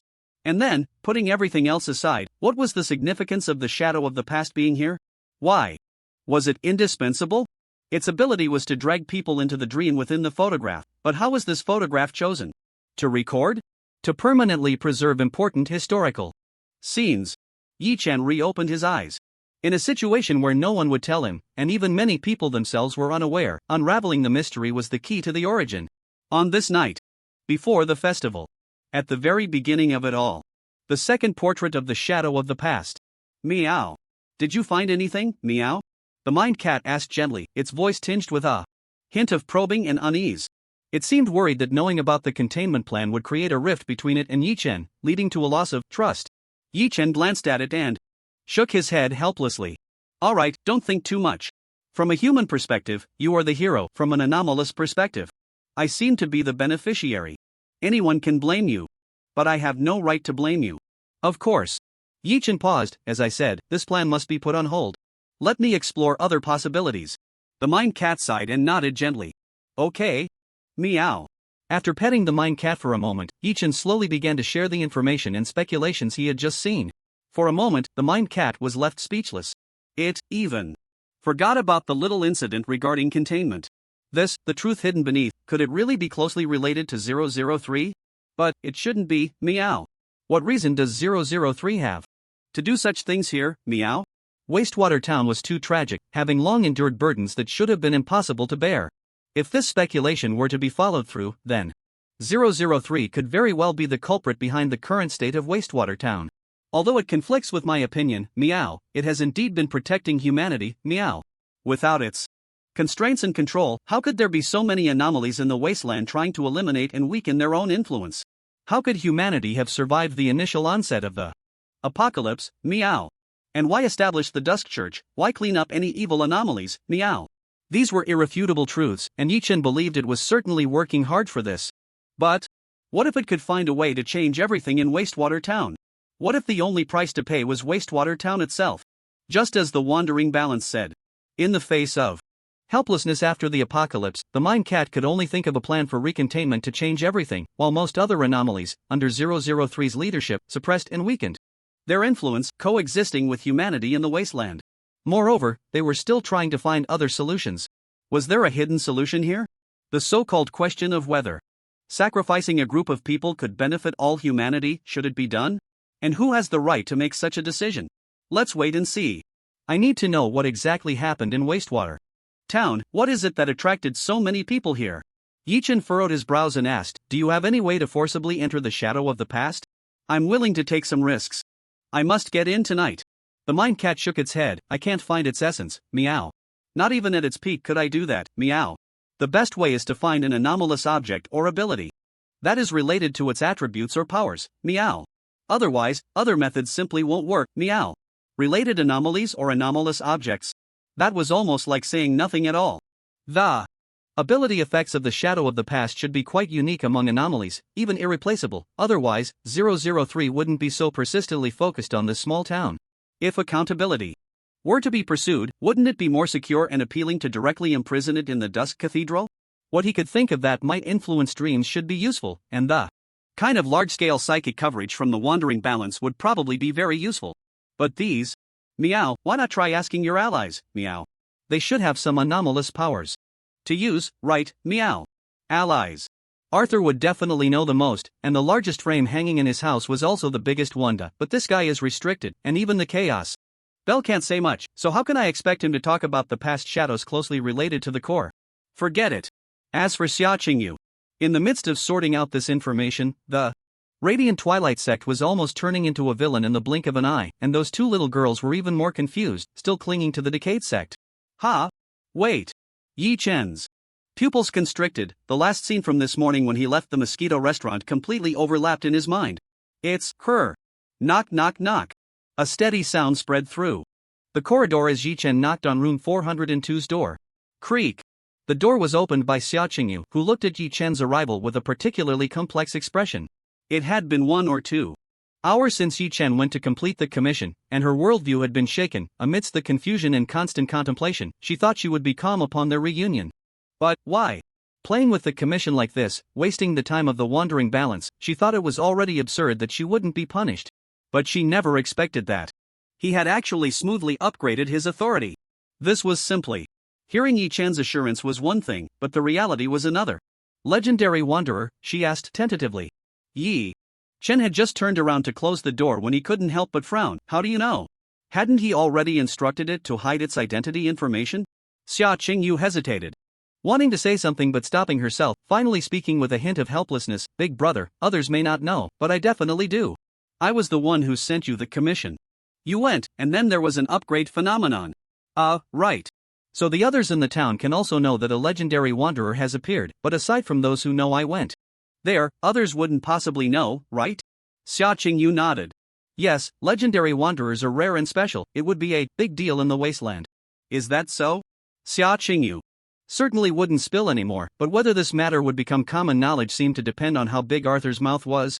By the way, can you give me a response about the underwater submarine? Xia Qingyu asked with a hint of hope. Yi Chen's strength had once again exceeded her expectations. Besides his powerful one-on-one ability, his group attack was surprisingly excellent as well. Over 10,000 mutated giant rats. With such power, they wouldn't be afraid even if they directly fought when they went down the submarine. The underwater people couldn't possibly have Lin Zhao's strength on average. If Yi Chen could clear them out, it would still be the same 3-1 against Lin Zhao, just in a different venue. Don't go, the sewage down there might be more complicated than you think. Yi Chen shook his head as before, showing no intention of going directly into the water. Although Yi Chen had already contained the first anomaly, his abilities were now far stronger than the last time he refused. But unexpectedly, the water beneath Sewage Town was much larger than he had imagined. The Decayed sect has been rooted down there for 60 years. 60 years? Xia Qingyu's astonishment was genuine, clearly shocked by this unsettling information. Having been rooted and operating for 60 years was almost as long as the two major sects had been established. Even if it was a branch, how much depth should it have developed? For the first time, she felt that she was indeed a bit overconfident. You really don't know? Yi Chen furrowed his brows. Looking at her expression, it didn't seem fake, but if she knew nothing, why did she come to Sewage Town? Did the Radiant Twilight sect really send you to carry out the mission? You didn't take a private job, did you? Xia Qingyu. What does that mean? Do you think I have that much free time? If I were to take a mission myself, I wouldn't have chosen Wang Lei as a teammate. Yi Chen. That makes so much sense. Is the action target convenient to mention? Seeing Xia Qingyu silent, Yichen couldn't help but switch to another question. Who sent you here to carry out the mission? Can you say that? After hesitating for a moment, she opened her mouth to provide this information. Under the approval of the Archbishop, the execution team under the Church's tribunal was directly assigned to us for a commission. Yi Chen raised an eyebrow. I don't understand a word of what you're saying. What level of department is it, and what does it oversee? Simply put, it's the central department responsible for the external operations of the Radiant Church, specifically in charge of wandering commissions. Is that so? Yi Chen frowned. Unless the Radiant Church is also experiencing internal strife, splitting into two factions. This cannot be anything but a deliberate directive from the Radiant Church. Moreover, Xia Qingyu, as a chosen one of the pure and fading sun, a member of the saint level, is completely unaware of these matters, which is truly baffling. After thinking for a moment, Yichen decided not to ask any more questions, lest he inadvertently shatter the foundation and illusion of their cooperation, and sat down on a chair. After all, he was the one seeking help now. If you don't know what to do, I have an operation tonight. Do you want to participate? Xia Qingyu was taken aback, her interest piqued. What operation? She gradually felt a bit of that familiar excitement, as if no matter where Yi Chen went, he could conjure up all sorts of useful things. Yi Chen leisurely glanced at the picture frame hanging on the wall, pointed at it, and spoke with a thunderous voice. That place, you've been there, right? In an instant, Xia Qingyu felt as if she had been struck by an electric current, nearly having a panic reaction. Xia Manman even slightly raised her arm, ready to respond to her sister's possible command of, "This person cannot be left alive, you know too much." After a long while, Xia Qingyu's tense body gradually relaxed, and she slowly regained her composure, her expression complex. Yes, how? Did you know? Yi Chen nodded, a slight smirk curling at the corner of his mouth. Indeed, this explained many things. Why Xia Qingyu even dared to fight Lin Zhao but seemed to have never considered a life-and-death struggle with him. Why she was always so certain of her own strength, even though she had never seen herself make a move until today. Why her core strategy had always been to win people over. Because on that day, in that place, 60 years ago in Sewage Town, and she saw herself wielding the Chaos Bell, chasing after a demon scythe, beating it like a stray dog. Leaving behind some profound impression? I saw you. As for where and when she saw it, let her guess, adding a bit of mystery to herself. After a long time, she finally understood Yi Chen's thoughts and intentions.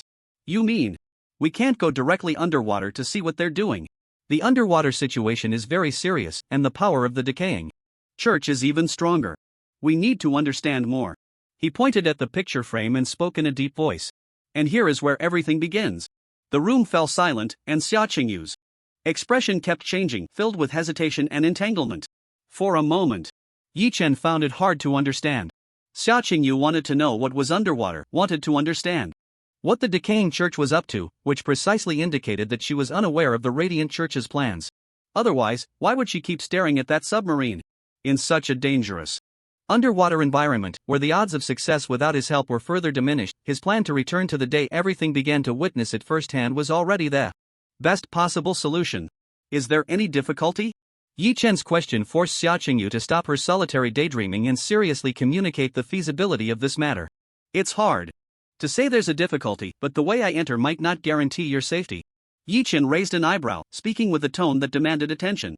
Did you enter through some kind of abnormal object, or even with the help of an anomaly? Chapter 138. Don't come over here. The moment Yi Chen finished speaking, Xia Qingyu and Xia Manman almost simultaneously stood up in a flurry. Why do you always seem omniscient and omnipotent? In fact, Yi Chen gradually understood this when the formless hand surfaced.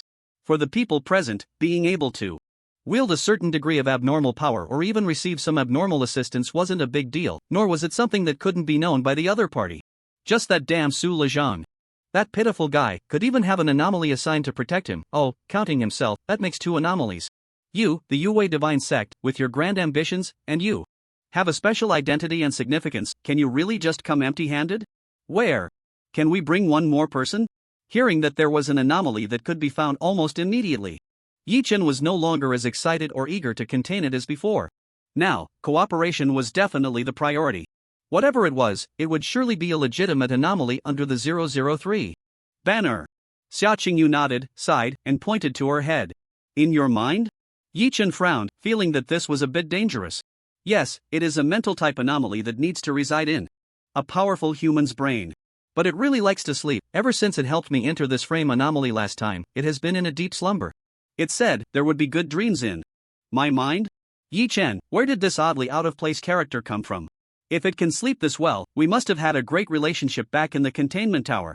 The tension unconsciously eased countless times, and Yi Chen couldn't help but speak.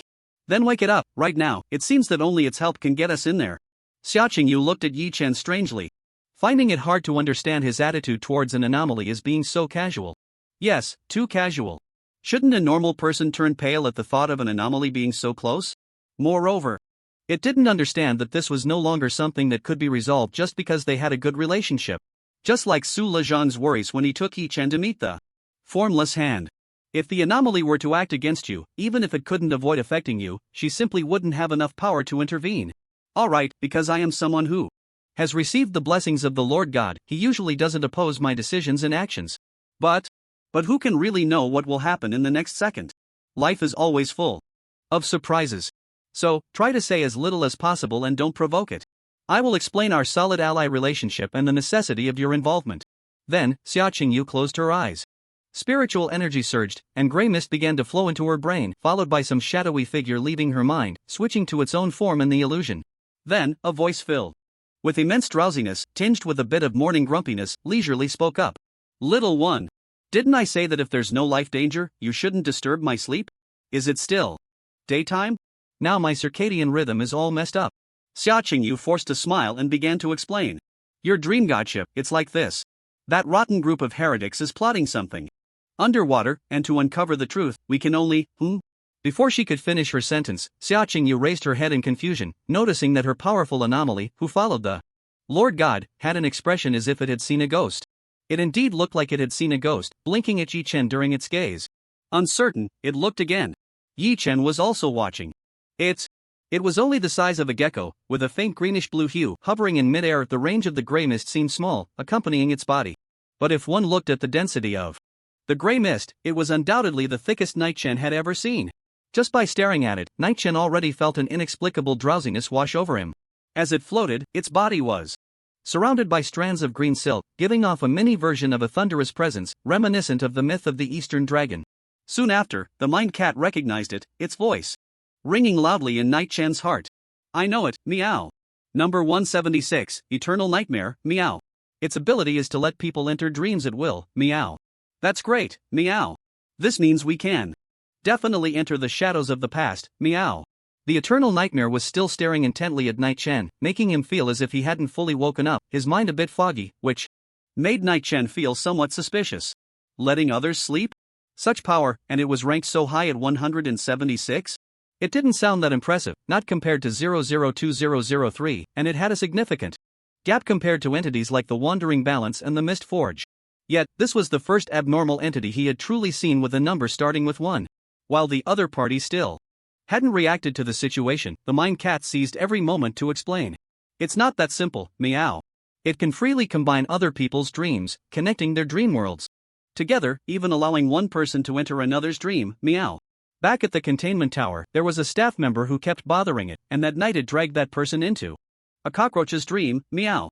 Then he became the cockroach king in that dream, surrounded by billions of cockroach queens, living in that dream world for several days, meow. Night-chan. I have to say, dude, that's a bit harsh. That person probably has a psychological shadow for life. Ah. What the hell? Is that? Little girl, what's going on? What the hell? In the midst of this panic, the great dream god actually helplessly hid behind Xia Qingyu. It even seemed like Xia Qingyu moved a bit closer to the other party, then retreated further behind Xiao Man. You need to call the boss over. Quickly contact the remnant son. Ah. Xia Qingyu? Xiao Man? What the heck? What's going on? Can you calm down, meow? We're not here to eat abnormalities, meow. Making such a fuss is embarrassing for the abnormal, meow. Night Chen took 2 steps forward, and the Mind Cat immediately transformed into a physical form, proudly standing on Night Chen's shoulder. If the existence of the Mind Cat had some confidentiality before, once the Eternal Nightmare recognized Night Chen. Unless Night Chen planned to silence Xia Qingyu and Xiao Man, the Mind Cat had little significance in keeping secrets. Instead, it was more appropriate to handle it like when he encountered the formless hand, just as he did with Su Lezhang. Moreover, the next matters had to be clarified. The Eternal Nightmare must be silenced. 003 would eventually know it was awake. And with the mine cat, but it couldn't be now, not in Sewage Town. Little cat? It blinked, instantly panicking, wailing out loud, giving Night-chan a strong sense of soulagement. Don't harm anyone. I haven't done anything. I just want to sleep freely, don't mess with me. This helpless cry momentarily gave Night-chan the illusion of being the villain. If he really followed the Mind Cat's plan, it seemed he indeed was the villain for the abnormalities, right? If he really executed containment again, and it was an even more extreme containment plan, from the perspective of the abnormalities, he might truly be the biggest villain imaginable. It turned into a story where all abnormalities resist Night-chan and the evil cat's leg for the pursuit of freedom and survival? Wait, did I walk into the wrong scene? Stop messing around, I have something to discuss with you. As long as you don't notify 003, help me with one more thing, and you can come and go freely today. Gradually, the eternal nightmare let out a sigh of relief. Great. The promise was made by Yi-chen, not the cat of the mind. Although the initial panic had passed, it was clear that both of them were now extremely weak. But as an anomaly who had experienced the Containment Tower era, who could muster the courage to take action against 001? That was an existence on par with 002 and 003. What is it? As long as I can do it, I won't refuse. Yi-chen nodded, relieved by its cooperation. He had originally come to ask Xia Qingyu how she managed to do it, but who would have thought it would lead to an old establishment? Starting with one. Pointing to the frame beside him, Yi-chen spoke steadily. I need you to send us in there tonight. Eternal nightmare?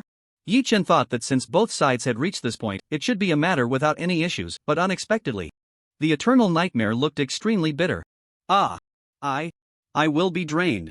You're calculating this loudly, wanting me to sleep through the entire matter here? Indeed, it's no wonder it's 001, considering everything so thoroughly. Besides this, how else could it ensure that it had no chance to leak information? Was everything calculated out? But clearly, this was just its one-sided assumption. Yi-chen didn't quite understand. Just sending a few people in, will the consumption be that great? Aren't you a powerful anomaly starting with 100? Eternal nightmare. Clearly, it was rendered silent by Yi-chen's words. What the hell, do you call this sending a few people in? Are you even human? Not to mention you all, just Xia Qingyu and Xia Man alone are favored by 003, possessing 003's power, and their abilities are incredibly strong. Which of them doesn't consume energy? Last time, just sending Xia Qingyu in exhausted me. And the key point is entering that frame. What is that frame? An anomaly. Is it the same as letting one person enter another's dream? And then you want to get the cat of the mind in there, which is equivalent to asking it to put an anomaly into another anomaly's anomalous phenomenon.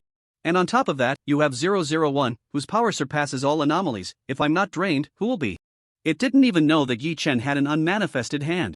Soon, Yi-chen understood the whole situation, and his heart was filled with joy. Such good fortune. I was worried about leaving you outside and whether there would be any hidden dangers, but it turns out you can just sleep? Sometimes, the difficulties of others truly are one's own happiness. Seeing the other parties increasingly tangled. Expression, the cat of the mind couldn't help but blink, deliberately encouraging Yi-chen like a little schemer in front of it. Since it's unwilling, then there's no other way. It can only be devoured directly, and you can use its power to send us in. Eternal nightmare. Look, how much bullying is this? Ahem, the problem isn't that big, anyway, I just like to sleep. I'll send you in tonight, I don't want to get involved in this mess. Yi-chen's thoughts moved, and he couldn't help but ask directly, do you know what 003 is doing here? Eternal nightmare. Really, sleeping too much has made my brain dull, too many words lead to mistakes. At this moment, it truly felt like it was drawing fire upon itself, being blocked by two big shots, caught in a dilemma where it couldn't defend either side. You, since you're going in anyway, just see for yourself. Yi-chen's gaze shifted, and he gently nodded. All right. In an instant, both sides had reached a consensus, but looking at Xia Qingyu and Xia Man beside him, Yi-chen couldn't help but feel a bit troubled. In the end, they heard something they shouldn't have. Well then, see you tonight. Yi-chen made a gesture of farewell, but just before leaving, he hinted a bit, some things are better left unsaid, be cautious in your words and actions. Oh. Creak. The door closed, and Xia Qingyu still looked a bit confused. What was going on? You guys are acting strange, and I can't understand? No. How did he manage to communicate with the eternal dream god like an equal? My little aunt. How on earth did you bring this great Buddha home? What's wrong with him? Damn. The eternal nightmare thought of cautious words and actions. Anyway, he's definitely a strong dandy. There's something unusual about him. Yes, that's it, I'm not good at fighting, I don't want to engage. Is that so? But why did it feel like you were begging for mercy just now? Who is he? The eternal nightmare pondered for a moment and said, a famous figure from a powerful secret organization? It doesn't matter, but his relationship with the main god, a cooperative relationship. That's right, there was a cooperative relationship before. You can ask about it yourself after you leave Sewage Town. The explanation the eternal nightmare thought of coincidentally matched Yi Chen's words. A cooperative relationship with the main god? Xiao Qingyu was a bit dumbfounded. This seemed a bit absurd, right?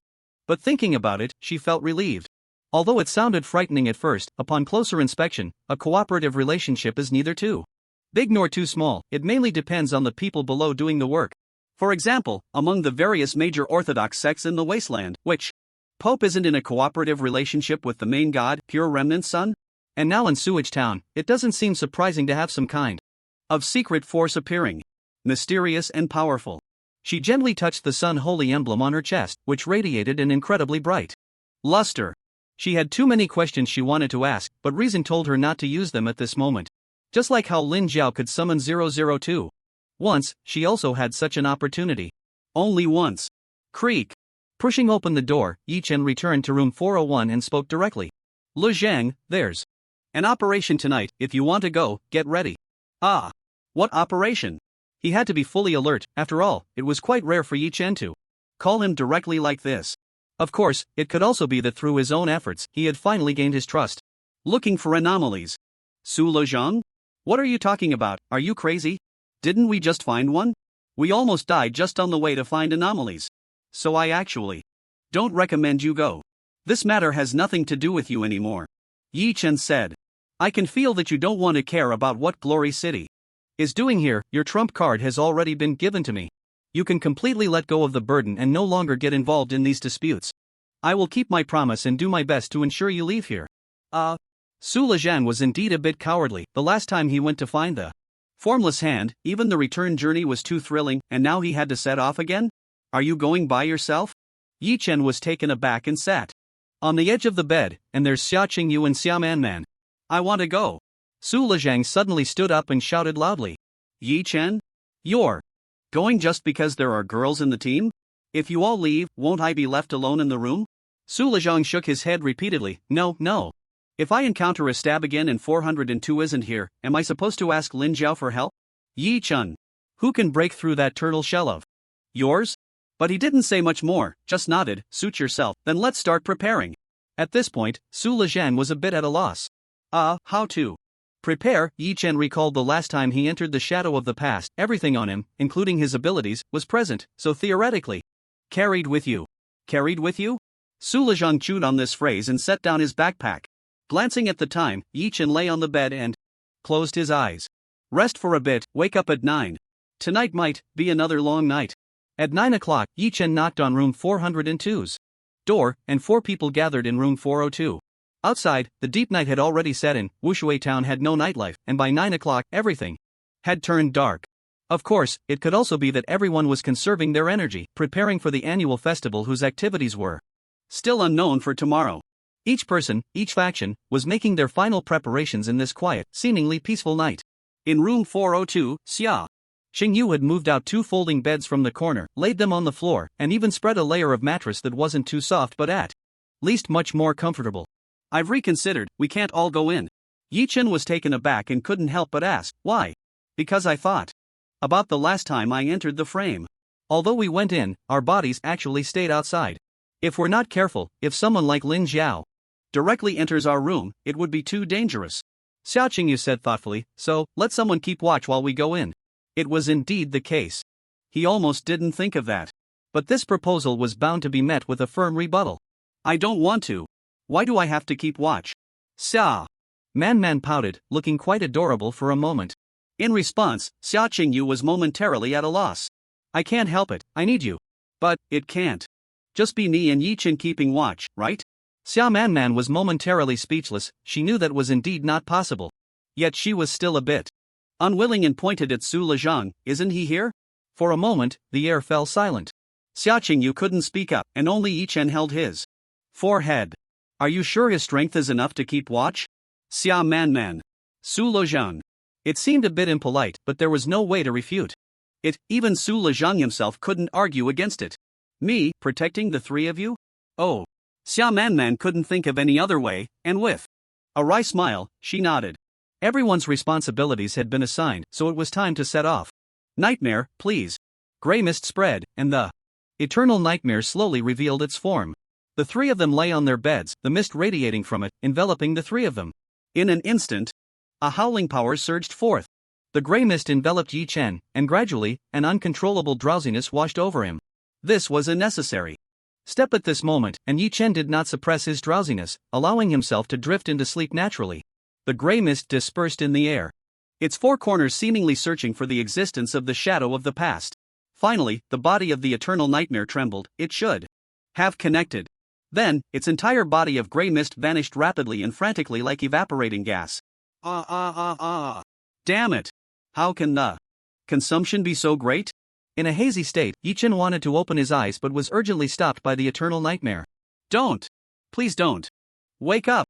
I really can't hold on to let you sleep again. Yi Chen nodded very slightly, his consciousness gradually returning to tranquility. It's over, really over. I can't hold on anymore.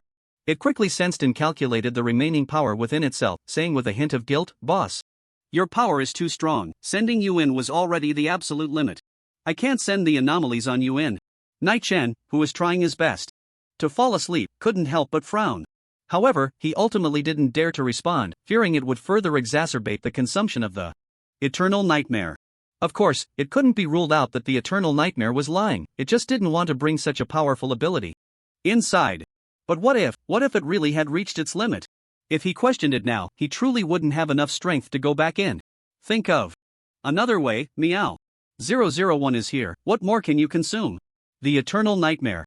Damn it, it's precisely because 001 is here that I don't dare to exhaust my power, okay?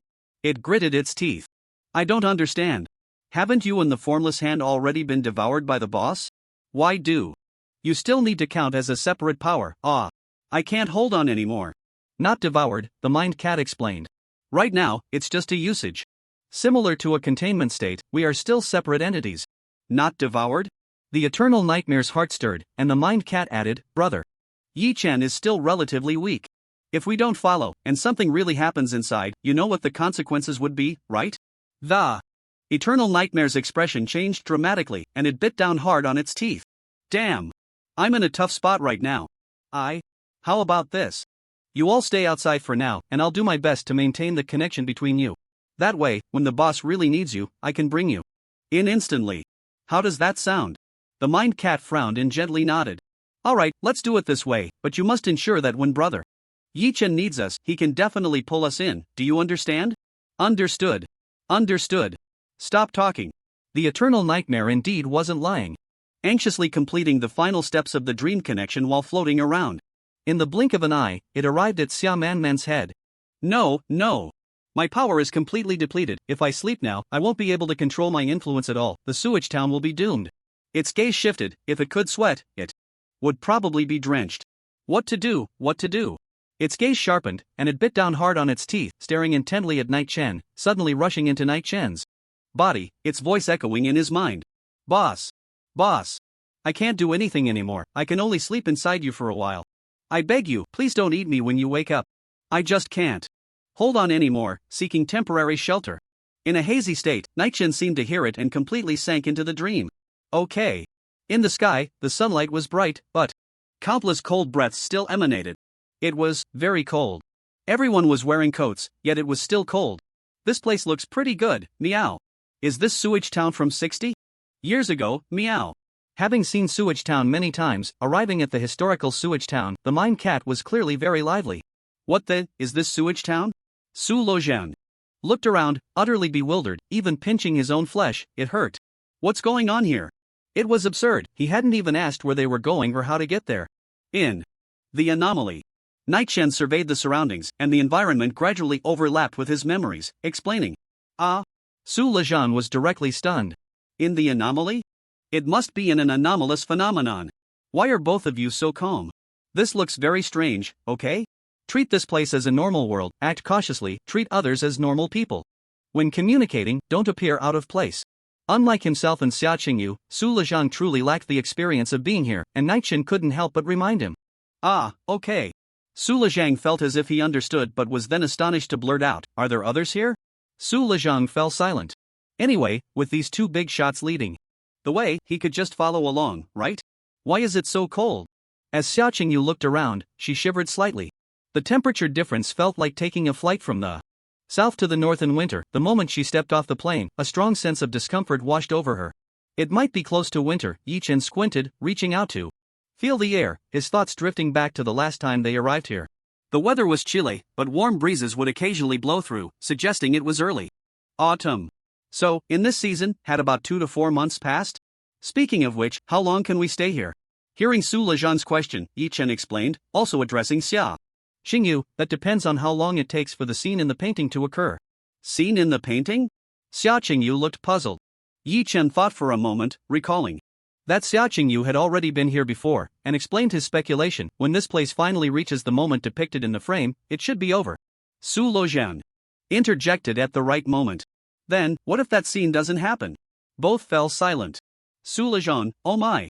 This is really dangerous, isn't it? So, we should hide as much as possible, acting as bystanders, waiting for things to unfold? Su Lezhang asked cautiously. If that's the case, it might actually be a good thing. Hiding in the shadows would mean no danger, right? Theoretically, yes, but Xia Qingyu looked at Yi Chen, her expression strange. There was another way to participate fully and facilitate such a scene. Is this what they mean by the boldness that comes with great skill? It was clearly so dangerous, yet last time, Yi Chen had directly charged in, personally blowing up the demon scythe, resulting in that scene. Any mistake in this process could be fatal. So what do we do now? Although she was in the dark like Su Lezhang, Xia Qingyu looked at Yi Chen the same way. How should we start? Unbeknownst to them, Yi Chen seemed to have become the backbone of this temporary team. He didn't refuse anything, this was his proposed action. After all, glancing at their surroundings, Yi Chen strode forward and waved, "This way." The two quickly followed, winding through until their first destination appeared before them. When the outline of the building came into view, Su Lezhang's eyes widened in shock. What? There's a mosquito restaurant at this time? Yes, the mosquito restaurant was Yi Chen's first destination. Whether 60 years ago or 60 years later, this unremarkable little eatery seemed like the core, yet it was the inexplicable core area of Sewage Town. People came and went, each with their own thoughts, but they all had to gather here to inquire and supplement. Creak. Pushing the door open, the similar scene inside was bustling, with shadows starkly contrasting with the sparse crowd of the later mosquito restaurant in Sewage Town, making Su Lezhang feel an overwhelming sense of discomfort. Welcome. Ha! The restaurant owner, who had just eagerly stretched his neck at the counter, suddenly froze. Then, a genuine smile broke out. Hero! You've returned to our little town? In that instant, Yi Chen felt stiff, a chill running down his spine. He still remembers me? Why does he still remember me? Stiffly nodding, Yi Chen forced himself to suppress any unusual reactions and walked towards a seat inside. Let's have something to eat, let me see the menu. Oh. Sure. The owner was momentarily taken aback but quickly went to fetch the menu. Soon, he returned and handed it to Yi Chen. As he scanned it, he frowned. What the mosquitoes at this time? For a moment, Yi Chen also found this quite surprising and tentatively asked, don't we have anything normal? When he first arrived in Sewage Town, Yi Chen could only lament the harsh living conditions of the apocalypse upon seeing the mosquito restaurant's menu. But gradually, he felt that it might not be that simple, although the diet of the people outside cannot compare to that before the apocalypse. More or less, whether hungry or not, it still seems normal. Only this Sewage Town. The boss paused, his pupils dimming as he lowered his head. I don't want to eat either, but I can't. Yi Chen narrowed his eyes slightly, as if sensing something, even doubting that this was not a plea for help. 3 bowls of plain noodles and the special sewage blend. To his surprise, the boss looked puzzled for a moment and even glanced at the menu himself. Special sewage blend? What is that? Yi Chen was taken aback, looking down to find that the drink section was no longer the special sewage blend and special sewage brew he knew. It was simply plain sewage water and cool sewage water. Wasn't it available at this time? Then 3 cups of cool sewage water will do. Oh, okay. The boss went to prepare the meal, and the few people at the table exchanged glances. What's going on? He remembers you? Xia Qingyu asked in confusion. Yi Chen nodded gently, organizing his thoughts. That means the second scene is not entirely a new independent scene, but follows directly from the first scene, which is why they remember me from that time. For a moment, a new shadow loomed over the hearts of the group. Don't forget, the way to break free or even leave must involve solving or restoring the image within this frame. The more one participates, the greater the butterfly effect it brings. With the groundwork laid by the previous events, can that scene really be restored? If it ends up being the town mayor bringing the people of the Radiant God down into the water, then it would be quite the spectacle. According to speculation, 60 years ago, Sewage Town should have been when Amon wielded the Bell of Chaos and killed the demon scythe. But what is happening right now is that I killed the demon scythe. This means that to reach this day, this step, I must continue to do what Amon would have originally done. Hell, is that even possible? Moreover, if this attempt to solve the shadow of the past is not completed, and there is a continuous third scene afterward, then it would be even more unimaginable. Of course, it's not to say there are no benefits at all. When everything no longer restarts, Yi Chen gains prestige and convenience from the previous scene here. Otherwise, if he were a stranger arriving in Sewage Town, investigating anything would be particularly difficult, just like when he first came to Sewage Town. Xingyu, you were here last time too, did you find anything? Xia Qingyu shook her head, no. If I had to say there was something, it would be this frame itself. Under Yi Chen's puzzled gaze, she continued, I made this guess when you mentioned this unusual ability just now. If its ability is to record, it must be present to record, right? Yi Chen's pupils suddenly constricted, almost forgetting a point he had overlooked. If its ability is to record, that means the shadow of the past was here when these events occurred. This means that before the two factions of the gods arrived, before the demon scythe came, it was already here. Be careful, it's hot, it's hot. Your noodles are ready. The boss rushed over with the noodles, steam rising from the broth, looking very delicious. Unfortunately, everyone here had long since been on the verge of vomiting from the Sewage Town experience. Weighing his words, Yi Chen spoke up. Boss, how long have I been gone? The boss was taken aback, his train of thought interrupted by the question about taste, and then answered without thinking, it's been over 3 months, right? You suddenly disappeared back then, we almost thought it was an illusion. 3 months? That aligns with the time I estimated. As his thoughts stirred, Yi Chen casually chatted. How have you been lately? It's hard to doubt that there was some hidden meaning behind this question. It's common for acquaintances who haven't seen each other for a long time to greet each other like this. Later, well, I guess. Looking at the somewhat hesitant owner, Yi Chen maintained his composure and gently coaxed, what's wrong? What happened? Later? After a moment of hesitation, the restaurant owner shook his head. Nothing much. After the magic sickle left, the town hasn't been attacked by any aberrant creatures.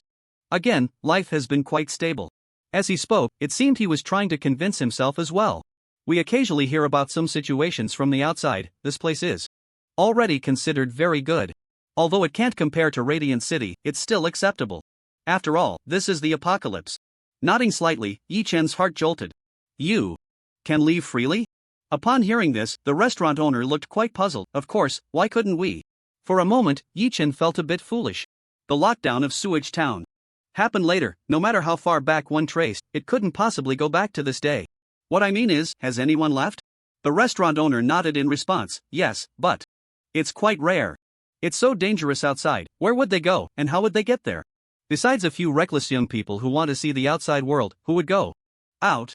Indeed, in this apocalypse, going far away was no longer the era where one could just hop on a train or plane and go wherever they wanted. By the way, I almost forgot to ask, who are these two friends from Radiant City? Yi Chen took over the conversation, not giving him a chance to elaborate. What's the mayor up to? And that Amon? I've missed them after such a long time. The owner paused. The mayor? He's working in the office, I guess. We don't really know, he's busy every day. As for Amon, his gaze shifted slightly. Who knows? Kids always running around causing trouble. Oh, a few guests? This way, take a look at what to eat. New customers arrived at the restaurant. Smiling and nodding at the owner, signaling him to get back to work, then lowered their heads to eat noodles. With the owner gone, only the three of them remained. They looked around and began to whisper to each other. Any discoveries? Slurp. Yi Chen ate his noodles and nodded, yes. Unlike the future Sewage Town, they don't want to eat this stuff, but for some reason, they have to. He couldn't help but recall the restaurant owner's reaction, so at this time, mentioning these foods still shows an unusual expression on their faces. But 60 years later, they have completely gotten used to it and even don't understand why we have such aversion to it. Xia Qingyu nodded inside. I don't have many More discoveries. I can only confirm that the picture frames hanging over there are still just the aberrant derivatives, not the main body. Not the main body? Yi Chen looked at the other side of the wall, where the picture frames hung leisurely. This was also his first time sitting in his designated seat at the Mosquito restaurant.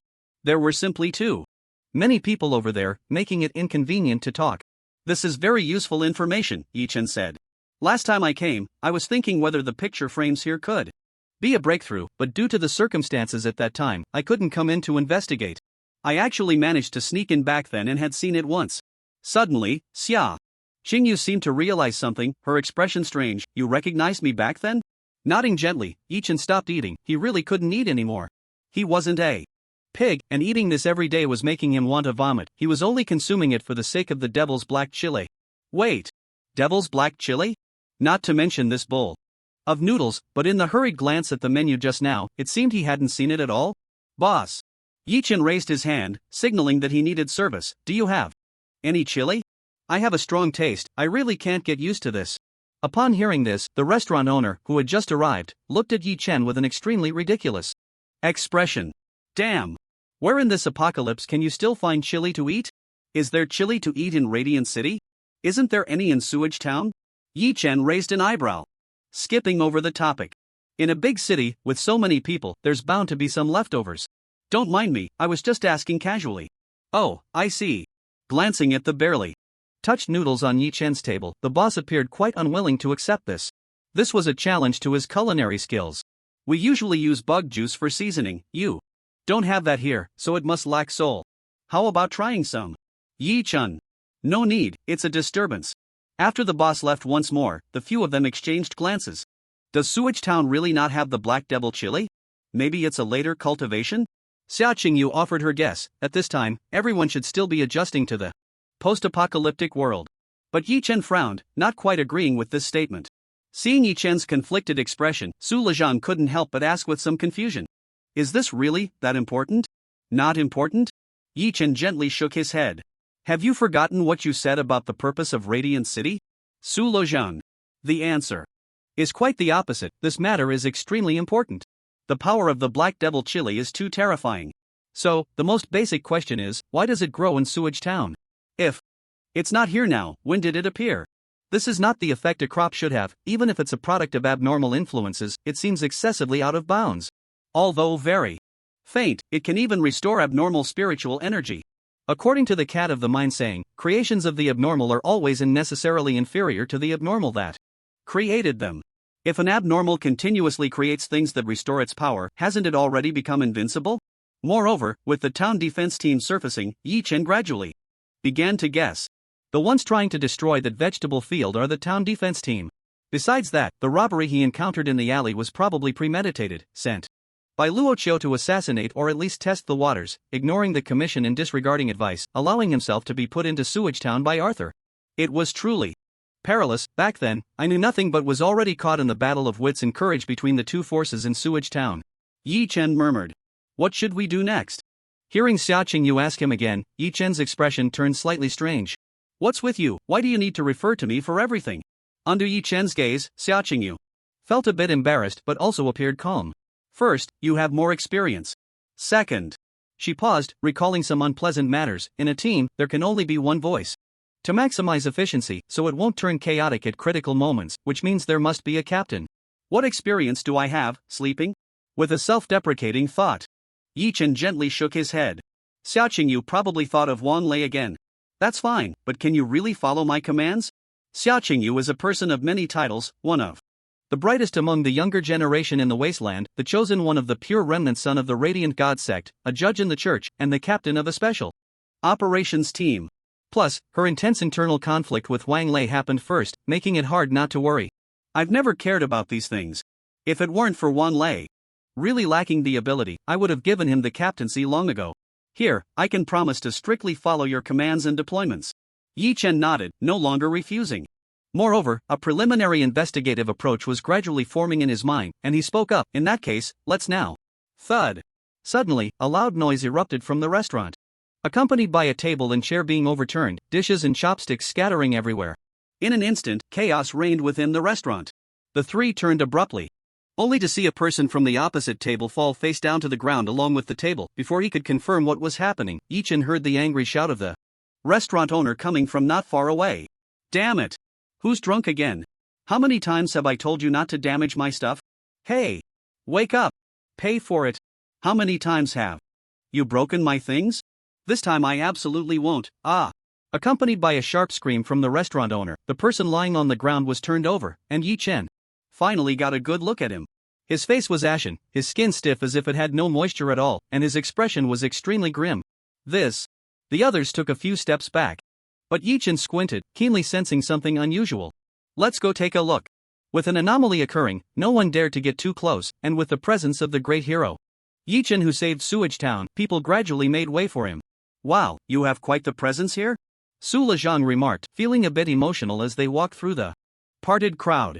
Stop, you all stay here, don't come any closer. Yi-chan clearly had no time to pay attention to him now, as he walked up to the abnormal figure on the ground and waved his hand, signaling them to stay put. After all, he was the anomaly, so there was no need to worry too much. In case this fallen person had an infectious disease, it was better to avoid involving them. Squatting down, he probed the person's nose with his fingertip for a moment before retracting his hand. There's no breath. Is there a doctor in town? For someone who had already reached the end of the world, the restaurant owner actually wanted to ask why they needed a doctor if someone was already dead, but he quickly shook his head seriously. No. The doctor from the only small clinic in town unfortunately passed away on the day the apocalypse began. You all really are in a dire situation. However, whether modern medicine before the apocalypse still had any effect on the evolved humans in the apocalypse was another question. Did he have any issues before? Issues? The restaurant owner was taken aback, not really understanding why Yi-chan was concerned about this, but he still thought seriously, no. This guy had the best health among us, he swims every day. Swimming? Yi-chan found it absurd. Where could one swim around here? In the sewage ditch? Could swimming in this sewage make one healthier? Ugh. Before he could speak, someone at the other end of the restaurant suddenly vomited violently, gasping for breath while intermittently panicking and shouting, My throat, it hurts so much. By the time he reached the latter part of his sentence, his voice had become completely hoarse. So hot. Water. As more and more people began to show symptoms, the entire restaurant descended into chaos. Everyone present was either standing or squatting, shouting or holding back, creating a complete mess. The restaurant owner was sweating profusely, completely unaware of what was happening, only feeling that disaster was imminent. Did all these people eat something wrong in my restaurant? I really kept it clean. Moreover, he still hadn't fully processed the tragedy of the person on the ground, if all these people were about to follow in his footsteps. Without saying a word, Yi-chan squatted down and pulled open the clothes of the deceased townsman. In an instant, even the restaurant owner was taken aback. The entire body had already hardened, and touching it felt like touching a dead tree. Under the unhealthy, withered yellow, the body appeared increasingly dark. Yi-chan's expression was as cold as water. Not making any comments, his gaze sweeping over the faces in the restaurant, and then he suddenly turned to Xiaoqingyu and asked, Do you feel like they've turned a bit darker than before? Ha! The residents of Sewage Town 60 years later had particularly dark skin. At first, he thought it was from sun exposure or the mutations after the apocalypse. But gradually it felt like it wasn't quite that simple. Arthur must have undergone genetic enhancement, and the various experts in Sewage Town must have done the same, but it seems that no one has ever been able to improve this aspect. The last time I was here, 60 years ago in Sewage Town, everyone's skin color was basically similar to mine, at most. They looked a bit gaunt due to recent hardships, and that was it. But right now, at this very moment, Yi-chan could actually see them getting a little darker. Just like that. Suddenly. It seems, a bit. Xiaoqingyu was seriously trying to discern, but her voice sounded somewhat shaky. Yi-chan suddenly turned around to look at Xiaoqingyu, only to see her one hand pressed tightly against her stomach, the other gripping her clothes, looking extremely pained. At that moment, Yi-chan's expression changed drastically. You've been affected too? Xiaoqingyu gritted her teeth, trembling all over as she stood there, making an effort to nod. This might sound uncomfortable to say, but in this apocalypse, it's quite normal for ordinary people to be affected, but for someone with Xiaoqingyu's strength to be hit is a bit alarming. To what extent? Xiaoqingyu gritted her teeth, trying hard to stand straight, but her body was still slightly bending down. I can guarantee I won't die. For someone as composed as Xiaoqingyu, her words wouldn't stray too far from reality. The implication of being able to guarantee survival probably only means she can ensure she won't die. If the source isn't quickly found and a way to contain it isn't discovered, it might worsen to an uncontrollable state. Yi Chen was about to ask about Su Lezhang's condition when, in that instant, his eyes widened in shock. Inside his stomach, there was a sharp pain, like hydrogen peroxide being poured on a wound. Damn! In fact, Yi Chen wanted to scream from the pain, but Xiao Qingyu was right there, so strong, not having uttered a word until now. How could he bring himself to do that? He tried to take a deep breath to suppress the pain, but because the sensation was within his body, he was even more afraid to breathe. Caught in a dilemma. What the hell? What is this? Why am I affected too? The most crucial question is, how did this happen? Clearly, I didn't do anything. Boom! A vast amount of spiritual energy surged within him, but the corner of Yi Chen's eye twitched. Pain. What the hell is this? This doesn't seem like an abnormal ability. Currently, his spiritual energy level could suppress any anomaly, even when facing Lin Zhao, who possessed immense 002 power. It was merely a touch and dissolve. But this power. It can't be said that he was suppressed, it felt like a battle. A peculiar force was battling against his own power within him. Lezhang, are you okay?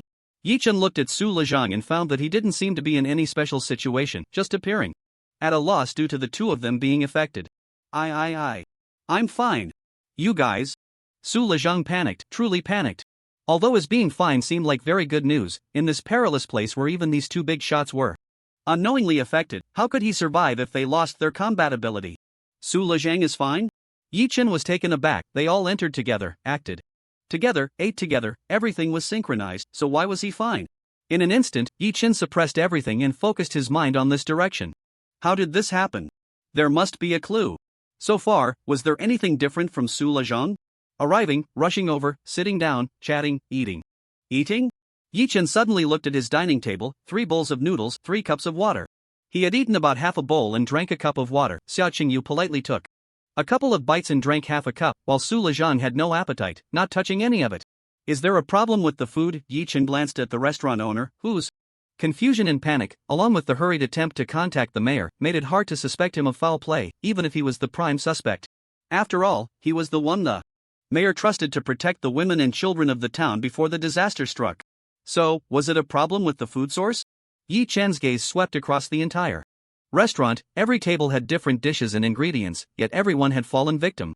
But regardless of the type, they all must have inevitably used the same thing to some extent. Water. Lu Zhang. Do you have any painkillers? Yes, I do. Quickly, Su Lezhang pulled out 2 pills of a style Yi Chen had never seen before from his pocket, handing one to Yi Chen and the other to Xiao Qingyu. The packaging bore the words Radiant Biotechnology. Medicine produced after the apocalypse? Swallowing it down, Yi Chen felt a gentle relaxation throughout his body, the sharp pain transforming into a slight sting. It took effect so quickly? Without hesitation, Yi Chen rushed to the table and grabbed a cup of water. He had to find a solution. Even if the pain had lessened, it was only temporary. Painkillers could only relieve pain, not cure illness. Looking at the water in the cup, Yi Chen couldn't discern anything unusual. He brought it to his lips and took a small sip. As the saying goes, the more lice, the less it itches. He had already drunk half a cup, so a small sip was no big deal. Gently savoring the taste of the water in his mouth, Yi Chen confirmed it was different. It had a murky taste and at times felt slightly viscous.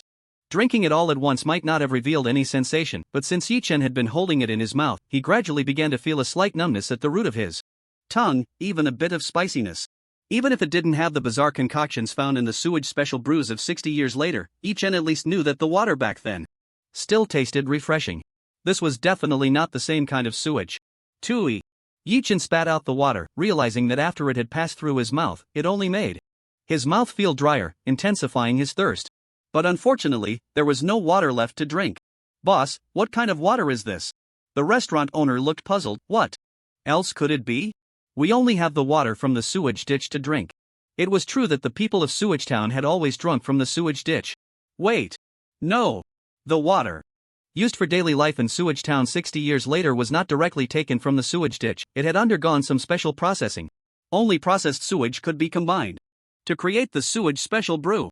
No one knew how the sewage was processed, and Radiant City had even issued a commission to sample the sewage from Sewage Town. Damn it! You guys drink this stuff directly?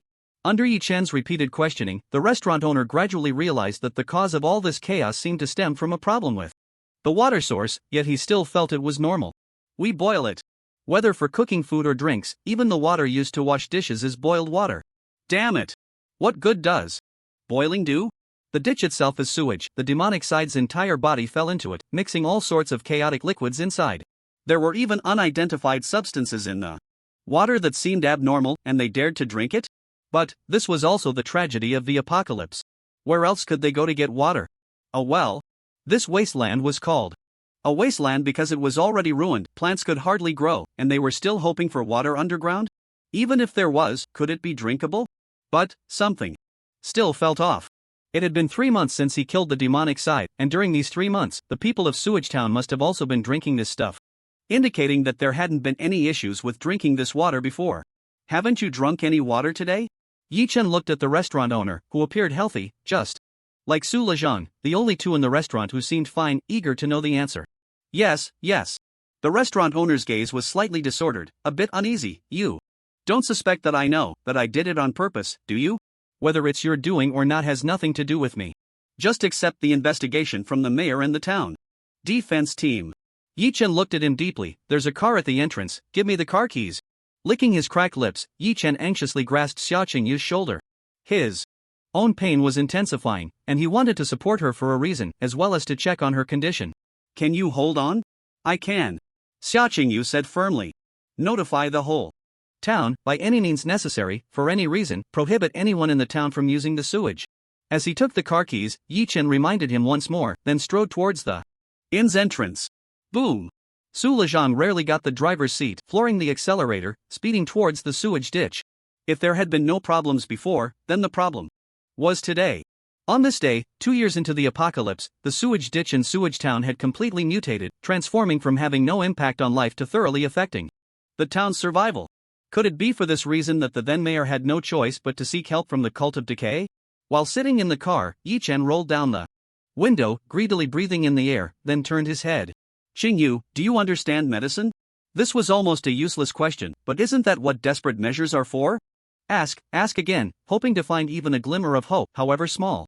But it also made the pained Xia Qingyu almost laugh in resignation. If I understood medicine, I would have started looking for a solution long ago. Xia Qingyu rested her head against the front seat, speaking, but I did notice something. There are toxins in this water that can't be eliminated, but it shouldn't be poison someone put in, it should be remnants of the scythe of decay's body. You mean? No, the current symptoms are unrelated to it, at least not directly. This toxin is chronic. If consumed long-term, this town will probably face a major problem, right? Yi Chen sighed lightly, but none of this mattered to him anymore. This was all in the past, things that couldn't be changed. Whether this matter would ultimately be resolved, it seemed that in real history, only the actions of the two great cults would tell. Crack! The speeding off-road vehicle drifted, coming to a stop in front of the sewage ditch. If he opened the door, he could even step right into the shallow sewage at the edge, giving Yi Chen the feeling that Su Lejang finally had a chance to showcase his driving skills. Of course, it could also be that his driving skills were genuinely that good, just performing a routine maneuver to earn himself the qualification of a regular first driver in the future. But it hurt too much. Neither Yi Chen nor Xia Qingyu had the energy to consider the discomfort that the dampness would bring next, and they simply jumped lightly into the water. As they jumped in, with a dizzy head, Xia Qingyu knelt down into the sewage, her hands plunging in. Then, just before Yi Chen could conduct his own test, his expression changed drastically. The stench of decay. The stench of decay? Yi Chen was utterly astonished, quickly reaching his hand into the water. Well, he felt nothing. Should one say that every profession has its own expertise? The remnants of sunlight and decay really seem to have the ability to sense each other from miles away.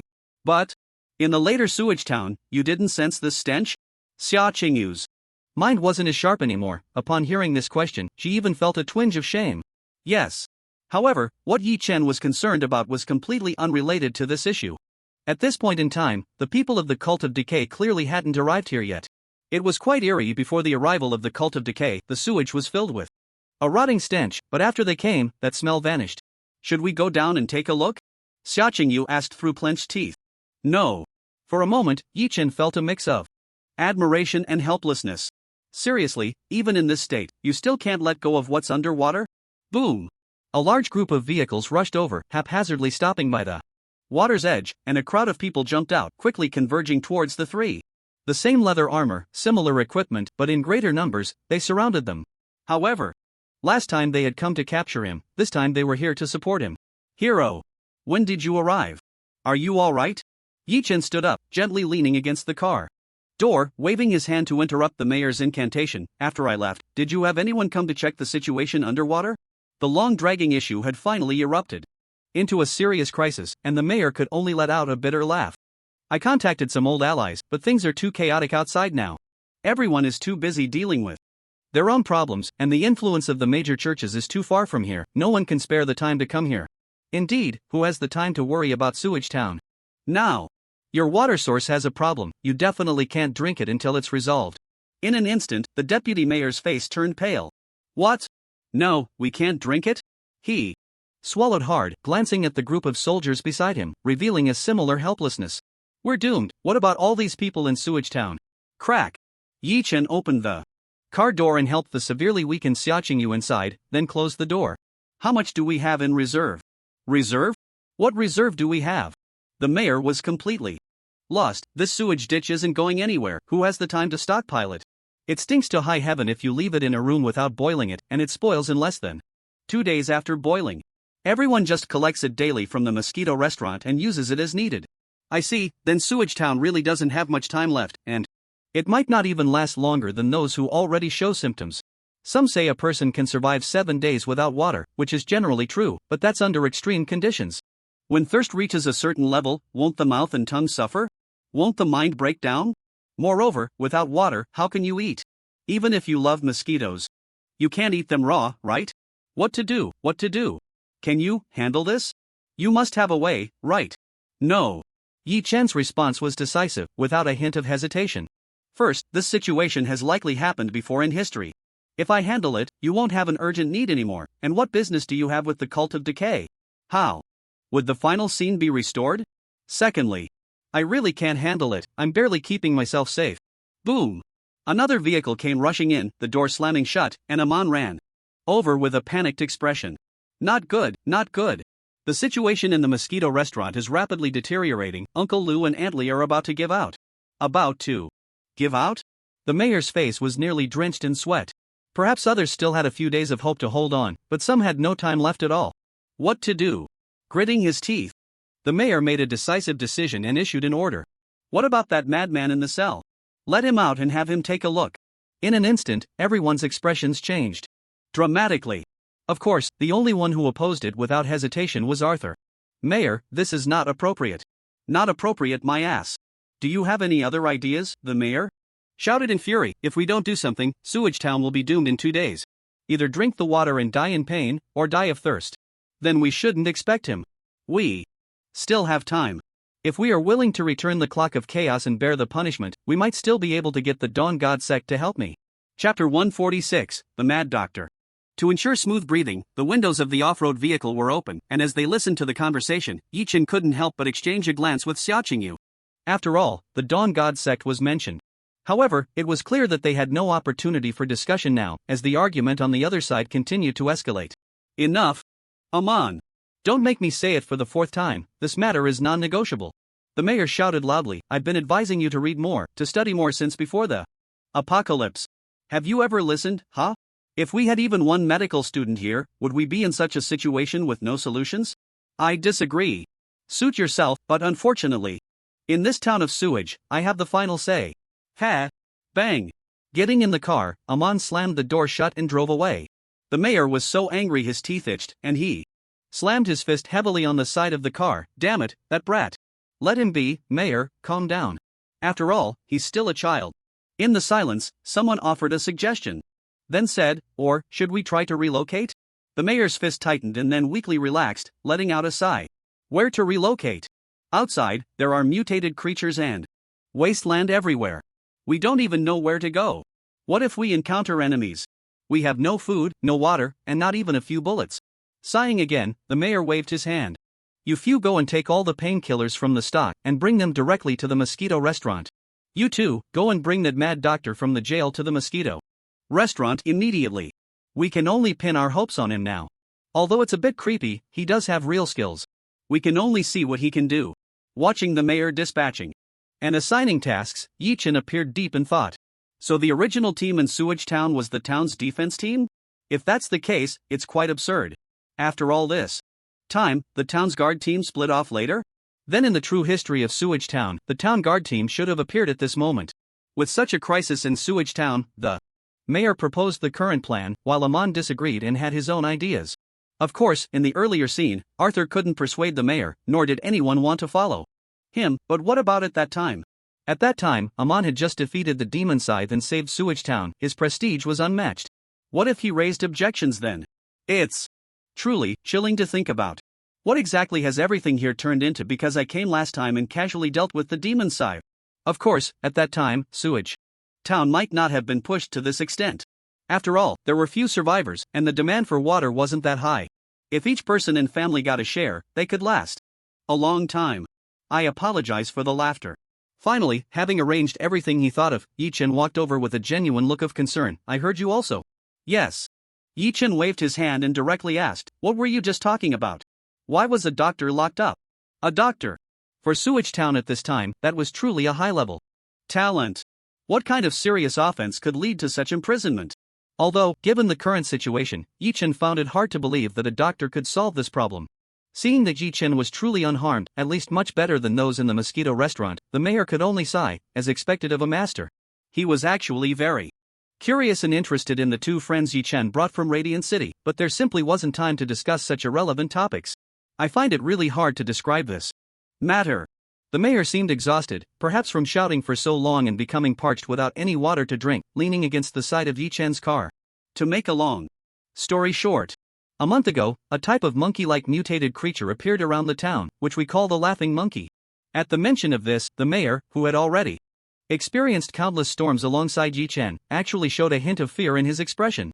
Their combat ability is actually quite average, and we haven't felt any particularly strange powers from them. They are just agile and can use human weapons. As you know, after the battle 3 months ago, the town was nearly out of ammunition and supplies. So we were struggling a bit. Yi-Chen nodded and asked cooperatively, and then? It didn't sound like a particularly powerful mutated creature, provided they didn't use guns.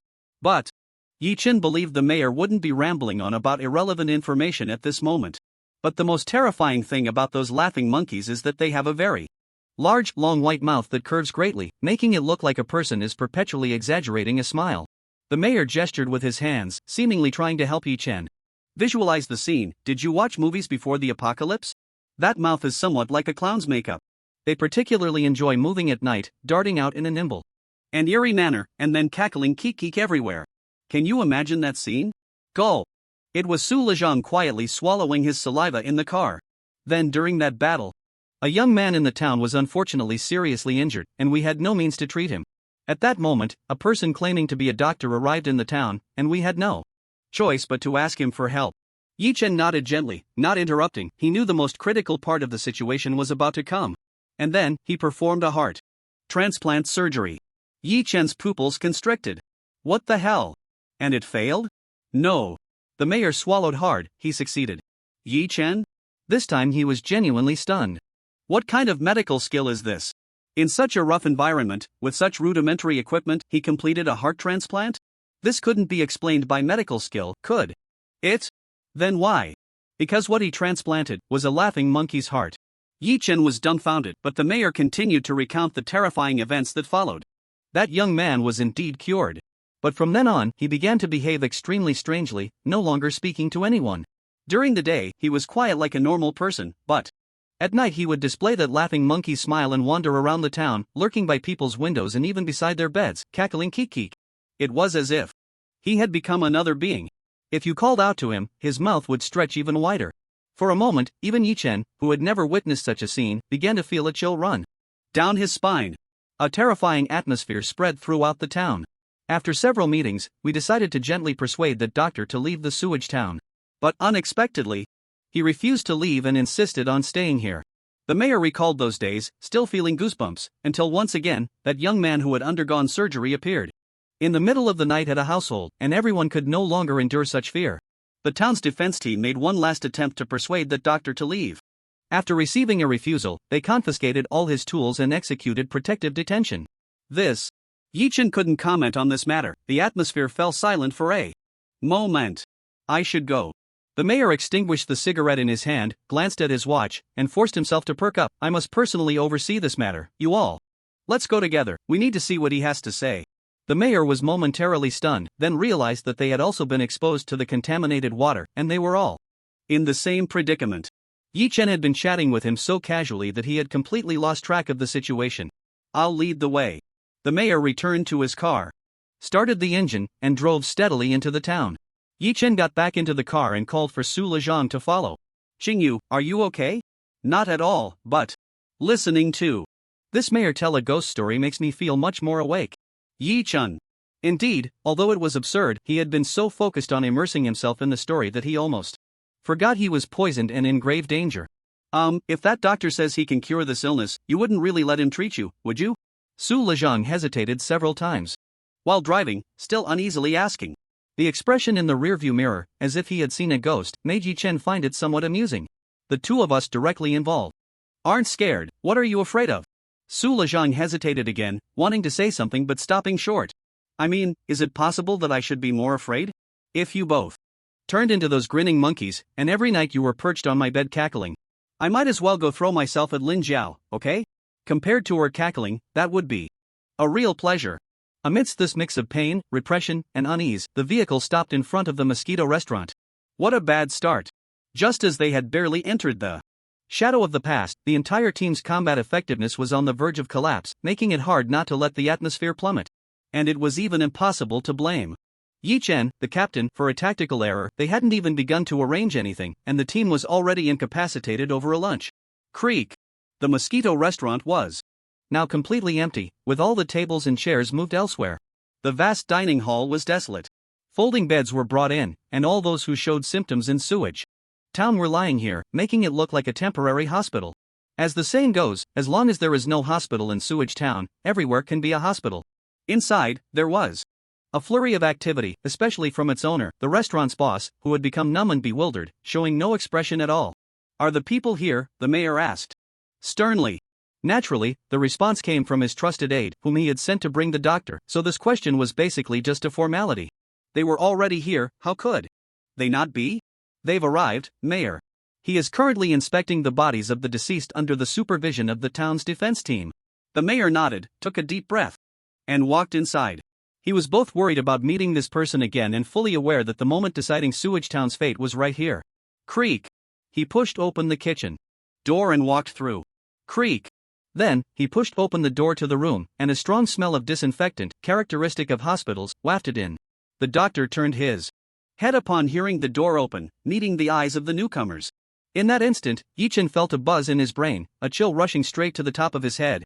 What the hell? Su Lezhang screamed in terror, while Xia Qingyu had one hand suspended in front of her, as if about to summon her sword, which was her supernatural object. The doctor before them looked exactly like the old doctor from the sewage clinic 60 years later. Do a few of you know me? The old doctor scrutinized the three of them in turn, a smirk appearing on his lips as he asked with interest. Yi Chen, recovering from his brief shock, composed himself, his expression blank. I don't know you. The old doctor shrugged, turned away, said nothing, and continued to examine the body. Once out of his line of sight, Yi Chen silently shot Su Lezhang a fierce glare. What are you shouting about? No matter whether this guy is the old doctor from the sewage clinic 60 years later or not, he couldn't possibly know us now. And, if he really is, then that would be interesting. Let's not consider how he has lived for so long. 60 years later, he is still in Sewage Town and has become the official doctor of the town. Moreover, this old man has countless connections with the stitched doll, which provides a highly plausible explanation for the previous bizarre events. Nonsense about heart transplants. A month ago, the way this old man saved that young man was probably through the power of the stitched doll. He stitched the heart of a smiling monkey into that young man's body. That's why the young man exhibited such strange behavior after his recovery, maintaining the habits of the smiling monkey and acting bizarrely at midnight. Is he still the same person? Even if he resembles a human so much, could it be that the so-called smiling monkey is also the work of the stitched doll? Expecting him to save Sewage Town? In an instant, countless clues unraveled.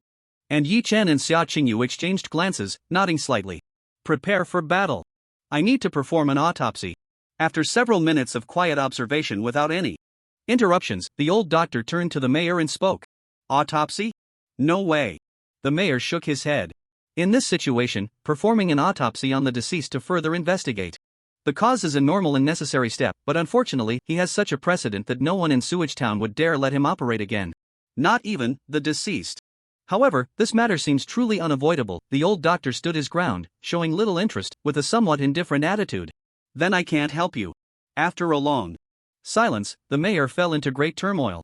In the end, he can only look at Yi Chen with a hint of pleading, seemingly wanting to seek his opinion. Yi Chen squinted, locking eyes with the old doctor for the second time. Okay. Yi Chen said, I'll be watching. Yi Chen couldn't guarantee anything else, but he could confidently say that if the old man dared to use the power of the anomalous object, Yi Chen would definitely notice. As for if he used the power of the stitched doll, he would notice that even more. However, he and Xia Xingyu were unsure if their powers could match up, but they could still plan for the long term. The Wuxiang Hand and the Mind Cat were on standby outside, but the conditions for use would undoubtedly be extremely strict, and he was reluctant to reveal his trump card over such a trivial matter. Moreover, the armed forces of Sewage Town were all gathered here, and with Yi Chen's current prestige and the other party's notorious reputation, they were not lacking in numbers. Hearing Yi Chen say this, the mayor finally let out a sigh of relief, his previously anxious and wavering heart settling down. He was indeed a bit afraid of this guy, but the equally powerful Yi Chen also reassured him, lifting half the burden of this potentially Pandora's box option. The old doctor nodded, not surprised that the other party ultimately made this response, otherwise he wouldn't have been able to come here from the prison today. Then you all should leave, any disturbances will affect my work. The mayor narrowed his eyes, this condition had already reached his limit. Impossible, I must stay here. The old doctor raised his eyebrows, surprisingly no longer insisting. Fine, but not so many people, at most two, you can discuss among yourselves. Saying this, he went to organize his tools, leaving the mayor and Yi Chen to exchange a glance and nod. Lu Zhang Xingyu, you two can step out for a moment, if there's an emergency. Just come in directly. The two nodded, just like Xia Man had no way to compete with her captain and Yi Chen for a spot in the past shadows, since only two people could stay in this room, she had no reason to argue with the mayor and Captain Yi Chen. In the blink of an eye, only the mayor, Yi Chen, and the old doctor remained in the room. The old doctor put on his gloves and began the autopsy. Crack, crack, crack. The scalpel sliced upward along the navel, producing an unexpectedly piercing sound, as if what was being cut was not skin, but something almost wooden. This. Yi Chen's eyes were wide open, and although watching this process was nauseating for someone seeing such a scene for the first time, it was somewhat alleviated by the fact that this corpse of a Sewage Town resident had already undergone significant alteration, making it less bloody. During this quiet preparatory work, the old doctor casually started chatting. You and your partner aren't from this small town, are you? Where are you from? Ha, are you trying to gather intelligence on me? I clearly want to ask you. Glorious city. Yi Chen replied succinctly, realizing that although he could be a bit silly in front of acquaintances, he increasingly enjoyed maintaining this cool persona in front of strangers. This cold, distant demeanor made it rare for him to engage. Oh? The old doctor paused for a brief moment, then continued his work. That's quite a distance. I won't ask what you're here for, you definitely won't tell me, but it seems the people here trust you quite a bit, which isn't easy. Yi Chen's heart stirred, and he followed up with a question, how so? How so? Just look at that sour face next to you, I've never seen any other expression. He couldn't feel it, since he first entered here, the mayor had been warm and welcoming to him. Don't you reflect on that yourself? Of course, 60 years later, the Sewage Town is indeed very exclusionary. Narrowing his eyes, Yi Chen casually probed, isn't it because what you do is too shocking? The mayor's body tensed for a moment, casting a somewhat resentful glance at Yi Chen. Why are you saying this to him? Isn't that provoking him? But to his surprise, the old doctor seemed completely unfazed by Yi Chen's words. Or rather, he already understood what this was about. In extraordinary circumstances, extraordinary measures are needed. In fact, if it were any other doctor, he would just be waiting to die, but I offered a new choice, a chance. If it were you, how would you choose?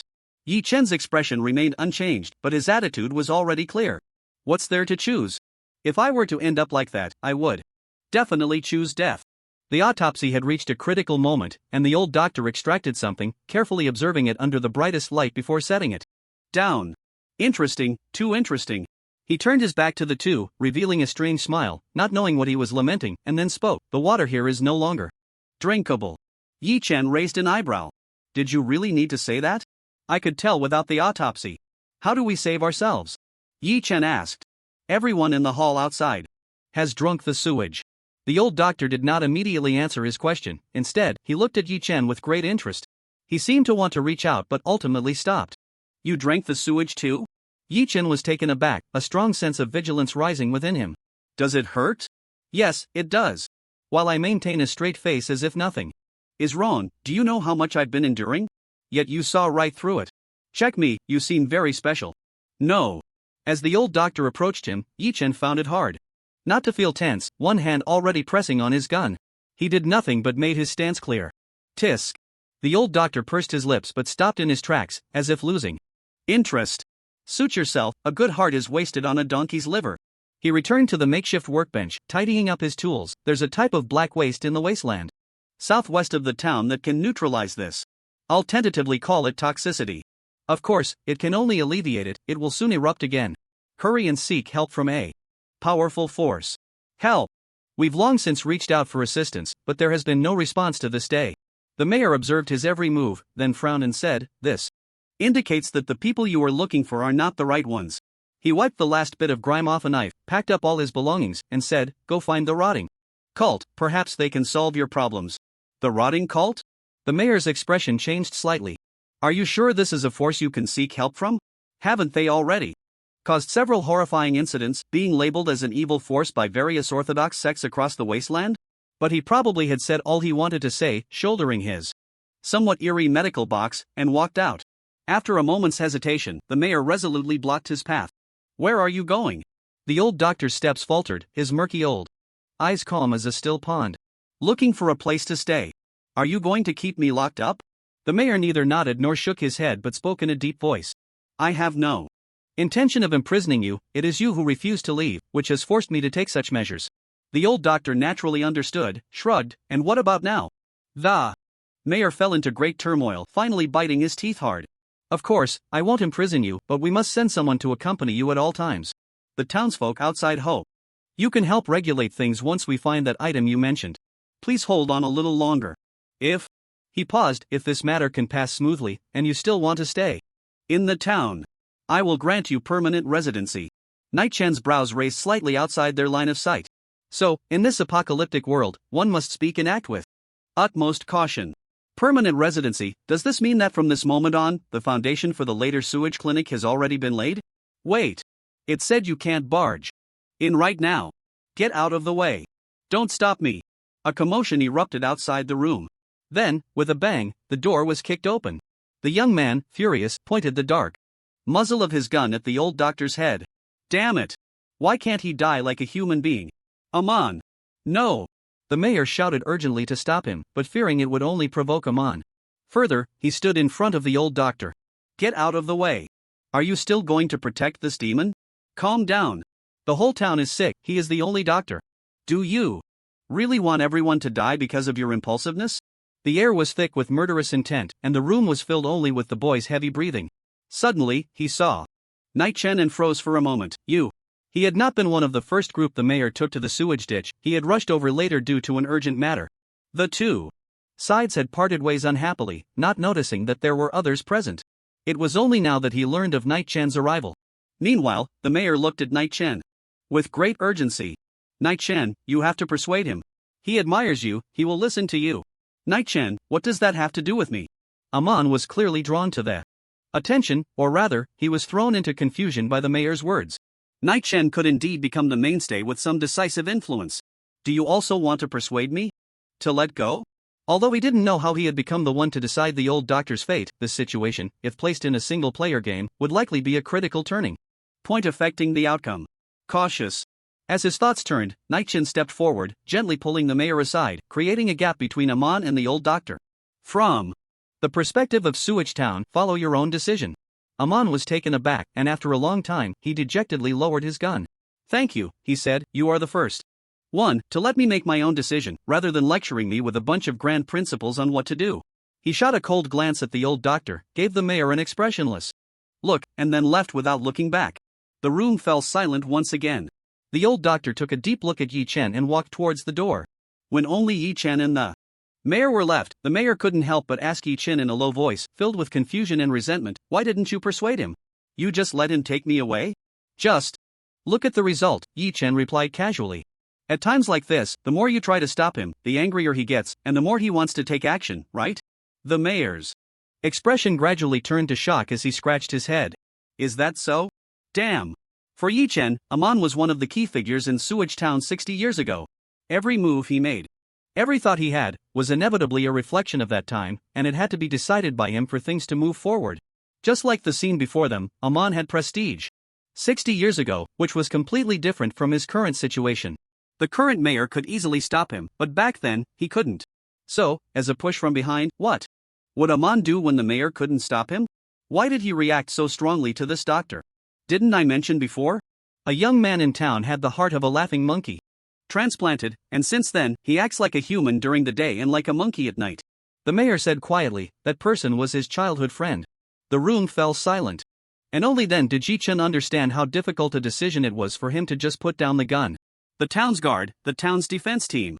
Arthur, Luo Cho. Unlike outsiders. Like himself, although they had completely different ideologies and methods, and brought about various outcomes, good or bad, each of them ultimately aimed to save their own little town. Just like the current mayor and Amon. But no matter what, he was a very determined young man. What are your plans next? The mayor forced a bitter smile, opened the refrigerator door, found a cup as if he wanted to take a sip, and then paused. He put it back. So thirsty. We can only take it one step at a time. Amon's concerns are not without reason. I must keep an eye on things outside to prevent these townsfolk from following in the footsteps of Amon's childhood friend. He sighed, with an unmistakable hint of hesitation and unease, then send someone to see what that black waste he mentioned is. If the townsfolk's situation worsens, we might have to give it a try. Black waste. No matter how you think about it, it doesn't seem like something that can be used on the human body. But sometimes, how many choices do people really have? However, what Yi-chen was asking wasn't about this matter. I meant to ask, will you seek help? Yi-chen said, like the decayed god cult he suggested? Sigh. The mayor rubbed his forehead in frustration. I don't know. I've heard that they corrupted quite a few human gathering points during their expansion, although there are said to be hidden circumstances, but they are definitely not good company. We are really too weak right now. Thinking about this, he couldn't help but ask Yi-chen, may I ask, would the Radiant City behind you be willing to lend a hand? Ah. I walk alone, can't speak for Radiant City, and I don't know if they would be willing to help. Yi-chen said, then suddenly looked a bit puzzled. Why not try asking the Twilight God cult for help? The mayor glanced at Yi-chen and shook his head. No, you've seen it. The origin of the Chaos Bell is not right, and, in a sense, they are even more extreme than the Decayed God cult. More extreme?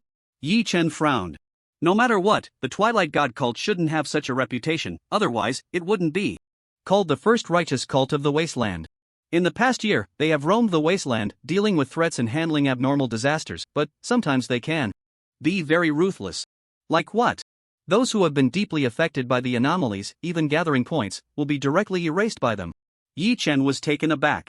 Although they publicly claim that it poses a great danger, is irreversible, and cannot be salvaged, seriously threatening other humans in the wasteland, who really knows? The mayor looked at his hands, a hint of sorrow in his expression. We have already been influenced by the Chaos Bell. What if they classify us as extremely dangerous, irreversible? Yi-chen was stunned. Had the Sewage Town already been affected by the Chaos Bell? Yes, it must have been affected. It was strange when the mayor handed it over to Amon last time, and the more he thought about it, the more absurd it became. So what exactly is the Chaos Bell? God of War. God of War, it's bad. Just as Yi-chen was about to continue asking, he heard urgent footsteps behind him. It was Su Lejang rushing in. It's bad, it's bad. Xia Qingyu seems to be on the verge of collapse. Ha! Yi-chen's expression changed as he quickly ran towards the hall. Inside the hall, Xia Qingyu lay weakly on the sickbed, her face a dull gray-black, with bright light flickering like the pure, setting sun's energy battling against the darkness within her body. Her delicate face flashed with weakness and fortune, her forehead flushed red, like someone with a high fever. Almost at the same moment Yi-chen burst into the hall. The old doctor stood in front of Xia Qingyu, his brow furrowed. This is you. His voice abruptly stopped as he looked at Yi-chen, whose gaze was piercing, and he swallowed hard. What's going on? Yi-chen crouched down, his hand resting for a moment on Xia Qingyu's burning forehead, then stood up to look at the old doctor. Well, I really can't understand you. Didn't you bring her here? The old doctor intended to explain but felt it unnecessary. Can't you see? Isn't that a pointless question? Just say it directly. To put it simply, the power within her, it clashes with the power beneath the sewage. She was caught off guard and pulled into it, and now she's struggling to hold on. Yi Chen frowned, glancing at the townsfolk of Sewage Town who were lying on makeshift sickbeds, puzzled. Why is she in such a serious condition? She should be the strongest, right? Well, you can understand it this way, others lack the strength to resist, so they remain quiet. But for her, the two forces are battling within her body, leading to this situation. His eyes darted around. However, the little girl's life is not in danger, it's just that her symptoms are more severe than others. If you're willing to let me perform a small procedure, I have an 80% chance. No need. Yi Chen directly rejected him. Who would choose to let him take action when there were no other options left? He crouched down, gently placing his hand on Xia Qingyu's head, speaking softly. Relax, don't activate any powers, just pretend to be an ordinary person. Xia. Qingyu weakly opened her eyes, her breathing gradually becoming smaller, then stabilizing. Her face was still very hot, but it was no longer red, her condition should be a bit better. For now. Don't put too much pressure on yourself, just rest well. I'll be here, and there will be times when you'll be busy later. Yi Chen wanted to habitually comfort her. With I'm here, but having spent time together, he sensed she was a very strong-willed girl, so he changed his words. Family environment or external opinions aside, sometimes wanting something too much can make one overly sensitive. Being strong when one shouldn't be just becomes a show of strength. I'm holding you back. You're not. Yi Chen simply reassured her, picking her up and walking towards the door. Where are you going? The old doctor surprisingly called out to Yi Chen, asking. Yi Chen turned his head slightly and replied, going to check on the black waste you mentioned. Is there a problem? Yi Chen's words caught the old doctor off guard. Clearly, he hadn't expected him to follow through on his proposed plan. You're right, I'm sure it's effective. But I want to remind you of something. He paused, hinting, don't let anyone else come, the more people there are, the more trouble it becomes. Yi Chen squinted. What does that mean? Is he warning me not to let anyone from the Radiant Dawn Church come? After all, he probably realized that Xia Qingyu is from the Radiant Dawn Church, but he didn't expect it to be from the Radiant Dawn Church 60 years later. But I can't possibly be on the same side as him, so why? Is he advising me? At that moment, the mayor also caught up. Hero. I know your strength is formidable, but there are times when you can't handle everything alone, you should take some people with you. A hint of shame appeared on the mayor's face. I should have sent someone for this, yet it ended up being you. Take some people with me? Thoughts raced through Yi Chen's mind, and he immediately spoke up. All right, let Amon come with me. Amon? The mayor was extremely surprised and, after hesitating for a moment, nodded. Fine, but I don't know where he ran off to. It's fine, I'll check. Su Lezhang pushed open the door of the sewage restaurant, and Yi Chen followed closely behind, placing Xia Qingyu in the back seat and sitting in the passenger seat. War God, this. What the hell is this place? Why is it so eerie? To be honest, when he went out this time and found Yi Chen and Xia Qingyu acting together, he wasn't too flustered. What a dream team. Top experts joining forces, isn't this just a casual mix? And then, it ended up like this. Should I say it's no surprise at Sewage Town, whether 60 years ago or 60 years later? Should we retreat? Retreat? Yi Chen looked at Su Lezhang oddly, and it wasn't the first time he doubted his intelligence. How do we retreat? Su Lezhang, yeah, how do we retreat? Everything here feels too real, to the point that he almost forgot he might be in an unusually crafted dream. And Yi Chen knew even more that this opportunity was extremely precious and unique. The eternal nightmare had completely exhausted its power and fallen into slumber at the last moment. Once they left, it would probably be impossible to come back in. Unless Su Lezhang or Xia Qingyu was on the verge of death, Yi Chen wouldn't consider that aspect. Moreover, Yi Chen looked at Xia Qingyu, feeling the sting in his body. And a hint of worry crept in. Would going out solve the problem? Would the injuries sustained here carry over to the outside world? What happens here can only be resolved here. Regardless, they must first go check out the place that guy mentioned. Let's go, southwest direction. Wait. Just as Yi Chen was about to shout for Su Lezhang to drive, his gaze suddenly sharpened. Through the car window, not far away on the lawn, there was a person sitting alone, gazing at the sky. Amon, wait for me here. After giving a brief instruction, Yi Chen pushed open the car door and walked over. Hi.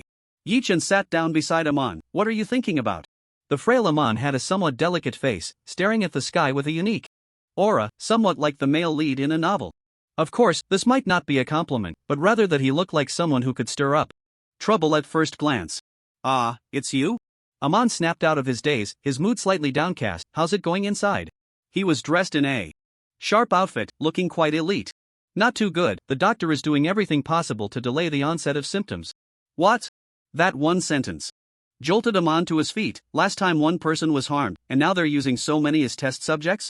What the hell is the mayor thinking? Calm down. Yichen patted his shoulder and said, the mayor is keeping an eye on things inside, and with the previous incident, he won't give him a chance to make any small moves. TCH. Amon curled his lip, looking disdainful, but he finally relaxed a bit. What good does it do for him to keep an eye on things? Yichen did not argue about this issue, nor was he there to debate it. He stood up and said, I want to go check out the southwest. Do you want to come along? Southwest? Amon was taken aback, seemingly not expecting Yichen to invite him, and couldn't help but ask, what for? Of course, to find a solution. Let's go. Amon immediately agreed. Although he wasn't from Sewage Town either, Yichen was completely different from that old doctor in his eyes. He was someone who had truly saved Sewage Town, someone to be trusted. What solution? Yichen shrugged, I don't know. That doctor said there's some black waste in the wasteland to the southwest of the town that could alleviate the current symptoms.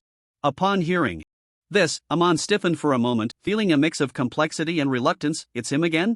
Yichen nodded, as if it were only natural. That's why we need to see it for ourselves, right? Amon nodded, unable to refute Yichen's point. The reason they had spared the doctor's life was to hope he could save those people, even if he held an opposing view. Let's go. Following Yichen towards the off-road direction, he opened the passenger door for him, while Yichen sat in the back. Hello. Su Lezhang greeted politely and with familiarity, making Amon feel slightly uncomfortable, and he nodded lightly. Hello.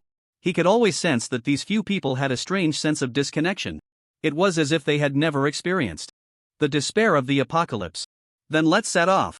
Ha, you look so much like. Bang. Yichen kicked the back seat of Su Lezhang, interrupting his half-finished sentence, and he immediately stopped. The car started up and slowly drove along the main road, quickly leaving the center of Sewage Town behind. This sister. Amon turned to look back, and Xia Qingyu's condition was really not good, even more severe than those in the sewage clinic, leaving him somewhat stunned. Don't worry, my friend is very strong. Xia Qingyu seemed to respond to Yichen's explanation, forcing a smile.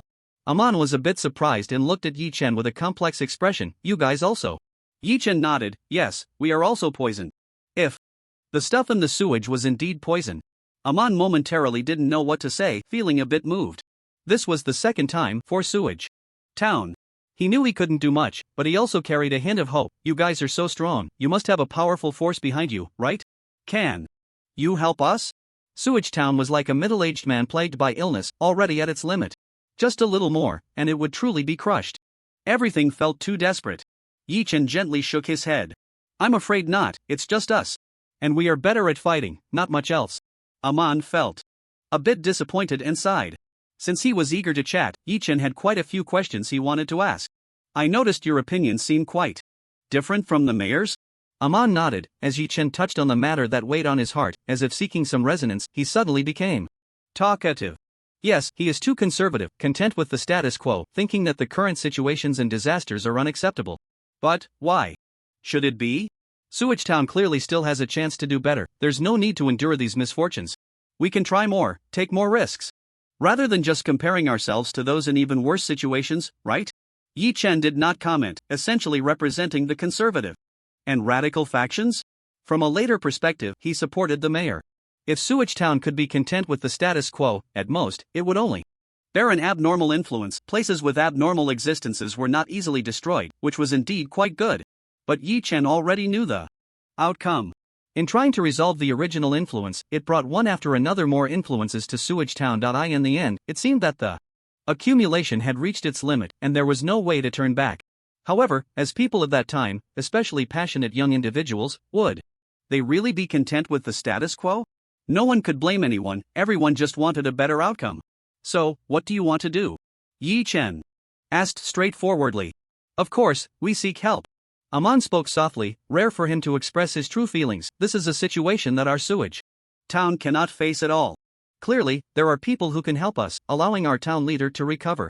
At worst, we could join a major power as a vassal force. What's wrong with that? The danger has exceeded our capacity to cope, and exchanging service for protection has always been the rule since ancient times. TSK, he really is like Arthur, always venturing out to find solutions and reinforcements. And you two ended up finding your way to me. But I heard that you have already tried to seek help, yet no one responded? Yichen asked tentatively. This was his analysis combined with Speculation. The apocalypse had only descended for less than 2 days, and most places, especially remote areas, were in chaos. Small forces were struggling to survive, and major powers couldn't manage everything. No responses because we didn't specify who to look for.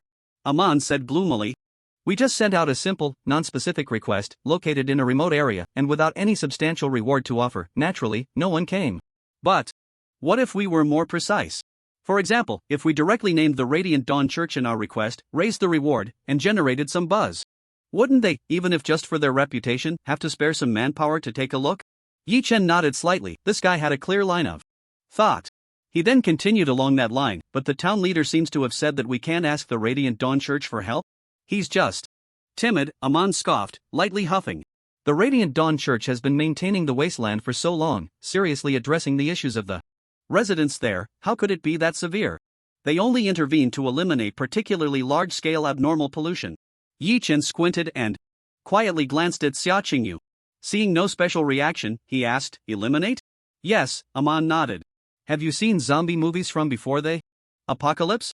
For instance, when a city is hit by a biovirus outbreak, to prevent it from spreading, they might just nuke it. Although it's cruel, I think it's understandable. Once it leaks, the whole world could be destroyed. But, have we really reached that level? Yi Chen looked at Xia Qingyu, who paused for a moment before gently nodding. He's not wrong, but under non-extreme circumstances, the Radiant Dawn Church wouldn't issue such a decision. It's a very complex process. Generally speaking, it usually involves a very serious, irreversible, and contagious abnormal effect. The Discovery team would make a preliminary report, and after the church receives the report, they would verify the danger level. If the second report still insists on the elimination request, it would be submitted to the chief judge, who would convene a meeting before the deity. If more than half approve, it would then be reported to the Pope. Only if the Pope agrees would such a decision be made. In necessary situations, such as involving multiple abnormalities, or if it cannot be handled, even the Pope cannot make that decision. They must apply to the main deity, pure remnant sun, or even request the deity to intervene. She paused, shaking her head. But such situations are rare. Given the circumstances of Sewage Town, it's simply impossible. Xia Qingyu's lengthy explanation left Amon momentarily stunned. This sister is so professional. He even found himself a bit lost. In her words. Is that so? Yi Chen didn't refute anything, just pondering the matter in his mind. What Xia Qingyu understood must have been from a long time ago, with rules and regulations becoming increasingly detailed 60 years later. But what about now? The current Yue sect has only been established for less than 2 years. Even if it's a doctrine, it might not be very complete, right? Suddenly, Yi Chen's gaze sharpened, and he spoke urgently. Stop the car. With a thud, the off-road vehicle came to a steady halt. Yi Chen pushed open the car door and stepped out, squinting at the roadside. Not just him, everyone was stunned. Before them lay a vast expanse of lush greenery, an unknown type of plant that momentarily made it hard to believe they were in the apocalypse. What is this? It can still grow in this kind of land? Su Lezhang asked suspiciously. Yi Chen didn't respond. He didn't recognize the plant either, but it was familiar with the location where it grew. 60 years later, the Devil's Black Chile field. As they drove along, he felt a sense of familiarity. It turned out he had really been here before. But what was going on? Has this been here before? Yi Chen asked Amon, who decisively shook his head. No, we've never had this thing. I've never even heard of it. Squinting, Yi Chen stepped closer and pinched the body of the green plant. It felt somewhat tender and a bit soft, very plump, growing exceptionally well, even giving off a sense of being well hydrated, which was quite absurd. The people in Sewage Town were almost dying of thirst. How could this plant be so full of moisture? Drawing his revolver, Yi Chen clicked off the safety and walked inside, saying, I'll go take a look. I'll go with you. Amon quickly followed. And Yi Chen didn't stop him. The two walked a few steps through the gaps between the plants. Then, Yi Chen stopped, not daring to venture deeper. At first, he hadn't felt it from the outside, but now surrounded by plants, he was astonished to find that their heights were inconsistent. From the outer edges to the interior, they grew larger and taller. Looking out, he could see that the plants in the farthest distance had already grown over 2.5 meters. Why does it look a bit like weeds? Amon's voice rang in Yi Chen's ear. Initially, Yi Chen thought it was a bit ridiculous. But then he raised an eyebrow. Don't say, it really did resemble weeds that had gotten fatter and bigger. Gradually, Yi Chen felt a slight dampness under his feet, as if he had stepped on water for a few seconds, and it gradually soaked through the soles of his shoes. Looking down, he was surprised to find a thin layer of black liquid on the ground. This liquid was a relatively shallow black, not very different from the deep brown wasteland. So for a moment, Yi Chen hadn't noticed it. Was this the black waste the old doctor mentioned? Yi Chen squatted down. The pitch-black liquid had very tiny, strange bubbles spreading inward, or more accurately, it was spreading from within. Compared to this little bit underfoot, the depths of this plant area could be described as a very shallow marsh. The giant weeds were submerged within it, and the deeper the water, the taller the grass grew. For a moment, Yi Chen was lost in thought. This definitely wasn't natural growth, it was more like the plants had been stimulated to grow by this substance, resulting in mutations, even acquiring some kind of spiritual effect. It wasn't too absurd, weren't there all sorts of things like this after the apocalypse? It was just that mutated plants seemed relatively rare. Yi Chen took a few more steps forward, stopping at a slightly deeper spot, pulling out several water bags he had specifically asked the town mayor for, filling them with this so-called black waste, and hanging them at his waist. What is this stuff? That old guy is simply relentless, trying to use this on our patients? Amon cursed, feeling very uneasy staying here. Shall we go? Yi Chen didn't respond, pulling him back a few steps to a position not so deep, drawing out his dagger, and then swinging it heavily, striking the nearest weed. Splat! Hiss! The severed weed sprayed out a strange liquid, as if it were bleeding. The remaining half of its body let out a sound like a whale, writhing in agony. Immediately, the entire patch of grass began to shake, as if a fierce wind was blowing back and forth. Rustle, rustle. Amidst the rustling sounds, Yi Chen lowered his head and discovered that one of Amon's feet was entangled in weeds, with several more weeds reaching out towards him. Take this. Yi Chen's expression changed dramatically as he tossed the half-cut weed he had just severed to Arthur, then quickly pulled him beside him while swiftly disengaging the safety on his handgun. Bang! Bang bang bang! One shot fired at the weeds wrapping around Amon's foot, 2 shots aimed to the sides, and the last shot fired towards their retreat path. Since they hadn't gone too far, after 4 shots, Yi Chen grabbed Amon and leaped out. A loud noise erupted from the grass, and Yi Chen didn't look back, but felt a fierce beast with a gaping maw lunging at him from behind. Rat-a-tat-tat-tat-tat. Aha! Gunfire erupted from behind as Su Lezhang fired into the dense thicket, and Yi Chen felt the chilling sensation behind him ease as he dashed back. Click, click. One magazine was completely emptied, and Su Lezhang was still mindlessly pulling the trigger. When he turned back, the massive mutated thicket had completely stopped writhing. Yet still, Yi Chen felt a chilling sensation of being watched, sending shivers down his spine. Let's go back. Yi Chen patted Su Lezhang's shoulder. That burst of bullets had truly been a great help, and then he got into the vehicle. No one had the slightest attachment to this place, everyone returned to their original seats. And Su Lezhang accelerated the car, nearly drifting in place as he sped towards the town. Sitting in the back seat, Yi Chen looked at the object in his hand, and Xia Qingyu had already managed to sit up. Do you recognize this? Xia Qingyu held her dizzy head, looked at it seriously for a moment, and gently shook her head. It's a mutated plant, but I haven't seen any records of this type in the teachings. Just a mutated plant. Yi Chen remained non-committal, hanging the so-called weed on himself, opening the water bag stopper, and sniffing it at his nose. Soon, Yi Chen's expression changed slightly. Why did it feel familiar? He was sure he had never seen this thing before. Carefully, he dripped a few drops into his hand, dipped his index finger in, and observed it closely. Before long, Yi Chen felt a sting in his eyes and decisively pulled his hand back a bit. This feeling. Yi Chen squeezed his eyes tightly, revealing a hint of suspicion. It wasn't harmful, just like the sensation of being stung in the eyes. While cutting onions? And irritating gas?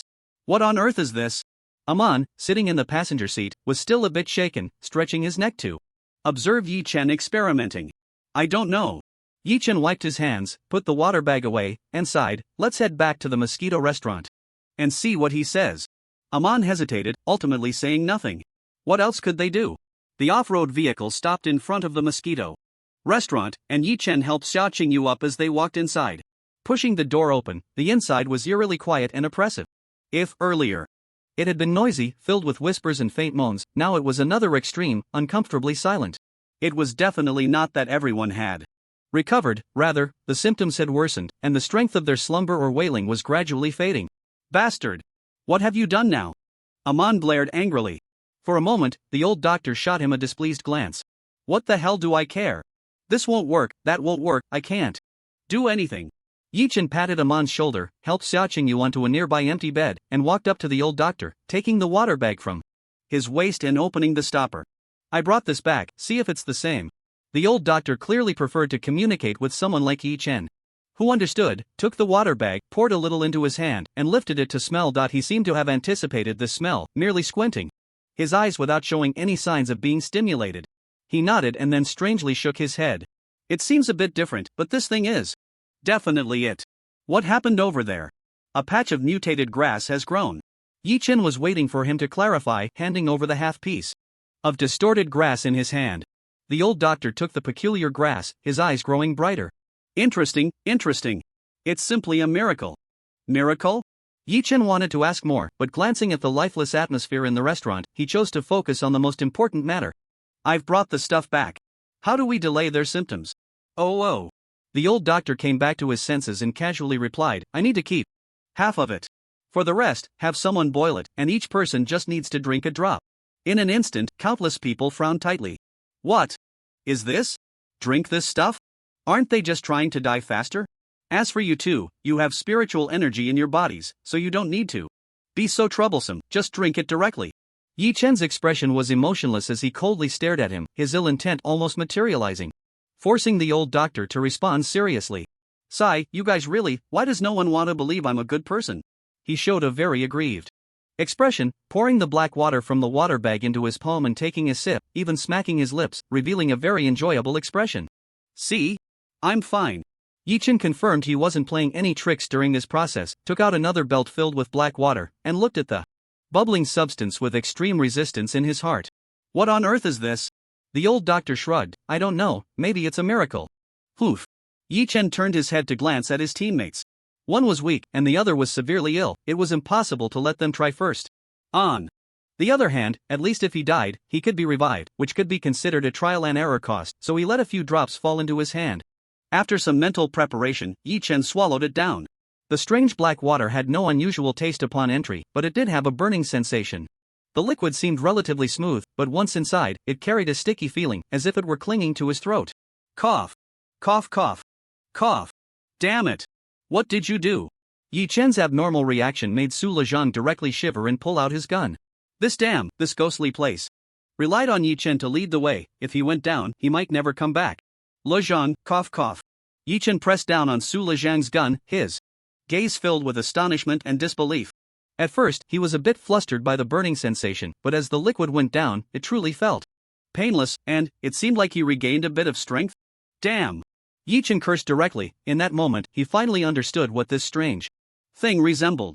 Qingyu. Seeing Yi Chen hand over the water bag, Xia Qingyu hesitated for a moment, then opened her mouth and drank it, choosing to trust Yi Chen's judgment. Cough cough. Xia Qingyu coughed softly and elegantly. After coughing, her gaze also shifted. How do you feel? Xia Qingyu stood up, gently nodding, effective. The pain is dissipating, but I feel quite weak. Yi Chen nodded, that's good. Just don't use your strength. Su Lejang looked left and right, a face full of confusion. His two pillars seemed to have recovered, which was great news, but what are you two talking about? I still don't understand. Seeing his expression, Yi Chen, whose crisis had passed, rarely felt in a good mood, shaking the water bag at Su Lejang. Want to try? Su Lejang. No thanks. I'm not sick. Not sick is also fine. Yi Chen's mouth curled up, as if recalling a certain scene. This is your favorite flavor. Su Lejang? My favorite flavor? After a moment of hesitation, Su Lejang gritted his teeth. Let's do this. Since Yi Chen and Xia Qingyu have both drunk it, it doesn't matter if it's poison. If they both die, I won't be able to escape either, and that's death for me too. Taking a small sip, Su Lejang, who had already thought about how painful it would be, clicked his tongue, not even coughing. This isn't. He widened his eyes in shock, and the three of them exchanged glances, all feeling something in common. This is the taste of devil's black pepper. Yi Chen, who was the first to be shocked, had now calmed down, but his mind was becoming increasingly chaotic with the questions this incident raised. It has the effect of restoring spiritual energy, subtly suppressing the effects of things underwater. As Yi Chen's expression changed, he rubbed his forehead. What exactly is the devil's black pepper from Sewage Town? What connection does it have with this strange black water? You two, follow him. Seeing the old doctor leave the restaurant quickly and excitedly, the mayor decisively waved his hand, calling the two capable hands beside him to follow. Then, he came to Yi Chen's side, looking at the bubbling strange black water, his expression filled with reluctance and hesitation. Hero, this thing Can be used, Yi Chen answered. But don't use too much. Can it be guaranteed that nothing will go wrong? Of course not.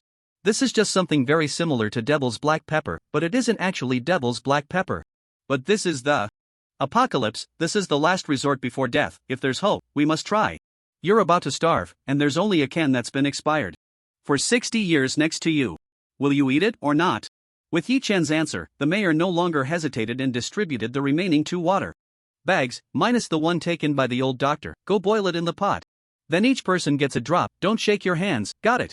Aside from the restaurant owner, who looked very bad at the thought of having to cook this messy stuff in his pot, the atmosphere in the room was filled with hope. Again. Hero, what are your plans? Yi Chen thought for a moment. Even he was very tired, and Xiaoqingyu also needed to recover. Plus, his mind was too chaotic and needed sorting out, so he said, let's rest for a bit. Is there a place to stay?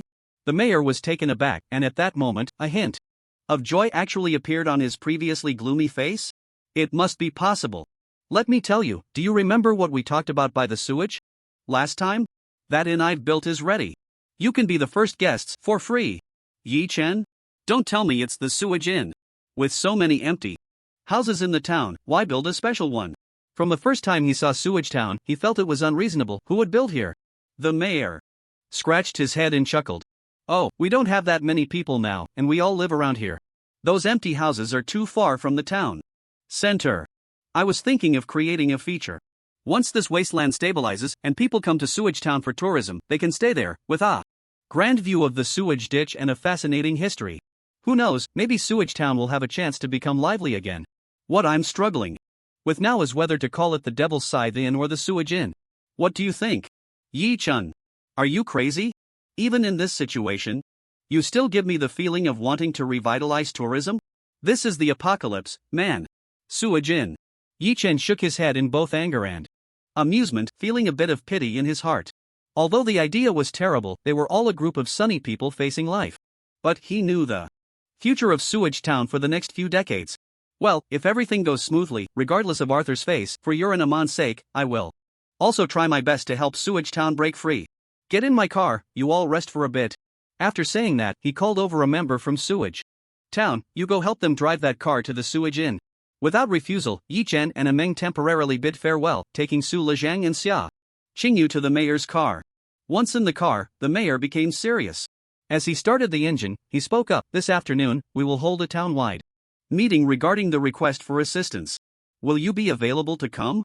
Yi Chen was taken aback, suddenly realizing. Yes, assistance. None of this has been resolved. The black water can only alleviate symptoms, and if not addressed, it won't be long before it erupts again. During this time, if no solution is found, it seems like a dead end. Sure. He had no real reason to refuse. What a great opportunity to further understand what has been happening during this time. Alright then. With Yi Chen, this legendary expert with exceptional combat power, accompanying him, the mayor felt the pressure lift significantly, and the pace of driving quickened. The car came to a steady stop in front of the Sewage Inn, and after grabbing the keys at the front desk, he led the group upstairs. Upon reaching the familiar corridor and opening the familiar door, Yi Chen hesitated. Not just him, Su Lezhang was dumbfounded, and Xia Qingyu also felt it was particularly absurd. What the hell, am I still in room 401? How about this? This is the most luxurious suite I designed, primarily constructed with a sewage theme, offering a view of the entire sewage ditch, and the small side window even allows you to see the entrance. And there's a secret passage connecting to the 3rd floor in the middle, right? Mayor? Truly a kindred spirit. The mayor patted Yi Chen hard. I thought it was a coincidence that you wanted to build an inn here, but I didn't expect you to think of this too. Yi Chen. He rationally avoided this topic and asked, what will the meeting be about? The fleeting joy would eventually dissipate under the looming pressure, and the mayor's mood sank again. Statistics and reports from various departments. The most crucial part is the discussion on future plans. Yi Chen nodded. Who are you planning to consult? Uncertain. That's exactly what we will discuss shortly. The mayor shook his head, then his expression became serious. Please do not tell Ameng about this. Yi Chen gently nodded, as a form of agreement. Although he claimed not to know, in reality, this decision already had an answer in his heart, didn't it? If the decision was to seek help from the Radiant God cult, what was the need to avoid Ameng? The mayor bid farewell to the group, leaving room 401, and the room fell silent. Su Lezhang skillfully lay down on His bed, feeling the comfort of the mattress in a star shape. So nostalgic. My goodness, this mattress feels the same. Watching his ungraceful sleeping posture, Yi Chen was speechless and helped Xiaoqingyu lie down on another bed. Xiaoqingyu sat lightly by the window, looking at Yi Chen. What about you? The newly built sewage had not yet received guests, and the setup was clearly not perfect, with no extra folding beds prepared at all. It's fine, you recover first, you won't be able to rest for long. Saying this, Yi Chen sat down at the table. Reflecting on everything that had happened, Yi Chen's brows furrowed tighter. The doctor who looked exactly like the one from the sewage clinic, was it him, or did they share a similar appearance for some reason? Where did the local specialty, the devil's black chili, come from? Its unique recovery ability was something the entire wasteland was eyeing, clearly not an ordinary item. What connection did that patch of mutated weeds, black water, and devil's black chili have? What was beneath the water, and why did it erupt today when nothing happened before? Toxins? Perhaps, but at least it wasn't entirely that. There was a powerful force within that could even harm him. Soon, the mayor would call him for the meeting, and if all went as expected, the final outcome would be a request for the Rotting God cult to come for assistance, and then the Rotting God cult would return. What was the deal with the rotting smell in this sewage ditch, and what would they do once they arrived? It seemed that all these mysteries would soon be unveiled, and then Yi Chen looked at Xiaoqingyu, seriously wanting an answer. If the Radiant God cult came to Sewage Town at this time, what would they do? Would they really destroy this place? Ha! After a long pause, Xiaoqingyu finally reacted, her voice filled with extreme confusion. Yi Chen didn't keep her in suspense or play riddles, he told her about the commission he had seen. In real history, Amon and the town mayor issued a commission one after another. And one of them was accepted by the Radiant God cult? Her expression changed drastically, and she realized the seriousness of the situation. This shouldn't be happening. Yi Chen didn't argue but curiously asked, according to the records of the Radiant God cult, did anything major happen during this time? Or what was the focus of the Radiant God cult? Xiaoqingyu fell into deep thought, past history flashing in her mind. The second year of the sewage era, right? Her expression grew increasingly strange. If I remember correctly, it was during the full-scale war with the decaying cult, a time of great suffering. Fighting against the decaying cult? Yi Chen's eyelids twitched, unsure whether to be worried or amused. So, under the operations of Sewage Town, the Radiant God cult and the decaying cult appearing here together would be a bloody mess? Looking at her seemingly genuine expression, Yi Chen gave her a moment to digest, then spoke. Are you going to the meeting in Sewage Town later, or would you rather rest and recover? I'm going. Yi Chen nodded slightly. The strengths of the three complemented each other, and acting together was indeed the best configuration, but you must remember, everything here is fake, it is history that has already happened. Whether you change it or not is meaningless. Do you understand what I mean? Gently, she nodded. She understood that Yi Chen was worried she might lose control of her emotions during the meeting and couldn't bear to watch. But the wheels of history roll forward relentlessly, the decaying cult would undoubtedly arrive in Sewage Town at this time. Yet, a shadow loomed in both their hearts. Is it really fake? Is all of this truly fake? Able to converse, to change, to develop, to be hurt, is all of this really fake? The mayor, Amon, everything here, who isn't alive? She looked out the window at the calm and deep expanse of sewage. Really, she wanted to go down there so badly. Leaning back in her chair, Yi Chen turned to Su Lejang, finding him lying on the bed, staring blankly, seemingly not sleepy at all. What are you thinking about? Su Lejang was lost in thought for a moment, realizing that Yi Chen seemed to have said something that no one responded to. After a glance, he realized it was directed at him, recalling Yi Chen's question. Oh. I was thinking, if Radiant City hadn't survived the first wave of disasters after the apocalypse, would it be like this? Of course, it would be. After thinking for a moment, Yi Chen suddenly wanted to know more about this teammate of his. What do you want to do after the Sewage Town matter is over? Perhaps it was just a casual question, but Su Lejang's answer genuinely surprised him. I want to seize the inheritance rights. Ah, this guy, who spends every day eating and waiting to die, looking invincible yet cowardly, really doesn't seem like someone who craves power. I really don't seem like it. He spoke slowly, with an emotion Yi Chen couldn't quite place, but if this power is in my hands, the people of Radiant City will never appear in Sewage Town 60 years later. Yi Chen chuckled softly. Well, this was a moment of realization. I wish you success. If I'm in Radiant City at that time, I can help you a little. Then, Yi Chen looked over at Xiaoqingyu. What about you? Me? The next mission, Xiaoqingyu said. To resolve anomalies and make the world better, just like the Radiant God cult has always done, that's our creed. Ha, so noble. Get some. Sleep, Yichin said, leaning on the table, suddenly feeling a bit amused. If I were a god, I would undoubtedly be the god of sleep. Sleeping for over 100 years isn't enough. I'd need to take a nap and then fall into this dream, and then in the dream, I'd have to take another nap. Who can sleep like that? Yichin quickly fell asleep. The high-intensity battles and thoughts, along with his physical discomfort, were draining his energy. Time passed like this, and it was already the scheduled meeting time with the town mayor. Opening his eyes, Yichin wanted to wash his face.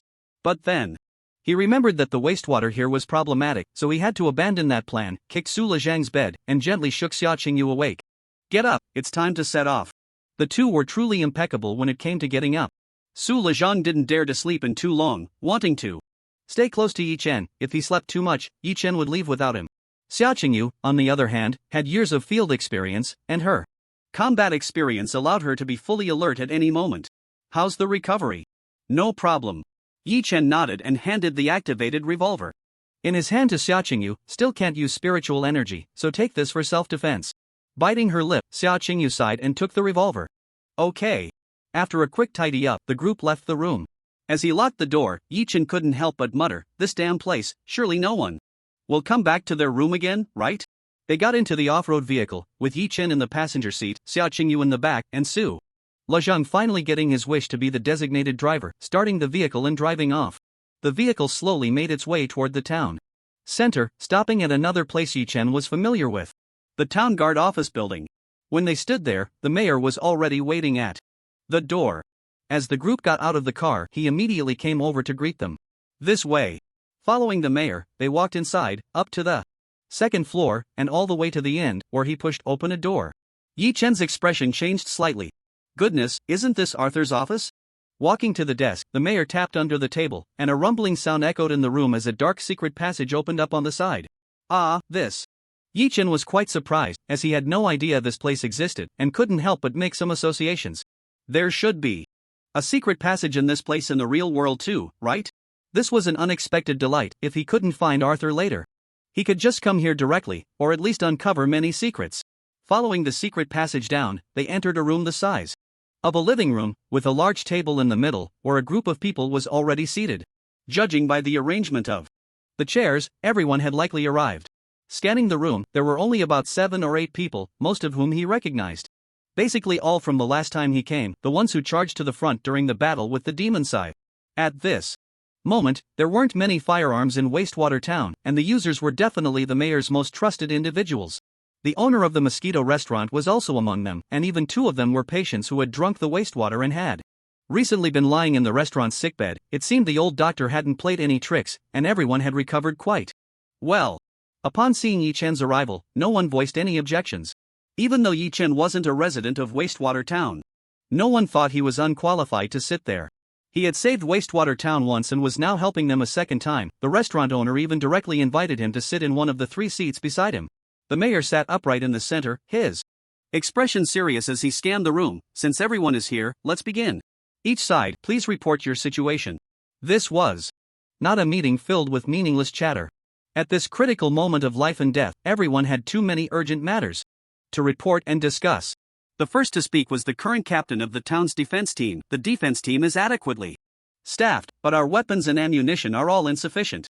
During the last incident with the grinning monkey, we nearly exhausted our last reserves of ammunition, and we currently have no capacity to deal with any medium-sized disasters or above. Everyone is well aware of the situation in the town's defense team. Even though it is very bad, it can no longer stir up much of a ripple.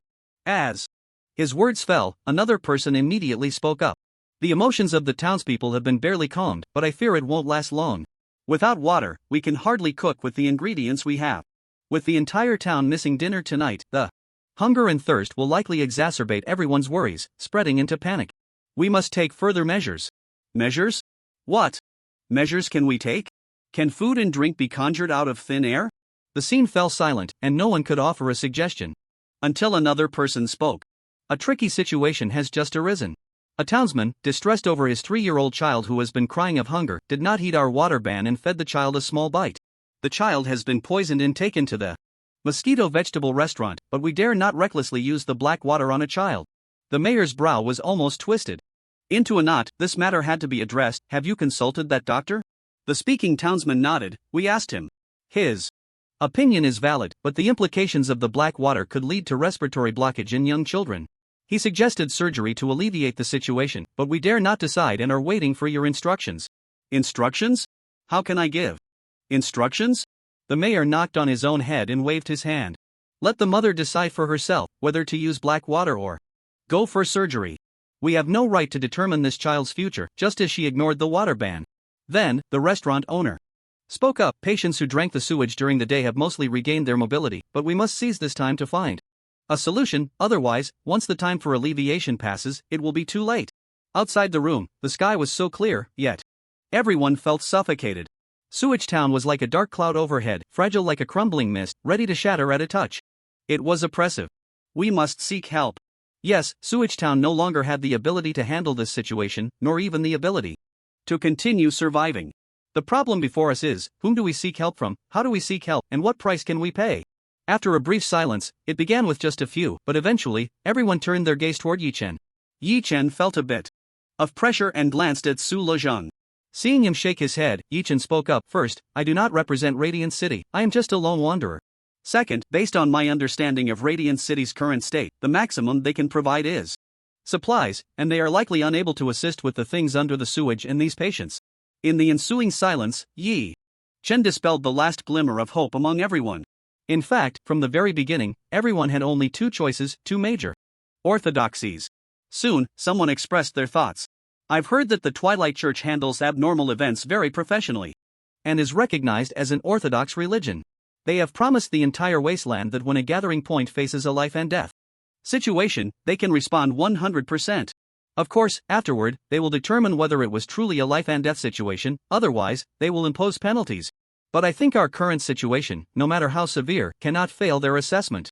Before Xia Qingyu could puff out her chest, there was immediately a voice of opposition from the back of the venue, but they also have the same strict assessment for those affected by abnormalities. They will execute a purge in places with significant impact and great potential harm. Who knows if we will be purged along with the things under the water by the Twilight Church? His thoughts clearly garnered more agreement. That's right, have we forgotten about the Bell of Chaos? Perhaps without this incident it wouldn't be a big deal, but with this matter at hand, how can we dare to request their assistance? The person who proposed seeking help from the Twilight Church immediately retorted, what's the big deal about that? Even if the Radiant Dawn Church is calculating, would they really involve the people of our small town? If it's just punishing the parties involved, can't I take it all on myself? Bang, bang, bang. Someone knocked on the table and spoke up. Have you all forgotten that the old doctor said only the Decayed Church can solve this? This time, more people began to refute. Do you trust that guy? The Decayed Church? They are notorious in the wasteland. How many infamous tragedies are tied to them? You're inviting a wolf into the house. Ha! You speak so righteously, yet weren't you saved from the gates of hell by that doctor's suggestion? What reputation are you talking about? None of us have ever seen either of the two churches. Who knows what the truth really is? The meeting table erupted into chaos, and Xia Qingyu really wanted to say a few words, but Yi Chen pressed her down firmly. Enough! The mayor slammed his hand on the table, his face dark as night. What a difficult decision this was. For a moment, he pushed everyone aside and looked directly at Yi Chen. You are well informed. Who do you think is more likely to help us? Yi Chen paused, turned to Xia Qingyu, and nodded. Finally, she could speak. The Radiant Dawn Church has specific regulations. In emergencies like this, they will definitely send someone. On the other hand, the Decayed Church has no experience with any rescue gathering points, let alone any expertise. Your situation is complicated, but it is far from severe enough to trigger a cleansing plan from the Radiant Dawn Church. You don't understand how cumbersome and strict that process is. Yi Chen lightly kicked her chair, a bit helpless. Restore history, man. Do you still want to go back? Xia Qingyu's mind blanked for a moment, and she indeed paused. But it can't be guaranteed that it won't happen 100%. The mayor fell silent, looking deeply at Xia Qingyu before slowly speaking. I have only one question. In a situation where everyone is willing to help us, who can guarantee 100% that they can solve the underwater problem? Xia Qingyu slightly opened her mouth. That was the essence of decay, their specialty. Decay. The mayor nodded, already resolute. He looked at Yi Chen, who directly shook his head. This is your future, you decide for yourselves, don't ask me. The mayor leaned back in his chair, struggling to close his eyes. Then, suddenly opening them wide, filled with determination. I announce that Sewage Town will immediately request assistance from the decayed church. All departments, please do your utmost to ensure security and reception. Mayor. Enough, I have made my decision. He spoke, whatever they want, I will give. As long as we preserve the legacy of Sewage Town and protect our women and children, what does it matter if I lose my life? Even if Sewage Town belongs to decay from now on, so what? We are just an ordinary small town, everyone. He closed his eyes, opened his mouth, and it was so dry that it cracked and bled. We have done our utmost to reach today. A long silence fell, and even Yi Chen and the others could feel the helpless despair and sorrow. It was just to survive. The decayed church could guarantee their survival 100%. What about the Radiant Dawn? Even if there was a slight chance of cleansing, who would dare to gamble? Everyone, go ahead and get busy. I will go to the Wanderers Commission Board to post a targeted commission to the decayed church. With the conclusion made, the people at the meeting table gradually dispersed, each carrying their own emotions. He saw that Yi Chen had no intention of leaving and asked in confusion. It's nothing. Yi Chen waved his hand. You go ahead, can we stay here for a while to talk privately? The mayor was taken aback, then chuckled silently. You really know how to pick a place. I also like to think in this quiet space. Then I won't disturb you. You can come here anytime you want, this is also your safe house. Yi Chen nodded, and the mayor turned and left the secret room at once. Again falling silent, Su Lezhang was a bit confused. God of War, what are we doing here? Yi Chen was silent for a moment, looking towards the shadow in the corner of the room. Aren't you coming out yet? Xia Qingyu had sensed it long ago, but Su Lezhang was inevitably startled, staring in astonishment. From the shadow Yi Chen was facing, a person indeed stepped out. Aman. He casually found a chair to sit on, resting his head on the table. For a long time, no one spoke. No wonder they didn't let me participate. Decay? It's getting crazier and crazier. Aman was the first to break the silence, lifting his head with a hint of disappointment. Why didn't you tell me? When will you all understand that I am just a passerby? Yi Chen shook his head. The fate of Sewage Town is a choice you made yourselves. Aman was taken aback, letting out a faint bitter laugh. Yes, you have already helped us too much, and instead, Sewage Town is becoming more and more dependent on you?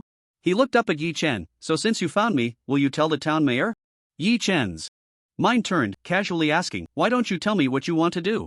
I will request the help of the Radiant Church. Aman said resolutely. From any angle, the Radiant Church is more reliable than the Decay Church. I cannot sit idly by while the town heads towards an irretrievable abyss. He stared intently at Yi Chen, having his own stance, and also, a plea. That's how it came to this point. I understand. Yi Chen closed his eyes. You can go. Aman was momentarily stunned, seemingly not expecting Yi Chen to agree so simply. He had observed the entire meeting and understood very well. Although Yi Chen had never expressed his stance, he was very inclined towards the Decay Church. Go ahead and do it. Of course, after that, you must call me to be present for the planning with the Radiant Church. Can you do that? Of course. Aman said excitedly, raising his voice. Thank you. I will remember your kindness for generations. There's this good fortune? Aman was genuinely grateful. In his view, Yi Chen not only gave him help but was also willing to back him up, to keep an eye on the actions of the Radiant Church. When he was planning with the Radiant Church, Yi Chen would be there, which meant providing a safety net for Sewage Town in case he stumbled. Go. Aman left the secret room excitedly, and this time it was truly just the three of them left. Yi Chen leaned back in his chair, feeling utterly exhausted. He knew very well that if the Radiant Church was involved, things would head in a bad direction, yet he couldn't stop it. Instead, he had to facilitate it smoothly happening. This feeling was truly terrible. Simply because everything was too real. Their despair, their thirst for survival and the future. The mayor's dream of sewage tourism. Aman's pursuit of breaking free from all influences. Why are you so resistant to the Radiant Church? With only their own people left, Xia Qingyu really didn't understand. Yi Chen's inclination was too obvious. If you truly harbor such hostility towards the Radiant Church and lean towards the Decay Church, why not cooperate with Lin Zhao instead of going solo? All along, he had genuinely cared for her and helped her. Sometimes she felt a bit embarrassed, yet hoped to always have such a teammate, rather than the likes of Wang Lei. I'm only targeting this matter. Yi Chen explained. Have you forgotten that I told you, at this time of year, the Radiant Church sent people to Sewage Town? You know nothing about this because you all hid it internally. Why hide this matter? Xia Qingyu couldn't answer. If only the Decay Church had arrived here back then, the worst possible outcome would be that the situation was resolved, but the Anomaly was taken over by the Decay Church, and Sewage Town would be enslaved by the Decay Church. This place might become a key area for the Decay Church, but it wouldn't attract attention anymore, and it could continue to exist well. The worst possible outcome would be that the Sewage Town is destroyed by the corrupted cult, and then there would be no more Sewage Town. But none of this happened. As for whether the corrupted cult could deal with what lay beneath the sewage, even if Yi Chen didn't know what was down there, it didn't need to be considered at all. Behind them was 002, the strongest existence in the wasteland beneath them. Moreover, considering that he was still very weak, it was the first god of the wasteland. If even it couldn't solve the problem, then the wasteland should just be destroyed and not played with anymore. Xia Qingyu fell silent, lost in thought. So the key to all of this was that the Radiant Cult had come at this time. And then, after the Radiant Cult arrived, something bad and irreversible happened. After leaving the secret passage, Yi Chen did not see Amon's figure. Given his understanding of Sewage Town, it was unlikely he would be discovered. He headed straight back to the inn, where Xia Qingyu's condition began to worsen again, and he developed a fever once more. Has the effect worn off so quickly? Yi Chen looked down at the water pouch at his waist, hesitating several times. The purpose of this thing was to alleviate, so it would inevitably weaken with each use, much like drug resistance. The first use had only lasted such a short time, Yi Chen found it hard to imagine how long the second use would last. It was just strange that, despite having been poisoned in the same way and having eaten half a bowl of soup noodles, his condition was much better than Xia Qingyu's. Was it because of his abnormal identity? Yi Chen thought not. From that perspective, they were all human bodies. If he could be immune, it would be impossible for them to be poisoned together at all. Yi Chen glanced at Su Lezhang, who was fidgeting anxiously by the bed, scratching his ears and cheeks. Although he said nothing, he was probably already extremely thirsty. Well, it's common sense to prepare water and food before going out, right? But who would think to prepare water for a dream? Can I die of thirst in a dream? The sky gradually darkened, and in the blink of an eye, it was almost 9 o'clock. Yi Chen casually glanced at the window. Outside was already shrouded in darkness. If nothing unexpected happened, tonight would likely pass like this, without any surprises. This meant that today it was impossible to reach the step of restoring the frame's content. They would definitely have to spend the night here.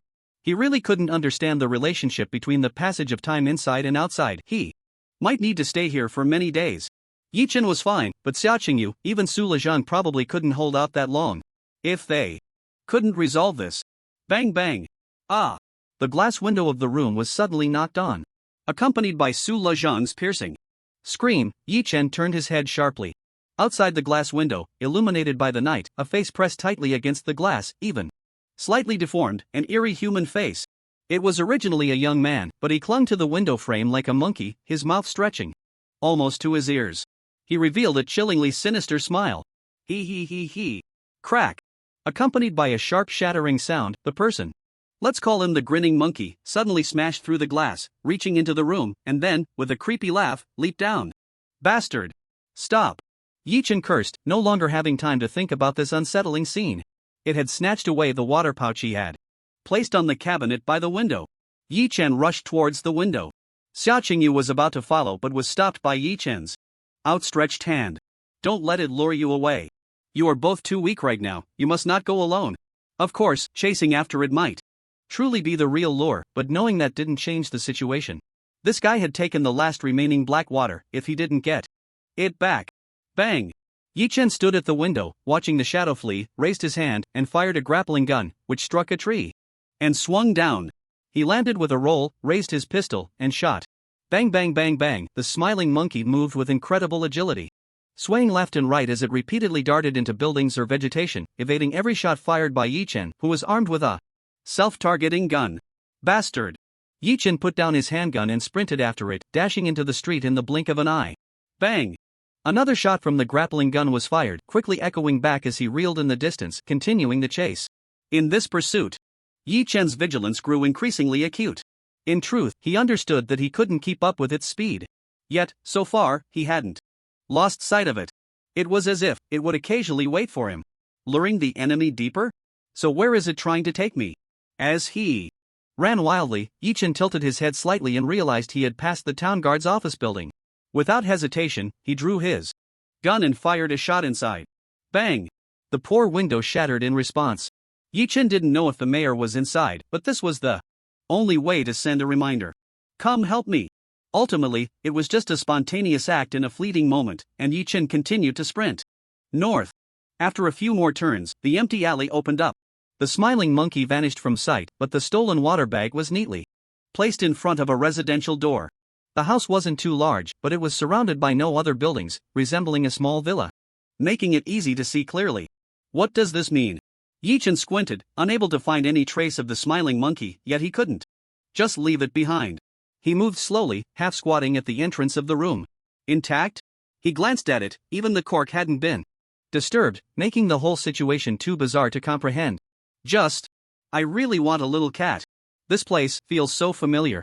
Suddenly, his pupils constricted, perhaps his dry mouth and parched brain were catching up, as he finally remembered where this place was.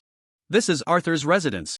The hall of the room was dim, but in the deepest part, a bedroom glimmered with faint light. Who lives here? Now. Squinting, Yi-Chen moved stealthily along the outer wall. He finally found it. On the bed in the room, Amon lay on his side, breathing evenly, deeply asleep. Above him was still that large picture frame, but it was now blank. A candlestick on the table flickered with dim light, swaying gently, and the room was almost entirely dark except for a small area on the cabinet. There was a figure wrapped entirely in a black robe. The room was in disarray, with only the bedside table remaining somewhat tidy. As he opened a drawer, it seemed he had finally found what he was looking for. A different glimmer of light flickered from the drawer, but he seemed hesitant to touch it. Hesitating as he lifted the entire cabinet and tipped it onto the bed. It finally revealed a revolver inside, adorned with luminous stripes, as if it had a life of its own. Chaos Bell. The figure in the black robe let out an excited low growl. Who would have thought? An anomaly, hiding in a person's hand. The evil anomaly defined by the Twilight Church? TSK. It's hard to imagine that, as an anomaly. The Chaos Bell was trembling slightly in front of someone other than Yi-Chen. What could it be afraid of? What is it afraid of? Just leave it to me. Let me modify it for you, create a true miracle, and then the sewage town. Click. A sound of a safety being disengaged came from behind him, followed by a voice, "You better not touch that gun." The figure in the black robe stiffened for a moment, slowly turning to face the silhouette standing at the door, holding a revolver, pointing it at his head from a distance. Yi-Chen. The figure in the black robe was completely shrouded in darkness, tightly sealed with no gaps, making it impossible for Yi-Chen to discern even the figure's build, but in the current sewage town, there aren't many who can come up with ideas about the Chaos Bell. Is it you? The figure in the black robe spoke in a hoarse voice, and Yi-Chen couldn't help but tilt his head slightly. Good. Knowing me makes it easier to find out who you are. The black-robed figure fell silent for a moment, staring at the deep muzzle of Yi-Chen's gun, momentarily frozen. You can't take this thing, leaving it here is a disaster waiting to happen. Why stop me? I'll take it and leave Sewage Town, how about that? Everyone wins. Heh. Yi-Chen chuckled softly and opened his mouth. Alright, then let me see who you are. The black-robed figure hesitated, seemingly deep in thought. But just a few seconds later, he suddenly lunged forward, making a lightning-fast grab for the Chaos Bell. Bang! The revolver, with its dazzling gunfire, shot out mercilessly, accurately severing the black-robed figure's fingers. In the process of such high-speed movement, the black-robed figure let out a painful scream and, without further action, jumped out of the window. Click. Yi-Chen pulled the trigger, only to realize that this was the last bullet in the magazine, missing the chance to hit him from behind. Cursing softly, he reloaded while rushing forward. Get down. The gunfire created a huge commotion, and Amon finally woke up. Don't block the way. Yi-Chen shouted, pushing Amon aside and sticking his head out the window. Outside was pitch black, without a hint of light. The black-robed figure had completely blended into the night, making him impossible to find. What's going on? Amon, just waking up, looked completely bewildered. Why was Yi-Chen in his room? And holding a gun? Confirming that there was no way to chase after him, Yi-Chen took a deep breath. The killer had escaped, so he could only ask the victim about the situation. Someone stole your Chaos Bell. Ha! Amon's face changed dramatically, and he instantly became fully alert. It wasn't until he saw the Chaos Bell lying on his bed that he quietly breathed a sigh of relief. How could you sleep so soundly? Yi-Chen asked, puzzled. With someone rummaging through your room, you didn't wake up at all? I don't know. I thought I was a light sleeper. Amon was equally confused. He was just sleeping, he didn't feel a thing. For a moment, Yi-Chen had no words, and could only follow this line of thought. Did someone drug you? At this time, unable to think of a reason, Yi-chen patted his shoulder.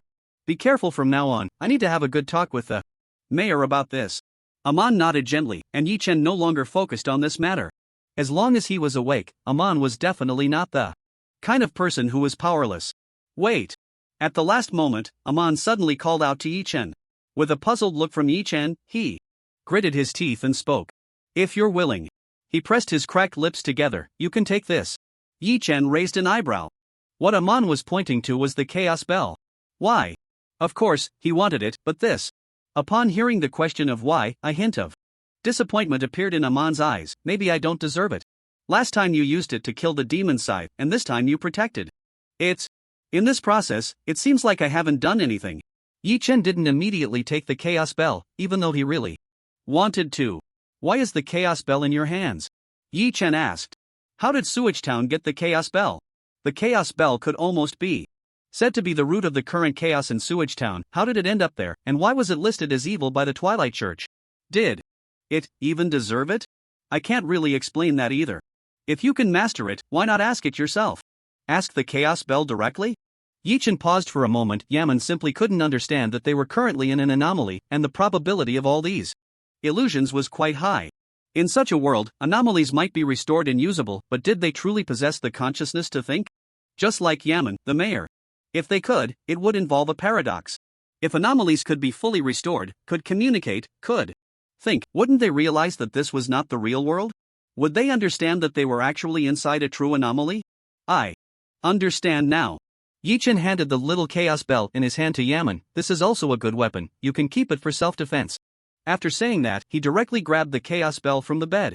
The brilliant lines flowed across the body of the chaos bell, looking just like a legendary skin. Firmly held in his hand, a surge of power flowed into his palm. Once again, he had gained true overwhelming power in Sewage Town. Hey, I remember saying last time when I used you to fight the demon scythe that I would deal with you next time.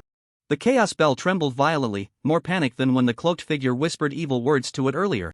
Watching Yi-chen effortlessly pick up the chaos bell, Yaman's expression was somewhat shocked, but he gradually felt relieved. Although he didn't know how it was done, it was clear that he was the best choice. Take care of yourself. After a brief reminder, Yi-chen leaped out of the window and chased after him. After all, he had broken the cloaked figure's finger, so there should be some traces left behind. He might not be able to catch up, but he would follow as far as he could, making it easier for the mayor to gather people for a search later. The late night. Sewage Town was eerily quiet, and the sound of the large-caliber revolver was so loud that he couldn't believe the mayor hadn't taken action yet. Unfortunately, there were no traces on the ground. The cloaked figure was very careful, not letting any blood spill on the ground. And there were no footprints or anything like that. The clues had once again come to a dead end without any breakthroughs. Someone had come to steal the chaos bell, and judging by Yaman's state, it was likely that if he hadn't intervened, they would have succeeded. Had such a thing happened in real history?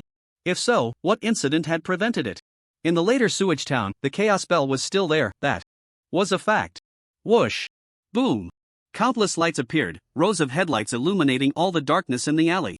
Whether motorcycles or off-road vehicles, dozens of vehicles rushed out, surrounding Yi-chen. Bang! The mayor jumped out of the car before it had even come to a complete stop, quickly walking towards Yi-chen. Yi-chen looked over, and in the back seat of the mayor's vehicle, there was a sinister face pressed against the window, looking extremely eerie. The person who had undergone the transplant with the smiling monkey? Had it already been captured? Your people contacted me, saying this guy broke into your room, and we immediately moved out and caught it. Nearby. Seeing that nothing seemed to have happened here, the mayor breathed a sigh of relief. What's going on? I heard gunshots when I captured it? Yi-chen nodded slightly. Someone was stealing something here, and I exchanged fire with them.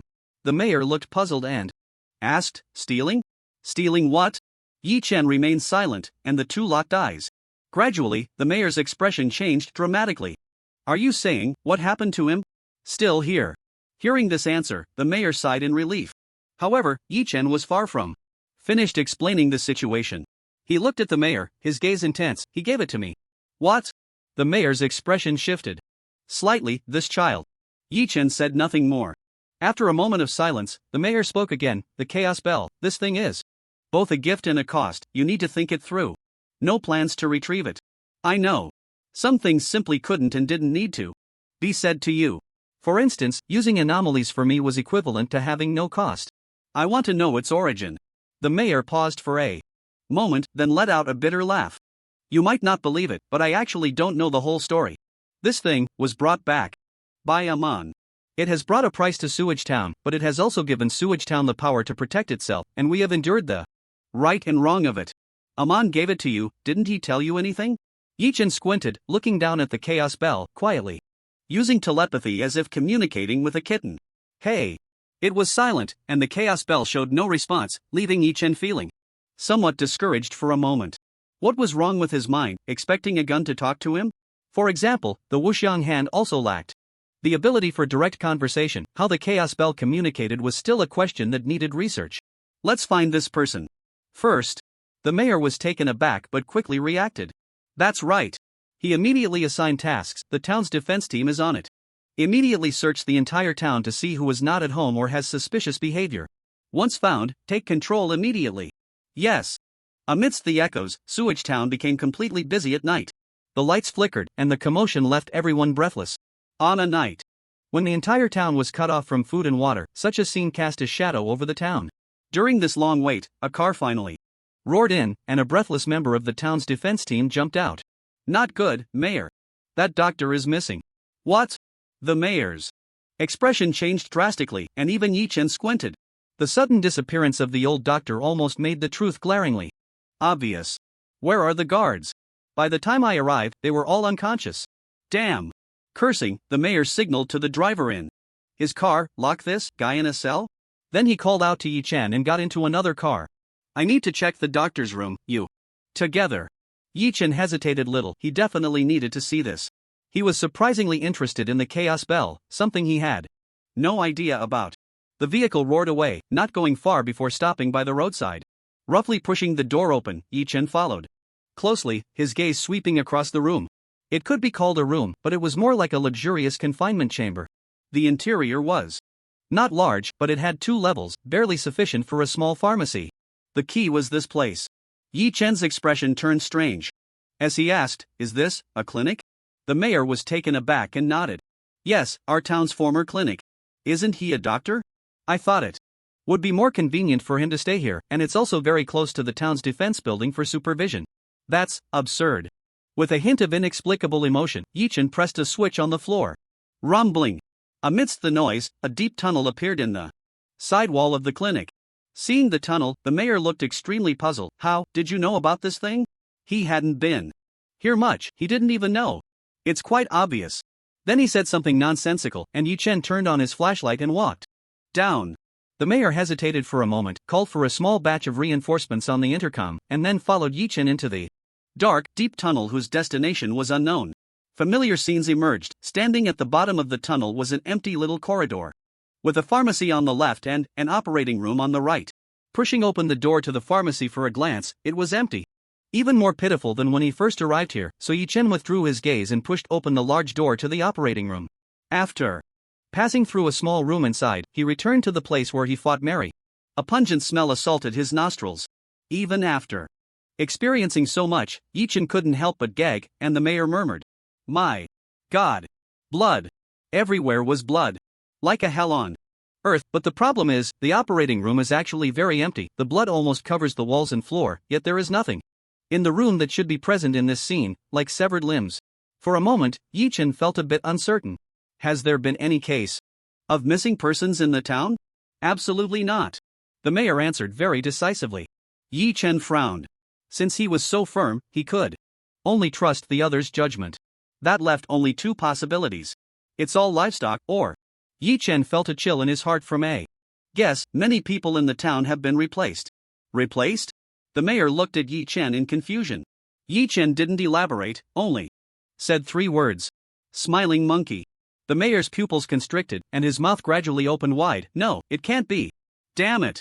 The mayor cursed. All members of the town defense team, assemble. Listen up, everyone. After shouting this, the mayor patted Yichen's shoulder, already feeling like he was about to explode from anxiety. I'll go out and keep an eye on things. I'm counting on you here. Yi Chen nodded, not paying attention to the mayor's departure, and continued to observe the situation here.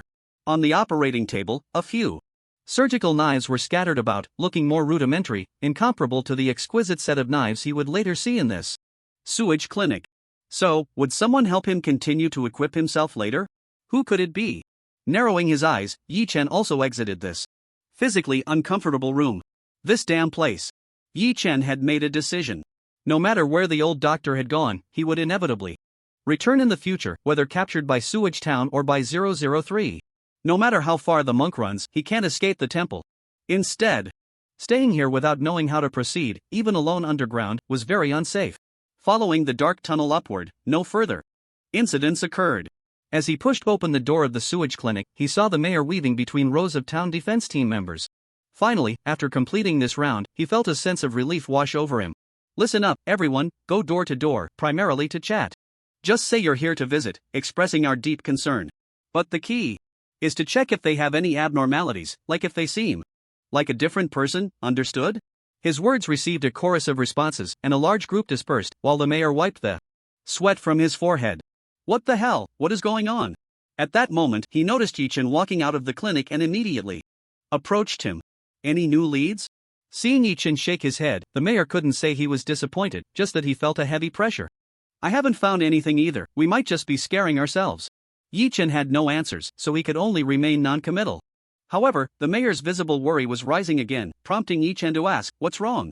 Oh right, I haven't had the chance to tell you. The Rotting God cult has officially accepted Sewage Town's rescue request and has contacted me. They will arrive tomorrow at noon. A glimmer of hope appeared on his face, and he softly murmured in his heart, I hope a major force can take over this place and put an end to all this. Tomorrow at noon? Yi Chen was taken aback. That was too fast, right? According to Xia Qingyu's intel, weren't the two major cults supposed to be extremely busy at this time, fighting each other fiercely? How could they have settled on Sewage Town's schedule so quickly? But that was good news. The arrival of the Rotting God cult tomorrow meant he wouldn't have to stay in this shadow of the past any longer. By the time he got out, everything would have changed. He also didn't have to worry about Xia Qingyu not being able to hold on. No matter how much black water was used, it was undoubtedly enough to last until tomorrow noon. Soon, Yi Chen guessed the mayor's concern. Are you worried that this mysterious and strange doctor will cause trouble after the Rotting God cult arrives? As the mayor nodded, Yi Chen couldn't help but ponder this possibility. And the answer was, absolutely impossible. There's no point in doing this, Yi Chen said. Setting aside the old doctor's intentions, given his position, it was unlikely he would act this way. Moreover, he was the one who suggested bringing the followers of the corrupted god here in the first place. Yi Chen's analysis relieved the mayor, who gently nodded. That's best. He looked at Yi Chen. Would you be willing to come to the scene tomorrow? Seeing his anxious demeanor, Yi Chen couldn't help but chuckle softly. You haven't said it out loud, but deep down, you're still quite afraid of them. Is it because you're worried that the corrupted god's followers might not come with good intentions, and having someone like me, who has repeatedly shown strength, would provide some reassurance? Of course. What reason would there be to refuse? This is such a great opportunity to understand the corrupted god. Everyone thinks they are well informed, but only Yi Chen knows the truth. Since the end of the world, the only place he has been is Sewage Town. Of course, Sewage Town is just a bit too colorful. After bidding farewell to the mayor, the night passed with one unexpected event after another. He made his way back to his room, pushed open the door, and was immediately met with Su Lezheng's anxious face. Oh my! You finally came back, she. Yi Chen looked at Xia Qingyu, curled up on the bed, her face pale, as if light and darkness were swirling around her, trembling all over. The situation couldn't be worse. Water, water. Sigh. Yi Chen felt his own throat parched, walked over, pried her mouth open, and dripped a few drops of black water from the pouch into her mouth. Gulp. Yi Chen dripped a few more drops, and Xia Qingyu swallowed, her breathing visibly stabilizing, her eyes gradually opening. Yi Chen, I just saw my mom. There was a hint of redness in her eyes, along with an undeniable sadness. Am I never going back? No. Yi Chen truly hadn't expected this side of her. After all, she was always so calm and composed. Perhaps everyone reacts differently in the face of life and death. It just left Yi Chen feeling a bit at a loss. I didn't go out. Man might be very angry and vent her frustration on you. Please don't hold it against her for my sake, she. Actually, I'm very glad to meet you. Although I don't know what you're doing. In Sewage Town, I always feel at ease when you're around. I was thinking, if you believed in the afterglow too, we could stop. Yi Chen raised his hand to cover her mouth, feigning annoyance as he said, "What do you mean, die? Dying in front of this guy Su Lejiang would be embarrassing. Xia Qingyu. Su Lejiang? Listen to this, is this even human talk?" But it does make a bit of sense. If the proud daughter of the wasteland's top power were to die in front of someone who mostly spends their time shouting help, what should I do? We're doomed, it would indeed be a bit embarrassing. Although this might seem like a slight against Su Lejiang, the somber atmosphere was instantly shattered. Seriously, can you not have such a bizarre thought process? After a moment of silence, Yi Chen helped Xia Qingyu sit up, got up, and took a cup of sewage from the fridge, placing it by her lips and gently pouring it in. Su Lejiang wanted to stop him but hesitated, watching helplessly as Yi Chen poured the toxic water in. Xia Qingyu was quite obedient, not asking why, and allowed the sewage to flow in, feeling as if she was coming back to life. So refreshing. After pouring a third of the cup into her, Yi Chen raised his hand to stop, then opened the pouch and gave her a small sip of black water. This. You're almost dehydrated, Yi Chen explained. Right now, weakness and fever are largely caused by dehydration. In fact, most of it is due to ordinary ailments. Similarly, the weaker the body, the harder it is to resist the things in this sewage, and one can only take a little risk. The so-called fighting poison. With poison means first replenishing the moisture, and then increasing the dosage of the black water to alleviate the situation. Whether this approach is a bad idea entirely depends on how long it takes to receive treatment. It can help Xia Qingyu get through temporarily, but it is likely to become more serious soon. The key reason why Yi Chen dares to do this is simple. The people from the rotten cult will arrive tomorrow. The only question is, they might be able to treat anyone in this sewage town, but only Xia Qingyu, the chosen one of the Radiant Dawn with the power of 003, they would be lucky not to execute her on the spot, so why would they bother to treat her? Wait. 003? You should have a way to directly call for help from 00. Oh no, the pure residual sun, right? Lin Jiao can summon divine intervention when in danger, and you, the same chosen one, have such a big sun above your head, what's missing? Xia Qingyu has recovered once again, and after waking up, she felt extremely embarrassed thinking about how she just acted. Fortunately, Yi Chen asked her a question, and she immediately responded. I can, but divine intervention comes at a cost. If it's not me paying, it will be someone else. We are different from the rotten cult, they can go to any lengths and call for divine intervention for the sake of one or a few people. The pure residual sun will only act against anomalies, and it cannot be just to save me alone. Yi Chen raised an eyebrow. Is it that it won't specifically save you, or you're unwilling to call for it just for yourself? Xia Qingyu. She shook her head helplessly, and Yi Chen tapped her forehead. You know. Whether or not they intervene is their business, but whether or not to call is yours, isn't it? Yi Chen was also lost in thought. You can't have accidentally come to the sewage town, the Radiant Dawn must have some plans. Although you know nothing, if you die prematurely, the Radiant Dawn might lose everything. It seems. That's true, but equally crucial.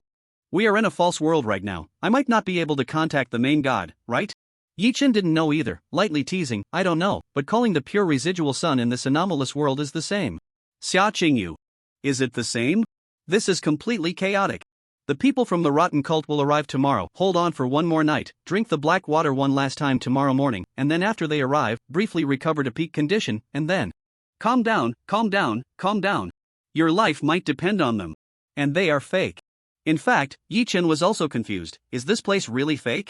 Are they all fake? If those catastrophic events happen, can they really just stand by? God of War. Su Lejiang interrupted Yi Chen's thoughts. With a noble will and firm gaze, as if making a very difficult decision, he offered up his bed. You can sleep here. For a moment, confusion flickered in Yi Chen's eyes. Why? Su Lejiang was also puzzled by Yi Chen's confusion and continued, because there are only 2 beds in the room. Do you want to share with her? Yi Chen. Are you crazy? Even if I share a bed with her, it can't be with you around. Ugh, are you sick? Why would I want to squeeze into a bed with her? Yi Chen pushed open the door, and in less than a minute, he moved a kind of folding bed from room 402, slamming it down in the middle of the 2 existing beds. Think a little more flexibly, there's no one living next door, so just move one over, right? Su Lejiang. Can you at least respect and appreciate my noble spirit and action of giving up my bed for you? Boom! The sunlight poured down from the sky, and from a high aerial perspective, the sewage town was bustling with crowds, like the most lively time before the apocalypse, hosting large events in the square, surrounded by a multitude of people, flags fluttering high in the sky, 2 helicopters adorned with dark brown patterns slowly hovered over the small town, causing many people to stare in disbelief. What the hell? Helicopters? We're doomed, there's nowhere to land them. The mayor was momentarily stunned. Caught off guard. He had disregarded fuel consumption and scoured the abandoned parking lots of the town from before the apocalypse, finally finding a few luxury cars to welcome the rotting cult. But who would have thought they would arrive by helicopter?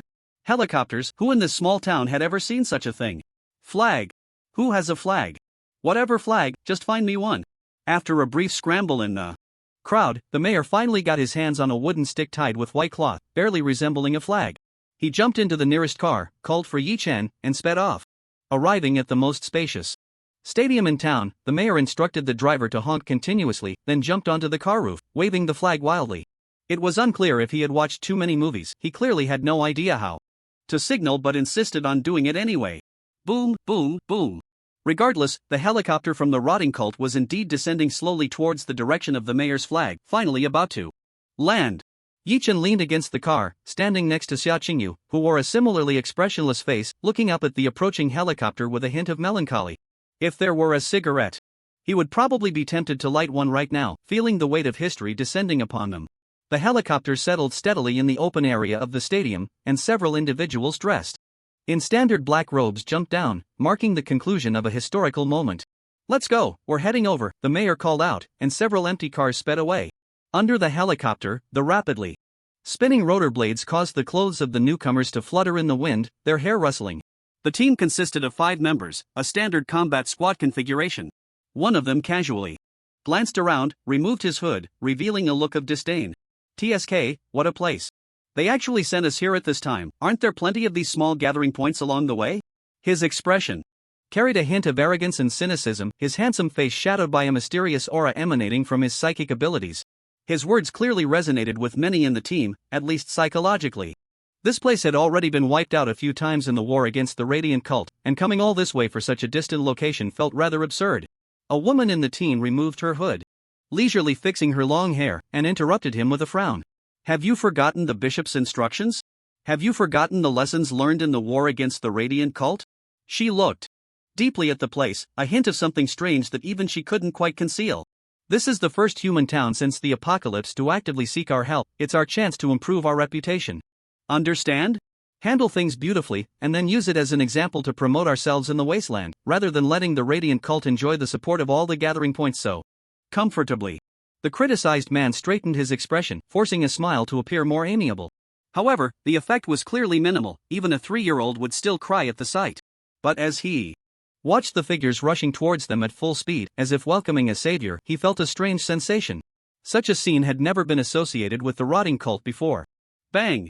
The car stopped in front of a group from the rotting cult, and the mayor jumped out, using his extensive experience to assess who among them was the leader, then took a deep breath, nervously extending his hand towards the long-haired, cool-looking woman. I am Luo Ming, the mayor of Sewage Town.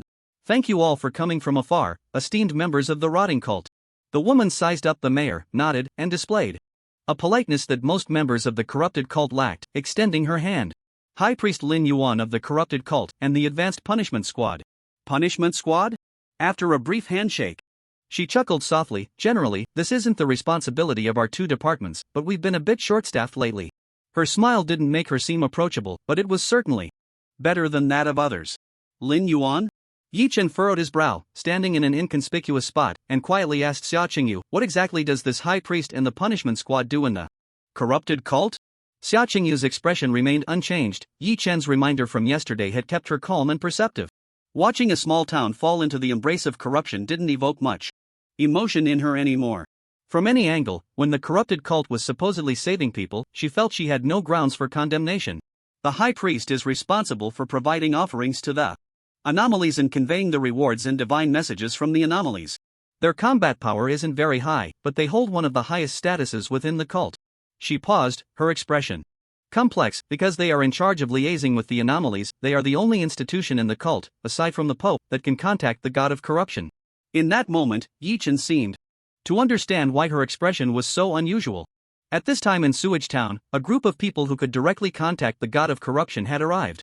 In the end, did everything this year truly draw the attention of the god of corruption? What about the punishment squad? The punishment squad is fine, it's also a combat department within the cult, but as the name suggests, it oversees internal operations.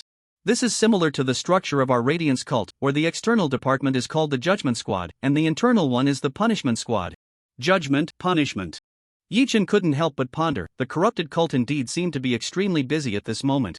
The arrival of these two departments to carry out a mission here felt somewhat mismatched. But precisely, their strength was sufficient. If they find out you're from the Radiance cult, they will save me, but only after capturing me and escorting me to the great cathedral of corruption. Yi-chan, you're quite self-aware. Let's see. After a brief exchange of pleasantries, the corrupted cult showed no signs of hostility, allowing everyone in Sewage Town, including the mayor, to breathe a sigh of relief. Especially the mayor, who finally realized what was happening and happily opened the car door behind him. This way. I'll take you to settle down in Sewage Town first. Lin Yuan glanced at the car parked here and shook her head. It's not far, let's walk. I want to see the situation here with my own eyes. Lin Yuan's lack of pretense left the mayor momentarily stunned, but he didn't refuse and quickly led the way. All right. This way, everyone is lined up to welcome you. Lined up to welcome? The punishment squad exchanged glances, and Lin Yuan let out a soft laugh, then lead the way. Exiting the stadium and continuing toward the old town, it was truly a scene of vibrant flowers. Not to mention Xiaoqingyu feeling a wave of discomfort. Even the group from the corrupted cult felt a bit out of place. This wasn't the atmosphere we should be entering. Our entrance should be one of chaos, with people scattering in fear, screams echoing, everything decaying, and the stench of blood hanging in the air. Right? So, the entire town has been without water and food for a day? The mayor nodded. Without him needing to say more, Lin Yuan waved her hand to the people beside her. Go get the food and water we brought on the plane and distribute it. Understood. Yes. The person receiving the task felt as if they had been granted a reprieve and hurriedly fled. The grand welcome from the entire town felt too oppressive for them. Thank you very much, the mayor expressed his gratitude. The rotting cult showed no hostility and even brought food and water. Everything was getting better and better. He really had bet right. These are all minor matters. Lin Yuan waved her hand. There are some things I need to clarify. Since you have sought the help of our rotting cult, it means that from now on, you and your descendants will be members of the rotting cult, understand? The mayor opened his mouth, his joy gradually dissipating, sinking back into gloom. Ultimately, she couldn't bear the feeling of being welcomed by everyone in Sewage Town. She preferred to return to the indifferent and ruthless rhythm. The savior was the persona of the radiant cult, not theirs. She couldn't afford it, nor was she interested. First, Sewage Town will become a vassal force of the rotting cult. Everyone must be forcibly converted, secretly worshipping the followers of the radiant cult, and there will be no mercy in killing. Respond to the signs from the cult whenever necessary. The signs are limited to wartime. As for sacrifices, the vast majority, no, so far there has been no human sacrifice. Of course, I cannot rule out that it won't happen in the future. Considering that you are the first town since the apocalypse to have such awareness and vision, and have requested our help, the church has already decided to grant you significant privileges. You will be allowed to appoint a local bishop from your own people in Sewage Town, meaning that as long as this bishop can pass our church's faith trials, Sewage Town can be considered quite autonomous. In other words, like conscription, the offerings will be chosen by you. If you discover talented young people, they will receive the same level of cultivation and support as in our church. She looked at the mayor with a smile. So next time we meet, I might have to call you Your Excellency Bishop. Is that so? The mayor felt a bit dazed. For a moment, as a flood of good news rushed into his mind, making it hard for him to accept and believe. Autonomy, becoming a regional bishop of a powerful force like the corrupted church, nurturing the future of young people. Is Sewage Town really about to change?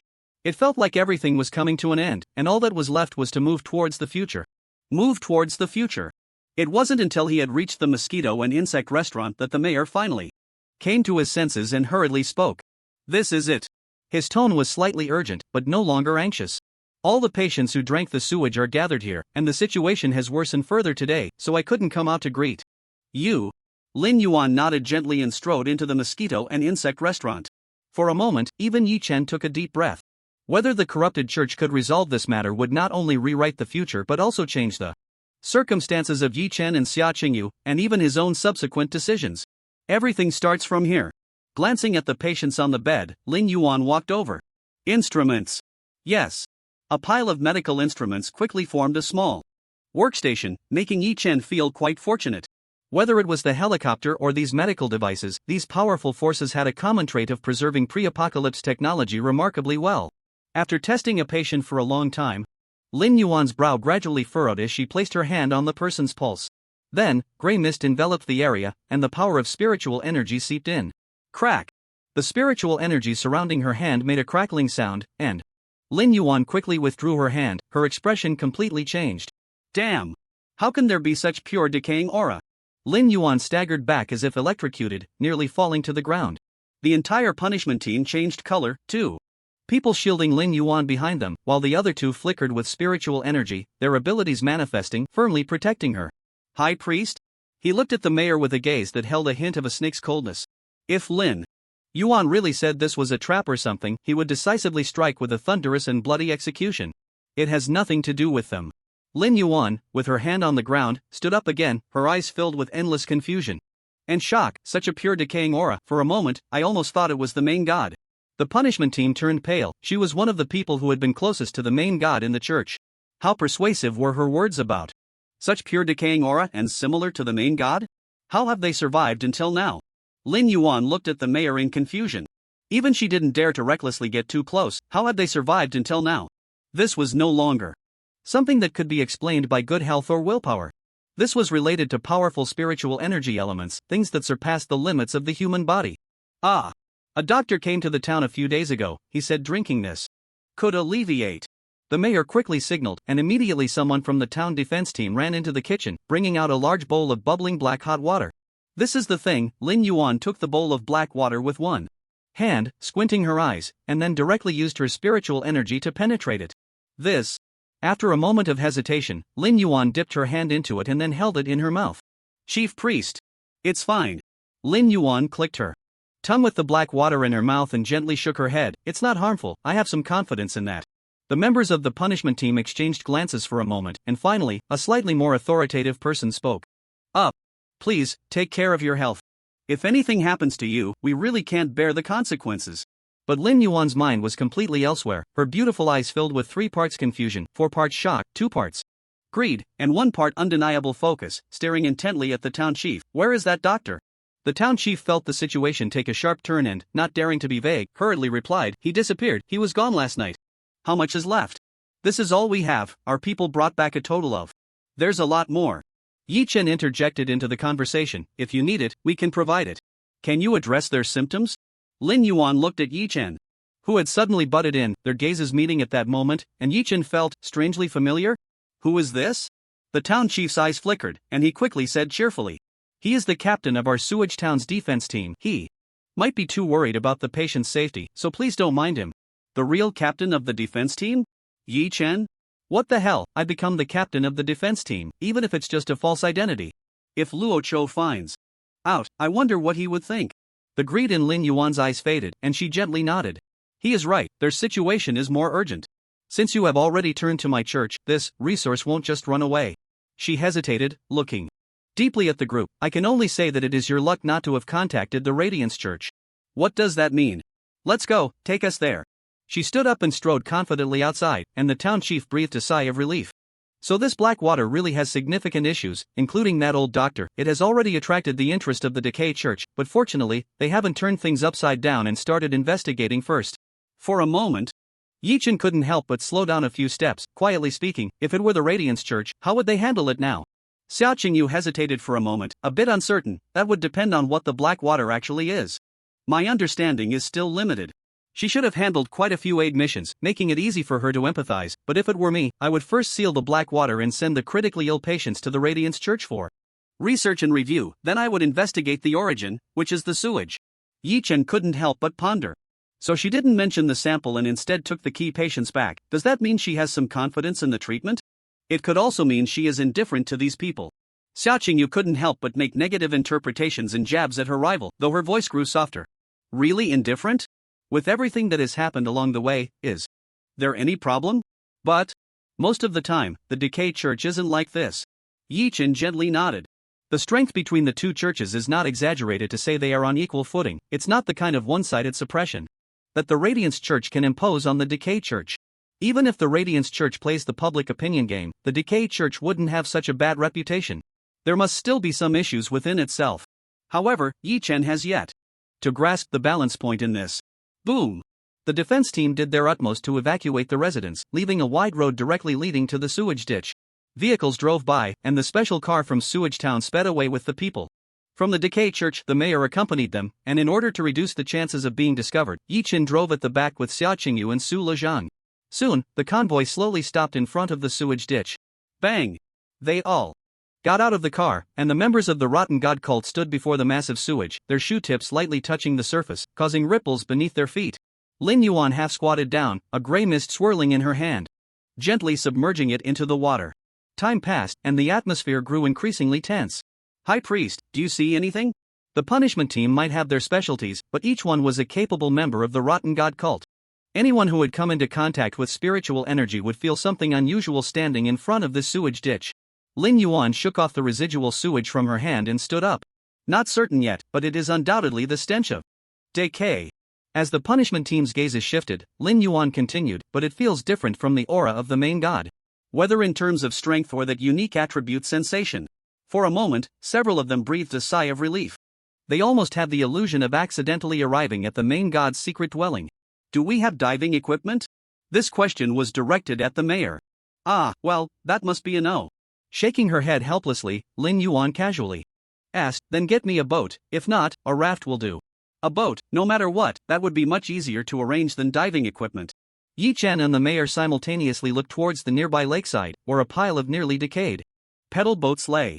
The mayor called over a group of people to inspect them. If nothing unexpected happened, this large sewage ditch might have once served as a small park where such pedal boats were provided for tourists to enjoy. The small boats typically cost around 50 to 100 yuan per hour, and larger 6-person pedal boats over 100, with couples and families enjoying themselves on weekends, laughing and admiring the water scenery while geese chased and played in the water, and vendors sold animal feed. It was all so different now. After a long while of fussing, the pile of long-abandoned pedal boats turned out to be unusable, and it would be even more ridiculous for such elite members to set off in these toys. After much effort, they finally managed to pull out a small wooden boat from the storage of the pedal boats. If it weren't for the low railing on the edge, it could easily be mistaken for a raft. When that thing was dragged over, both the Rotten God cult and the mayor fell silent. Just, after a long pause, Lin Yuan sighed leisurely. Let's go, No. High Priest, we can go. This time, the punishment team was truly insistent, firmly advising against it. You going into the water now would only be a pure strain on your body, we can handle it, our strength is sufficient. Lin Yuan pressed her lips together, and after a long moment, let out a soft sigh. Understood, be careful. The punishment team nodded, quickly removing their divine cannons to reveal their excellent gear underneath. The contrast was clear, even the uniforms of the town's defense team seemed too casual in comparison. With the help of the town's defense team, the four pushed the wooden boat into the water, then took a running start, jumping onto it one after another. The water rippled, and the wooden boat lost balance under the force of their jumps, followed by the last person jumping to the opposite corner. In the end, the four stood firmly on the four sides of the boat. Even such a simple detail showcased their elite nature. There was not a hint of surprise, no mistakes, not even a word exchanged. With gloved hands gripping the oars, the small wooden boat carrying the Rotten God cult slowly sailed towards the center of the sewage ditch, growing farther away. In that moment, Yi Chen was stunned, feeling unprepared. Even after all the fuss, he knew nothing, a sense of anticlimax. Was this the scene? Was it being restored? Was it ending here? Are we going out? But that's not right, the original frame had the chaos bell aimed here. But it's in my hands now, it can't be asking me to hold it personally, right? And the number of people is off too. There are only 4 of us, and the mayor isn't on the boat, he's still chatting nervously with Lin Yuan not far away. Nothing is matching up. Have I really lost track of everything since I got involved, or is it that everything isn't over yet? But even if it's off, it can't be that the number of people from the corrupted cult has decreased, right? So, boom! Above the center of the lake, a massive gray mist surged, as if it were about to tear apart the sky. No, to be precise, it tore through the sewage. At that moment, Yi Chen's eyes widened completely. The corrupted cult brought an anomaly here? This is just ridiculous. An anomaly? It's not that the situation here isn't worth an anomaly's intervention, but you don't even know what's going on here. How could you bring an anomaly over? Did the corrupted cult already take the sewage town so seriously before discovering the underwater issues? As the world changed color, Yi Chen looked at Xia Qingyu. Do you know which anomaly it is? Normally, in such situations, he would ask Little Cat, but Little Cat isn't here now. So, as the rival, the Twilight cult might also know the identity of this anomaly. I don't know. Xia Qingyu shook her head vigorously. She couldn't understand how the corrupted cult had the energy to send an anomaly over. At this time, why was the sewage town receiving such significant attention? Whoosh! At the center of the sewage ditch, beneath the wooden boat, a whirlpool gradually appeared. To the naked eye, the vast sewage actually solidified around the center of the anomaly, creating a hollow space. The water flowed like a column, and for a moment, it no longer looked like the center of a lake but like a waterfall. No, like a flowing cliff. The moment the whirlpool appeared, the small wooden boat was sucked down into it. The 4 elite members of the corrupted cult jumped onto the edge of the solidified sewage, as if they were stepping on solid ground instead of water. Get your climbing gear ready, prepare for shock absorption, and go straight to the bottom. One could barely hear the captain of the punishment team assigning tasks, and then the team directly descended into the whirlpool, disappearing from the surface and everyone's sight. As they vanished, the whirlpool remained, but the opening at the water's surface was gradually shrinking. It seemed to be moving downward with the team's progress, causing the edge to contract. Is the sewage this deep? Remembering the last time he saw the submarine down there, it seemed he hadn't even reached the bottom yet. What's down there? His gaze quietly swept towards Lin Yuan, his brows filled with determination and confidence. Yes, who wouldn't be confident when even anomalies are making a move? But rumble! In just a breath, the anomaly had already occurred. The entire sewage seemed to tremble as if it were alive, a roaring sound rising from beneath the water. The massive whirlpool was struck into the air as if propelled by some force, endless gray mist spreading along the whirlpool. A chilling power erupted outward, causing countless people to uncontrollably kneel on the ground. It was as if the apocalypse had come. There was no ability to resist, leaving no blind spots. Destruction surged forth. Damn it! Su Lejong, how many of those rings can you activate? Activate as many as you can. There was no time to think about anything else. Yi Chen shouted urgently, grabbing Xia Qingyu and moving towards Su Lejong. But just as his hand grasped Xia Qingyu's wrist, Yi Chen froze. Chubby. And there's a swelling sensation? In such a frantic situation, Yi Chen still met Xia Qingyu's eyes. I feel like I'm going to explode. Bang! Before Yi Chen's expression could change drastically, an explosion sounded from behind. Yi Chen turned around abruptly. Among the crowd, someone had actually exploded. Damn! Still firmly pulling Xia Qingyu into the range of Su Lejong's ring, Yi Chen squinted and looked over. Several people had already exploded to death, and upon closer inspection, they were all those who had mistakenly ingested the contaminated water. His own body was also swelling, as if something was about to be drawn out. Xia Qingyu had no choice but to begin mobilizing her spiritual energy, 2 forces clashing violently within her body, the most obvious change being her body swelling and deflating alternately. Damn! This won't do. The best course of action now was to directly find Lin Yuan and see if there was any way to help, but given the current situation, she was barely able to protect herself. Xia Qingyu had already unleashed her spiritual energy, and anyone could tell without even opening their eyes that a member of the Twilight cult was standing in front of them. Wasn't that just asking for death? The stench of decay. Lin Yuan? In a moment of inspiration, Yi Chen quickly searched his body and pulled out a small piece of rotting wood. The so-called token of Lin Jiao. Hiss. Yi Chen pressed it against Xia Qingyu, and in an instant, it emitted a chilling sound. It felt a bit like pouring hydrogen peroxide on a wound, a bit like a branding iron pressed against a tortured prisoner, and a bit like freshly opened soda being poured into a cup, just that kind of feeling. But it wasn't Xia Qingyu who was injured, it was as if 2 forces were surging and battling within her. A grayish mist emerged from her body, continuously dissolving and merging under the shimmering light emitted by the token, her swelling body rapidly deflating, her complexion gradually returning to normal, and the symptoms were indeed alleviating quickly. Damn! It really works! Mayor! Get everyone who drank the contaminated water on the shore over to me. The mayor paused in shock at the deafening sound of the contaminated water, gritting his teeth as he gathered people, dragging them toward Yi Chen's position under the terrifying storm. As for Lin Yuan, she didn't attract much attention. She seemed completely dazed. During the time spent rescuing the patients, Yi Chen's mind was racing, contemplating the significance of this matter. Why? Why did Lin Jiao give him this? Was it really just a casual gift? Or had she foreseen this day? No. That's impossible. First, this was something that happened in the shadow of the past. Second, she couldn't be sure he would definitely enter here, let alone predict his experiences and actions here. I should think about it more. Simply.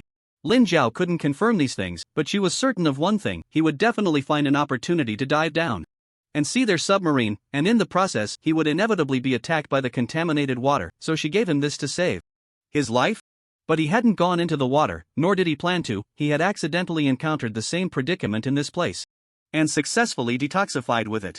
But why? This was destined to have no answer, and it wasn't something Yi-Chen could figure out just by thinking. The whirlpool gradually disappeared, and the contaminated water seemed to be calming down. But everyone knew. Things had escalated. Where are the members of the decay cult? Pooh. Suddenly, a plump figure burst out from the gradually calming water, instantly stirring up towering waves. The figure broke through the surface with all its might, crashing toward the shore with force, bouncing on the ground like a rubber ball, and with the intimate contact and pressure of its belly against the ground, Yi-Chen worried it might explode on impact. Who is this? Damn. This was one of the people sent into the water by the decay cult just now. It wasn't just plumpness, the body had completely inflated. Lin Yuan rushed forward, her strength overflowing, seemingly to check on his condition, but the other party was so anxious that they clearly missed that opportunity. High Priest, quickly contact the Cathedral for reinforcements. Reinforcements at all costs. Please ask the Pope to pray to the God of Decay, requesting divine intervention. There is. Bang. Before he could finish his sentence, right in front of Lin Yuan, in front of everyone gathered there, he exploded. Lin Yuan had just rushed in front of the members of the punishment squad when he exploded like that. Right in front of her. In front of everyone in Sewage Town, he blew up. The psychic energy spilled out, blood splattered on her face, adding a touch of ferocity and a hint of mourning. This. The calm was eerie, the sewage ditch quiet as if nothing had happened except for those who had died tragically below, the decayed elite squad of the corrupted cult and the patients of Sewage Town who hadn't survived the first wave of impact. But the truth was, they were dead. This elite human squad, equipped beyond measure for the early apocalypse, simply died here, swallowed by the darkness beneath the sewage. What about the ordinary people? What about the residents of Sewage Town who had to live by the sewage? This temporarily quiet but already threatening sewage? The mayor had returned to Lin Yuan's side, and she gradually calmed down, though it was unclear whether she truly grasped the situation or was just putting on a brave face. Arrange a place for me to stay. Don't worry, I will continue to call for reinforcements. The corrupted cult has dealt with more troublesome matters. We were careless, but this can definitely be resolved. The mayor's face was already clouded with worry, nodding while murmuring, That's good. In a way, everyone felt reassured. Perhaps the corrupted cult couldn't solve the underwater problem, but they would never give up. With one anomaly already taken down below, how could they possibly abandon it? How could the corrupted cult not send stronger people? All right. Stop looking. The town defense team needs to reassure all the residents. The corrupted cult won't abandon us. Conserve the water we distribute, and then. The mayor's gaze lingered on Yi-Chen, revealing a hint of inquiry. Yi-Chen gently shook his head, indicating he didn't want to draw Lin Yuan's attention. But he subtly hinted that he would go to the restaurant to check on and treat the patients later. Oh, please come this way. The mayor opened his car door, inviting Lin Yuan to sit inside, then rev the engine, driving towards the sewage inn. Damn. War god, this. We'll talk about it later. Yi-Chen opened the car door and sat in the back seat with Xia Qingyu, while the driver, Su Lezhang, drove towards the sewage inn. The car came to a steady stop in front of the inn, next to the mayor's vehicle. They walked up to the fourth floor, just as they saw a door opening, with the mayor introducing Lin Jiao to her room. Yi-Chen's gaze shifted slightly, but he headed straight back to his own room. Ridiculous. She was staying in 404, would there be anyone else moving into 402 and 403 in a few days? Bang. He closed the door firmly, and the three of them exchanged glances in 401. My god. What's going on? What about that anomaly that went down? Why hasn't it come back up? Su Lezhang was in shock, the pressure unprecedentedly overwhelming. How deep was the water in Sewage Town? What was down there? Why did even the anomaly go and not return? He was really panicking. That was an anomaly. The only place he felt somewhat safe was next to Yi-Chen. After all, Yi-Chen truly had an anomaly in his hands. But the problem was, neither the nameless god nor that strange cat was currently with him. Theoretically, without a trump card, his actual combat power was no match for the corrupted cult's punishment squad that had gone underwater. These days, thank you for taking care of me. Xia. Qingyu felt a bit embarrassed. This was what social death felt like. Last night, she had been in a muddled state, uttering her last words, and now she was standing here in almost perfect condition. Recovered? Yi-Chen wasn't as worried as Su Lezhang. He was clearly more focused on Xia Qingyu's state. He had anticipated the complexity and excessive combat power of Sewage Town, and under the Unavoidable circumstances, the best response was to enhance his own strength here. At this moment, Xia Qingyu had recovered, undoubtedly. A huge boost to morale. It's almost over, I can no longer feel any discomfort. It should have been completely suppressed. But I'm not sure if it will flare up again under high-intensity combat. Is that so? Fiddling with the token in Lin Jiao's hand, Yi Chen still felt puzzled. What exactly is going on? Looking at the object Yi Chen was toying with, Xia Qingyu hesitated, thinking that their relationship didn't necessitate hiding this matter, and then asked, "What was that thing you used at the end? Can you tell me? Why could such a deadly thing suddenly be undone?" Yi Chen glanced at her and spoke without hesitation. "It's Lin Jiao's." Xia Qingyu. "Wait, if you two have some conspiracy, do you really have to be so open with me? If it weren't for you taking care of me all this way, I would have died long ago. I would seriously suspect you were trying to eliminate me." Ah. Seeing Xia Qingyu's puzzled expression, Yi Chen couldn't help but show a strange look. "Didn't you see it with your own eyes?" "Ah. It's just." Yi Chen genuinely felt a bit helpless. "It's the night she came to my room." "Ah. She went to your room at night? What kind of affair?" "Oh. The day you were supposed to be assassinated?" Gradually, she recalled the last moment when Lin Jiao jokingly tossed him something. "So, ah?" Finally, just like Yi Chen had just figured out all the key points, she too began to feel confused. "But why?" "I have some ideas." After all, Yi Chen's earlier thoughts had become increasingly clear. From her perspective, we would definitely find an opportunity to contaminate the water. As long as we go, we would inevitably be poisoned. Once we are poisoned, we can only contact her, and she can come over. Maybe she didn't intend for us to die, but we would have no ability to resist, effortlessly falling into her hands. It made sense, but it also almost meant one thing. The corrupted god cult must be able to solve the underwater problem, while the Radiant Dawn cult could not, at least not while being isolated from the outside world. No matter how much preparation and backup the Radiant Dawn cult had, they couldn't manage it. This meant that once the next wave of reinforcements from the corrupted god cult arrived, they would long-term send people to stay and completely control the underwater situation. Yet, the people from the Radiant Dawn cult were coming, and based on the timing of the news received, the first batch of Radiant Dawn teams would definitely arrive faster than the second batch from the corrupted god cult.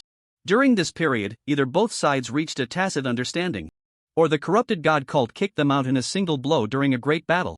But just like the ironclad fact that the corrupted god cult controlled the sewage, it was also an ironclad fact that the Radiant Dawn cult had not lost control over Sewage Town. It's too chaotic. No matter what is down there, it's already too chaotic. Yi Chen said, "In any case, our strength is completely insufficient to go underwater. The priority is still to observe the changes in the situation." "So what do we do now?" "First, we go to the restaurant."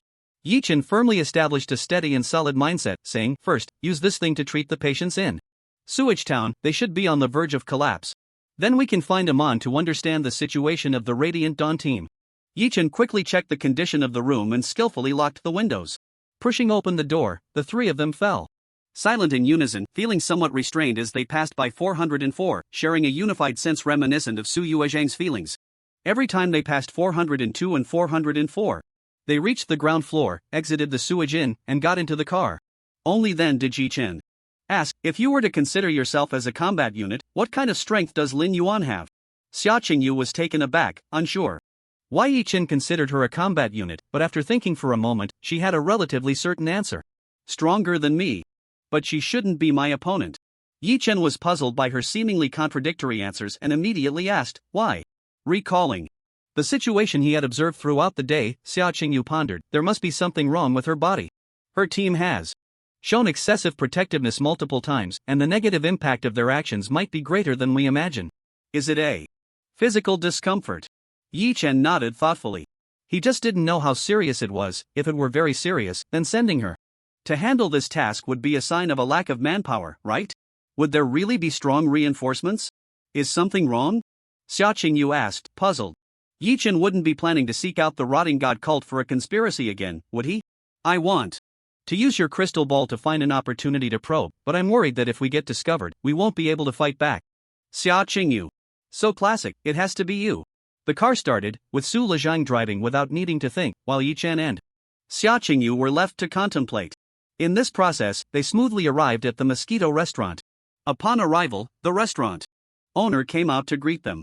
No matter what, Yi Chen was the greatest hero in the eyes of the people of Sewage Town. Without Yi Chen, this group of patients wouldn't have lasted even the first day. Their condition has worsened. It started as soon as the sewage ditch mutated.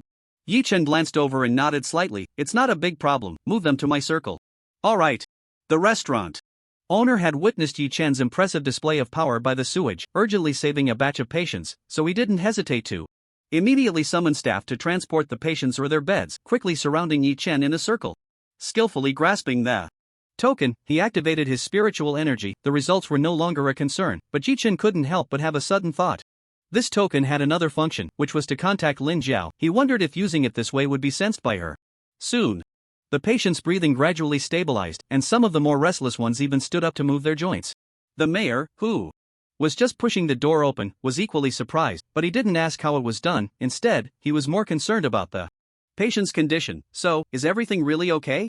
Yi Chen observed the patients for a moment and nodded gently. Very good, as long as you don't use spiritual energy. For a moment, the mayor sighed in relief. Spiritual energy? That's something only you big shots have, right? They don't have that thing themselves. Has the old doctor found any clues? Yi Chen asked. The topic shifted too quickly for the mayor to react, and he let out a faint wry smile. No, it's as if it completely disappeared. We can't find a trace. Yi Chen squinted slightly and then nodded, making a bold suggestion. Let's prepare for evacuation. He wanted to probe whether there were any other secrets hidden in Sewage Town. If given the chance, would they be willing to leave this place that had brought so many variables and surprises? Indeed, the mayor fell into great difficulty. What do you mean? The rotting god cult can definitely solve the underwater problem, but what might happen in the process is uncertain. Yi Chen continued. That person named Lin Yuan also said that you are the first force to seek help from the rotting god cult since the apocalypse on this wasteland. Regardless of what happens underwater, your situation won't end without resolution. They might arrange for your evacuation if necessary. Do you understand what I mean? I see. Completely unaware that Yi Chen was probing, the mayor began to think seriously. I need to discuss this and see what everyone thinks. A collective migration is a huge matter. It's not something I can decide alone. Yi Chen nodded thoughtfully. In any case, the matters at the Mosquito restaurant should come to a close. Let them do what they need to do, and make sure to rest. If anything changes, you can call me again. The mayor was taken aback for a moment, then felt a sense of relief. In this tumultuous autumn, it was certainly a good thing for Sewage Town to free up some manpower. Similarly, Yi Chen's movements were also worth paying close attention to. What about you? After thinking for a moment, Yi Chen looked out the window and summarized what he needed to do next. I need to go check the place where the black water appeared. That strange doctor just vanished, and I can't help but feel a bit uneasy. The mayor nodded, feeling relieved.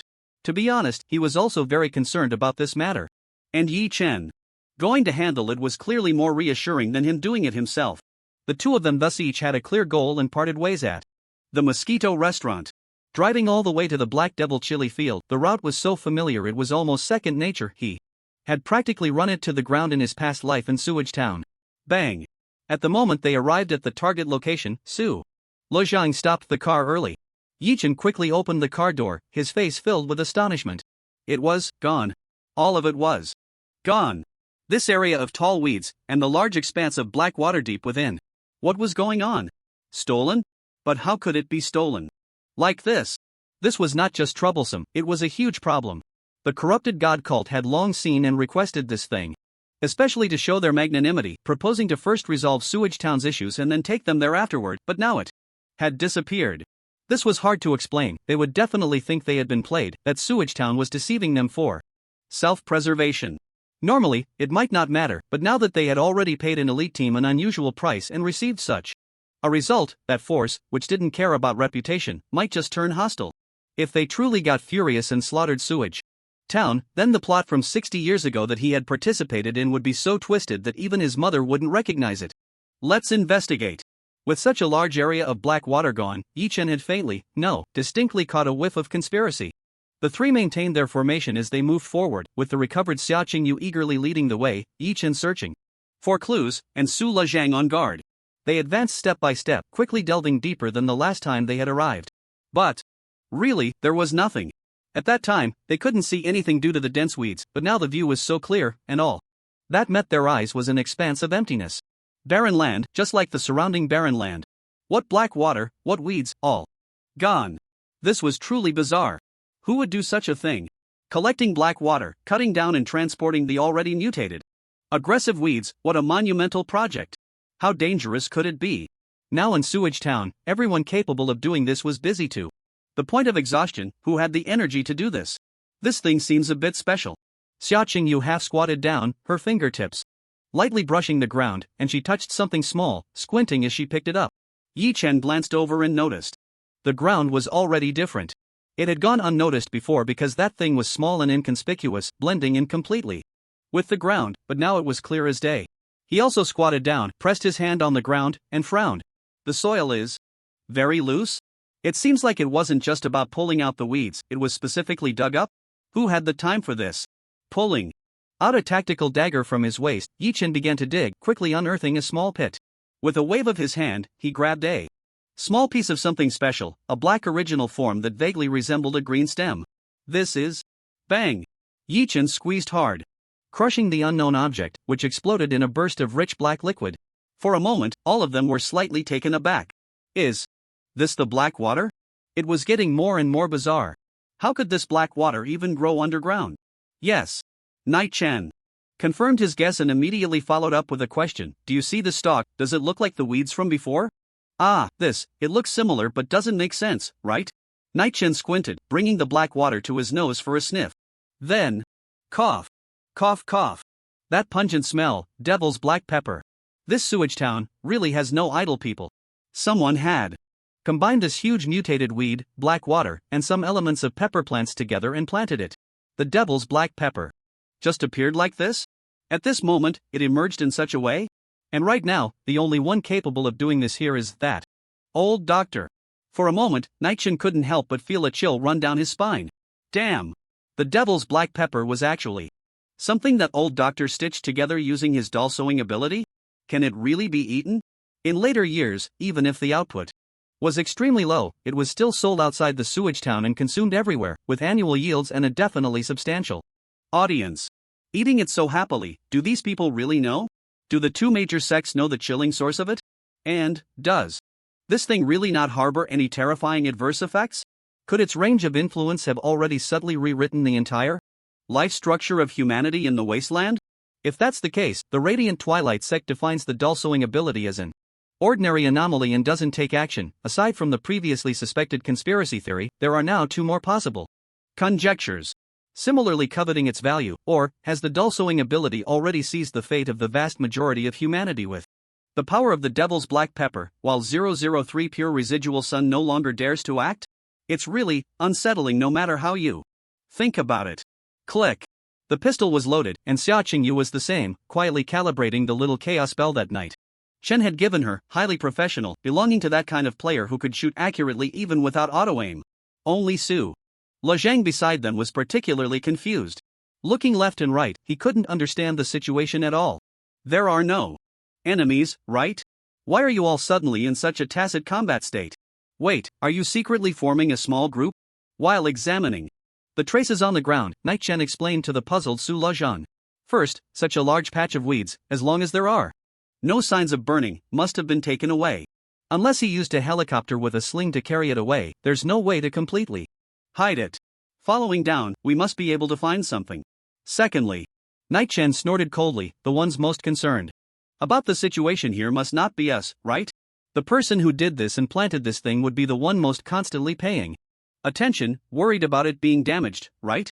He couldn't have gone far, he must still be nearby, just like the old man who guarded the pepper field while living in the small cabin back then. How could he dare to leave? A thorough search soon declared failure. After all, ideals are abundant, but reality is stark. Even if Night Chen knew he couldn't go far, what could he do? This unplanted pepper field was completely empty, indistinguishable from the ordinary wasteland beside it. What could he do with his countless thoughts and speculations? There was simply no visible hiding place. In this interval where the clue was cut off and he could only brainstorm, Night Chen couldn't help but think of some things. This thing could only be produced in the Sewage Town later, and the Sewage Town could plant it. It might be coincidence and accident, but the combination of devil's black pepper and sewage special brew would create a particularly good 1 + 1 is equal to 3 effect. In the future, everyone would greedily covet the power of devil's black pepper, probably. No one would fail to transplant its seeds and planting techniques to their own homes, yet no one succeeded. Then its composition. becomes very interesting. One possibility is that the things under the sewage ditch are continuously affecting everything around. Playing a complementary role and taking it away would render it ineffective. Another possibility was even more unsettling. Yi Chen kicked the ground and said, "Why not be a bit bolder?" This soil might have already been altered. Xia Qingyu was relatively calm, as she had some knowledge of these special anomalies, but Su Lejian was truly shocked. Wasn't this old doctor, what else couldn't be stitched together? This organization that believed in sewing dolls was really something else. So things have become simple. He can't give up this place. Yi Chen smiled normally, but from Su Lejian's perspective, it was somewhat chilling. No doubt about it, Yi Chen was up to something. Sure enough, the next second, Yi Chen made his tactical arrangements. We'll hold our ground here. Lejean, you drive back to the Mosquito restaurant at full speed and bring back the rocket launcher. Su Lejean. As expected, the scent of Yi Chen's schemes, passion, explosions, the romance of the night. But wait, why is it me? And why are you so sure that the Mosquito restaurant has a rocket launcher? I saw it last time. Yi Chen used a very convincing reason that left Su Lejiang speechless. Damn. So you've been thinking about it all along, huh? A top-notch resource management master is like this. Everything within sight is recorded in the plan. It was just a casual complaint, but Su Lejian couldn't help but glance at the 5 rings on his hand. So, who was the bodyguard here? Boom. No need to say more. Su Lejiang drove off, and indeed, there was no need to worry about any blind attacks on the way. With the old doctor dragged here, there was no need for the rotten cult to have just one person left, and to be honest, these two groups had a relatively decent relationship with Yi Chen. Although the thoughts in Sewage Town were not unified, they all respected Yi Chen. Perhaps this was the charm of socializing. Before long, Su Lejiang returned. The restaurant owner just double-checked whether this indeed came from Yi Chen's instructions and then readily handed over the rocket launcher, making him once again marvel at the charm of socializing. Of course, powerful strength was equally crucial, always reminding him of that day in the fiery stadium. Some might mock him for being afraid of death, but how correct was that bold gamble of choosing to follow Yi Chen resolutely that day? Sometimes, truly, a single choice can determine fate. Bang! Su Lejiang jumped out of the car, opened the trunk, hoisted the heavy rocket launcher, and delivered it into Yi Chen's hands. Yi Chen said nothing. Having waited for a long time, he simply shouldered the flashlight, took a few steps back, and stood by the roadside, aiming at the future vegetable field. He disengaged the safety and placed his hand on the trigger. He would wait for 1 minute, and only 1 minute. No waiting past the deadline. Boom! This time it wasn't the roar of the accelerator, but the ground itself was trembling. The hard soil began to show patterns. An area at the edge sank, revealing a deep hole. Damn! What do you want, you persistent guy? Did I provoke you or something? A cursing voice echoed from the deep tunnel, accompanied by heavy breathing, clearly filled with extreme panic, evidently afraid that Yi Chen would really blow up his home. He rushed out in disarray, meeting Yi Chen's gaze. Is it really necessary to stare at me like that? Do we have a grudge or something? Looking at him, Yi Chen couldn't help but chuckle in disbelief. Whom he was increasingly resembling. A mad scientist from a movie. Indeed, threats seemed to be the only language some people understood. Did you do this? Yi Chen pointed to the ground, asking such a simple question. Why? What do you want? Damn! The old doctor cursed, hands on his hips. Looking quite like a deadbeat. I don't understand what you're saying at all. What did I do? I'm just hiding here, not wanting to be locked up by Sewage Town. Either take me away, or I don't want to answer your nonsensical questions. The evidence is as solid as a mountain, and yet you still act this way? If you don't speak. Yi Chen silently raised the rocket launcher, his voice full of concern. Please step back. I need to clear the unreported illegal cultivation now, and I don't want to hurt you. The old doctor. What the hell is illegal cultivation? Do you know how I was forced out by you? This absurd scene made Su Lejiang, who was watching, want to laugh a little. Well, of course, I know what's going on. But for those who don't understand what's happening, do you realize how much you resemble a villain right now? In front of the vegetable field, threatening that defenseless old farmer with a weapon, I said, isn't that enough? The old doctor cursed, feeling a bit like he was throwing caution to the wind. For some reason, he felt that even in front of the two major orthodoxies, he could handle himself quite well, but this guy seemed to know everything, leaving him utterly helpless. You have a strong sense of justice, right? You're unyielding, right? What a coincidence. Actually, I'm also an embodiment of justice. What else could it be? Can't you see? This is an opportunity that can change the Entire human civilization in the apocalypse. If we can have enough of this thing, humanity will gain unprecedented enhancement and firmly establish itself in the wasteland. Can't you see its potential? TSK. Do you believe it? To be honest, I don't believe it. Because I really can't trust it, I don't dare to trust it. Just like the day I rescued Sulajan from the Sea of Fire, he said he knew nothing, and I couldn't believe it. What a grand and righteous declaration of justice, just like something a villain with lofty ideals would say in a novel or movie. Sometimes, identity and stance are indeed like this.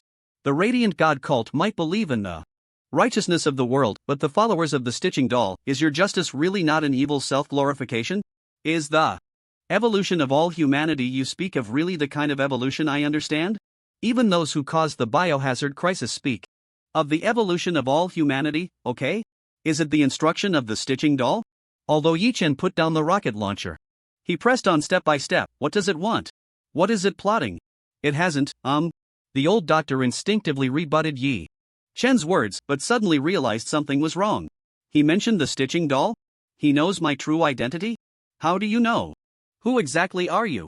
He was genuinely terrified. This is the early days of the apocalypse. No one understands anyone, and secret forces are not even in the same concept.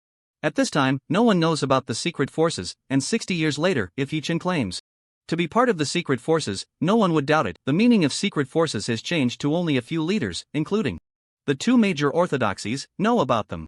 I'm sorry, but the current situation is that I will be interrogating you, not the other way around.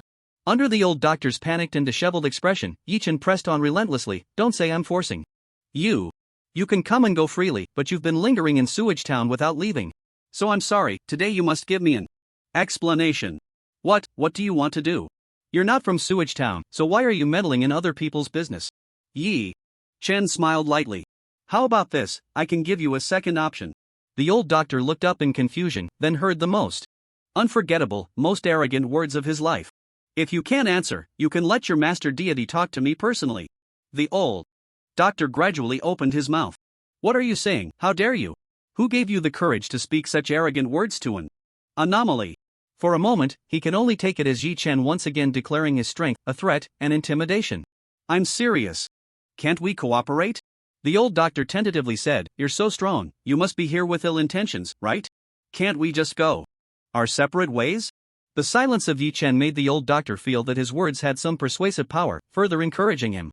I'll just stay here, I won't move anywhere, it definitely won't affect your plans, right? Yi-Chen looked at him for a long time. A very persuasive suggestion, Yi-Chen said, but actually, I don't mind where you are, you won't leave here. What I care about is. Yi-Chen squinted his eyes, once again touching the old doctor's sensitive nerves. Is this thing you created your idea, or your main god's idea? The old doctor pressed his lips together. This person doesn't seem to be joking. Why does he dare to mention his main god so frequently? The most critical point, Yi-Chen moved closer, feigning ease. You should know more about what's underwater than anyone else, right? Aren't you afraid? Or the two major religions that are about to arrive, aren't you afraid? Still silence, Yi-Chen was getting closer, his voice like a demon's whisper. Or is it precisely to avoid the two major religions that you're hiding here? The old doctor unconsciously took a few steps back, looking at Yi-Chen with both vigilance and strangeness. What's wrong with this person? I clearly didn't say a word, yet you're talking to yourself. But you've already approached part of the truth. This has gone beyond the realm of strong reasoning. This is definitely the absolute suppression brought by a tremendous information advantage. Who on earth is he? This time, he didn't evade anymore, or rather, he was truly serious, pleading to escape. Can you not hold on to me so tightly, considering I saved your little companion's life? This place is so chaotic right now, you have a lot to deal with, right? TSK. A favor card? Yi-Chen frowned. He wasn't afraid of threats, nor of strong enemies, but oddly enough, he was most susceptible to this kind of tactic. When he first arrived in Sewage Town, he didn't want to owe Arthur a favor, though he still did. He sought Xia Qingyu's help multiple times, unwilling to owe too many favors, and had repaid many, so now they could barely be considered even. Barely. In the most difficult times, they indeed helped him. If the old doctor hadn't mentioned it, he wouldn't have deliberately recalled it, but since it was brought up. Actually, I really don't have time to take care of you because you're not the main character in this scene. But Yi-Chen leaned close to his ear, the softest voice carrying the heaviest pressure. Can you tell me why you targeted the chaos clock last night? At that moment, the old doctor's expression truly changed dramatically. Anything. Before, like the frenzied let him come regarding the stitched doll, although shocking, still sounded like reckless shouting, unrealistic. After all, a god wouldn't just show up because you cursed at them, a malicious godlike. The rotting tree would have long been too busy. But this time, it was real, his secret had been exposed. How could this be? How did he find out? He had been so careful, with so many contingency plans and preparations, there was simply no chance to expose anything. He even unconsciously looked down at his hand, causing Yi-Chen to exclaim. Oh, what are you looking at? Oh, it's completely healed? Did you stitch up some messy things again? The old doctor. Are you a demon? The so-called evil whispers of a demon that see through the human heart are just like this. His mindset was explosive, and with that one glance, he had completely missed the opportunity to explain anything. He dejectedly relaxed his shoulders, carrying a hint of determination. Let me go, or kill me. Frowning, Yi-Chen was very disappointed. So, why bother? Yi-Chen couldn't help but look at Xiaoqingyu. Can you interrogate? The more brutal kind. Xiaoqingyu was taken aback, hesitating to speak. I can a little, but this guy is from the Stitched Doll series. Would ordinary pain and punishment even affect him, however? Anyway, this guy is so good at sewing, he definitely won't die. I'll give it a try, but if I don't control it well, don't blame me, okay? The old doctor. Isn't it supposed to be you two discussing this dark conspiracy in secret? Why do you have to communicate so seriously in front of me? Boom! Just then, a car sped down the road, its urgency seemingly infecting the vehicle itself, the exhaust gas wheezing incessantly.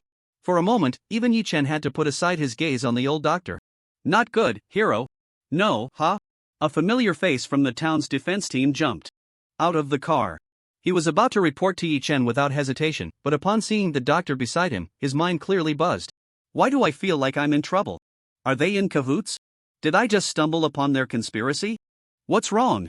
Yi-Chen's calm voice rang in his ears, and the defense team member immediately reacted, having also seen the rocket launcher in Yi-Chen's hand, as well as Xiaoqingyu casually pointing her gun slightly towards the old doctor, and he quickly understood. It's the mayor. The mayor said there's something very urgent, please make time to go. It's very urgent. Yi-Chen frowned, unable to help but think about what major event could possibly happen at this hour, but for a moment he couldn't come up with anything. Yi-Chen exchanged a glance with Xiaoqingyu, then walked towards the roadside. Xiaoqingyu, in perfect sync, nudged the old doctor with her revolver at his waist, and the old doctor could only smile wryly and follow. Did the mayor call for Lin Yuan? During their walk, Yi-Chen asked the defense team member. No. The messenger sent by the mayor was clearly instructed and very certain. It's an important matter, but only called for him and didn't alert Lin Yuan. Yi-Chen pondered, exchanging a glance with Xiaoqingyu. I understand, lead the way. After saying that, Yi-Chen opened his car door, smiling as he invited the old doctor to get in. At that moment, Yi-Chen issued his final ultimatum to the old doctor. Since this happened suddenly, I'll give you a little more time, but this is the last. You probably have to give me some answers. I might not kill you, but you should understand that for you, death isn't the scariest thing. Yi-Chen's voice was like a demon's whisper echoing in his ears. You better not do anything foolish. Because if I want to drive you out of Sewage town, it's really very, very simple. He knew that constantly mentioning the other party's main god would instead make this threat be overlooked, so he chose a more understandable way to persuade. Gods also have differences in strength. Standing behind me is a strong god on the same level as pure remnant sun and decayed tree. The old doctor's face changed dramatically. Yi-Chen had always been like this, accurately grasping his lifeline, so precisely. Lu Zhang, keep up. Glancing at the time, Yi-Chen also got into the car, sitting next to the old doctor in the back seat. Just tonight, give me an answer, and you can think about it slowly in the prison. Oh no, you're little. Clinic. I know it can't hold you, but if you insist on doing something foolish, don't blame me for not caring about the two divine teachings, or that thing underwater, or Sewage Town, and going all out to play chess with you. The old doctor's expression grew increasingly grim. The vehicle drove on, and there were no more words exchanged. The defense team member driving was very urgent, and Su Lezhang followed closely. In this way, the two cars quickly arrived at the current defense team building, which would later become the town's guard building. Bang! After closing the door and getting out of the car, Yi-Chen spoke directly. Where is the mayor now? The person leading the way quietly glanced at the old doctor, not daring to be too straightforward. In the office, you know the location. Yi-Chen nodded slightly, pointing at him. Call some people, take him into custody, and the guards don't need to be too strict. The defense team member was taken aback for a moment, then nodded, his voice loud. Yes. The reason we don't need to watch too closely isn't that Yi-Chen isn't afraid of him running away, but rather that a group of ordinary people watching too closely is meaningless. The difference lies in whether they want to run or not. If they really want to escape, watching too closely could lead to death. But keeping a distance increases the chance of being mesmerized. It's just a matter of weighing the pros and cons. The three of them stepped into the building of the town's defense team, turned the corner of the stairs, and walked straight to the office, pushing the door open. There was no one inside. Yi-Chen wasn't too surprised. He could already skillfully find the location of the secret passage and pressed the button. When the deep, dark tunnel opened with a roar, light gradually appeared as they descended, and the scene came into view. There were only two people. Amon, looking sulky and defiant, and the mayor, whose face was extremely grim. At this moment, Yi-Chen didn't need anyone to say anything, he already understood. Clearly. Had this kid's secret contact with the Radiant God cult finally been discovered? To be honest, Yi-Chen had wanted to find an opportunity to remind the mayor several times, but he knew how significant this matter was. The arrival of the Radiant God cult and the interaction with the corrupted God cult was the source and core of the upcoming turmoil. If the Radiant God cult hadn't come, then everything that followed would completely deviate from history. Not to mention restoring the scene and finding the truth. Whether he could return to the real world was another question. He could only keep telling himself that this was all fake, that everything here was fake. Is it self-deception? But can repeatedly telling oneself the truth really be considered self-deception? He contacted the Radiant God cult. The mayor gritted his teeth and slapped the table, feeling like he was about to go mad. Isn't this cutting off his own retreat?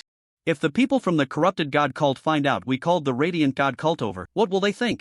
Everything now would become an illusion, and the corrupted God cult, which was betrayed and would seek revenge, might not be able to do anything to a behemoth like the Radiant God cult, but they would definitely launch a bloody revenge against a small town like Sewage Town. However, Amon still firmly believed he was right. To be honest, although the outcome was good in some sense, the mayor's decision seemed truly insane. From the perspective of a later observer, he could vaguely feel that at this moment, the corrupted God cult was a better choice for Sewage Town. The corrupted God cult is untrustworthy. They are recognized as a cult in the wasteland. So what? Do you believe everything others say? Did you think I didn't notice you quietly following the scene? The whole time? How did it turn out? Wasn't the condition they offered good enough? Didn't they do well enough? The mayor slapped a multitude of facts in Amon's face, leaving him momentarily speechless. Not good enough? They provided water and food, prioritized solving problems, proposed a price they were mentally prepared for, promised autonomy and the right to choose their archbishop, enjoyed competition and support from all the resources of the corrupted God cult. What more could they ask for? Even if the Radiant God cult expressed goodwill, could they offer better conditions? In this desperate and difficult wasteland, is it really wrong to become a vassal force?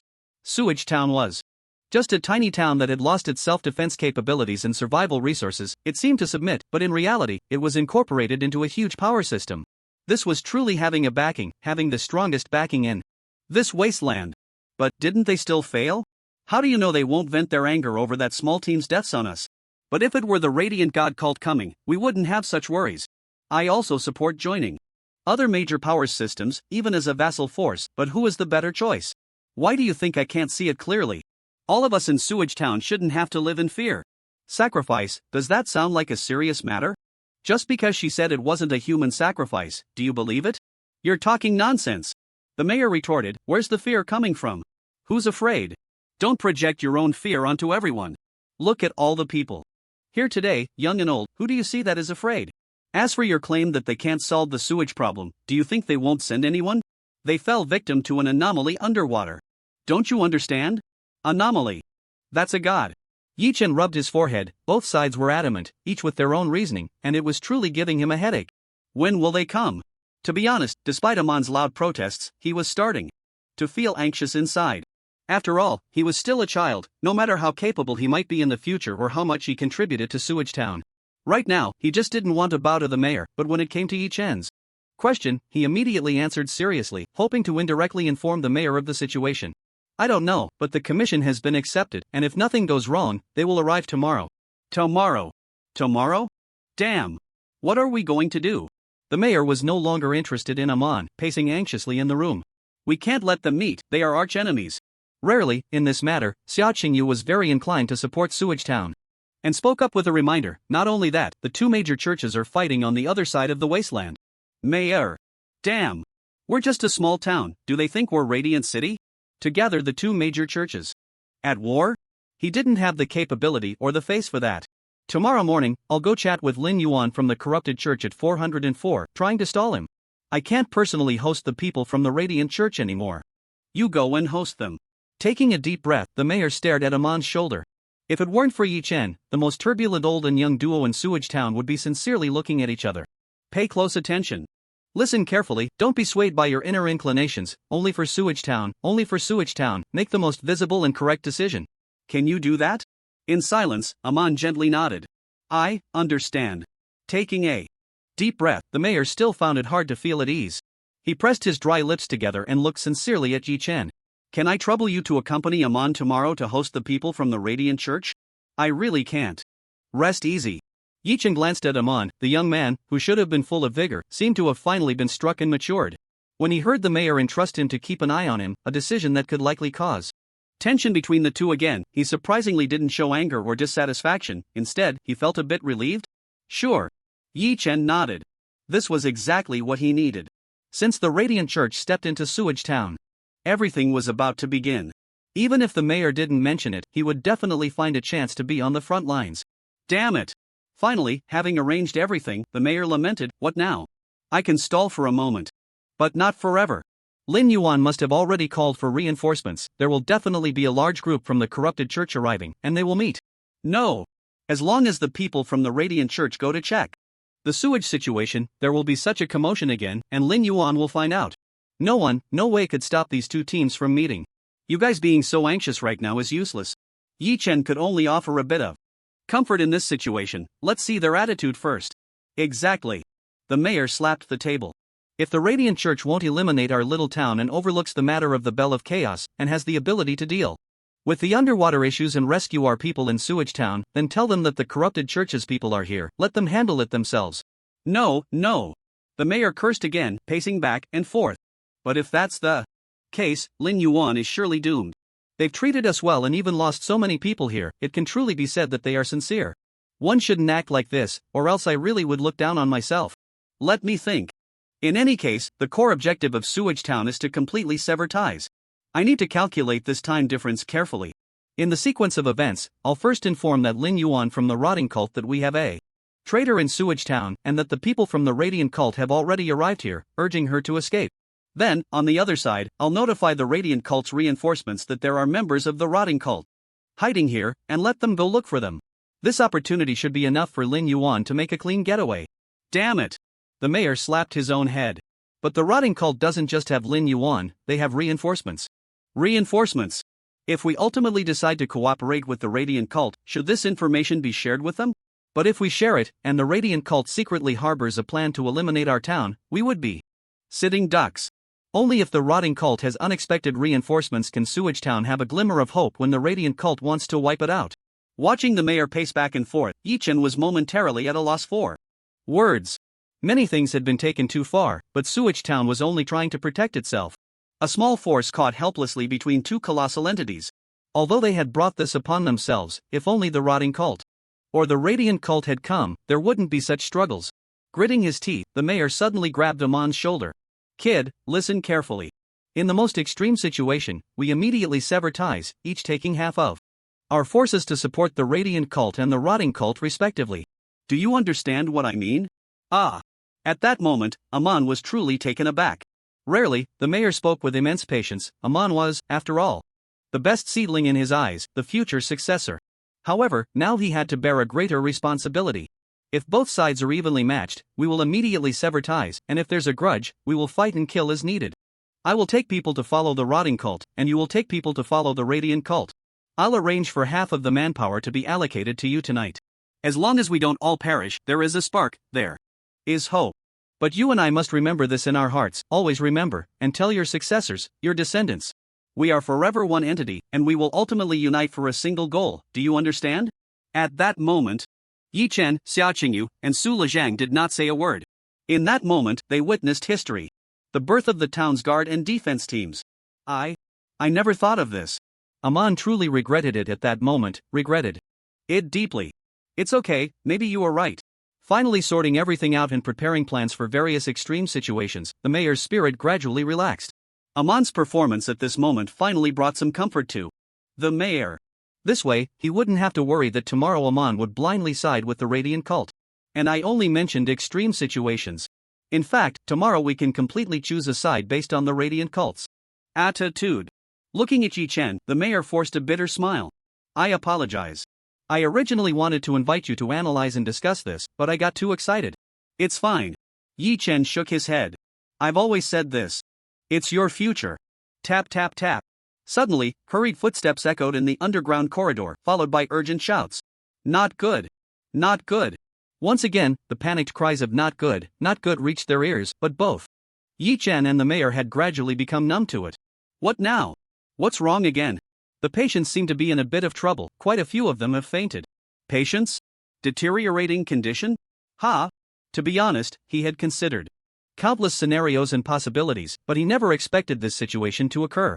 Yi Chen and Xia Qingyu exchanged glances. It's fine. We're all doing well, aren't we? Let's go, we need to check it out. The group left the secret room without much conversation, got into the car, started it, and sped towards the mosquito bug restaurant. It was true, they had become increasingly numb. After getting out of the car and pushing the door open to enter the restaurant, it was complete chaos inside. Look, it's like this, the restaurant owner quickly approached them. The major issues discussed by the mayor and Amon had nothing to do with him, his urgency and anxiety were simply about the situation happening in his own restaurant. Xia Qingyu crouched down, releasing her psychic energy to detect the patients who had fallen into a coma. Yi Chen's gaze was also scanning the area, observing those who were still conscious, or rather, those who could hardly be called patients, as they were full of energy and vitality, almost comparable to himself. After several observations, it was clear that it had nothing to do with Lin Xiao's token. He could no longer sense even a trace of toxicity from the contaminated water in their bodies. At this moment, Xia Qingyu also stood up and nodded at Yi Chen, and they exchanged glances. What's going on? The mayor was extremely anxious, restless. Had there been another mutation? After some consideration, Yi Chen spoke, although I'm not sure if it's good or bad, I think I should congratulate you. Congratulate for what? Then, the mayor heard the most shocking statement in this turbulent apocalypse, which would affect everything that followed. In Wastewater Town, a new batch of psychics has emerged. Was Wastewater Town really as weak as he had seen? No. He had previously overlooked a very obvious point, the Devil's Black Pepper. The Devil's Black Pepper could grant people at least a weak psychic ability. As the only production site in the wasteland, could they not benefit from it? Where did Arthur's strength come from? Had only he undergone genetic enhancement or psychic awakening in Wastewater Town? Was that possible? Even the promises of the corrupted god cult regarding resource support and talent cultivation, could it be that only Arthur was a stronger? Leaving the stunned mayor behind, Yi Chen and the others returned to their room. These people are something else, we haven't even arrived yet, and they're already thinking about how to deal with us? Back in the room, Xia Qingyu was a bit sarcastic. It's not necessarily going to happen, Yi Chen glanced at Xia Qingyu. After all, the premise of all this is still that the Radiant Dawn cult has decided to eliminate Wastewater Town. Xia Qingyu fell silent. Yes, to destroy someone and not allow them to resist? What kind of reasoning is that? Sitting on the stool, Yi Chen fiddled with the so-called token that Lin Zhao had given him. What exactly was this thing? The next day, at the front gate of Wastewater Town. Just like the day the corrupted god cult arrived, the townspeople gathered here, the only difference being that the mayor was absent. In the front row stood Yi Chen, with Amon beside him. The same welcome, but different people. Boom! An off-road vehicle approached, stopping a few meters away from the crowd, and an energetic old man got out of the car. He had a refined appearance, a friendly voice, and looked very approachable. Hello, are you the ones who sought help from my cult? In the crowd, Yi Chen and his teammates exchanged glances for a moment. The people from the Radiant Dawn cult didn't seem too difficult to get along with. Hello. Amon stepped forward and bowed. Thank you very much to the Radiant Dawn cult for responding to our call for help. The kindness shown today will never be forgotten by Wastewater Town. The old man nodded, glanced at Amon. You were the one who issued the request? Yes, I was. The old man nodded, opened the trunk, and only then did they see that the back seats of the off-road vehicle had been removed to make room for supplies. The vehicle was filled to the brim with compressed biscuits and bottled water. Let it go, I heard that you have problems with food and water, so fill your stomach first. Another batch of food was distributed, and countless people sighed in relief.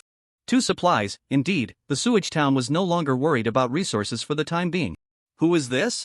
The old man was sharp-eyed and immediately noticed the silent figure beside Amon, who seemed to be subtly leading Amon, Night Chen. He is the captain of our town's defense team, Amon explained promptly. For a moment, the corner of Night Chen's mouth twitched. Damn it, the captain of the defense team. If he really took office in a few days, who knows what Luo Qiu, who wanted to kill him, would think. Oh. The old man softly acknowledged, nodding, Bishop of the Radiant Dawn Church, just call me Bishop.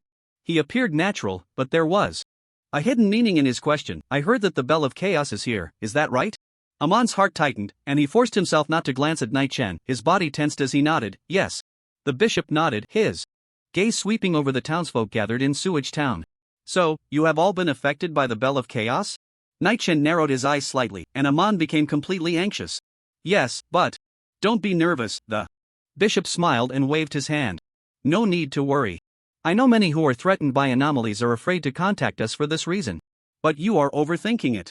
The impact of that handgun is not worth it.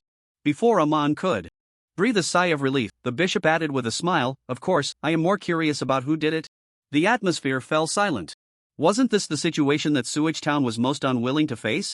He stared at Amon, deep in thought, then patted his shoulder. Good young man. After this matter is resolved, would you be willing to join the Radiant Dawn Church? Ha, ha. Just like that? Amon was stunned. Moreover, this sentence hinted at another meaning. You won't force our town to join the Radiant Dawn? Amon's exclamation made the bishop chuckle in surprise. Why would you ask that? Our Radiant Dawn believes in freedom. We are not like those rotten cultists who deceive. And conscript. We are here to solve the problems of Sewage Town. Once everything is over, you are free to choose. Of course, I would welcome you to believe in the Radiant Dawn, and I could even build a small church for you. At that moment, Amon raised his head, like a proud rooster. If the Bishop of Radiant Dawn weren't here, he would undoubtedly sweep his gaze over everyone with pride. See? I was right.